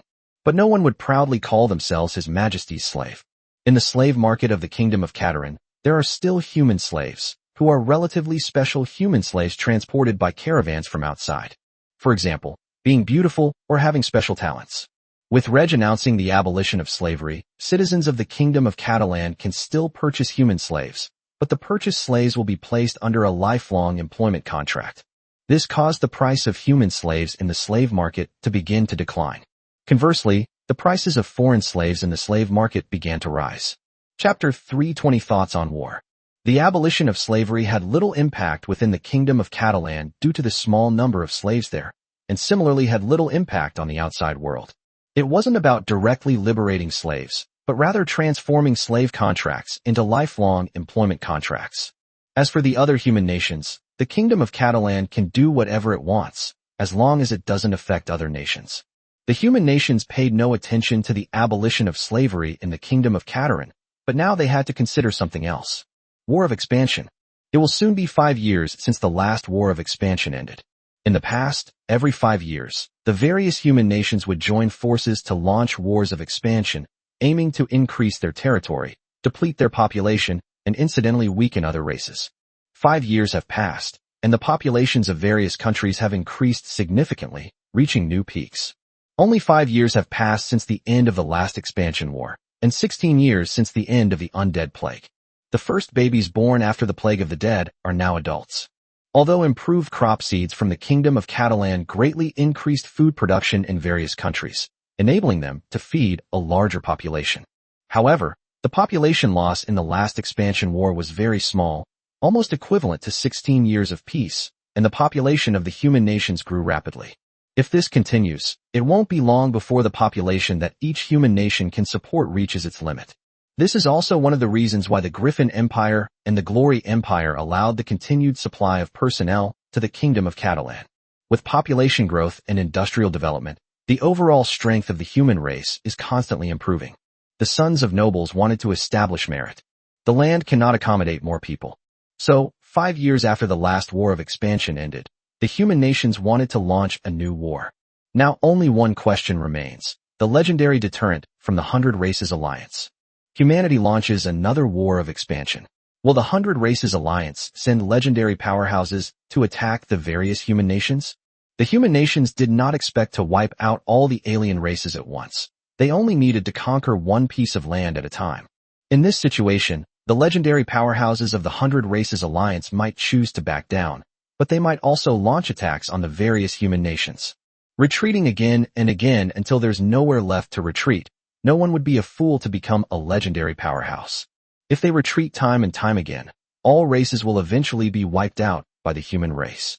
Perhaps the legendary powerhouses of the 100 Races Alliance will be driven to desperation by the human race. However, the legendary powerhouses of the 100 Races Alliance did launch an attack on the various human nations, putting all the races within the alliance in danger. Without the obstruction of the legendary warriors of the 100 Races Alliance, the human army would be unstoppable on the main battlefield. The army of the 100 Clans Alliance could not hold out for long. In the end, not only would the army be routed, but the clans would also suffer heavy losses and even face annihilation. The human race is large and powerful and can withstand the losses caused by the attack of the legendary powerhouse of the 100 Races Alliance. However, while the legendary powerhouses of the 100 Races Alliance could not attack the capitals of the various human kingdoms, they were able to raid the main cities of noble territories. The nobles will not be able to accept it then. A high-ranking noble suggested that all noble families disperse and hide in advance, even if they were found in one or two places by the legendary powerhouses of the 100 Clans Alliance. This method can indeed reduce the losses that legendary powerful alien warriors bring to the nobility. At this point, a new problem arose. Wars of expansion could not bring much benefit to the great nobles. Most of the best land on the continent has already been occupied by humans. The lands of the Orc, Troll Empire, and Orc Empire are being offered to the great nobles for free, and even then, the great nobles have to think carefully before accepting them. Perhaps a powerful noble family with a legendary figure in charge could, like the Catalan family, acquire over 100 square kilometers of land, have over 10 million people, and establish a new human nation. But such noble families are ultimately a minority. Expansionary wars rarely bring much benefit to the great nobles. During the discussions, the Griffin Empire, the Glory Empire, the Light Empire, and even the Violet Empire were all willing to let the nobles suffer some losses in order to ultimately cripple or even destroy the alien race. The Violet Empire was the most relaxed, as the Orcish race opposite them only had one legendary powerhouse, who was newly promoted, and the Kingdom of Katarin was also holding the line in front of them. For the four great empires, once they have severely damaged or even destroyed the alien races, they will have to turn their attention to their neighbors. The lands of other races are like bones with little meat, while the lands of our neighbors are the real meat. Without the restraint of other races, the various human nations will inevitably start fighting.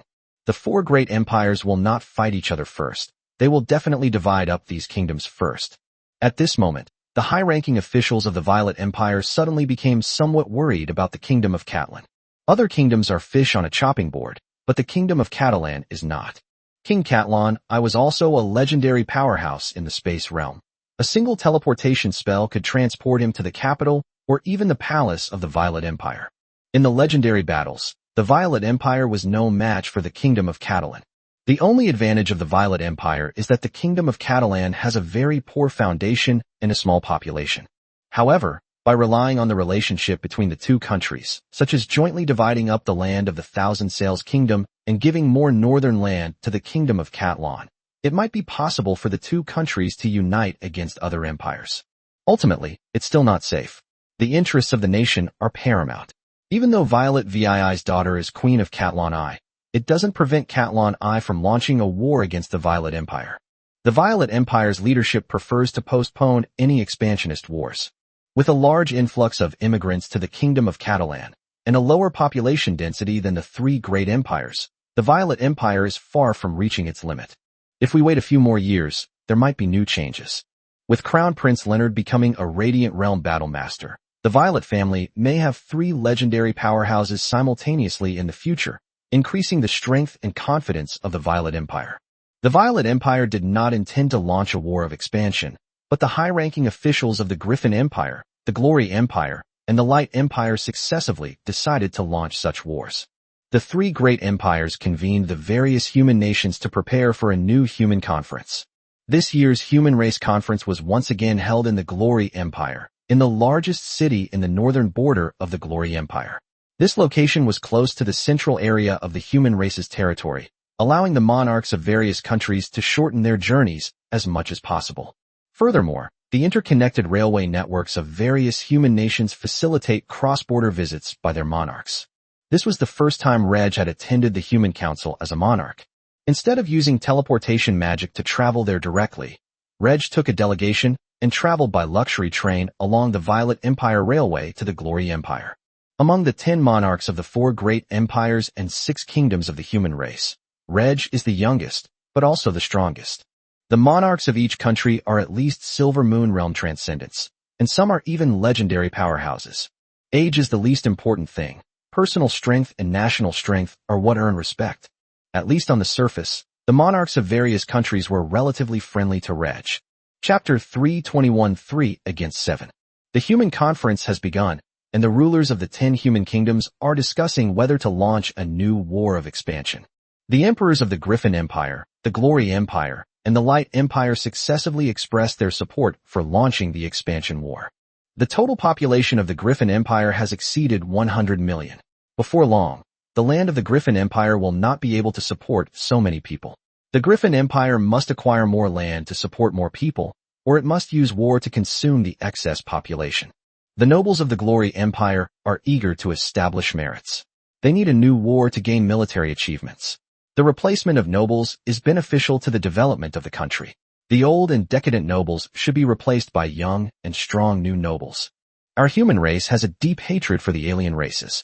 The Light Empire supports the expansion war to further weaken the alien races and eventually wipe out all the alien races in the Nora world.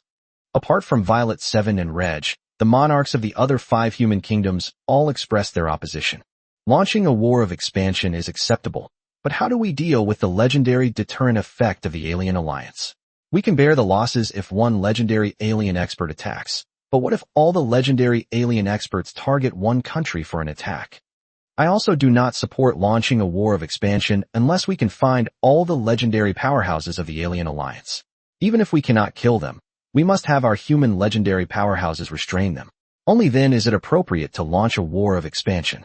Your 3 great empires are strong and have many legendary experts, so you are not afraid of attacks from alien legendary experts. But my Qianfan kingdom is too weak. If the alien alliance sends 2 or 3 legendary experts, the Qianfan kingdom will suffer heavy losses. The Qianfan kingdom does not want to launch an expansion war.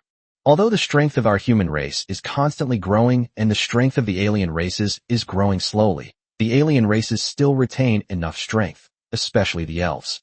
No one knows what trump cards the elves are hiding. I suggest we wait a little longer until our human race produces more legendary powerhouses. I have a suggestion. Each country should first try to find some of the legendary powerhouses of the alien alliance and surround and kill them. If the number of legendary powerhouses in the alien alliance is reduced by a few, our human race will be able to gain more advantages and then wipe out all the races in the alien alliance in one battle. The 3 great empires supported launching a war, while the 5 kingdoms were unwilling to do so. Violet 7 and Reg exchanged a glance, and both expressed their opposition to launching a war. The Violet Empire has not yet reached its limit of development, and it is also worried that after the destruction of the alien races, a civil war will break out among the humans, and the Kingdom of Catalan will take action against the Violet Empire. The Violet Empire simply could not defend against King Catalan I, a legendary powerhouse in the space realm. The Kingdom of Catalan is far from reaching its full potential, and Reg needs more time to rapidly increase its population to 30 million. There are also 2 harvests of orcs a year, which is a steady stream of income for Reg. Once the alien race is wiped out, a large amount of life energy can be obtained at once, but then the life energy will have to be obtained by raising poultry and livestock on a large scale. The decisions of Violet 7 and Catalan I surprised the monarchs of various human nations. It should be noted that the Violet Empire and the Kingdom of Catalana faced the weakest alien races, mainly because they were crippled by the Violet Empire in the last expansion war. If another war of expansion were to break out, even if a legendary bear man were to emerge, the Violet Empire and the Kingdom of Catalana would win the war with great ease. In this situation, Violet 7 and Catalan I surprisingly sided with the 5 kingdoms and did not support launching a war. In the meeting room, the emperors of the 3 great empires and the other 7 monarchs of the human race engaged in a heated exchange of opinions, with neither side able to convince the other. In fact, they have already leaned towards not launching expansionist wars. To launch a war of expansion, the consent of most human nations is required. If 1 or 2 countries are unwilling to wage wars of expansion, other nations will join forces to impose sanctions on them. But the three empires were unwilling to give up so easily, and the two sides held meeting after meeting. In order to gain the support of more countries, the monarchs of the three empires met in secret and promised various benefits. The promise of the greatest benefits was given to the kingdom of Katlan, because Reg was powerful, and they hoped that Reg could kill more legendary alien warriors in the war. It is important to severely damage or even annihilate the alien race, but it is also important to kill the legendary powerhouses of the alien race. If the alien race is destroyed but the legendary powerhouses do not die, these alien legendary powerhouses, filled with hatred, will frequently attack human nations, which is something the three great empires do not want to see. As for the benefits promised to various countries, once there are no foreign powers to restrain them, the three great empires will keep an eye on all the kingdoms, and they will have to give back the benefits they have already taken many times over. At the same time, news of the human race meeting held by the 10 human race nations quickly spread to all races in the 100 Races Alliance. All ethnic groups immediately tensed up. Upon seeing the monarchs of various human races holding a meeting, the other races assumed that the humans were holding the meeting because of war. Looking at the time again, 5 years have passed since the last human invasion war ended, and it seems that the humans are about to launch a new invasion war. This is unacceptable. The strong prefer to wage war to seize benefits from the weak. Those who are weaker prefer peace. In the current world of Nora, the human race is powerful, while the alliance of 100 races is weak. Humans are willing to wage war, while the alliance of 100 races desires peace. For the survival of our race, we must not allow the human race to wage war. Use legendary deterrence to prevent the human race from launching a war. Once the human race begins preparing for war, our 100 Races Alliance's legendary experts will launch an attack on the human race. It would be best to gather more legendary experts and focus on attacking one of the human race's kingdoms. Damn it! How did the weak human race, which my clan could crush with a single hand, become so powerful now? It threatens the weaker nations among the human race and prevents the human nations from reaching a consensus. At the Human Race Conference, the monarchs of the 10 kingdoms were still arguing and unable to reach an agreement in a short time.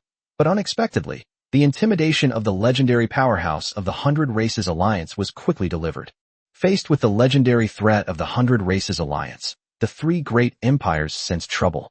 The three great empires were not particularly afraid of the legendary threat posed by the 100 Races Alliance, but the weaker human nations were. Moreover, if the 100 Races Alliance were to gather a dozen or so legendary powerhouses and attack any one of the three great empires, the three great empires would find it difficult to withstand them.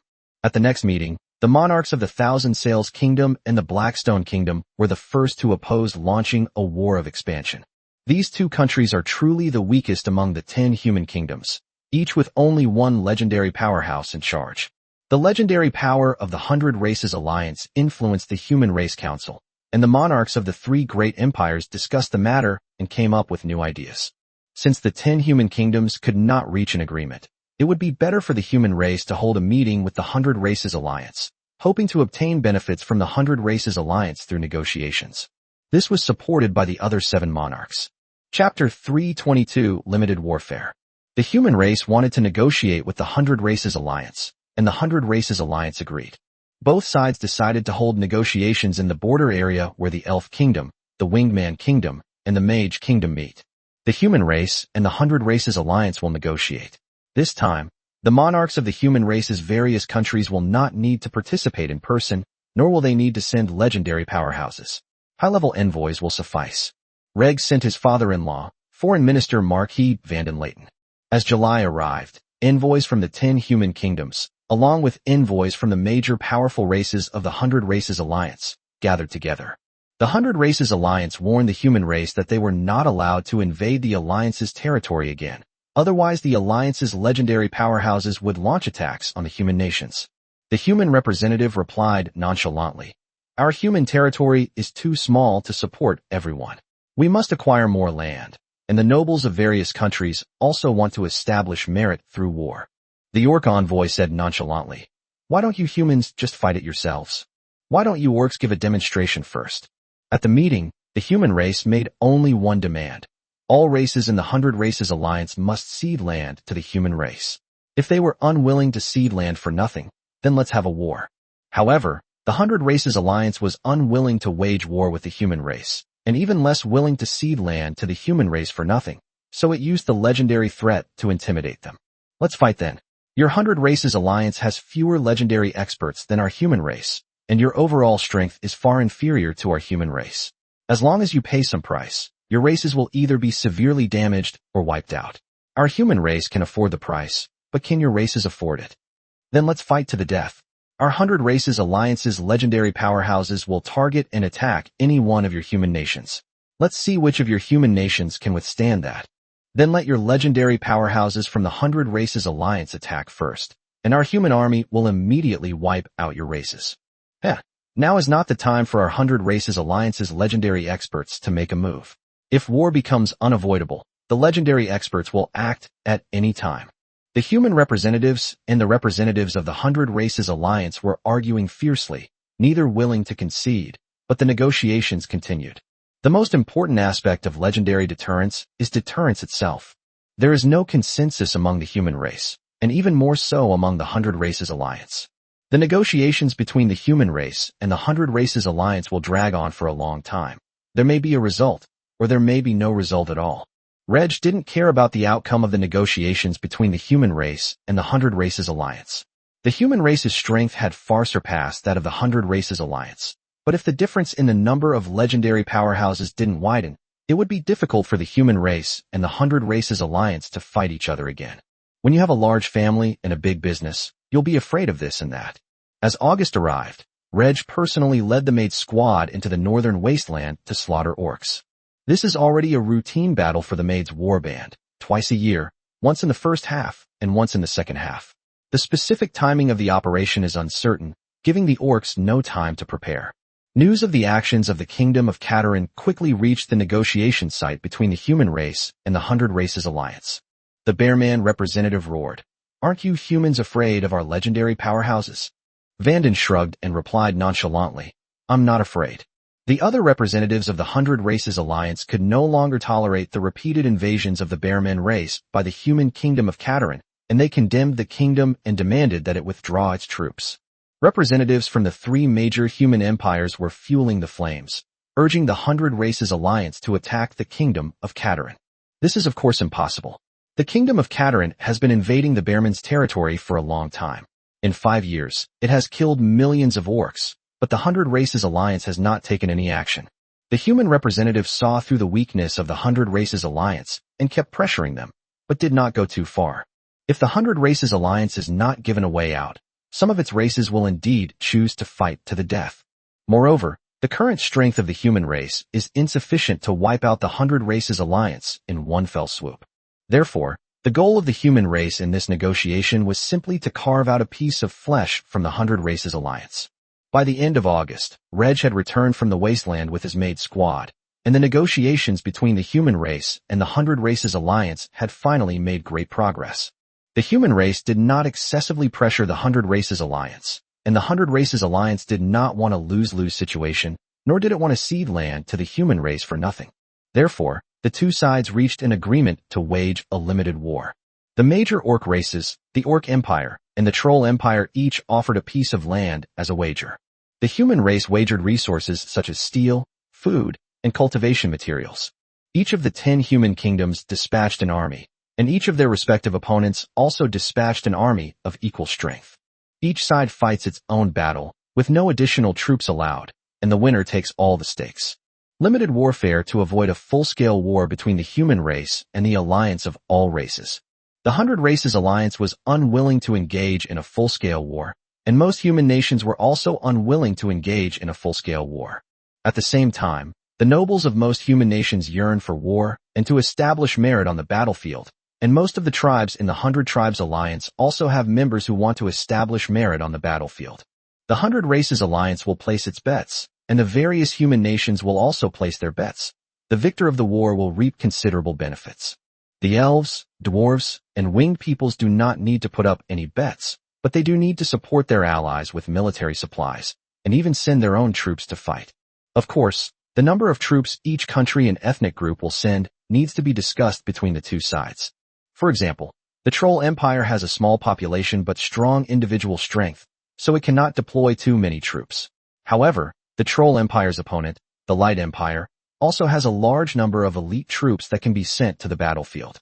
The war will not break out until next spring, giving both sides 6 months to prepare for it. There were exceptions to this war. The Violet Empire and the Kingdom of Catalana did not directly engage in combat with the Bearmen. The Bearmen were no match for either the Violet Empire or the Kingdom of Catalan, and neither country wanted to occupy more of their land, simply because the northern lands were too barren and unsuitable for human habitation. The nobles of the Kingdom of Catalan could earn merit not only through war, but also through other means, such as managing a city well or training an army effectively. The Kingdom of Catalan will not participate in this limited war, but the Violet Empire will. However, the Violet Empire will not fight against the Bearmen. Instead, it will accept the invitations from the Emerald Kingdom and the Thousand Sails Kingdom and send a portion of its elite troops to join forces against the Orcs. When the Violet Empire participates in wars, nobles can earn merit on the battlefield. If the war is won, some benefits can be shared with both countries. The Violet Empire does not wage war against the Bearmen, mainly because the Bearmen are difficult to exploit. The Violet Empire was willing to take the territory of the Bearmen. For the first 5 years, the Bearmen and their vassal races were constantly attacked, losing millions of people and tens of millions of livestock. The Bearmen were not only weak, but also extremely poor. It had reached the point where humans could occupy the land at will, yet the humans still didn't want it. Chapter 323, Project 36. The human race and the 100 Races Alliance have officially reached an agreement to hold a limited war next spring. With less than 6 months to go before the outbreak of war, the various human nations and the alliance of all races are actively preparing for battle. On each of the designated battlefields, the enemy and our side will deploy a minimum of 500,000 troops and a maximum of 1 million troops. In the various human kingdoms, the monarchs issued orders to select troops from the noble territories to prepare for next year's war. In past wars of expansion, the minimum standard for the army deployed by noble territories was 1/3 of the standing army, plus 2/3 of new recruits. In preparation for the upcoming war, the minimum standard for deploying troops in noble territories was changed to 2/3 of the regular army, plus 1/3 of the new recruits. At the same time, a large number of elite troops, and even ace troops composed entirely of extraordinary individuals will be drawn into the war. The nobles who contributed the most in the war would receive greater rewards after the war ended. The various races of the 100 Races Alliance are also preparing for war, and military supplies from the dwarves, winged people, and elves are being sent to the Orcs, the Orc Empire, and the Troll Empire. Furthermore, the 3 races will also send superhuman units to participate in the war. This war, with its various constraints, will not lead to the destruction of nations or ethnic groups, but neither side wants to lose. The 100 Races Alliance lost the war, its territory shrank further, while the human race's territory increased, and the gap in strength between the two sides will continue to widen. If the human race loses the war, the 100 Races Alliance will gain considerable benefits, and its strength will be enhanced. The human race far outnumbers our 100 Races Alliance, but now the regulations stipulate the size of the army to be deployed. If we still can't defeat the human race, we should prepare for annihilation as soon as possible. Our human race has many ordinary troops, as well as a considerable number of elite and elite units. With a large number of elite troops participating in the war, how can the alien race possibly defeat us? Both sides were very confident of victory. There are only 2 exceptions, the Bearmen and the Kingdom of Catalan. The Bearmen did not participate in the limited war next spring, but all races know that the Bearmen cannot avoid war. While refusing to participate in limited wars, they cannot avoid the endless wars from the Kingdom of Catalan. Before the humans and the 100 Races Alliance reached an agreement, the Bearmen were attacked by the Kingdom of Catalan. The Bearmen were unable to resist the invasion of the Bearmen territory by only one general, Catalan I, with a force of several thousand superhumans. Even the Bearmen dared not muster a large army to fight against the Kingdom of Catalan. The biggest reason is that the newly promoted legendary powerhouse of the Bearmen race could not withstand the legendary powerhouse of the Kingdom of Catalan. They've reached the point where they dare not show their faces, fearing that if they do, they won't be able to escape. With the fall of a legendary powerhouse, the Bearmen will once again fall from their former glory. In any case, the Kingdom of Catalan only sends troops to kill for a month at a time, and then they will return after a month, without occupying the territory of the Bearmen. 2 massacres a year, combined, would only kill around 1 million orcs, and the Bearmen would suffer very few losses. In this situation, The bear men have already surrendered and allowed the kingdom of Katarin to invade. All the human nations were actively preparing for war, except for the kingdom of Katarin. The land to the north is not suitable for occupation and development, but it would be worth considering occupying a portion of the Lion-Man territory to the east. The two most important things for the kingdom of Katarin right now are immigration and development. Every outbreak of war has a huge impact on immigration work. Because it is a limited war, countries will not conscript many young men to participate in the war, so this war has had a relatively small impact on immigration work. The goal of the kingdom of Katarin is to increase the national population to 30 million as soon as possible. Reg has already arranged everything regarding immigration and national development. He can leave it to Prime Minister Leighton to handle. With the formal establishment of the Kingdom of Katarin, an even more important matter was put on the agenda. The Kingdom of Catalan's trump card for eliminating alien races and conquering human nations, technological weapons. The resurrected old mages in the small world, following Reg's instructions, have already handcrafted several types of firearms. With the industrial development of the Kingdom of Katarin, it is now capable of mass production. However, firearms cannot be exposed at will. If they become known to other human nations, or even other races, they could quickly manufacture cheap firearms to equip their armies, causing the Kingdom of Catalan to suffer even greater casualties. Firearms cannot be mass-produced simply by talking about mass production. Even if firearms are mass-produced and equipped for the army will not be able to quickly change its tactics. Therefore, Reg plans to establish a huge experimental base in the outside world, where various firearms will be mass-produced and researched, while a secret force will be formed, equipped with firearms and trained. Reg had already chosen the location for the experimental base, in the heart of the kingdom, in the province of Navarre. It covers an area of 10,000 square kilometers, with most of the area being the most barren and desolate land in the kingdom.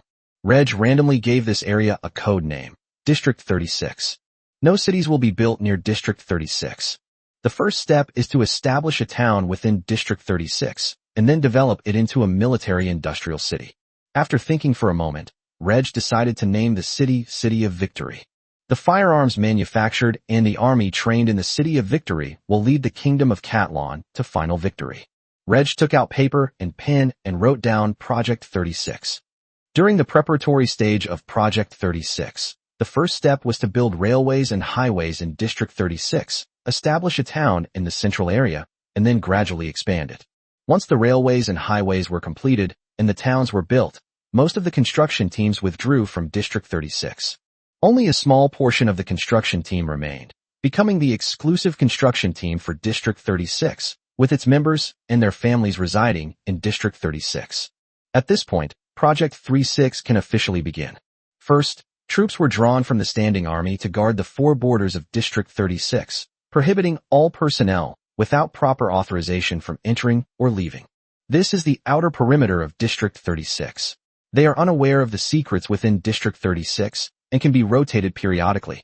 Qualified personnel can be drawn from the regular army, including the superhuman forces, and suitable personnel can be selected when recruiting new soldiers to form the internal forces of District 36.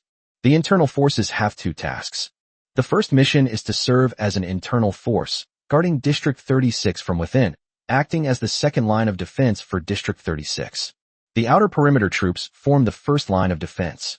The second task is to train as an experimental unit, equipped with firearms manufactured in Victory City, to master the use of firearms, and to learn the tactics of firearm units. The unique nature of the internal forces means that members must live in District 36 and have almost no communication with the outside world. District 36 also needs people to manufacture and research firearms. The research team is currently led by the resurrected Old Mage, and will be gradually expanded in the future. That would require a larger number of manufacturing personnel. Reg will arrange for people to select qualified ordinary workers, skilled workers, and managers from various factories in the kingdom. These families move to the 36th Ward. Chapter 324 Muskets, Cannons, and Airplanes. Victory City is a special city, special because it manufactures firearms, and people cannot enter or leave at will. But Victory City will also be a normal city, allowing residents to live normal lives, with no shortage of shops and schools. Reg felt that it would take at most 20 years for Area 36 to be declassified, allowing people to come and go freely. At that time, all the alien races were either wiped out, fled to the far south or the far north, or went to the sea. At that time, humanity will only have one nation left, and Reg will become the ruler of humanity and the ruler of the world of Nora. To reach this goal, we still need more than 10 legendary powerhouses, a standing army of 1 million, and the firearms and ammunition to meet the needs of conquering the world. It's harvest season now, and in 2 months we'll be entering winter. Construction of District 36 is difficult to begin in such a short time, but exploration work can begin before the construction of railways, highways, and towns. By next spring, the exploration work will be completed, and construction teams will be directly assigned to carry out construction in Zone 36. With enough manpower mobilized, and with Reg personally transporting supplies, the construction task could be completed in as little as 6 months. Even if we proceed slowly, the construction task can still be completed in a year. When construction begins in District 36, Reg can arrange for his men to select long-term residents for District 36. Once the construction of District 36 was completed, the residents were immediately moved to live in District 36. Of the various projects in District 36, there is one that Reg is particularly focused on. Researching and manufacturing firearms and artillery was relatively simple for the resurrected old mages, and the industrial level of the Kingdom of Catalan was capable of mass-producing firearms. But Reg also gave the resurrected old mages a research task that was somewhat difficult. Airplane. The world of Nora has flying machines, mainly alchemical airships developed by the goblins. Dwarves are skilled in forging, while goblins are skilled in alchemy. Alchemy airships, alchemy bombs, magic cannons. The goblins possess a powerful air force, whose strength is no less than that of the Griffin Empire's Griffin Legion. If the goblins also joined the alliance during the invasion of the 100 races, the human race would have to pay an even greater price to achieve victory. However, the goblins, who love money and alchemy, rarely participate in wars and prefer to sell military supplies to both sides. A famous saying in the world of Nora goes, "Goblins will sell their lives for money." The goblin race was originally a very weak race. From its birth to the present day, the goblin race has not produced a single saint. Relying on the study of alchemy, the goblins gradually rose to power, and by the end of the 4th Age, they had successfully established the Goblin Kingdom. In the 5th Age, the goblins finally rose to the ranks of the powerful races. Alchemy chariots, alchemy submarines, and even goblins are researching how to fly out of the world of Nora. Reg, on the contrary, felt that the goblins posed a great threat. Who knows, one day the goblins might develop some kind of deadly weapon that could destroy the world of Nora. As for the once powerful elven race, they now prefer to reminisce about their past glories and find it difficult to innovate. Researching aircraft is of great importance to the Kingdom of Catalan. The Kingdom of Catalan also has air cavalry units, but they are too small and mainly perform reconnaissance missions. It is impossible to build a powerful air combat force like the Griffin Legion in a short period of time. So Reg set his sights on airplanes. The airships created by technological advancements are far inferior to the alchemical airships of the goblins. The Griffin Empire's Griffin Legion, the Goblin Alchemy airships, and the Orc Eaglemen are all famous aerial combat units in the world of Nora. The Kingdom of Catalan also needs a powerful air force. Compared to firearms and artillery, aircraft research is much more difficult, and rudimentary aircraft have very poor combat capabilities. What Reg needs is a propeller plane from World War II in his previous life, or a more powerful jet plane. Jet aircraft are more difficult to study, so let's focus on developing propeller aircraft first. Reg needs aircraft with a higher flight speed than enemy air forces and powerful weapons to be mounted on them, giving them the ability to defeat enemy air forces. Within the small world, the resurrected mages have already developed a rudimentary propeller plane, but given the limited space within the small world, it would be better to conduct their research outside. With Reg providing ideas and even directly participating in the research, along with a group of resurrected old mages, it wouldn't take 10 years to reach a high level of understanding of propeller planes. The real challenge now is large-scale aircraft manufacturing, which requires the Kingdom of Catalan to continue developing its industry. There's no need to build any bombers, just build fighter jets. You'll need tens of thousands of fighter jets. As for chariots, there is currently no need to study them. An army equipped with muskets can eliminate enemy troops from a distance, and enemy archers cannot fire arrows at them. The army is equipped with more portable light artillery, as large-caliber artillery cannot be mounted on armored vehicles. Reg can also put those large-caliber heavy artillery pieces into his personal space and quickly send them to the front line. The Kingdom of Catalan already has a considerable number of steam-powered tractors, mainly used in agriculture. We will also study automobiles in the future, since railways cannot connect all areas, and using automobiles to transport troops is a very good option. There are 2 oil fields, one large and one small, within the Kingdom of Catalan, and the oil extracted is sufficient for the kingdom's needs. Muskets, cannons, and airplanes are sufficient for the army of the Kingdom of Catalan. Of course, these technological weapons might not be able to kill even a Star Realm Transcendent, let alone a legendary powerhouse. Therefore, the Kingdom of Catalan needs a powerful force of extraordinary individuals, and the more legendary experts the better. Given enough life energy and some time, Reg will be able to cultivate a large number of powerful individuals. The mature, advanced magical plants and top-tier magical plants in the small world have also made a huge contribution. Originally a Silver Moon Realm mage, the resurrected advanced alchemist Francent Lowell recently advanced to the Radiant Realm after receiving extensive training from Reg. If Francois hadn't been solely focused on research and hadn't neglected other pursuits, he too would have become a cabinet minister in the Kingdom of Catalan. Once District 36 is completed, Francent will lead his team to Victory City. With a powerful expert at the Radiant Sun Realm stationed in Victory City, Reg could feel more at ease. Currently, the Kingdom of Catalan only has 3 legendary powerhouses, none of whom can remain in Victory City indefinitely. Fortunately, there are relatively few legendary experts outside the country, especially those from the 100 Races Alliance. They are too busy hiding to come to the Kingdom of Catalan. In the future, more than one legendary powerhouse will emerge from among the resurrected old mages. Reg handed the revised Project 36 to Leighton Legend. After reading it, Leighton Legend asked Reg a few questions. After fully understanding Project 36, Leighton Legends immediately arranged for people to explore Area 36. The Kingdom of Catalan harbors numerous spies from various factions. When it comes to selecting residents for Victory City, Reg will personally conduct a screening. Chapter 325 The New School. Preliminary work on Project 36 has begun, and Reg has turned his attention to the kingdom's education sector. Education is crucial to the development of the Kingdom of Catalan. It can cultivate a large number of talents useful to the kingdom, such as extraordinary individuals and technicians, and also improve the overall quality of the kingdom's people. The Kingdom of Catalan practices a centralized system of government rather than a system of noble fiefdoms.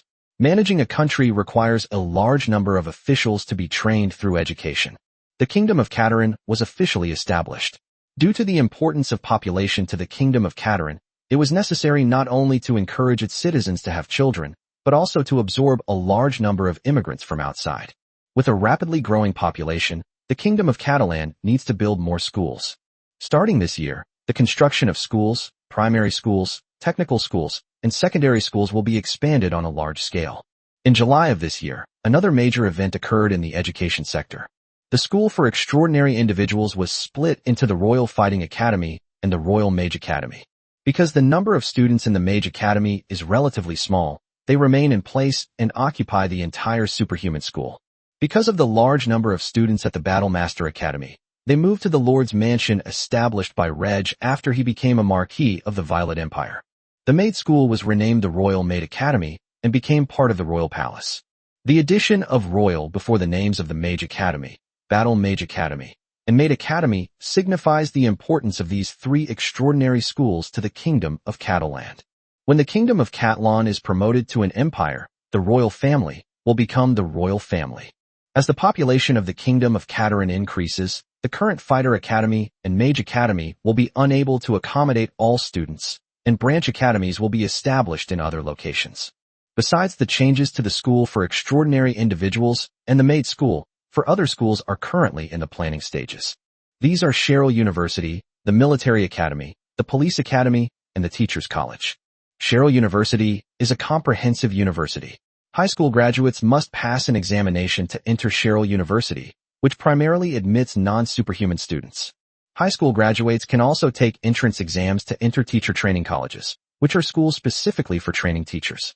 Military and police academies will not admit high school graduates for the time being. Instead, they will be used as continuing education schools. The Military Academy is actually a junior officer training school. Non-superhuman soldiers or junior officers in the Army are recommended to enter the military academy for further study. If one is an extraordinary individual in the military, they can directly enter the Royal Fighting Academy or the Mage Academy for further study, where various military courses are also available. The training period is mainly 1 to 2 years. Veterans who want to become police officers need to attend police academies to quickly adapt to the change in identity and work. More schools will appear in the Kingdom of Catalan in the future. Given the current state of education in the Kingdom of Catalan, all minors under the age of 16 are able to receive an education. Literacy education for adults is a bit more complicated, but it is also progressing. For example, in the army, illiterate recruits need to learn to read, write, and do arithmetic. The Sutsai School, primary school, technical school, and secondary school also run literacy education classes when students are not in class. These classes are funded by the kingdom and are free for adults. In addition, the kingdom encourages students to learn while also passing on their knowledge to their parents and relatives. The increase in the literate population in the Kingdom of Catalan led to the rapid development of the newspaper industry. Even an ordinary worker could buy a newspaper every day to learn about national affairs. Outside the Kingdom of Catalan, newspapers became the exclusive domain of a minority. This forced the Kingdom of Catalan's immigration department to create illustrated brochures to attract immigrants. Using textual descriptions, people at the bottom of society in various countries simply cannot understand them. Because the kingdom has vigorously developed the education industry, there is simply no room for private schools to exist. All schools in the Kingdom of Catalan are public schools. In every classroom of every school, above the blackboard is a portrait of Reg. Starting from the new school term, all schools in the Kingdom of Catalan will conduct patriotic education. From the Duke of Catalan to the Kingdom of Catalan, the Reg family's life did not change much, mainly in the way they were addressed. They did things the same way they did before. Both Reg and Bologna became legendary powerhouses with lifespans of 300 years, and Reg may even become a saint with a lifespan of 1,000 years in the future. Freya and Audrey were somewhat anxious. Ever since Bologna became a legendary powerhouse, both women had devoted more time to cultivation, hoping to become legendary powerhouses as soon as possible. Lifespan is one aspect, but another is that she was too weak when fighting Reg and was easily defeated by him. In the end, only Bologna was able to fight Reg for a long time. The three women lived together without arguing, but they develop a strange competitive spirit and try to win Reg's favor in their own ways. Bologna is a strong fighter. She can fight Reg from the arena all the way to his bedroom. Audrey had her sister Chanel's help. Freya uses alchemy to create equipment and engages in cosplay, bringing a fresh experience to Reg each time. Reg and his maid squad killed so many orcs, but the three women all knew that the small world contained some beautiful beast girls and elves. Occasionally, Audrey would borrow some equipment from Freya and dress up with her sister. For Reg, a simple, ordinary life is fine, but a vibrant, colorful life is what makes it interesting. People tend to live long lives, and after spending a lot of time together, they might get tired of each other. At that time, Reg might let the three girls have several children so that they can have children to accompany them and focus on their children. If Reg gets tired of the three women, there are many more women waiting for him to favor. At least for now, Reg is far from tired of the three women and enjoys watching them compete for his favor. Reg and the three women's lives were entirely protected by the battle maids. The maid guard is Reg's personal guard, responsible for protecting the royal palace. The palace officials are also maids. The house maids wore black and white maid outfits, while the combat maids wore elaborately designed maid robes and maid armor. They were beautiful maids serving the king, and also extraordinary beings who slaughtered countless alien races on the battlefield. As Reg's identity changed, so did the maids' identities. They became the king's maids. The maid squad's reputation is growing. I wonder how many people fantasize about the king's maid, wishing they could have such a beautiful and powerful maid of their own. The Royal Maid Academy's opening to the public has given some people a sense of opportunity. They were not allowed to touch the king's maids, but sending their own maids to the Royal Maid Academy for training was a very good option. The mere addition of the title graduate of the Royal Maid Academy gives it a unique feel. However, becoming a student at a maid academy is not an easy thing. One must have at least a 6th level talent. Only by adding a huge extra tuition fee would the talent requirement be lowered.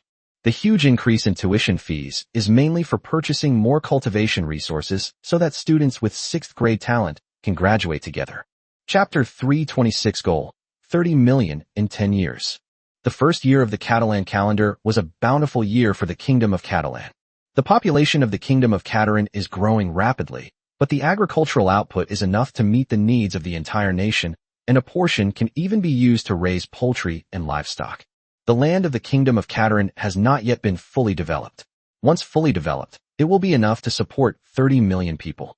If crop seeds are updated and replaced, even more people can be fed.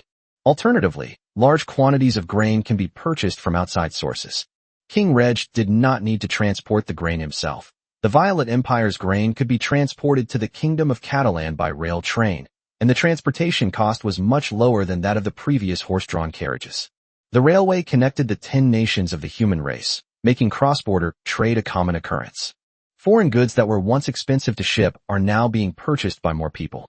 Industrial products from the Kingdom of Catalan were also transported by rail to various human countries for sale, earning the Kingdom of Catalan a great deal of money. A bountiful harvest is a joyous occasion, but the Kingdom of Catalan also needs to make some preparations for the war between the human race and the 100 Races Alliance next year. The Kingdom of Catalan does not intend to participate in this war, but it must also guard against any unforeseen events. The Bearmen of the North need not worry. They're too busy hiding from the Kingdom of Catalan. To the east of the Kingdom of Catalan lies the territory of the Lion Men, who are about to go to war with the Kingdom of Thousand Sails. The Lion Men might go mad and launch an attack on the Kingdom of Catalan. In fact, Reg was actually looking forward to the Lion Men going crazy, giving the Kingdom of Catalan an excuse to invade Lion Men territory and seize a piece of land. The land to the north of the Kingdom of Catalan is unsuitable for development, and to the west lies the Violet Empire. Only the territory of the Lion Man race to the east is most suitable for the Kingdom of Catalan to expand its territory. Reg can disregard the 100 Races Alliance and frequently invade the territory of the Bearmen. After all, the Bearmen are different from the Lion Men. The Bearmen's legendary powerhouse is only a newcomer, while the Lion Men have signed a legendary deterrence agreement with other powerful races. The 100 Races Alliance is less likely to fight the Kingdom of Catalan for the sake of the Bearmen, but the likelihood of them fighting the Kingdom of Catalan for the sake of the Lion Men has greatly increased. The Kingdom of Catalan was simply not strong enough, so Reg could only quietly accumulate power. Population. The Kingdom of Catalan needs more people. By the end of the year, the total population of the Kingdom of Catalan will have exceeded 13.5 million, and the standing army will have increased by 30,000. The separation of the Duchy of Catalan from the Violet Empire, as well as the war between the humans and the 100 Races Alliance, had some impact on the Kingdom of Catalan's recruitment of immigrants. The largest source of immigrants to the Kingdom of Catalan was naturally the Violet Empire. Even if ordinary people don't care who the monarch is, the number of people willing to immigrate across borders is still less than the number of people who immigrate within the country. Immigration from other countries did not decrease significantly, but immigration from the Violet Empire saw a marked decline. Fortunately, the birth rate of the Kingdom of Catalan increased, allowing the population of the Kingdom of Catalan to continue to grow rapidly. In addition, when the Immigration Department of the Kingdom of Catalan conducts immigration promotion within the Violet Empire, it tries to avoid discussing matters related to transnational immigration. Many of the lower classes in the Violet Empire were unaware that the Duchy of Catalan had become the Kingdom of Catalan. Once you lure people to the Kingdom of Catalan, there are plenty of ways to keep them there. The act of immigrants writing letters to their relatives and friends back home should not be stopped. Reg set targets for the fertility department and the immigration force. The average population growth rate of the Kingdom of Catalan should reach 10% over the next 10 years.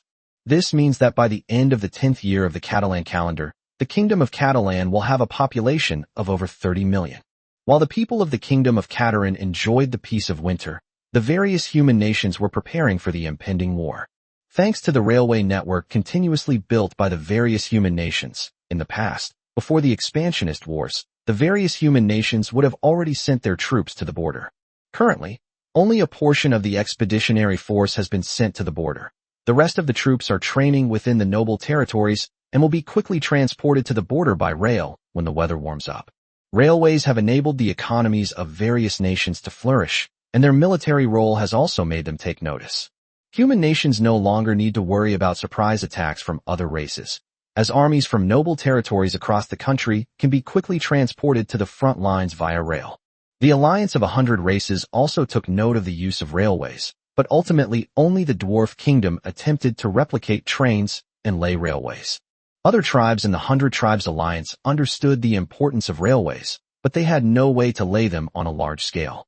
Orc tribes are primarily nomadic and cannot settle in one place, so laying railways would be of little use to them.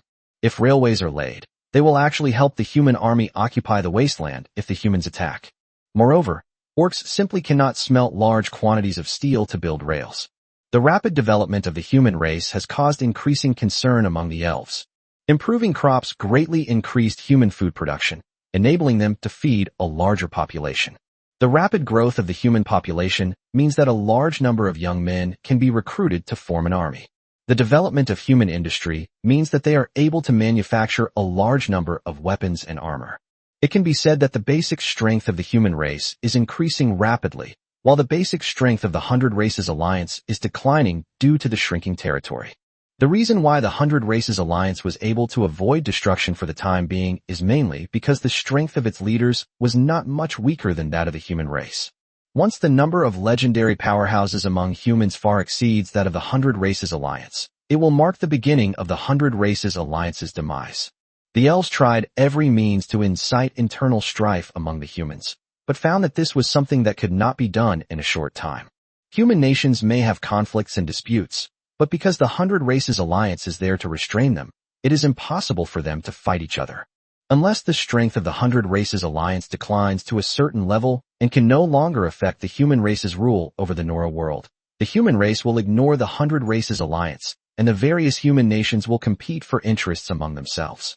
However, by that time, the 100 Races Alliance was truly powerless to resist, and the elven race was on the verge of extinction.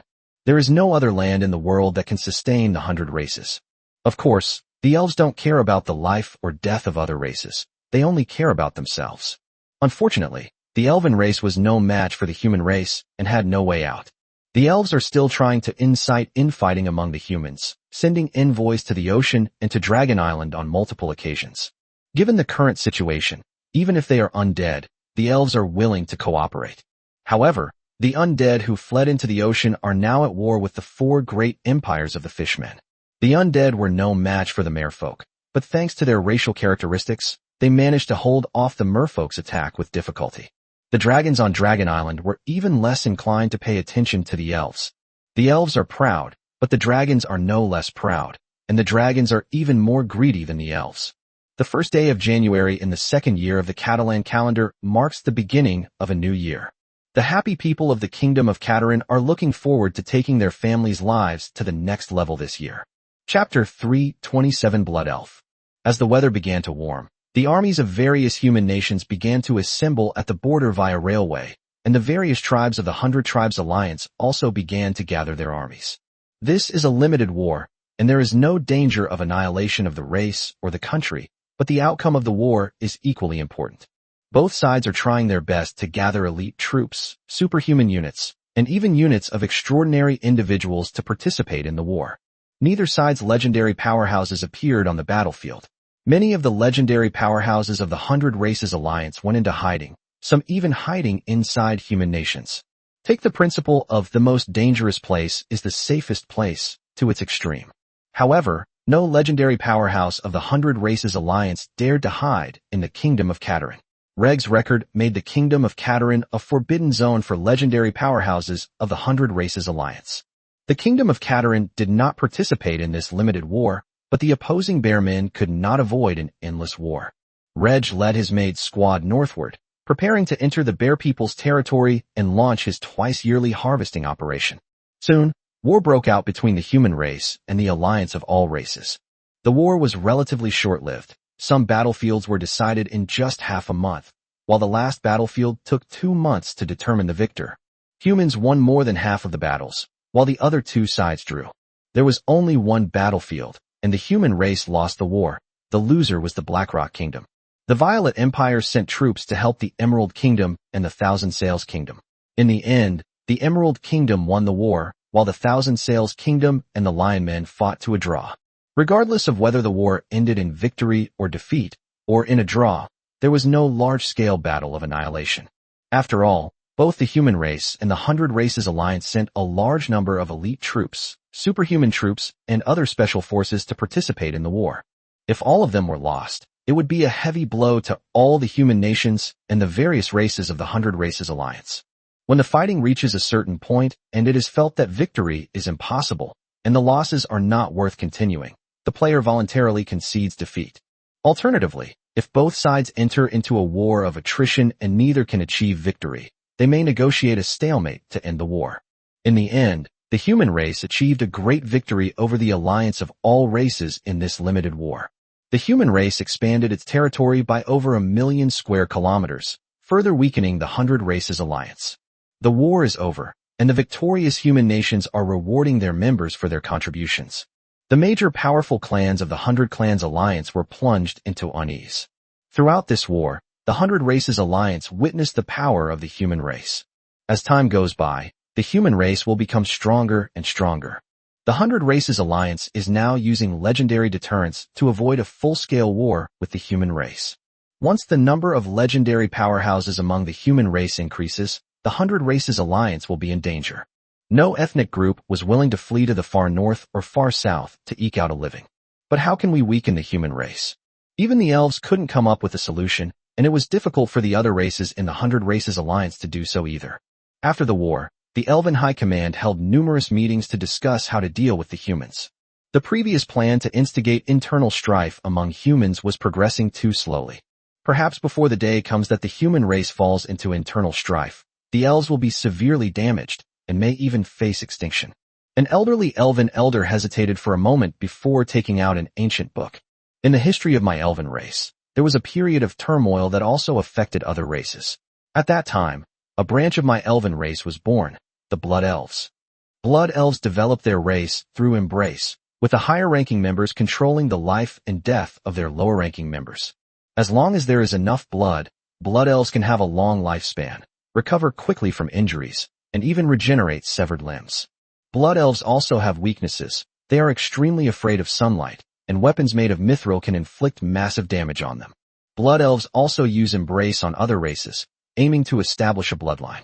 Seeing that the Blood Elves would cause great harm to the clan in the future, the clan leader had no choice but to exterminate all the Blood Elves.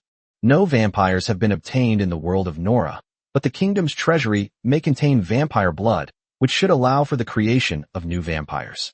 After the elder finished speaking, he closed his eyes to rest, leaving the decision to the other elves. The elves present had different expressions, and most of them did not fully reveal their inner thoughts on their faces. Blood Clan, Blood Elves, long lifespans. The elves are already known as the longest living race in the world of Nora, generally having a lifespan 3 times that of humans of the same rank. But no matter how long one lives, there will be a day when one dies. Not all elves can calmly face death. Many elderly elves seek out magical plants that can extend their lifespan. They also extend their lifespan by studying alchemy. Some elves even transform themselves into undead. Elves are among the legendary undead. Compared to those methods, converting to a blood elf seems to be a very good option. Despite their various flaws, blood elves possess long lifespans and retain their original soul consciousness. The elf is still the same elf, only its body is changed. Let me speak first. I think it's possible to create vampires. Normal humans have a much shorter lifespan than ours, and the nobles among humans also try to prolong their lives when they get old. There is now a good way to significantly increase their lifespan, and they will willingly accept the embrace to become vampires. If more vampires are created among the human race, and they are controlled by my elves, the human race will inevitably fall into internal strife and become unable to wage war against other races. There was even a chance to severely damage the human race, and then the alliance of all races could exterminate them. I also tend to create new vampires, since we have no other options left. Humans are growing too fast. The only thing to be careful about is controlling the vampires. If vampires become rampant, not only will humanity perish, but our elves will also be doomed. Since that's the case, I agree. The situation can't get any worse. Most of the high-ranking elves present agreed to create vampires to target the human race. Some of the high-ranking elves genuinely wanted to use vampires to target humans, but others planned to become blood elves themselves to gain a long lifespan. The elf queens sensed this, but the elf race's current situation allowed no time for hesitation.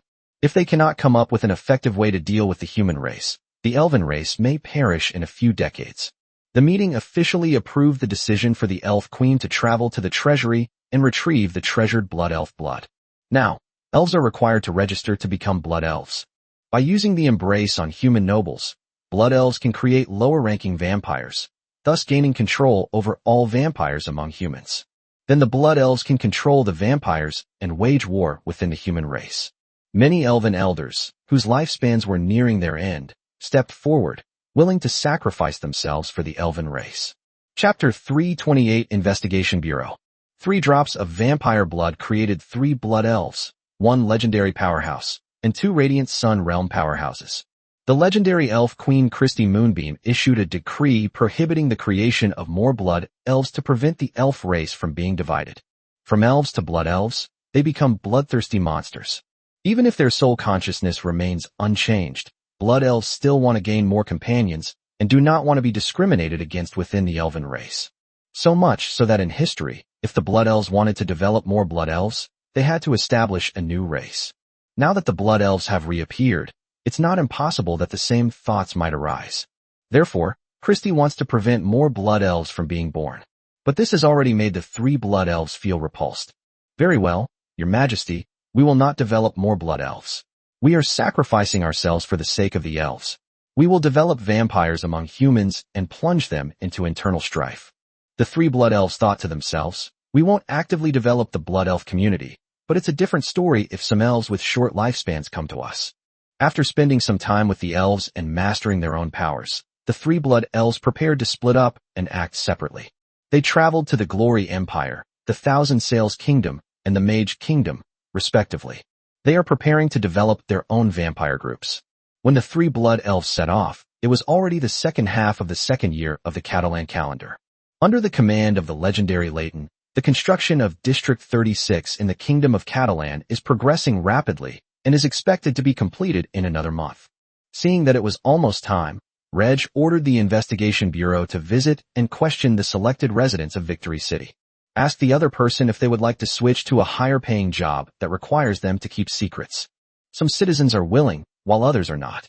First, select the willing citizens, gather them together, and after Reg conducts a second screening, they can be sent to the City of Victory. The Investigation Bureau, officially known as the Investigation Bureau of the Kingdom of Catalan, an intelligence agency directly under Reg. Internally, they investigate official corruption and espionage by external forces. Externally, they send spies to gather intelligence. The importance of the Bureau of Investigation has drawn considerable effort from Reg. At least all official staff members of the Bureau have been vetted by Reg to ensure their loyalty, integrity, and honesty, and to prevent the infiltration of spies from external forces. The Bureau of Investigation is responsible for selecting residents of Victory City, but the Bureau doesn't know where the people they select will ultimately be sent. The king issued an order, and the Bureau of Investigation staff across the country immediately sprang into action. Ironstone, Brentshire. In the evening, Fern, who had worked all day at the machine factory, rode his bicycle home. As soon as he opened the door, Fern smelled the delicious aroma of food. Because Fern was a technician at the machine factory and had a relatively high income, his wife could focus on being a housewife and taking care of the family. Leonie, I'm back. You've had a long day at work, haven't you? Lenny, an ordinary-looking middle-aged woman, walked over with a smile and took her husband's coat. The children came out of their bedrooms to greet their father's return, then lined up to wash their hands and sat down at the table to prepare for dinner. The soft white bread and delicious broth made the whole family very happy. Back in their hometown, this was a delicacy reserved for extraordinary individuals, but now, the Fern family, who are just ordinary people, can enjoy it every day. On the one hand, the raw materials for these meals became relatively cheap in the Kingdom of Catalan, and on the other hand, Fern's income was relatively high. Fern now has 2 dreams. One is to earn a higher income so that his family can live a better life, and the other is for one of his children to become a superhuman. After dinner and a short rest, there was a sudden knock on the door of the Fern family's house. The Kingdom of Catalan is very safe, and there is almost no need to worry about villains coming to the door. Fern walked over and opened the door, and saw 2 men in plain clothes outside. A middle-aged man smiled, while a young man looked serious. Hello, Mr. Fern. We are staff members of the National Bureau of Investigation. We have something we would like to ask you, the middle-aged man said. Upon hearing that it was a National Bureau of Investigation employee, Fern's legs instinctively trembled. However, Fern had never done anything wrong and quickly returned to normal, inviting the two National Bureau of Investigation agents into the house and sitting down in the living room. His wife, Lenny, had already heard the conversation at the door. She shooed the children back into the bedroom and prepared to go in herself so as not to disturb her husband's conversation with the National Bureau of Investigation staff. Ms. Lenny, please wait a moment. The matter we need to inquire about requires a joint decision from you and your husband. Lenny stopped in her tracks, her heart pounding, wondering what the National Bureau of Investigation wanted to do with her. The four of them sat down on chairs in the living room. Mr. Fern, we know you are a technician at XX Machinery Factory, and your technical skills meet our requirements. On behalf of His Majesty the King, we are offering you a new job. This job won't be more difficult than your current job, but the pay will be double. The only problem is that it's a confidential job and can't be known by outsiders. Your family will be moving to a new place and will be unable to communicate with the outside world for 20 years. However, if the plan goes smoothly, we may be able to contact the outside world earlier than planned. That place is not worse than your current living environment. It has shops and schools. This job is to contribute to the kingdom, and you will have the opportunity to become a knight of the kingdom. As Fern listened to the National Bureau of Investigation staff's words, his heart raced. A new, higher-paying job, secrecy, contributing to the country, a knight. Fern was an orphan whose parents had died long ago. In order to survive, he immigrated to the Marquisate of Cataland. In the Marquisate of Cataland, Fern quickly came to a life where he had enough to eat and wear. Fern worked very hard and knew that he could earn more money by studying. From construction worker to factory worker, and then to factory technician, Fern's income increased, and he married a gentle and considerate wife, had 3 children, and lived a happy life that he could never have imagined back in his hometown. Fern understood that everything he had today was a gift from His Majesty the King. As long as His Majesty the King gives the order, Fern will take up arms and go to the battlefield to fight the enemy. Now that there is an opportunity to work for the king and contribute to the kingdom, Fern is very happy. Fern was about to agree, but looking at his wife's expression, he held back. He wanted to discuss it with her first. He couldn't make the decision alone. Lenny will definitely support her. Indeed, this was the case, and Lenny supported her husband's decision. This secret job wasn't dangerous, and it even contributed to the kingdom. Lenny and her family had immigrated here because they couldn't survive in their hometown.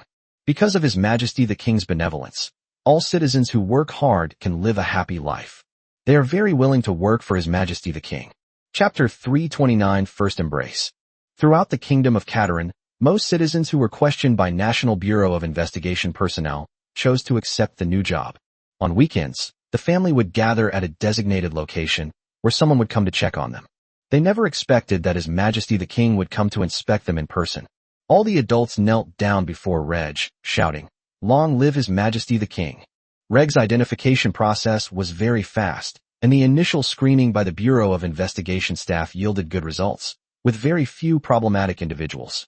The next step is to wait until District 36 is completed, and then send the selected citizens into District 36. While the Kingdom of Katarin was preparing for the future, 3 blood elves, who were active at night and lived by day, arrived at the Kingdom of Glory, the Kingdom of Thousand Sails, and the Kingdom of Mages, respectively. The elven race has placed spies in all the human kingdoms. Generally, they are elves at the Star Realm or above who use alchemical tools to transform into human form, and then hire or bribe humans to use them with money and cultivation resources. It is rare for elves to meet outsiders in person.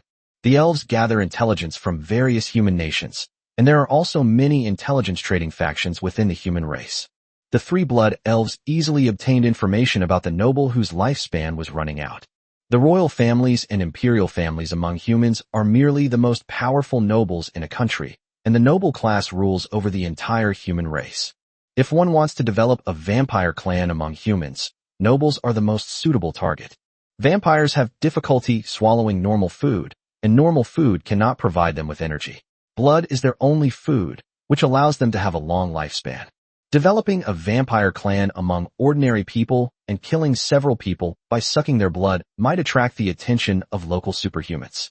Only by developing nobles into vampires can the killing of hundreds or thousands of people in their own territory have little impact. It's not enough to just obtain information about nobles whose lifespans are running out. What's more important are those nobles who are trying every means to prolong their lives. These nobles crave a longer lifespan and are willing to pay a higher price to survive. They are the best candidates for the vampire race. If nobles are developed into vampires, it won't be long before all the members of the noble family gradually transform into vampires. This is how vampires can rapidly grow and thrive among humans. There is no need to develop ordinary people into vampires. On the one hand, ordinary people are weak, and on the other hand, ordinary people need to serve as blood food for vampires, providing them with blood. The real problem is when there are too many vampires and not enough blood servants to provide blood. Hilton Windhunter, a blood elf from the Radiant Sun realm, was the first to arrive in the Mage Kingdom, since the Mage Kingdom was right next to the Elf Kingdom, and the Elf Kingdom knew the most about the Mage Kingdom. Soon, Hilton Windhunter selected his first target, Marquis Jennings of the Mage Kingdom, a Silver Moon Realm mage. The lifespan of extraordinary beings in the Star Realm, Silver Moon Realm, and Radiant Sun Realm is around 200 years, but Marquis Jennings is already over 250 years old this year. The Jennings family is an old Marquis family, and in theory, they should have accumulated a great deal of wealth. However, nowadays, members of the Jennings family can barely maintain a life that matches their status, which even affects the allocation of cultivation resources. The most important reason was that the Marquis of Jennings mobilized a large portion of his family's wealth to extend his own lifespan. The clansmen were eager to overthrow the Marquis Jennings rule.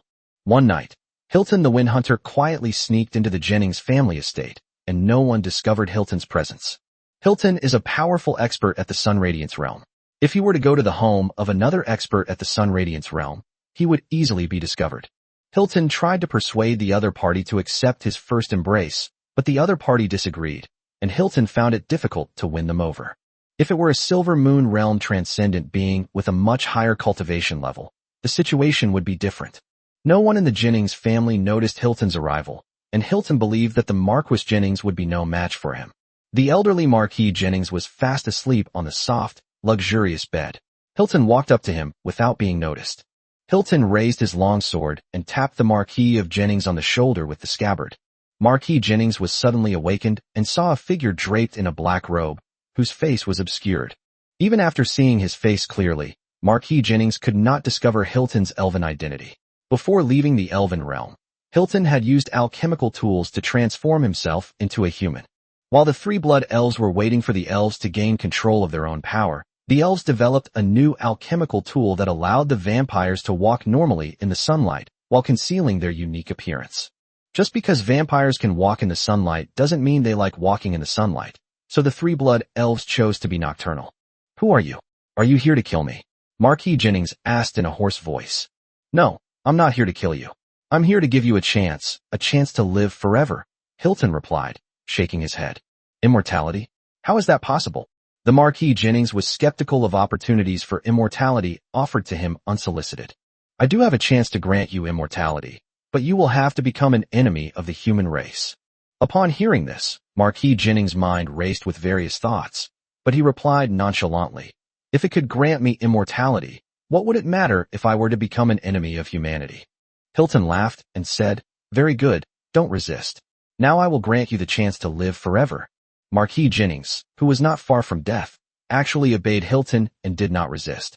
Hilton opened his mouth, his sharp teeth biting into the Marquis Jennings' neck, sucking the Marquis Jennings' blood.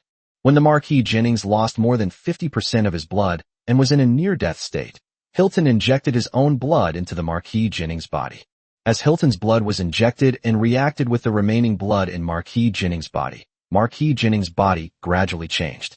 His skin turned pale, his pupils turned red, and his teeth became long and sharp.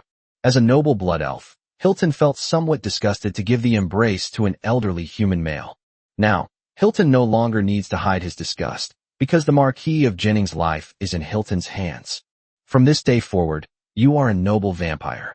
As long as you drink fresh blood, you will be able to live forever, Hilton said to Marquis Jennings, who was experiencing the changes in his body.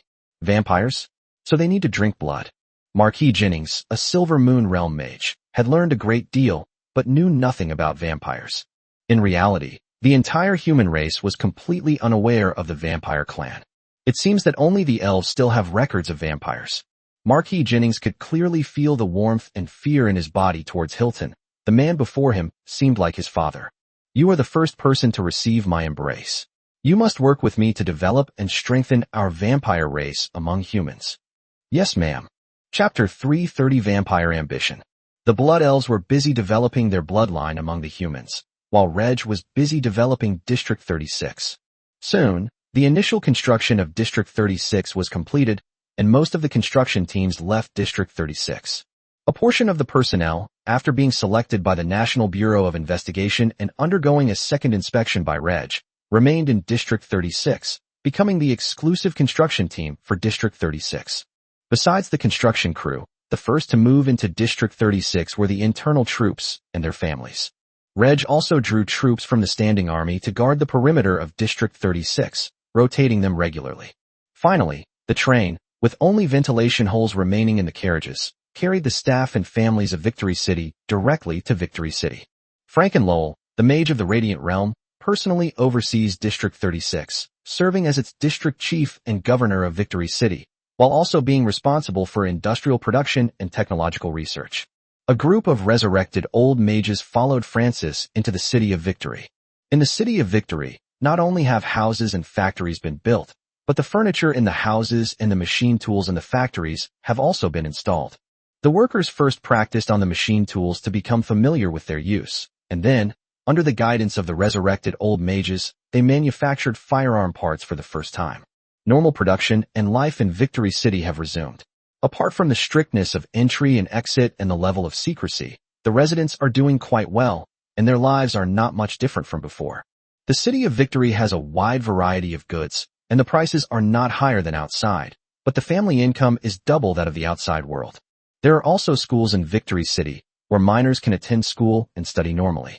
After graduation, the Victory City government will even assign them jobs.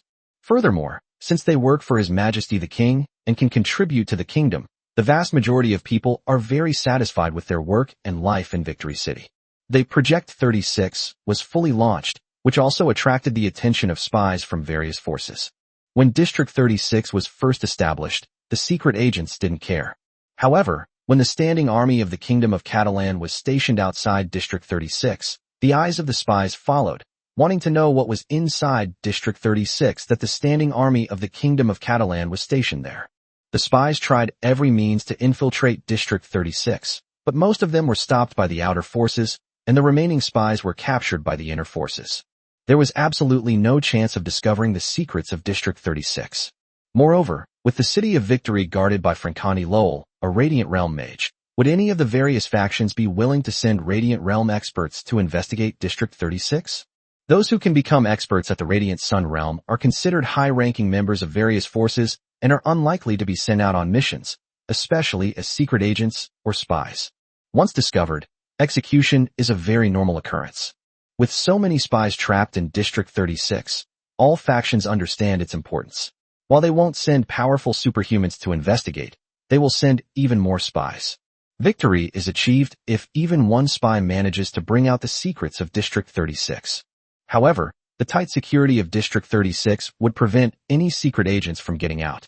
Project 36 is the main development project of the Kingdom of Catalan, but it is a secret project.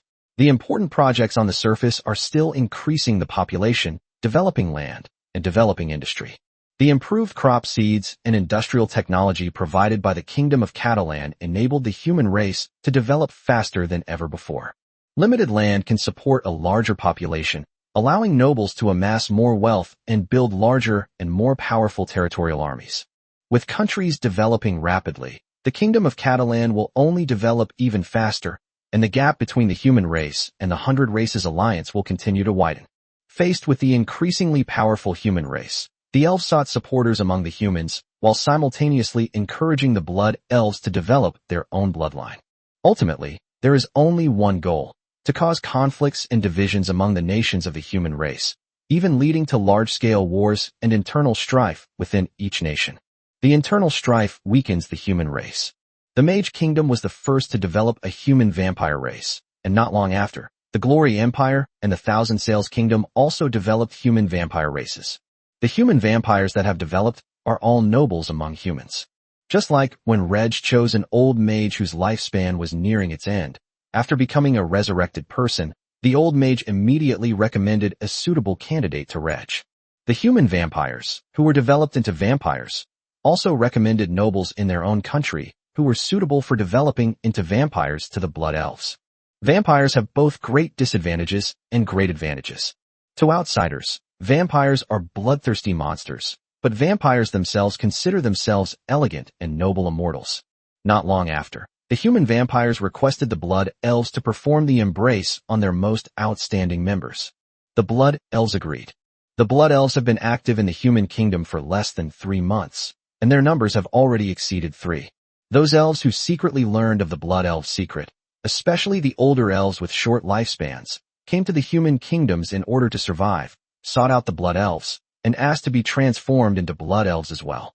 The 3 blood elves readily agreed to convert their former kin into vampires.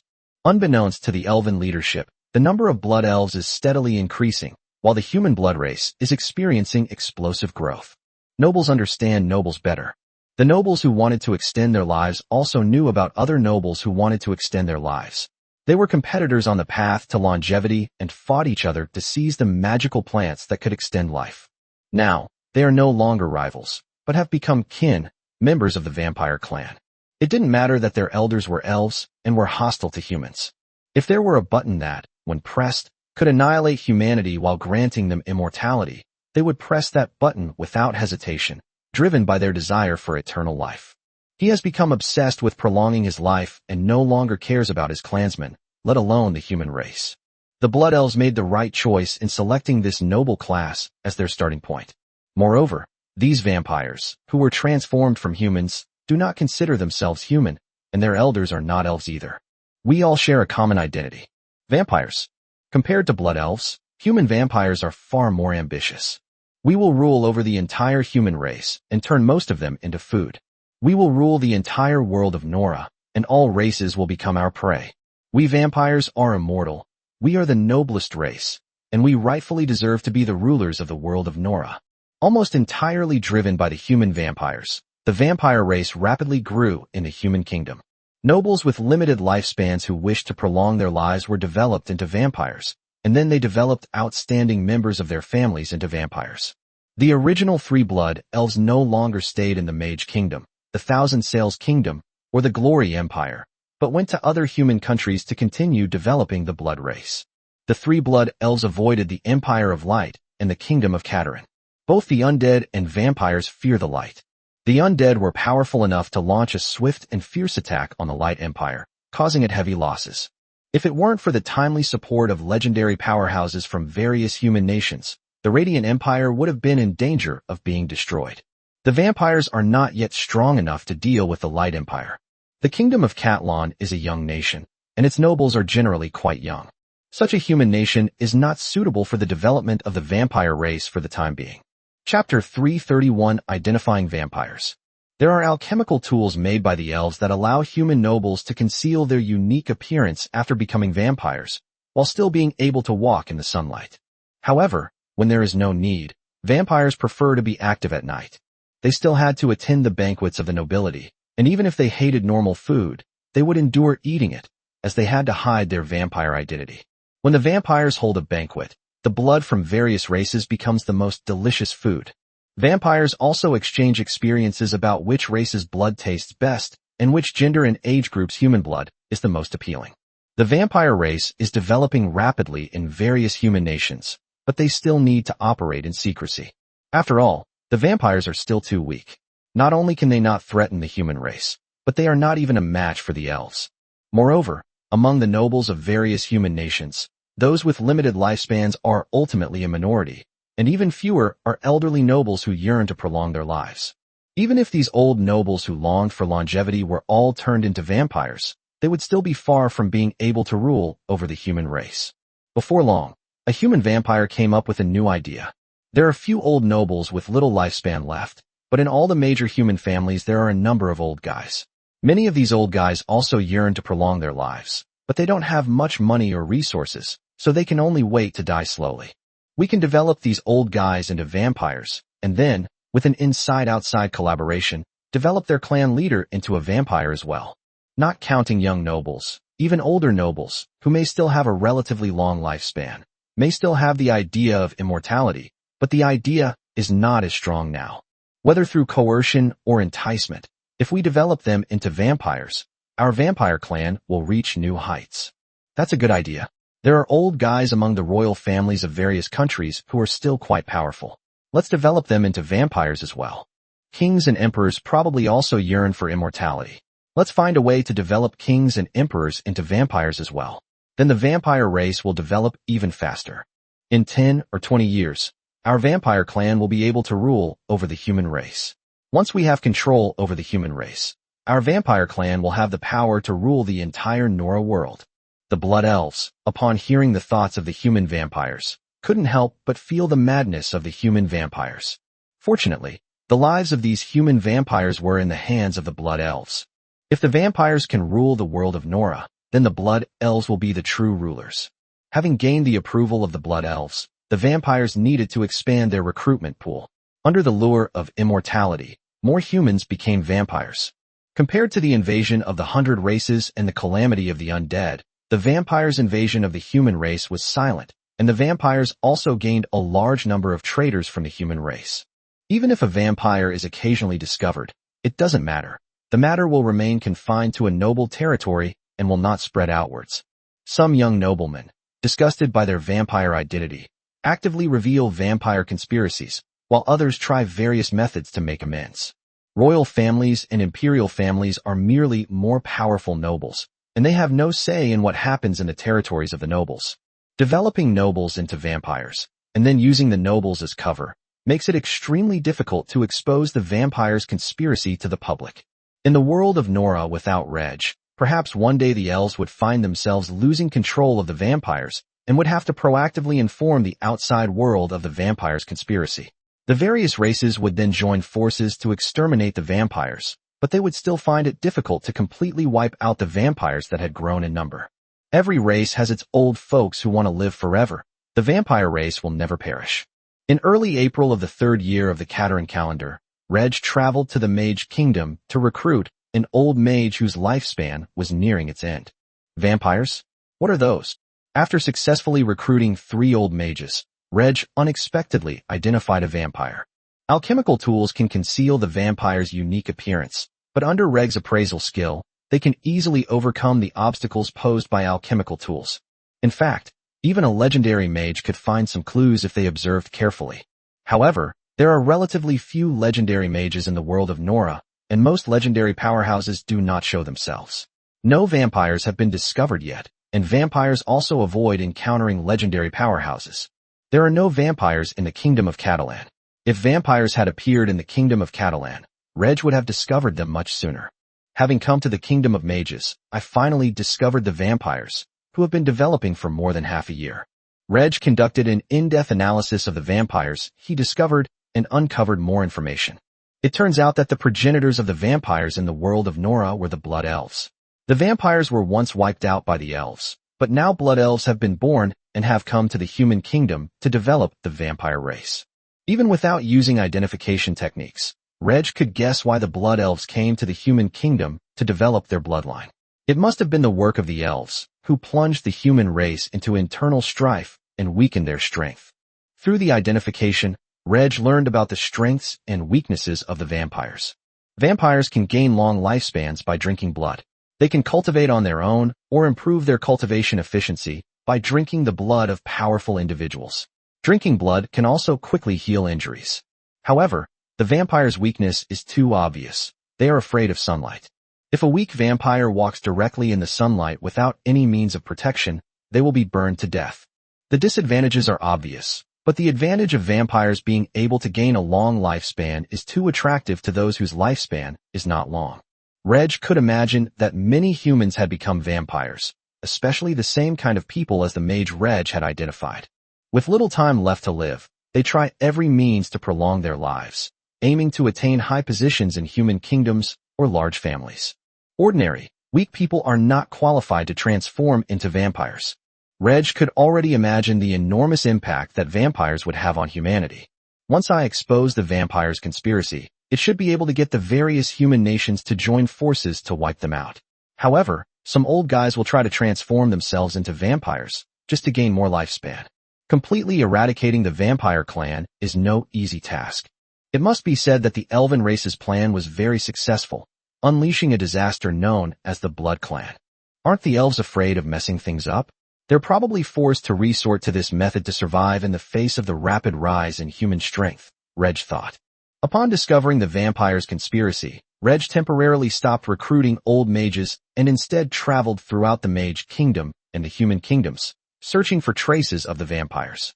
With his identification skills, Reg can easily find vampires, and he can find an entire colony of them at once. Interestingly, no trace of vampires was found in the Empire of Light and the Kingdom of Katarin. Reg could easily understand why there was no vampire activity in the Empire of Light and the Kingdom of Katarin.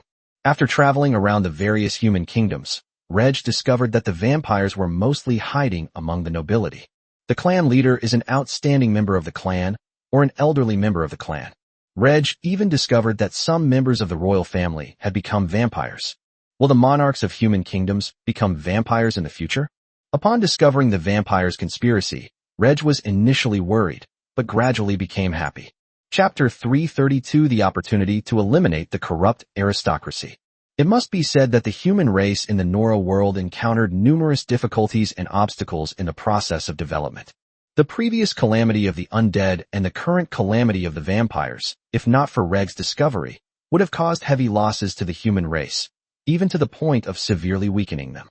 Humanity needs to exert all its strength to withstand the calamity of the undead and the full-blown outbreak of the vampire calamity. Reg discovered the undead plot early on, which reduced the humans' losses. Now that a vampire conspiracy has been discovered, if it is made public immediately, it will reduce the losses considerably compared to when the vampire calamity fully erupts. But seeing the vampires hiding among the human nobles, Reg suddenly became happy. Excluding the kingdom of Catalan, the human nobility is corrupt and backward. They relentlessly exploit their people for wealth, caring only about their own interests and not about the national interest, unless the nation is facing a life-or-death crisis. Even today, some nobles choose to betray humanity and join the vampire clan in order to gain a longer lifespan. Land and subjects are the greatest wealth of nobles.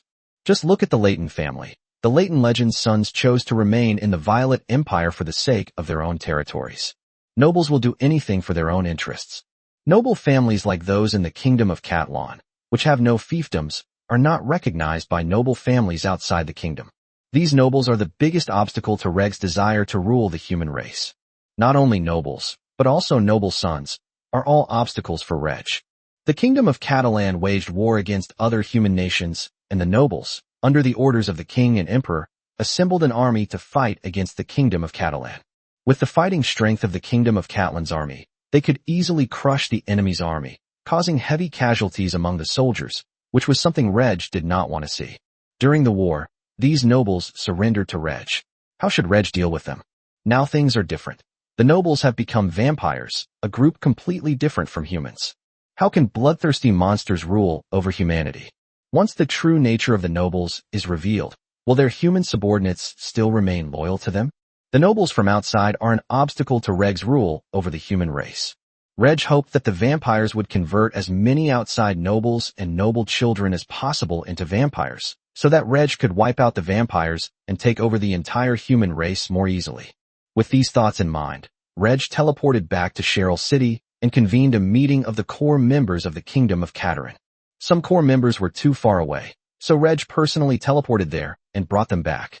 In the royal conference room, Bologna, Leighton Legend, Paula, Vanden Leighton, Hamilton Lynch, Franken Lowell, and others gathered. The group was puzzled, wondering why His Majesty the King had urgently summoned them for a meeting. Had something important happened?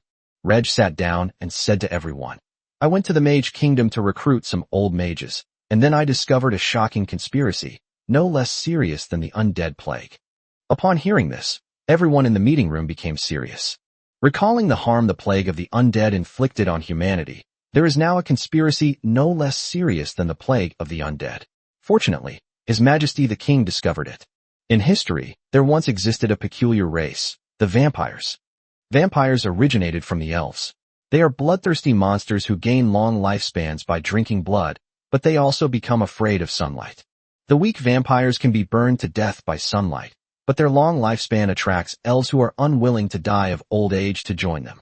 The vampires had been wiped out by the elves, but when I went to the Mage Kingdom, I discovered many traces of vampires within its borders. Vampires are hidden among the nobility. Some elderly nobles, unwilling to die of old age, are transformed into vampires, and they in turn transform their clansmen into vampires. It's not just the Mage Kingdom. I've traveled around all the human kingdoms, and apart from my country and the Light Empire, large numbers of vampires have appeared in every other human nation. Learning about vampires from Reg immediately made everyone in the meeting room realize that the threat vampires pose to humanity was no less than, and perhaps even greater than, that of the undead. Your Majesty, we should inform all nations as soon as possible about the evil vampires and work together to eradicate them, Francent said first. Francent comes from the Kingdom of Mages. Although he has pledged allegiance to Reg, he does not want the Kingdom of Mages to be harmed because of the vampires. Inside the meeting room, the resurrected old mages from the Kingdom of Mages all agreed with Francent's opinion. Reg continued. After learning about the situation of the vampires, my idea was to eliminate them as soon as possible. However, after seeing that the vampires were hiding among the nobles, I had a new idea. Nobles who have been transformed into vampires are undoubtedly corrupt and backward, and such corrupt and backward nobles are an obstacle to our country's rule over the human race.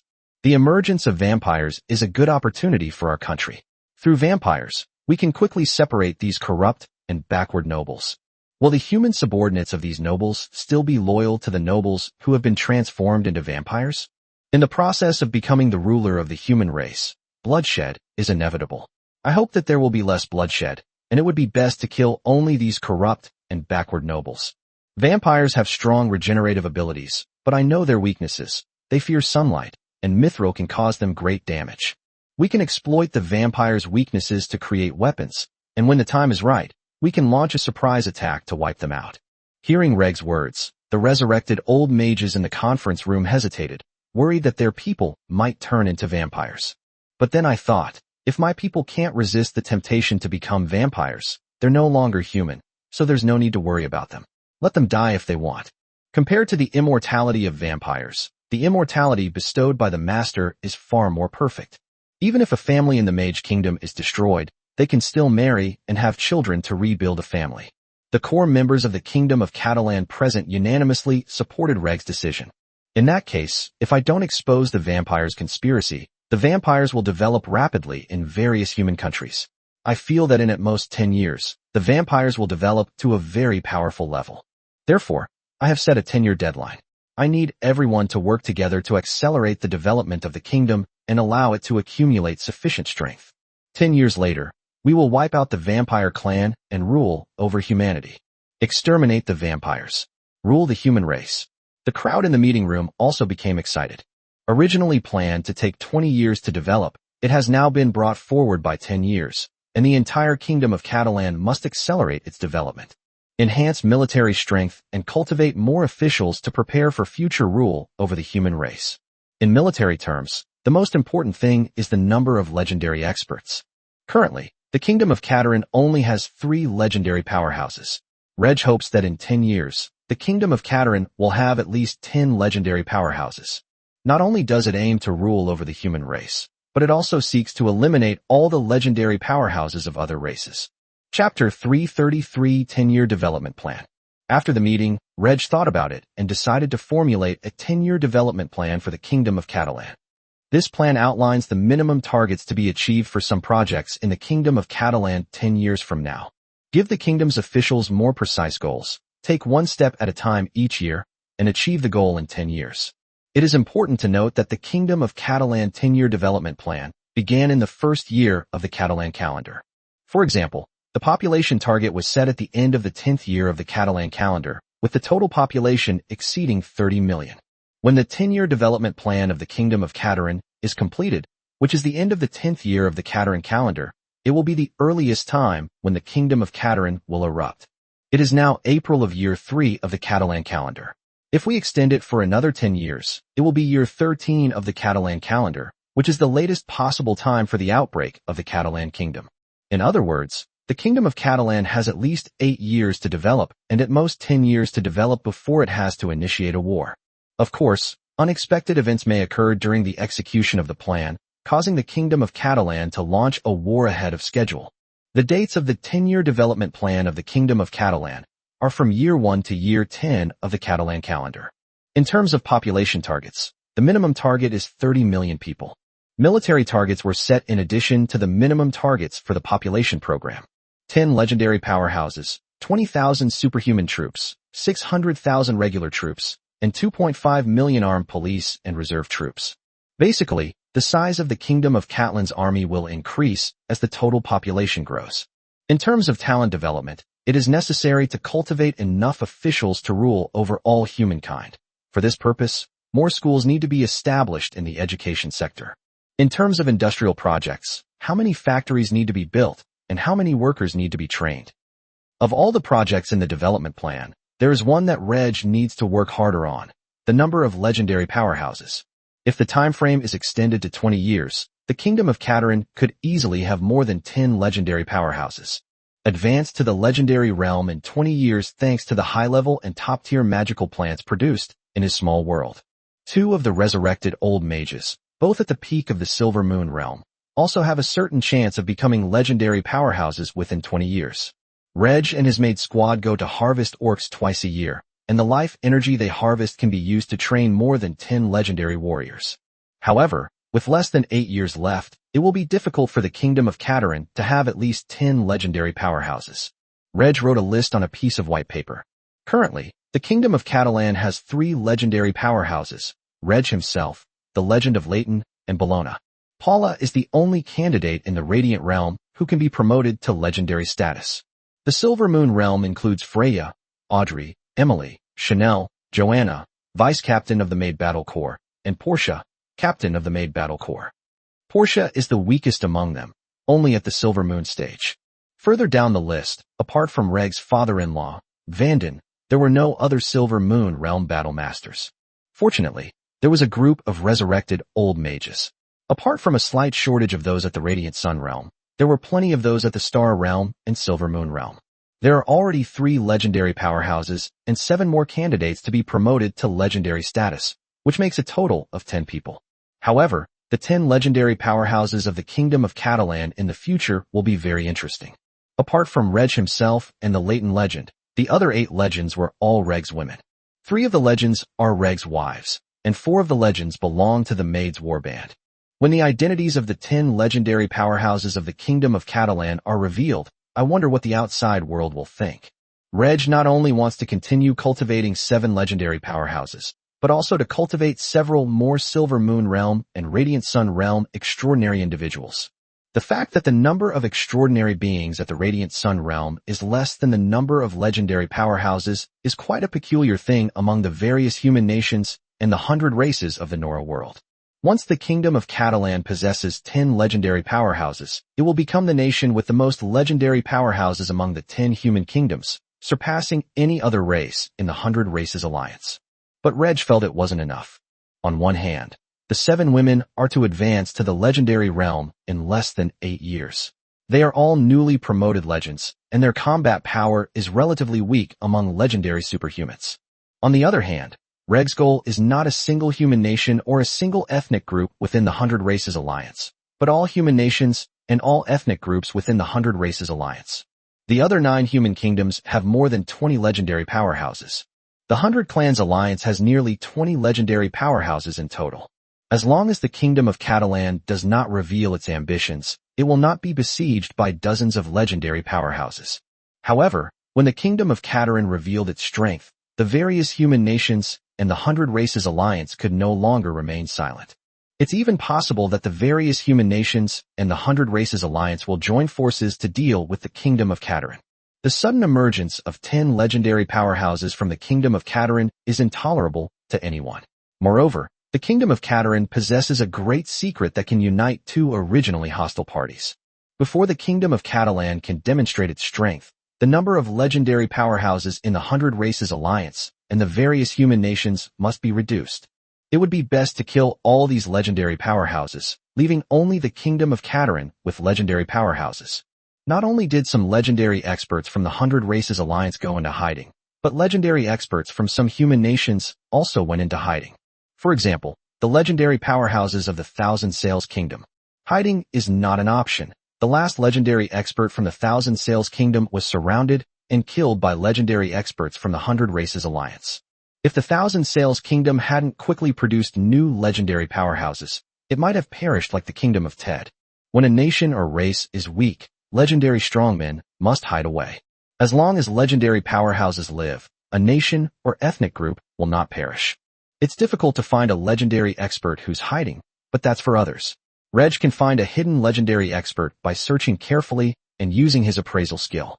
Legendary experts who go into hiding cannot possibly leave no trace, nor can they possibly remain completely cut off from contact with their country or people. With just a few clues, Reg will be able to find the hidden legendary powerhouses all the way. Reg plans to spend his time searching for the legendary experts who are hiding among the powerful races of the Hundred Races Alliance of the human races. Their hiding places shouldn't change frequently. Before the Kingdom of Catalan launched its war, Reg personally led a team to kill these legendary warriors one by one. Reg did not forget the undead who fled into the sea, nor the fishmen in the sea. The calamity of the undead brought back deep memories for humanity. Humans also investigated the undead that fled into the sea, and learned that the undead were fighting against the fishmen in the ocean. The legendary undead must be killed, and the legendary Murloc must also be killed. Having consumed his life energy, Reg has reached the legendary perfection level of his Battle Master realm, making him the strongest in the Nora world. Chapter 334 Silver Dragon Ilrin. Deep in the ocean, where dragons dwell, lies Dragon Island. On Dragon Island, a landmass of considerable size, only one intelligent race lives, the dragons. Besides dragons, Dragon Island is also home to a large number of wild beasts and magical creatures, all of which serve as food for the dragons. In addition, dragons would also venture into the ocean to hunt marine life for food. The dragons live on Dragon Island, free and at ease, far from war. They eat and sleep, or the male and female dragons fight. The dragon race has a lower birth rate than the elves. The dragon race, which once participated in the War of the Myriad Races, was severely damaged by a coalition of powerful races and had to retreat to Dragon Island. As time passed, the number of dragons slowly increased. Limited by the cultivation resources of the Nora world, the dragon race is also unable to produce saints. Today, the dragon race is no less powerful than the elves, and they even have 2 more legendary warriors than the elves. In order to survive, the elves kept sending envoys to Dragon Island, trying to invite the dragons to join the alliance of 100 races and fight against the humans. The arrogant and greedy dragons paid no heed to the elves' invitation. On the one hand, the dragons were used to peace, and on the other hand, the elves could not afford to pay a sufficient price. However, the repeated visits of the elves to Dragon Island aroused suspicion among the dragon race's high command. That weak human race has become the strongest race in the world of Nora? Are there significantly more legendary human warriors than dragons? Once the human race destroys the Hundred Races Alliance, the dragon race will also be destroyed by the human race. The dragons did not entirely believe the elves' words. Perhaps the elves had exaggerated. However, the dragons still had some concerns and decided to send several dragons to the main continent to investigate the human race. The legendary dragons were too lazy to move, so a few of the most curious about the outside world, the Radiant Sun Realm and Silver Moon Realm dragons, accepted the mission. They flew out of Dragon Island and headed towards the main continent. Dragons are treasures from head to toe. To prevent their identities from being exposed, dragons must transform into human form before entering the main continent. Once the true form of the dragon is discovered, it will fly away immediately. Dragons fly very fast, and among human superhumans, only legendary powerhouses can fly. Escaping back to the ocean is victory. The silver dragon Ilrin of the Silver Moon Realm landed on the main continent from the coast of the Kingdom of Thousand Sails. Dragons are highly intelligent beings. Even if they don't know the current situation of humans, Ilrin first transforms into an ordinary human girl to learn about the current situation of humans. After learning about the human race, Ilrin boldly restored the human's body to its original state. A girl with silver hair and eyes, delicate features, and snow-white skin. If she puts on some beautiful clothes, outsiders would think she's a noble lady on an outing. Someone on the road harbored malicious intentions but didn't dare to touch Ilrun, fearing that Ilrun was a powerful superhuman and that a powerful superhuman was secretly protecting her. Otherwise, how could a noble young lady dare to travel around alone? No one could imagine that Ilrin's seemingly fragile body contained power far greater than that of human warriors of the same rank. Understanding the human society and possessing strength gave Ilrin confidence. The human race occupies a vast territory, with legendary powerhouses and Radiant Sun Realm experts scattered throughout the land. As a Silver Moon Realm dragon, Ilrin has a great racial advantage. She can even fight a human powerhouse who has just entered the Radiant Sun Realm for a while. If she is no match for him, she can quickly fly away. Strength gives Ilrin confidence. Among the dragon race, Ilrin is highly talented. Even though she has already entered the Silver Moon Realm, Ilrin is still very young, and her youth fills her with curiosity. Driven by curiosity, Ilrin volunteered to come to the main continent to investigate the human race. Because of the history of the dragon race being severely damaged by a coalition of powerful races, the dragon race's leadership issued a decree prohibiting dragons from leaving Dragon Island and forbidding them from going to the main continent. Now that Ilrin has finally gotten the chance to go to the main continent, she is learning about the human race while enjoying herself in human territory. Her little mouth was stuffed full of delicious food, yet her belly remained flat. If they see something interesting on the road, they will rush over to watch. Ilrin's behavior truly resembled that of a noble lady who had always lived in a manor. While traveling, Ilrin did not forget her mission. In places such as taverns and restaurants, she could easily learn about the human race from the mercenaries. It turns out that humans have indeed become the strongest race in the world of Nora. Even the elf race, which led the establishment of the 100 Races Alliance, was defeated by humans. Even in terms of the number of legendary powerhouses, the human race surpasses the 100 Races Alliance. There are 10 nations in total. The monarch of one of these nations, His Majesty Katarina, possesses immense power and once killed 4 legendary warriors of the 100 Races Alliance in a war. Ilrin was terrified upon hearing this news. Katarina was very famous among humans, not only for his strength, but also for his experiences. Katalin father was a peasant who worked his way up to become a viscount in the Violet Kingdom. Katalin was his third son. After his father's death, the 16-year-old Katalin became a baron of the Violet Kingdom. In one war after another, Katalin distinguished himself and made great contributions to the Violet Kingdom, rising from baron to duke. Even the rise of the Violet Kingdom to an empire was largely due to King Katalin. By the time Katalin became a legendary powerhouse, the Violet Empire could no longer tolerate him. In his final battle as Duke of the Violet Empire, Katalin killed 4 legendary powerhouses from the 100 Races Alliance. It's not just about strength. The source of higher yield crop seeds, railway trains, and various inexpensive industrial products all lies in the kingdom of Katarina. The human race's current strength is largely due to the immense contributions of King Katalin. Listening to the mercenaries' conversation in the tavern, Ilrin couldn't help but become curious about the kingdom of Katarina and King Katarina.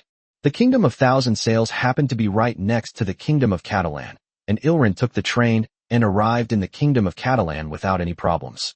Upon arriving in the kingdom of Katarina, Ilrin quickly sensed the differences between the kingdom of Katarina and the kingdom of Thousand Sails. The most obvious point is that the common people at the bottom of the kingdom of Katarina are able to eat their fill and stay warm. Throughout the journey, I heard the people of the kingdom of Katarina sincerely thank His Majesty the King, and they taught their children to serve His Majesty the King when they grew up. The amazing thing is that the kingdom of Katalin also has nobles, but the nobles of the kingdom of Katalin do not have fiefdoms. All the land belongs to the king, and both nobles and commoners are the king's subjects. In the kingdom of Thousand Sails, Ilrin frequently encounters various fights, brawls, robberies, and murders, but such incidents are rarely seen in the kingdom of Katalin. Ilrin felt that the humans living in the kingdom of Katarina were truly happy. They would even be eager to help a stranger like themselves. What an interesting human kingdom. I'll stay here a little longer. After traveling around, Ilrin arrived at Cheryl City, the capital of the kingdom of Katarina. Then, Ilrin was discovered by Reg. Chapter 335 Grabbing a Giant Dragon as a Mount.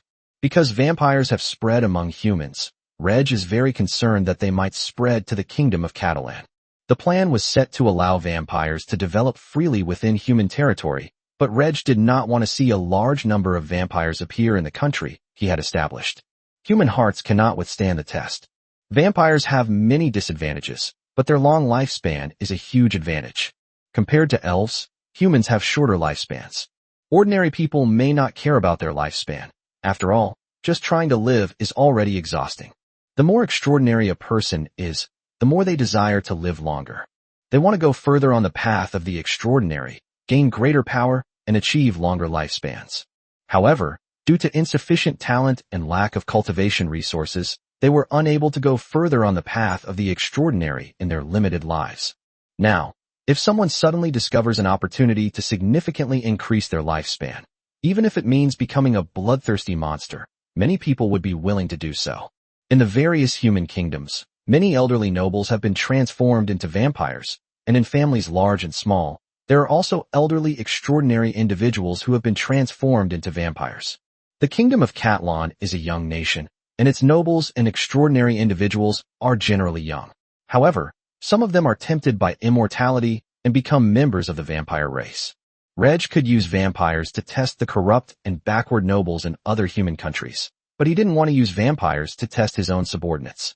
Therefore, Reg would often conduct extensive identifications within the kingdom of Catalan in search of traces of vampires. The assessment of Cheryl City was a particular focus, and they would come almost every day. Cheryl is the capital of the kingdom of Catalan and is so close to the Violet Empire that a large number of foreigners come and go from Cheryl. Today's appraisal brought Reg a very unexpected gain. The identification of Cheryl's inhabitants revealed that the vast majority were human, with a minority being slaves of other races, including werewolves, fox people, rabbit people, dwarves, and orcs. But this time, a giant dragon suddenly appeared. Reg examined it carefully. Name: Illumin. Gender: female/female. Lifespan: 87/6, 25 years. Identity: Silver Dragon. Talent: first-class physique/second-class soul/top-tier ice element affinity/low-level spatial element affinity. Realm: Silver Moon Stage 4. According to the appraisal information, it is a silver dragon from Dragon Island, lawful and kind, who likes to eat, drink, have fun, and loves gold and silver jewelry. She has parents in the Radiant Realm and a grandfather in the Legendary Realm. The Silver Dragon came to investigate the human race on a mission from the dragon race. After learning about the Silver Dragon, Reg fell into thought. Among the 100 Races Alliance, the elf race is the strongest.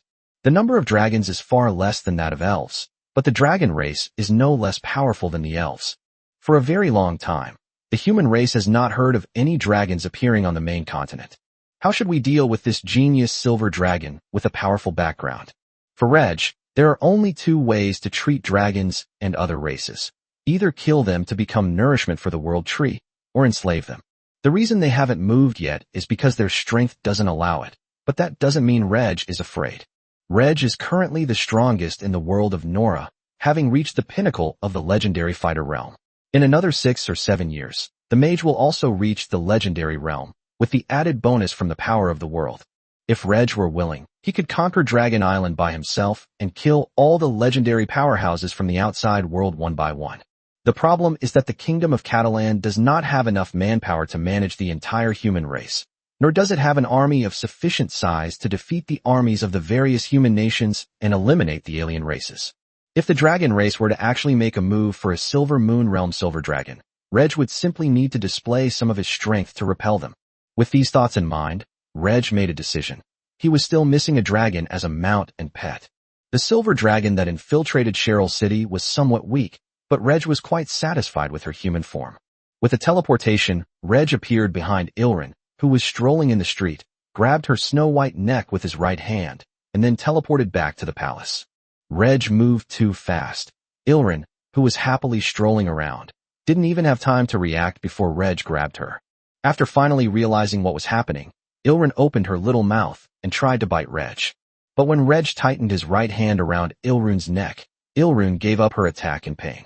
Ilrun sensed that her dragon identity had been exposed and that she had been captured by a powerful human, but she did not give up. Ouch! Ouch! You bad guy, why did you grab me?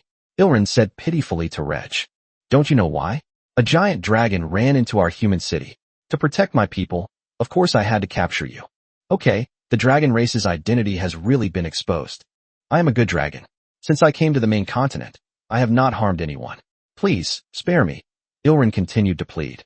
Whether you are a good dragon or a bad dragon, you are a foreign race to me. In my eyes, foreign races only have two fates, to be killed by me or to be enslaved by me. I happen to need a mount, so you'll be my mount from now on. Upon hearing Reg's words, Ilrin became excited. I don't want to die. I don't want to become a mount. I am a dragon. My grandfather is a legendary dragon. You must release me now.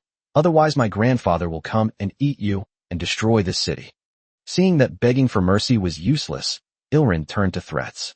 Clearly, Reg is not afraid of Ilrin's threat. Then let your grandfather come. That way, he'll get another legendary dragon mount. Reg's words caused a hint of confusion to appear in Ilrin's eyes. Could this human powerhouse who captured her be even stronger than her grandfather? Could he be the king of the kingdom of Catalan? Catalan I, who had the feat of killing for legendary powerhouses of the 100 Races Alliance in a single battle. However, Ilrin, being in the Silver Moon realm, could not determine whether her grandfather or King Katerin I was stronger. At most, Grandpa would fight other legendary dragons, but it wouldn't come to a life-or-death struggle. King Catalan I fought to the death with the legendary warriors of the 100 Races Alliance, and killed 4 of them in succession. Ilrin has already decided that Katerin I is stronger than her grandfather. The thought even crossed Ilrin's mind that she had been captured by King Katerin I, that her grandfather would not come to rescue her, or that all the legendary dragons of the dragon race would make a move. Are you the king of the kingdom of Catalan? It's me. The kingdom of Catalan only has 2 legendary powerhouses, while our dragon race has 6 legendary dragons. You are strong, but you cannot stop our dragon race.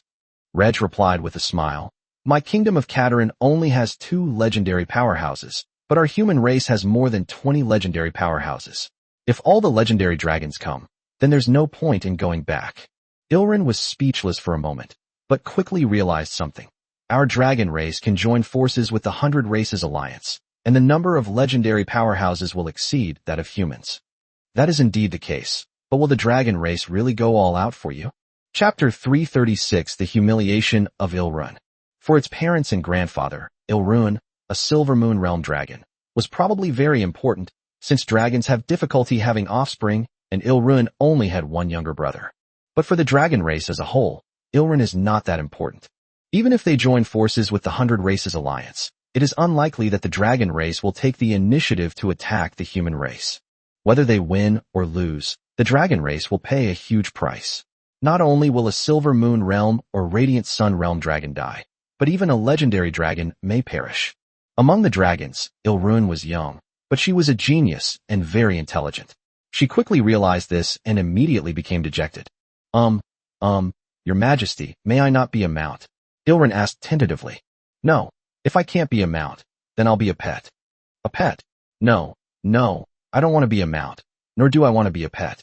I am a noble dragon, and I am willing to accept your employment. As long as you pay me some gold and silver, I will be willing to serve as your mount temporarily from time to time. Ilrin said, expressing her thoughts. Reg gripped Ilrin's neck with his right hand and tightened it again, causing Ilrin to feel pain.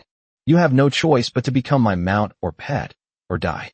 The dragon's body is still very valuable. Under the threat of death, Ilrin yielded. Of course, this is only a superficial submission. Ilrin will look for an opportunity to escape. Faced with Ilrin's outward submission, Reg pondered how to deal with her. Should it be placed in the outside world, or sent into a small world? Reg felt that putting it into the small world wouldn't be of much use, unless it was studied by the resurrected old mage. Moreover, Reg had only recently taken in Ilrin and was quite interested in her, so he kept her in the small world, where he spent relatively little time on a daily basis. Then let's put it in the palace. It's too much trouble to train it into a maid. It can be kept as a pet on ordinary days, and it might become a mount in the future.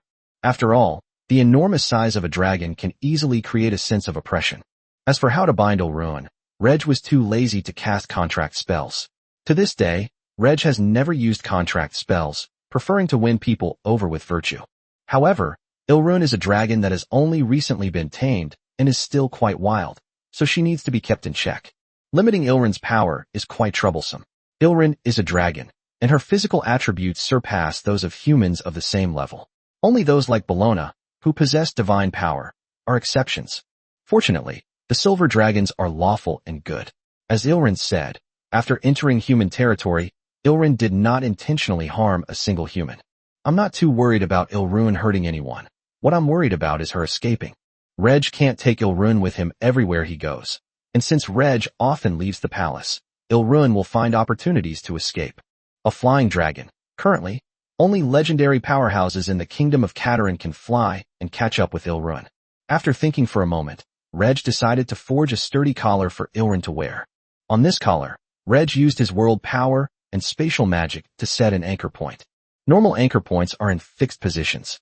If there are suitable spatial properties of the material, anchor points can also be set on the material, and the anchor points will move with the material. Reg himself has a long teleportation range, so once Ilrun puts on the collar, she can't escape Reg's grasp. The positioning collar was entrusted to an alchemist in the small world to be crafted, and for the time being, Reg kept Ilrun with him. Reg walked ahead, while Ilrun followed behind looking dejected, her mind preoccupied with how to escape. Soon, Reg encountered Audrey in the palace gardens. Audrey looked at Reg and Ilrun with curiosity. "Honey, is this your new love? Why do you look so unhappy? How can anyone not like you?" Audrey showed no sign of jealousy in her words. Reg replied with a smile. "This isn't my new favorite. It's a pet I just caught, a silver dragon." "A silver dragon?" Audrey exclaimed in surprise and hurriedly walked over, circling around Ilrun several times. But she couldn't find any trace of the dragon. The dragon in front of her was clearly a human girl. It must be said that the dragon race's transformation technique is extremely advanced, and even superhumans of the same level would find it difficult to detect. Feeling extremely uncomfortable being stared at like that by a human woman, Ilrun glared fiercely at Audrey. The next moment, Reg slapped Ilrun on the head. Ilrun winced in pain, withdrew her fierce expression, and became pitiful. "This silver dragon is much older than us, but it's considered very young among dragons. It's also stronger than you, so there's not much to worry about.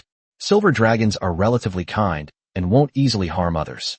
Reg's words emboldened Audrey, who pinched Ilrun's little hand, scratched Ilrun's cheek, and patted Ilrun's head. Ilrun was furious but dared not speak out. On one hand, she was afraid of being beaten by Reg, and on the other hand, Ilrun was genuinely kind. Of course, even the most honest dragon has its moments of desperation. Without restricting Ilrun's power, only those stronger than Ilrun can bully her. Those weaker should be careful not to be bullied back by Ilrun. As Reg's wife, Audrey knew Reg quite well and knew that some alien pets were kept in the small world. The silver dragon that appeared to be a human girl was also classified as a pet. Audrey was very curious about dragons. She had read about dragons in novels, and this was the first time she had ever seen a real dragon. "Darling, I want to see her in person," Audrey pleaded with Reg. "Okay, let's go." Reg used a teleportation spell to send Audrey and Ilrun to a deserted place in the kingdom of Catalan. "Ilrun, restore your dragon form," Reg commanded Ilrun. Ilrun knew she had no choice but to obediently revert to her dragon form. In Reg and Audrey's eyes, Ilrun's body rapidly changed, transforming from a human girl into a shimmering silver dragon over 15 meters long. With wide eyes, Audrey reached out and touched the dragon's cold, hard scales. The legendary dragon had appeared before her. "Darling, may I be a dragon knight for once?" "Sure." Reg readily agreed to his wife's request. Only Ilrun, under Reg's overwhelming power, was humiliated and served as a mount for two humans to ride. Ilrun is now filled with resentment. She has paid a heavy price for her curiosity. Ilrun only hoped that she could escape the clutches of humans as soon as possible, flee back to Dragon Island, and never come out again. Chapter 337: Desire to Subdue the Dragon Clan. Reg and Audrey flew through the sky on silver dragons. Audrey was somewhat excited. Being carried by Reg and flying was a different experience from riding a giant dragon. Audrey had also fantasized about becoming a dragon knight, or falling in love with one, and it seems that her dream has now come true. Ilrun, who was being ridden by Reg and Audrey, had tears welling up in her eyes. "It's too humiliating. How can a proud dragon be ridden by humans? Dad, Mom, Grandpa, I want to go home." Sitting behind Audrey, Reg looked at her with a smile, his mind wandering to the dragon. Reg thought that perhaps he could try to subdue the dragon race, so that he could have a powerful air force.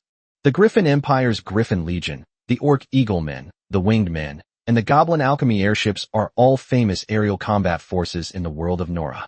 Reg thought of building airplanes in order to deal with these air combat forces. However, compared to these air combat units, aircraft have both advantages and disadvantages. The advantages are that ordinary people can also fly airplanes. Airplanes can be manufactured quickly and in large quantities, and the resurrected mages continue to research and create airplanes with high flight speeds, faster than those famous air combat units. The disadvantages are also obvious. Equipped with machine guns and cannons, its firepower is insufficient, and the aircraft requires certain conditions for takeoff and landing. As for the hang time, it's adequate, neither the best nor the worst. In the world of Nora, no creature can fly in the sky indefinitely, not even dragons. The eagle people and winged people also need to carry weapons and equipment while flying, and the griffin even needs to carry a cavalryman. Although airplanes have obvious advantages and disadvantages, this is the best and fastest way for the Kingdom of Catalan to improve its air combat capabilities. In addition, by cultivating a group of flying magical beasts and forming an air cavalry force as a supplement to the aircraft, they were able to barely meet Reg's requirements. With the appearance of the silver dragon Ilrune, Reg had a new idea. Why not try to subdue the dragon race? There are only a few thousand dragons on Dragon Island, but the dragons are strong on average, and there are 6 legendary dragons among them. The dragon race is no less powerful than the elves, and is currently the strongest aerial combat force in the world of Nora. With the subjugation of the dragon race and the addition of aircraft, both the Griffin legions and the Eaglemen and Wingmen races will be wiped out by the air force of the Kingdom of Catalan. However, subduing the dragon race is no easy task. Elves are proud, and dragons are even more proud. Reg knew that Ilrune's submission to power was feigned, so she could find an opportunity to escape later. Dragons are no less intelligent than humans or elves, and they are born with inherited knowledge. Knowing she was no match for them and would die, Ilrune chose to feign surrender. Without Reg, the Kingdom of Catalan is no match for the Dragon Clan, who possess the power to destroy the Kingdom of Catalan. However, Reg also possesses the strength to single-handedly traverse Dragon Island. Is it possible to subdue the dragon race by force? Reg felt that given the dragon's proud nature, it would be difficult for it to do so. Reg couldn't possibly watch over all the dragons all the time. If given the chance, the dragons would quickly run away. Even if the dragons all submit, using them is still very troublesome. Dragons are not human after all, and cannot perfectly carry out Reg's mission. Among the dragon race are the lawful and good silver dragons, and the chaotic and evil red dragons. Red Dragon doesn't care about people. To ensure a dragon can perform its mission effectively, it's best to have a human companion. That's a nicer way of putting it. In reality, it's just a dragon knight. The problem is that dragons can submit to the strong, but they will not yield to the weak. Dragon knights are weaker than dragons and can't really be considered dragon knights. Even 10 years later, the Kingdom of Catalan would struggle to provide enough dragon knights to ride dragons. More likely, the proud dragons are unwilling to submit. Faced with Reg's arrival, they will either launch a siege or the stronger ones will hold Reg back, giving the young dragon time to escape. If we can subdue the dragon, we can greatly enhance the strength of the Catalan Kingdom's air force. Reg will definitely try to subdue the dragon. It would be best to be able to subdue a dragon. Unable to subdue the dragons, Reg will kill all the legendary dragons of the dragon race, and even most of them, thus severely damaging the dragon race. This was Reg's original plan, to kill off the legendary powerhouses of the alien races before launching an expedition to conquer the various human nations, in order to prevent any unforeseen events. When should we go and subdue the dragon? Reg thought about it, and felt that it was definitely not the right time. The Kingdom of Catalan has only 3 legendary powerhouses. Reg was able to single-handedly conquer Dragon Island, but he couldn't stop most of the fleeing dragons. Once Reg has cultivated several more legendary powerhouses, there will also be more extraordinary individuals in the Radiant Sun Realm, Silver Moon Realm, and Star Realm. We'll go to Dragon Island together, surround it, and prevent any dragon from escaping. Reg was somewhat grateful for Ilrune's appearance. If he hadn't discovered Ilrune, Reg wouldn't have thought of subduing the dragon race anytime soon. Once Audrey had had her fill of curiosity about Ilrune, the two of them and a dragon teleported back to the palace, where Ilrune transformed back into her human form. Afterwards, Reg introduced Freya and Bellona to Ilrune. Freya, an alchemist, was very interested in Ilrune's dragon body and obtained dragon scales and blood from Ilrune for research. Nowadays, it is very difficult for humans to obtain dragon materials. Freya's gaze frightened Ilrune. It was the gaze one would give a white mouse. But Illumin is more afraid of Bellona. Bellona concealed her aura and used treasures to hide herself, making it difficult for even legendary experts from outside to detect that Bellona was also a legendary expert. Ilrune couldn't discover Bellona's legendary status, but she was afraid of Bellona, feeling that Bellona was much, much stronger than herself. This must be the dragon's intuition. Bellona wasn't very interested in Ilrune, who was just a Silver Moon Realm dragon. If it were a legendary dragon, Bellona would be much more interested. She wanted to fight a legendary dragon, and ideally, she would be able to tame one and make it her mount. Bellona didn't hide her thoughts and told Reg in front of Ilrin. Ilrin was stunned by Bellona's words. Is the woman in front of me also a legendary powerhouse? Is the kingdom of Katarin more than just 2 legendary powerhouses? Prior to this, Ilrin knew that the kingdom of Katarin had 2 legendary powerhouses, both men, and it was clear that Bellona was the kingdom of Katarin's hidden legendary powerhouse. Ilrin was surprised by Bellona, and even more surprised by Reg's next words. Without Ilrin's appearance, I hadn't really thought of the dragon race. The kingdom's air force is not strong enough. I plan to go to Dragon Island in the future to see if I can subdue the dragon race. You will come with me then. If we cannot subdue the dragons, we must severely damage them, but we cannot let it affect our subsequent plans. Chapter 338 The Dragon is a treasure trove. Reg's words left Ilrin completely bewildered. Master is going to Dragon Island to subdue the dragon race. Impossible. The dragon race is so powerful that no one could possibly subdue them. Ilrin's previous worries stemmed from the fear that her grandfather, a legendary dragon, might come to rescue her, but that her grandfather might not be as powerful as her master. Dragon Island has a total of 6 legendary dragons, and there are many more radiant dragons. Dragons can fly, and even the radiant dragons can barely participate in legendary battles. Master must be joking. How could he possibly subdue such a powerful dragon? Ilrin couldn't believe Reg and Bellona's words, but their words didn't seem like they were deceiving her, nor did they seem like they were joking. Ilrin found it hard to believe that these words were true. Whether or not she had the strength to subdue the dragon race was another matter, but at least Ilrin knew that 2 legendary powerhouses stood before her. Ilrin, being only a Silver Moon Realm dragon, seemed unlikely to escape from the clutches of 2 legendary powerhouses. The master wanted to be his mount and pet, and a woman was plucking his own dragon scales and drawing his own dragon blood. Ilrin suddenly felt that her life was about to become difficult. Run, we have to get out of here. Freya happily returned to her alchemy room with the dragon scales and blood to study them. Legend has it that the dragon is a treasure trove. When the dragon race retreated to Dragon Island, the human race was still relatively weak, and it was difficult for them to obtain dragon materials. As the human race rose to power, the resources of dragons became increasingly scarce among all races.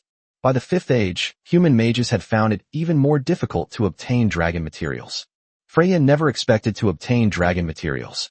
If those old mages knew, they would be overjoyed. Freya had no intention of sharing for the time being.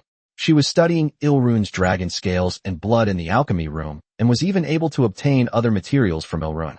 Ilrun is not Reg's wife, nor even his maid. She is merely his mount and pet. When Freya asked Reg for some materials, Reg naturally agreed. Fortunately, they are all renewable materials. If they were replaced with non-renewable materials, Ilrun would be in big trouble. However, Reg had no intention of crippling Ilrun. After all, Reg quite liked this new pet. Freya studies dragon scales and blood, and Reg also has a great deal of interest in it. It's no exaggeration to say that dragons are a treasure trove of resources. Their hides and scales can be made into armor, their teeth into daggers and short swords, and their tendons and bones into bows. Dragon meat and dragon blood are both high-level magical materials that can be eaten directly or used to refine extraordinary potions. There is a very famous dragon blood potion that can grant other races the power of dragons, which simply means a significant increase in strength, but it cannot compare to Verona's divine talent. In the world of Nora, dragons are not classified as monsters, but as an intelligent race. For intelligent races, Reg has no intention of directly drinking blood and eating flesh. However, Reg was extremely interested in refining the flesh and blood of dragons into extraordinary potions and crafting their bodies into weapons and armor. When Reg arrives on Dragon Island and uses his power to intimidate all the dragons, but the dragons refuse to submit, then a large amount of materials can be obtained. Although the life energy contained in a giant dragon is several times, or even 10 times that of a human superhuman of the same level, Reg has other places to obtain life energy, so dragon materials are more important. If the dragon race is willing to submit, Reg will be able to continuously obtain dragon materials. Therefore, research on dragon materials can be conducted in advance, and not only Freya, but also the resurrected old mages will be provided with dragon materials. It's just a pity for Ilrun. Compared to her own kind, Ilrun's life in the royal palace of the kingdom of Katarin was indeed very pitiful. Every day, she is played with by Reg like a pet, and occasionally she has to be used as a mount. Even more terrifying is that they are frequently subjected to bloodletting and scale removal by humans. Ilrun feared that one day she would have her flesh cut off and bones pulled out. Despite living a life of humiliation and constant fear, Ilrun never gave up on escaping, but she couldn't rush things and had to devise a plan. Even if Reg isn't there, there's a legendary powerhouse named Barona in the palace, so it would be difficult for him to escape.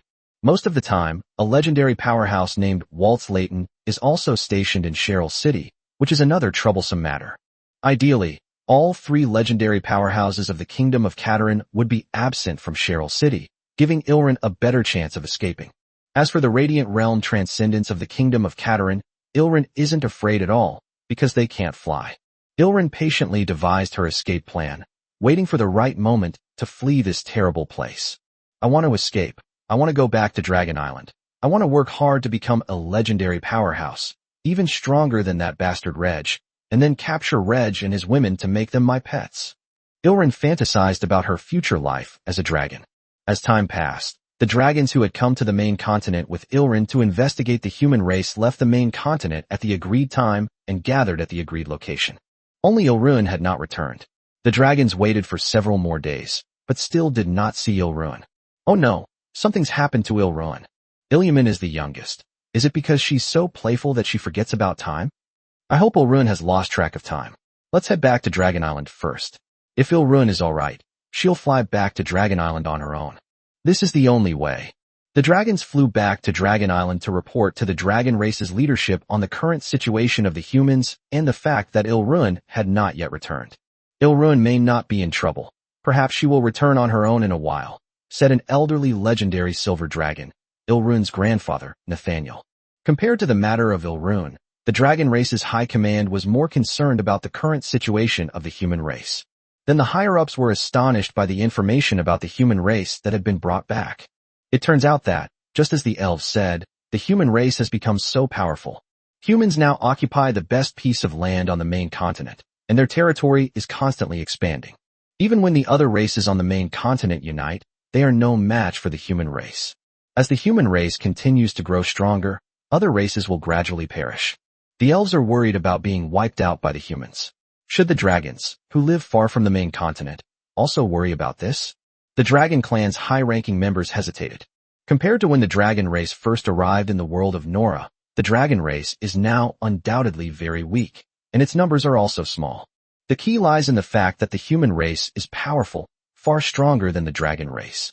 The dragon race's leadership worried that if they rashly participated in the war, even if the 100 Races Alliance defeated the human race, the dragon race would suffer heavy losses.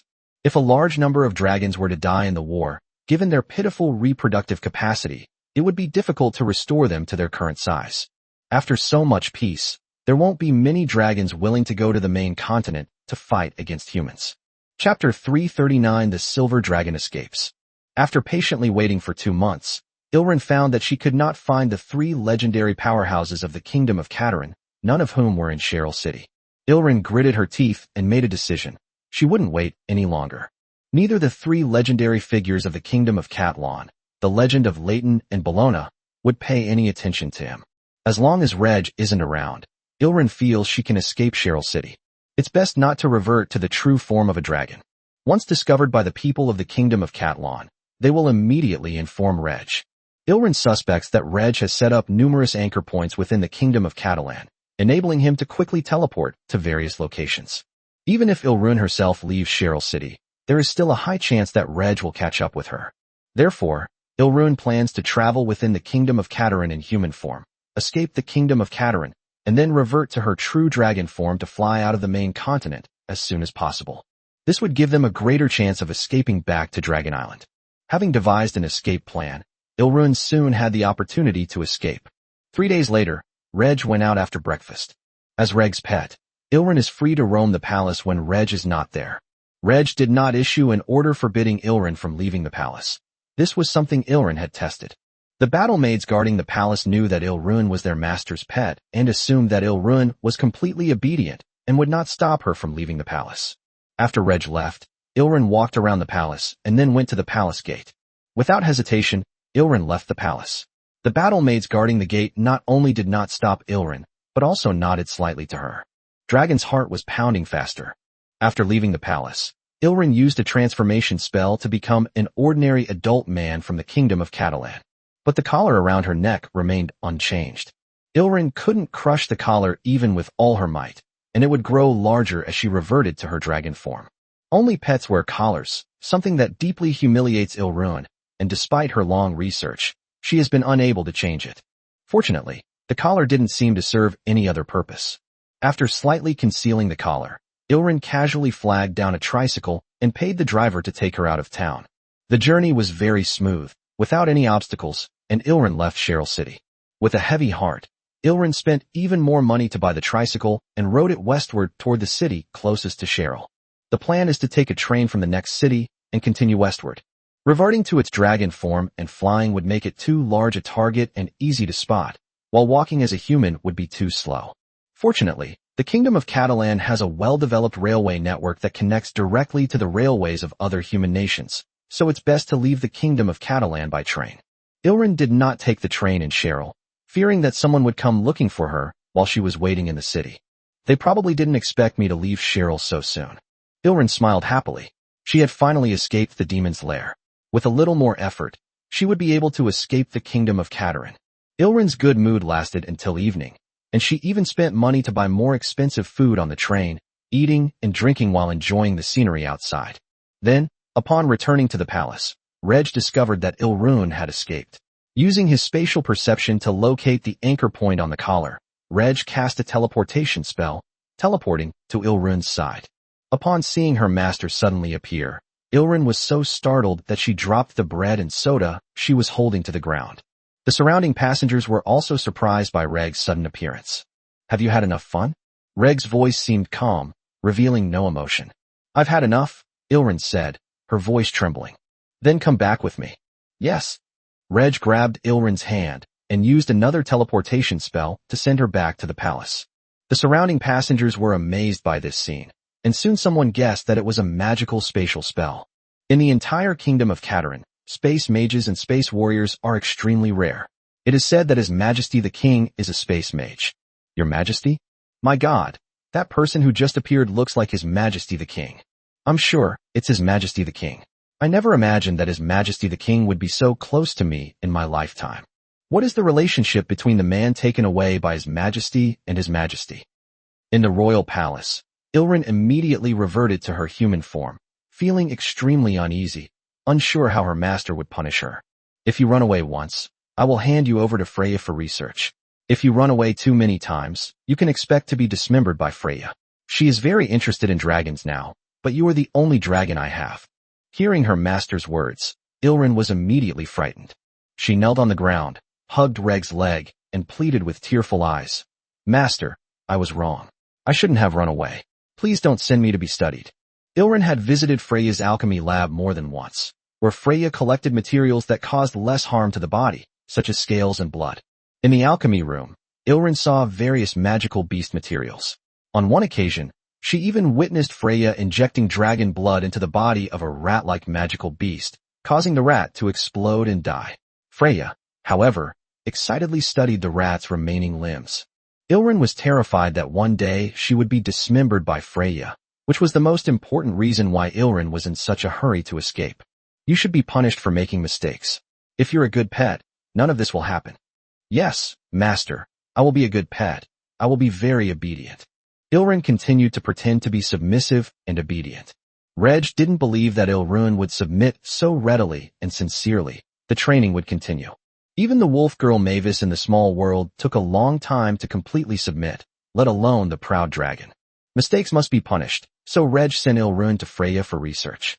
After binding and securing Ilin, Freya conducted a detailed study of Ilin in her human form. Occasionally, the sharp knife made of magical metal in her hand would graze Ilrin. The skin looks delicate, but it cannot be easily cut by a knife. Ilrin was terrified of being dismembered by Freya. After a long period of anxiety, Freya finally let Ilrin go. Ilrin is Reg's pet, and Freya has no intention of ruining her. Back in her room, Ilrin silently shed tears. The dragon had truly terrified her, and Ilrin didn't want to experience it again. But, should we stop running away? We must escape. We must flee this hellhole. Why did the master teleport here directly? Ilrin touched the collar around her neck, sensing that it was the problem. Chapter 341. Destroy the Undead. While Ilrin was on the run during the day, Reg was busy with an important matter, searching for traces of the undead on the main continent. The outbreak in the kingdom of Catalan is still at most 10 years away, but Reg must begin preparations now. The task of eliminating the legendary powerhouses of the 100 Races Alliance can be left for later. We can start clearing out the legendary undead and the legendary powerhouses of the Merfolk race now. We'll deal with these two first, mainly because they don't belong to the 100 Clans Alliance. Even if the legendary undead and Murloc legendaries fall, the impact on the 100 Races Alliance will be very small. The key is to prevent the 100 Races Alliance and the human race from knowing that it was Reg who killed the legendary undead merman, and to continue to conceal their strength.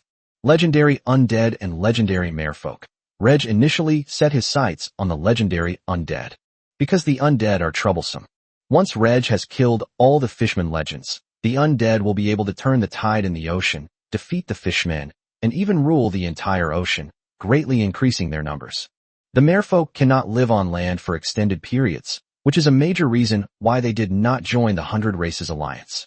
The 100 Races Alliance defeated the human race, and the Fishman race was also unable to acquire the human race's lands.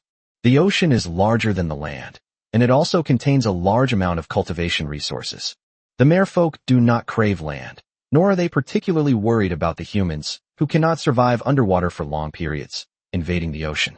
The ocean belongs to the Fishmen, and no one can change that, until the humans defeated the undead, who then fled into the ocean. The dead, who do not need to breathe, can naturally survive on land and in the sea. The undead who fled into the ocean wanted to regain their strength and launch a counterattack on land, expanding greatly in the ocean, which angered the Fishmen. Originally, the four great empires of the Fishmen, the East Sea Empire, the West Sea Empire, the South Sea Empire, and the North Sea Empire, were hostile to each other, vying for larger territories. The undead have invaded, and the four great empires of the merfolk have joined forces. With home advantage, the Murloc race has more legendary warriors, and despite internal discord, they still dominate the undead. The undead managed to withstand the siege of the merfolk, with many undead dying, but more merfolk undead joined the fight. The war between the undead and the merfolk has been going on for almost 20 years, and it will continue without Reg's intervention. If Reg kills the Fishman legend first, allowing the undead to win, and a large number of Fishmen are transformed into undead, they can survive on land, which will then be another undead calamity. Therefore, Reg must kill the legendary undead first, and then kill the merfolk legend. Undead still lurk on land, especially legendary liches, who can be resurrected after death if their life caskets cannot be found. Reg used his appraisal skill to search for traces of the undead, and also to look for the legendary powerhouses of the 100 Races Alliance. After a day had passed, Reg had found some clues. Reg's search continues, and he will also make time to travel to the Mage Kingdom to continue recruiting elderly mages whose lifespans are nearing their end. This is probably the last batch of old masters recruited. The vampires have grown rapidly within the Mage Kingdom. Some old mages with little life left were originally Reg's targets, but they ultimately could not resist the temptation of immortality and became members of the vampires. In the past, some mages would voluntarily transform themselves into undead in order to gain more lifespan.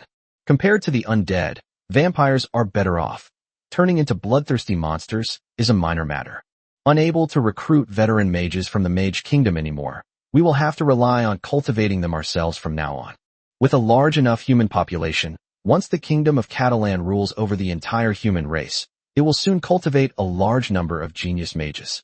In addition, the cost of testing talent for cultivation needs to be further reduced so that it is possible to test all eligible individuals every year. In the Palace of Cheryl, Ilrin temporarily abandoned her escape plan. She needed to find a way to get rid of the collar around her neck first. Ilrin already sensed that it was this collar that had given away her location. Without this collar, if Reg escapes again, he will have a hard time finding himself. But how do we get rid of this collar?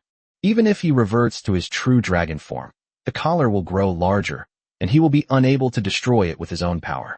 Ilrin couldn't imagine what precious magical materials her master had used to craft this collar. That's absolutely outrageous.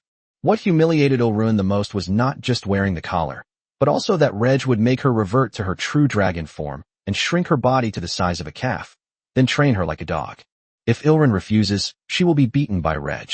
It won't cause serious injury, but it will be extremely painful. Not wanting to be beaten, Ilrun had no choice but to obey. If Ilrun performs well during training, she will be rewarded, such as with gold and silver jewelry, or high-level magical plants that are hard to obtain even on Dragon Island. With their powerful bodies, dragons of the same rank are stronger than humans and elves. Because of their powerful bodies, dragons grow relatively slowly unless they consume more cultivation resources. Dragons have long lifespans. On Dragon Island, there are no dangers from the outside world. They eat and sleep, sometimes even hibernating, allowing their strength to grow slowly. But now, being humiliated by Reg has suddenly increased Ilrun's desire for power. Ilrun desperately wanted to grow stronger quickly, become a legendary dragon, even more powerful than Reg, and turn around to turn Reg and his women into pets, humiliating them day and night. If it were a dragon, it would probably bully the person once and then eat them up. Ilrun had no such intention. Ilrun planned to retaliate in any way that Reg had wronged her, provided that she possessed greater strength than Reg. Because of the high-grade magical plants that Reg brought out, Ilrun performed even better, hoping to obtain more cultivation resources from Reg. Ilrun also discovered that Reg possessed a powerful, extraordinary potion that could directly enhance physical attributes. Some of the palace maids used this extraordinary potion to rapidly advance their Doshur realm. Ilrun also wanted this extraordinary potion. Then you can only be more obedient, pretend to be completely submissive, become Reg's pet and mount, and carry out all of Reg's orders. In this way, Ilrun became part of Reg's power. For cavalrymen, their mounts are an integral part of their strength. Ilrun wanted Reg to know that she was Reg's mount, and that her increase in strength was equivalent to an increase in Reg's strength. This would allow Reg to use extraordinary potions to train himself. Although Ilrun had some doubts about whether Reg had enough resources to quickly cultivate her into a legendary dragon, she decided to give it a try. It would be best to obtain more cultivation resources. If not, at least make Reg lower his guard. Until one day, the collar problem is solved, and then I run away and go home. Chapter 341 Killing the Legendary Lich. In the snow-covered far north, somewhere more than 1,000 meters underground, lies a vast space. In this space, an artificial light source hangs from the ceiling, and below are palaces, houses, and other structures where all sorts of spirits live. Inside the palace, the legendary Lich Keith Pulitzer studied spells at a workbench, seeking to further enhance his power. Pulitzer did not undergo any training. It was still in a weakened state after its resurrection. This space is Pulitzer's secret base, unknown to other legendary undead and to any living being. Pulitzer's life casket is hidden here. After his resurrection, he stayed here, planning to wait until his period of weakness was over before venturing out into the outside world. To prevent it from being found by other living beings or the dead, Pulitzer had long ago severed the connection between this space and the outside world. Unless it is a legendary powerhouse who spends some time, it is not possible to open the passage. For non-legendary powerhouses to open the passage, it would take a lot of time or mobilize a large amount of labor. Pulitzer had already discovered this by then. Because he was hiding in this space and didn't go out, Pulitzer was unaware that the undead's development in the ocean was hindered, and even if he had known, he wouldn't have cared. The dead have no feelings and do not care about the life or death of other dead. On this day, Reg finally located Pulitzer and appeared on the ground above Pulitzer's hiding place. Is this the place? Through his appraisal skills, Reg has learned that the passage is blocked, so he has no choice but to dig down himself. Taking out a long sword, Reg dug underground, storing the excavated soil into his personal storage space. The power of space meant that even the hardest stone layers could not stop Reg from advancing. In less than an hour, Reg dug through the tunnel and appeared in the underground space where the legendary Lich was hiding. However, as soon as Reg appeared in this underground space, Pulitzer spotted him and rushed out of the space to look at Reg in the sky. Pulitzer felt that the creature looked somewhat familiar. Is that the human nobleman who likes to dispose of corpses? He's become a legend. Pulitzer was astonished. How could this human have found his hiding place? Is he coming to kill me? Run. Pulitzer, still weakened from his resurrection and with his strength greatly diminished, now has nowhere to escape. The dead do not know how to surrender, nor will they give up the struggle, so Pulitzer decided to fight to the end. However, Reg wouldn't give the legendary Lich that chance. A figure appeared behind Pulitzer, swung his longsword, and killed Pulitzer with a single blow. Identify the location of the life box. It's there. With another teleport, Reg arrived at the area where Pulitzer had placed the life box, but Reg did not get too close. Even though it was a secluded space, Pulitzer took various protective measures. Even legendary experts can be severely injured if they accidentally step into a trap. The recently fallen Pulitzer has not yet been resurrected, and Pulitzer's soul in the casket is filled with terror. Having its hideout discovered by the enemy, it sensed that it was truly doomed this time. Faced with the protective measures implemented by Pulitzer, Reg chose to break them down by force. Space torn apart. The area where the life box was located was completely enveloped by numerous spatial cracks. Reg's mage level is about to advance to the third stage of the Radiant Sun. Without using the power of the world, the power of this spell is enough to kill even a legendary dragon. Under the power of the spatial tearing spell, all the protective measures of the life box were broken at the first touch. The life box, capable of withstanding attacks from legendary powerhouses, was also torn apart by the spatial rift.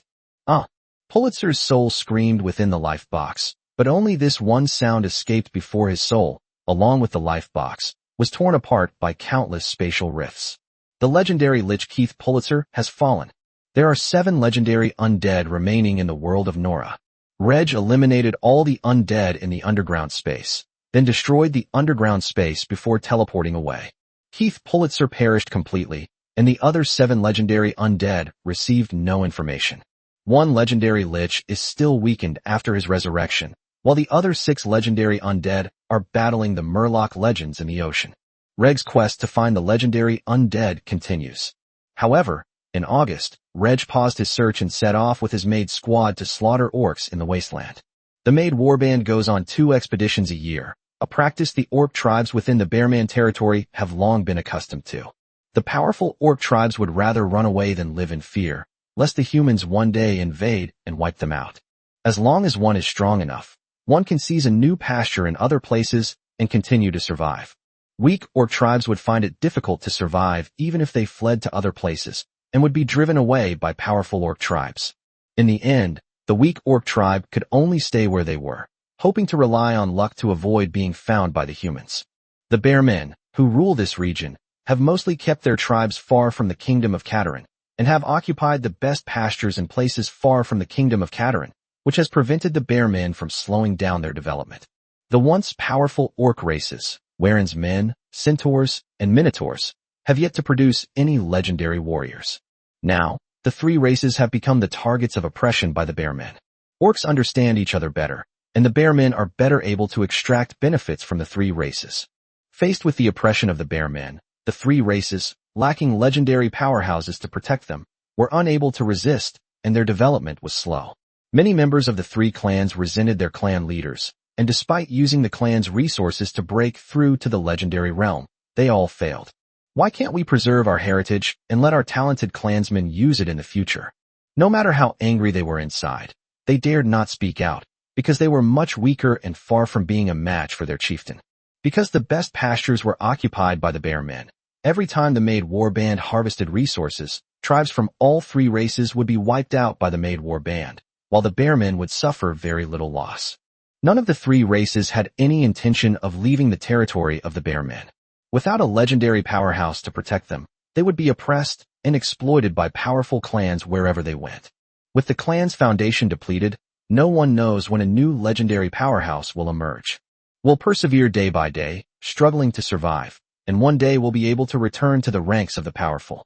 Reg and his Maid squad appeared in the wasteland, annihilating some orc tribes before finally being discovered by the surrounding orcs. The orcs fled frantically, trying to get away from the attacking superhuman forces. 1 month. They only need to hide for 1 month, and the humans will leave. As long as you can run faster than other tribes, you can survive. No orc could count on the upper-class Bearmen to send troops to defend against the attacking superhuman forces. The vassal orc tribes of the Bearmen were unaware that the Bearmen were no match for the kingdom of Katarin, and the legendary Bearmen had to go into hiding for fear of being found by the legendary powerhouses of the kingdom of Katarin. Unbeknownst to anyone, Reg had already discovered the hiding place of the Bearman legend and was just waiting for the right moment to kill him. Chapter 342 Type 3 Bolt Action Rifle. In District 36, the City of Victory, at the shooting range outside the city, the sounds of bullets being fired were incessant. The crossbowmen and archers in the internal guard force of District 36 are being re-equipped with the Type 3 bolt-action rifle in batches. Compared to the Type 1 infantry crossbow and the Type 2 magic repeating crossbow, the Type 3 in the Type 3 bolt-action rifle represents the third year of the Catalan calendar. This refers to the bolt-action rifle that was finalized and put into production in the third year of the Catalan calendar. The Type 3 bolt-action rifle weighs approximately 3.7 kilograms, is 1,110 millimeters long, has a 600 millimeters barrel, a 7.92 millimeters caliber, and uses 7.92 by 57 millimeters ammunition. It adopts a rotating bolt action and is equipped with double locking lugs, which can prevent double shot malfunction and has extremely high reliability. It features a double-row fixed magazine, allowing for quick loading via 5-round stripper clips or manual loading of single rounds. The muzzle velocity is 760 meters per second, and the effective range with iron sights is 500 meters. The sniper version can be equipped with a 1.5 to 6x optical sight, and the effective range after the sight is installed can reach more than 800 meters. It can accurately hit the head of the target within 300 meters and hit the chest within 600 meters. Even if Reg hadn't taken the lead in developing industry, the alchemists in the world of Nora had already produced glass and used it to make eyeglasses and telescopes. With the advent of the industrial age, the glass factories of the Kingdom of Catland were able to produce various types of glass on a large scale and at low cost, and at the same time, they established workshops for precision optical instruments. Manufacturing optical sights that can be used on rifles is a minor matter. Compared to the Type 1 infantry crossbow and the Type 2 magic repeating crossbow, the Type 3 bolt-action rifle is more powerful and has a longer range. The effective range of the Type 1 infantry crossbow is only 180 meters. The effective range of the Type 2 magic repeating crossbow is only 300 meters, while the effective range of the ordinary Type 3 bolt-action rifle reaches 500 meters. Within the 500-meter effective range of the Type 3 bolt-action rifle, most of the heavy armor worn by human and alien armies can be penetrated by bullets. Only heavy armor made of magical metals to increase defense can withstand the power of bullets. However, as the distance decreases, these semi-magical armor pieces can be penetrated by bullets. The Type 3 bolt-action rifle already possesses enough power. After all, the enemies that the Type 3 bolt-action rifle is meant to deal with are mainly non-superhumans and superhuman apprentices. Even novice or intermediate fighters without magical equipment can be killed by a hail of bullets from the Type 3 bolt-action rifle. Even a novice mage's protective spells cannot withstand the bullets fired from the Type 3 bolt-action rifle. It is evident that the Type 3 bolt-action rifle was incredibly powerful. Compared to the Type 1 infantry crossbow and the Type 2 magic repeating crossbow, the Type 3 bolt-action rifle has another advantage. It is cheaper to manufacture. In the industrial age, the Type 3 bolt-action rifle could be mass-produced in factories, effectively reducing its manufacturing cost.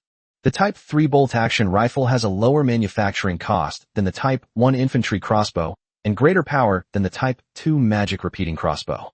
The only disadvantage is that it cannot fire 20 arrows at once like the Type 2 magic repeating crossbow. This point needs to be compared with the second firearm equipped by the 36th District's internal guard forces, the Type 3 general-purpose machine gun. The crossbowmen had just been equipped with the Type 3 bolt-action rifle and were very curious about this ranged weapon, which was different from normal crossbows. It doesn't look like a bow or a crossbow, and it doesn't use arrows. Instead, it uses bullets that look entirely of metal. Compared to arrows, how much damage can such a small bullet inflict on the enemy? The crossbowmen had just taken the Type 3 bolt-action rifles into their hands, but they were very unsure of their power. However, when the crossbowmen first used the Type 3 bolt-action rifle, they were completely astonished by its power and range. Not only is it powerful and has a long range, but more importantly, the bullet's flight speed far exceeds that of the arrow. This means that in one-on-one combat, an experienced non-superhuman marksman using the Type 3 bolt-action rifle can even kill a superhuman apprentice. It would be much harder to do if we used the Type 1 infantry crossbow instead. Because arrows travel slowly, enemies at a distance can dodge them in advance. Of course, when two armies are engaged in battle, under a hail of arrows, there is no need to think about dodging, as there is nowhere to escape. Many archers fell in love with the Type 3 bolt-action rifle the first time they used it, abandoning their original crossbows. It's a case of forgetting the old love for the new. However, switching from crossbows to rifles requires archers to undergo extensive training to master the full capabilities of the Type 3 bolt-action rifle and gain shooting experience, so that they can demonstrate their full strength in actual combat. Gripping their rifles tightly, many shooters have shared the same sentiment. They were selected from the standing army, given a secret mission by the king, and brought their families to settle in Victory City, District 36. It was their honor to serve the king. They never expected to come into contact with such powerful weapons in District 36. With the appearance of the Type 3 bolt-action rifle, it seems that all crossbows in the world of Nora have been rendered obsolete. They were among the first units to be equipped with the Type 3 bolt-action rifle, and they became one of the top long-range attack forces in the world of Nora. First class, not top class. Top-tier ranged attack units are all superhuman units, using magical bows and crossbows, and likely wearing magical armor. Even the Type 3 bolt-action rifle cannot penetrate their magical armor. However, the superhuman forces should be dealt with by the superhuman forces themselves. The Kingdom of Catlon also has powerful superhuman forces, such as the Maid Corps and the Xiantai Guard. Among the non-superhuman units, the ranged attack units equipped with the Type 3 bolt-action rifle will become the most powerful ranged attack units. At the training grounds outside Victory City, troops equipped with Type 3 bolt-action rifles are testing new tactics. Because only the archer was equipped with the Type 3 bolt-action rifle, the other soldiers, such as cavalry and melee infantry, who were not equipped with the Type 3 bolt-action rifle, were stunned by the sight of it in the archer's hand. What a terrifying weapon. I regret it. I also want to be a shooter. Fortunately, only our Kingdom of Catlon possesses such a powerful weapon. With the introduction of the Type 3 bolt-action rifle, experimental firearms units were formed, and officers exchanged ideas and came up with various new tactics. The officers had all personally experienced the power of the Type 3 bolt-action rifle, but none of them had the idea of forming a pure firearms unit. Some officers even believed that some archer units should be retained in the army, and all crossbowmen should be equipped with the Type 3 bolt-action rifle. Because the bullets of the Type 3 bolt-action rifle cannot be launched, while the bow can launch arrows, this is important in some battles. The army must also maintain a sufficient number of heavily armored infantry for close combat. Musketeers are relatively poor in close combat, so they need heavy infantry to advance in front. Reg's experience with firearms mainly came from firearm units fighting against firearm units. The Kingdom of Catlon will later use firearms units to fight against melee units, and Reg didn't get involved much. As long as they don't act recklessly, the army of the Kingdom of Caterin will inevitably crush the armies of all human nations and alien races in the future. Chapter 343, Towards Victory. The power of the Type 3 bolt-action rifle had already surprised officers and soldiers, and the Type 3 general-purpose machine gun, which followed closely behind, surprised them even more. While researching machine guns, the resurrected old mages in the small world also crafted light and heavy machine guns. Light machine guns are generally magazine-fed, with each magazine containing only 20 to 30 rounds. Heavy machine guns can use belt-fed ammunition, but they are relatively heavy and bulky. It was at Reg's suggestion that the old mages developed the general-purpose machine gun. The Type 3 general-purpose machine gun weighs 11.6 kilograms unloaded, including the bipod. It is 1,219 millimeters long, with a barrel length of 533 millimeters and a caliber of 7.92 millimeters. It uses 7.92 by 57 millimeters ammunition. The theoretical rate of fire is 1,200 to 1,500 rounds per minute, and the muzzle velocity is 755 meters per second. When used as a light machine gun, its effective range is 800 meters. When used as a heavy machine gun with a tripod, its effective range is 1,000 meters. The roller locking mechanism reduces friction and wear between parts, thus improving reliability. The barrel can be pulled out from the side for replacement, which can be completed by a skilled shooter in 10 seconds, solving the problem of barrel overheating during continuous firing. The ammunition feeding system adopts a double-pass feed and single-pass feed belt feeding mechanism, which is compatible with 50-round or 100-round ammunition belts, and the feeding is stable and highly adaptable. The biggest difference between the Type 3 general-purpose machine gun and the Type 3 bolt-action rifle is their rate of fire. Using the Type 3 bolt-action rifle, well-trained soldiers can fire approximately 15 rounds per minute during training. In moderate-intensity combat, only 8 to 10 bullets can be fired per minute. On the one hand, its magazine can only hold 5 rounds, and it takes time to reload with the stripper clip. On the other hand, in a battlefield environment, soldiers need to observe targets and avoid risks, and cannot operate as smoothly as during training. The Type 3 general-purpose machine gun can fire bullets like water. The firepower density of one Type 3 general-purpose machine gun is equivalent to that of dozens of Type 3 bolt-action rifles, while a normal machine gun team consists of only 3 people. Some officers even suggested replacing all the Type 3 bolt-action rifles in the firearms units with Type 3 general-purpose machine guns. This suggestion was quickly overlooked because the Type 3 general-purpose machine gun consumed an excessive amount of ammunition, and the ammunition factory could not produce enough ammunition to meet its needs, even though the 2 guns used interchangeable ammunition. During training, officers explored the use of the Type 3 general-purpose machine gun and generally agreed that a squad, about 30 men, should be equipped with 1 machine gun. This effectively doubled the firepower of a squad equipped only with rifles during combat. If necessary, a machine gun team can be added to a squad of only 10 men. The Type 3 general-purpose machine gun was much heavier than the Type 3 bolt-action rifle, but for some soldiers in the regular army, the Type 3 general-purpose machine gun was not heavy. These soldiers, after training, have not yet become superhumans, but their physical abilities continue to improve, and they have become heavy cavalry and heavy infantry in the regular army. With their physical abilities, they could easily use the Type 3 general-purpose machine gun as an automatic rifle, firing while charging on the battlefield.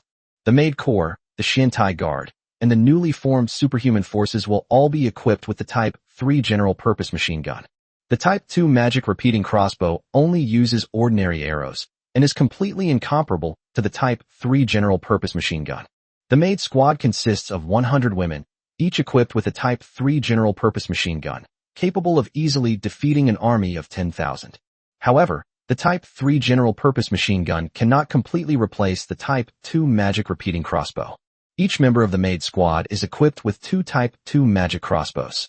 When they are later equipped with Type 3 general-purpose machine guns, they will still need to retain 1 Type 2 magic crossbow.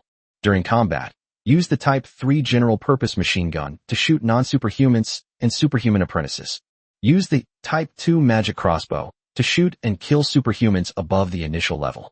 Bullets are much smaller than crossbow bolts, but this also means that it is more difficult to manufacture bullets. Unless the number of alchemists in the Kingdom of Catalan increases significantly in the future, or an alchemical industry is established that can mass-produce special bullets, the Type 2 magic crossbow cannot be completely eliminated. The Type 3 general-purpose machine gun is the primary weapon, and the Type 2 magic repeating crossbow is the secondary weapon. The firearms units in District 36 were successively equipped with the Type 3 bolt-action rifle and the Type 3 general-purpose machine gun, which greatly increased the strength of the firearms units.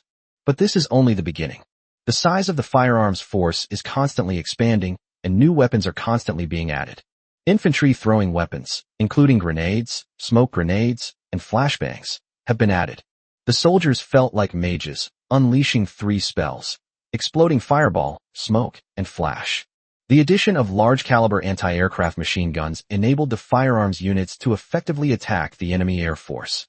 The addition of mortars, cannons, and howitzers greatly enhanced the strength of the firearms units. The explosive damage from small-caliber artillery shells can kill low-level superhumans, while the explosive damage from large-caliber artillery shells can even kill superhumans at the Star Realm. A firearms unit that could have been assembled entirely from ordinary people, after being equipped with various firearms, actually possessed the power to annihilate superhuman units. This greatly excited the officers and soldiers of the firearms unit, making them feel even more strongly the importance of the mission. They are the first firearms unit in the Kingdom of Catalan, and the Kingdom of Catalan will build firearms units on a large scale in the future. A single firearms unit can easily defeat an enemy force 10 times its size, meaning that the Kingdom of Catalan possesses the strength to defeat all the armies of other human nations, as well as all the armies of the 100 Races Alliance. This is all truly incredible. For the officers and soldiers who joined the Kingdom of Catalan relatively early, the fact that their territory had been transformed from the noble domain of the Violet Empire into the Kingdom of Catalan was already an exciting development. Now they realized that the Kingdom of Catalan actually possesses the power to conquer the entire human race and the entire world of Nora. For the kingdom, the officers and soldiers of the firearms unit trained twice as hard every day. Besides the various firearms equipped by the firearms unit, the occasional airplane flying overhead is also something that excites everyone. Among the extraordinary individuals, only those who become legendary powerhouses can fly in the sky using their own strength.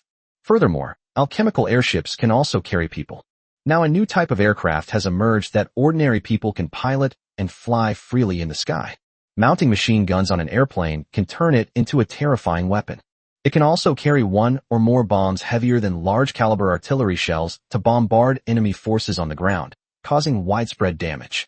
The residents of Victory City, from factory workers to school teachers to officers and soldiers of the internal guard, all understood the meaning of Victory City.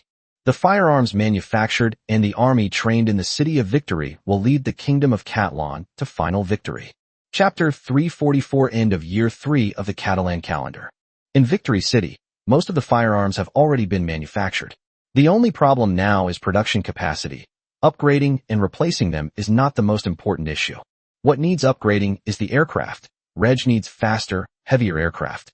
After Reg returned from the northern wasteland with his Maid combat band, he arranged for some of the combat maids to enter District 36 to learn how to use firearms. The Maid squad is Reg's most loyal force, and the Maid squad can learn how to use firearms first. In the future, when the Kingdom of Catalan is equipped with firearms on a large scale, the Maid Corps will be among the first units to be equipped with firearms. Perhaps some unexpected event will occur in the future, requiring the Maid Battle Group to use firearms in combat, so the Maid Battle Group needs to learn how to use firearms as soon as possible. After returning to Cheryl, Reg dealt with the affairs of his territory and then searched the main continent for traces of the undead, while also finding the hiding places of legendary powerful figures from various races. Reg's achievements today are largely due to the appraisal skill. Even the small world was obtained through the appraisal skill. With the ability to identify secrets, it would be difficult for any secret in the world of Nora to be hidden from Reg. Just half a month later, Reg found and killed the second legendary undead hidden on the main continent, who was also the second legendary lich to fall in the Plague of the Dead. Reg not only killed the two legendary liches, but there were also some undead hiding on the main continent. They generally hid underground, and the passages connecting many of their hiding places to the outside world were actively destroyed by the undead. The dead do not need to breathe, and therefore do not need a hiding place to connect with the outside world. Undead and vampires are things that Reg hates. Upon discovering the undead, Reg expended some effort to eliminate them all. By the end of the third year of the Catalan calendar, there wasn't a single sunburst undead left on the main continent. The main forces of the undead faction are in the ocean, where they are engaged in fierce battles with the four great empires of the merfolk. While searching for the undead on the main continent, Reg also discovers the phylactery of the third legendary lich. Destroying this phylactery will not kill the legendary lich, but it will deprive the legendary lich of the ability to resurrect after death. Reg did not act rashly. If the life box was destroyed, the legendary lich would definitely find out. So Reg set up an anchor point, and after killing the legendary lich, he would come back to destroy the life box. Reg plans to enter the ocean next year to help the fishmen destroy the legendary undead. Another new year has arrived, and although the weather is cold, the entire Kingdom of Catalan is bustling with activity. Currently, the Kingdom of Catalan has two most important festivals each year, New Year's Day and National Day. In the past, the Harvest Festival was also very important. However, in the Kingdom of Catalan, the proportion of farmers in the total population is declining, while the importance of industry is increasing significantly. All citizens of the Kingdom of Catalan are well fed and clothed, and with hard work, a single worker can support an entire family. With enough to eat and wear, and savings every year, people are happy and willing to celebrate during the New Year period. Even half a month or a month before the New Year, they would take out money to buy new clothes and shoes for the whole family, and also buy food that they wouldn't normally buy. It gave Reg a feeling of returning to his past life to celebrate the new year. In my past life, the Lunar New Year was the spring festival. In this life, the New Year is also a celebration, and both should be celebrated. The New Year celebrations also boosted business in the Kingdom of Catalan. The Kingdom of Catalan has a high income and is willing to spend money. Some goods that are not produced in the Kingdom of Catalan, or specialties from other countries, are transported to the Kingdom of Catalan by merchants from various countries for sale. There were rumors before that the Catalan family was the wealthiest family among humans, and now there are rumors that the Kingdom of Catalan is the wealthiest nation among humans. If even the lowest class commoners can have enough to eat and wear, how extravagant must the wealth of the middle and upper classes in the Kingdom of Catalan be? Although the nobles of the Kingdom of Catalan do not have their own fiefdoms, their annual income is indeed quite high. 10% of the Kingdom of Catalan's annual fiscal revenue is distributed to all nobles. This income is enough for the nobles to live a life befitting their status and to purchase some of the cultivation resources they need. The nobles will have jobs and an extra salary. Another very important source of income was the property that nobles acquired for their families to manage. If a business is managed well, the income can be higher than the annual salary of a nobleman.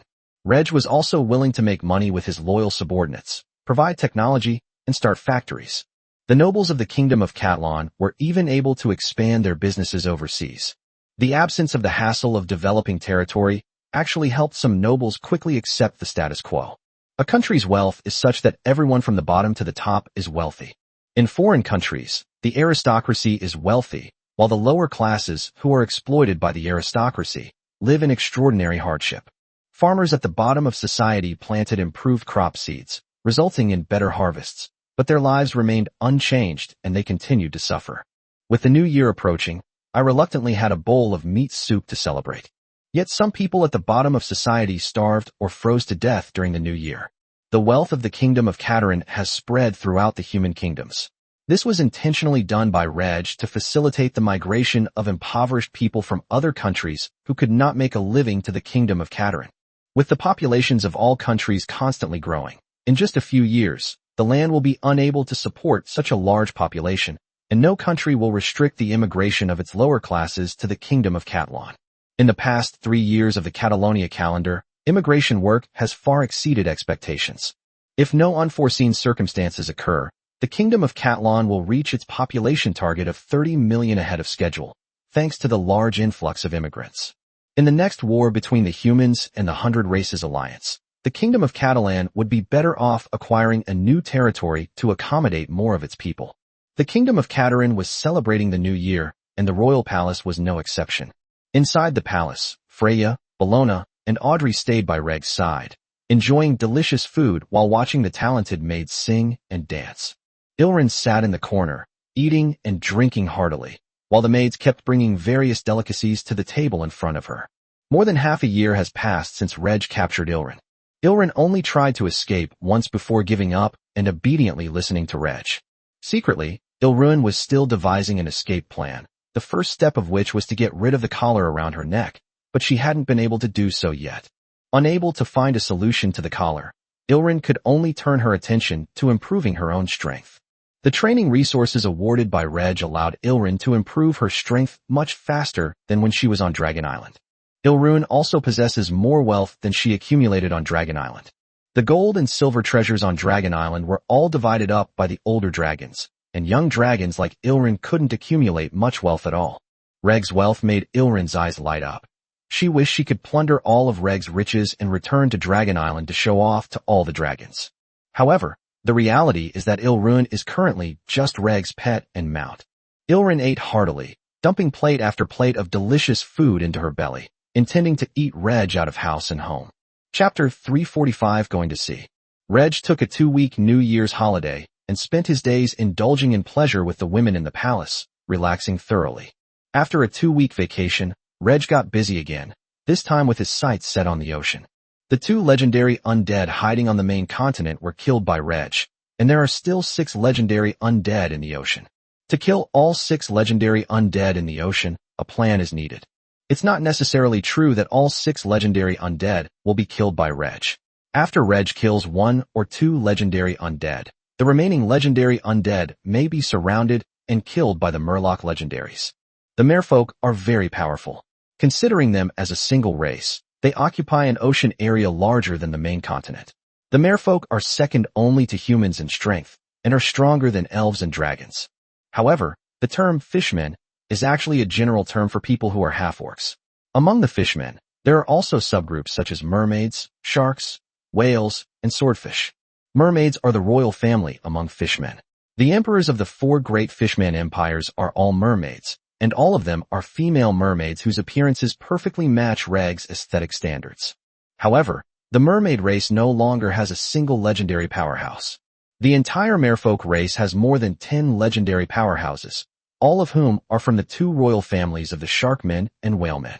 The Mermaid Emperor became the symbol of the four great empires, but real power was held by the Sharkman and the Whaleman. Mermaids were able to become royalty because they possessed a glorious history. The mermaid race was once extremely powerful, far surpassing the shark and whale races. They produced saints and led various fishman groups in the war of the myriad races. As time passed, the mermaid race declined, and now, there isn't even a single legendary powerhouse left. Because of tradition, and because shark people and whale people check and balance each other, mermaids continue to serve as emperors of the four great fishman empires. The fishmen are not only divided into various fishman races, but even the same fishman race can join different fishman nations. The four merfolk empires frequently wage war to seize territory. However, the war broke out in the ocean, and the various races on the main continent paid no attention to it. The united merfolk are very powerful, while the divided merfolk, with their four great empires, are only roughly on par with the four great human empires. The four merfolk empires, which were originally fighting each other, chose to temporarily cease hostilities and join forces to annihilate the undead as they rapidly expanded into the ocean. In the ocean, there are only 6 legendary undead, but they must face 8 legendary murlocs and a massive murloc army. The two sides clashed fiercely, and the undead could only struggle to hold off the powerful merfolk. Reg entered the ocean, setting up anchor points along the way. Reg is a legendary powerhouse, but he still needs to breathe air. Fortunately, legendary powerhouses can hold their breath underwater for longer periods of time, and Reg can also obtain air from the small world. It can also be used to create alchemical tools that store air. However, the bigger problem lies in combat. Human legendary warriors are used to fighting on land and in the air, and are somewhat unaccustomed to fighting in the sea. Reg also needs time to adapt to fighting in seawater. As Reg ventured into the ocean to explore, the battle between the merfolk and the undead continued.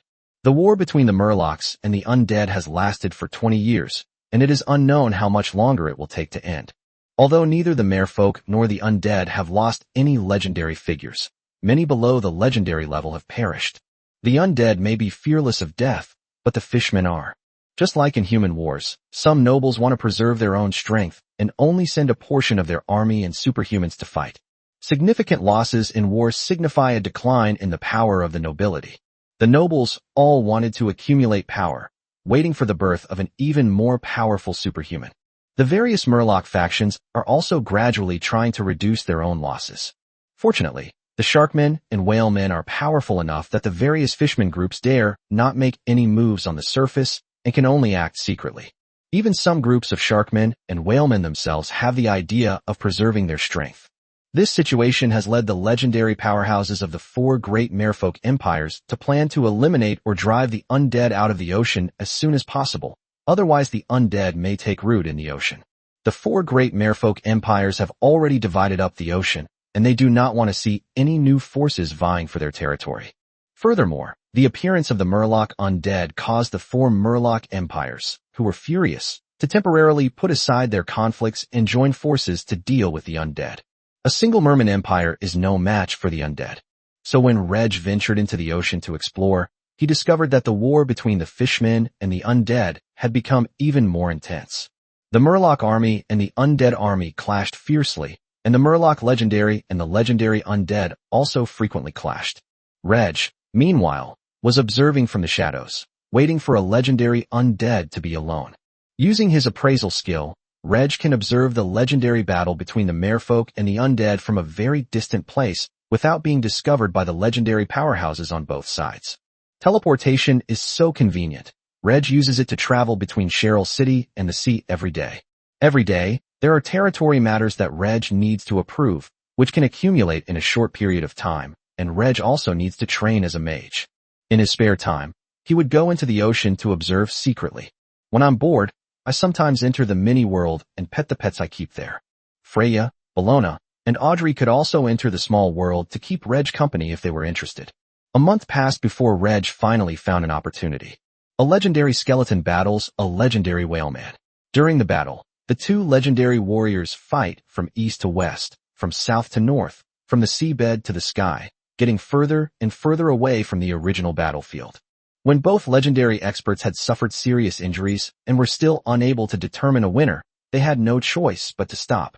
Neither of the two legendary powerhouses had the intention of dying together. After exchanging a few harsh words, the legendary skeleton and the legendary whaleman parted ways to return to their respective areas. Reg, disguised, quietly followed the legendary skeleton. When the legendary skeleton and the legendary whaleman were far apart, even if a legendary battle broke out, they would not be able to detect each other for a short time.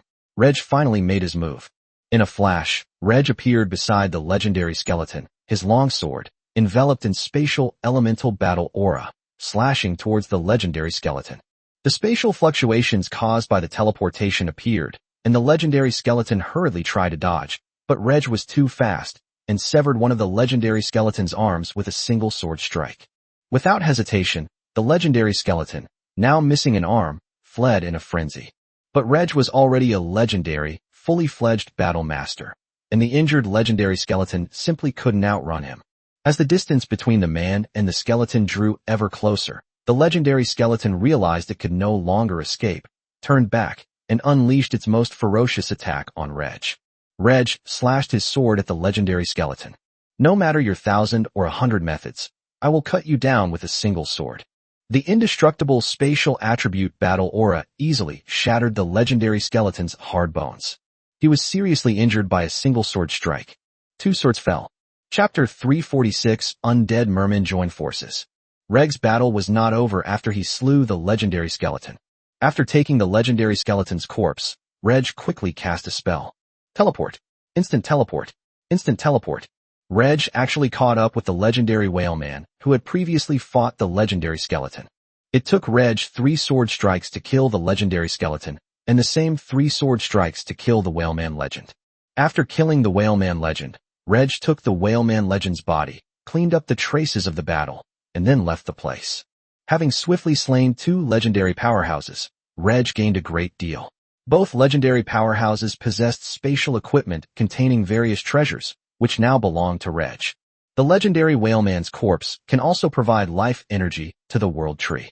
Reg's original plan was to only kill legendary undead, but after careful consideration, Reg changed his mind and decided to kill the Murloc legendaries if the opportunity arose. There are still too many Murloc legendaries.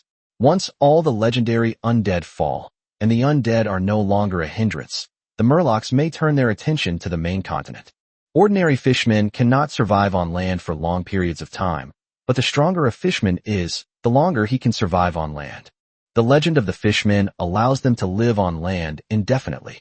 As the human race continues to grow stronger, perhaps the elves persuaded the Murlocs, or perhaps the Murlocs themselves could no longer remain passive.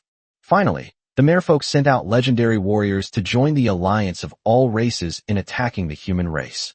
As for the vampires developing among humans, Reg doesn't believe that the elves only have one plan, vampires. In fact, the elves should worry about vampires getting out of control. To avoid any accidents, if there's a chance to kill the Murloc legendary after killing the legendary undead, Reg will definitely make a move. All the legendary undead have fallen, and several more of the legendary Murlocs will also fall. With many legends of some merfolk empires falling and fewer falling, and internal merfolk wars about to break out again, the possibility of turning their attention to the land has greatly decreased. Having successfully killed 2 legendary powerhouses, Reg teleported back to Cheryl City to rest. In the ocean, as time passed, the legendary skeletons and whalemen never returned, leaving a huge impact on the legendary undead and Murloc legends. The fall of the legendary skeleton and the legendary whaleman signifies the first time in 20 years of war between the undead and the Murlocs that a legendary figure has fallen. The legends of the skeletons and whalemen have temporarily halted the war between the two sides, who are both searching for the whereabouts of the vanished legendary warriors. Soon, both sides discovered that a legendary expert on the other side was also missing, and then they found traces left by the legendary battle between the legendary skeleton and the whaleman. The bodies of the legendary skeleton and whaleman legend could not be found. Perhaps some Murlocs or undead discovered them and hid them.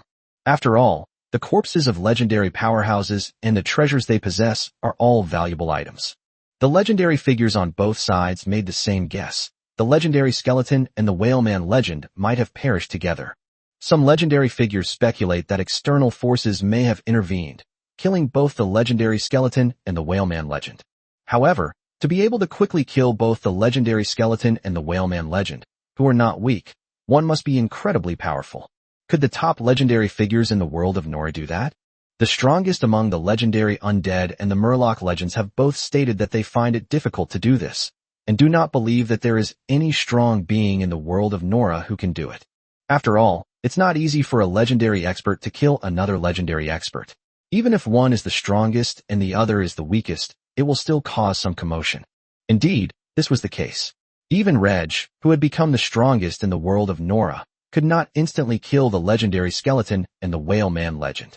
However, since he only used 3 swords each time, Reg killed the legendary skeleton and the whaleman legend very quickly, without making much of a commotion. Once Reg's mage level reaches the legendary realm, his teleportation will be even faster. He might be able to teleport and assassinate a legendary expert with a single sword strike. In fact, spatial warriors can also teleport short distances, but their teleportation distance is much shorter than that of spatial mages. However, spatial warriors' teleportation is faster and has the potential to instantly kill legendary powerhouses. The war between the undead and the Murlocs has temporarily ceased due to the fall of the legendary skeletons and whalemen. However, the pause was not long before the two armies resumed fighting. Whatever the reason, the fishmen are determined to eliminate the undead in the ocean. The two legendary powerhouses, who could only be considered to have perished together, gradually began to fight, but this time they were much more cautious. During this time, Reg led his Maid squad north to the wasteland to harvest another crop of orcs. The Maid's warband returned to the kingdom of Catlin, while Reg teleported into the ocean to continue secretly observing the legendary battle between the undead and the merfolk, looking for an opportunity to intervene. With both the undead and the Murlocs losing a legendary warrior, the battlefield situation remained largely unchanged, maintaining its previous balance. Time passed slowly, and as long as the legendary battle between the Murlocs and the undead continued, Reg would always find an opportunity to assassinate the legendary undead and the legendary Murlocs. Unlike the first time, he didn't kill the legendary skeleton and the whaleman legend in succession. When the undead faction lost another legendary undead, and the Murloc faction lost 2 more Murloc legends, the legendary undead and the legendary Murlocs all sensed something was wrong. The two legendary powerhouses exchanged opinions and were astonished to discover that the legendary undead was not killed by the Murlocs, nor was the Murloc legend killed by the undead. Who killed the fallen legendary undead and the legendary Murloc? After negotiations between the legendary figures on both sides, the Murloc and undead factions immediately ceased hostilities and temporarily joined forces to search for the enemy hidden in the shadows. The two sides joined forces to set a trap, sending a legendary Murloc out on missions to lure their hidden enemies into attacking. Reg easily realized it was a trap and didn't make a move. The trap failed to lure Reg out, and the legendary warriors on both sides no longer acted alone. Although Reg could kill the last 4 legendary undead in the world of Nora, the commotion he caused would likely be discovered by the Murloc legends. There was still plenty of time, so Reg wasn't in a hurry. He teleported away from the ocean, giving the merman legend and the legendary undead some time. Maybe they would start fighting again, or maybe the truce would continue. But as time goes by, Reg will find opportunities to ambush and kill the Murloc legend and the legendary undead. Setting aside the fishmen and undead in the ocean for the time being, Reg set his sights on the vampires in the various human nations. Secretly, the vampire clan is constantly expanding in size. Vampires are rooted in the human aristocracy. As the vampire clan expanded, a few vampires felt they had been deceived. They were unwilling to become bloodthirsty monsters in pursuit of immortality. They wanted to expose the vampire clan's conspiracy, but found it difficult to make their voices heard. Rebellious vampires are quickly executed once discovered. Sometimes Reg would help the vampires by keeping their information hidden. Chapter 347. Katarina's heart in turmoil. War always results in death. Nobles die, and ordinary people die. The extraordinary die, and the non-extraordinary die.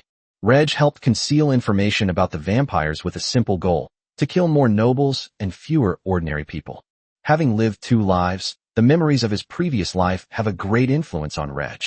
In this life, Reg belongs to the aristocratic class and should oppress and exploit the common people along with other nobles. But Reg didn't like doing that. Instead, he distributed a portion of his wealth to the common people, ensuring that everyone in the kingdom of Catlan was well-fed and clothed. Doing this kind of thing won't make Reg very happy, but it will please Reg. Reg didn't actually harbor much malice towards the human aristocracy. It was simply a matter of those who obeyed him prospered, and those who defied him perished. Reg is willing to accept nobles who can accept the rules set by Reg. Those nobles who refuse to accept the nobility system established by Reg should all be eliminated. If we don't eliminate them, they might cause Reg some trouble at any time. After all, they are superhumans who possess martial arts skills. Now, Reg uses vampires to screen the noble class first. Those nobles who are willing to become vampires in order to achieve immortality are naturally targets to be eliminated. Using vampires as targets in the future will make it easier for people in other countries to accept Reg's rule, even if most people don't care who the monarch is. Furthermore, the wealth of the kingdom of Catlan and the quality of life of its people make it easier for people from other countries to accept Reg's rule. From the day the plan began, various projects were launched, with the ultimate goal of making Reg rule over the human race and the entire world of Nora. The moment the plan is completed and the goal is achieved, the overall strength of the Nora world will actually decline significantly.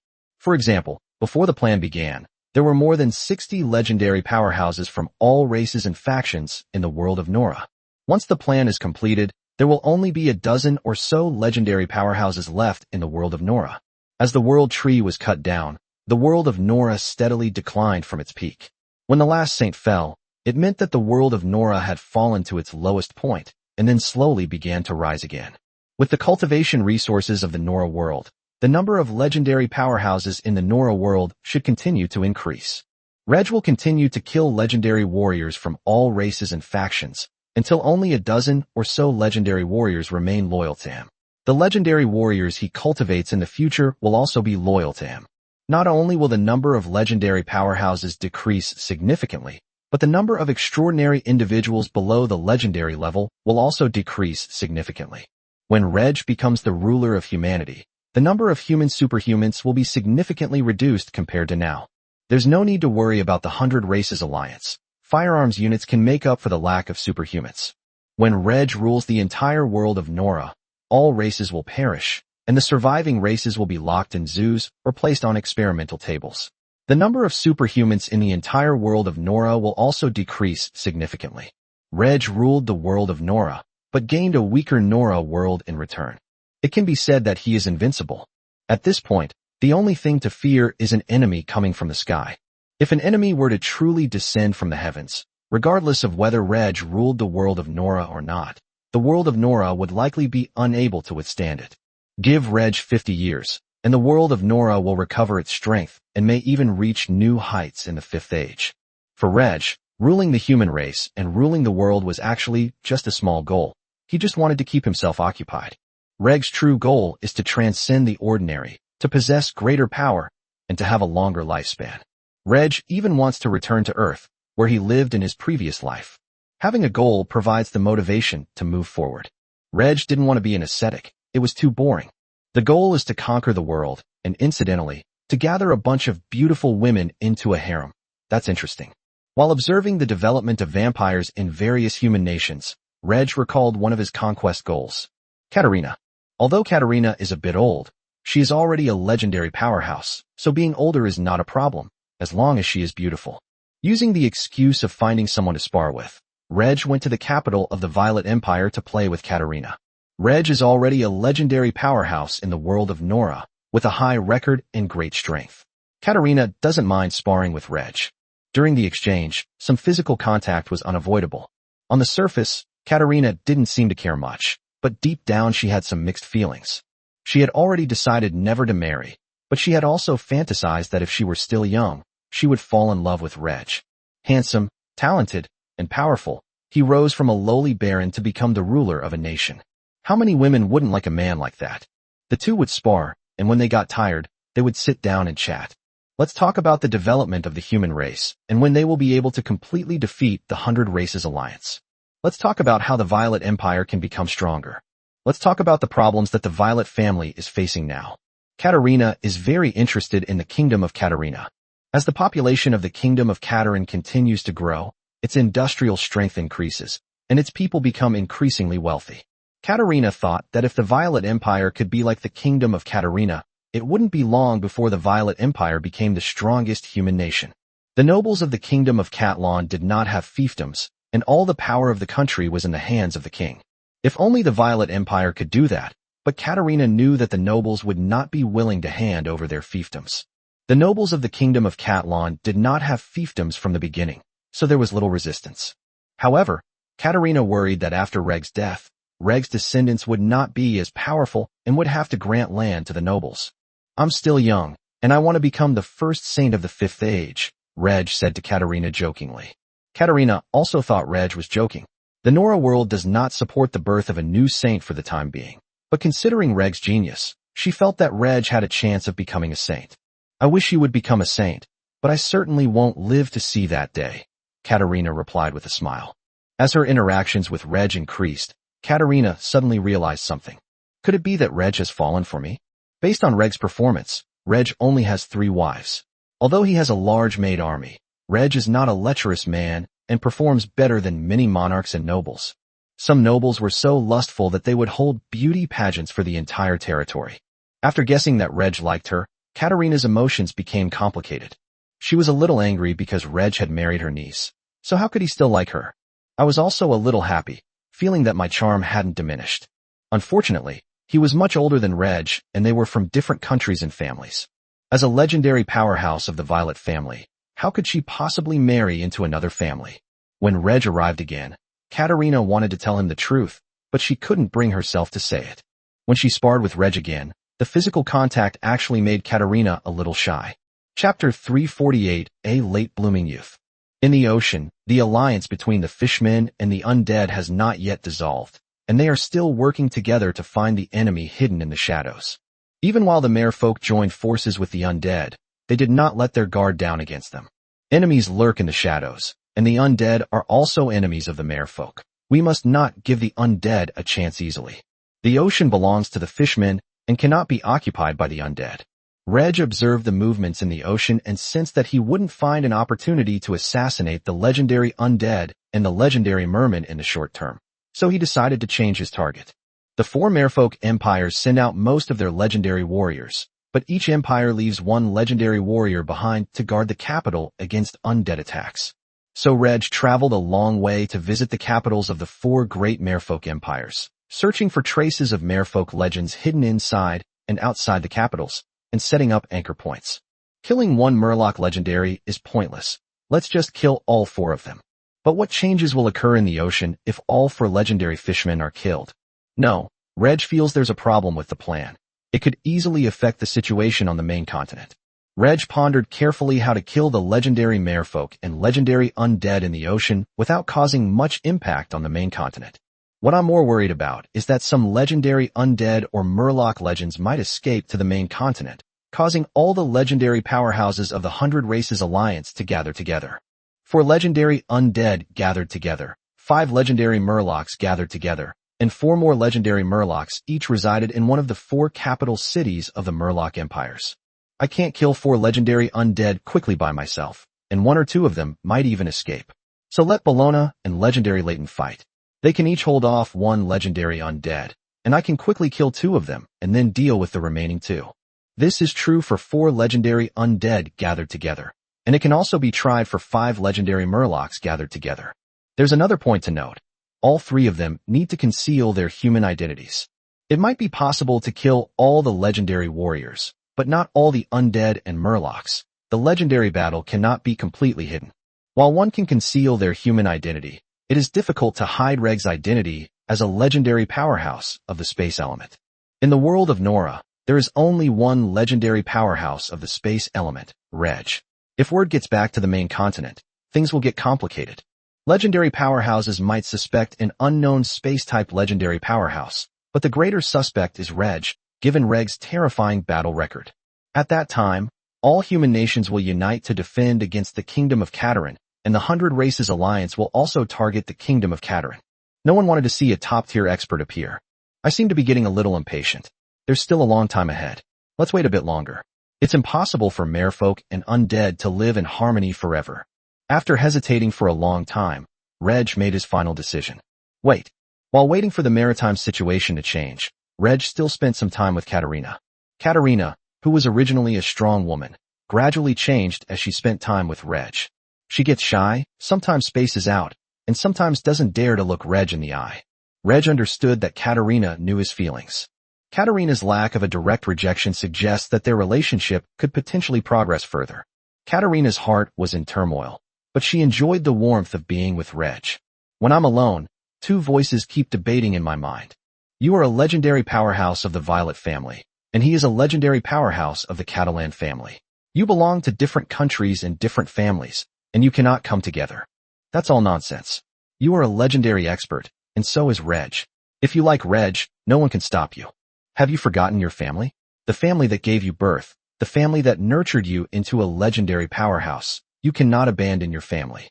Family matters, but they don't affect your relationship with Reg. Relationship doesn't mean you have to marry Reg. In fact, the growth of your relationship with Reg means that the relationship between the Kingdom of Catalan and the Violet Empire is improving. If the Violet Empire is in trouble, you can ask Reg for help. Do you even believe that yourself? After you become Reg's woman, will you still stand on the side of the Violet family? And how will the family members view you? As long as no one else knows. Katerina never imagined that the feelings of love she never experienced in her youth would come to her when she was almost 90 years old. For ordinary people, 90 years old is an unimaginable age. But for legendary powerhouses, less than a third of their lives have passed. Children of large families enjoy the wealthy life provided by their families and receive their upbringing. Therefore, they must fulfill their obligations. For example, obeying the orders of elders and marrying into other families. They can also protect their family for a lifetime. Katerina is no longer an ordinary member of her clan. She is one of only 2 legendary powerhouses in the Violet clan. Outside, Katerina is already able to represent the Violet family. Katerina can do whatever she wants, and even another legendary figure from the Violet family would find it difficult to stop her. Katerina doesn't want to leave her family for a man. She wants to protect the Violet family. Then let's enjoy this time for a while longer, and then sever this relationship, Katerina decided. After Katerina made her decision, she changed even more in front of Reg. Katerina's heart seemed to have become younger. Her eyes were full of love as she looked at Reg, and she even learned to act coquettishly. The two concealed their identities and traveled to various human countries. The two would still spar frequently, but like Reg and Bellona's sparring, they would eventually end up fighting in bed. Each time, Katerina was defeated, and she personally experienced Reg's immense strength. Katerina enjoyed and cherished the time she spent with Reg, but eventually, there had to be a time for them to part ways. After dating Reg for a year, Katerina made a difficult decision. Reg, we should end this now. After a fierce battle, Katerina said seriously to Reg. After such a long and in-depth conversation, coupled with his appraisal skills, Reg had come to know Katerina very well and understood her thoughts. And it? Impossible. You are my woman, and no one can change that. I know what you're thinking. You want to protect the Violet family, but that doesn't mean we have to separate. We both have our own things to do. If you miss me, you can come find me. If I miss you, I can come find you anytime. Katerina didn't accept Reg's words, believing that it was time to end things, and that the relationship shouldn't continue. She was about to speak when Reg stopped her. A new battle has begun. Over the past year, Katerina's mind and body have been conquered by Reg. If one fight isn't enough, then fight several more.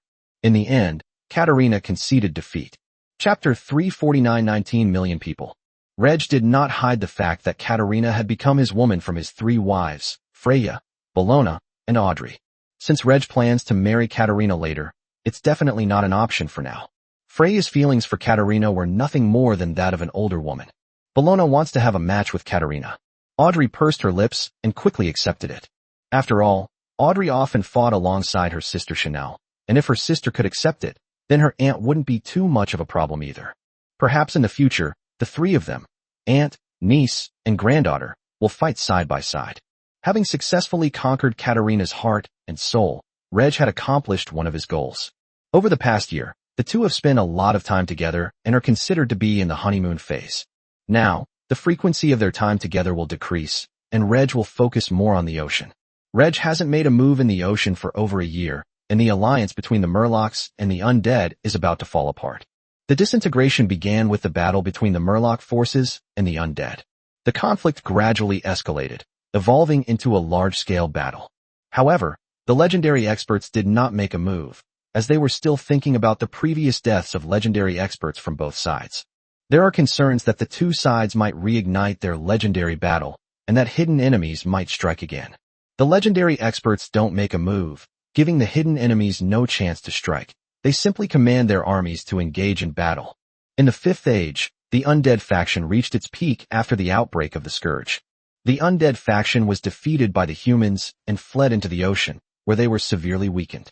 Hiding in the ocean, far from human territory, the undead faction wanted to grow stronger and could withstand the siege of the Murlocs, but two legendary powerhouses perished because of a hidden enemy. The undead faction's strength in the ocean has been greatly reduced. Fortunately, the opposing Murlocs lost more legendary warriors. The legendary undead was also at a loss as to what to do next. They wanted to expand and strengthen the undead faction, but they were also worried about hidden enemies, and even considered whether to escape back to the main continent and continue to develop in secret. Remaining in the ocean to fight the fishmen, the undead faction is now out in the open. Both the 100 Races Alliance and the human race were able to detect the movements of the undead faction in the ocean. Perhaps hiding is the only way to avoid enemies lurking in the shadows. Unable to evade the lurking enemies, the four legendary warriors had no choice but to stay together. If they separated, they might be ambushed. The legendary undead now desperately wants to know where the hidden enemy comes from. If it weren't for this hidden enemy, the undead might have already expanded their territory in the ocean by now. As the losses of the four great Murloc empires continue to increase, each Murloc race will try its best to preserve its strength, and the strength of the Murloc armies on the battlefield will decline accordingly, thus being defeated by the undead army. Unfortunately, the planned development of the situation was disrupted by an unplanned enemy. The legendary undead are undecided, and the legendary Murlocs are also struggling with the upcoming changes. After 20 years of fighting against the undead, the merfolk have not lost any legendary warriors, but 3 legendary warriors have been killed by a hidden enemy. The fallen merman legends come from 3 major merman empires. Only the South Sea Empire has no fallen legendary powerhouses, which has instead created an imbalance of power among the 4 merman empires.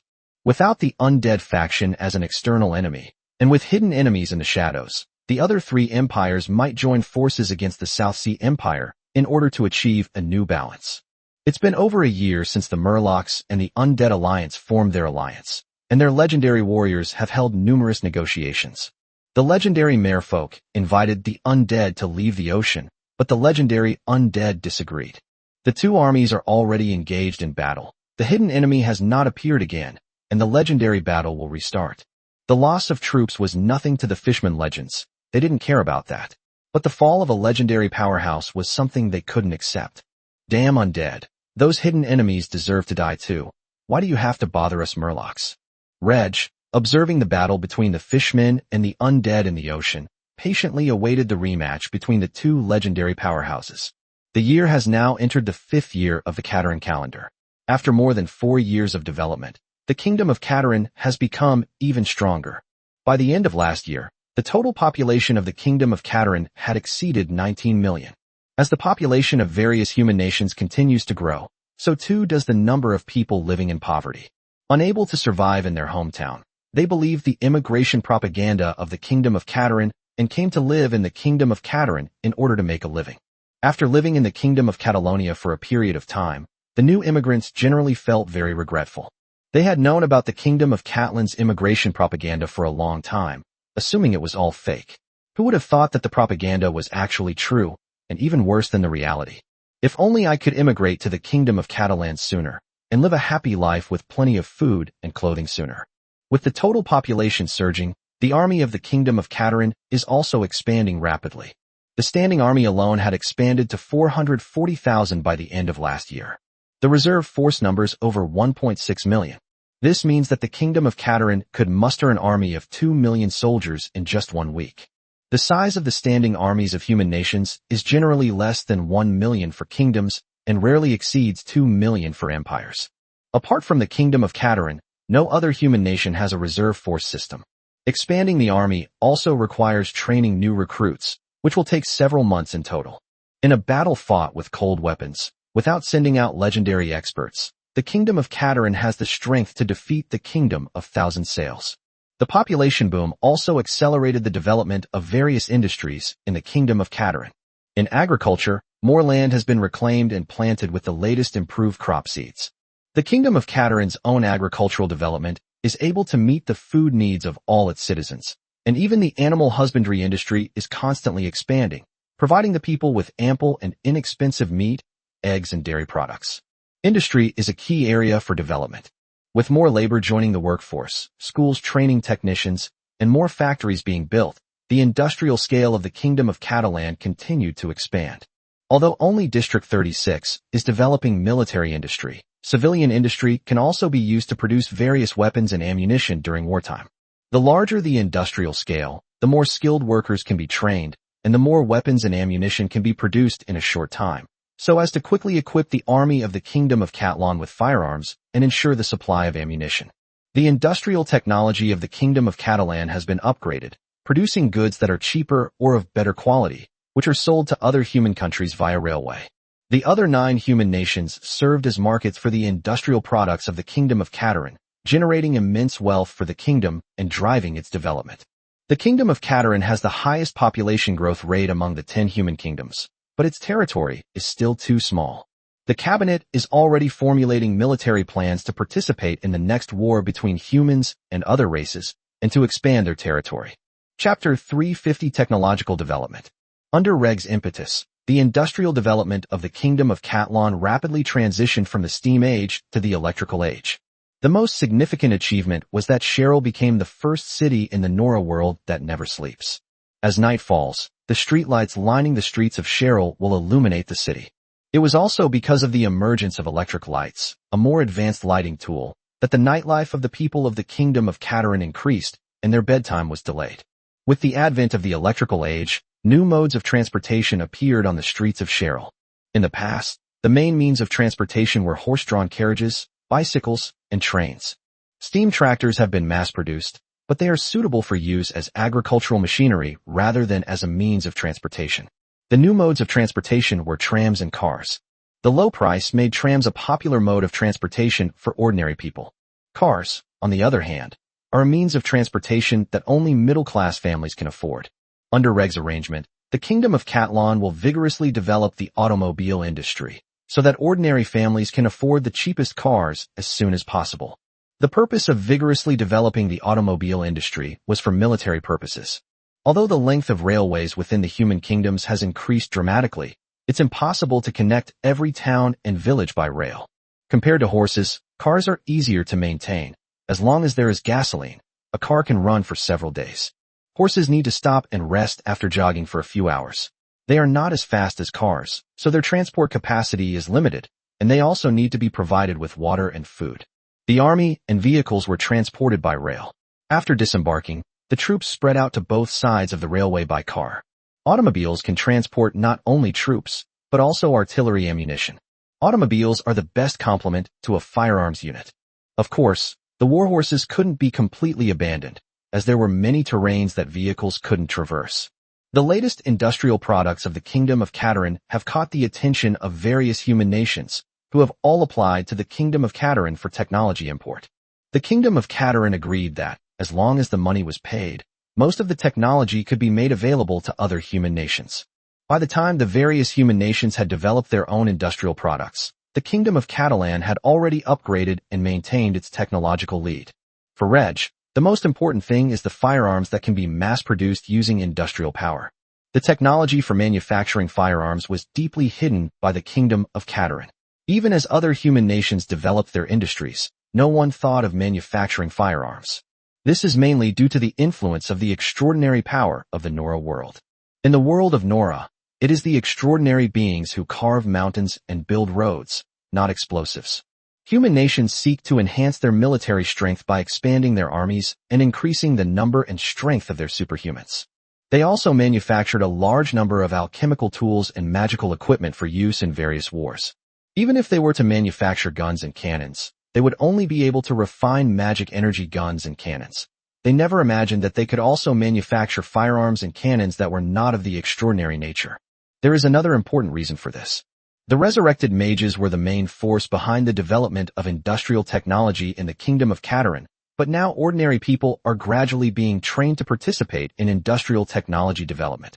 In other human nations, the industrial technologies imported from the Kingdom of Katarin are also studied, primarily by mages, with almost no ordinary people participating. It wasn't too difficult for mages from various countries to study the industrial technology of the Kingdom of Katarin. With the power of alchemy, they could easily replicate it.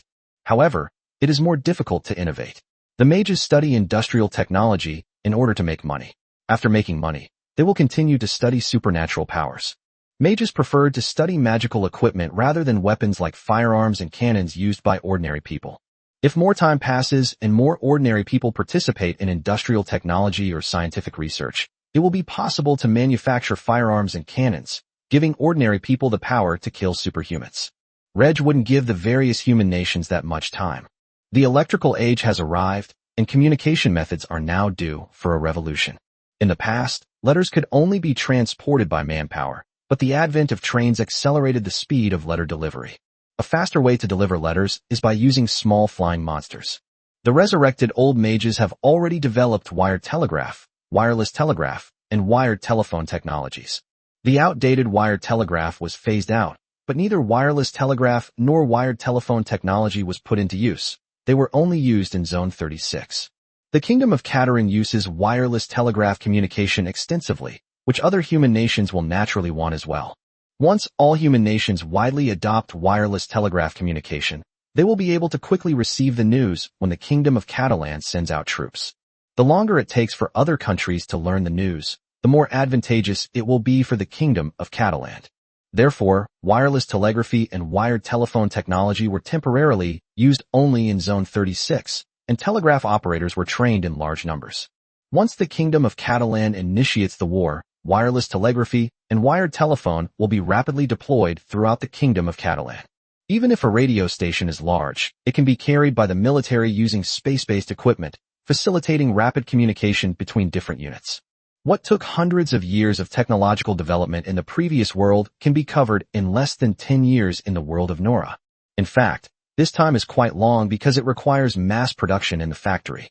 Under Reg's guidance, the resurrected elder mages used alchemy to develop techniques in a shorter time. It must be said, alchemy is truly a wonderful thing. Reg has no doubt that nuclear fusion power generation will be possible in the Nora world in the future. The world of Nora has a wide variety of magical materials, and perhaps even readily available room-temperature superconducting materials. In a world without supernatural powers, simply developing technology is too slow. In the world of Nora, where superhuman powers exist, developing technology is incredibly easy. Unfortunately, the mages of the past only studied supernatural powers and paid no attention to the technology that ordinary people could use, so their technology was still at a very backward level. When Reg ushered in the industrial age, most mages only researched technology to make money, and their focus remained on the research of supernatural powers. In contrast, the nobles of the human kingdoms were more interested in researching industrial technology in hopes of earning more money. Everyone can see that the Kingdom of Katarin has more advanced technology and can earn more money. After the technology from the Kingdom of Katarin was introduced and put into use, the Kingdom of Katarin surprisingly developed even more advanced technology. In this situation, the nobles could only hire mages to conduct research on the technology, hoping to develop technology that was more advanced than that of the Kingdom of Catalan, but they were never able to succeed. Although the industrial development of the human nations lagged far behind that of the Kingdom of Catalan, Reg was already quite satisfied. It's better than the Kingdom of Catalan developing its own industry. By the time the Kingdom of Catalan conquered the various human nations, humanity had already established a solid industrial foundation, accelerating the development of human industry. Chapter 351 Confirming the Alliance. The cabinet has finally formulated a military plan, intending to join forces with the Kingdom of Thousand Sails in the next expansion war to fight against the Orc army led by the Lion Men. There was no other way. The wastelands north of the Kingdom of Katarin had a much colder climate and more barren land, making land development difficult and supporting even fewer people. For now, it's only suitable as a home for orcs. Reg can just take his Maid squad there periodically to harvest them. The western part of the Kingdom of Catlan is the territory of the Violet Empire, while only the eastern part is the territory of the Lion Man race. The Kingdom of Catalan could only expand its territory eastward. But the Lion Man race's adversary is the Kingdom of Thousand Sails.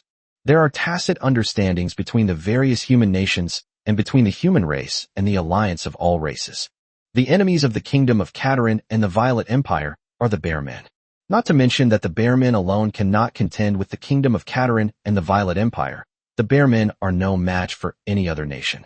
They had reached the point where they allowed the Kingdom of Catalan and the Violet Empire to invade, believing that neither of them would occupy the cold, barren land of the Bear Men. That is indeed the case. In order to gain benefits in the war and to give the nobles the opportunity to make meritorious contributions, the last expansion war was also a limited war. The Violet Empire dispatched 2 armies to join forces with the Emerald Kingdom and the Thousand Sails Kingdom respectively. The Violet Empire and the Emerald Kingdom joined forces to defeat the opposing Orc army. The Violet Empire and the Thousand Sails Kingdom joined forces and fought to a draw with the Lion Men. The Catalan Kingdom's cabinet has devised a plan for the next expansion war, in which the Catalan Kingdom and the Thousand Sails Kingdom will join forces. It would be better to discuss this matter with the Violet Empire first. Reg took some time to visit Katarina in the capital of the Violet Empire, and then Katarina took Reg to meet Violet 7. Violet 7 and Legend of Arnold had some knowledge of the relationship between Reg and Katarina, but both ignored it and did not actively remind or persuade Katarina. There's only one reason. Katarina is a legendary powerhouse. The entire Violet family only has 2 legendary powerhouses, and even Violet 7 is not qualified to remind Katarina. At most, Arnold would offer Katarina a word of advice as an elder, but he didn't. Once Katarina, a legendary powerhouse, has made up her mind to marry Reg, no one can change it. Based on Katarina's past behavior, Violet 7 and Arnold Legend chose to believe that Katarina would not abandon her family and marry Reg for love. As things stand, Katarina has not made any move to abandon her family and marry Reg, but her relationship with Reg has deepened, and the relationship between the Violet family and the Catalana family has also improved. With this relationship, if the Violet family or the Violet Empire encounters trouble in the future, they can ask the Kingdom of Catalana for help. When Reg met Violet 7, they chatted about everyday things before getting down to business. It has been 3.5 years since the last expansion war ended. Next year, our countries should discuss launching a new expansion war. The territory of the Kingdom of Catalan is still too small. The northern lands are not suitable for development. I plan to participate in the expansion war next year and want to seize some land from the Lion Men. Reg told Violet 7 his thoughts. Hearing Reg's words, Violet 7 understood. Does the Kingdom of Catalan want to join forces with the Kingdom of Thousand Sails to fight against the Lion Men? Yes, the Thousand Sails Kingdom is somewhat weak. In the last expansion war, even with the addition of the Violet Empire's army, they only managed a draw against the Lion Men. With the Kingdom of Katarin joining forces with the Kingdom of Thousand Sails, they should be able to defeat the Lion Men. The Violet Empire was also able to concentrate its forces and, together with the Emerald Kingdom, continue to defeat the Elephant People and the Serpent People. Violet 7 readily agreed with Reg's decision, and the fact that Reg had told him about it beforehand further increased Violet Vi's goodwill towards Reg. In fact, Violet Vi's feelings toward Reg were very complicated. Throughout war after war, Reg made tremendous contributions to the Violet Empire, elevating it from the Violet Kingdom to an empire, and making it the strongest human nation for a period of time. However, Reg led the Duchy of Catalan to break away from the Violet Empire, causing the Violet Empire to lose its title as the strongest human nation. As a monarch, it is a subject's duty to serve and be loyal, and the monarch will reward the subject for his merits. Therefore, Reg quickly rose from the position of baron to become a duke in the Violet Empire, and Violet 7 even married one of his daughters to Reg. Violet 7 desperately wished that Reg could stay in the Violet Empire, so that the Violet Empire could continue to maintain its title as the strongest human nation. However, the Duchy of Catalan is too powerful, and the Catalan family is too powerful, which has already affected the Violet family's rule over the Violet Empire. There are also the other 3 major human empires, who do not want to see the Violet Empire dominating them. Violet 7 could only be the monarch of the strongest human nation for a limited time. Returning from the strongest human nation to the 4th human empire, the change in status left Violet 7 extremely unwilling, yet there was nothing she could do. Occasionally, Violet 7 would harbor resentment towards Reg, yet she understood that for such a powerful family as the Catalan, breaking away from the Violet Empire was the best outcome for both families. Reg is Violet VII's son-in-law, and Reg also has an ambiguous relationship with Violet VII's sister. Goods from the Kingdom of Catelyn are sold throughout the Violet Empire. Every year, a large number of people from the Violet Empire immigrate to the Kingdom of Catelyn. The two countries have developed a close bond that cannot be easily severed. Reg had dinner with Violet 7 and spent the night with Katarina before returning to Cheryl. The Kingdom of Catelyn has informed the Violet Empire of its participation in the next expansion war, and the Kingdom of Catelyn will also contact the Kingdom of Thousand Sails next. Two countries can't just join forces on a whim. They need to discuss how to send troops and how to distribute the spoils after the war. It doesn't matter to the Kingdom of Catelyn whether the Kingdom of Thousand Sails wants to join forces. At that time, the Kingdom of Catelyn can directly attack the Lion Men, who are no match for the Kingdom of Catelyn. However, the cabinet ministers believe that the Kingdom of Thousand Sails would not refuse to join forces with the Kingdom of Catelyn. In the last war of expansion, they joined forces with the Violet Empire and only managed to draw with the Lion Men, which was somewhat embarrassing. The Thousand Sails Kingdom will not be satisfied with a draw. They crave victory. The Violet Empire needs to divide its forces into two groups and cannot devote all its strength to the Thousand Sails Kingdom. The Kingdom of Catelyn, however, was able to devote all its resources to this. Even though one is a royal palace and the other is an empire, all the human nations know that the Kingdom of Catelyn is quite powerful, and the Kingdom of Thousand Sails is no match for it. A duchy of the former Violet Empire, the youngest nation among humans, it possesses strength surpassing that of the Thousand Sails Kingdom, a reality many nobles of the Thousand Sails Kingdom find hard to accept. After several rounds of negotiations between the Kingdom of Thousand Sails and the Kingdom of Catelyn, an agreement was finally reached. In the next expansion war, the Kingdom of Catelyn and the Kingdom of Thousand Sails would jointly send troops to deal with the Lion Men. Chapter 352, The Second Limited Expansion War. In June of the 6th year of the Cateran calendar, the Glorious Empire initiated a new human conference, bringing together the monarchs of the 10 human kingdoms. 4 years have passed since the last expansion war ended. A new expansion war should be launched next year. Is there anyone who doesn't want to participate? Asked Emperor Harrison VI of the Glory Empire. The other 9 monarchs spoke in turn, all supporting the launch of a new expansion war next year. However, this war was not something that the human race could decide on its own. It depended on what the enemy did. The land of each country is no longer enough to support more people, and a large number of civilians starve to death every year. We need to launch wars of expansion to acquire more land, or to deplete our excess enemies, but other races may not be willing to fight us. No, our human nations can't support more people, but can other races support more? We all need to consume excess population, and war is the best way to do so. Then let's inquire with the 100 Races Alliance first. The legendary power of the 100 Races Alliance is a threat to us. It would be great if more legendary powerhouses could emerge from each country. Legendary powerhouses are not so easily born. Limited by precious cultivation resources, if only we could go back to the 4th era, when even saints could be born. Now legendary powerhouses have become the peak of combat power.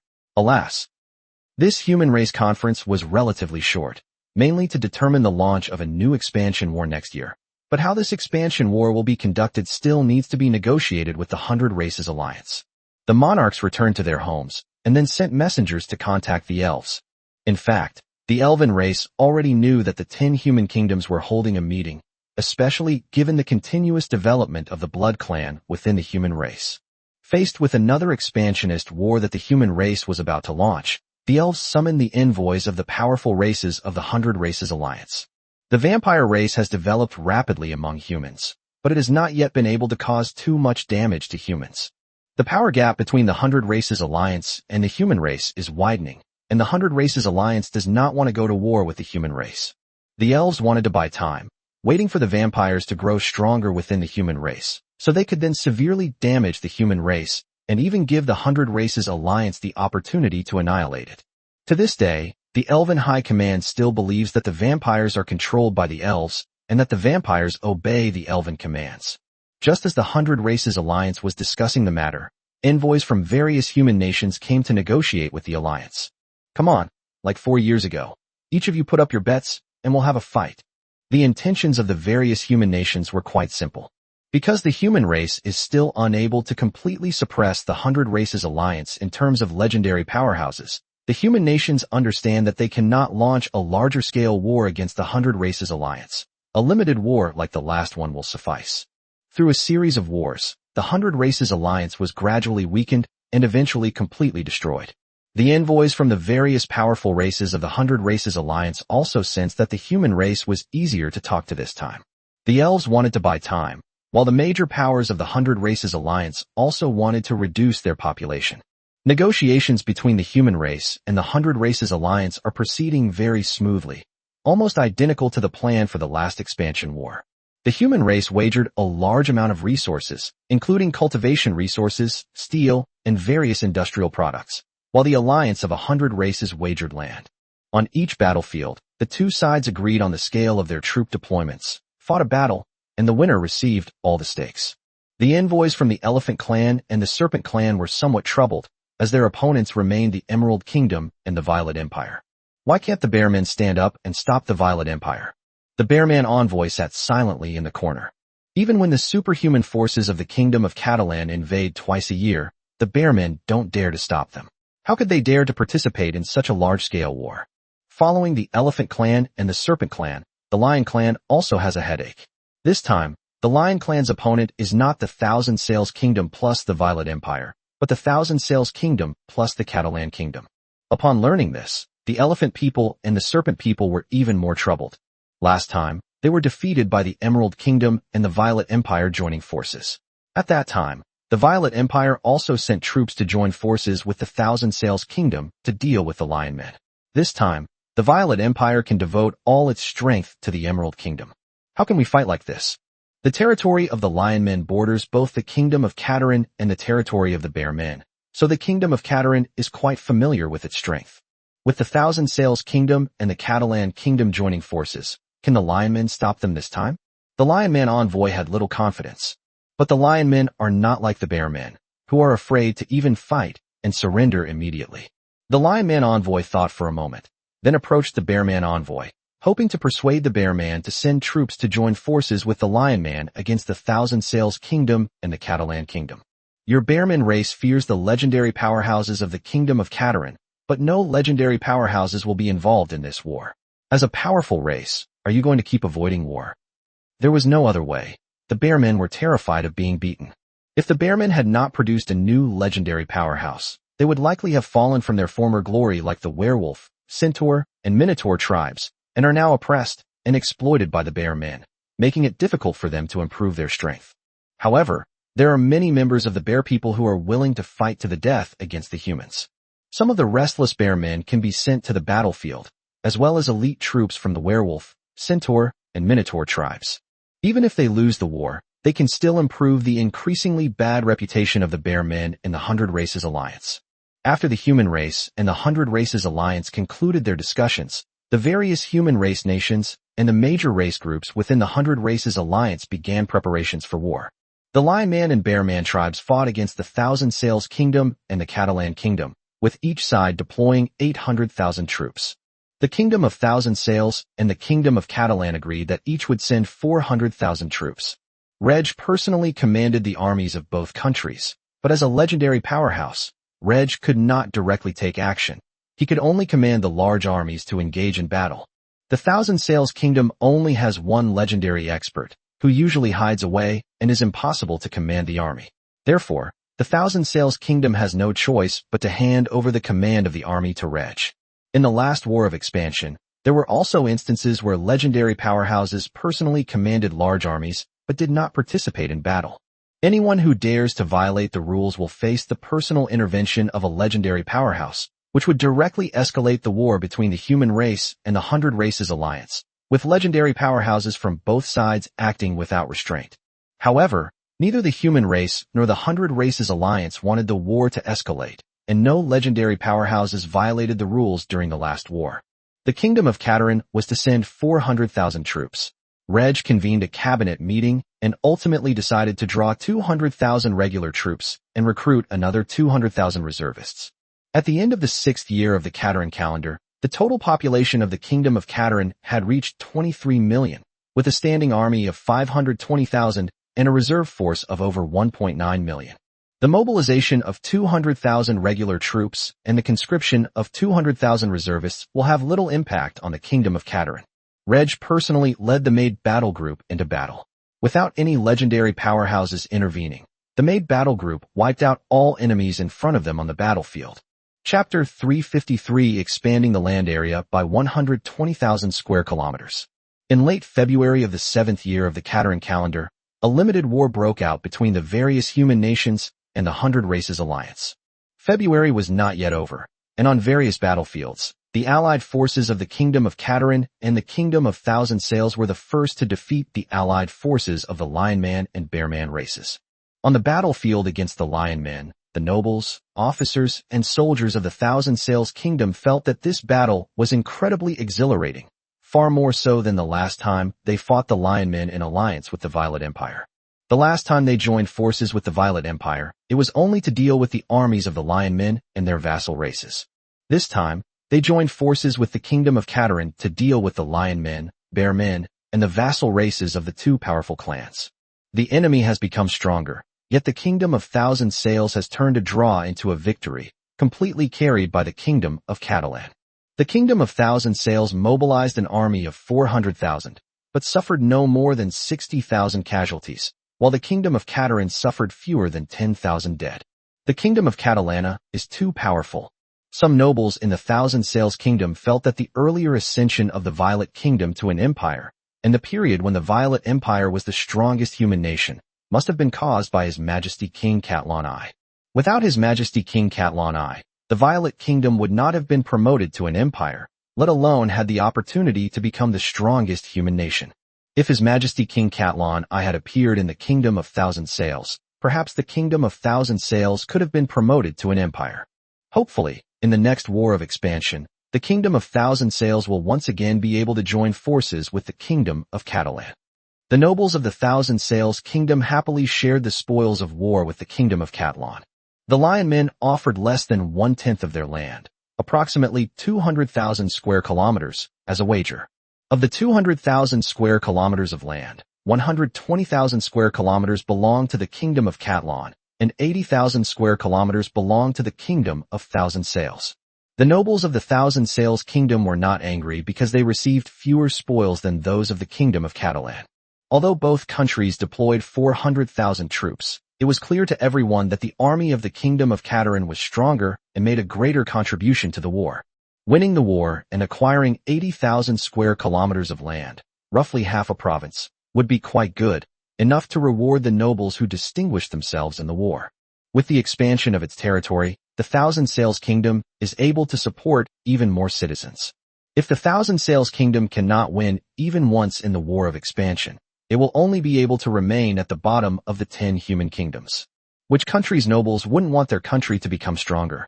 In this battle, the Kingdom of Catalan gained 120,000 square kilometers of land, expanding its territory to 1.17 million square kilometers. It's still too small for other human kingdoms, less than half the size. 120,000 square kilometers of land is a bit small, but Reg still intends to designate it as the 7th province of the Kingdom of Catalan, the province of Salamanca.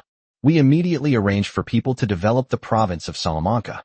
With the addition of the province of Salamanca, the entire Kingdom of Catalan can easily support its population of 35 million. This year and next, we need to attract more immigrants to the Kingdom of Catalonia, as the province of Salamanca requires a large influx of immigrants to develop it. For Reg, the 120,000 square kilometers was a significant gain from this war. Another important gain was that the corpses of officers and soldiers from both sides on the battlefield all became nourishment for the World Tree. When the Kingdom of Catalana was first established, the World Tree was 42.38 meters tall. 6 years later, the World Tree has grown another 10 meters tall, reaching a height of 52.74 meters. The land area of the small world is also increasing rapidly. 6 years ago, it was only 1.45 square kilometers in size, but now it has reached 2.48 square kilometers, or more than 3,700 mu, approximately 247 hectares. The Maid warband participated in this war, and the Bear clan also brought their vassal races to participate in this war. Let's just consider this war as the harvesting operation of the first half of the year. The officers and soldiers of the victorious kingdom of Katarin and the kingdom of Thousand Sails were already reaping the joy of victory, while the remnants of the lion men and bear men fled the battlefield, their faces filled with helplessness and sorrow. In this final battle, the human army displayed overwhelming power, with the Maid squads leading the charge and directly crushing the combined forces of the lion men and bear men. It can't be stopped. It's simply impossible to stop it. The bear men and their vassal races were genuinely afraid of the Maid's warband of the kingdom of Katarin. The Maid warband has been entering the bearmen's territory twice a year to kill orcs for many years, but the bearmen have not dared to resist at all, only wanting to wait for the Maid warband to be exhausted and return to the kingdom of Katarin. This time, the lion men also witnessed the formidable strength of the kingdom of Katarin. The lion man race lost 200,000 square kilometers of land, which was already the best piece of land in the lion man territory. If we lose this war, can we win the next one? Even the lion man race themselves felt that the chances were slim, unless the kingdom of Katarin and the kingdom of Thousand Sails fell out and the two countries stopped cooperating. However, the kingdom of Thousand Sails borders the territory of the lion man race, as does the kingdom of Katarin. The kingdom of Katarin is launching a solo attack on the lionman's territory. Can the lion men withstand it? It can't be stopped. The Lion Man High Command could also see that the army of the kingdom of Katarin was the main force in this war. Damn it! Why must the lion men face such a powerful enemy as the kingdom of Catalan? Knowing that the bear men were invaded by the kingdom of Katarin every year, the Lion Man's High Command also feared being invaded by the kingdom of Katarin every year. Perhaps we should be thankful that the lion men signed the legendary deterrence agreement of the 100 Races Alliance, while the bear men did not. The 100 Races Alliance allowed the bear men to be thoroughly defeated by the kingdom of Katarin, since the kingdom of Katarin was unwilling to seize more of the bearmen's land. Most importantly, the kingdom of Catalan has a top-tier legendary expert in charge. Even if there is a significant difference in strength, it would be quite difficult for other legendary powerhouses to kill another legendary powerhouse.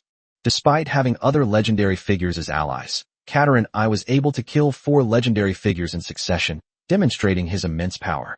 The legendary powerhouses of the 100 Races Alliance did not want to face King Catalan I. Previously, the Lion Man legend was the first to refuse the Bearman legend's request to sign the 100 Races Alliance Legendary Deterrence Agreement, followed closely by the Elephant Man legend and the Snakeman legend. After a long period of peace, the kingdom of Catalan finally turned its attention to the Lion Man. The Lion Man High Command was in a real bind, unsure how to face the army of the kingdom of Katarin next time. With the kingdom of Catalan and the kingdom of Thousand Sails taking the lead in winning the wars on other battlefields also came to an end one after another. In most battles, the human army emerged victorious. In a few battles, the two sides fought to a draw, and remarkably, there was not a single battle in which the human army was defeated by the alien army. This is enough to prove that the human race has become more powerful. A limited war of expansion has ended, and the 100 Races Alliance has once again been weakened by the human race. The envoys of the 100 Races Alliance gathered in the Elf Kingdom, discussing time and again how to deal with the rapidly growing strength of the human race. The Elven High Command is working hard to conceal the secrets of the vampires. Wait a little longer, wait a few more years, and the vampires will be able to severely damage the human race. Chapter 354 The time has arrived in the ocean. On the main continent, the human race and the alliance of 100 races are at war. The hidden enemy in the ocean has been missing for several years, perhaps no longer targeting the undead and mermen. Driven by a bit of wishful thinking, and also because the undead were gradually launching a counterattack during the battle between the two armies, the Murloc legends sensed that the situation was not good and finally couldn't hold back any longer, and attacked the undead army. The legendary undead couldn't just stand by and watch the undead army being slaughtered by the legendary Murlocs, so they had no choice but to join in and try to stop the legendary Murlocs. 4 legendary undead warriors battled against 5 legendary Murloc warriors, and the legendary battle gradually intensified. Because undead have long lifespans, legendary undead are considered veteran legends. Before Reg made his move, the 6 legendary undead were fighting against the 8 legendary Murlocs, with the legendary Murlocs holding a slight advantage. However, the legendary undead now have a slight advantage. The legend of the Fishmen was blocked by the legendary undead, and the undead army launched a counterattack, gradually occupying more territory in the ocean, and the size of the undead army continued to expand. Seeing that the situation was not going well, the 5 legendary fishmen discussed the matter and made a new decision. On the legendary battlefield, even at the cost of injury, the 4 legendary Murlocs were determined to hold off the 4 legendary undead. The remaining Murloc legend directly attacked the undead army. Upon seeing this, the legendary undead disregarded everything and moved the legendary battlefield toward the position of the Murloc army. Of the 4 legendary undead, there is always one that can successfully shift the battlefield. The aftershocks of the legendary battle can inflict massive damage on the Murloc army. Legendary undead can be indifferent to the life and death of the undead below, but the legendary Murlocs cannot be completely indifferent to the life and death of the Murlocs below. The Murloc legend had no choice but to abandon its attack on the undead army and focus on fighting the legendary undead. Legendary warriors clashed with legendary warriors, and armies clashed with armies. However, the Murlocs had another plan: to mobilize the Murloc legends who were stationed in the capitals of the 4 Murloc empires. The Murloc legends also regretted it. They should have gone all out. 12 Murloc legends faced off against 6 legendary undead. Even if it's difficult to kill a legendary undead, it can still severely damage the undead faction and drive them out of the ocean.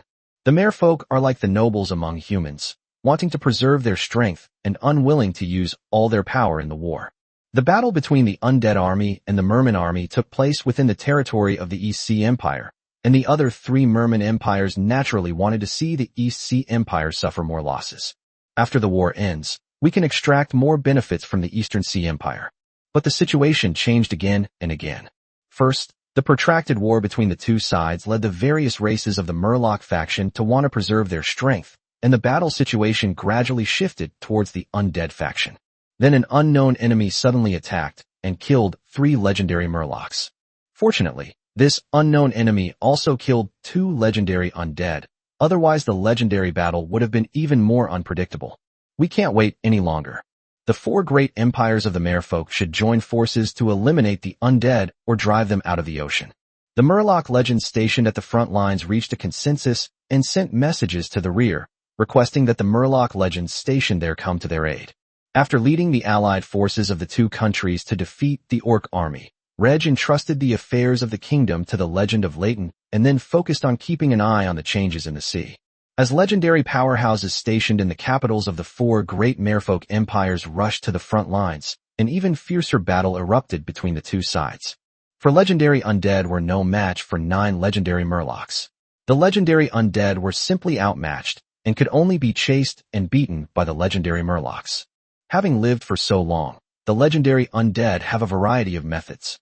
Even if they are besieged by the legendary Murlocs, they will at most be seriously injured, but will not be killed by the legendary Murlocs. This shows that Reg has become the strongest person in the world of Nora because he has been able to kill so many legendary powerhouses. Since the Murloc legendary couldn't kill the legendary undead, the Murloc legendary would free up his hands to attack the undead army. The undead army, which was originally on the offensive, was directly defeated and forced to retreat. The 4 legendary undead realized the situation was dire. Now there are only 2 choices left. One is to leave the ocean and return to the main continent. But will the humans on the main continent let them go? Unless they can sneak back to the main continent. A small number of undead can quietly return to the main continent, but if too many undead retreat, it will definitely be impossible to keep it a secret. The undead faction has inflicted so much damage on the human race that the human race will inevitably retaliate against them. Another option is to fight the Murlocs. To reiterate, a legendary undead can disregard the lives of other undead, but can a legendary Murloc disregard the lives of other Murlocs? The legendary undead stopped fighting the Murloc legends and fled frantically. Soon, the 4 legendary undead escaped the Murloc legends' encirclement and escaped their pursuit. The merfolk legends immediately sensed something terrible was about to happen and began searching everywhere for the legendary undead. Not long after, a fishman, underwater, city far from the battlefield was attacked by legendary undead, resulting in heavy casualties. The legendary undead also left a message for the legendary Murlocs, demanding that the Murloc army cease its attacks on the undead army and grant the undead a territory in the ocean. Otherwise the legendary undead would attack Murloc cities everywhere. The angry Murloc legends disagreed. 2 legendary Murlocs remained on the front lines, leading their Murloc army to annihilate the undead army. The remaining 7 Murloc legends hunted down the legendary undead everywhere. Seeing the changes in the battle, Reg knew that it was time for him to make his move again. They couldn't delay too long, otherwise it would turn into a situation like the alliance between humans and the 100 races. Faced with the threat of the legendary undead, the Murloc legend had no choice but to temporarily let the undead go. There are too many Murloc legendaries. Kill 2 Murloc legendaries, then kill 1 legendary undead. Now, the Murloc legends and legendary undead are scattered across the vast ocean. 1 Murloc legend was killed by Reg and will not be discovered for a long time. Reg can use this time to kill more Murloc legendaries and legendary undead. The last legendary expert on both sides might fall, without even knowing that the other legendary experts have already been killed by Reg. When Reg had previously explored the capitals of the 4 great merfolk empires, he had already set up many anchor points in the ocean, some even near Dragon Island. Teleporting throughout the ocean and using identification skills to search, Reg quickly set his sights on a whaleman legend. When the whaleman legend swam quickly to a place where there were no other fishmen, Reg teleported there directly. Reg's mage level is about to reach the 5th stage of the Radiant Sun, and the effect of his teleportation spell is getting better and better.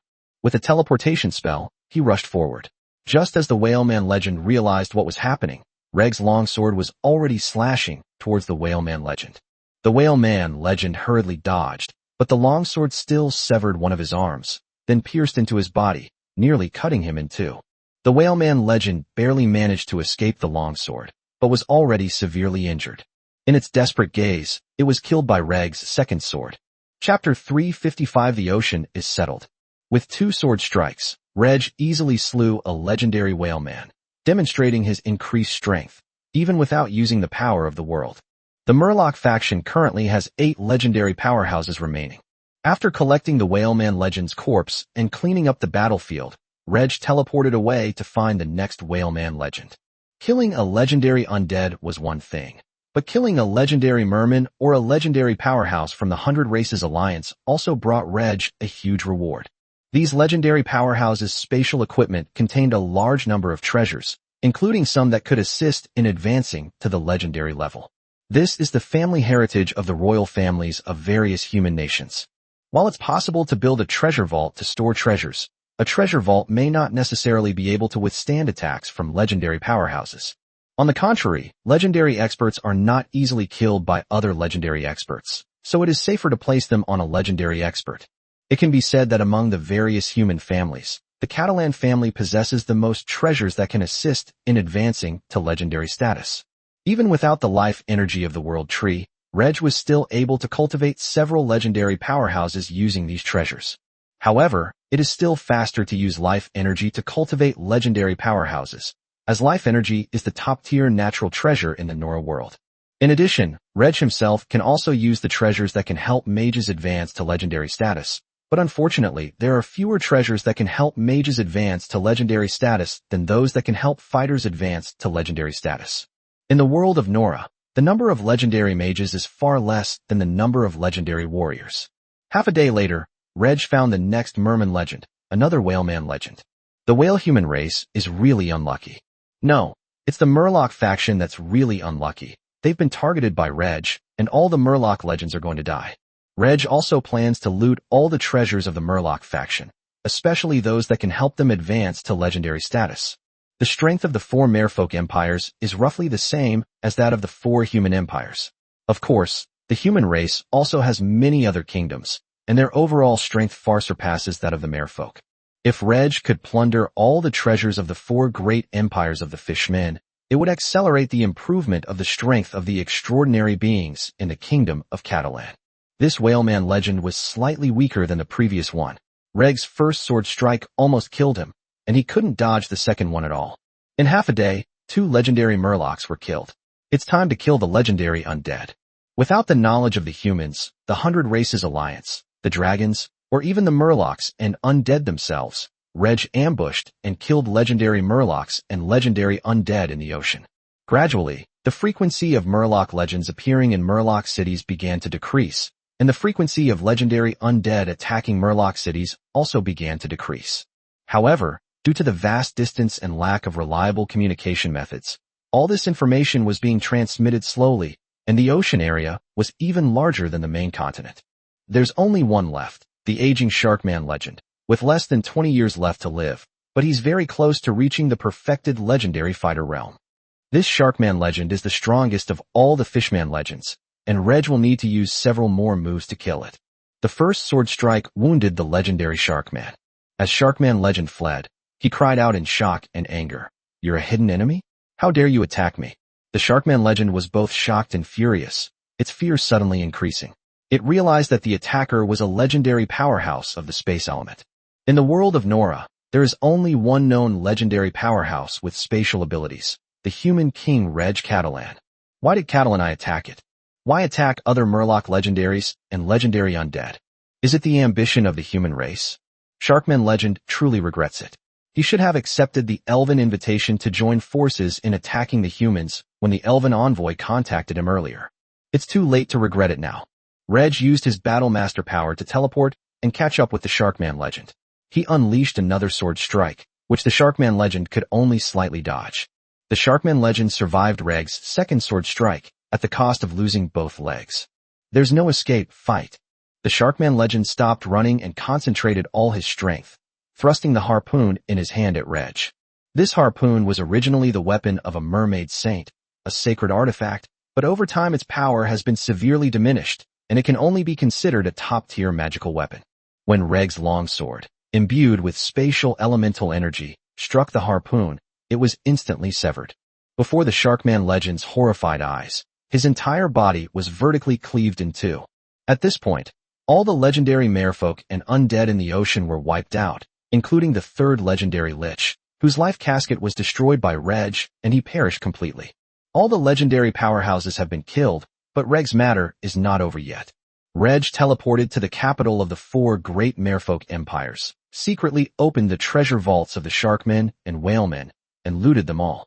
As for the treasure trove of the mermaid royal family, Reg ignored it. The current mermaid royal family not only lacks legendary powerhouses, but also doesn't even have a single radiant sun realm transcendent. The mermaid clan's former treasure trove has been emptied by shark and whale people. They have the title of mermaid royalty, but they can't accumulate much wealth and resources. The legendary powerhouses of the Sharkman and Whaleman have fallen, but there are still many extraordinary beings at the radiant sun realm, and the mermaids still cannot turn the tide. Reg arrived quietly and left quietly, using teleportation to empty the vault of all its treasures without making a sound. Teleport to the location where the Murloc army is besieging the undead army. After slaughtering all the sun-level undead in the undead army, the two legendary merfolk rampaged once more before leaving to hunt down legendary undead. The undead army, now besieged by the Murloc army, can't hold out for much longer. Reg waited a moment, until all the undead were wiped out.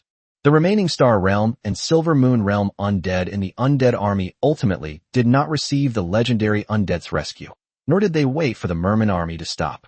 The last small group of highly intelligent undead quietly escaped, but very few high-level undead were able to get away. They could escape the pursuit of the Merman army, but they could not escape Reg's eyes.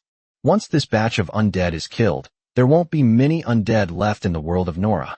High-level undead are especially rare. Meanwhile, news of the disappearance of the merfolk legend and the legendary undead slowly spread throughout the ocean. There will be no more legendary undead attacks on Murloc cities.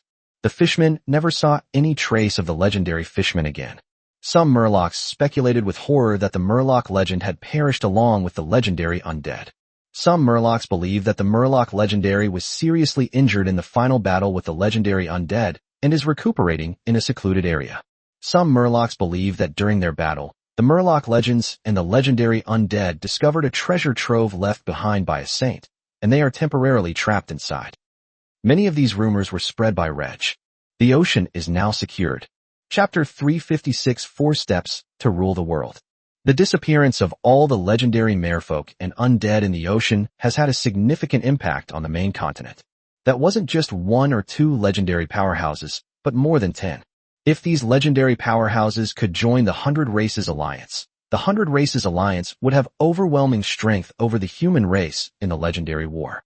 At this point, the 100 Races Alliance could even launch a counterattack against the human race. In order to defeat the human race, the major races of the 100 Races Alliance no longer mind cooperating with the undead. Unfortunately, even now, Neither the Murlocs nor the Undead are willing to join the 100 Races Alliance. Compared to the 100 Races Alliance, the human nations were worried, fearing that the legendary merfolk and undead who had disappeared in the ocean had already arrived on the main continent.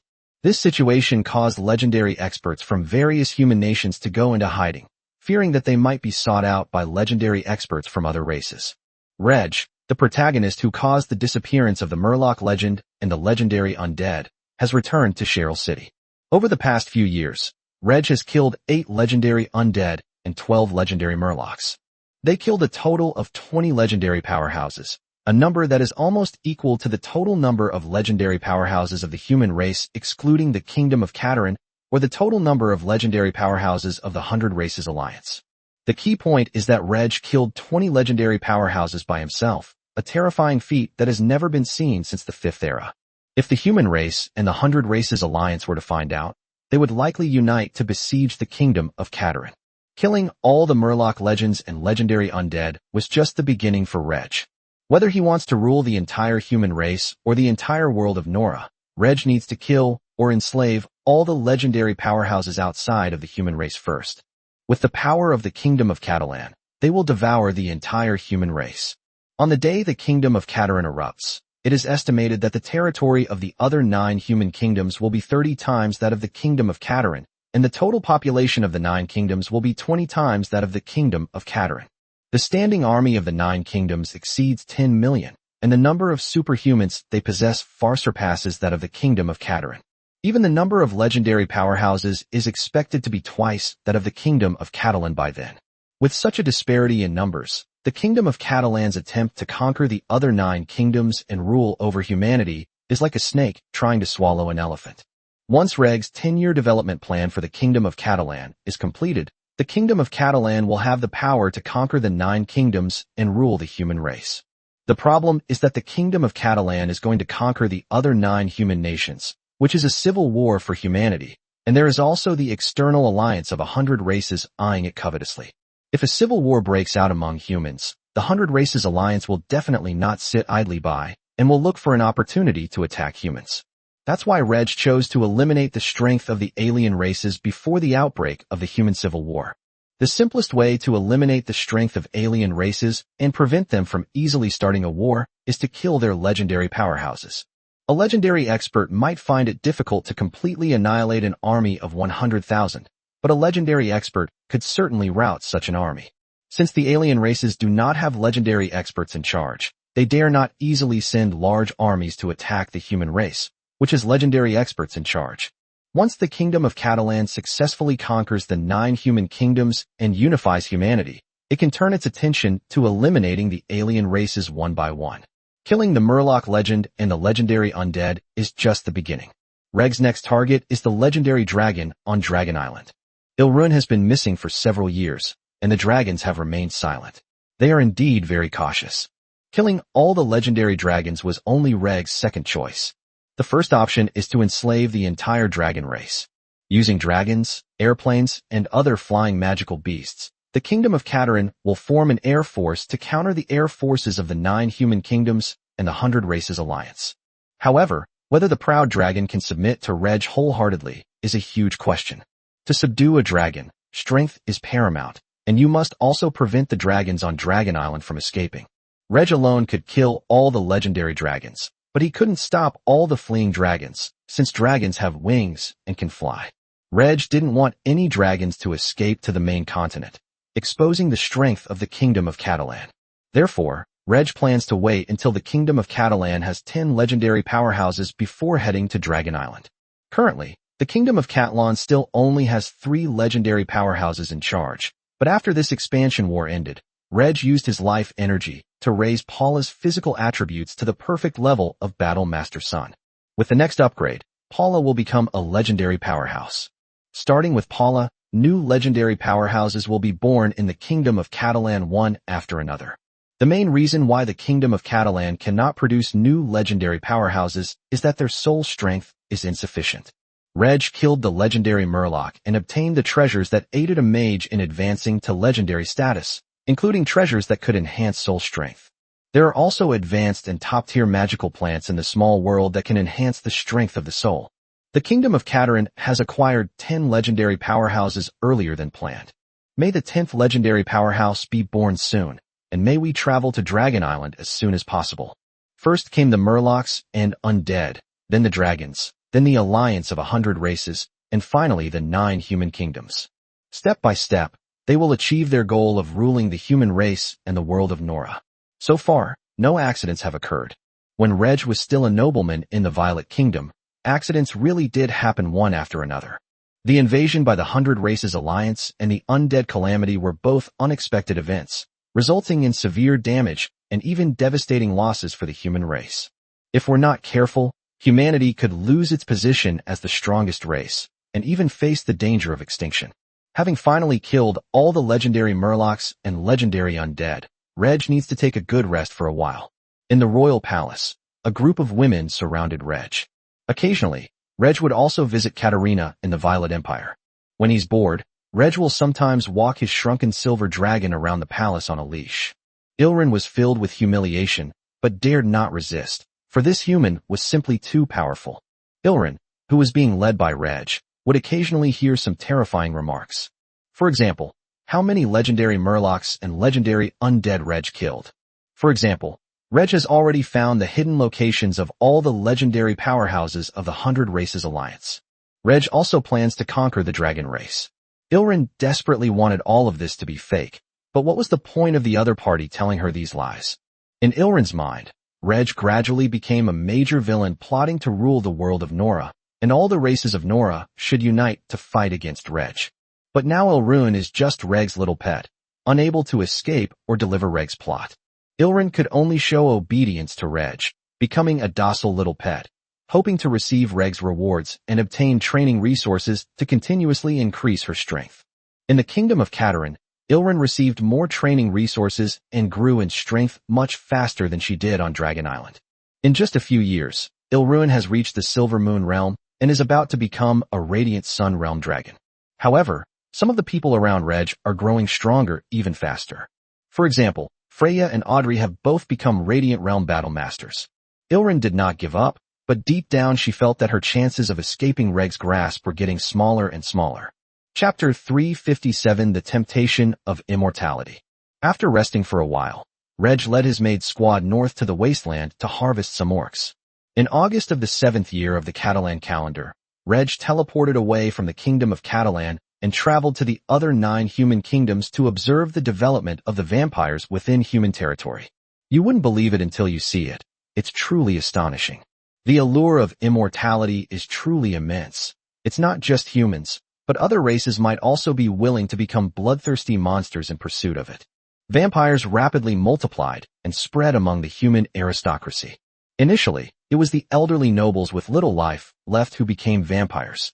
The nobles understand each other better. The nobles who have become vampires will forcibly transform the timid, cowardly, and fearful nobles they have learned about into vampires. Such people not only dare not speak of the vampire clan, but will also strive to help the vampire clan expand its scale. Within human territory, there are 2 forbidden areas for vampires, the Empire of Light and the Kingdom of Katarin. Now the vampires have conquered the Empire of Light, leaving only the Kingdom of Katarin as a forbidden land. Vampires feed on blood, but some vampires tend to overdo it when drinking blood, sucking all the blood out of a person's body, causing that person to die. A nobleman transforming into a vampire and killing people in his own territory will not have much of an impact. However, in the Kingdom of Katarin, the death of a single person will trigger an official investigation. The Kingdom of Katlan has no noble territories. All land belongs to the king. Even if someone were willing to become a vampire within the Kingdom of Catalan, they wouldn't be able to survive there for long. Transforming from a human to a vampire does not decrease the other person's intelligence. The vampires preferred to develop their territory in the Empire of Light rather than in the Kingdom of Katarin. Thanks to the efforts of the vampires, human families are constantly falling into enemy hands. Once the clan leader transforms into a vampire, the number of vampire members in the clan will increase rapidly. If the clan leader does not become a vampire, then the clan members who do become vampires must hide carefully and avoid contact with other clan members as much as possible. They can live alone outside.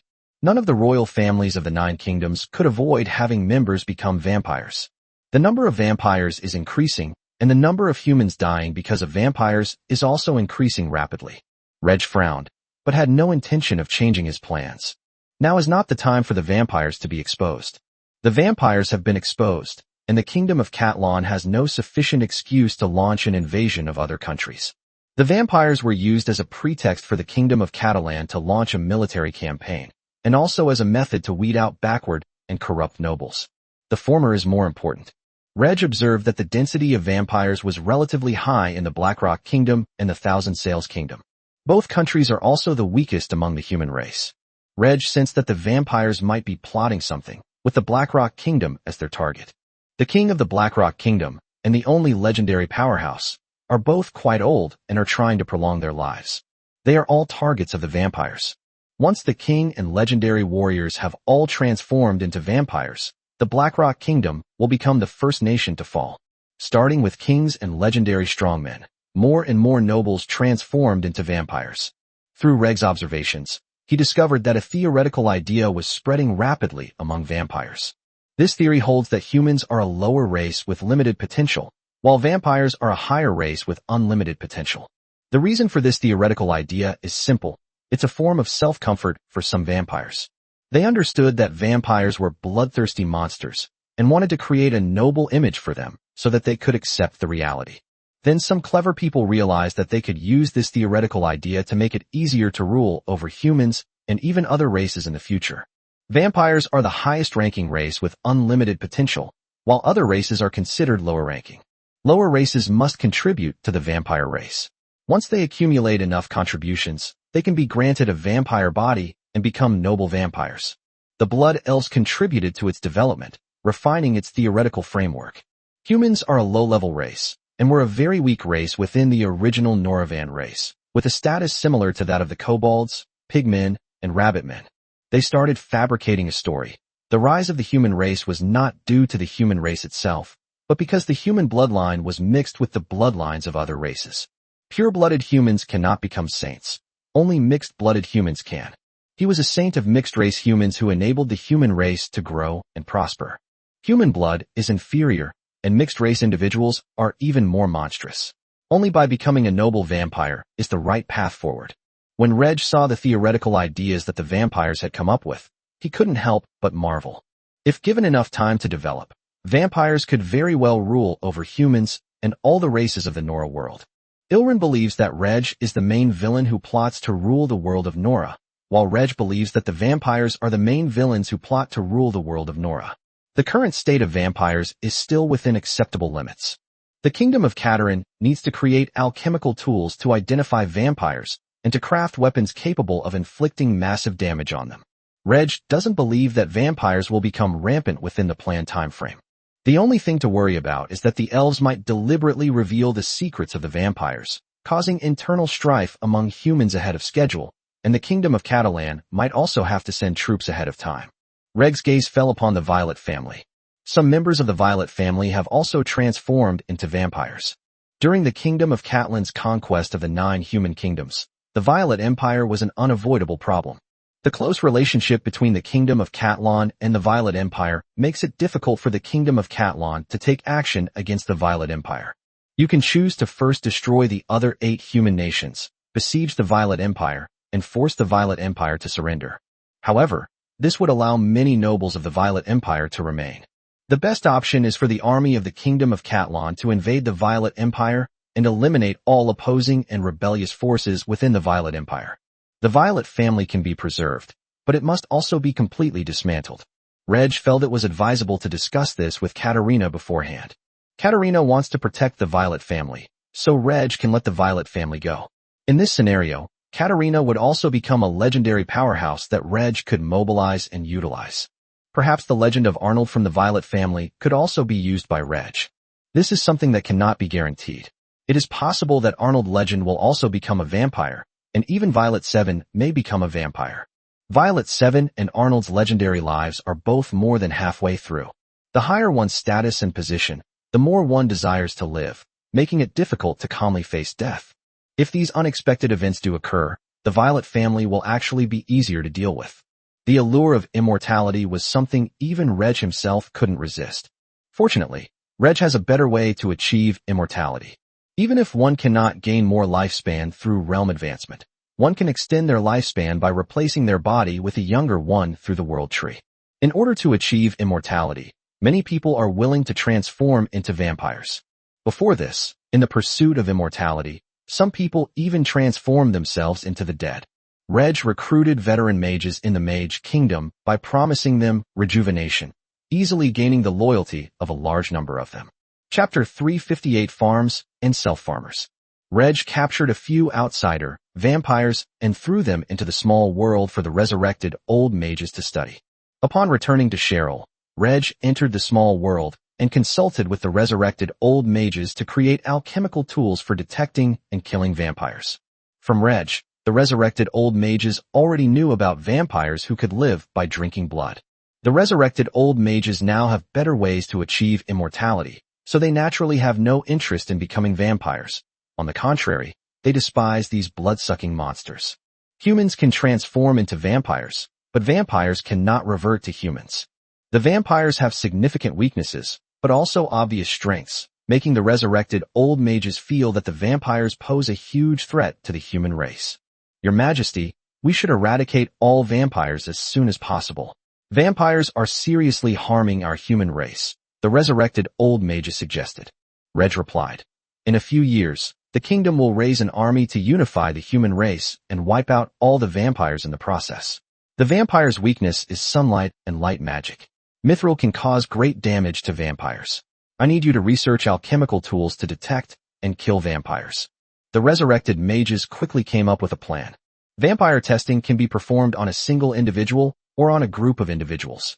The best way to test a single person is through a blood test. Area detection can be achieved using light-based spells. Considering that vampires commonly use an alchemical tool that allows them to walk in sunlight, even light-based spells like illumination have difficulty overcoming the barrier of alchemical tools. If illumination doesn't work, then let's try purification. The resurrected old mage conducted experiments on several vampires. After activating the sunlight-shielding alchemical artifact, the illumination spell indeed had no effect on the vampires, but the vampires showed aversion to the illumination spell. When the resurrected old mage cast the purification spell on the vampire screamed in agony as its skin was burned by the purification spell. The alchemical artifacts that shielded it from sunlight could not stop the effects of the purification spell. Purification staff, purification scroll, and purification water are all tools that can be mass-produced for detecting vampires. Weapons for killing vampires are even simpler. From now on, the Kingdom of Catalan will be widely equipped with firearms, and the bullets can be coated with a layer of mithril. The outer shell of a hand grenade can also be plated with a layer of mithril. There are also melee weapons, swords, spears, and other weapons can all be plated with a layer of mithril. From this moment forward, the Kingdom of Catalan must begin producing and stockpiling supplies for detecting vampires and weapons to kill them. The production bases are located in District 36 and the Small World, respectively. The Kingdom of Catalan has entered the autumn harvest season, and farmers throughout the country are filled with the joy of a bountiful harvest. The happiest people are probably the new immigrants who are welcoming their first harvest in the Kingdom of Catalonia this year. Although the land of the Kingdom of Catalan is relatively barren, it has the latest improved crop seeds and fertilizers, so the output of the land in the Kingdom of Catalan is no less than that of the fertile lands in the central region of the main continent. Most importantly, the agricultural tax in the Kingdom of Catalan is relatively low. A farmer's family can eat their fill and stay warm simply by farming. In the immigrants' hometowns, on the same land, even with improved crop seeds, the lack of fertilizer and the extremely high agricultural taxes imposed by the lords meant that a family could at best avoid going hungry. As populations increase and land per capita decreases, if lords don't lower agricultural taxes, it's a miracle if a farmer's family doesn't starve. In order to survive, the practice of selling children has long existed, with adults selling themselves into slavery in order to live. A better option would be to immigrate to the Kingdom of Catalonia, although not everyone knows about the Kingdom of Catalonia even now. The main immigrants to the Kingdom of Catalan came from the Violet Empire, while the secondary immigrants came from the Kingdom of Thousand Sails, the Emerald Kingdom, the Glory Empire, and the Griffin Empire. Very few people from other countries immigrate to the Kingdom of Catalan. Just as nobles are reluctant to give up their fiefdoms and peasants are reluctant to give up their fields, The primary goal of new immigrants is also to acquire their own land. However, as immigrants live in the Kingdom of Catalan for a longer period of time, they soon discover that there are other stable ways to earn money and support their families in Catalan. A farmer can only be allocated a limited amount of land, and the income from farming is also limited. They only cultivated their own land, and their family had no problem eating and dressing well. For them, this was already a happy life. Farmers need to make changes if they want a better life. Farmers who only know how to cultivate crops can choose to work on farms. Agriculture in the Kingdom of Catalan has two models, the farm model and the self-sufficient farming model. Citizens who wish to live as farmers in rural areas will be allocated land according to their population. At the same time, there are large-scale, standardized farms where farm owners hire workers and use agricultural machinery to cultivate the fields, spray pesticides, and harvest, thus reducing costs and increasing profits. A farmer can only cultivate a limited amount of land, and self-sufficient farmers are not suited to using agricultural machinery, so they mainly rely on animal power to plow the fields. When placed on a farm, the average amount of land cultivated by each worker increases significantly. The Kingdom of Catalan has been developing rapidly, and even with a large number of immigrants entering the Kingdom of Catalan every year, it still lacks labor. By adopting a farm model, the Kingdom of Catalan can reduce its labor input in agriculture while meeting its own agricultural needs, and instead allocate labor to other areas. However, the self-sufficient farming model cannot be directly abolished. New immigrants who only know how to farm still need to be integrated into the Kingdom of Catalan through the self-sufficient farming model before any changes are made. Farmers who work on farms can earn just as much as they would as self-employed farmers, and can still support their families. On a farm, workers may receive wage increases over time due to improved skills or promotions based on years of service. In the future, workers may even raise their own money or partner with others to start a farm. Whether you're a self-sufficient farmer or a farm worker, you have to farm. Self-sufficient farmers could also set aside time to read and write, then enroll in a skill training program to work in a factory. Farm workers and factory workers can earn enough to support their families. There are also opportunities to earn higher wages in factories. New immigrants who live in the Kingdom of Catalan for a long time will discover various ways to earn more money. Of course, all of this is because the rapidly developing Kingdom of Catalan is short of labor and has a great demand for workers. In other human kingdoms, with a large population and few jobs, competition is fierce, and the income for the same job is much lower than in the Kingdom of Catalan. Regardless of their income, new immigrants are able to live a life of plenty in the Kingdom of Catalonia. The life they have now is hard-won, and new immigrants generally know how to be grateful. The new immigrants are always very enthusiastic during reserve personnel training. Even if war breaks out and they have to go to the battlefield, they will not run away. The fact that soldiers sacrifice themselves for their country ensures that their families are taken care of by the kingdom, which motivates them to fight bravely on the battlefield. Chapter 359: The Changes in the Blackstone Kingdom. In the Blackrock Kingdom, Duke of Fodor, in the main city manor, a man in black robes descended from the sky under the cover of night. The man in black robes quickly entered a room, where Duke Hubley Ferdel, who was already waiting, actually knelt down to greet him. Is this man in black robes a king, or a legendary powerhouse, capable of making a noble duke kneel in respect? The man in the black robe lifted his robe, revealing a strange, elven face. Pointy ears, blood-red eyes. No, it's a blood elf. He is the only legendary powerhouse among the vampires, the blood elf Hamilton Blackleaf. Hamilton has a big mission to accomplish in the Blackrock Kingdom this time. Take control of the Blackrock Kingdom. One of the difficulties in controlling the Blackrock Kingdom is the royal family of Blackrock, the Bridges family. To control the Blackrock Kingdom, you must first control the Bridges family. The Bridges family has a legendary strongman in charge, so it is necessary for Hamilton, this legendary strongman, to take action personally. Some members of the Bridges family have been converted into vampires, but none of them know where the Bridges family's only legendary strongman is hiding. Among the 10 human kingdoms, only the Thousand Sails Kingdom and the Blackrock Kingdom have the fewest legendary powerhouses, with one each. The legendary powerhouse of the Thousand Sails Kingdom is a newcomer, while the legendary powerhouse of the Blackstone Kingdom is already old and has little life left. To the Bridges family's dismay, they have begun to utilize their family's resources to cultivate a new legendary powerhouse. Unexpectedly, the family's resources were depleted, but no new legendary powerhouse was cultivated. Once Drew, the legendary figure of the Bridges family, dies of old age, the Bridges family, without a legendary figure to uphold it, will fall from its royal status. The Blackrock Kingdom may be divided among other nations, or a legendary family may be relocated there to become the new royal family of the Blackrock Kingdom. Without a legendary expert to oversee them, the Bridges family was also a target for being devoured. The Bridges family could not afford this cost, and tried every means to cultivate the next legendary powerhouse. At the same time, Drew Legend was unwilling to die of old age. King Bridges V of the Blackstone Kingdom, whose lifespan is also limited, is also searching for ways to prolong his life. Drew Legend and Bridges V are perfect targets for developing into vampires. However, unexpected events could easily occur when contacting these two individuals, so the Legend of Hamilton personally came to the Blackrock Kingdom. The Drew legend is hidden somewhere, and most of the Bridges family probably don't know about it, but Bridges V should. Hamilton's first target was Bridges V. The Duke of Fowdale took the Hamilton legend to Bridges V, and the Hamilton legend personally performed the embrace on Bridges V. A human king is eligible to receive the embrace of the Hamiltonian legend. The Drew legend is also eligible for the Hamilton legend's embrace.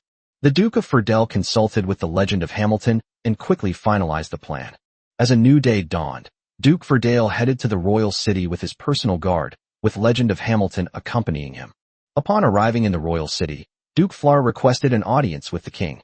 The elderly Bridges V received the Duke of Fowdale immediately. Your Majesty, I have a secret to tell you about immortality. Please dismiss your attendants, Duke Fowdale whispered to Bridges V. Upon hearing the Duke of Flarden's words, the aging and dim-witted Bridges V suddenly opened his eyes wide. Immortality. Bridges V desired immortality and was willing to pay any price for it. Without hesitation, Bridges V ordered the servants and the superhumans who were secretly protecting him to leave the room. Hyperi, can you now tell me the secret of immortality? Bridges V's voice trembled with a hint of longing.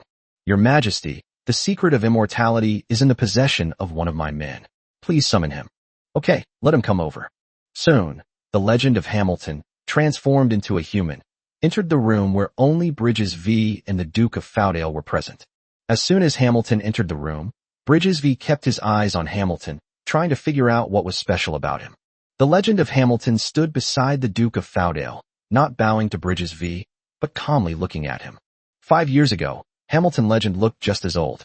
After becoming a blood elf, Hamilton Legend regained his youth and gained a long lifespan. Because of his desire for immortality, Bridges V was not displeased that Hamilton had not bowed, but instead asked again. Now can you tell me the secret of immortality? Hamilton Legend finally spoke. Yes, the secret of immortality is a taboo from the elven race. We all know how powerful the elven race was in the past. They are considered the highest-ranking race in the Nora world. However, the elves once wiped out a race even more advanced than the elves, the vampires. Vampires have almost unlimited lifespans, and their long lifespans allow them to grow and slumber like dragons. Faced with the vampires' unlimited potential, the elves became afraid, and, before the vampires could grow stronger, paid a heavy price to annihilate them. Because of the rise of the human race, the elves became afraid once again and released the vampires. And I am a member of the vampire clan, the strongest among them. Now I grant you the opportunity to become a vampire and attain immortality. The Hamilton Legend doesn't care whether Bridges V believed this statement or not. It's best to believe it and willingly become a vampire. I don't believe that the Hamilton Legend would also force Bridges V to embrace.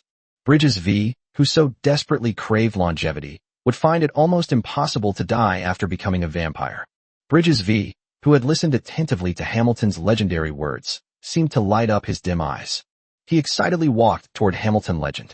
Does such a magical race really exist? Can I also become a vampire?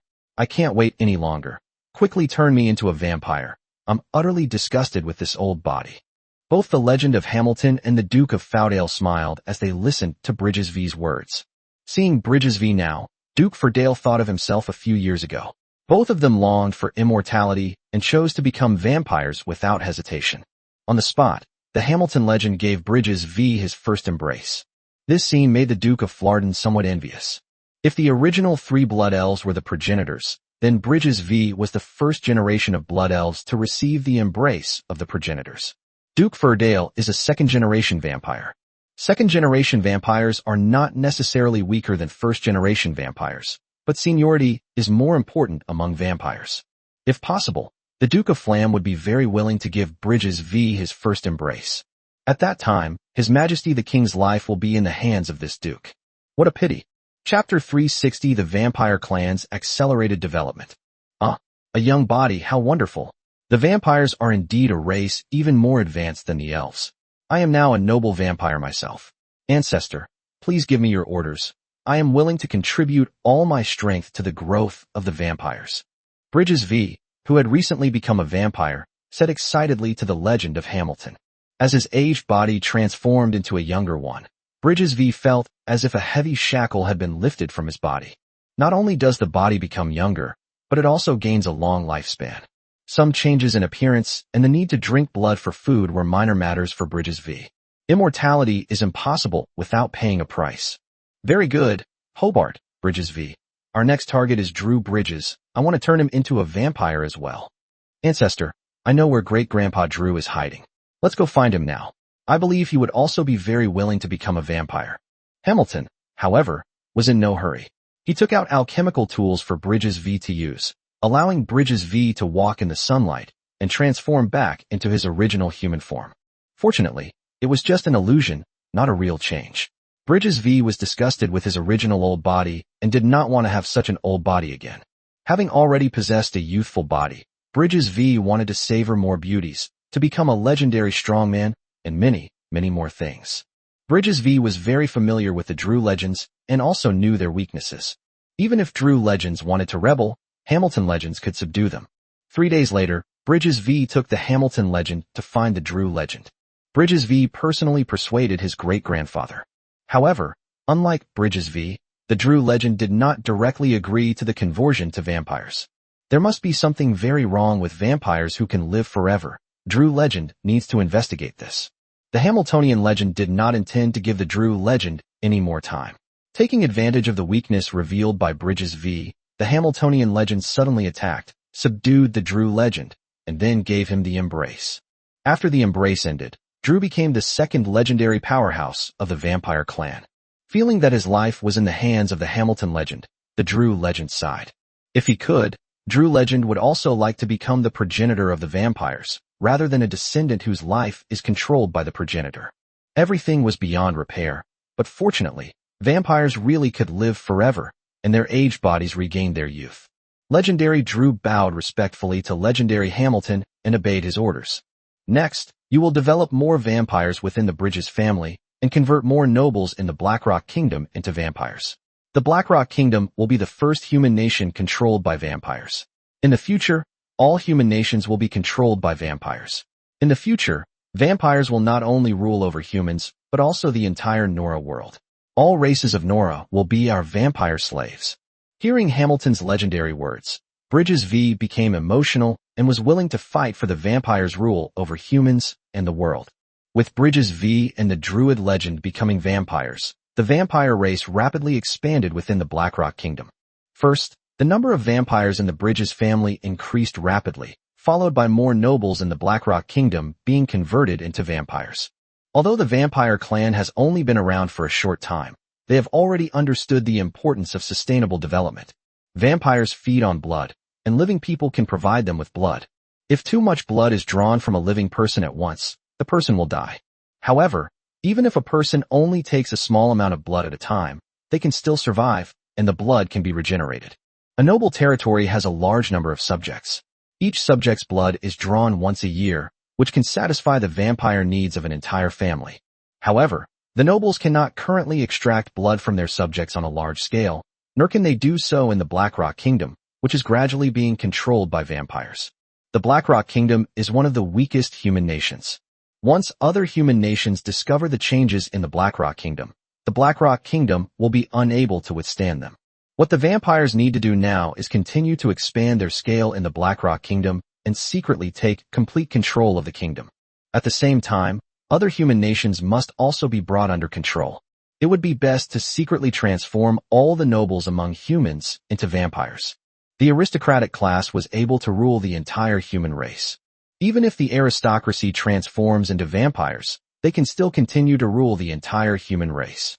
They molded vampires into a superior race, creating a path to advancement while enslaving humans. Anyone who makes a sufficient contribution to the vampire race can gain the opportunity to evolve into a vampire. Currently, the vampire race's presence among the human aristocracy is far from sufficient, less than 1/10 of the total. Only when the vampire population reaches at least 1/3 of its former size can it expand freely.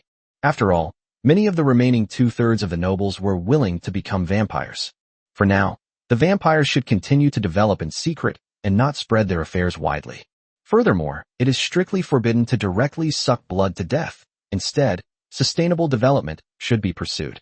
The Vampire High Command issued a decree that anyone who dares to drink a human's blood to death will be severely punished. Starting from the Blackrock Kingdom, the vampire race has been developing at an increasingly rapid pace among humans. Reg traveled through the 9 human kingdoms and easily discovered traces of the vampires. Reg witnessed the changes in the Blackrock Kingdom. The sustainable development of the vampire clan left Reg speechless. These vampires have really come up with some interesting ideas. Reg suspects that as the various theories and ideas of the vampires are perfected, the vampires may actually have a chance to rule the world of Nora. Of course, there are 2 other important reasons why the vampire race was able to grow and thrive among humans. One reason is that vampires are very cautious and try their best not to reveal information about themselves, developing their clan only among human nobles. Another reason was the support of the elves. The alchemical tools that allow vampires to walk in sunlight are mainly provided by the elves. The vampires themselves are now mass-producing these alchemical tools. In the kingdom of mages, many alchemists have become vampires. However, Reg could also see that the elven race would not allow the vampires to develop rampantly among the human race. When the vampires develop to a certain point, even if they themselves don't want to be exposed, the elves will proactively reveal information about the vampires, causing them to fight against the humans. The best outcome would be for the human race to annihilate the vampire race, but the human race would also suffer heavy losses, at which point the alliance of all races could then wipe out the human race. If the human race is about to be ruled by the vampires, the elves will lead the 100 Races Alliance to help the human race to besiege the vampires. The elves understood the threat posed by the vampires best and could not allow them to develop unchecked. Reg needs the kingdom of Catalan to develop rapidly. Once it meets his requirements, he can use the vampires as an excuse to send troops and conquer the human kingdoms. Chapter 361, A Legend Unleashed. After eliminating the legendary merfolk and legendary undead in the ocean, Reg will occasionally take a stroll in the ocean. The undead in the ocean have been almost completely wiped out, but the 4 great empires of the fishmen still exist.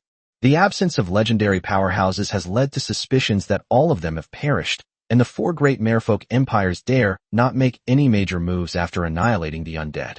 The 4 great empires of the fishmen are waiting for the return of legendary powerhouses, and are also trying to cultivate new legendary powerhouses. When they opened their family treasury, intending to use their family's resources to cultivate new legendary powerhouses, they were shocked to find that the family treasury was empty. There were no traces outside the family treasury, yet the treasury itself was empty. Then there's the fact that the legendary powerhouses have yet to return. The high-ranking officials of the 4 great merfolk empires were all filled with unease, understanding that the possibility of a legendary powerhouse falling was much greater. Under these circumstances, the 4 great merfolk empires dared not make any move. Even the mermaid clan, being royalty, dared not make any move.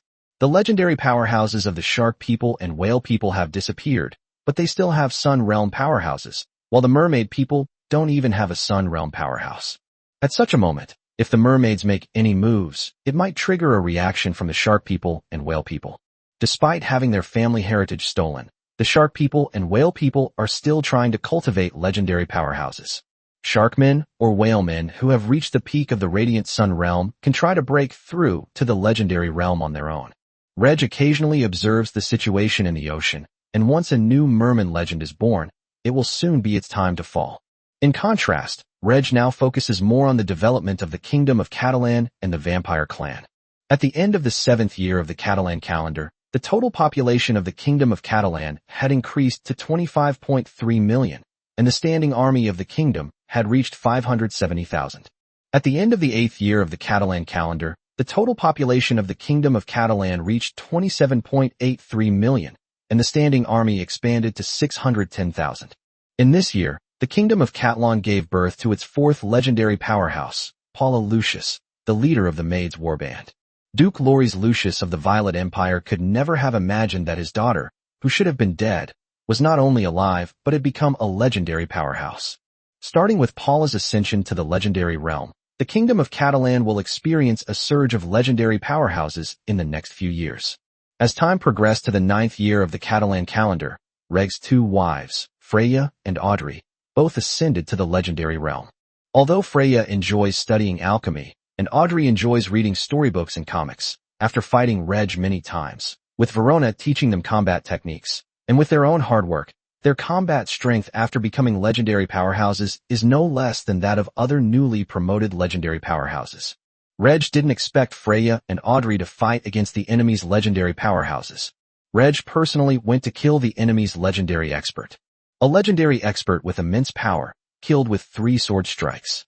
A legendary expert of average strength was defeated with 2 sword strikes. A weak legendary expert was killed instantly with a single sword strike. After Audrey advanced to the legendary realm, Reg's mage realm finally advanced to legendary as well, significantly increasing Reg's strength. Legendary space mages can learn 2 powerful space spells, also known as forbidden spells, Portal and Spatial Storm. Space Storm can be considered an infinitely enhanced version of Space Tear, with a larger attack range, higher attack damage, and finer spatial rifts. The Spatial Tear released by Reg could kill even legendary powerhouses, let alone spatial storms. However, Reg rarely has the opportunity to use the Space Storm spell in the Nora world. Compared to the Space Storm spell, the Portal spell should be more effective. Open a portal connecting the 2 places. As long as Reg's magic power is sufficient, it can easily allow an army of 10,000 to pass through. For example, on the battlefield, when 2 armies are facing each other, if Reg opens a portal and sends the Maid battle group behind the enemy army, you can imagine what the result will be. However, once the army of the Kingdom of Catalan was equipped with a large number of firearms, the portal was used less frequently. Firearms, with a longer range and greater power than bows and crossbows, could kill enemies from a distance. If a city wall is encountered as an obstacle, the cannons will bombard it and cause it to collapse. Reg had great confidence in the firearms unit that was appearing on the battlefield for the first time, believing that it would allow the Kingdom of Catalan to sweep through the 9 human kingdoms and conquer the 100 Races Alliance. The mage has already entered the legendary realm, and Reg is still working hard to cultivate, hoping to help the mage reach the perfect legendary realm. The fighter has reached the pinnacle of legendary status, and the mage has reached the pinnacle of legendary status as well. The next step is for the body and soul to undergo a transformation, moving towards becoming a saint. When the last saint of the world of Nora fell, time entered the 5th age. Reg wants to become the first saint of the 5th age. Reg's current strength is already powerful enough, but Reg is not satisfied. Becoming a saint is just the beginning. At the end of the 9th year of the Catalan calendar, the total population of the Violet Kingdom has exceeded 30 million, reaching 30.61 million, achieving the goal of 30 million people 1 year ahead of schedule. The standing army of the Kingdom of Catalan has expanded to 650,000. Reg is not satisfied, but given the limited population of the Kingdom of Catalan, he can only expand the size of the standing army step by step. In the 10th year of the Catalan calendar, Emily, the royal palace steward, Chanel, the vice-captain of the Maid Battle Corps, and Joanna, all 3 women, successively entered the legendary realm. Only Portia, the captain of the Maid's battle group, will be able to advance to legendary status next year. But Reg had no intention of waiting any longer and planned to take down the dragons first. The only pet that Reg kept outside, the silver dragon Ilrune, gradually gave up struggling as time went by. On one hand, Ilrune has become accustomed to being raised by Reg. Various delicacies, cultivation resources, and gold and silver treasures. These are things that even the legendary dragons on Dragon Island cannot enjoy. Enjoying life being raised by Reg, Ilrune's sense of humiliation gradually diminished as she was being trained by Reg. On the other hand, Ilrune witnessed firsthand Reg's improvement in strength while she was with him. It's not just Reg's strength that has increased, but the entire Kingdom of Catalan's strength has also increased. To Long's dismay, all 3 of Reg's wives had become legendary powerhouses, and several of Reg's maids had also become legendary powerhouses. The Kingdom of Catalan, a human nation, possesses more legendary powerhouses than the entire dragon race. What's even more terrifying is Reg's own strength. Unbeknownst to the outside world, Reg alone killed 8 legendary undead and 12 legendary murlocs. Such overwhelming power made Ilrin realize that she had no right to resist, and she gradually lost the will to resist, becoming more and more obedient to her master, Reg. While enjoying her life of raising dragons, Ilrin occasionally feels worried about the dragon race. The master's goal is to rule the world. How will the master deal with the dragon race? Even if her master only killed all the legendary dragons, Ilrin would still find it hard to accept, because one of the legendary dragons was Ilrin's grandfather. Chapter 362, Ilrin's Request. Reg is preparing to take action against the dragons. All the legendary warriors of the Kingdom of Katarin will be mobilized, and the Maid squad can go along to provide support. There are thousands of dragons on Dragon Island, but the number of legendary dragons, radiant dragons, and silver moon dragons is limited. Some combat maids can pilot aircraft to deal with weaker dragons. Forget about the air cavalry of the Maid squadron. Most magical beasts would be paralyzed with fear in front of a dragon.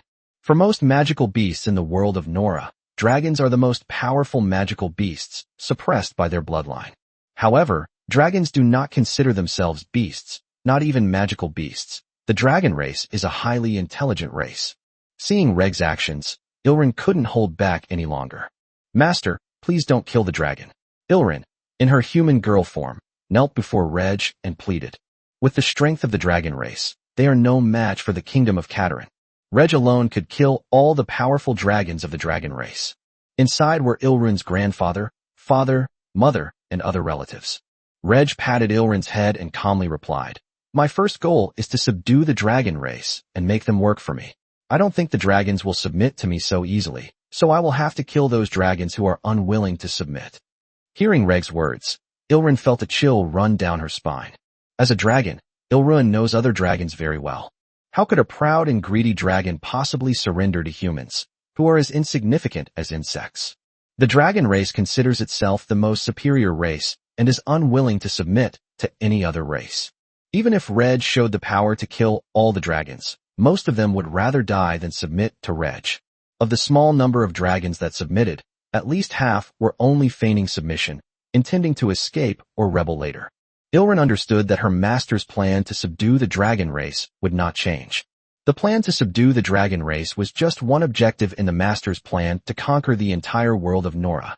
Prior to this, the destruction of the undead faction and the annihilation of all the legendary powerhouses of the Murloc faction were small goals within this grand plan. Now it's the dragon's turn. As her master's little pet, Ilrin understands that she has no right to stop her master's plan. But Ilrin still wanted to save the dragon race, or at least reduce the number of dragons that died. Similar to the Murloc and undead factions, the dragon race is considered part of the dragon faction. Within the dragon faction, there are further subdivisions such as silver dragons, gold dragons, red dragons, and black dragons. These dragon races can be divided into two main categories, the benevolent metal dragons and the malevolent five-colored dragons.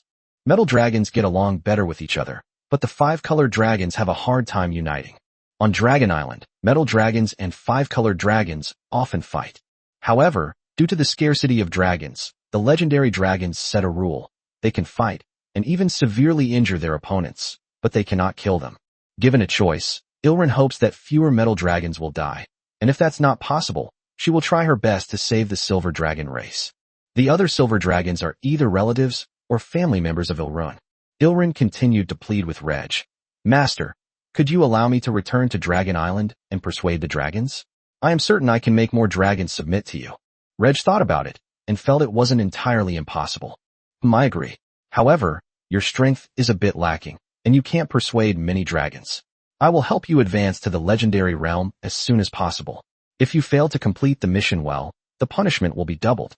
Reg's words moved Ilrin to tears. On one hand, Reg agreed to let Ilrin return to Dragon Island to persuade the dragons. No matter how bad the persuasion was, it would still be able to make some of the silver dragons give up resistance, and at least her family would believe her words. On the other hand, Reg wants her to become a legendary dragon. There are only 6 legendary dragons in the entire dragon race.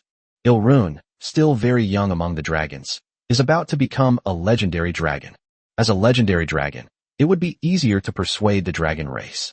After all, the highest power of the dragon race is held by the 6 legendary dragons, and Ilrin, who has become a legendary dragon, has the power to be on equal footing with them. Having witnessed her master's immense power, Ilrin understands that her master possesses the ability to rapidly elevate her from her current Radiant Stage 1 to the Legendary Stage. Having made his decision, Reg immediately took action. When he first captured Ilrin, she was only at Silver Moon Stage 4, but now she is at Radiant Sun Stage 1. Prior to this, Reg had never used life energy to enhance Ilrin's physical attributes. Ilrin was able to advance from Silver Moon Stage 4 to Radiant Sun Stage 1 mainly thanks to the training resources provided by Reg. The dragon's powerful body allows it to withstand more potent magical plants or extraordinary medicines than human superhumans of the same level. However, to advance to the next realm, the dragon also needs to consume more cultivation resources. Reg's hand, which was placed on Ilrin's head, began to infuse Ilrin's body with life energy. As life energy entered Ilrin's body, her physical attributes rapidly increased until she reached the perfected sun realm. You should cultivate for a month or two first, master your current body, and then advance to the legendary level. Yes, master. Ilrin, though excited, appeared obedient. The plan to subdue the dragon race has changed slightly and will require about 3 more months, so Reg still has plenty of time. Ilrin is able to advance to the legendary realm before November this year, and can take action against the dragon race before the end of the year. Subdue a portion of the dragons, and depending on the situation, form a dragon legion or a dragon rider legion for training. When war breaks out, they can be deployed to the battlefield. Next year, which is the 11th year of the Catalan calendar, the human conference will be held again, as is customary, to discuss launching a war of expansion with the 100 Races Alliance. Reg will use the open war of expansion as a cover to allow the Kingdom of Catalan to expand its army on a large scale. The goal is to bring the Kingdom of Catalan's army to a size of 3 million, with 2 million using cold weapons and 1 million using firearms. Soldiers who used firearms were mainly archers in the regular army and reserves. They were trained to replace their bows and crossbows with muskets and cannons, while other units did not undergo much change. It is relatively easier to convert archer units into firearms units, as both are ranged attack units. The new army in District 36 is a mix of cold weapon and firearm units. There will be no purely firearm units. After all, the enemy didn't have any firearms units. The Kingdom of Catalan's new army, a mix of firearms and melee weapons, was capable of handling any situation. It is predicted that the War of Expedition will break out in the 12th year of the Catalan calendar and will not last long. In this year, the Kingdom of Catalan must expand its army by 3 million people. By the year 13 of the Catalan calendar, the Kingdom of Catalan could use the vampires as a pretext to send troops to various human nations. Chapter 363: The Fall of Various Countries. Over the past few years, the Kingdom of Catalan has developed rapidly, and the vampire clan has also grown quickly. Of the 10 human kingdoms, the Blackrock Kingdom was the first to fall. Vampires have flourished among the royal and noble classes of the Blackrock Kingdom. The second human nation to fall was not the Thousand Sails Kingdom, which was as weak as the Blackrock Kingdom, but the Mage Kingdom, the place where the vampires first developed.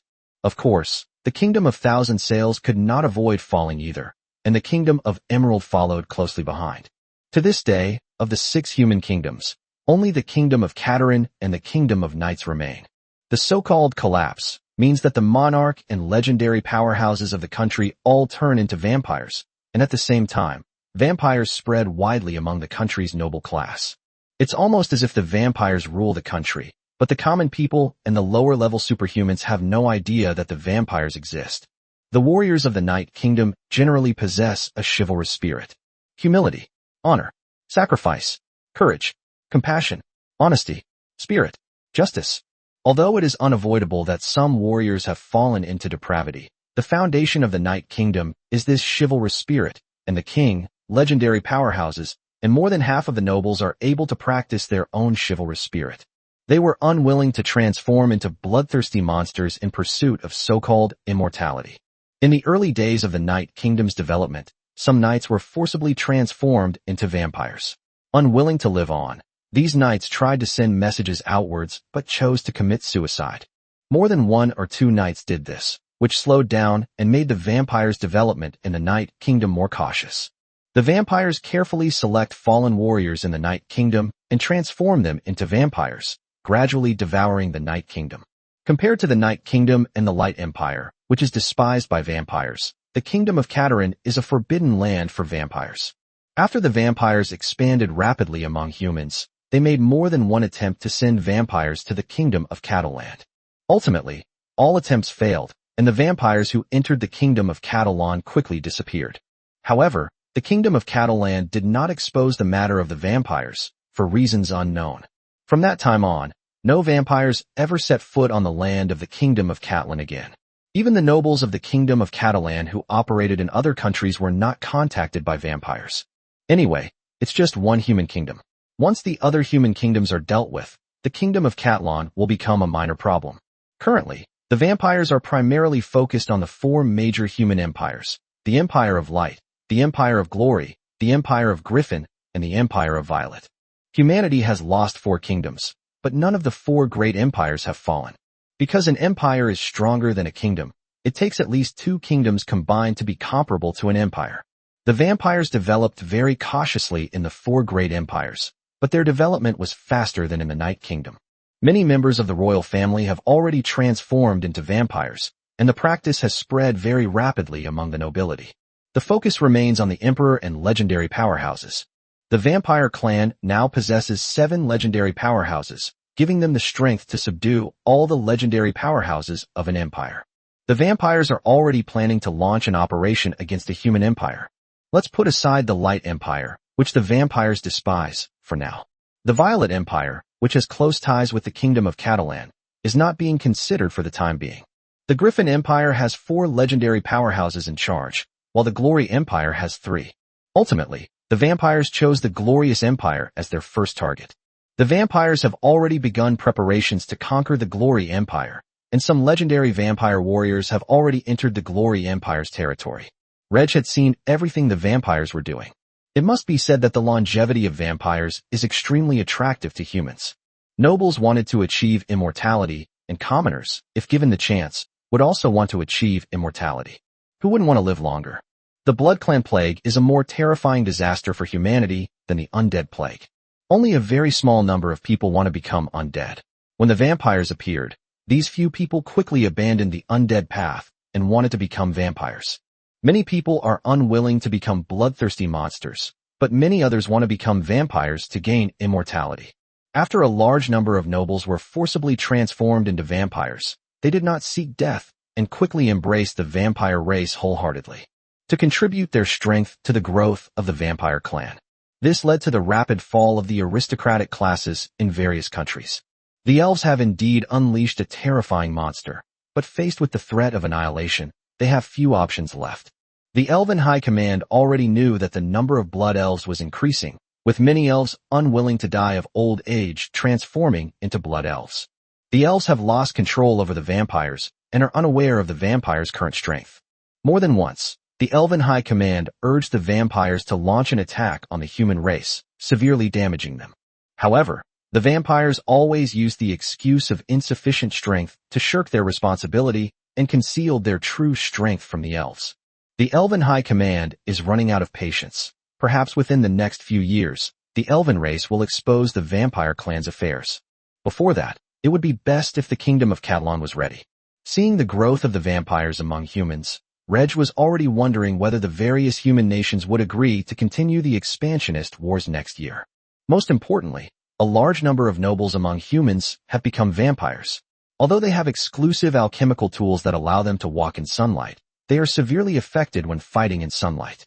When the human race clashes with the alliance of all races, a large number of nobles will inevitably enter the battlefield, according to the rules of each country. The battles between the human race and the alliance of 100 races mostly took place during the daytime. Nobles are the main force of superhumans in the human army. If a large number of nobles are transformed into vampires, the strength of the human army will be affected, and they will be defeated by the army of the 100 Races Alliance. Since there is a high probability of defeat, it's better not to launch an expansionist war. As for the limited land not being able to support a larger population, the excess population can simply be drained of blood by the vampires.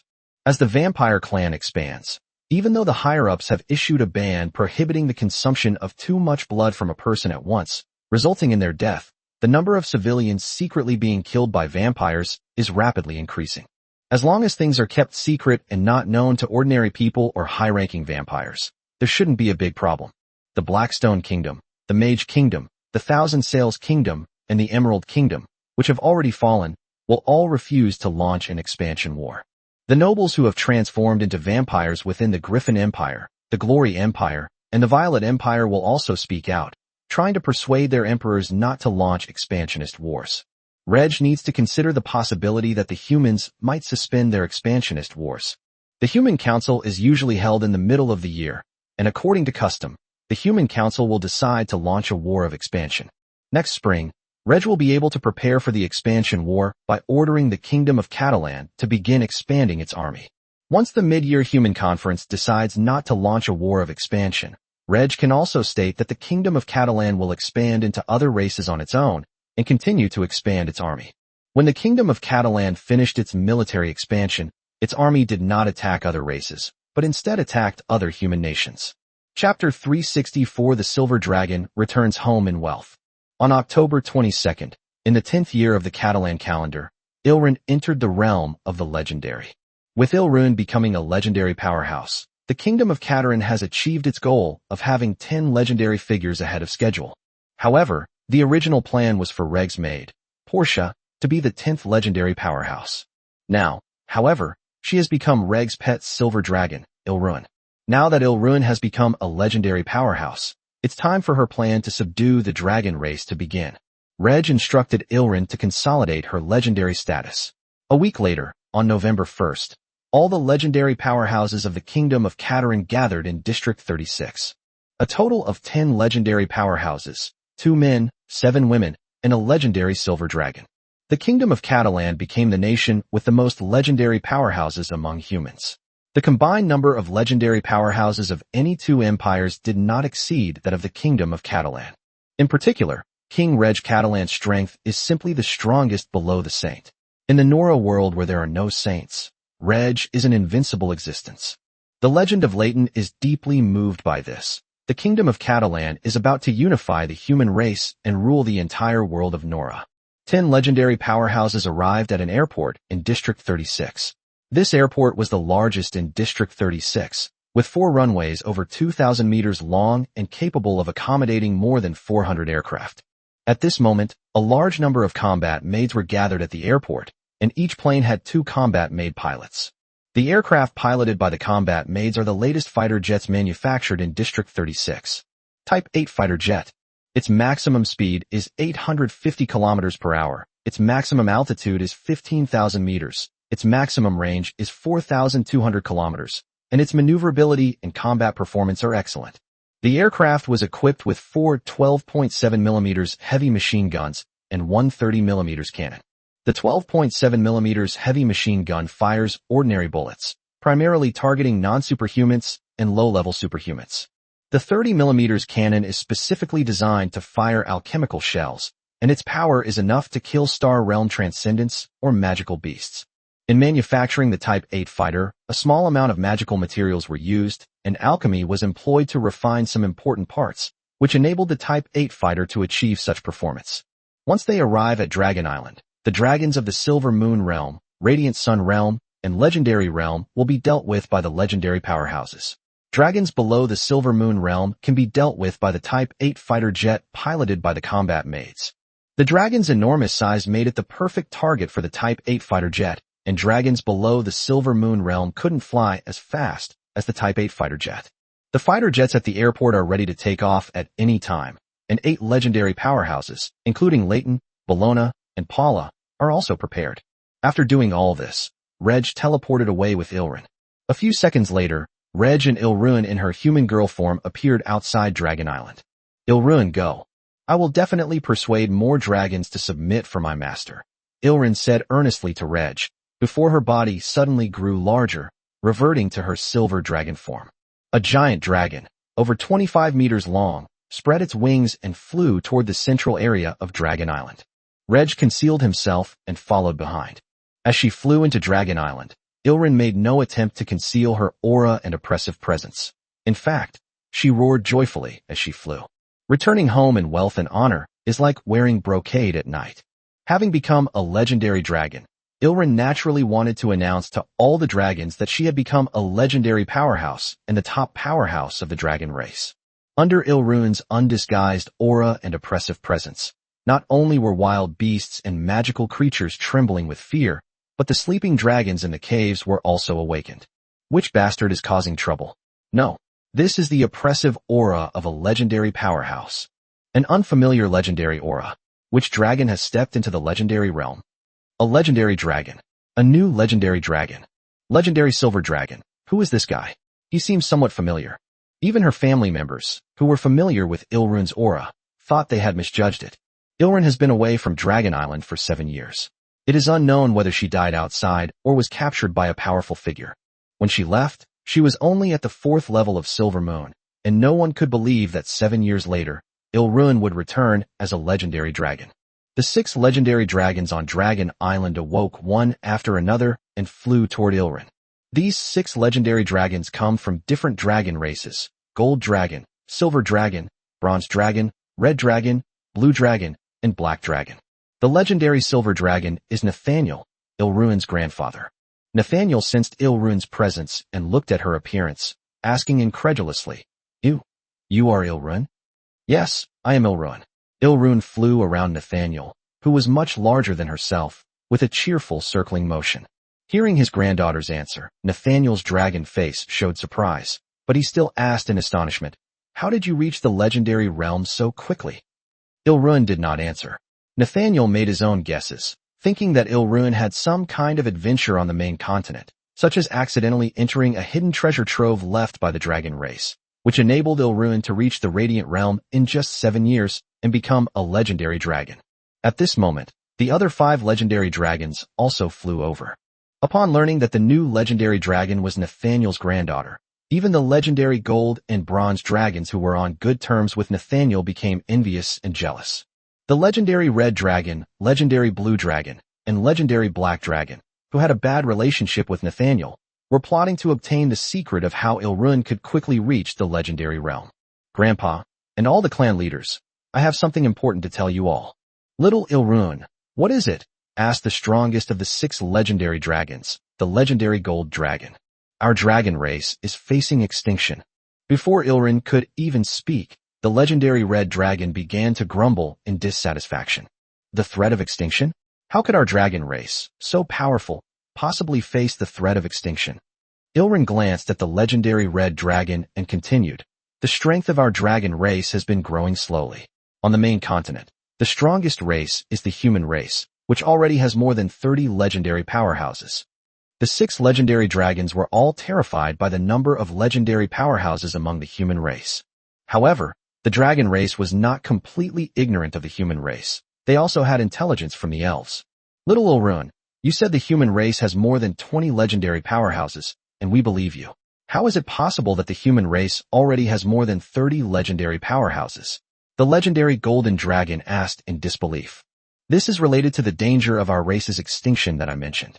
The human race is hiding a very powerful force, and this force has now set its sights on the dragon race.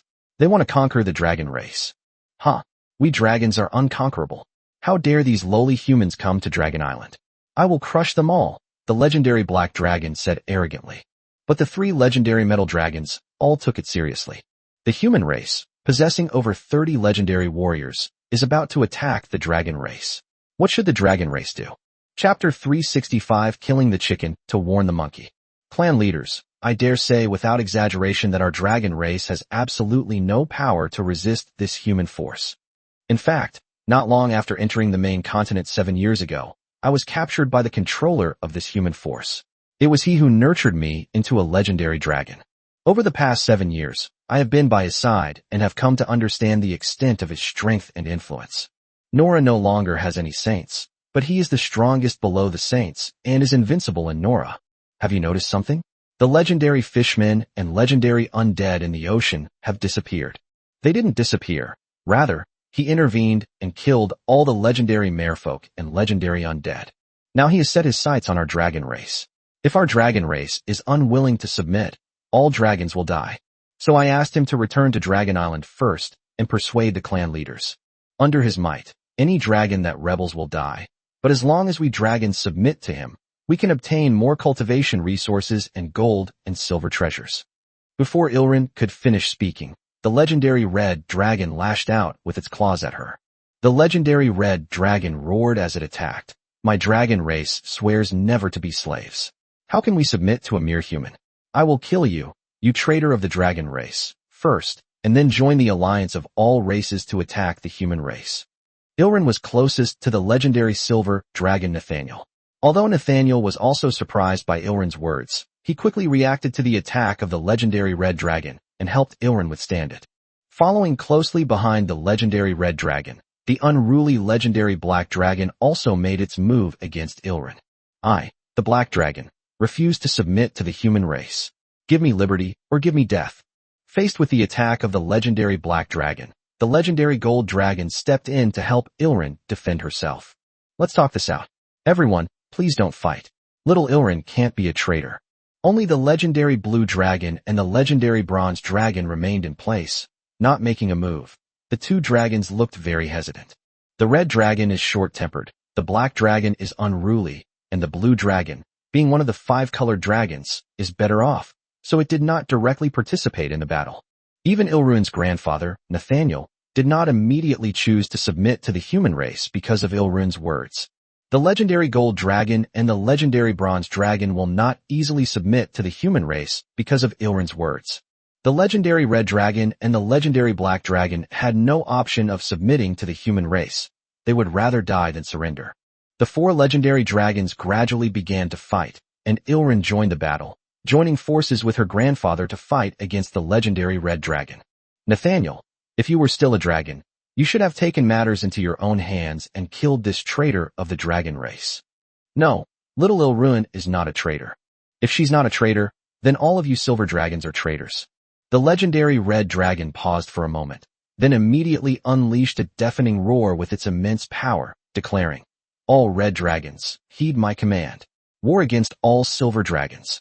Slay all silver dragons." The legendary black dragon followed suit, issuing an order to the Black Dragon clan to wage war against the Silver Dragon clan. Hearing the commands of the legendary red dragon and the legendary black dragon, Nathaniel was both shocked and furious. He had no choice but to look to the legendary gold dragon and the legendary bronze dragon, wanting to ask them for help. The metal dragons are more united now, and even though Ilrin is facing temporary problems, they are ready to help the silver dragons. The legendary gold dragon and the legendary bronze dragon also issued orders for the gold dragon and bronze dragon clans to support the silver dragon clan. Meanwhile, the other metal dragons spontaneously supported the silver dragons and fought against the red and black dragons. Instead, the other 5-colored dragons did not help the red dragon and the black dragon. The entire dragon island quickly descended into chaos, and Ilrin had few options in the face of this situation. She was ultimately just a newly ascended legendary dragon, not as strong as the other 6 legendary dragons, and had little say in the matter. Seeing this, Reg, who was hiding in the distance, sighed slightly. He still had to do it himself. Reg used his mana and the power of the world to open a massive portal in the sky. On the other side of the portal, in the sky just outside the airport in District 36. "Let's begin." Reg said something to the other side of the portal, and then teleported into the battlefield of the legendary dragon. A person suddenly appeared on the battlefield and was immediately spotted by the legendary dragons. Ilrin was pleasantly surprised. The legendary red dragon and the legendary black dragon turned and attacked Reg. Reg drew his longsword, ready to make an example of someone. The longsword, imbued with spatial attribute battle aura, slashed towards the legendary red dragon. Before the attack even arrived, the legendary red dragon sensed the immense power of the longsword and hurriedly dodged. However, Reg teleported to the legendary red dragon's side, and a giant sword formed from his battle aura slashed towards the legendary red dragon's head.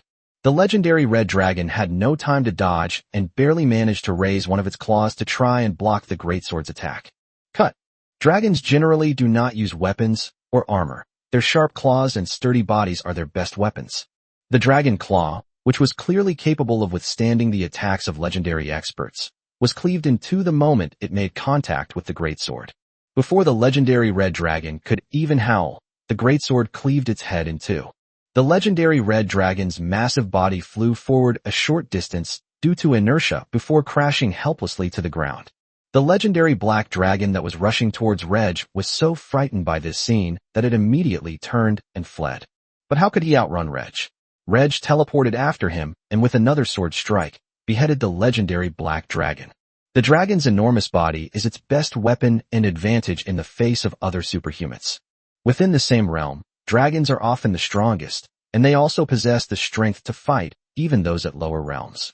However, in front of Reg, the dragon's enormous bodies were their greatest weakness, making them unable to dodge Reg's attacks. This allowed Reg to kill 2 legendary dragons of considerable strength with just 2 sword strikes.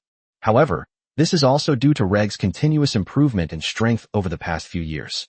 The legendary red dragon, legendary black dragon, legendary gold dragon, legendary silver dragon, legendary bronze dragon, and legendary blue dragon were all stunned when they saw Reg kill the legendary red dragon and legendary black dragon so quickly. This is the he that Ilrin was talking about. Such formidable strength.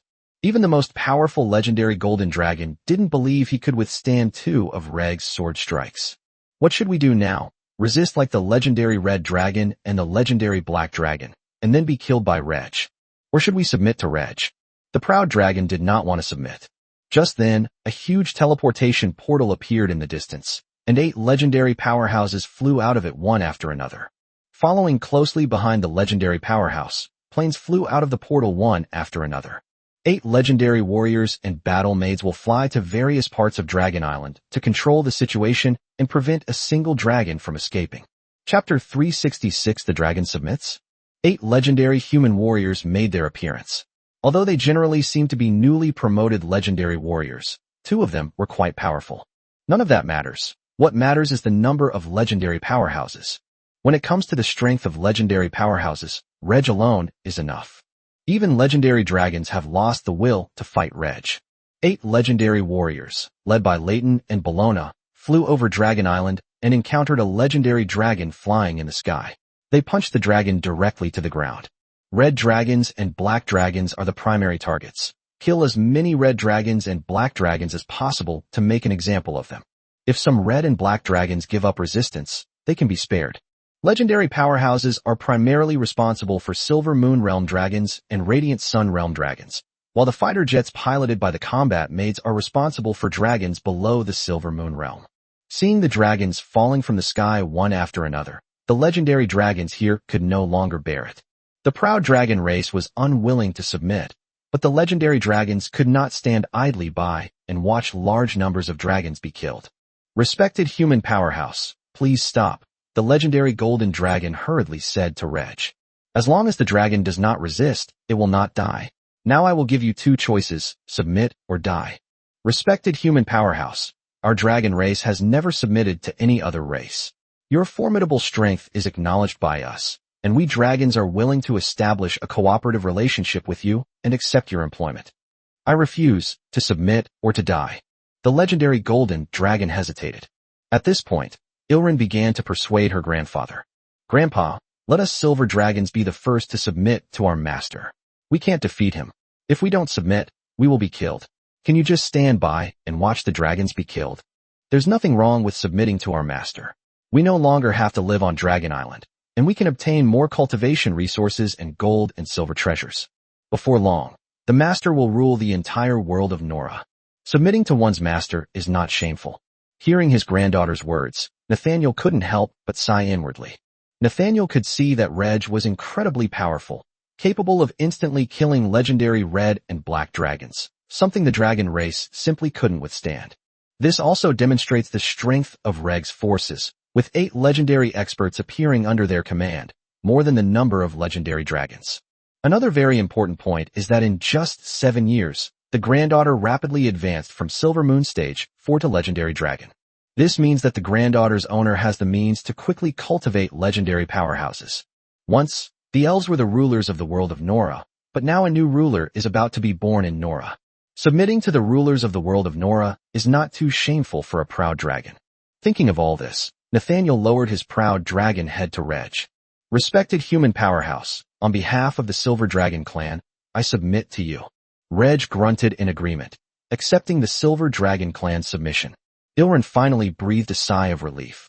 The Silver Dragons had submitted to their master, and everyone had finally survived. This is not something to be happy about. The Silver Dragon clan will soon be enslaved by the human clan. Ilrin received so many benefits from Reg, and it took her a long time to accept the change in her status. I wonder how long it will take for my fellow clansmen to accept the change in their status and position. Upon seeing Nathaniel represent the Silver Dragon flight in submission, the legendary Gold Dragon, Bronze Dragon, and Blue Dragon's panicked hearts began to lean towards submission. Reg's gaze, which then fell upon the three legendary dragons, sent shivers down their spines.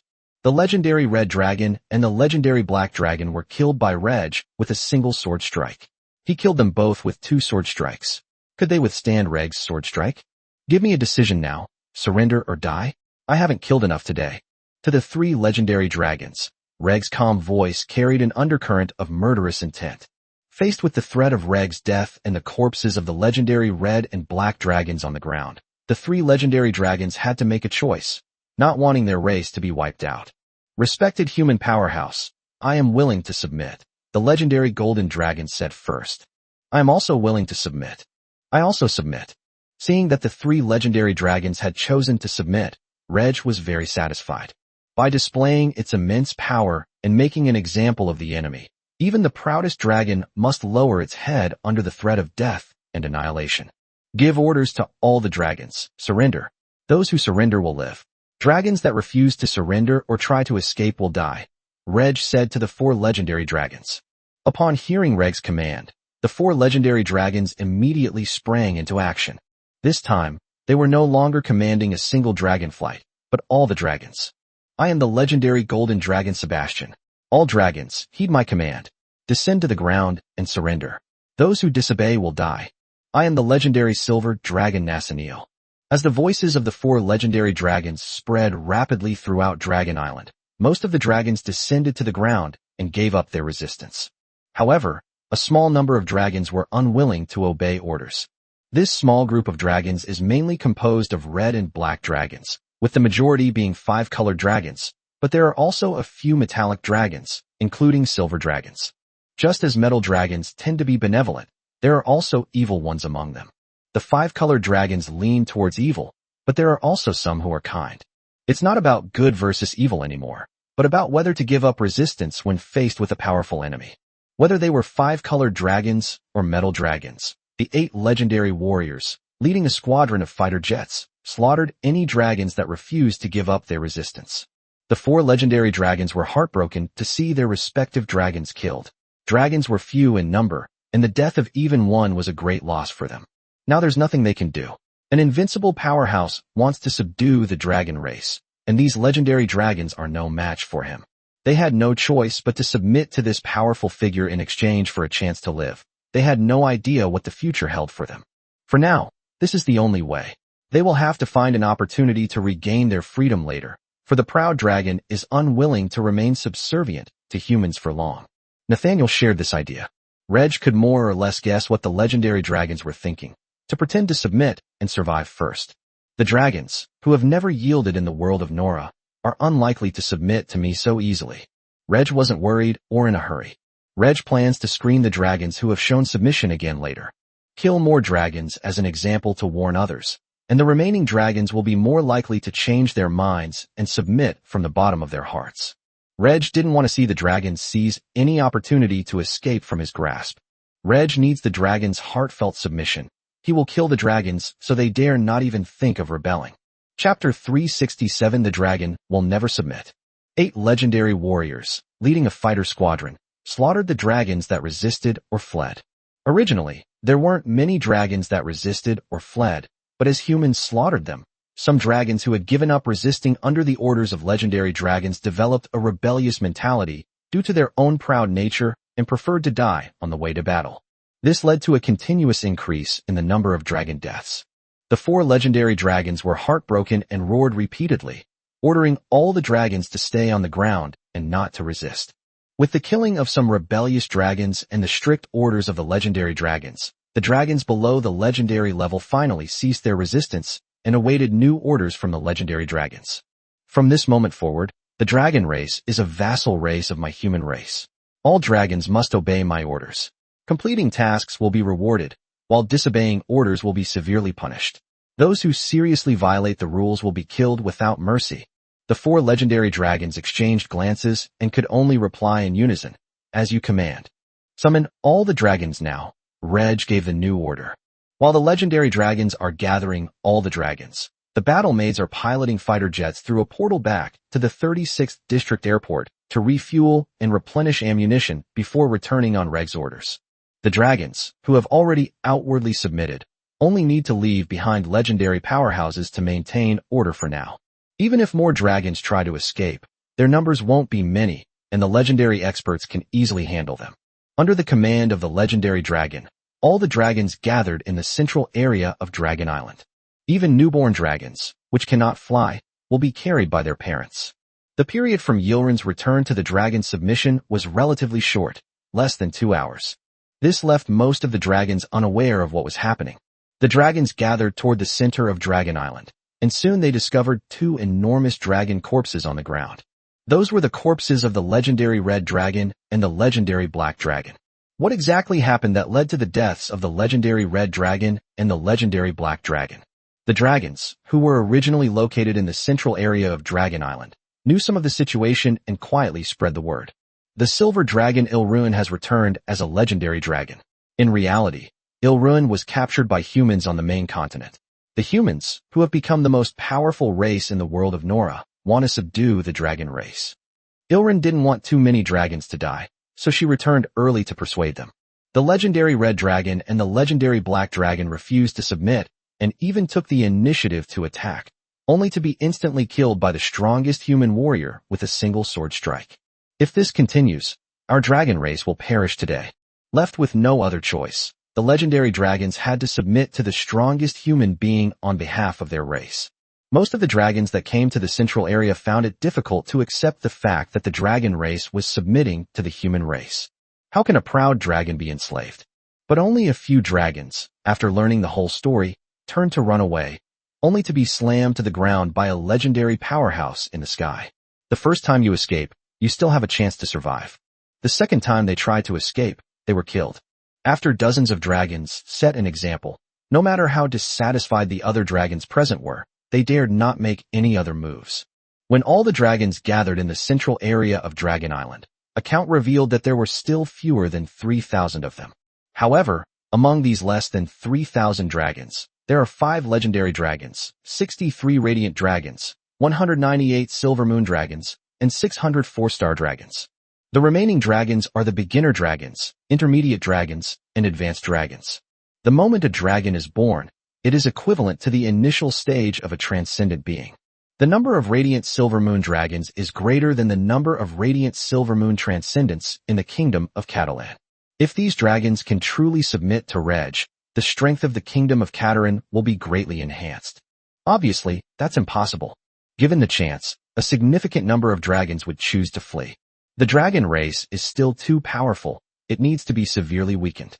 In the central area of Dragon Island, the legendary dragon is at the very center, with the radiant dragons closest to it, arranged from the inside out according to their strength, from strongest to weakest. The more powerful the dragon, the closer it is to the center. The weaker the dragon, the closer it is to the outer area. Reg stood in the sky with 8 legendary powerhouses, while a fighter squadron flew out of the portal and circled around them. A trial has begun. I am the strongest being in the world of Nora. I am powerful, so the dragon race must submit to me. The dragons that did not submit are all dead. But there are hidden rebels among you. Now I will find these rebels, and when it is your turn, if you can change your mind and sincerely submit to me, you will pass the test. Many of the dragons present had flickering eyes and were in turmoil. Reg temporarily set aside the legendary dragons and targeted the radiant dragons as the first targets of his judgment. Truth spell. The legendary mage's spell is irresistible to the radiant dragon, causing it to reveal its true inner thoughts. Are you willing to submit to me?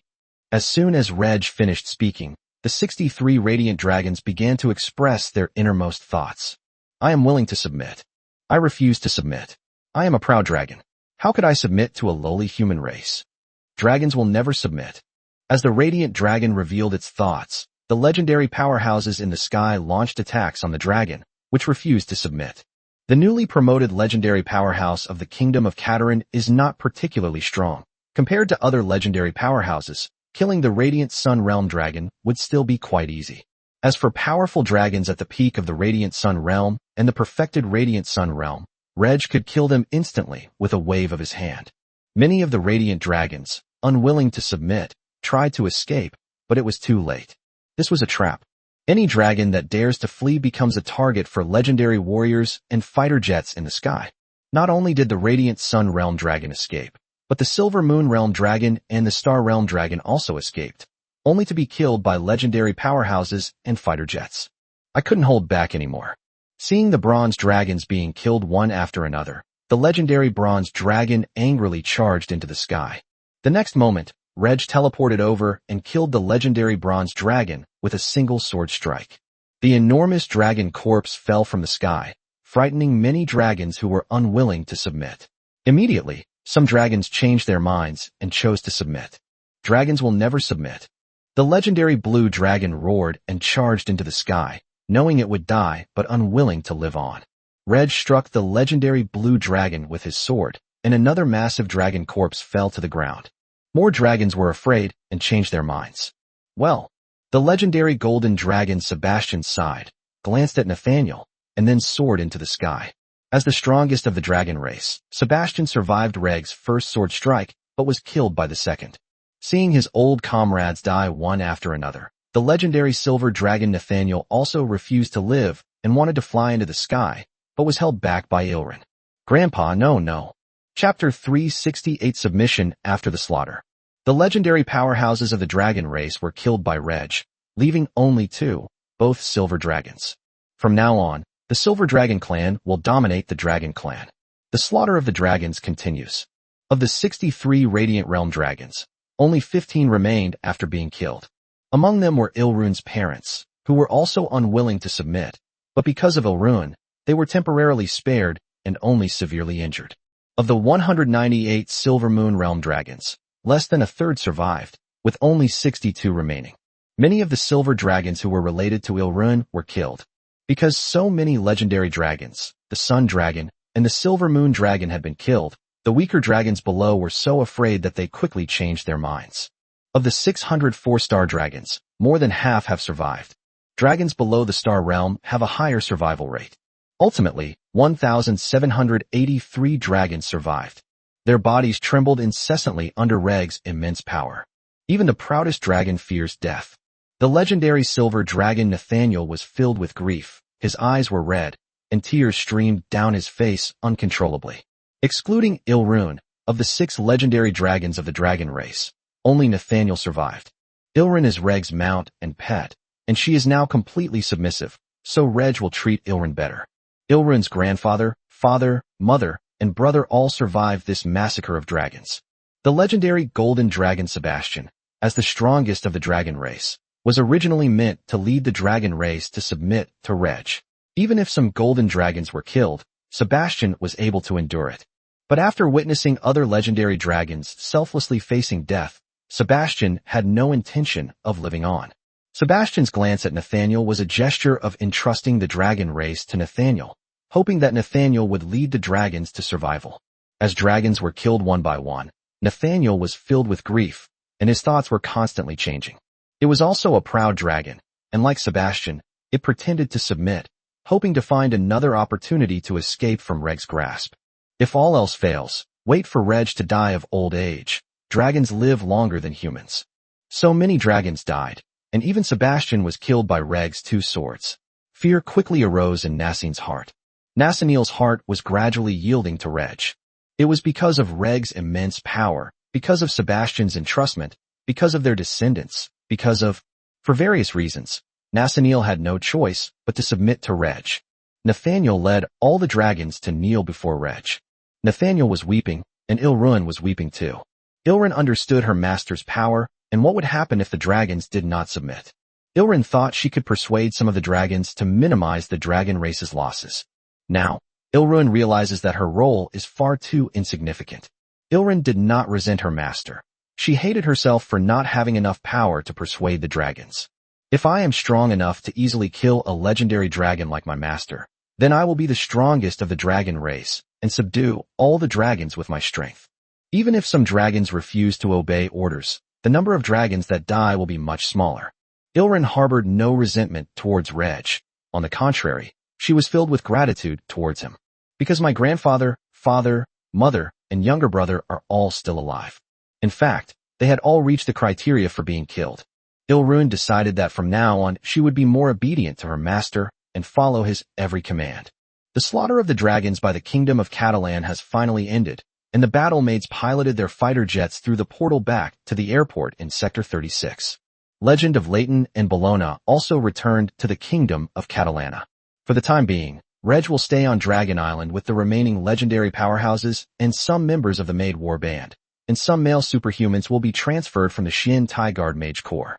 Reg officially appointed Nasanal as the chieftain of the dragon race, to govern the entire dragon race. Dragon Island is the habitat of the dragon race, a vassal race of humans. All dragons of advanced level and above are incorporated into the Dragon Rider force as mounts. Female superhumans are paired with female dragons, and male superhumans are paired with male dragons. Although the dragon race has submitted to Reg, considering that dragons' proud nature is hard to change, they can submit to the strong but are not easily obeyed by the weak. It is best if the cavalry strength is no less than that of the dragon mount. During the war, only young dragons, pregnant dragons, and dragons guarding the island will remain on Dragon Island. Reg wouldn't use dragons to their fullest extent. Dragons are an extremely powerful race in the astral plane. The dragon race that ended up in the world of Nora originally had saints, and even new saints were born in the world of Nora. If the dragon race had sufficient cultivation resources, it could give birth to new saints. With Ilrin's talent, she has the opportunity to enter the Holy Realm. Unfortunately, Nora's world no longer has the cultivation resources to allow extraordinary individuals to step into the Holy Realm. The dragons pledged their loyalty, and Reg was willing to invest resources in nurturing them as an important force under his command. In the process of subduing the dragon race, more than 2,000 dragons were killed, including 5 legendary dragons, and Reg collected most of their corpses. Instead of using the dragon corpses as nourishment for the world tree, Reg handed them over to the resurrected old mages for research. Dragon bones and scales can be crafted into magical equipment, and dragon flesh and blood can be refined into extraordinary potions. Humans and other races would even eat the flesh and blood of dragons, treating them as magical beasts. However, Reg regards the dragon race as an intelligent species and does not directly consume their flesh and blood, but can use their flesh and blood to create extraordinary potions. There is also a dragon tomb on Dragon Island. The dragon race lived on Dragon Island for tens of thousands of years. After many dragons died, they were buried in the dragon tomb, where a large number of dragon bones were found. There appears to be a lot of dragon bone material, but as time goes by, even legendary dragon bones will lose a significant amount of power and become unusable for crafting magical equipment. We also need to consider the thoughts of the dragons we just subdued. In the kingdom of Katarin, humans are not allowed to be enslaved, but all other races are. The dragon status was somewhere between citizens and slaves in the kingdom of Katarin, that is, vassals. Only powerful and valuable alien races can become vassals. Those of inferior strength and low value from other races can only be slaves. The dragons were useful, so Reg wanted to subdue them. Reg didn't want the dragons to rebel over some trivial matter, so in the end, Reg had no choice but to destroy the dragons. We've already used the corpses of thousands of more valuable dragons, so let's leave the dragon bones in the dragon tomb, which have lost much of their power, alone. The dragon race has been subdued. The most important task now is to build a dragon rider force. They are dragon riders, and also dragon cavalry. Among all the cavalry in the kingdom of Catalan, they possess the highest status, position, and strength. Chapter 369 Golden Dragon Chimeria. Hundreds of male superhumans at the lowest advanced level passed through the portal and arrived at Dragon Island. These male superhumans originally belonged to the internal guard force of District 36, and before that, they were members of the Shin Tai Guard or the Mage Corps. After being screened, they moved to Victory City with their families. The secrets within District 36 are enough to amaze everyone. Today, they learned an even more outrageous secret. His Majesty the King had actually conquered the powerful dragon race. This shows that the kingdom of Catalan is more powerful than the dragon clan. What surprised them even more was that they came to Dragon Island to choose a mount and companion. Without a doubt, this mount and companion is a dragon. They are about to become Dragon Knights. The world of Nora has a variety of air combat units, and they have also seen the fighter jet units formed by the Kingdom of Katarin. But they knew that the king of the aerial combat forces in the world of Nora was none other than the dragon race. They were about to have dragons as mounts and companions. How could they not be excited? However, acquiring a dragon as a mount and companion as soon as possible is not an easy task for them. Reg has just conquered the dragon race, killing more than 2,000 dragons, including 5 legendary dragons. Only 1,783 dragons survived, meaning that some of the surviving dragons had their relatives or friends killed. The dragons were terrified, and they were also saddened and pained. Instead of forcibly assigning the dragons, Reg allowed the extraordinary beings of the Kingdom of Catalan to freely team up with the dragons. With shared interests and great strength, extraordinary individuals can easily find their dragon companions. But now the dragons are in the midst of grief and pain of losing their loved ones and friends, and have no mind to think about anything else. Therefore, it will take some time before the Kingdom of Catalan can establish its dragon rider force. In addition, the Kingdom of Katarin provides cultivation resources and gold and silver jewelry to the extraordinary individuals in order to lure the dragons. In the nest of Ilrun's parents, the family of 4 stayed together. The Ilrun family are among the few dragons who have managed to protect their entire family.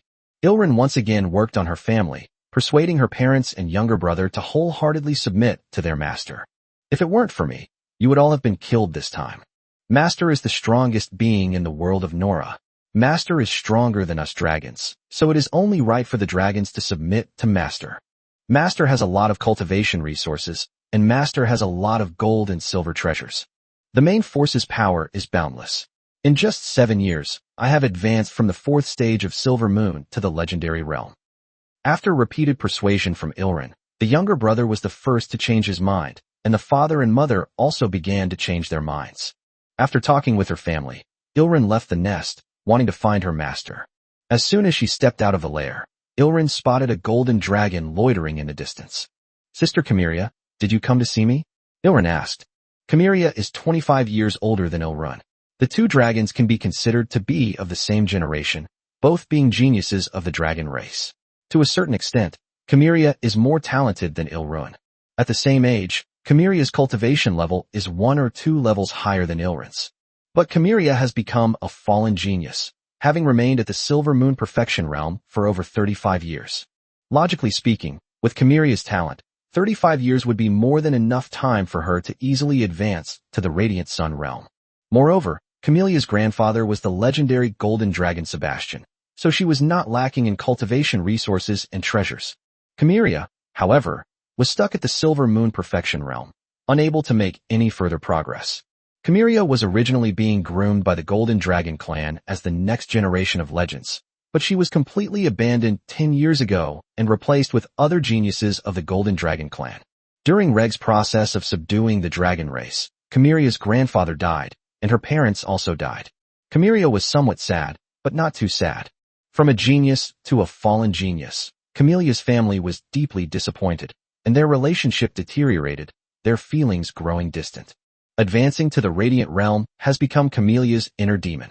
When Kamiria met Ilrun, who was only at the 4th level of Silver Moon when she left Dragon Island, she saw that 7 years later she had returned as a legendary dragon, which gave Kamiria a glimpse of the possibility of breaking through her inner demons. Kamiria hesitated because that powerful human had killed her grandfather, father, and mother. Seeing her grandfather, father, and mother die at the hands of humans, Kamiria fearfully chooses to submit. Kamiria didn't dare to go directly to Reg, and she was also very hesitant when she came to find Ilrun. Kamiria's dragon body shuddered upon hearing Ilrun's words. Yes. Sister Kamiria, is there something you need from me?" Ilrun asked again. Ilrun, I want to advance to the Radiant Realm, please help me." Ilrun found Kamiria's words very interesting. Kamiria was once Ilrun's role model, but now Kamiria is asking him for help. Should he help her?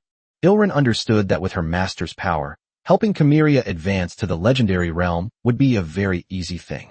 However, Ilrun understood even more clearly that whether or not to help Kamiria was a matter for her master to decide. At most, she could only inform her master about it.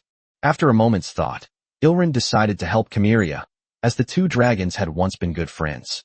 "Sister Kamiria, I can't help you, but with Master's power, he can definitely help you advance to the Radiant Sun realm. At most, I can only tell Master about your situation, but whether Master will intervene is uncertain. Thank you, Ilrun. Ilrun went to see Reg alone and told him everything about Chimera. Bring her here so I can see her. Soon, Ilrun brought Chimera over. Reg assessed Chimera and found that Chimera's talent for cultivation was even better than Ilrun's. Ilrun has first-class physical talent and second-class soul talent, while Chimera has first-class physical talent and first-class soul talent.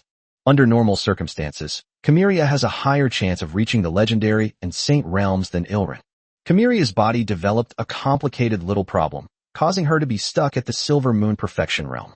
This was just a minor issue for Reg, and it was easy to resolve. With Chimera's talent, she is worth Reg's nurturing. Chimera, transform into human form, Reg commanded. Without hesitation, Chimera immediately began her transformation. The enormous golden dragon rapidly shrank, transforming into a human female form with golden hair, golden eyes, a delicate face, and snow-white skin. She was clad in golden dragon armor, which concealed her tall and sexy figure.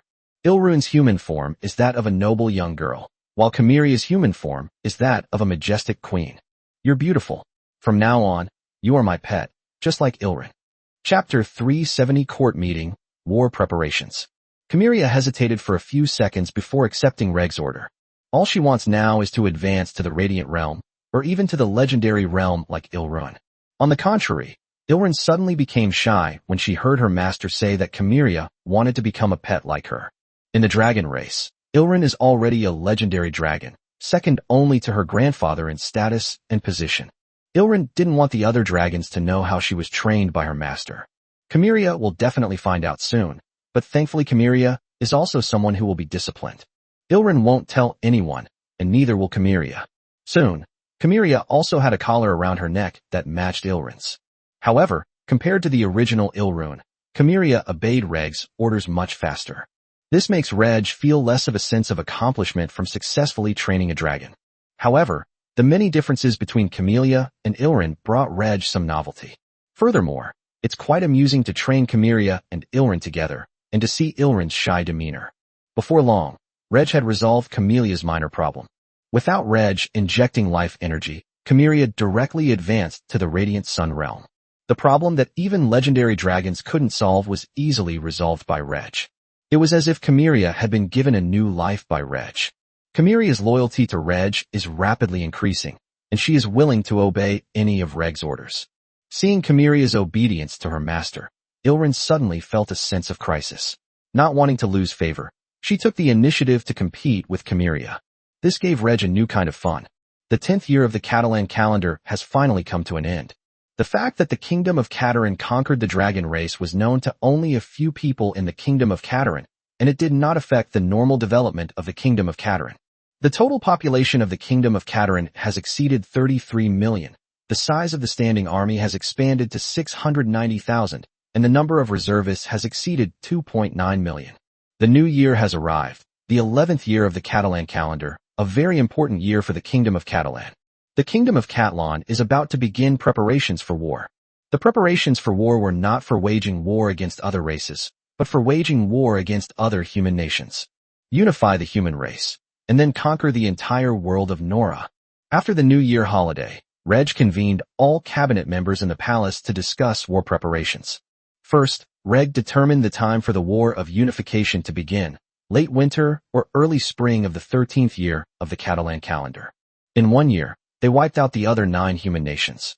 Using the railway lines, they first quickly controlled all the cities, and then brought the towns and villages outside the cities under their control. Based on the population of the Kingdom of Cateran, including the population increase this year and next, it is estimated that by the time the War of Unification begins, the Kingdom of Cateran will be able to build an army of 3 million. A portion of the army needs to remain in the Kingdom of Cateran, since the Kingdom of Cateran borders the alien races, and the alien races might take advantage of the Kingdom of Cateran launching a war for human unification to launch an attack on the Kingdom of Cateran. The Kingdom of Cateran needed to leave troops behind, and most of the troops were dispersed among the 9 human kingdoms, with each kingdom having only a few 100,000 troops. A small kingdom may only have a few 100,000 troops stationed there. Of the 3 million troops assembled by the Kingdom of Catalan, 1 million will be equipped with firearms. A new type of army combining firearms and cold weapons, with an army of hundreds of thousands, was strong enough to suppress a kingdom. However, we also need to consider bringing all the towns and villages outside the city under our control, and we must also consider whether foreign tribes will take this opportunity to invade. Every human nation has to face other races. Reg discussed with his cabinet ministers that after quickly destroying a country, they should immediately recruit local young men, and even local officers and soldiers, to form an auxiliary army. The auxiliary troops' main tasks are to assist the main force from the Kingdom of Katarin in bringing all areas under their control and to maintain local security. The locals are obviously more familiar with the local situation. Once an alien invasion occurs, the auxiliary troops must cooperate with the main force to fight and defeat the invading aliens. As for how to quickly assemble an auxiliary army, a war of unification for the human race launched in the name of eliminating the vampires would be a very important pretext. Before launching the war to eradicate the vampires, the Kingdom of Catalan needed to quickly spread propaganda about the vampires among the 9 human kingdoms. The Kingdom of Catalan could deploy its air force and even legendary warriors to distribute leaflets in text and pictures throughout the cities of the 9 human kingdoms, informing everyone that the nobles who ruled them had turned into bloodthirsty monsters. Most of the missing persons cases in the area are caused by these bloodthirsty monsters. Vampires are evil, and all humans are called upon to rebel and kill them. Even if the vampires try to spread propaganda, it won't have much effect in the short term. The two sides are no longer the same race. Humans are hostile to all other races. Unless the vampires can convert more humans into vampires in a short period of time. This is obviously impossible. For vampires, performing the embrace is not without its costs and benefits, and the number of times they can perform the embrace within a year is limited. The newly developed vampire clan will also be unable to use the embrace for a short period of time. This caused a conflict between the local humans and vampires. Territorial armies may disobey the orders of nobles. The army of the Kingdom of Katarin attacked under the pretext of eradicating vampires, making it easy to incorporate the local army into their forces. The Kingdom of Catalan only has 3 million troops. However, once the Kingdom of Catalan conquers the various human nations, it may assemble a massive auxiliary army of over 10 million soldiers. As for the Kingdom of Catalan's military expansion plan, it officially began this spring under the guise of launching a war of expansion. At the court meeting, Reg addressed the cabinet ministers. In many countries, a large number of nobles have transformed into vampires, and even monarchs and legendary powerhouses have transformed into vampires. Vampires are weakened during the day and will lose wars when fighting against other races. In this scenario, there might not be a war of expansion next year, but the kingdom can use it as a pretext to expand its military. Even if other countries do not approve of launching a war of expansion, the kingdom can still initiate one on its own. The Kingdom of Catalan expanded its army and prepared for war under the pretext of launching a war of expansion. Other human nations are unwilling to wage wars of expansion, so the Kingdom of Catalan can wage wars of expansion on its own. The 100 Races Alliance is unlikely to intervene if the target is the Bearmen. Reg led his Maid war band to the Bearmen territory twice a year, but the 100 Races Alliance did not respond. Furthermore, the Kingdom of Catalan did not have to launch a war in the spring of the following year. Since the Kingdom of Catalan was launching the expansion war on its own, it could use various excuses to delay the time until the end of winter in 2013. Over the course of 2 years, the Kingdom of Katarin gradually expanded its standing army from the current 690,000 to 3 million. Among them, firearms units are the key focus. The initial expansion of the army mainly involved recruiting reserve archers, who could be converted to use muskets and artillery more quickly. Later, as the army expanded, the size of the cold weapon troops increased because they hardly needed to change their weapons and had short training times. More importantly, the combination of cold weapon troops and firearm troops to form a new type of army requires training and coordination between the two sides. Chapter 371 War is more than just military. In Victory City, there is a stockpile of enough firearms for 300,000 people, as well as enough ammunition for a large-scale battle involving a 300,000-strong firearms force. But this is far from enough for the Kingdom of Catalana. The Kingdom of Catalan needs to equip 1 million people with firearms, and at least needs to supply ammunition for a 1 million-strong firearms force in several large-scale battles.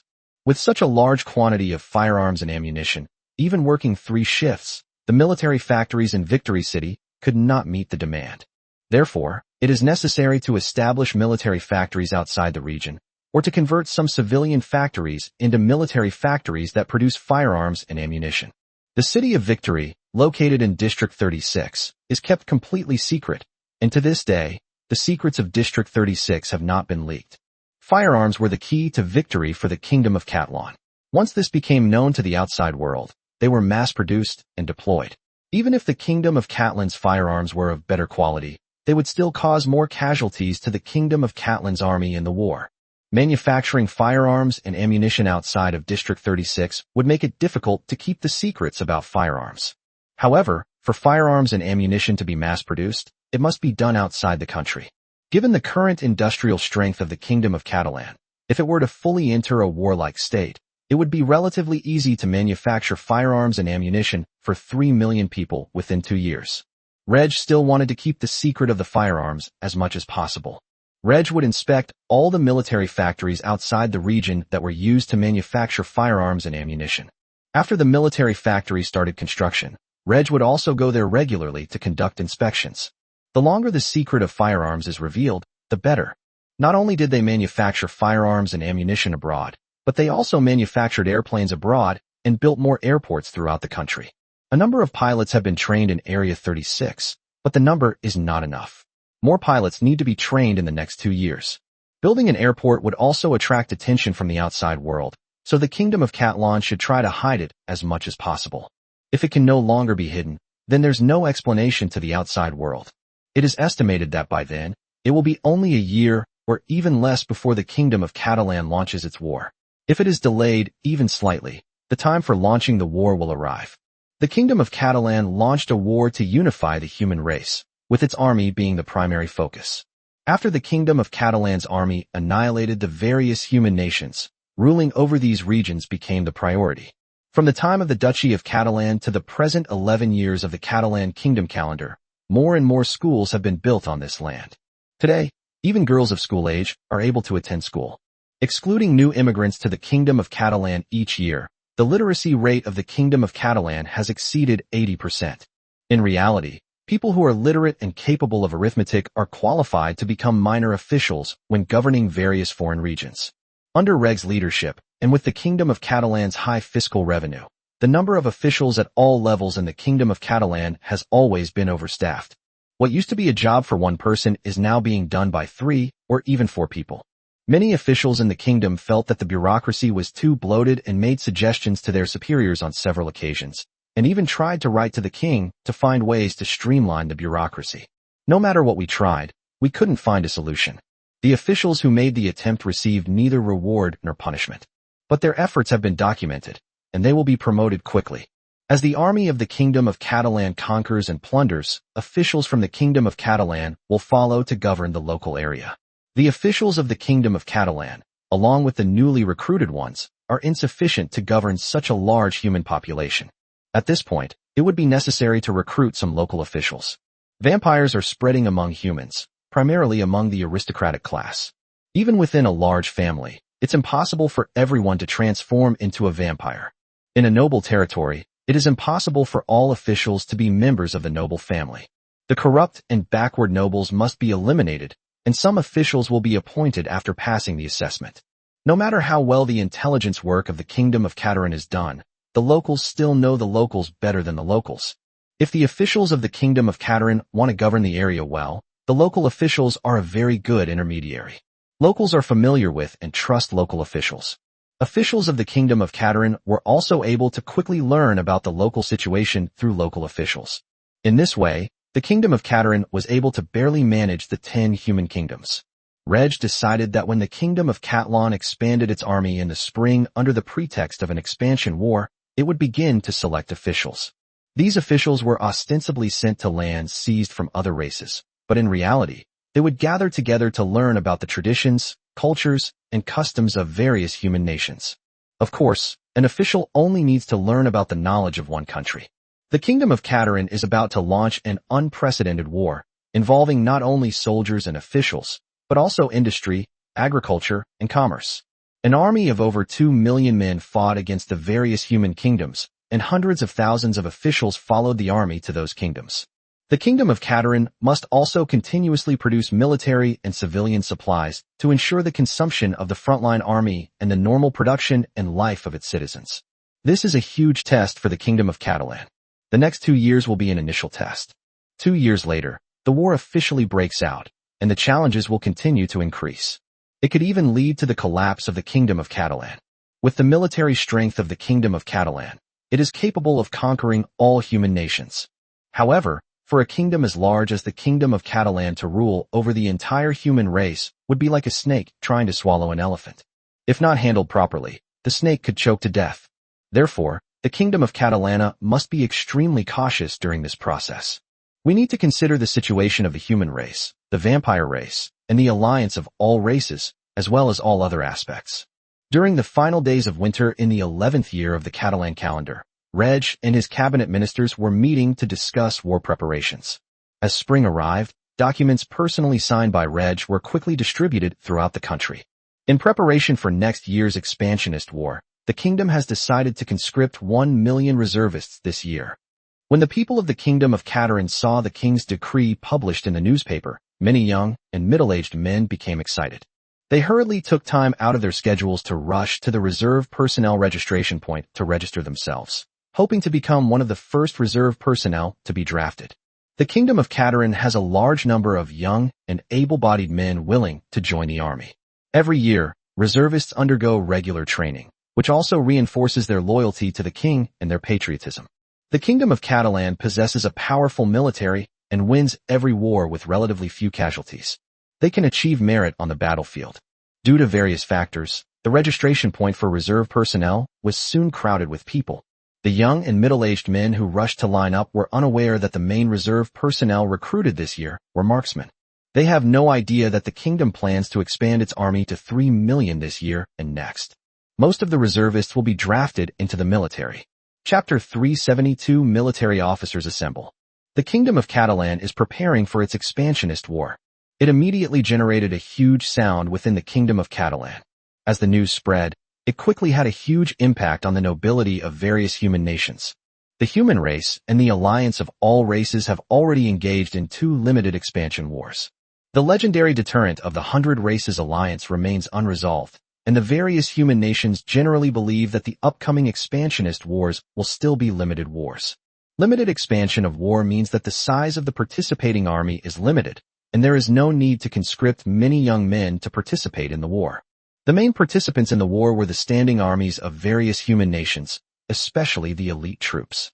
As members of the standing army, officers and soldiers were already mentally prepared to fight the enemy. Moreover, the human nations generally win battles against the armies of the 100 Races Alliance and rarely suffer defeats. War is a good time to make a name for yourself. The officers and soldiers of the standing army did not react much to the impending pioneering war. In comparison, the expansionist wars had a tremendous impact on the aristocratic classes of various human nations. Why would this have an impact? Because over the past 4 years, vampires have spread rapidly among the human aristocracy. A large number of nobles and their offspring were transformed into vampires. During the day, vampires are weakened and unable to fight at full strength. If it weren't for the Kingdom of Catalan, I would have almost forgotten that we would be waging a war of expansion next year. We vampires are not suited to fighting during the day. If we go to war with other races, we are likely to lose the war. Everyone needs to find a way to avoid participating in this war, otherwise it is easy to die on the battlefield. Imperial laws are strict, and it's not easy to find a way to avoid the battlefield. How about this? Let's work together to prevent the launch of expansionist wars. I've heard that some monarchs have become vampires, and many nobles in various human countries have also become vampires. If we work together, we can stop this war of expansion. The purpose of the war of expansion is to expand territory and feed more people, and also to replace the noble class. We are all immortal, so we don't care about war achievements. As for not being able to feed more people, then let the extra people provide food for our vampires. That's the decision. Stop this war of expansion. The Blackstone Kingdom, the Mage Kingdom, the Thousand Sails Kingdom, and the Emerald Kingdom, which were already under the control of the vampires, quickly decided not to launch any expansionist wars. The vampires within the Glory Empire, the Griffin Empire, the Light Empire, and the Violet Empire are awaiting the Emperor's command. For example, if the Emperor of the Glory Empire wants to launch a war of expansion, he must first obtain the support of the nobles throughout the country. In the past, most nobles would support launching wars of expansion, and the Emperor's inquiry was just a formality. This time, with the vampires united, it won't be a mere formality. They will directly refuse to launch a war of expansion. It was not yet time for the Emperor to conduct his inquiries, so the vampires remained silent. The usual Human Council meetings are held in June of the year. It seems unlikely that the Human Conference will be held this year. Reg ignored those matters, and the Kingdom of Catalan continued its war preparations under the guise of expansion. A large number of reservists went to the registration point to sign up, hoping to become one of the first reservists to be drafted. A week later, the kingdom began recruiting its first batch of reserve personnel, mainly archers. Furthermore, the reservists recruited originally held unimportant positions. Once a reserve member is transferred to the regular army, the kingdom will pay them a monthly salary. The minimum wage for soldiers in the Kingdom of Catalan is no lower than that of ordinary factory workers, enough to support a family. Even if someone dies in battle, the pension is enough to support their family. With the conscription of reserve personnel, the normal production and life of the people of the Kingdom of Catalan have not been greatly affected for the time being, and everything is proceeding in an orderly manner. While the reservists were being conscripted, a large number of royal officials were also being questioned. Are you willing to serve the king and the kingdom by going to work in another region? As long as you go to work there, your rank will be immediately promoted by one level, and in the following period, you will have the opportunity for rapid promotion based on your work performance. Before going to work in another region, you will need to enter a school for 2 years of closed study. The officials who were questioned were generally willing to go to work in other places to contribute to the king's kingdom. Officials were willing to contribute to the king's kingdom, but they wanted promotions and raises even more. The only problem is that I need to go to school for 2 years of closed-door study and cannot go home. This is just a minor issue when it comes to getting a promotion and a raise. Soon, the first batch of officials were sent to designated schools for closed-door training. The departure of this group of officials had no impact on the official system of the Kingdom of Catalan. At most, some officials would have a slightly heavier workload, but their daily work would still be relatively easy.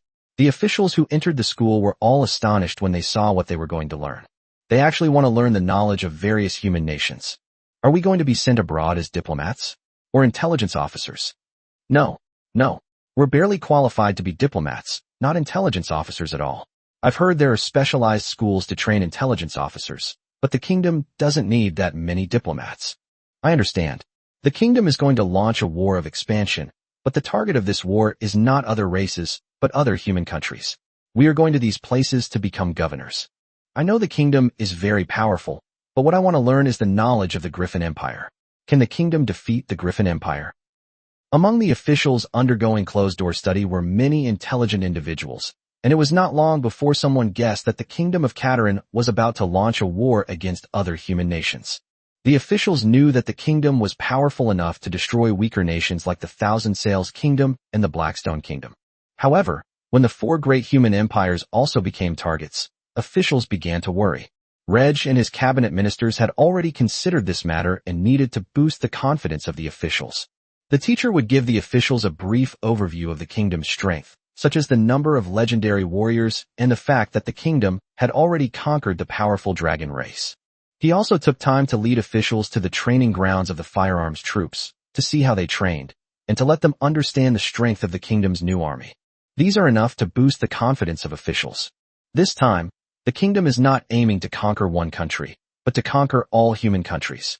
At that time, the Kingdom of Catalan will rule the entire human race. The legendary and powerful dragon race has been easily conquered by the kingdom.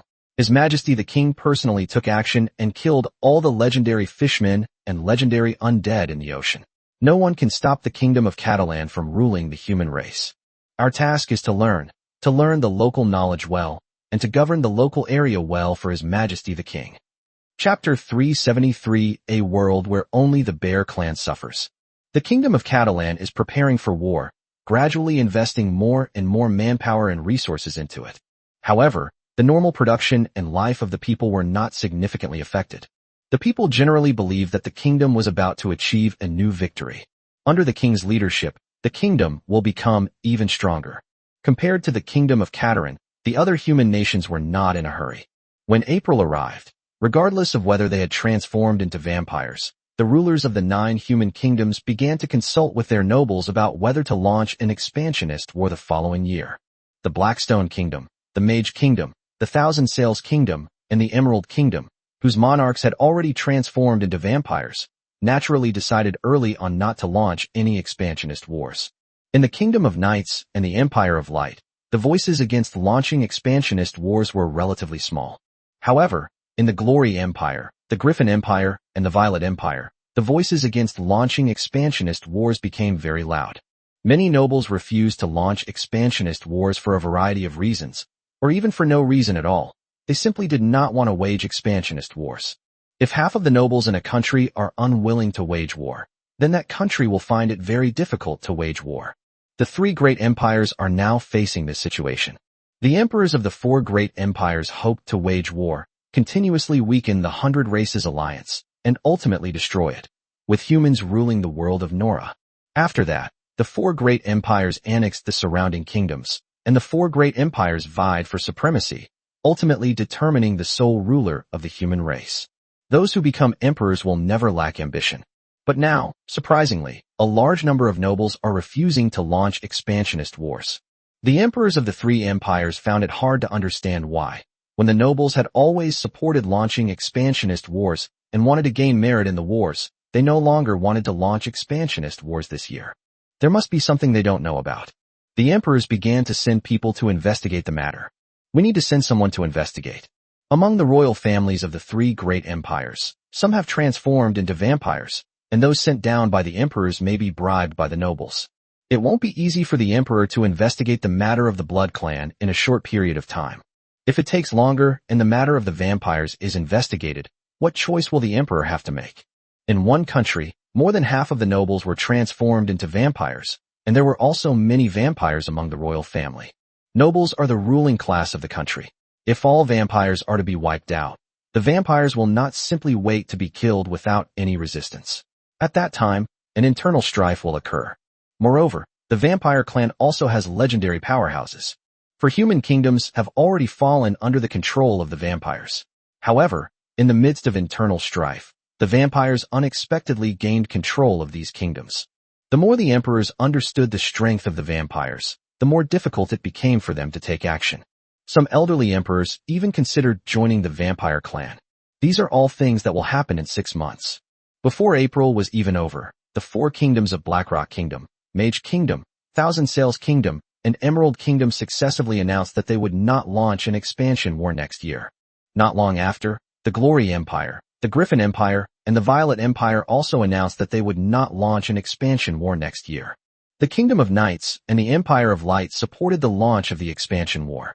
No one asked the Kingdom of Catalan whether it was launching a war of expansion. The Kingdom of Catalan's actions were tantamount to supporting such a war. Of the 10 human kingdoms, 7 have refused to launch an expansion war, while only 3 support it. The situation is clear. The human race will not launch a war of expansion because the human conference required for such a war has been suspended this time. If they have no intention of launching a war of expansion, what is the point of holding a human conference? Upon learning that the human race had no intention of launching a war of expansion, all the major powerful races of the 100 Races Alliance breathed a sigh of relief.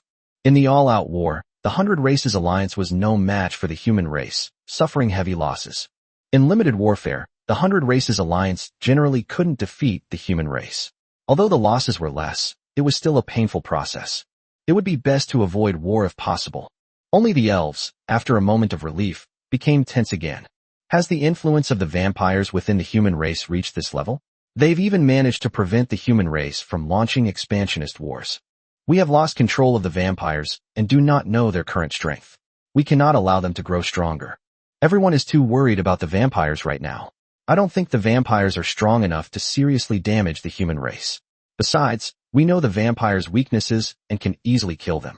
I suggest giving the vampires some more time to develop before they launch their attack.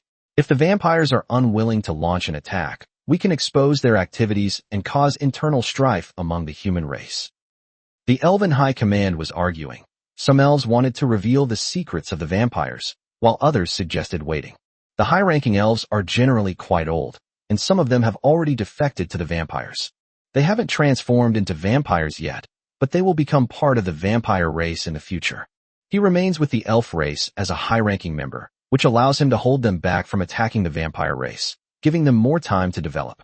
If the vampires develop for a few more years, they may be able to rule the entire human race by relying on the human aristocracy. If the vampires control the human race, their strength will surpass that of the 100 Races Alliance, and dealing with the elves will be a piece of cake. On the other hand, the 7 human kingdoms refused to launch a war of expansion, and the Night Kingdom and the Empire of Light, which supported launching such a war, had no choice but to give up. The Kingdom of Catalan was the only exception.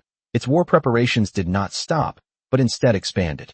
Humans will not launch expansion wars, but the Kingdom of Catalan will still launch expansion wars, targeting the Bearmen. The Kingdom of Catalan needs more land to support more people. Reg's words appeared in the newspapers, letting the people of the Kingdom of Catalan, as well as the outside world, know about the Kingdom of Catalan's decision. The Lion Men had just breathed a sigh of relief because the humans were not launching a war of expansion, but upon learning of the Kingdom of Catalan's decision, they became slightly nervous. The Lion Men were very worried that the Kingdom of Catalan would attack the Lion Men after defeating the Bear Men. The Lion Men have a lot of land that is better than the Bear Men's land. Meanwhile, the Bear Clan's leadership was practically going crazy. Humans are no longer waging wars of expansion. So why is your Kingdom of Catalan launching its own wars of expansion and attacking our bear human race? You, the Kingdom of Catalan, want our Bearmen's land, which is so rotten. Are you out of your mind? The Bearmen urgently contacted the major powerful races of the 100 Races Alliance, hoping that they would step in to stop the Kingdom of Catalan. The Lion Man race was the first to refuse, and the other powerful races followed suit. The reason is simple. The war should be limited to the Kingdom of Catalan and the Bearmen. If the 100 Races Alliance were to intervene, the war might escalate. The human race itself did not want to start a war, but the 100 Races Alliance intervened, causing the war between the human race and the 100 Races Alliance to continue, and that would be the end of it. The 100 Races Alliance can accept that only the Bearmen themselves are injured. The Bear Clan's leadership was in agony at the decision of the 100 Races Alliance. Chapter 374, Maid Legion. Regardless of any external disturbances, the Kingdom of Catalan continues its war preparations in an orderly manner. The Human Council was not held in June. Not long after, Portia, the captain of the Maid battle group, advanced to the legendary realm, becoming the 12th legendary powerhouse in the Kingdom of Catalan. Portia was originally supposed to be the 10th legendary powerhouse in the Kingdom of Catalan, but 2 legendary silver dragons, Ilruin and Nathaniel, joined the ranks. The number of legendary powerhouses in the Kingdom of Catalan has increased. Although Reg himself was able to kill all the legendary powerhouses in the world of Nora one after another. However, having more legendary powerhouses would benefit the Kingdom of Catalan in its conquest of humanity and the elimination of the Nora races, and would also benefit Reg's rule over humanity and the entire Nora world. As Portia rose to legendary status, Reg promoted her to become the 3rd vice-captain of the Maid's warband. Considering that the total number of maids in the Maid's warband is about to exceed 10,000, Reg decided to change the Maid's warband into the Maid Legion. Full name: Royal Maids Corps of the Kingdom of Catalonia. When war breaks out, the number of Maid Corps members is expected to exceed 12,000. The Legion commander Paula Lucius, the vice commanders Chanel Violet, Joanna, and Portia are all legendary powerhouses. Currently, it has 7 fighter corps and 3 mage corps. All characters ride magical beast mounts, with some combat, maids riding flying magical beasts, or even dragons. Both fighters and mages are equipped with 2 types of ranged attack weapons, the Type 3 General Purpose Machine Gun and the Type 2 Magic Repeating Crossbow. Fighters use longswords and spears as their class weapons, while mages use staves. Reg plans to upgrade the Battle Maid's armor. Killing over 2,000 dragons during the conquest of the dragon race allows you to craft a large quantity of magical equipment. The Maid Legion is the most powerful force in the Kingdom of Catalan and the most important force under Reg naturally. Good equipment is given to the Maid Legion first to enhance its strength. Without a doubt, the Maid Legion is already the most powerful superhuman force in the world of Nora. There are 4 legendary experts alone. Few races surpass the Maid Legion in the number of legendary warriors, and no other human nation has more legendary warriors than the Maid Legion. The Maid Legion, equipped with the Type 3 General Purpose Machine Gun and the Type 2 Magic Repeating Crossbow, possesses powerful ranged attack capabilities. In open terrain like the wasteland, a Maid army of 10,000 could defeat a million-strong army. Weak human nations like the Thousand Sails Kingdom and the Blackrock Kingdom could be destroyed single-handedly by the Maid Legion. In terms of superhuman forces, the Kingdom of Catlon has a total of 3. Originally, they were Maid battle groups, Xiantai guards, and mage groups, but now they have all become legions: Maid Legion, Xiantai Legion, and Mage Legion. The Maid Legion is approaching 10,000 members, while the Xiantai Legion, composed entirely of battle masters, has an even larger membership, reaching 14,000. The Mage Legion, however, numbered less than 7,000. Although the Xiantai Legion has more members, it is far less powerful than the Maid Legion. The most obvious point is that the Maid Legion has a legendary expert in charge, while the strongest members of the Xiantai Legion and the Mage Legion are only at the Radiant Sun realm. Moreover, the best equipment is prioritized for the Maid Legion. Because of their worship of His Majesty the King, a few male superhumans wish they were women so they could join the Maid Corps. Before the war breaks out, the number of members in the Maid Legion, the Iron Legion, and the Mage Legion will continue to increase significantly. On the Bearman side, they gradually learned about the war preparations of the Kingdom of Caterin. The high-ranking members of the Bear Clan, who are known for their madness, have truly gone insane this time. Please, don't come. We can't even defeat a single Maid squad. Are we worth you assembling a million-strong army to wage war against us?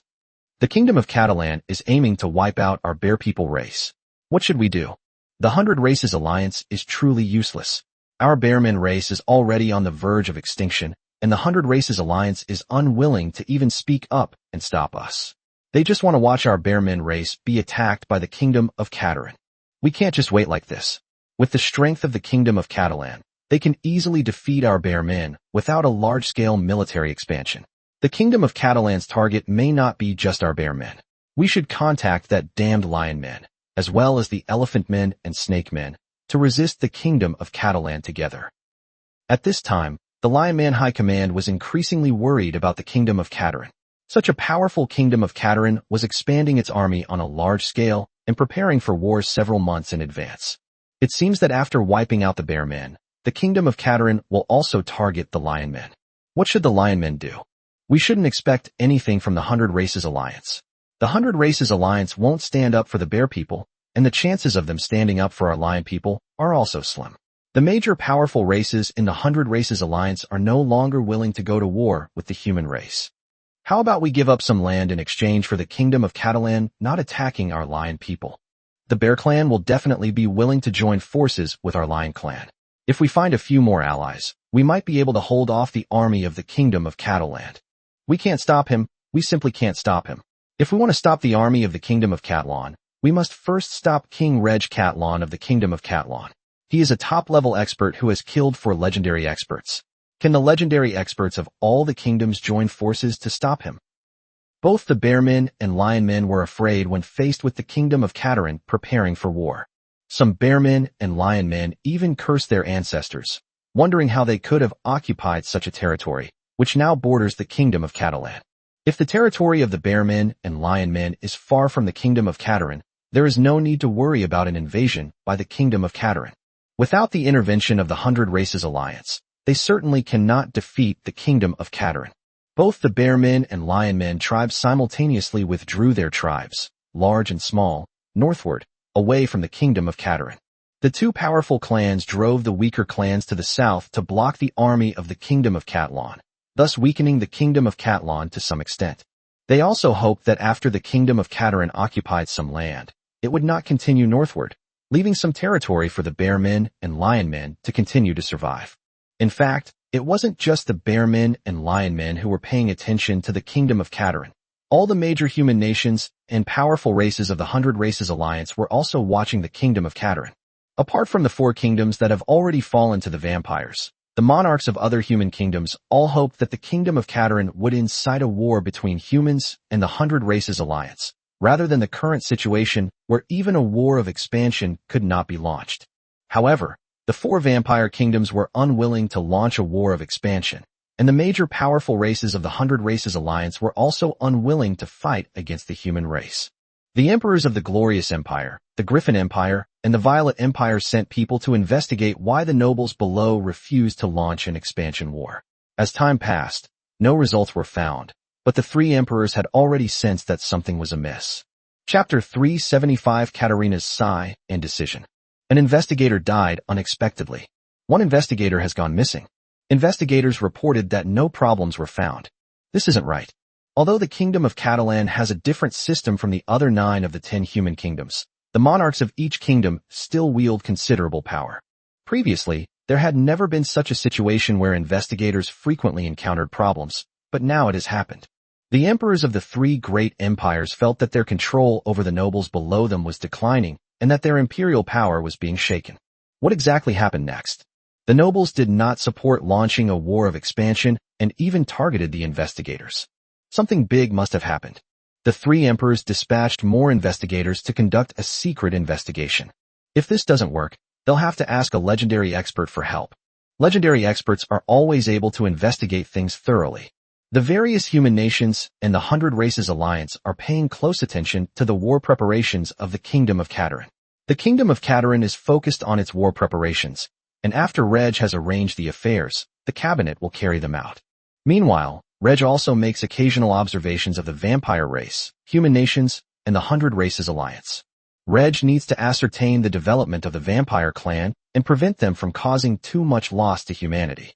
Reg also needs to determine the hiding places of the legendary powerhouses from the vampire, human, and 100 Races Alliance nations. All that's left is to wait.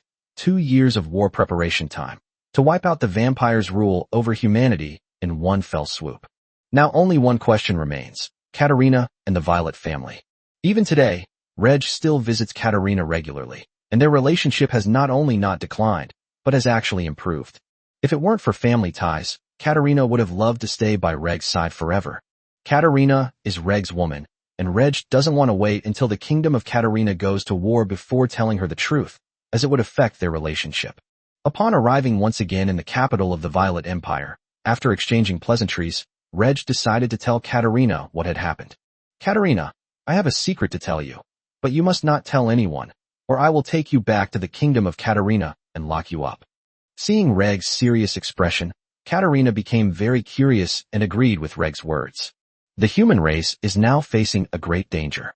My father-in-law has noticed something.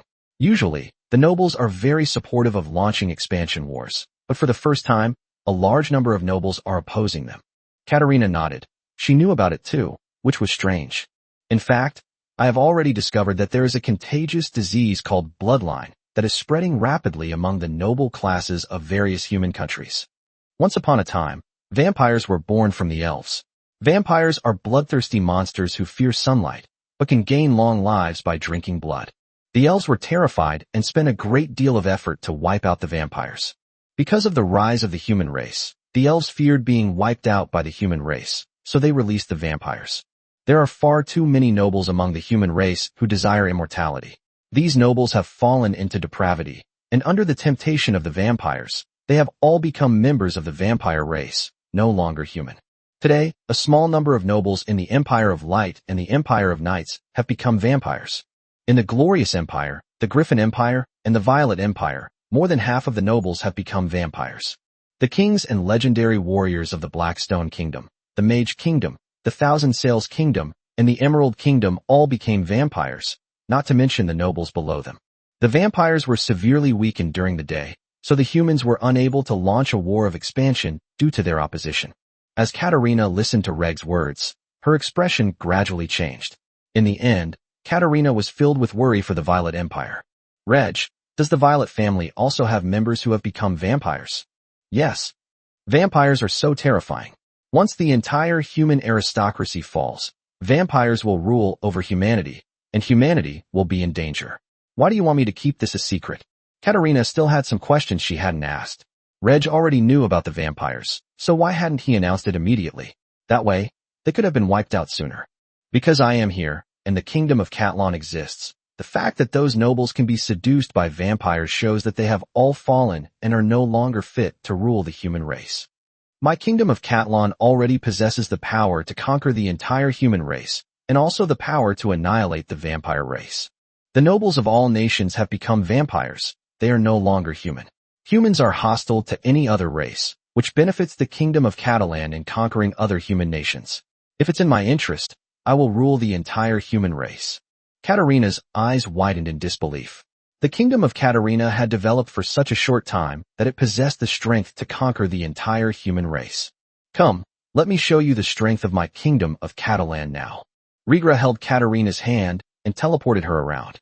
The first battle is on Dragon Island, where dragons and extraordinary individuals from the kingdom of Catalan have formed partnerships, with the extraordinary individuals riding dragons and flying freely in the sky.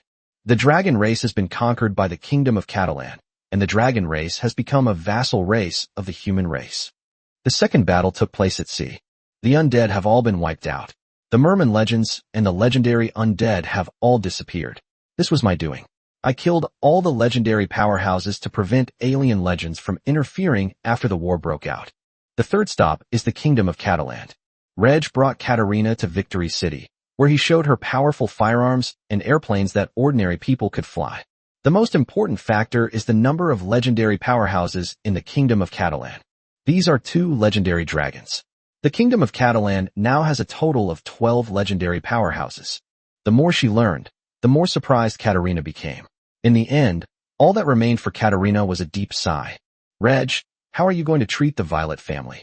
Katarina understood that the Kingdom of Katarina was preparing for war to launch a war of expansion, and its target was not the alien races, but the entire human race. Despite its short history of development, the kingdom of Catalan possesses such strength that even if the other 9 human kingdoms joined forces, they would not be a match for it. Especially her man Reg's strength. As the strongest in the world of Nora, Reg is able to kill all the legendary powerhouses in the outside world one by one. No legendary powerhouse can withstand him. Reg is not a saint, but he is better than a saint. Reg will become the ruler of humanity, and the Violet Empire will perish, but what will become of the Violet family? The Violet family will not be destroyed. You are my woman, but the Violet family needs to be split up and integrated into the new country. The Violet family cannot have fiefdoms or private armies. Katarina sighed again. This was already a good ending. In human history, when a country is destroyed, the royal family that originally ruled that country rarely fare well. Reg, count me in 2. I'm willing to help you and become your concubine. A new battle has begun. Chapter 376 Popular Support for the War. Katarina returned to the Violet Empire and, following Reg's instructions, revealed no secrets, quietly observing the situation. The investigations of the nobles by the emperors of the Glory Empire, the Griffin Empire, and the Violet Empire are ongoing. However, by the end of the 11th year of the Catalan calendar, little useful information had been found. The investigators either died unexpectedly, disappeared, or reported that no problems were found. This made the emperors of the 3 kingdoms increasingly uneasy, and they began to request their respective legendary experts to conduct an investigation. Since the 3 great empires don't allow legendary experts to take action, it's indeed difficult to gather any information. More than half of the nobles in the 3 great empires have been transformed into vampires. It's not just the newly promoted nobles. The old nobles have fallen into even deeper depravity. The royal families of the 3 great empires are strong because they have legendary experts in charge. Excluding legendary powerhouses, the royal family is the strongest family in the country, but the next 2 or 3 families combined can rival the royal family.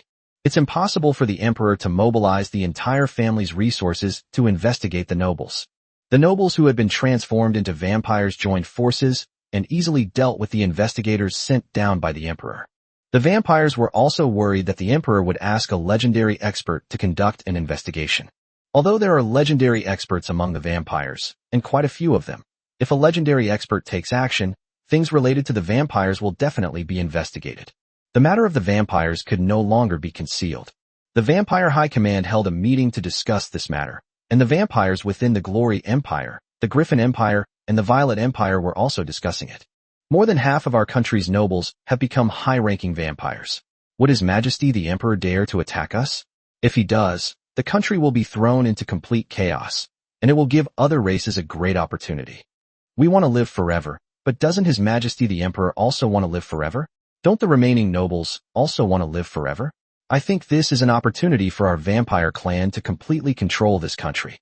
To this day, our great vampire clan has fully gained power. Soon the vampire clan will be able to rule the entire human race. Before long, the vampire clan will be able to rule the entire Nora world. The human nations, not yet completely conquered by the vampires, are rife with undercurrents. Meanwhile, even as the Kingdom of Catalan was preparing for large-scale war, its development did not stop. At the end of the 11th year, the total population of the Kingdom of Catalan had reached 35.69 million. The plan to expand the military by 1 million personnel this year has also been completed. The standing army of the Kingdom of Catalan has reached 1.69 million, far exceeding the standing army of the major human kingdoms and approaching the standing army of the four great empires. In addition to the standing army of 1.69 million, the Kingdom of Catalan still has a reserve force of 2.19 million. This year, the Kingdom of Catalan will continue to expand its standing army to 3 million. At that time, the number of reserve personnel will still be over 1 million. The Kingdom of Catalan waged war against the various human nations, leaving approximately 200,000 regular troops in its own territory. In the event of an invasion by a foreign race, reserve personnel can be urgently conscripted. The remaining reservists are mainly citizens in important positions. They can make contributions on the battlefield, and they can make contributions while staying at their posts. Throughout the 11 years, the Kingdom of Catalan continued to develop rapidly, but large-scale war preparations brought about many different changes to the Kingdom of Catalan. For example, airports are being built on a large scale throughout the Kingdom of Catalan, especially in border areas, and some are even already seeing planes taking off and landing. For example, the Kingdom of Catalan had a large number of civilian and military factories that turned to producing firearms, ammunition, and other military supplies. A new aircraft manufacturing plant has been established. Although the construction of a new aircraft manufacturing plant outside District 36 only began last year, preparatory work had already started before that. Several new aircraft manufacturing plants were quickly established, and by the end of the first half of the year, skilled workers from District 36 were able to quickly guide other workers to produce qualified aircraft. If the war proceeds as planned, the Kingdom of Catalonia will have more than 10,000 aircraft at its disposal. All of them were agile fighter jets. There were no large bombers or transport planes. Fighter jets are primarily armed with machine guns and cannons, but they can also carry 1 or 2 bombs. The army of the Kingdom of Catalan is equipped with a large number of firearms, which is enough to defeat the enemy, and there is basically no need for fighter jets to bomb the enemy. Fighter jets are primarily used to attack enemy air forces. The number of fighter pilots trained in District 36 is not large. More pilots need to be trained in the past year and this year. Fortunately, the opponent was not a fighter jet. The newly trained pilots lacked experience, but they could still fly fighter jets and engage the enemy air force. Moreover, the Kingdom of Catalan also has air cavalry units, and is currently using dragons to build the strongest air cavalry unit in the world of Nora. Dragoon Force. With the strongest and most numerous legendary warriors, an air force led by dragon riders, and an army equipped with a large number of firearms, the Kingdom of Catalan possesses the strength to sweep across the world. Over the course of 11 years, the Kingdom of Catalan was busy developing and preparing for war. The Kingdom of Catalan has only been established for 11 years. Even new immigrants who have just arrived in the Kingdom of Catalan this year will soon be living the happy life they want. The people understand that everything they have today is a gift from His Majesty the King. The Kingdom of Catalan is now busy, but the normal production and life of its citizens have not been greatly affected. The people strongly support the kingdom's war effort.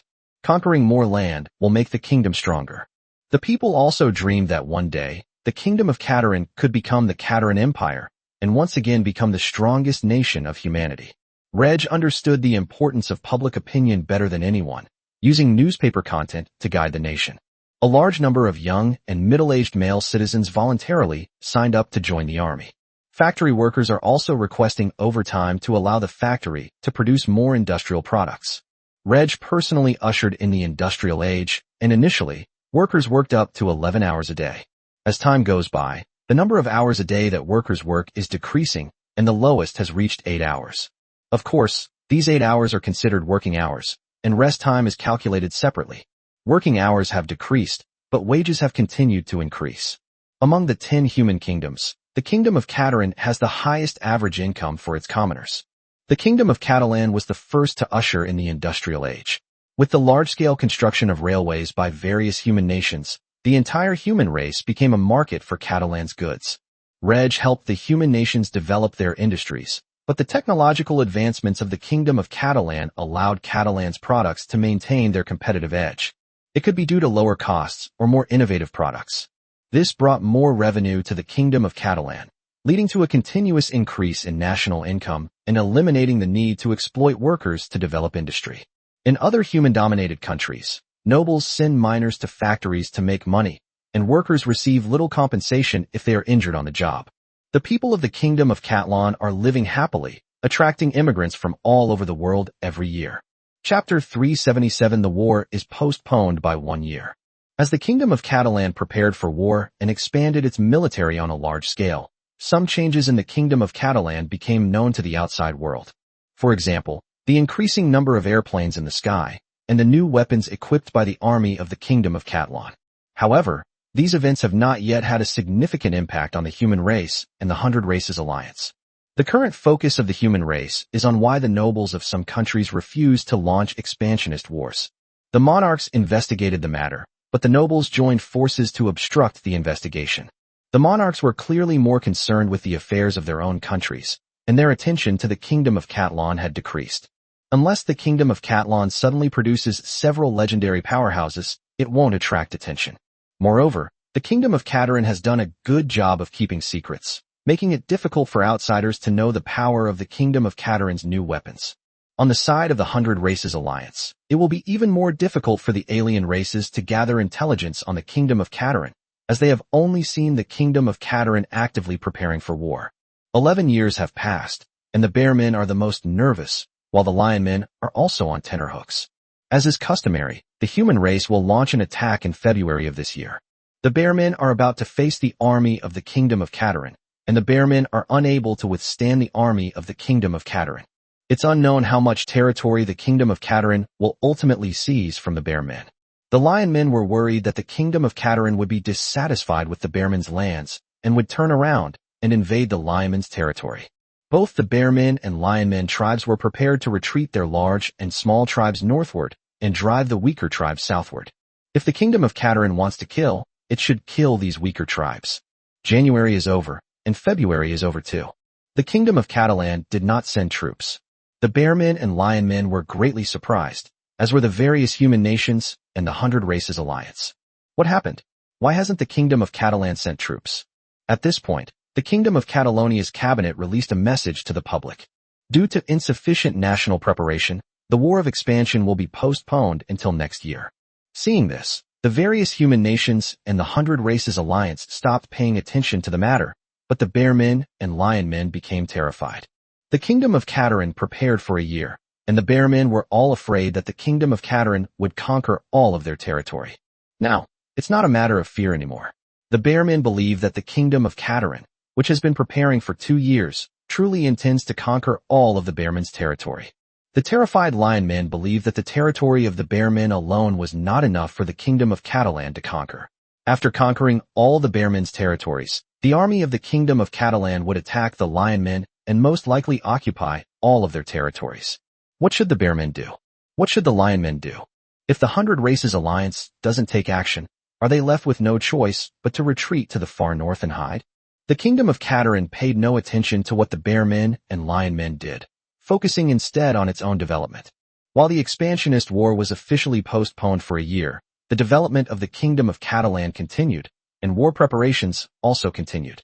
More reservists were conscripted into the standing army, and the normal production of the people of the Kingdom of Catalan was gradually affected.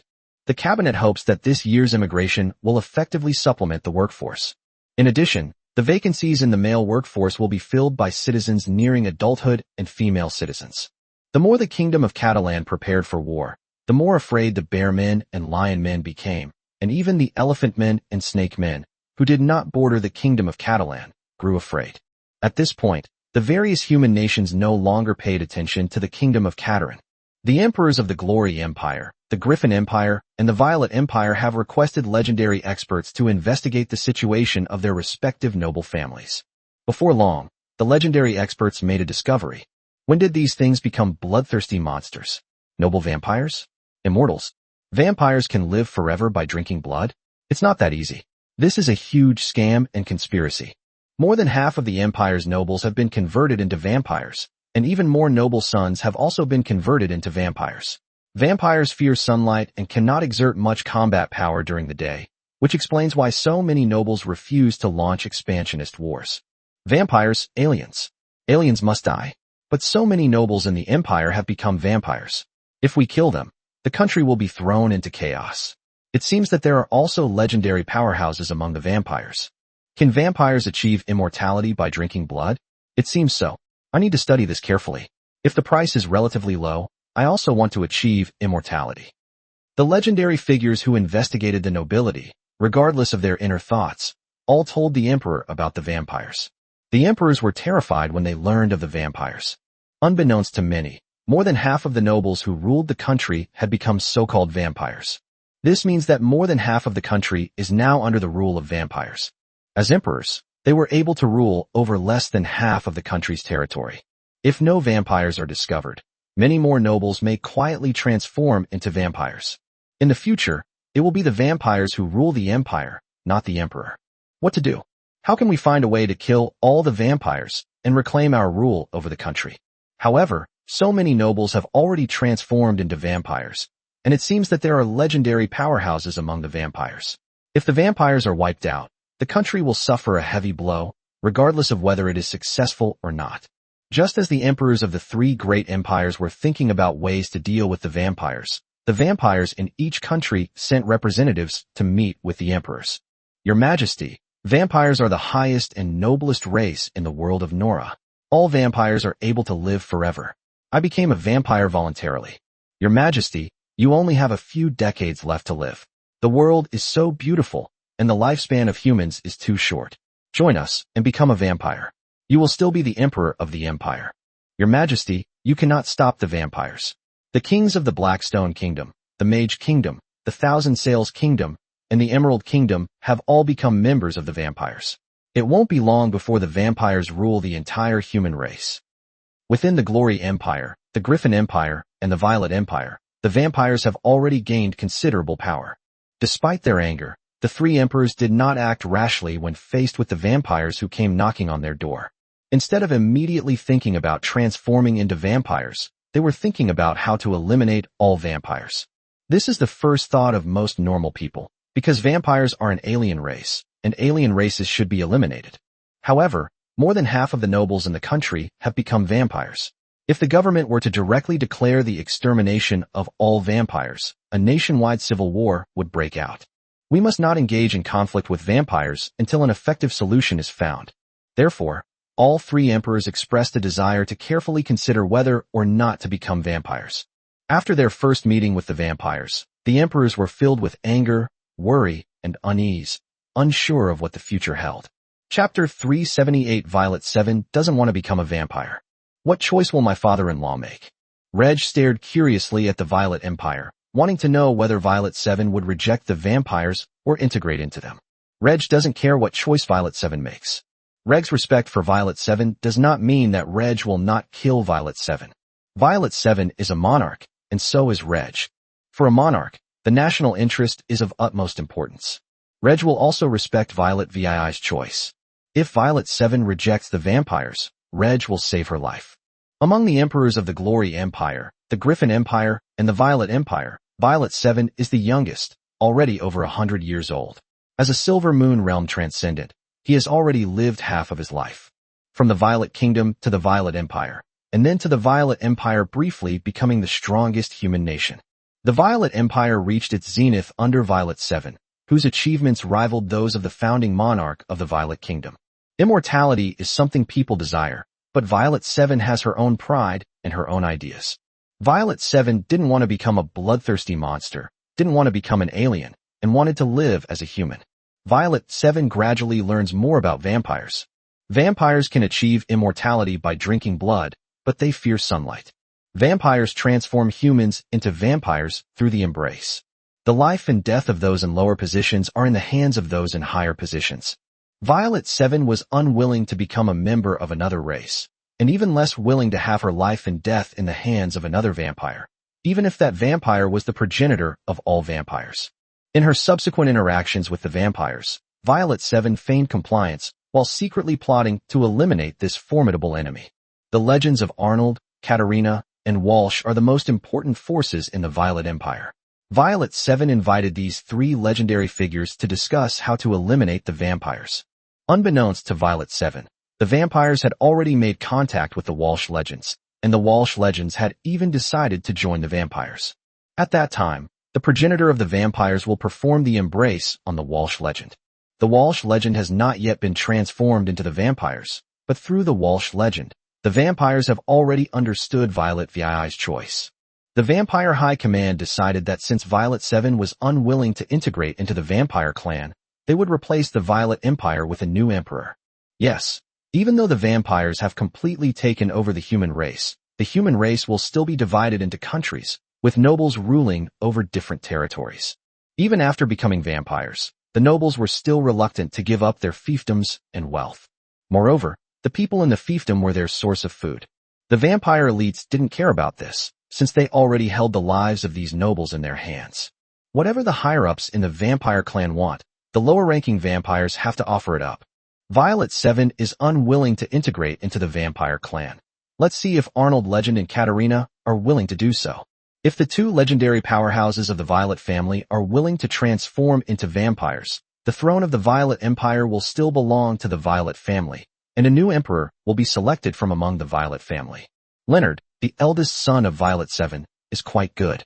With the investment from the Elven race, Leonard became a Radiant Sun realm expert, while the third Prince Clark remained a Silver Moon realm battle master. Compared to Violet 7, Leonard should be able to integrate into the vampire clan more easily. If the legendary powerhouses of the Violet family are unwilling to join the vampires, then the Violet Empire will be renamed the Walsh Empire, and the Walsh legends, or members of the Walsh family, will become emperors.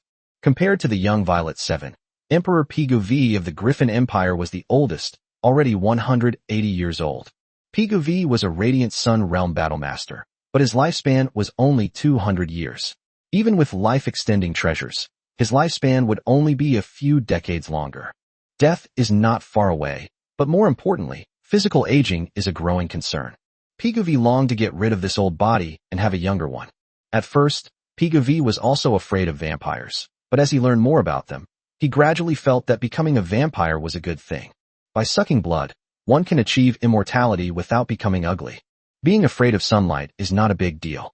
The advantages are significant, and the disadvantages are acceptable. Pigu V began to be attracted to him. Among the three great empires, the Glorious Empire, the Griffin Empire, and the Violet Empire, there are emperors who wish to transform into vampires, and legendary powerhouses who also wish to transform into vampires.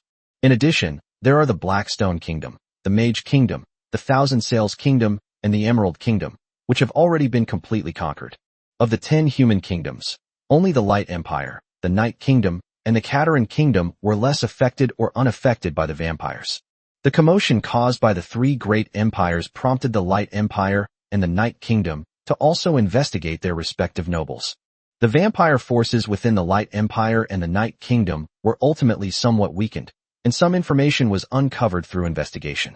Upon learning that some of their nobles had turned into bloodthirsty monsters, the monarchs of both countries were furious, but they did not take any rash action, because they thought of other human nations. The Blackrock Kingdom, the Mage Kingdom, the Thousand Sails Kingdom, and the Emerald Kingdom were the first to voice their opposition to launching an expansion war. What has become of the situation in these four kingdoms? The fact that more than half of the nobles in the three great empires of Glory Empire, Griffin Empire, and Violet Empire refused to fight. Does this mean that the nobles who refused to fight have all become vampires? To this day, how many members of the human aristocracy remain who have not become vampires? The Empire of Light and the Kingdom of Nights dared not make a move, for doing so might trigger internal strife among the human race, and the alliance of 100 races would also take this opportunity to attack the human race. The Empire of Light and the Kingdom of Nights contacted the Kingdom of Kataran, informing them of the information about the vampires. The two countries then went to probe the three great empires, wanting to know their current situation. When the two countries made contact with the Kingdom of Kataran, it was already the second half of the 12th year of the Kataran calendar, and there were only 6 months left before the Kingdom of Kataran launched its war. The Kingdom of Katlan is making final preparations. An army of 3 million has been assembled, and a firearms force of 1 million has been trained. Firearms units and melee weapon units are combined into a new type of army and are currently undergoing joint training. More and more airplanes are appearing in the skies above the Kingdom of Catalan. Many factories within the Kingdom of Catalan have switched to 3-shift or 2-shift operation.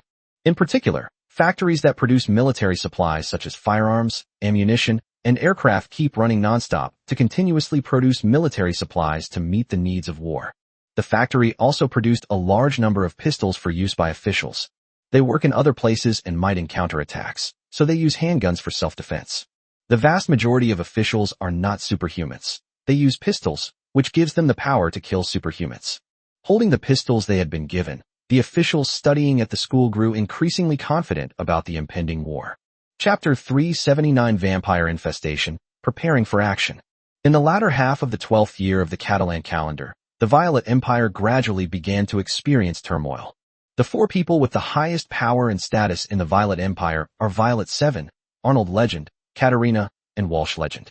In order to achieve immortality, Walsh Legend was the first to choose to join the vampire clan. Katarina is Reg's woman. She learned about the secrets of the vampires and the kingdom of Katarina earlier from Reg, so Katarina chose to stand by Reg's side. Violet 7 remained steadfast in her choice not to integrate into the vampire clan. However, the legend of Arnold began to be lured by the immortality of vampires. Legendary Arnold is already over 200 years old. Legendary warriors only live for 300 years, so Legendary Arnold will die of old age before Violet 7. The stronger and higher a person's status, the more they desire immortality. On the contrary, ordinary people at the bottom of society are already working very hard every day, and they simply don't have time to think about immortality. Persuaded by members of the Violet clan who had already transformed into vampires, and by other legendary powerhouses of the original human race who had also transformed into vampires. Ultimately, Arnold Legend also chose to join the vampires. 2 of the 3 legendary powerhouses of the Violet Empire have decided to join the vampire clan.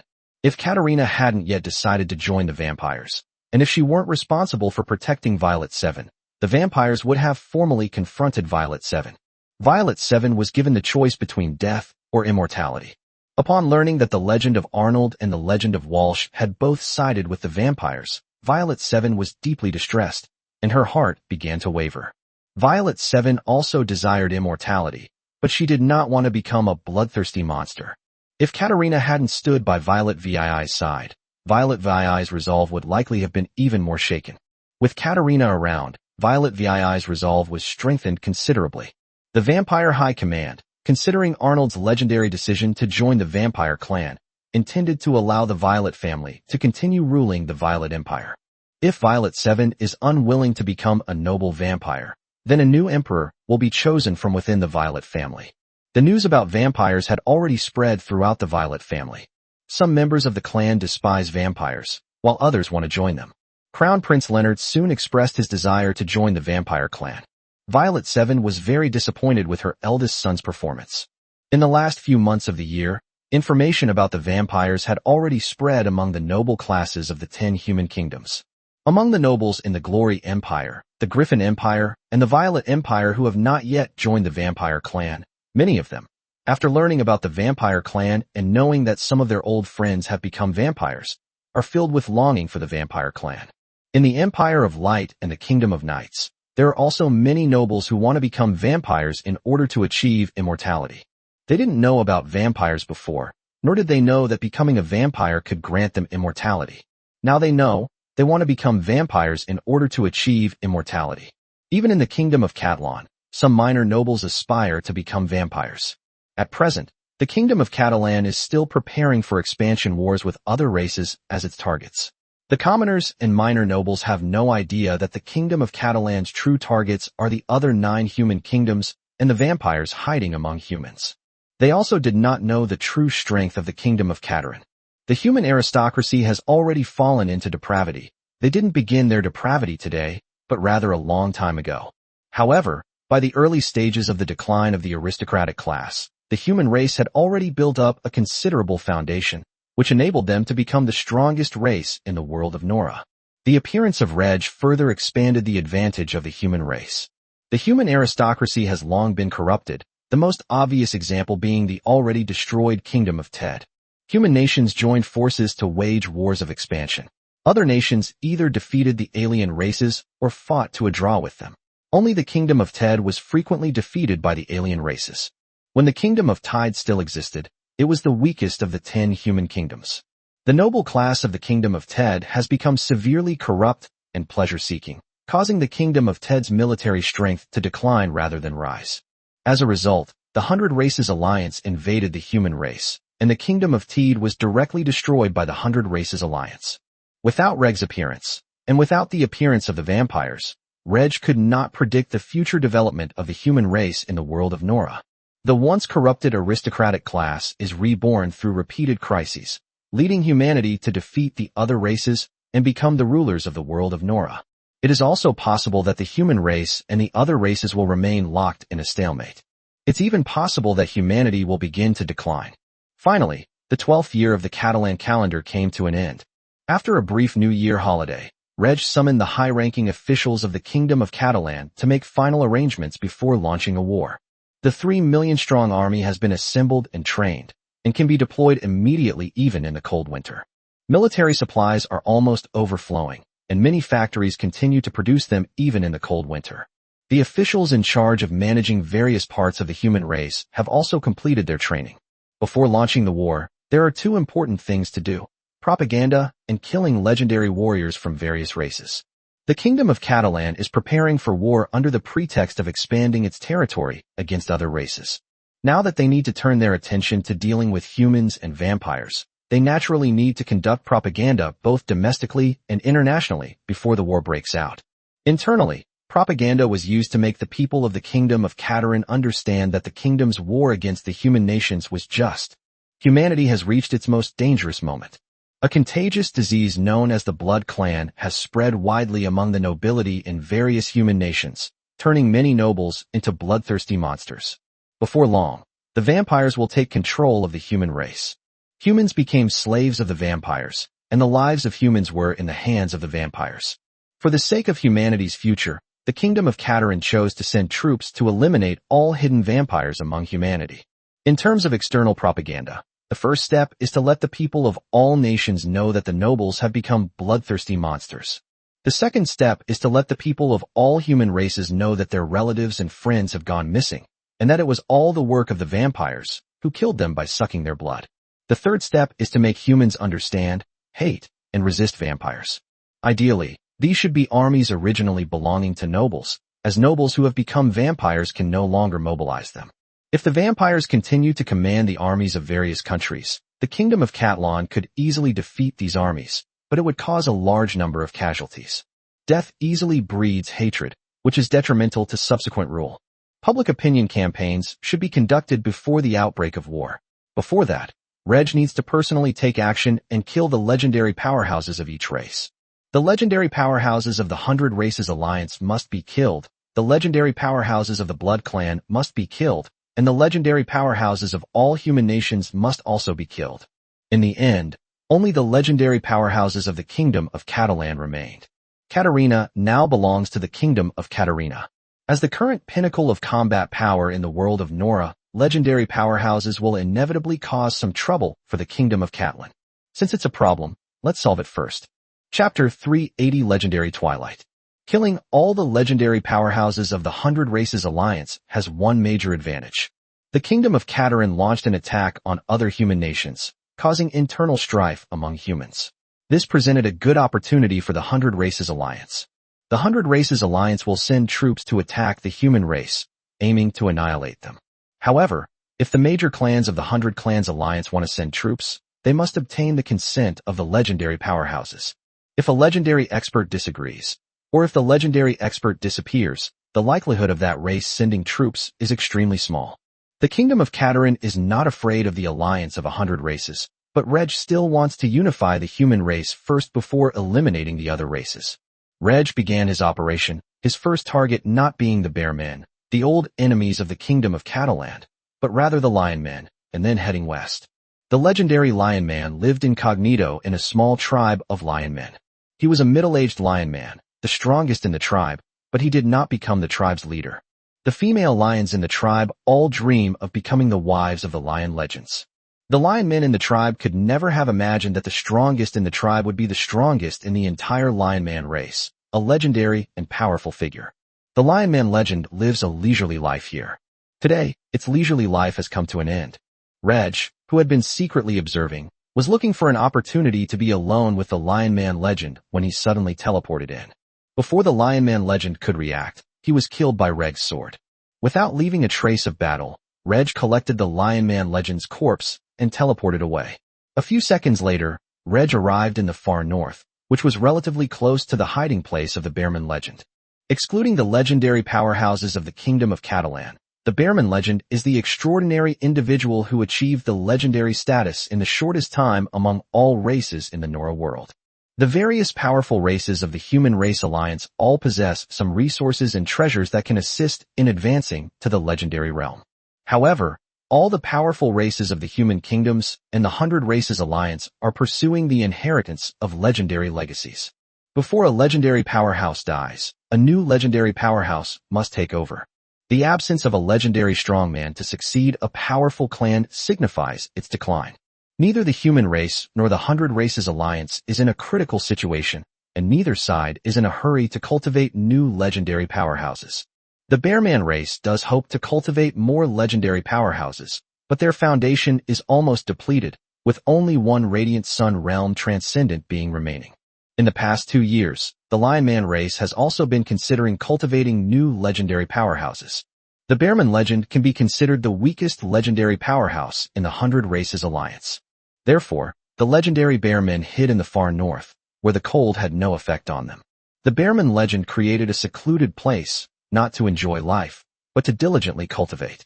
Reg arrived and, to the horrified gaze of the Bearman legend, killed him with a single sword strike. Reg continued westward, clearing out the legendary orc warriors. Due to the intimidation of legendary figures and the fact that legendary experts had been attacked and killed, at least the legendary experts of the 100 Races Alliance usually hide themselves. Some legendary figures, like the Lion Man, live in seclusion within their tribes and clans. Some legendary figures, like the Bearman legend, hide in the far north. There are also legendary powerhouses hiding in human territory. No matter where they hid, Reg found them. Moreover, Reg wasn't found just now. He had been searching for legendary powerhouses from various human nations and the 100 Races Alliance for many years. While searching for traces of the undead on the main continent, we also took the opportunity to search for the legendary powerhouses of various races. They also regularly check whether the legendary powerhouses of each race have changed their hiding locations. Now, Reg can easily find the legendary powerhouses of various races who are hiding. They wait until the legendary expert is alone before striking, silently killing him. Although his clansmen will soon discover his disappearance, they cannot be certain that he is dead. When the clan's higher-ups find out about this, it will put the clan on edge, as they won't know whether the legendary powerhouse is alive or dead. Unable to contact the legendary powerhouse, they dared not easily take action during the human race's civil war, fearing that the legendary powerhouse had already perished. In just 4 days, Reg had found and killed all 8 legendary orc warriors, while the major orc clans were still unaware that their legendary warriors had fallen. Leaving the orc territory, Reg entered the territory of the Elven Kingdom. Currently, the Elven race still has 4 legendary powerhouses, 2 of whom are the oldest legendary powerhouses in the Nora world and are among the strongest. But this was of no use. With just 3 sword strikes, Reg killed the strongest legendary warrior of the Elven race without causing much of a commotion. The Elven High Command continued to discuss the matter of the Blood Clan, their internal debates raging, unaware that 4 legendary Elven warriors had already perished. They left the Elf Kingdom and headed south, killing a legendary powerhouse of the Winged Humans and 2 legendary powerhouses of the Dwarves. Further south lies the Goblin Kingdom. The Goblins did not join the 100 Races Alliance. Instead, they focused on research, production, and sales. The Goblins sell their products to humans and to the alliance of 100 races. In the minds of humans, goblins are greedy merchants, and they have no good impression of them. Reg did not refrain from attacking the goblins simply because they were neutral. Without a sound, 2 legendary goblin warriors were killed by Reg. Kill, kill, kill. 3 legendary warriors from the troll race and 4 legendary warriors from the orc race. In addition, there are 5 powerful races living in the far north and far south, but only 2 of them have joined the 100 Races Alliance. Regardless of whether they join the 100 Races Alliance, legendary powerhouses who are not affiliated with the Kingdom of Catalan will die. After a massacre, All the legendary powerhouses belonging to the non-human and vampire races were dead. The leaders of the various human nations could not have imagined that the legendary deterrent power of the Hundred Races Alliance would simply vanish. Without the legendary deterrent of the Hundred Races Alliance, the various human nations could easily launch an attack and completely annihilate it. However, the minds of the various human nations are not on the Hundred Races Alliance, but on the Blood Clan. Vampires. Immortality. The highest and noblest race in the world of Nora. Nobles are constantly choosing to transform into vampires. When most of the nobles in a human nation become vampires, many of the remaining nobles, even if they are very unwilling, will become vampires in order to fit in. As for the corrupt nobles who threaten Reg's rule over the human race, Reg wouldn't care even if they all turned into vampires. He would kill them all then. Having killed all the legendary powerhouses outside of the human and vampire races, Reg set his sights on the human and vampire races. The slaughter of legendary powerhouses continues. Starting from the Griffin Empire, Reg has been attacking and killing legendary human and vampire powerhouses. Griffin Empire, Glory Empire, Light Empire, Mage Kingdom, Blackrock Kingdom, Night Kingdom, Emerald Kingdom, Thousand Sails Kingdom. Finally, the Violet Empire. Even though the vampire's influence on the Light Empire and the Night Kingdom is not yet significant, Reg still has not let go of the legendary powerhouses of the Light Empire and the Night Kingdom. The Kingdom of Katerin aims to unify the human race, and both legendary human and vampire warriors are enemies of Reg. The enemy must die. Chapter 381 Promotion begins. The Violet Empire was Reg's last stop. Reg assassinated Walsh Legend and Arnold Legend, who had once fought side by side with him, one after the other, without caring about their astonishment before they died. Since they have decided to transform into vampires, they are traitors to the human race. Damn it. If they didn't want to become vampires, Reg might have let them go. After killing the legends of Walsh and Arnold, Reg arrived at the palace accompanied by Katerina. The last time I met Violet 7, she was a middle-aged man, full of majesty. When they met again, Violet 7 was visibly aged. Reg, you've arrived. Are you also going to become a bloodthirsty monster? Of course not. I suspect that most human nations have already been taken over by vampires. Is there any hope left for humanity? Of course there is hope. The Kingdom of Catalan will soon send troops to wipe out the vampires hiding in the various human kingdoms. Upon hearing Reg's words, Violet 7 stood up in surprise. Reg, do you know how powerful the vampires are? Do you know how many legendary experts the vampires have? How could the Kingdom of Catalan defeat the vampires? Violet VII's words were full of disbelief. Of course I know. In the past half-month, I have done something big. I have traveled through the major powerful races of the Hundred Races Alliance and the human countries. Now, I have killed the legendary powerhouses of the vampire race, the human countries, and the Hundred Races Alliance. Reg's calm words left Violet 7 speechless with surprise. Violet 7 knew that Reg was very strong. The high-ranking officials of the various human nations and the Hundred Races Alliance also knew that Reg was very strong. After all, Reg had the record of killing for legendary powerhouses. Reg presented a new record, so exaggerated that Violet 7 could hardly believe it. But Violet 7 knew perfectly well that Reg wouldn't lie to her, and wasn't worth lying to. After the initial excitement subsided, Violet VII's mind began to race with various thoughts. Violet 7 was a clever man. Reg, you want to unify the human race? No, Reg, have you already discovered the vampires? Reg tacitly agreed.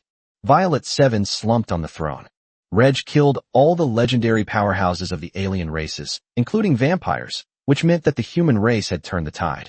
Even the legendary human warriors were killed by Reg, leaving only the Kingdom of Katerin with a legendary warrior in charge, which means that Reg wants to unify the human race. There will be no more Violet Empire. In the silence, Violet 7 became utterly powerless. The Violet Empire rose to glory under his rule, and it would also perish under his rule. After a long silence, Violet 7 asked again, Reg, what do you intend to do with the Violet family? Kill all the vampires in the Violet clan, then split the Violet clan apart and disperse to live in different places. Violet 7 nodded, accepting Reg's decision. Although the Violet family was split up, the Violet family still exists, which is already a good ending. I am still the Emperor of the Violet Empire. If there is anything you need, please let me know. Violet 7 was old and weary, but she had no intention of dying with the Violet Empire. Her daughter is Reg's wife, and her sister is also Reg's woman. Even after the fall of the Violet Empire, Violet 7 can still enjoy a life of wealth and luxury. Reg will not take away the Violet family's wealth. Violet 7 had no idea that if he had performed better, he would have had the chance to become a legendary powerhouse in the future, and even to gain a young body in his old age, a young body without any side effects. Of course, this is on the premise that Reg has a very abundant supply of life energy. Reg returned to Cheryl and summoned all cabinet members once again. I have killed all the legendary powerhouses outside.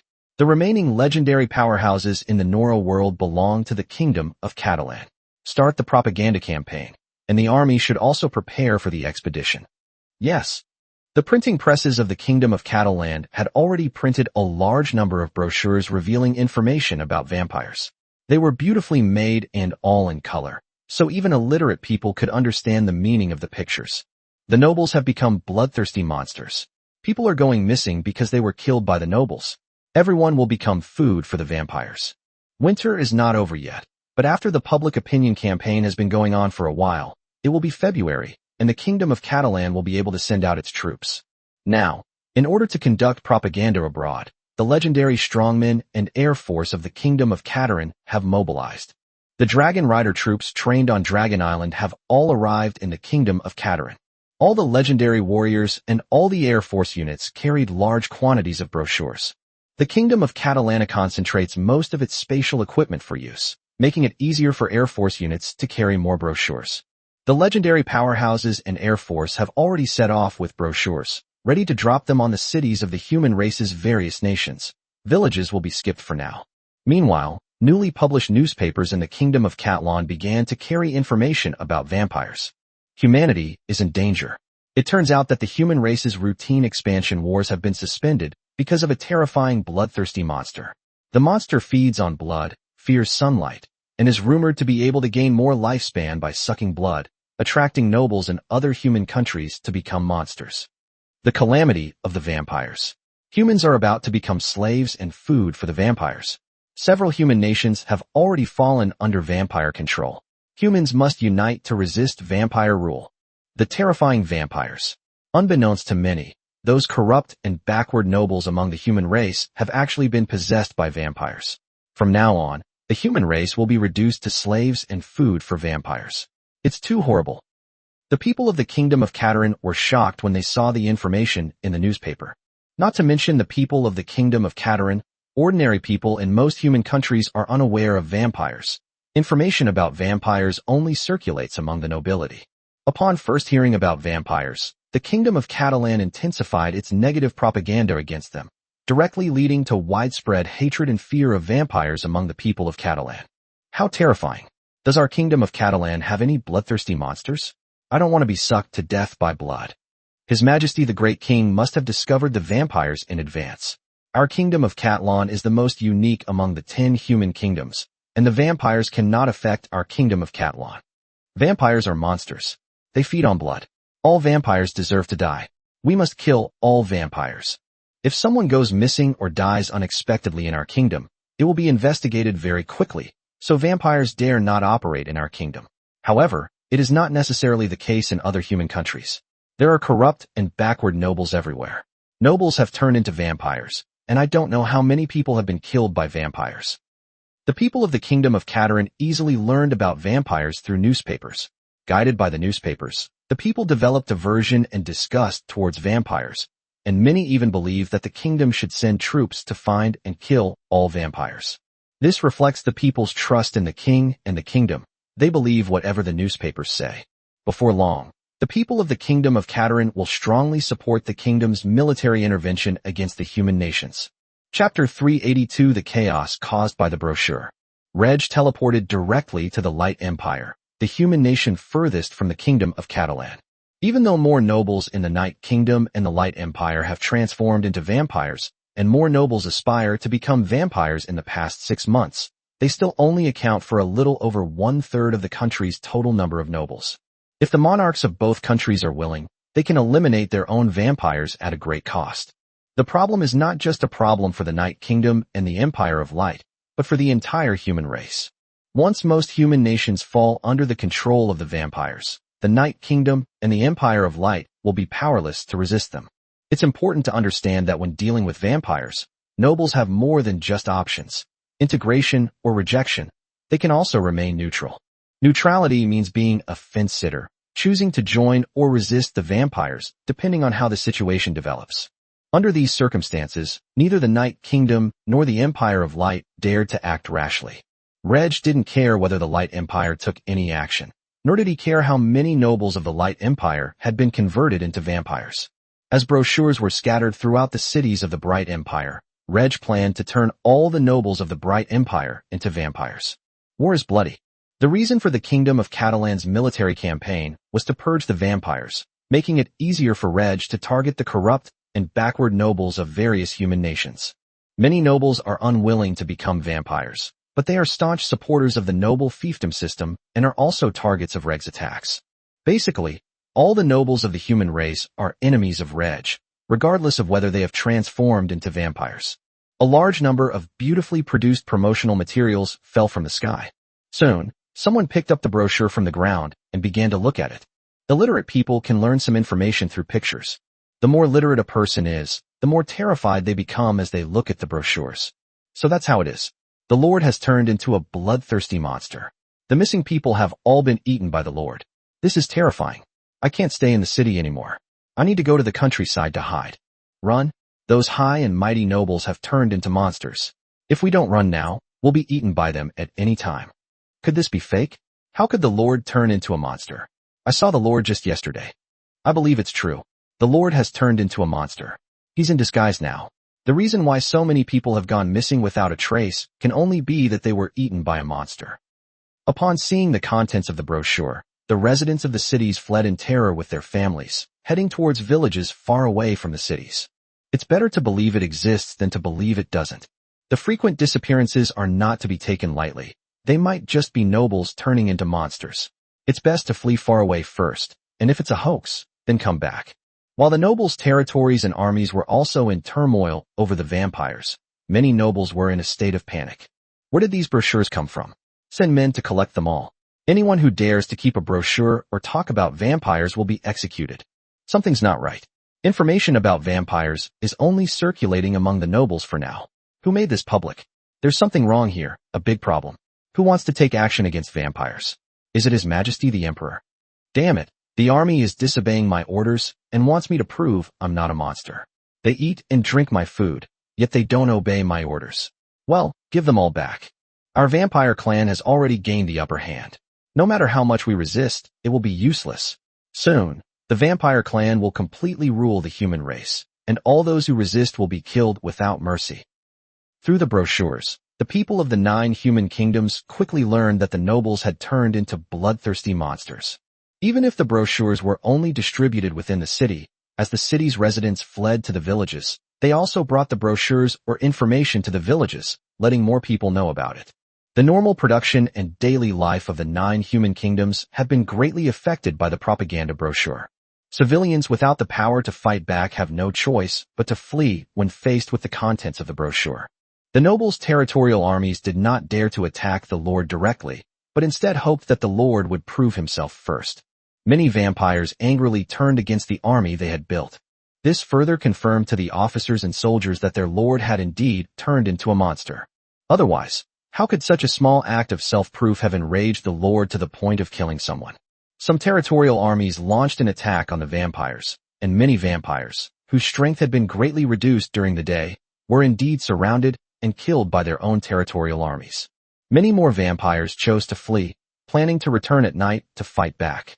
Of course, there were also many noble armies who, even after reading the brochure, remained loyal to their lord and had no doubts about the nobles.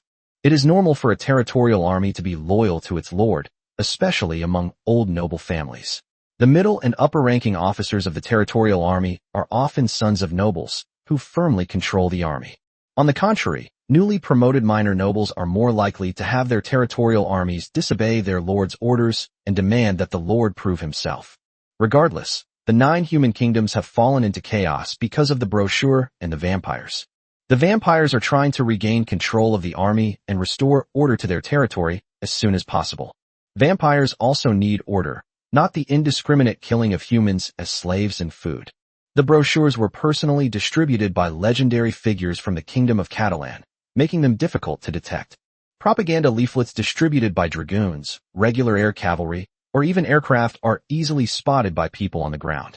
Ordinary air cavalry and aircraft are one thing, but dragoons are absolutely awe-inspiring. Even noble families with long-standing traditions have never seen a dragon in person.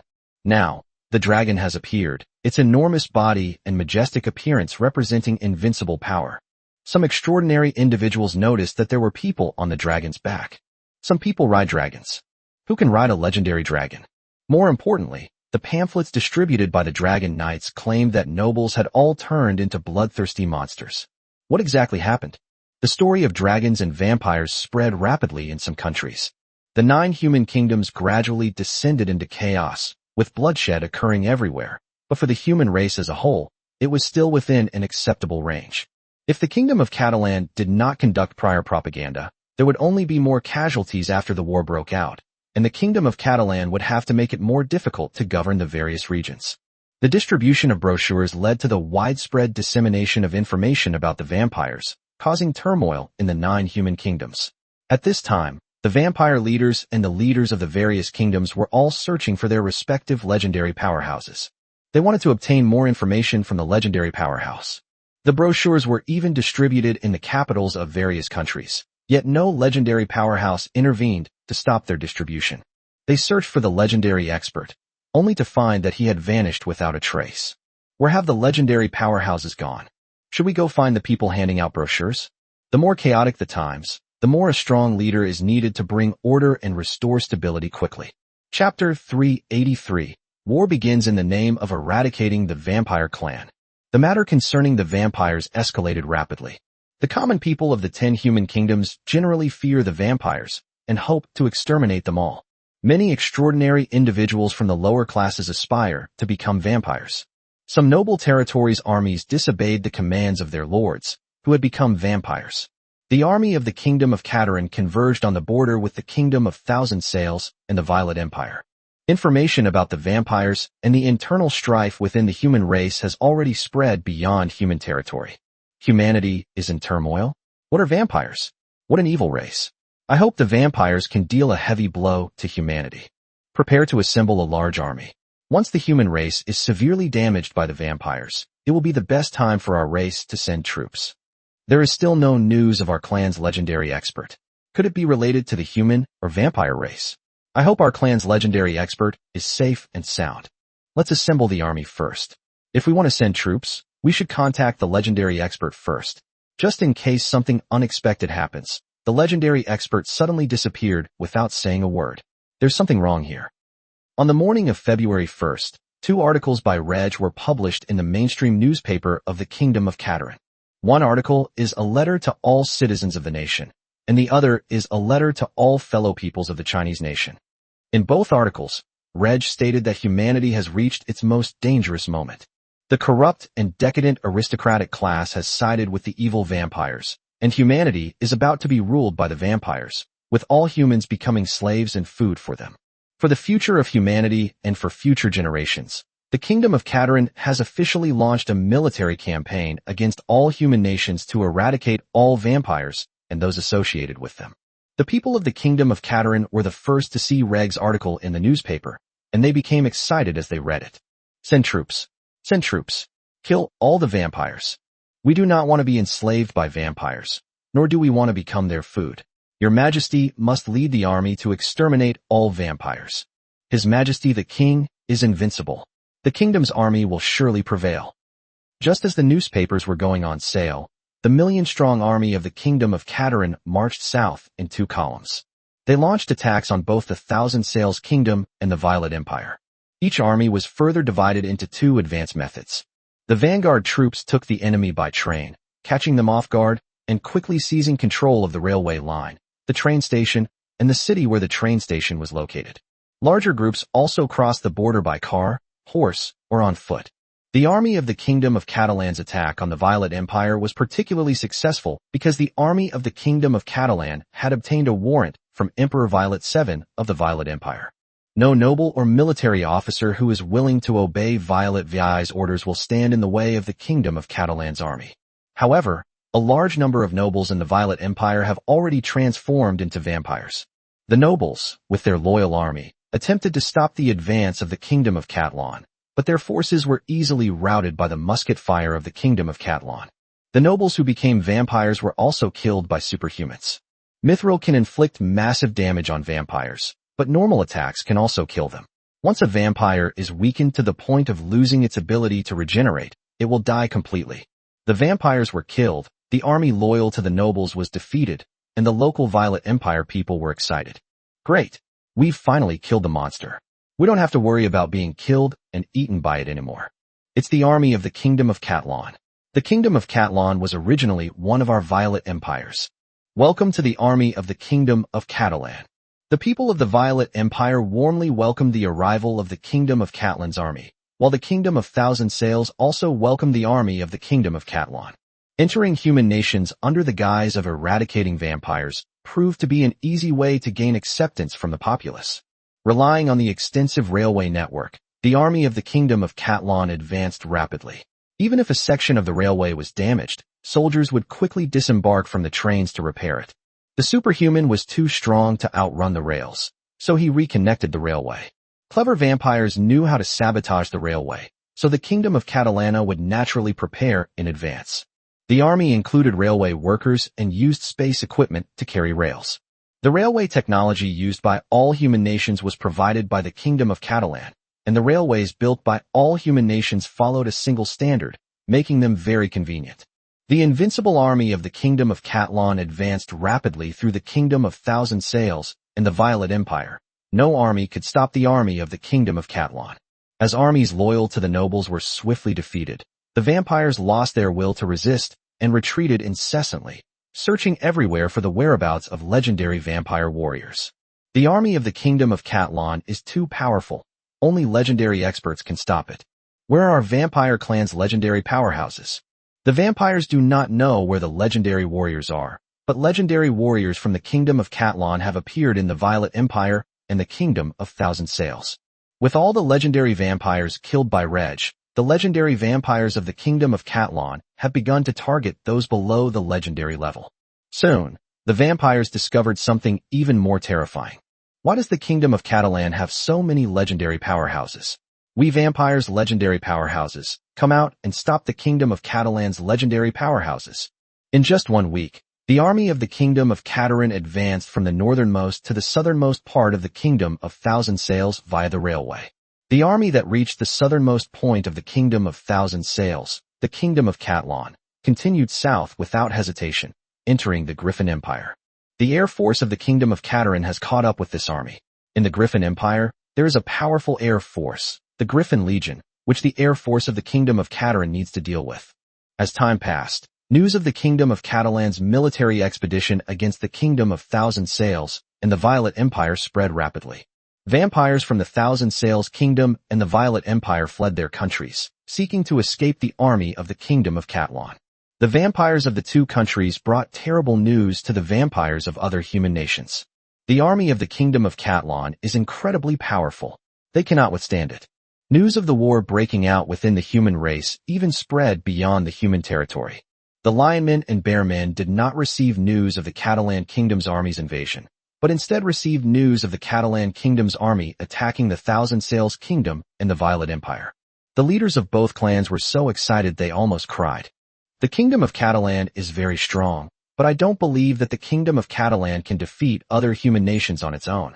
Prepare a large army, and when the human race is severely damaged, that will be the time for our race to attack the Kingdom of Catalan. The Kingdom of Catalan ignored the movements of the Bearmen and Lionmen, while the Catalan Royal Army continued its advance along the railway line. Control the railway lines, occupy the cities where the train stations are located, and divide a country into dozens or hundreds of pieces through the railway lines. When the army of the Kingdom of Catalan appeared in the capital of the Violet Empire, Violet 7 was dressed in full regalia to welcome them. The army of the Kingdom of Catalan broke through the territory of the Violet Empire. Their advance did not stop. One route went south into the Glory Empire, and the other went west into the Emerald Kingdom. The army of the Kingdom of Catalan is to conquer all the cities of the human race as quickly as possible. Chapter 384, Final Chapter. Where is our legendary expert? Countless vampires are searching everywhere for traces of legendary powerhouses. But the legendary vampires seem to have vanished from the world of Nora, leaving no trace. Not only the legendary vampire warriors, but also the legendary warriors of the 9 human kingdoms and the 100 Races Alliance have all disappeared. In the entire world of Nora, it seems that only the legendary powerhouses of the kingdom of Catalan remain. Why are there so many legendary powerhouses in the kingdom of Catalan?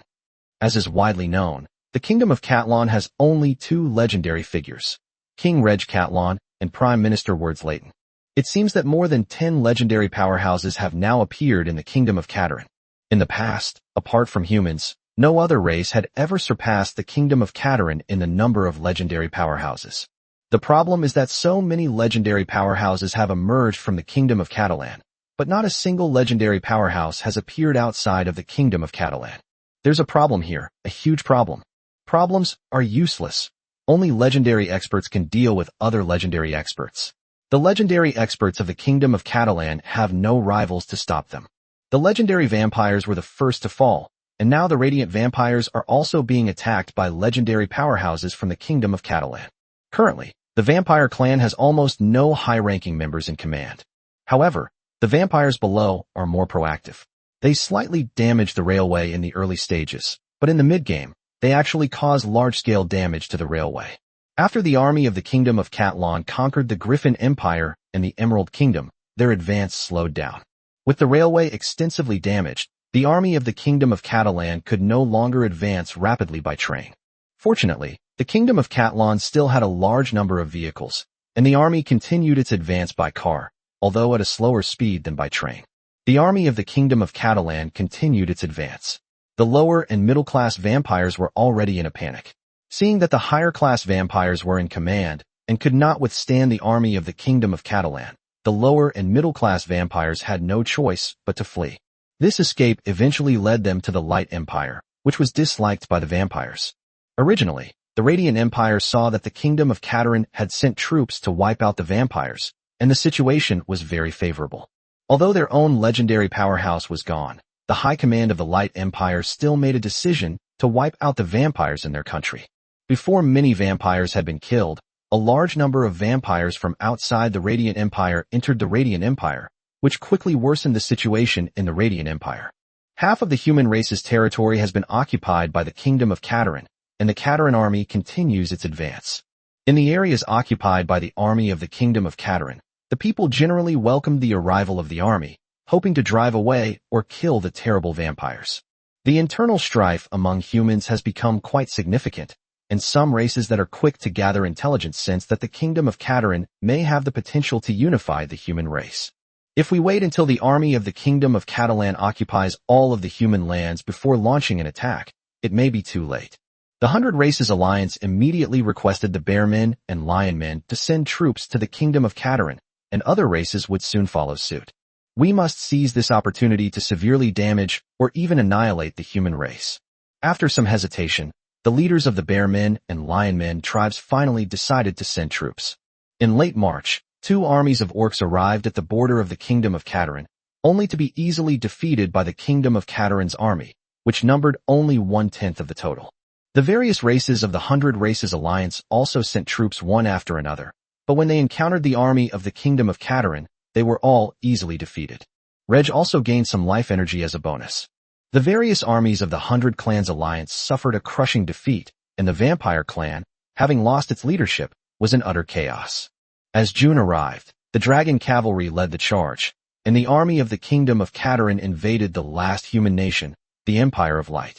While the high-ranking officials of the Light Empire were still hesitating, Reg quietly made his move and wiped out the entire high-ranking officials of the Light Empire. Before the end of June, all the cities in the human territory had been occupied by the army of the kingdom of Catalan. The army of the kingdom of Catalan, along with auxiliary troops composed of local able-bodied men, is rapidly recapturing towns and villages. Compared to cities, villages are more numerous and located in more remote areas. Even if this year ends, it will be impossible to bring all the land within the human territory under their rule. Reg wasn't in a hurry. He figured he could take it one step at a time. Reg has made a decision to elevate the kingdom of Catalan to the Catalan Empire on May 1st next year, the founding day of the nation, and Reg will become the emperor of the Catalan Empire. For the time being, the capital will remain Cheryl City, but a new city will be built in a suitable location in the central region later. This city is a city of the extraordinary and technological. The entire city will be enveloped by a magic array, and Reg will release magical elements from his small world to increase the concentration of magical elements in the city, making it a sacred place for extraordinary individuals to cultivate. The war continues. The army of the Kingdom of Catalan, accompanied by auxiliary troops, reclaimed the lands outside the city and wiped out the vampires and any enemies who refused to accept the rule of the Kingdom of Catalan. Beyond the human territory, the Hundred Races Alliance had been terrified and its remnants retreated, observing the human race's movements while continuing to search for their own legendary powerhouses. At this point, a terrifying suspicion arose among the major powerful clans. It was the Kingdom of Catalan that killed all the legendary powerhouses from the outside world, so now only the legendary powerhouses of the Kingdom of Catalan remain in the world of Nora. This speculation may be true, but many powerful clan leaders are unwilling to believe it. Time passed quickly. On May 1st, 14th year of the Catalan calendar, Reg officially became emperor in the palace of Cheryl City, and the Kingdom of Catalan was promoted to empire. Katerina Violet appeared as a princess, and Violet 7 was granted the title of first-class duke. Humanity has now achieved initial unification, and the Catalan Empire needs time to integrate and develop. Reg has decided that, at the earliest 5 years from now, he will wage war against the alien races, annihilate them all, and rule the world of Nora. Under Reg's leadership, the Catalan Empire developed rapidly. The most developed region of the former Kingdom of Catalan gradually shifted its industries to other parts of the country, striving to achieve more balanced development across the nation. 5 years later, the Catalan Empire's massive army of millions marched out to annihilate the alien races one by one, while Reg gained a huge amount of life energy. In the 5 years that followed, new legendary powerhouses emerged from the alien race, but they were soon killed by Reg.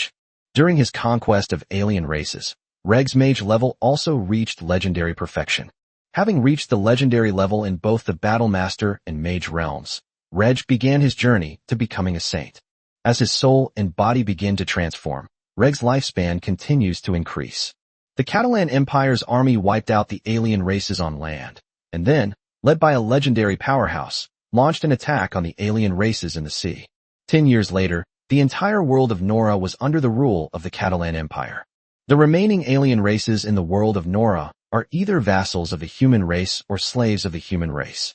Reg gathers the geniuses of the Catalan Empire to research the supernatural and technology and to establish the next goal for the Catalan Empire. Astral Plane.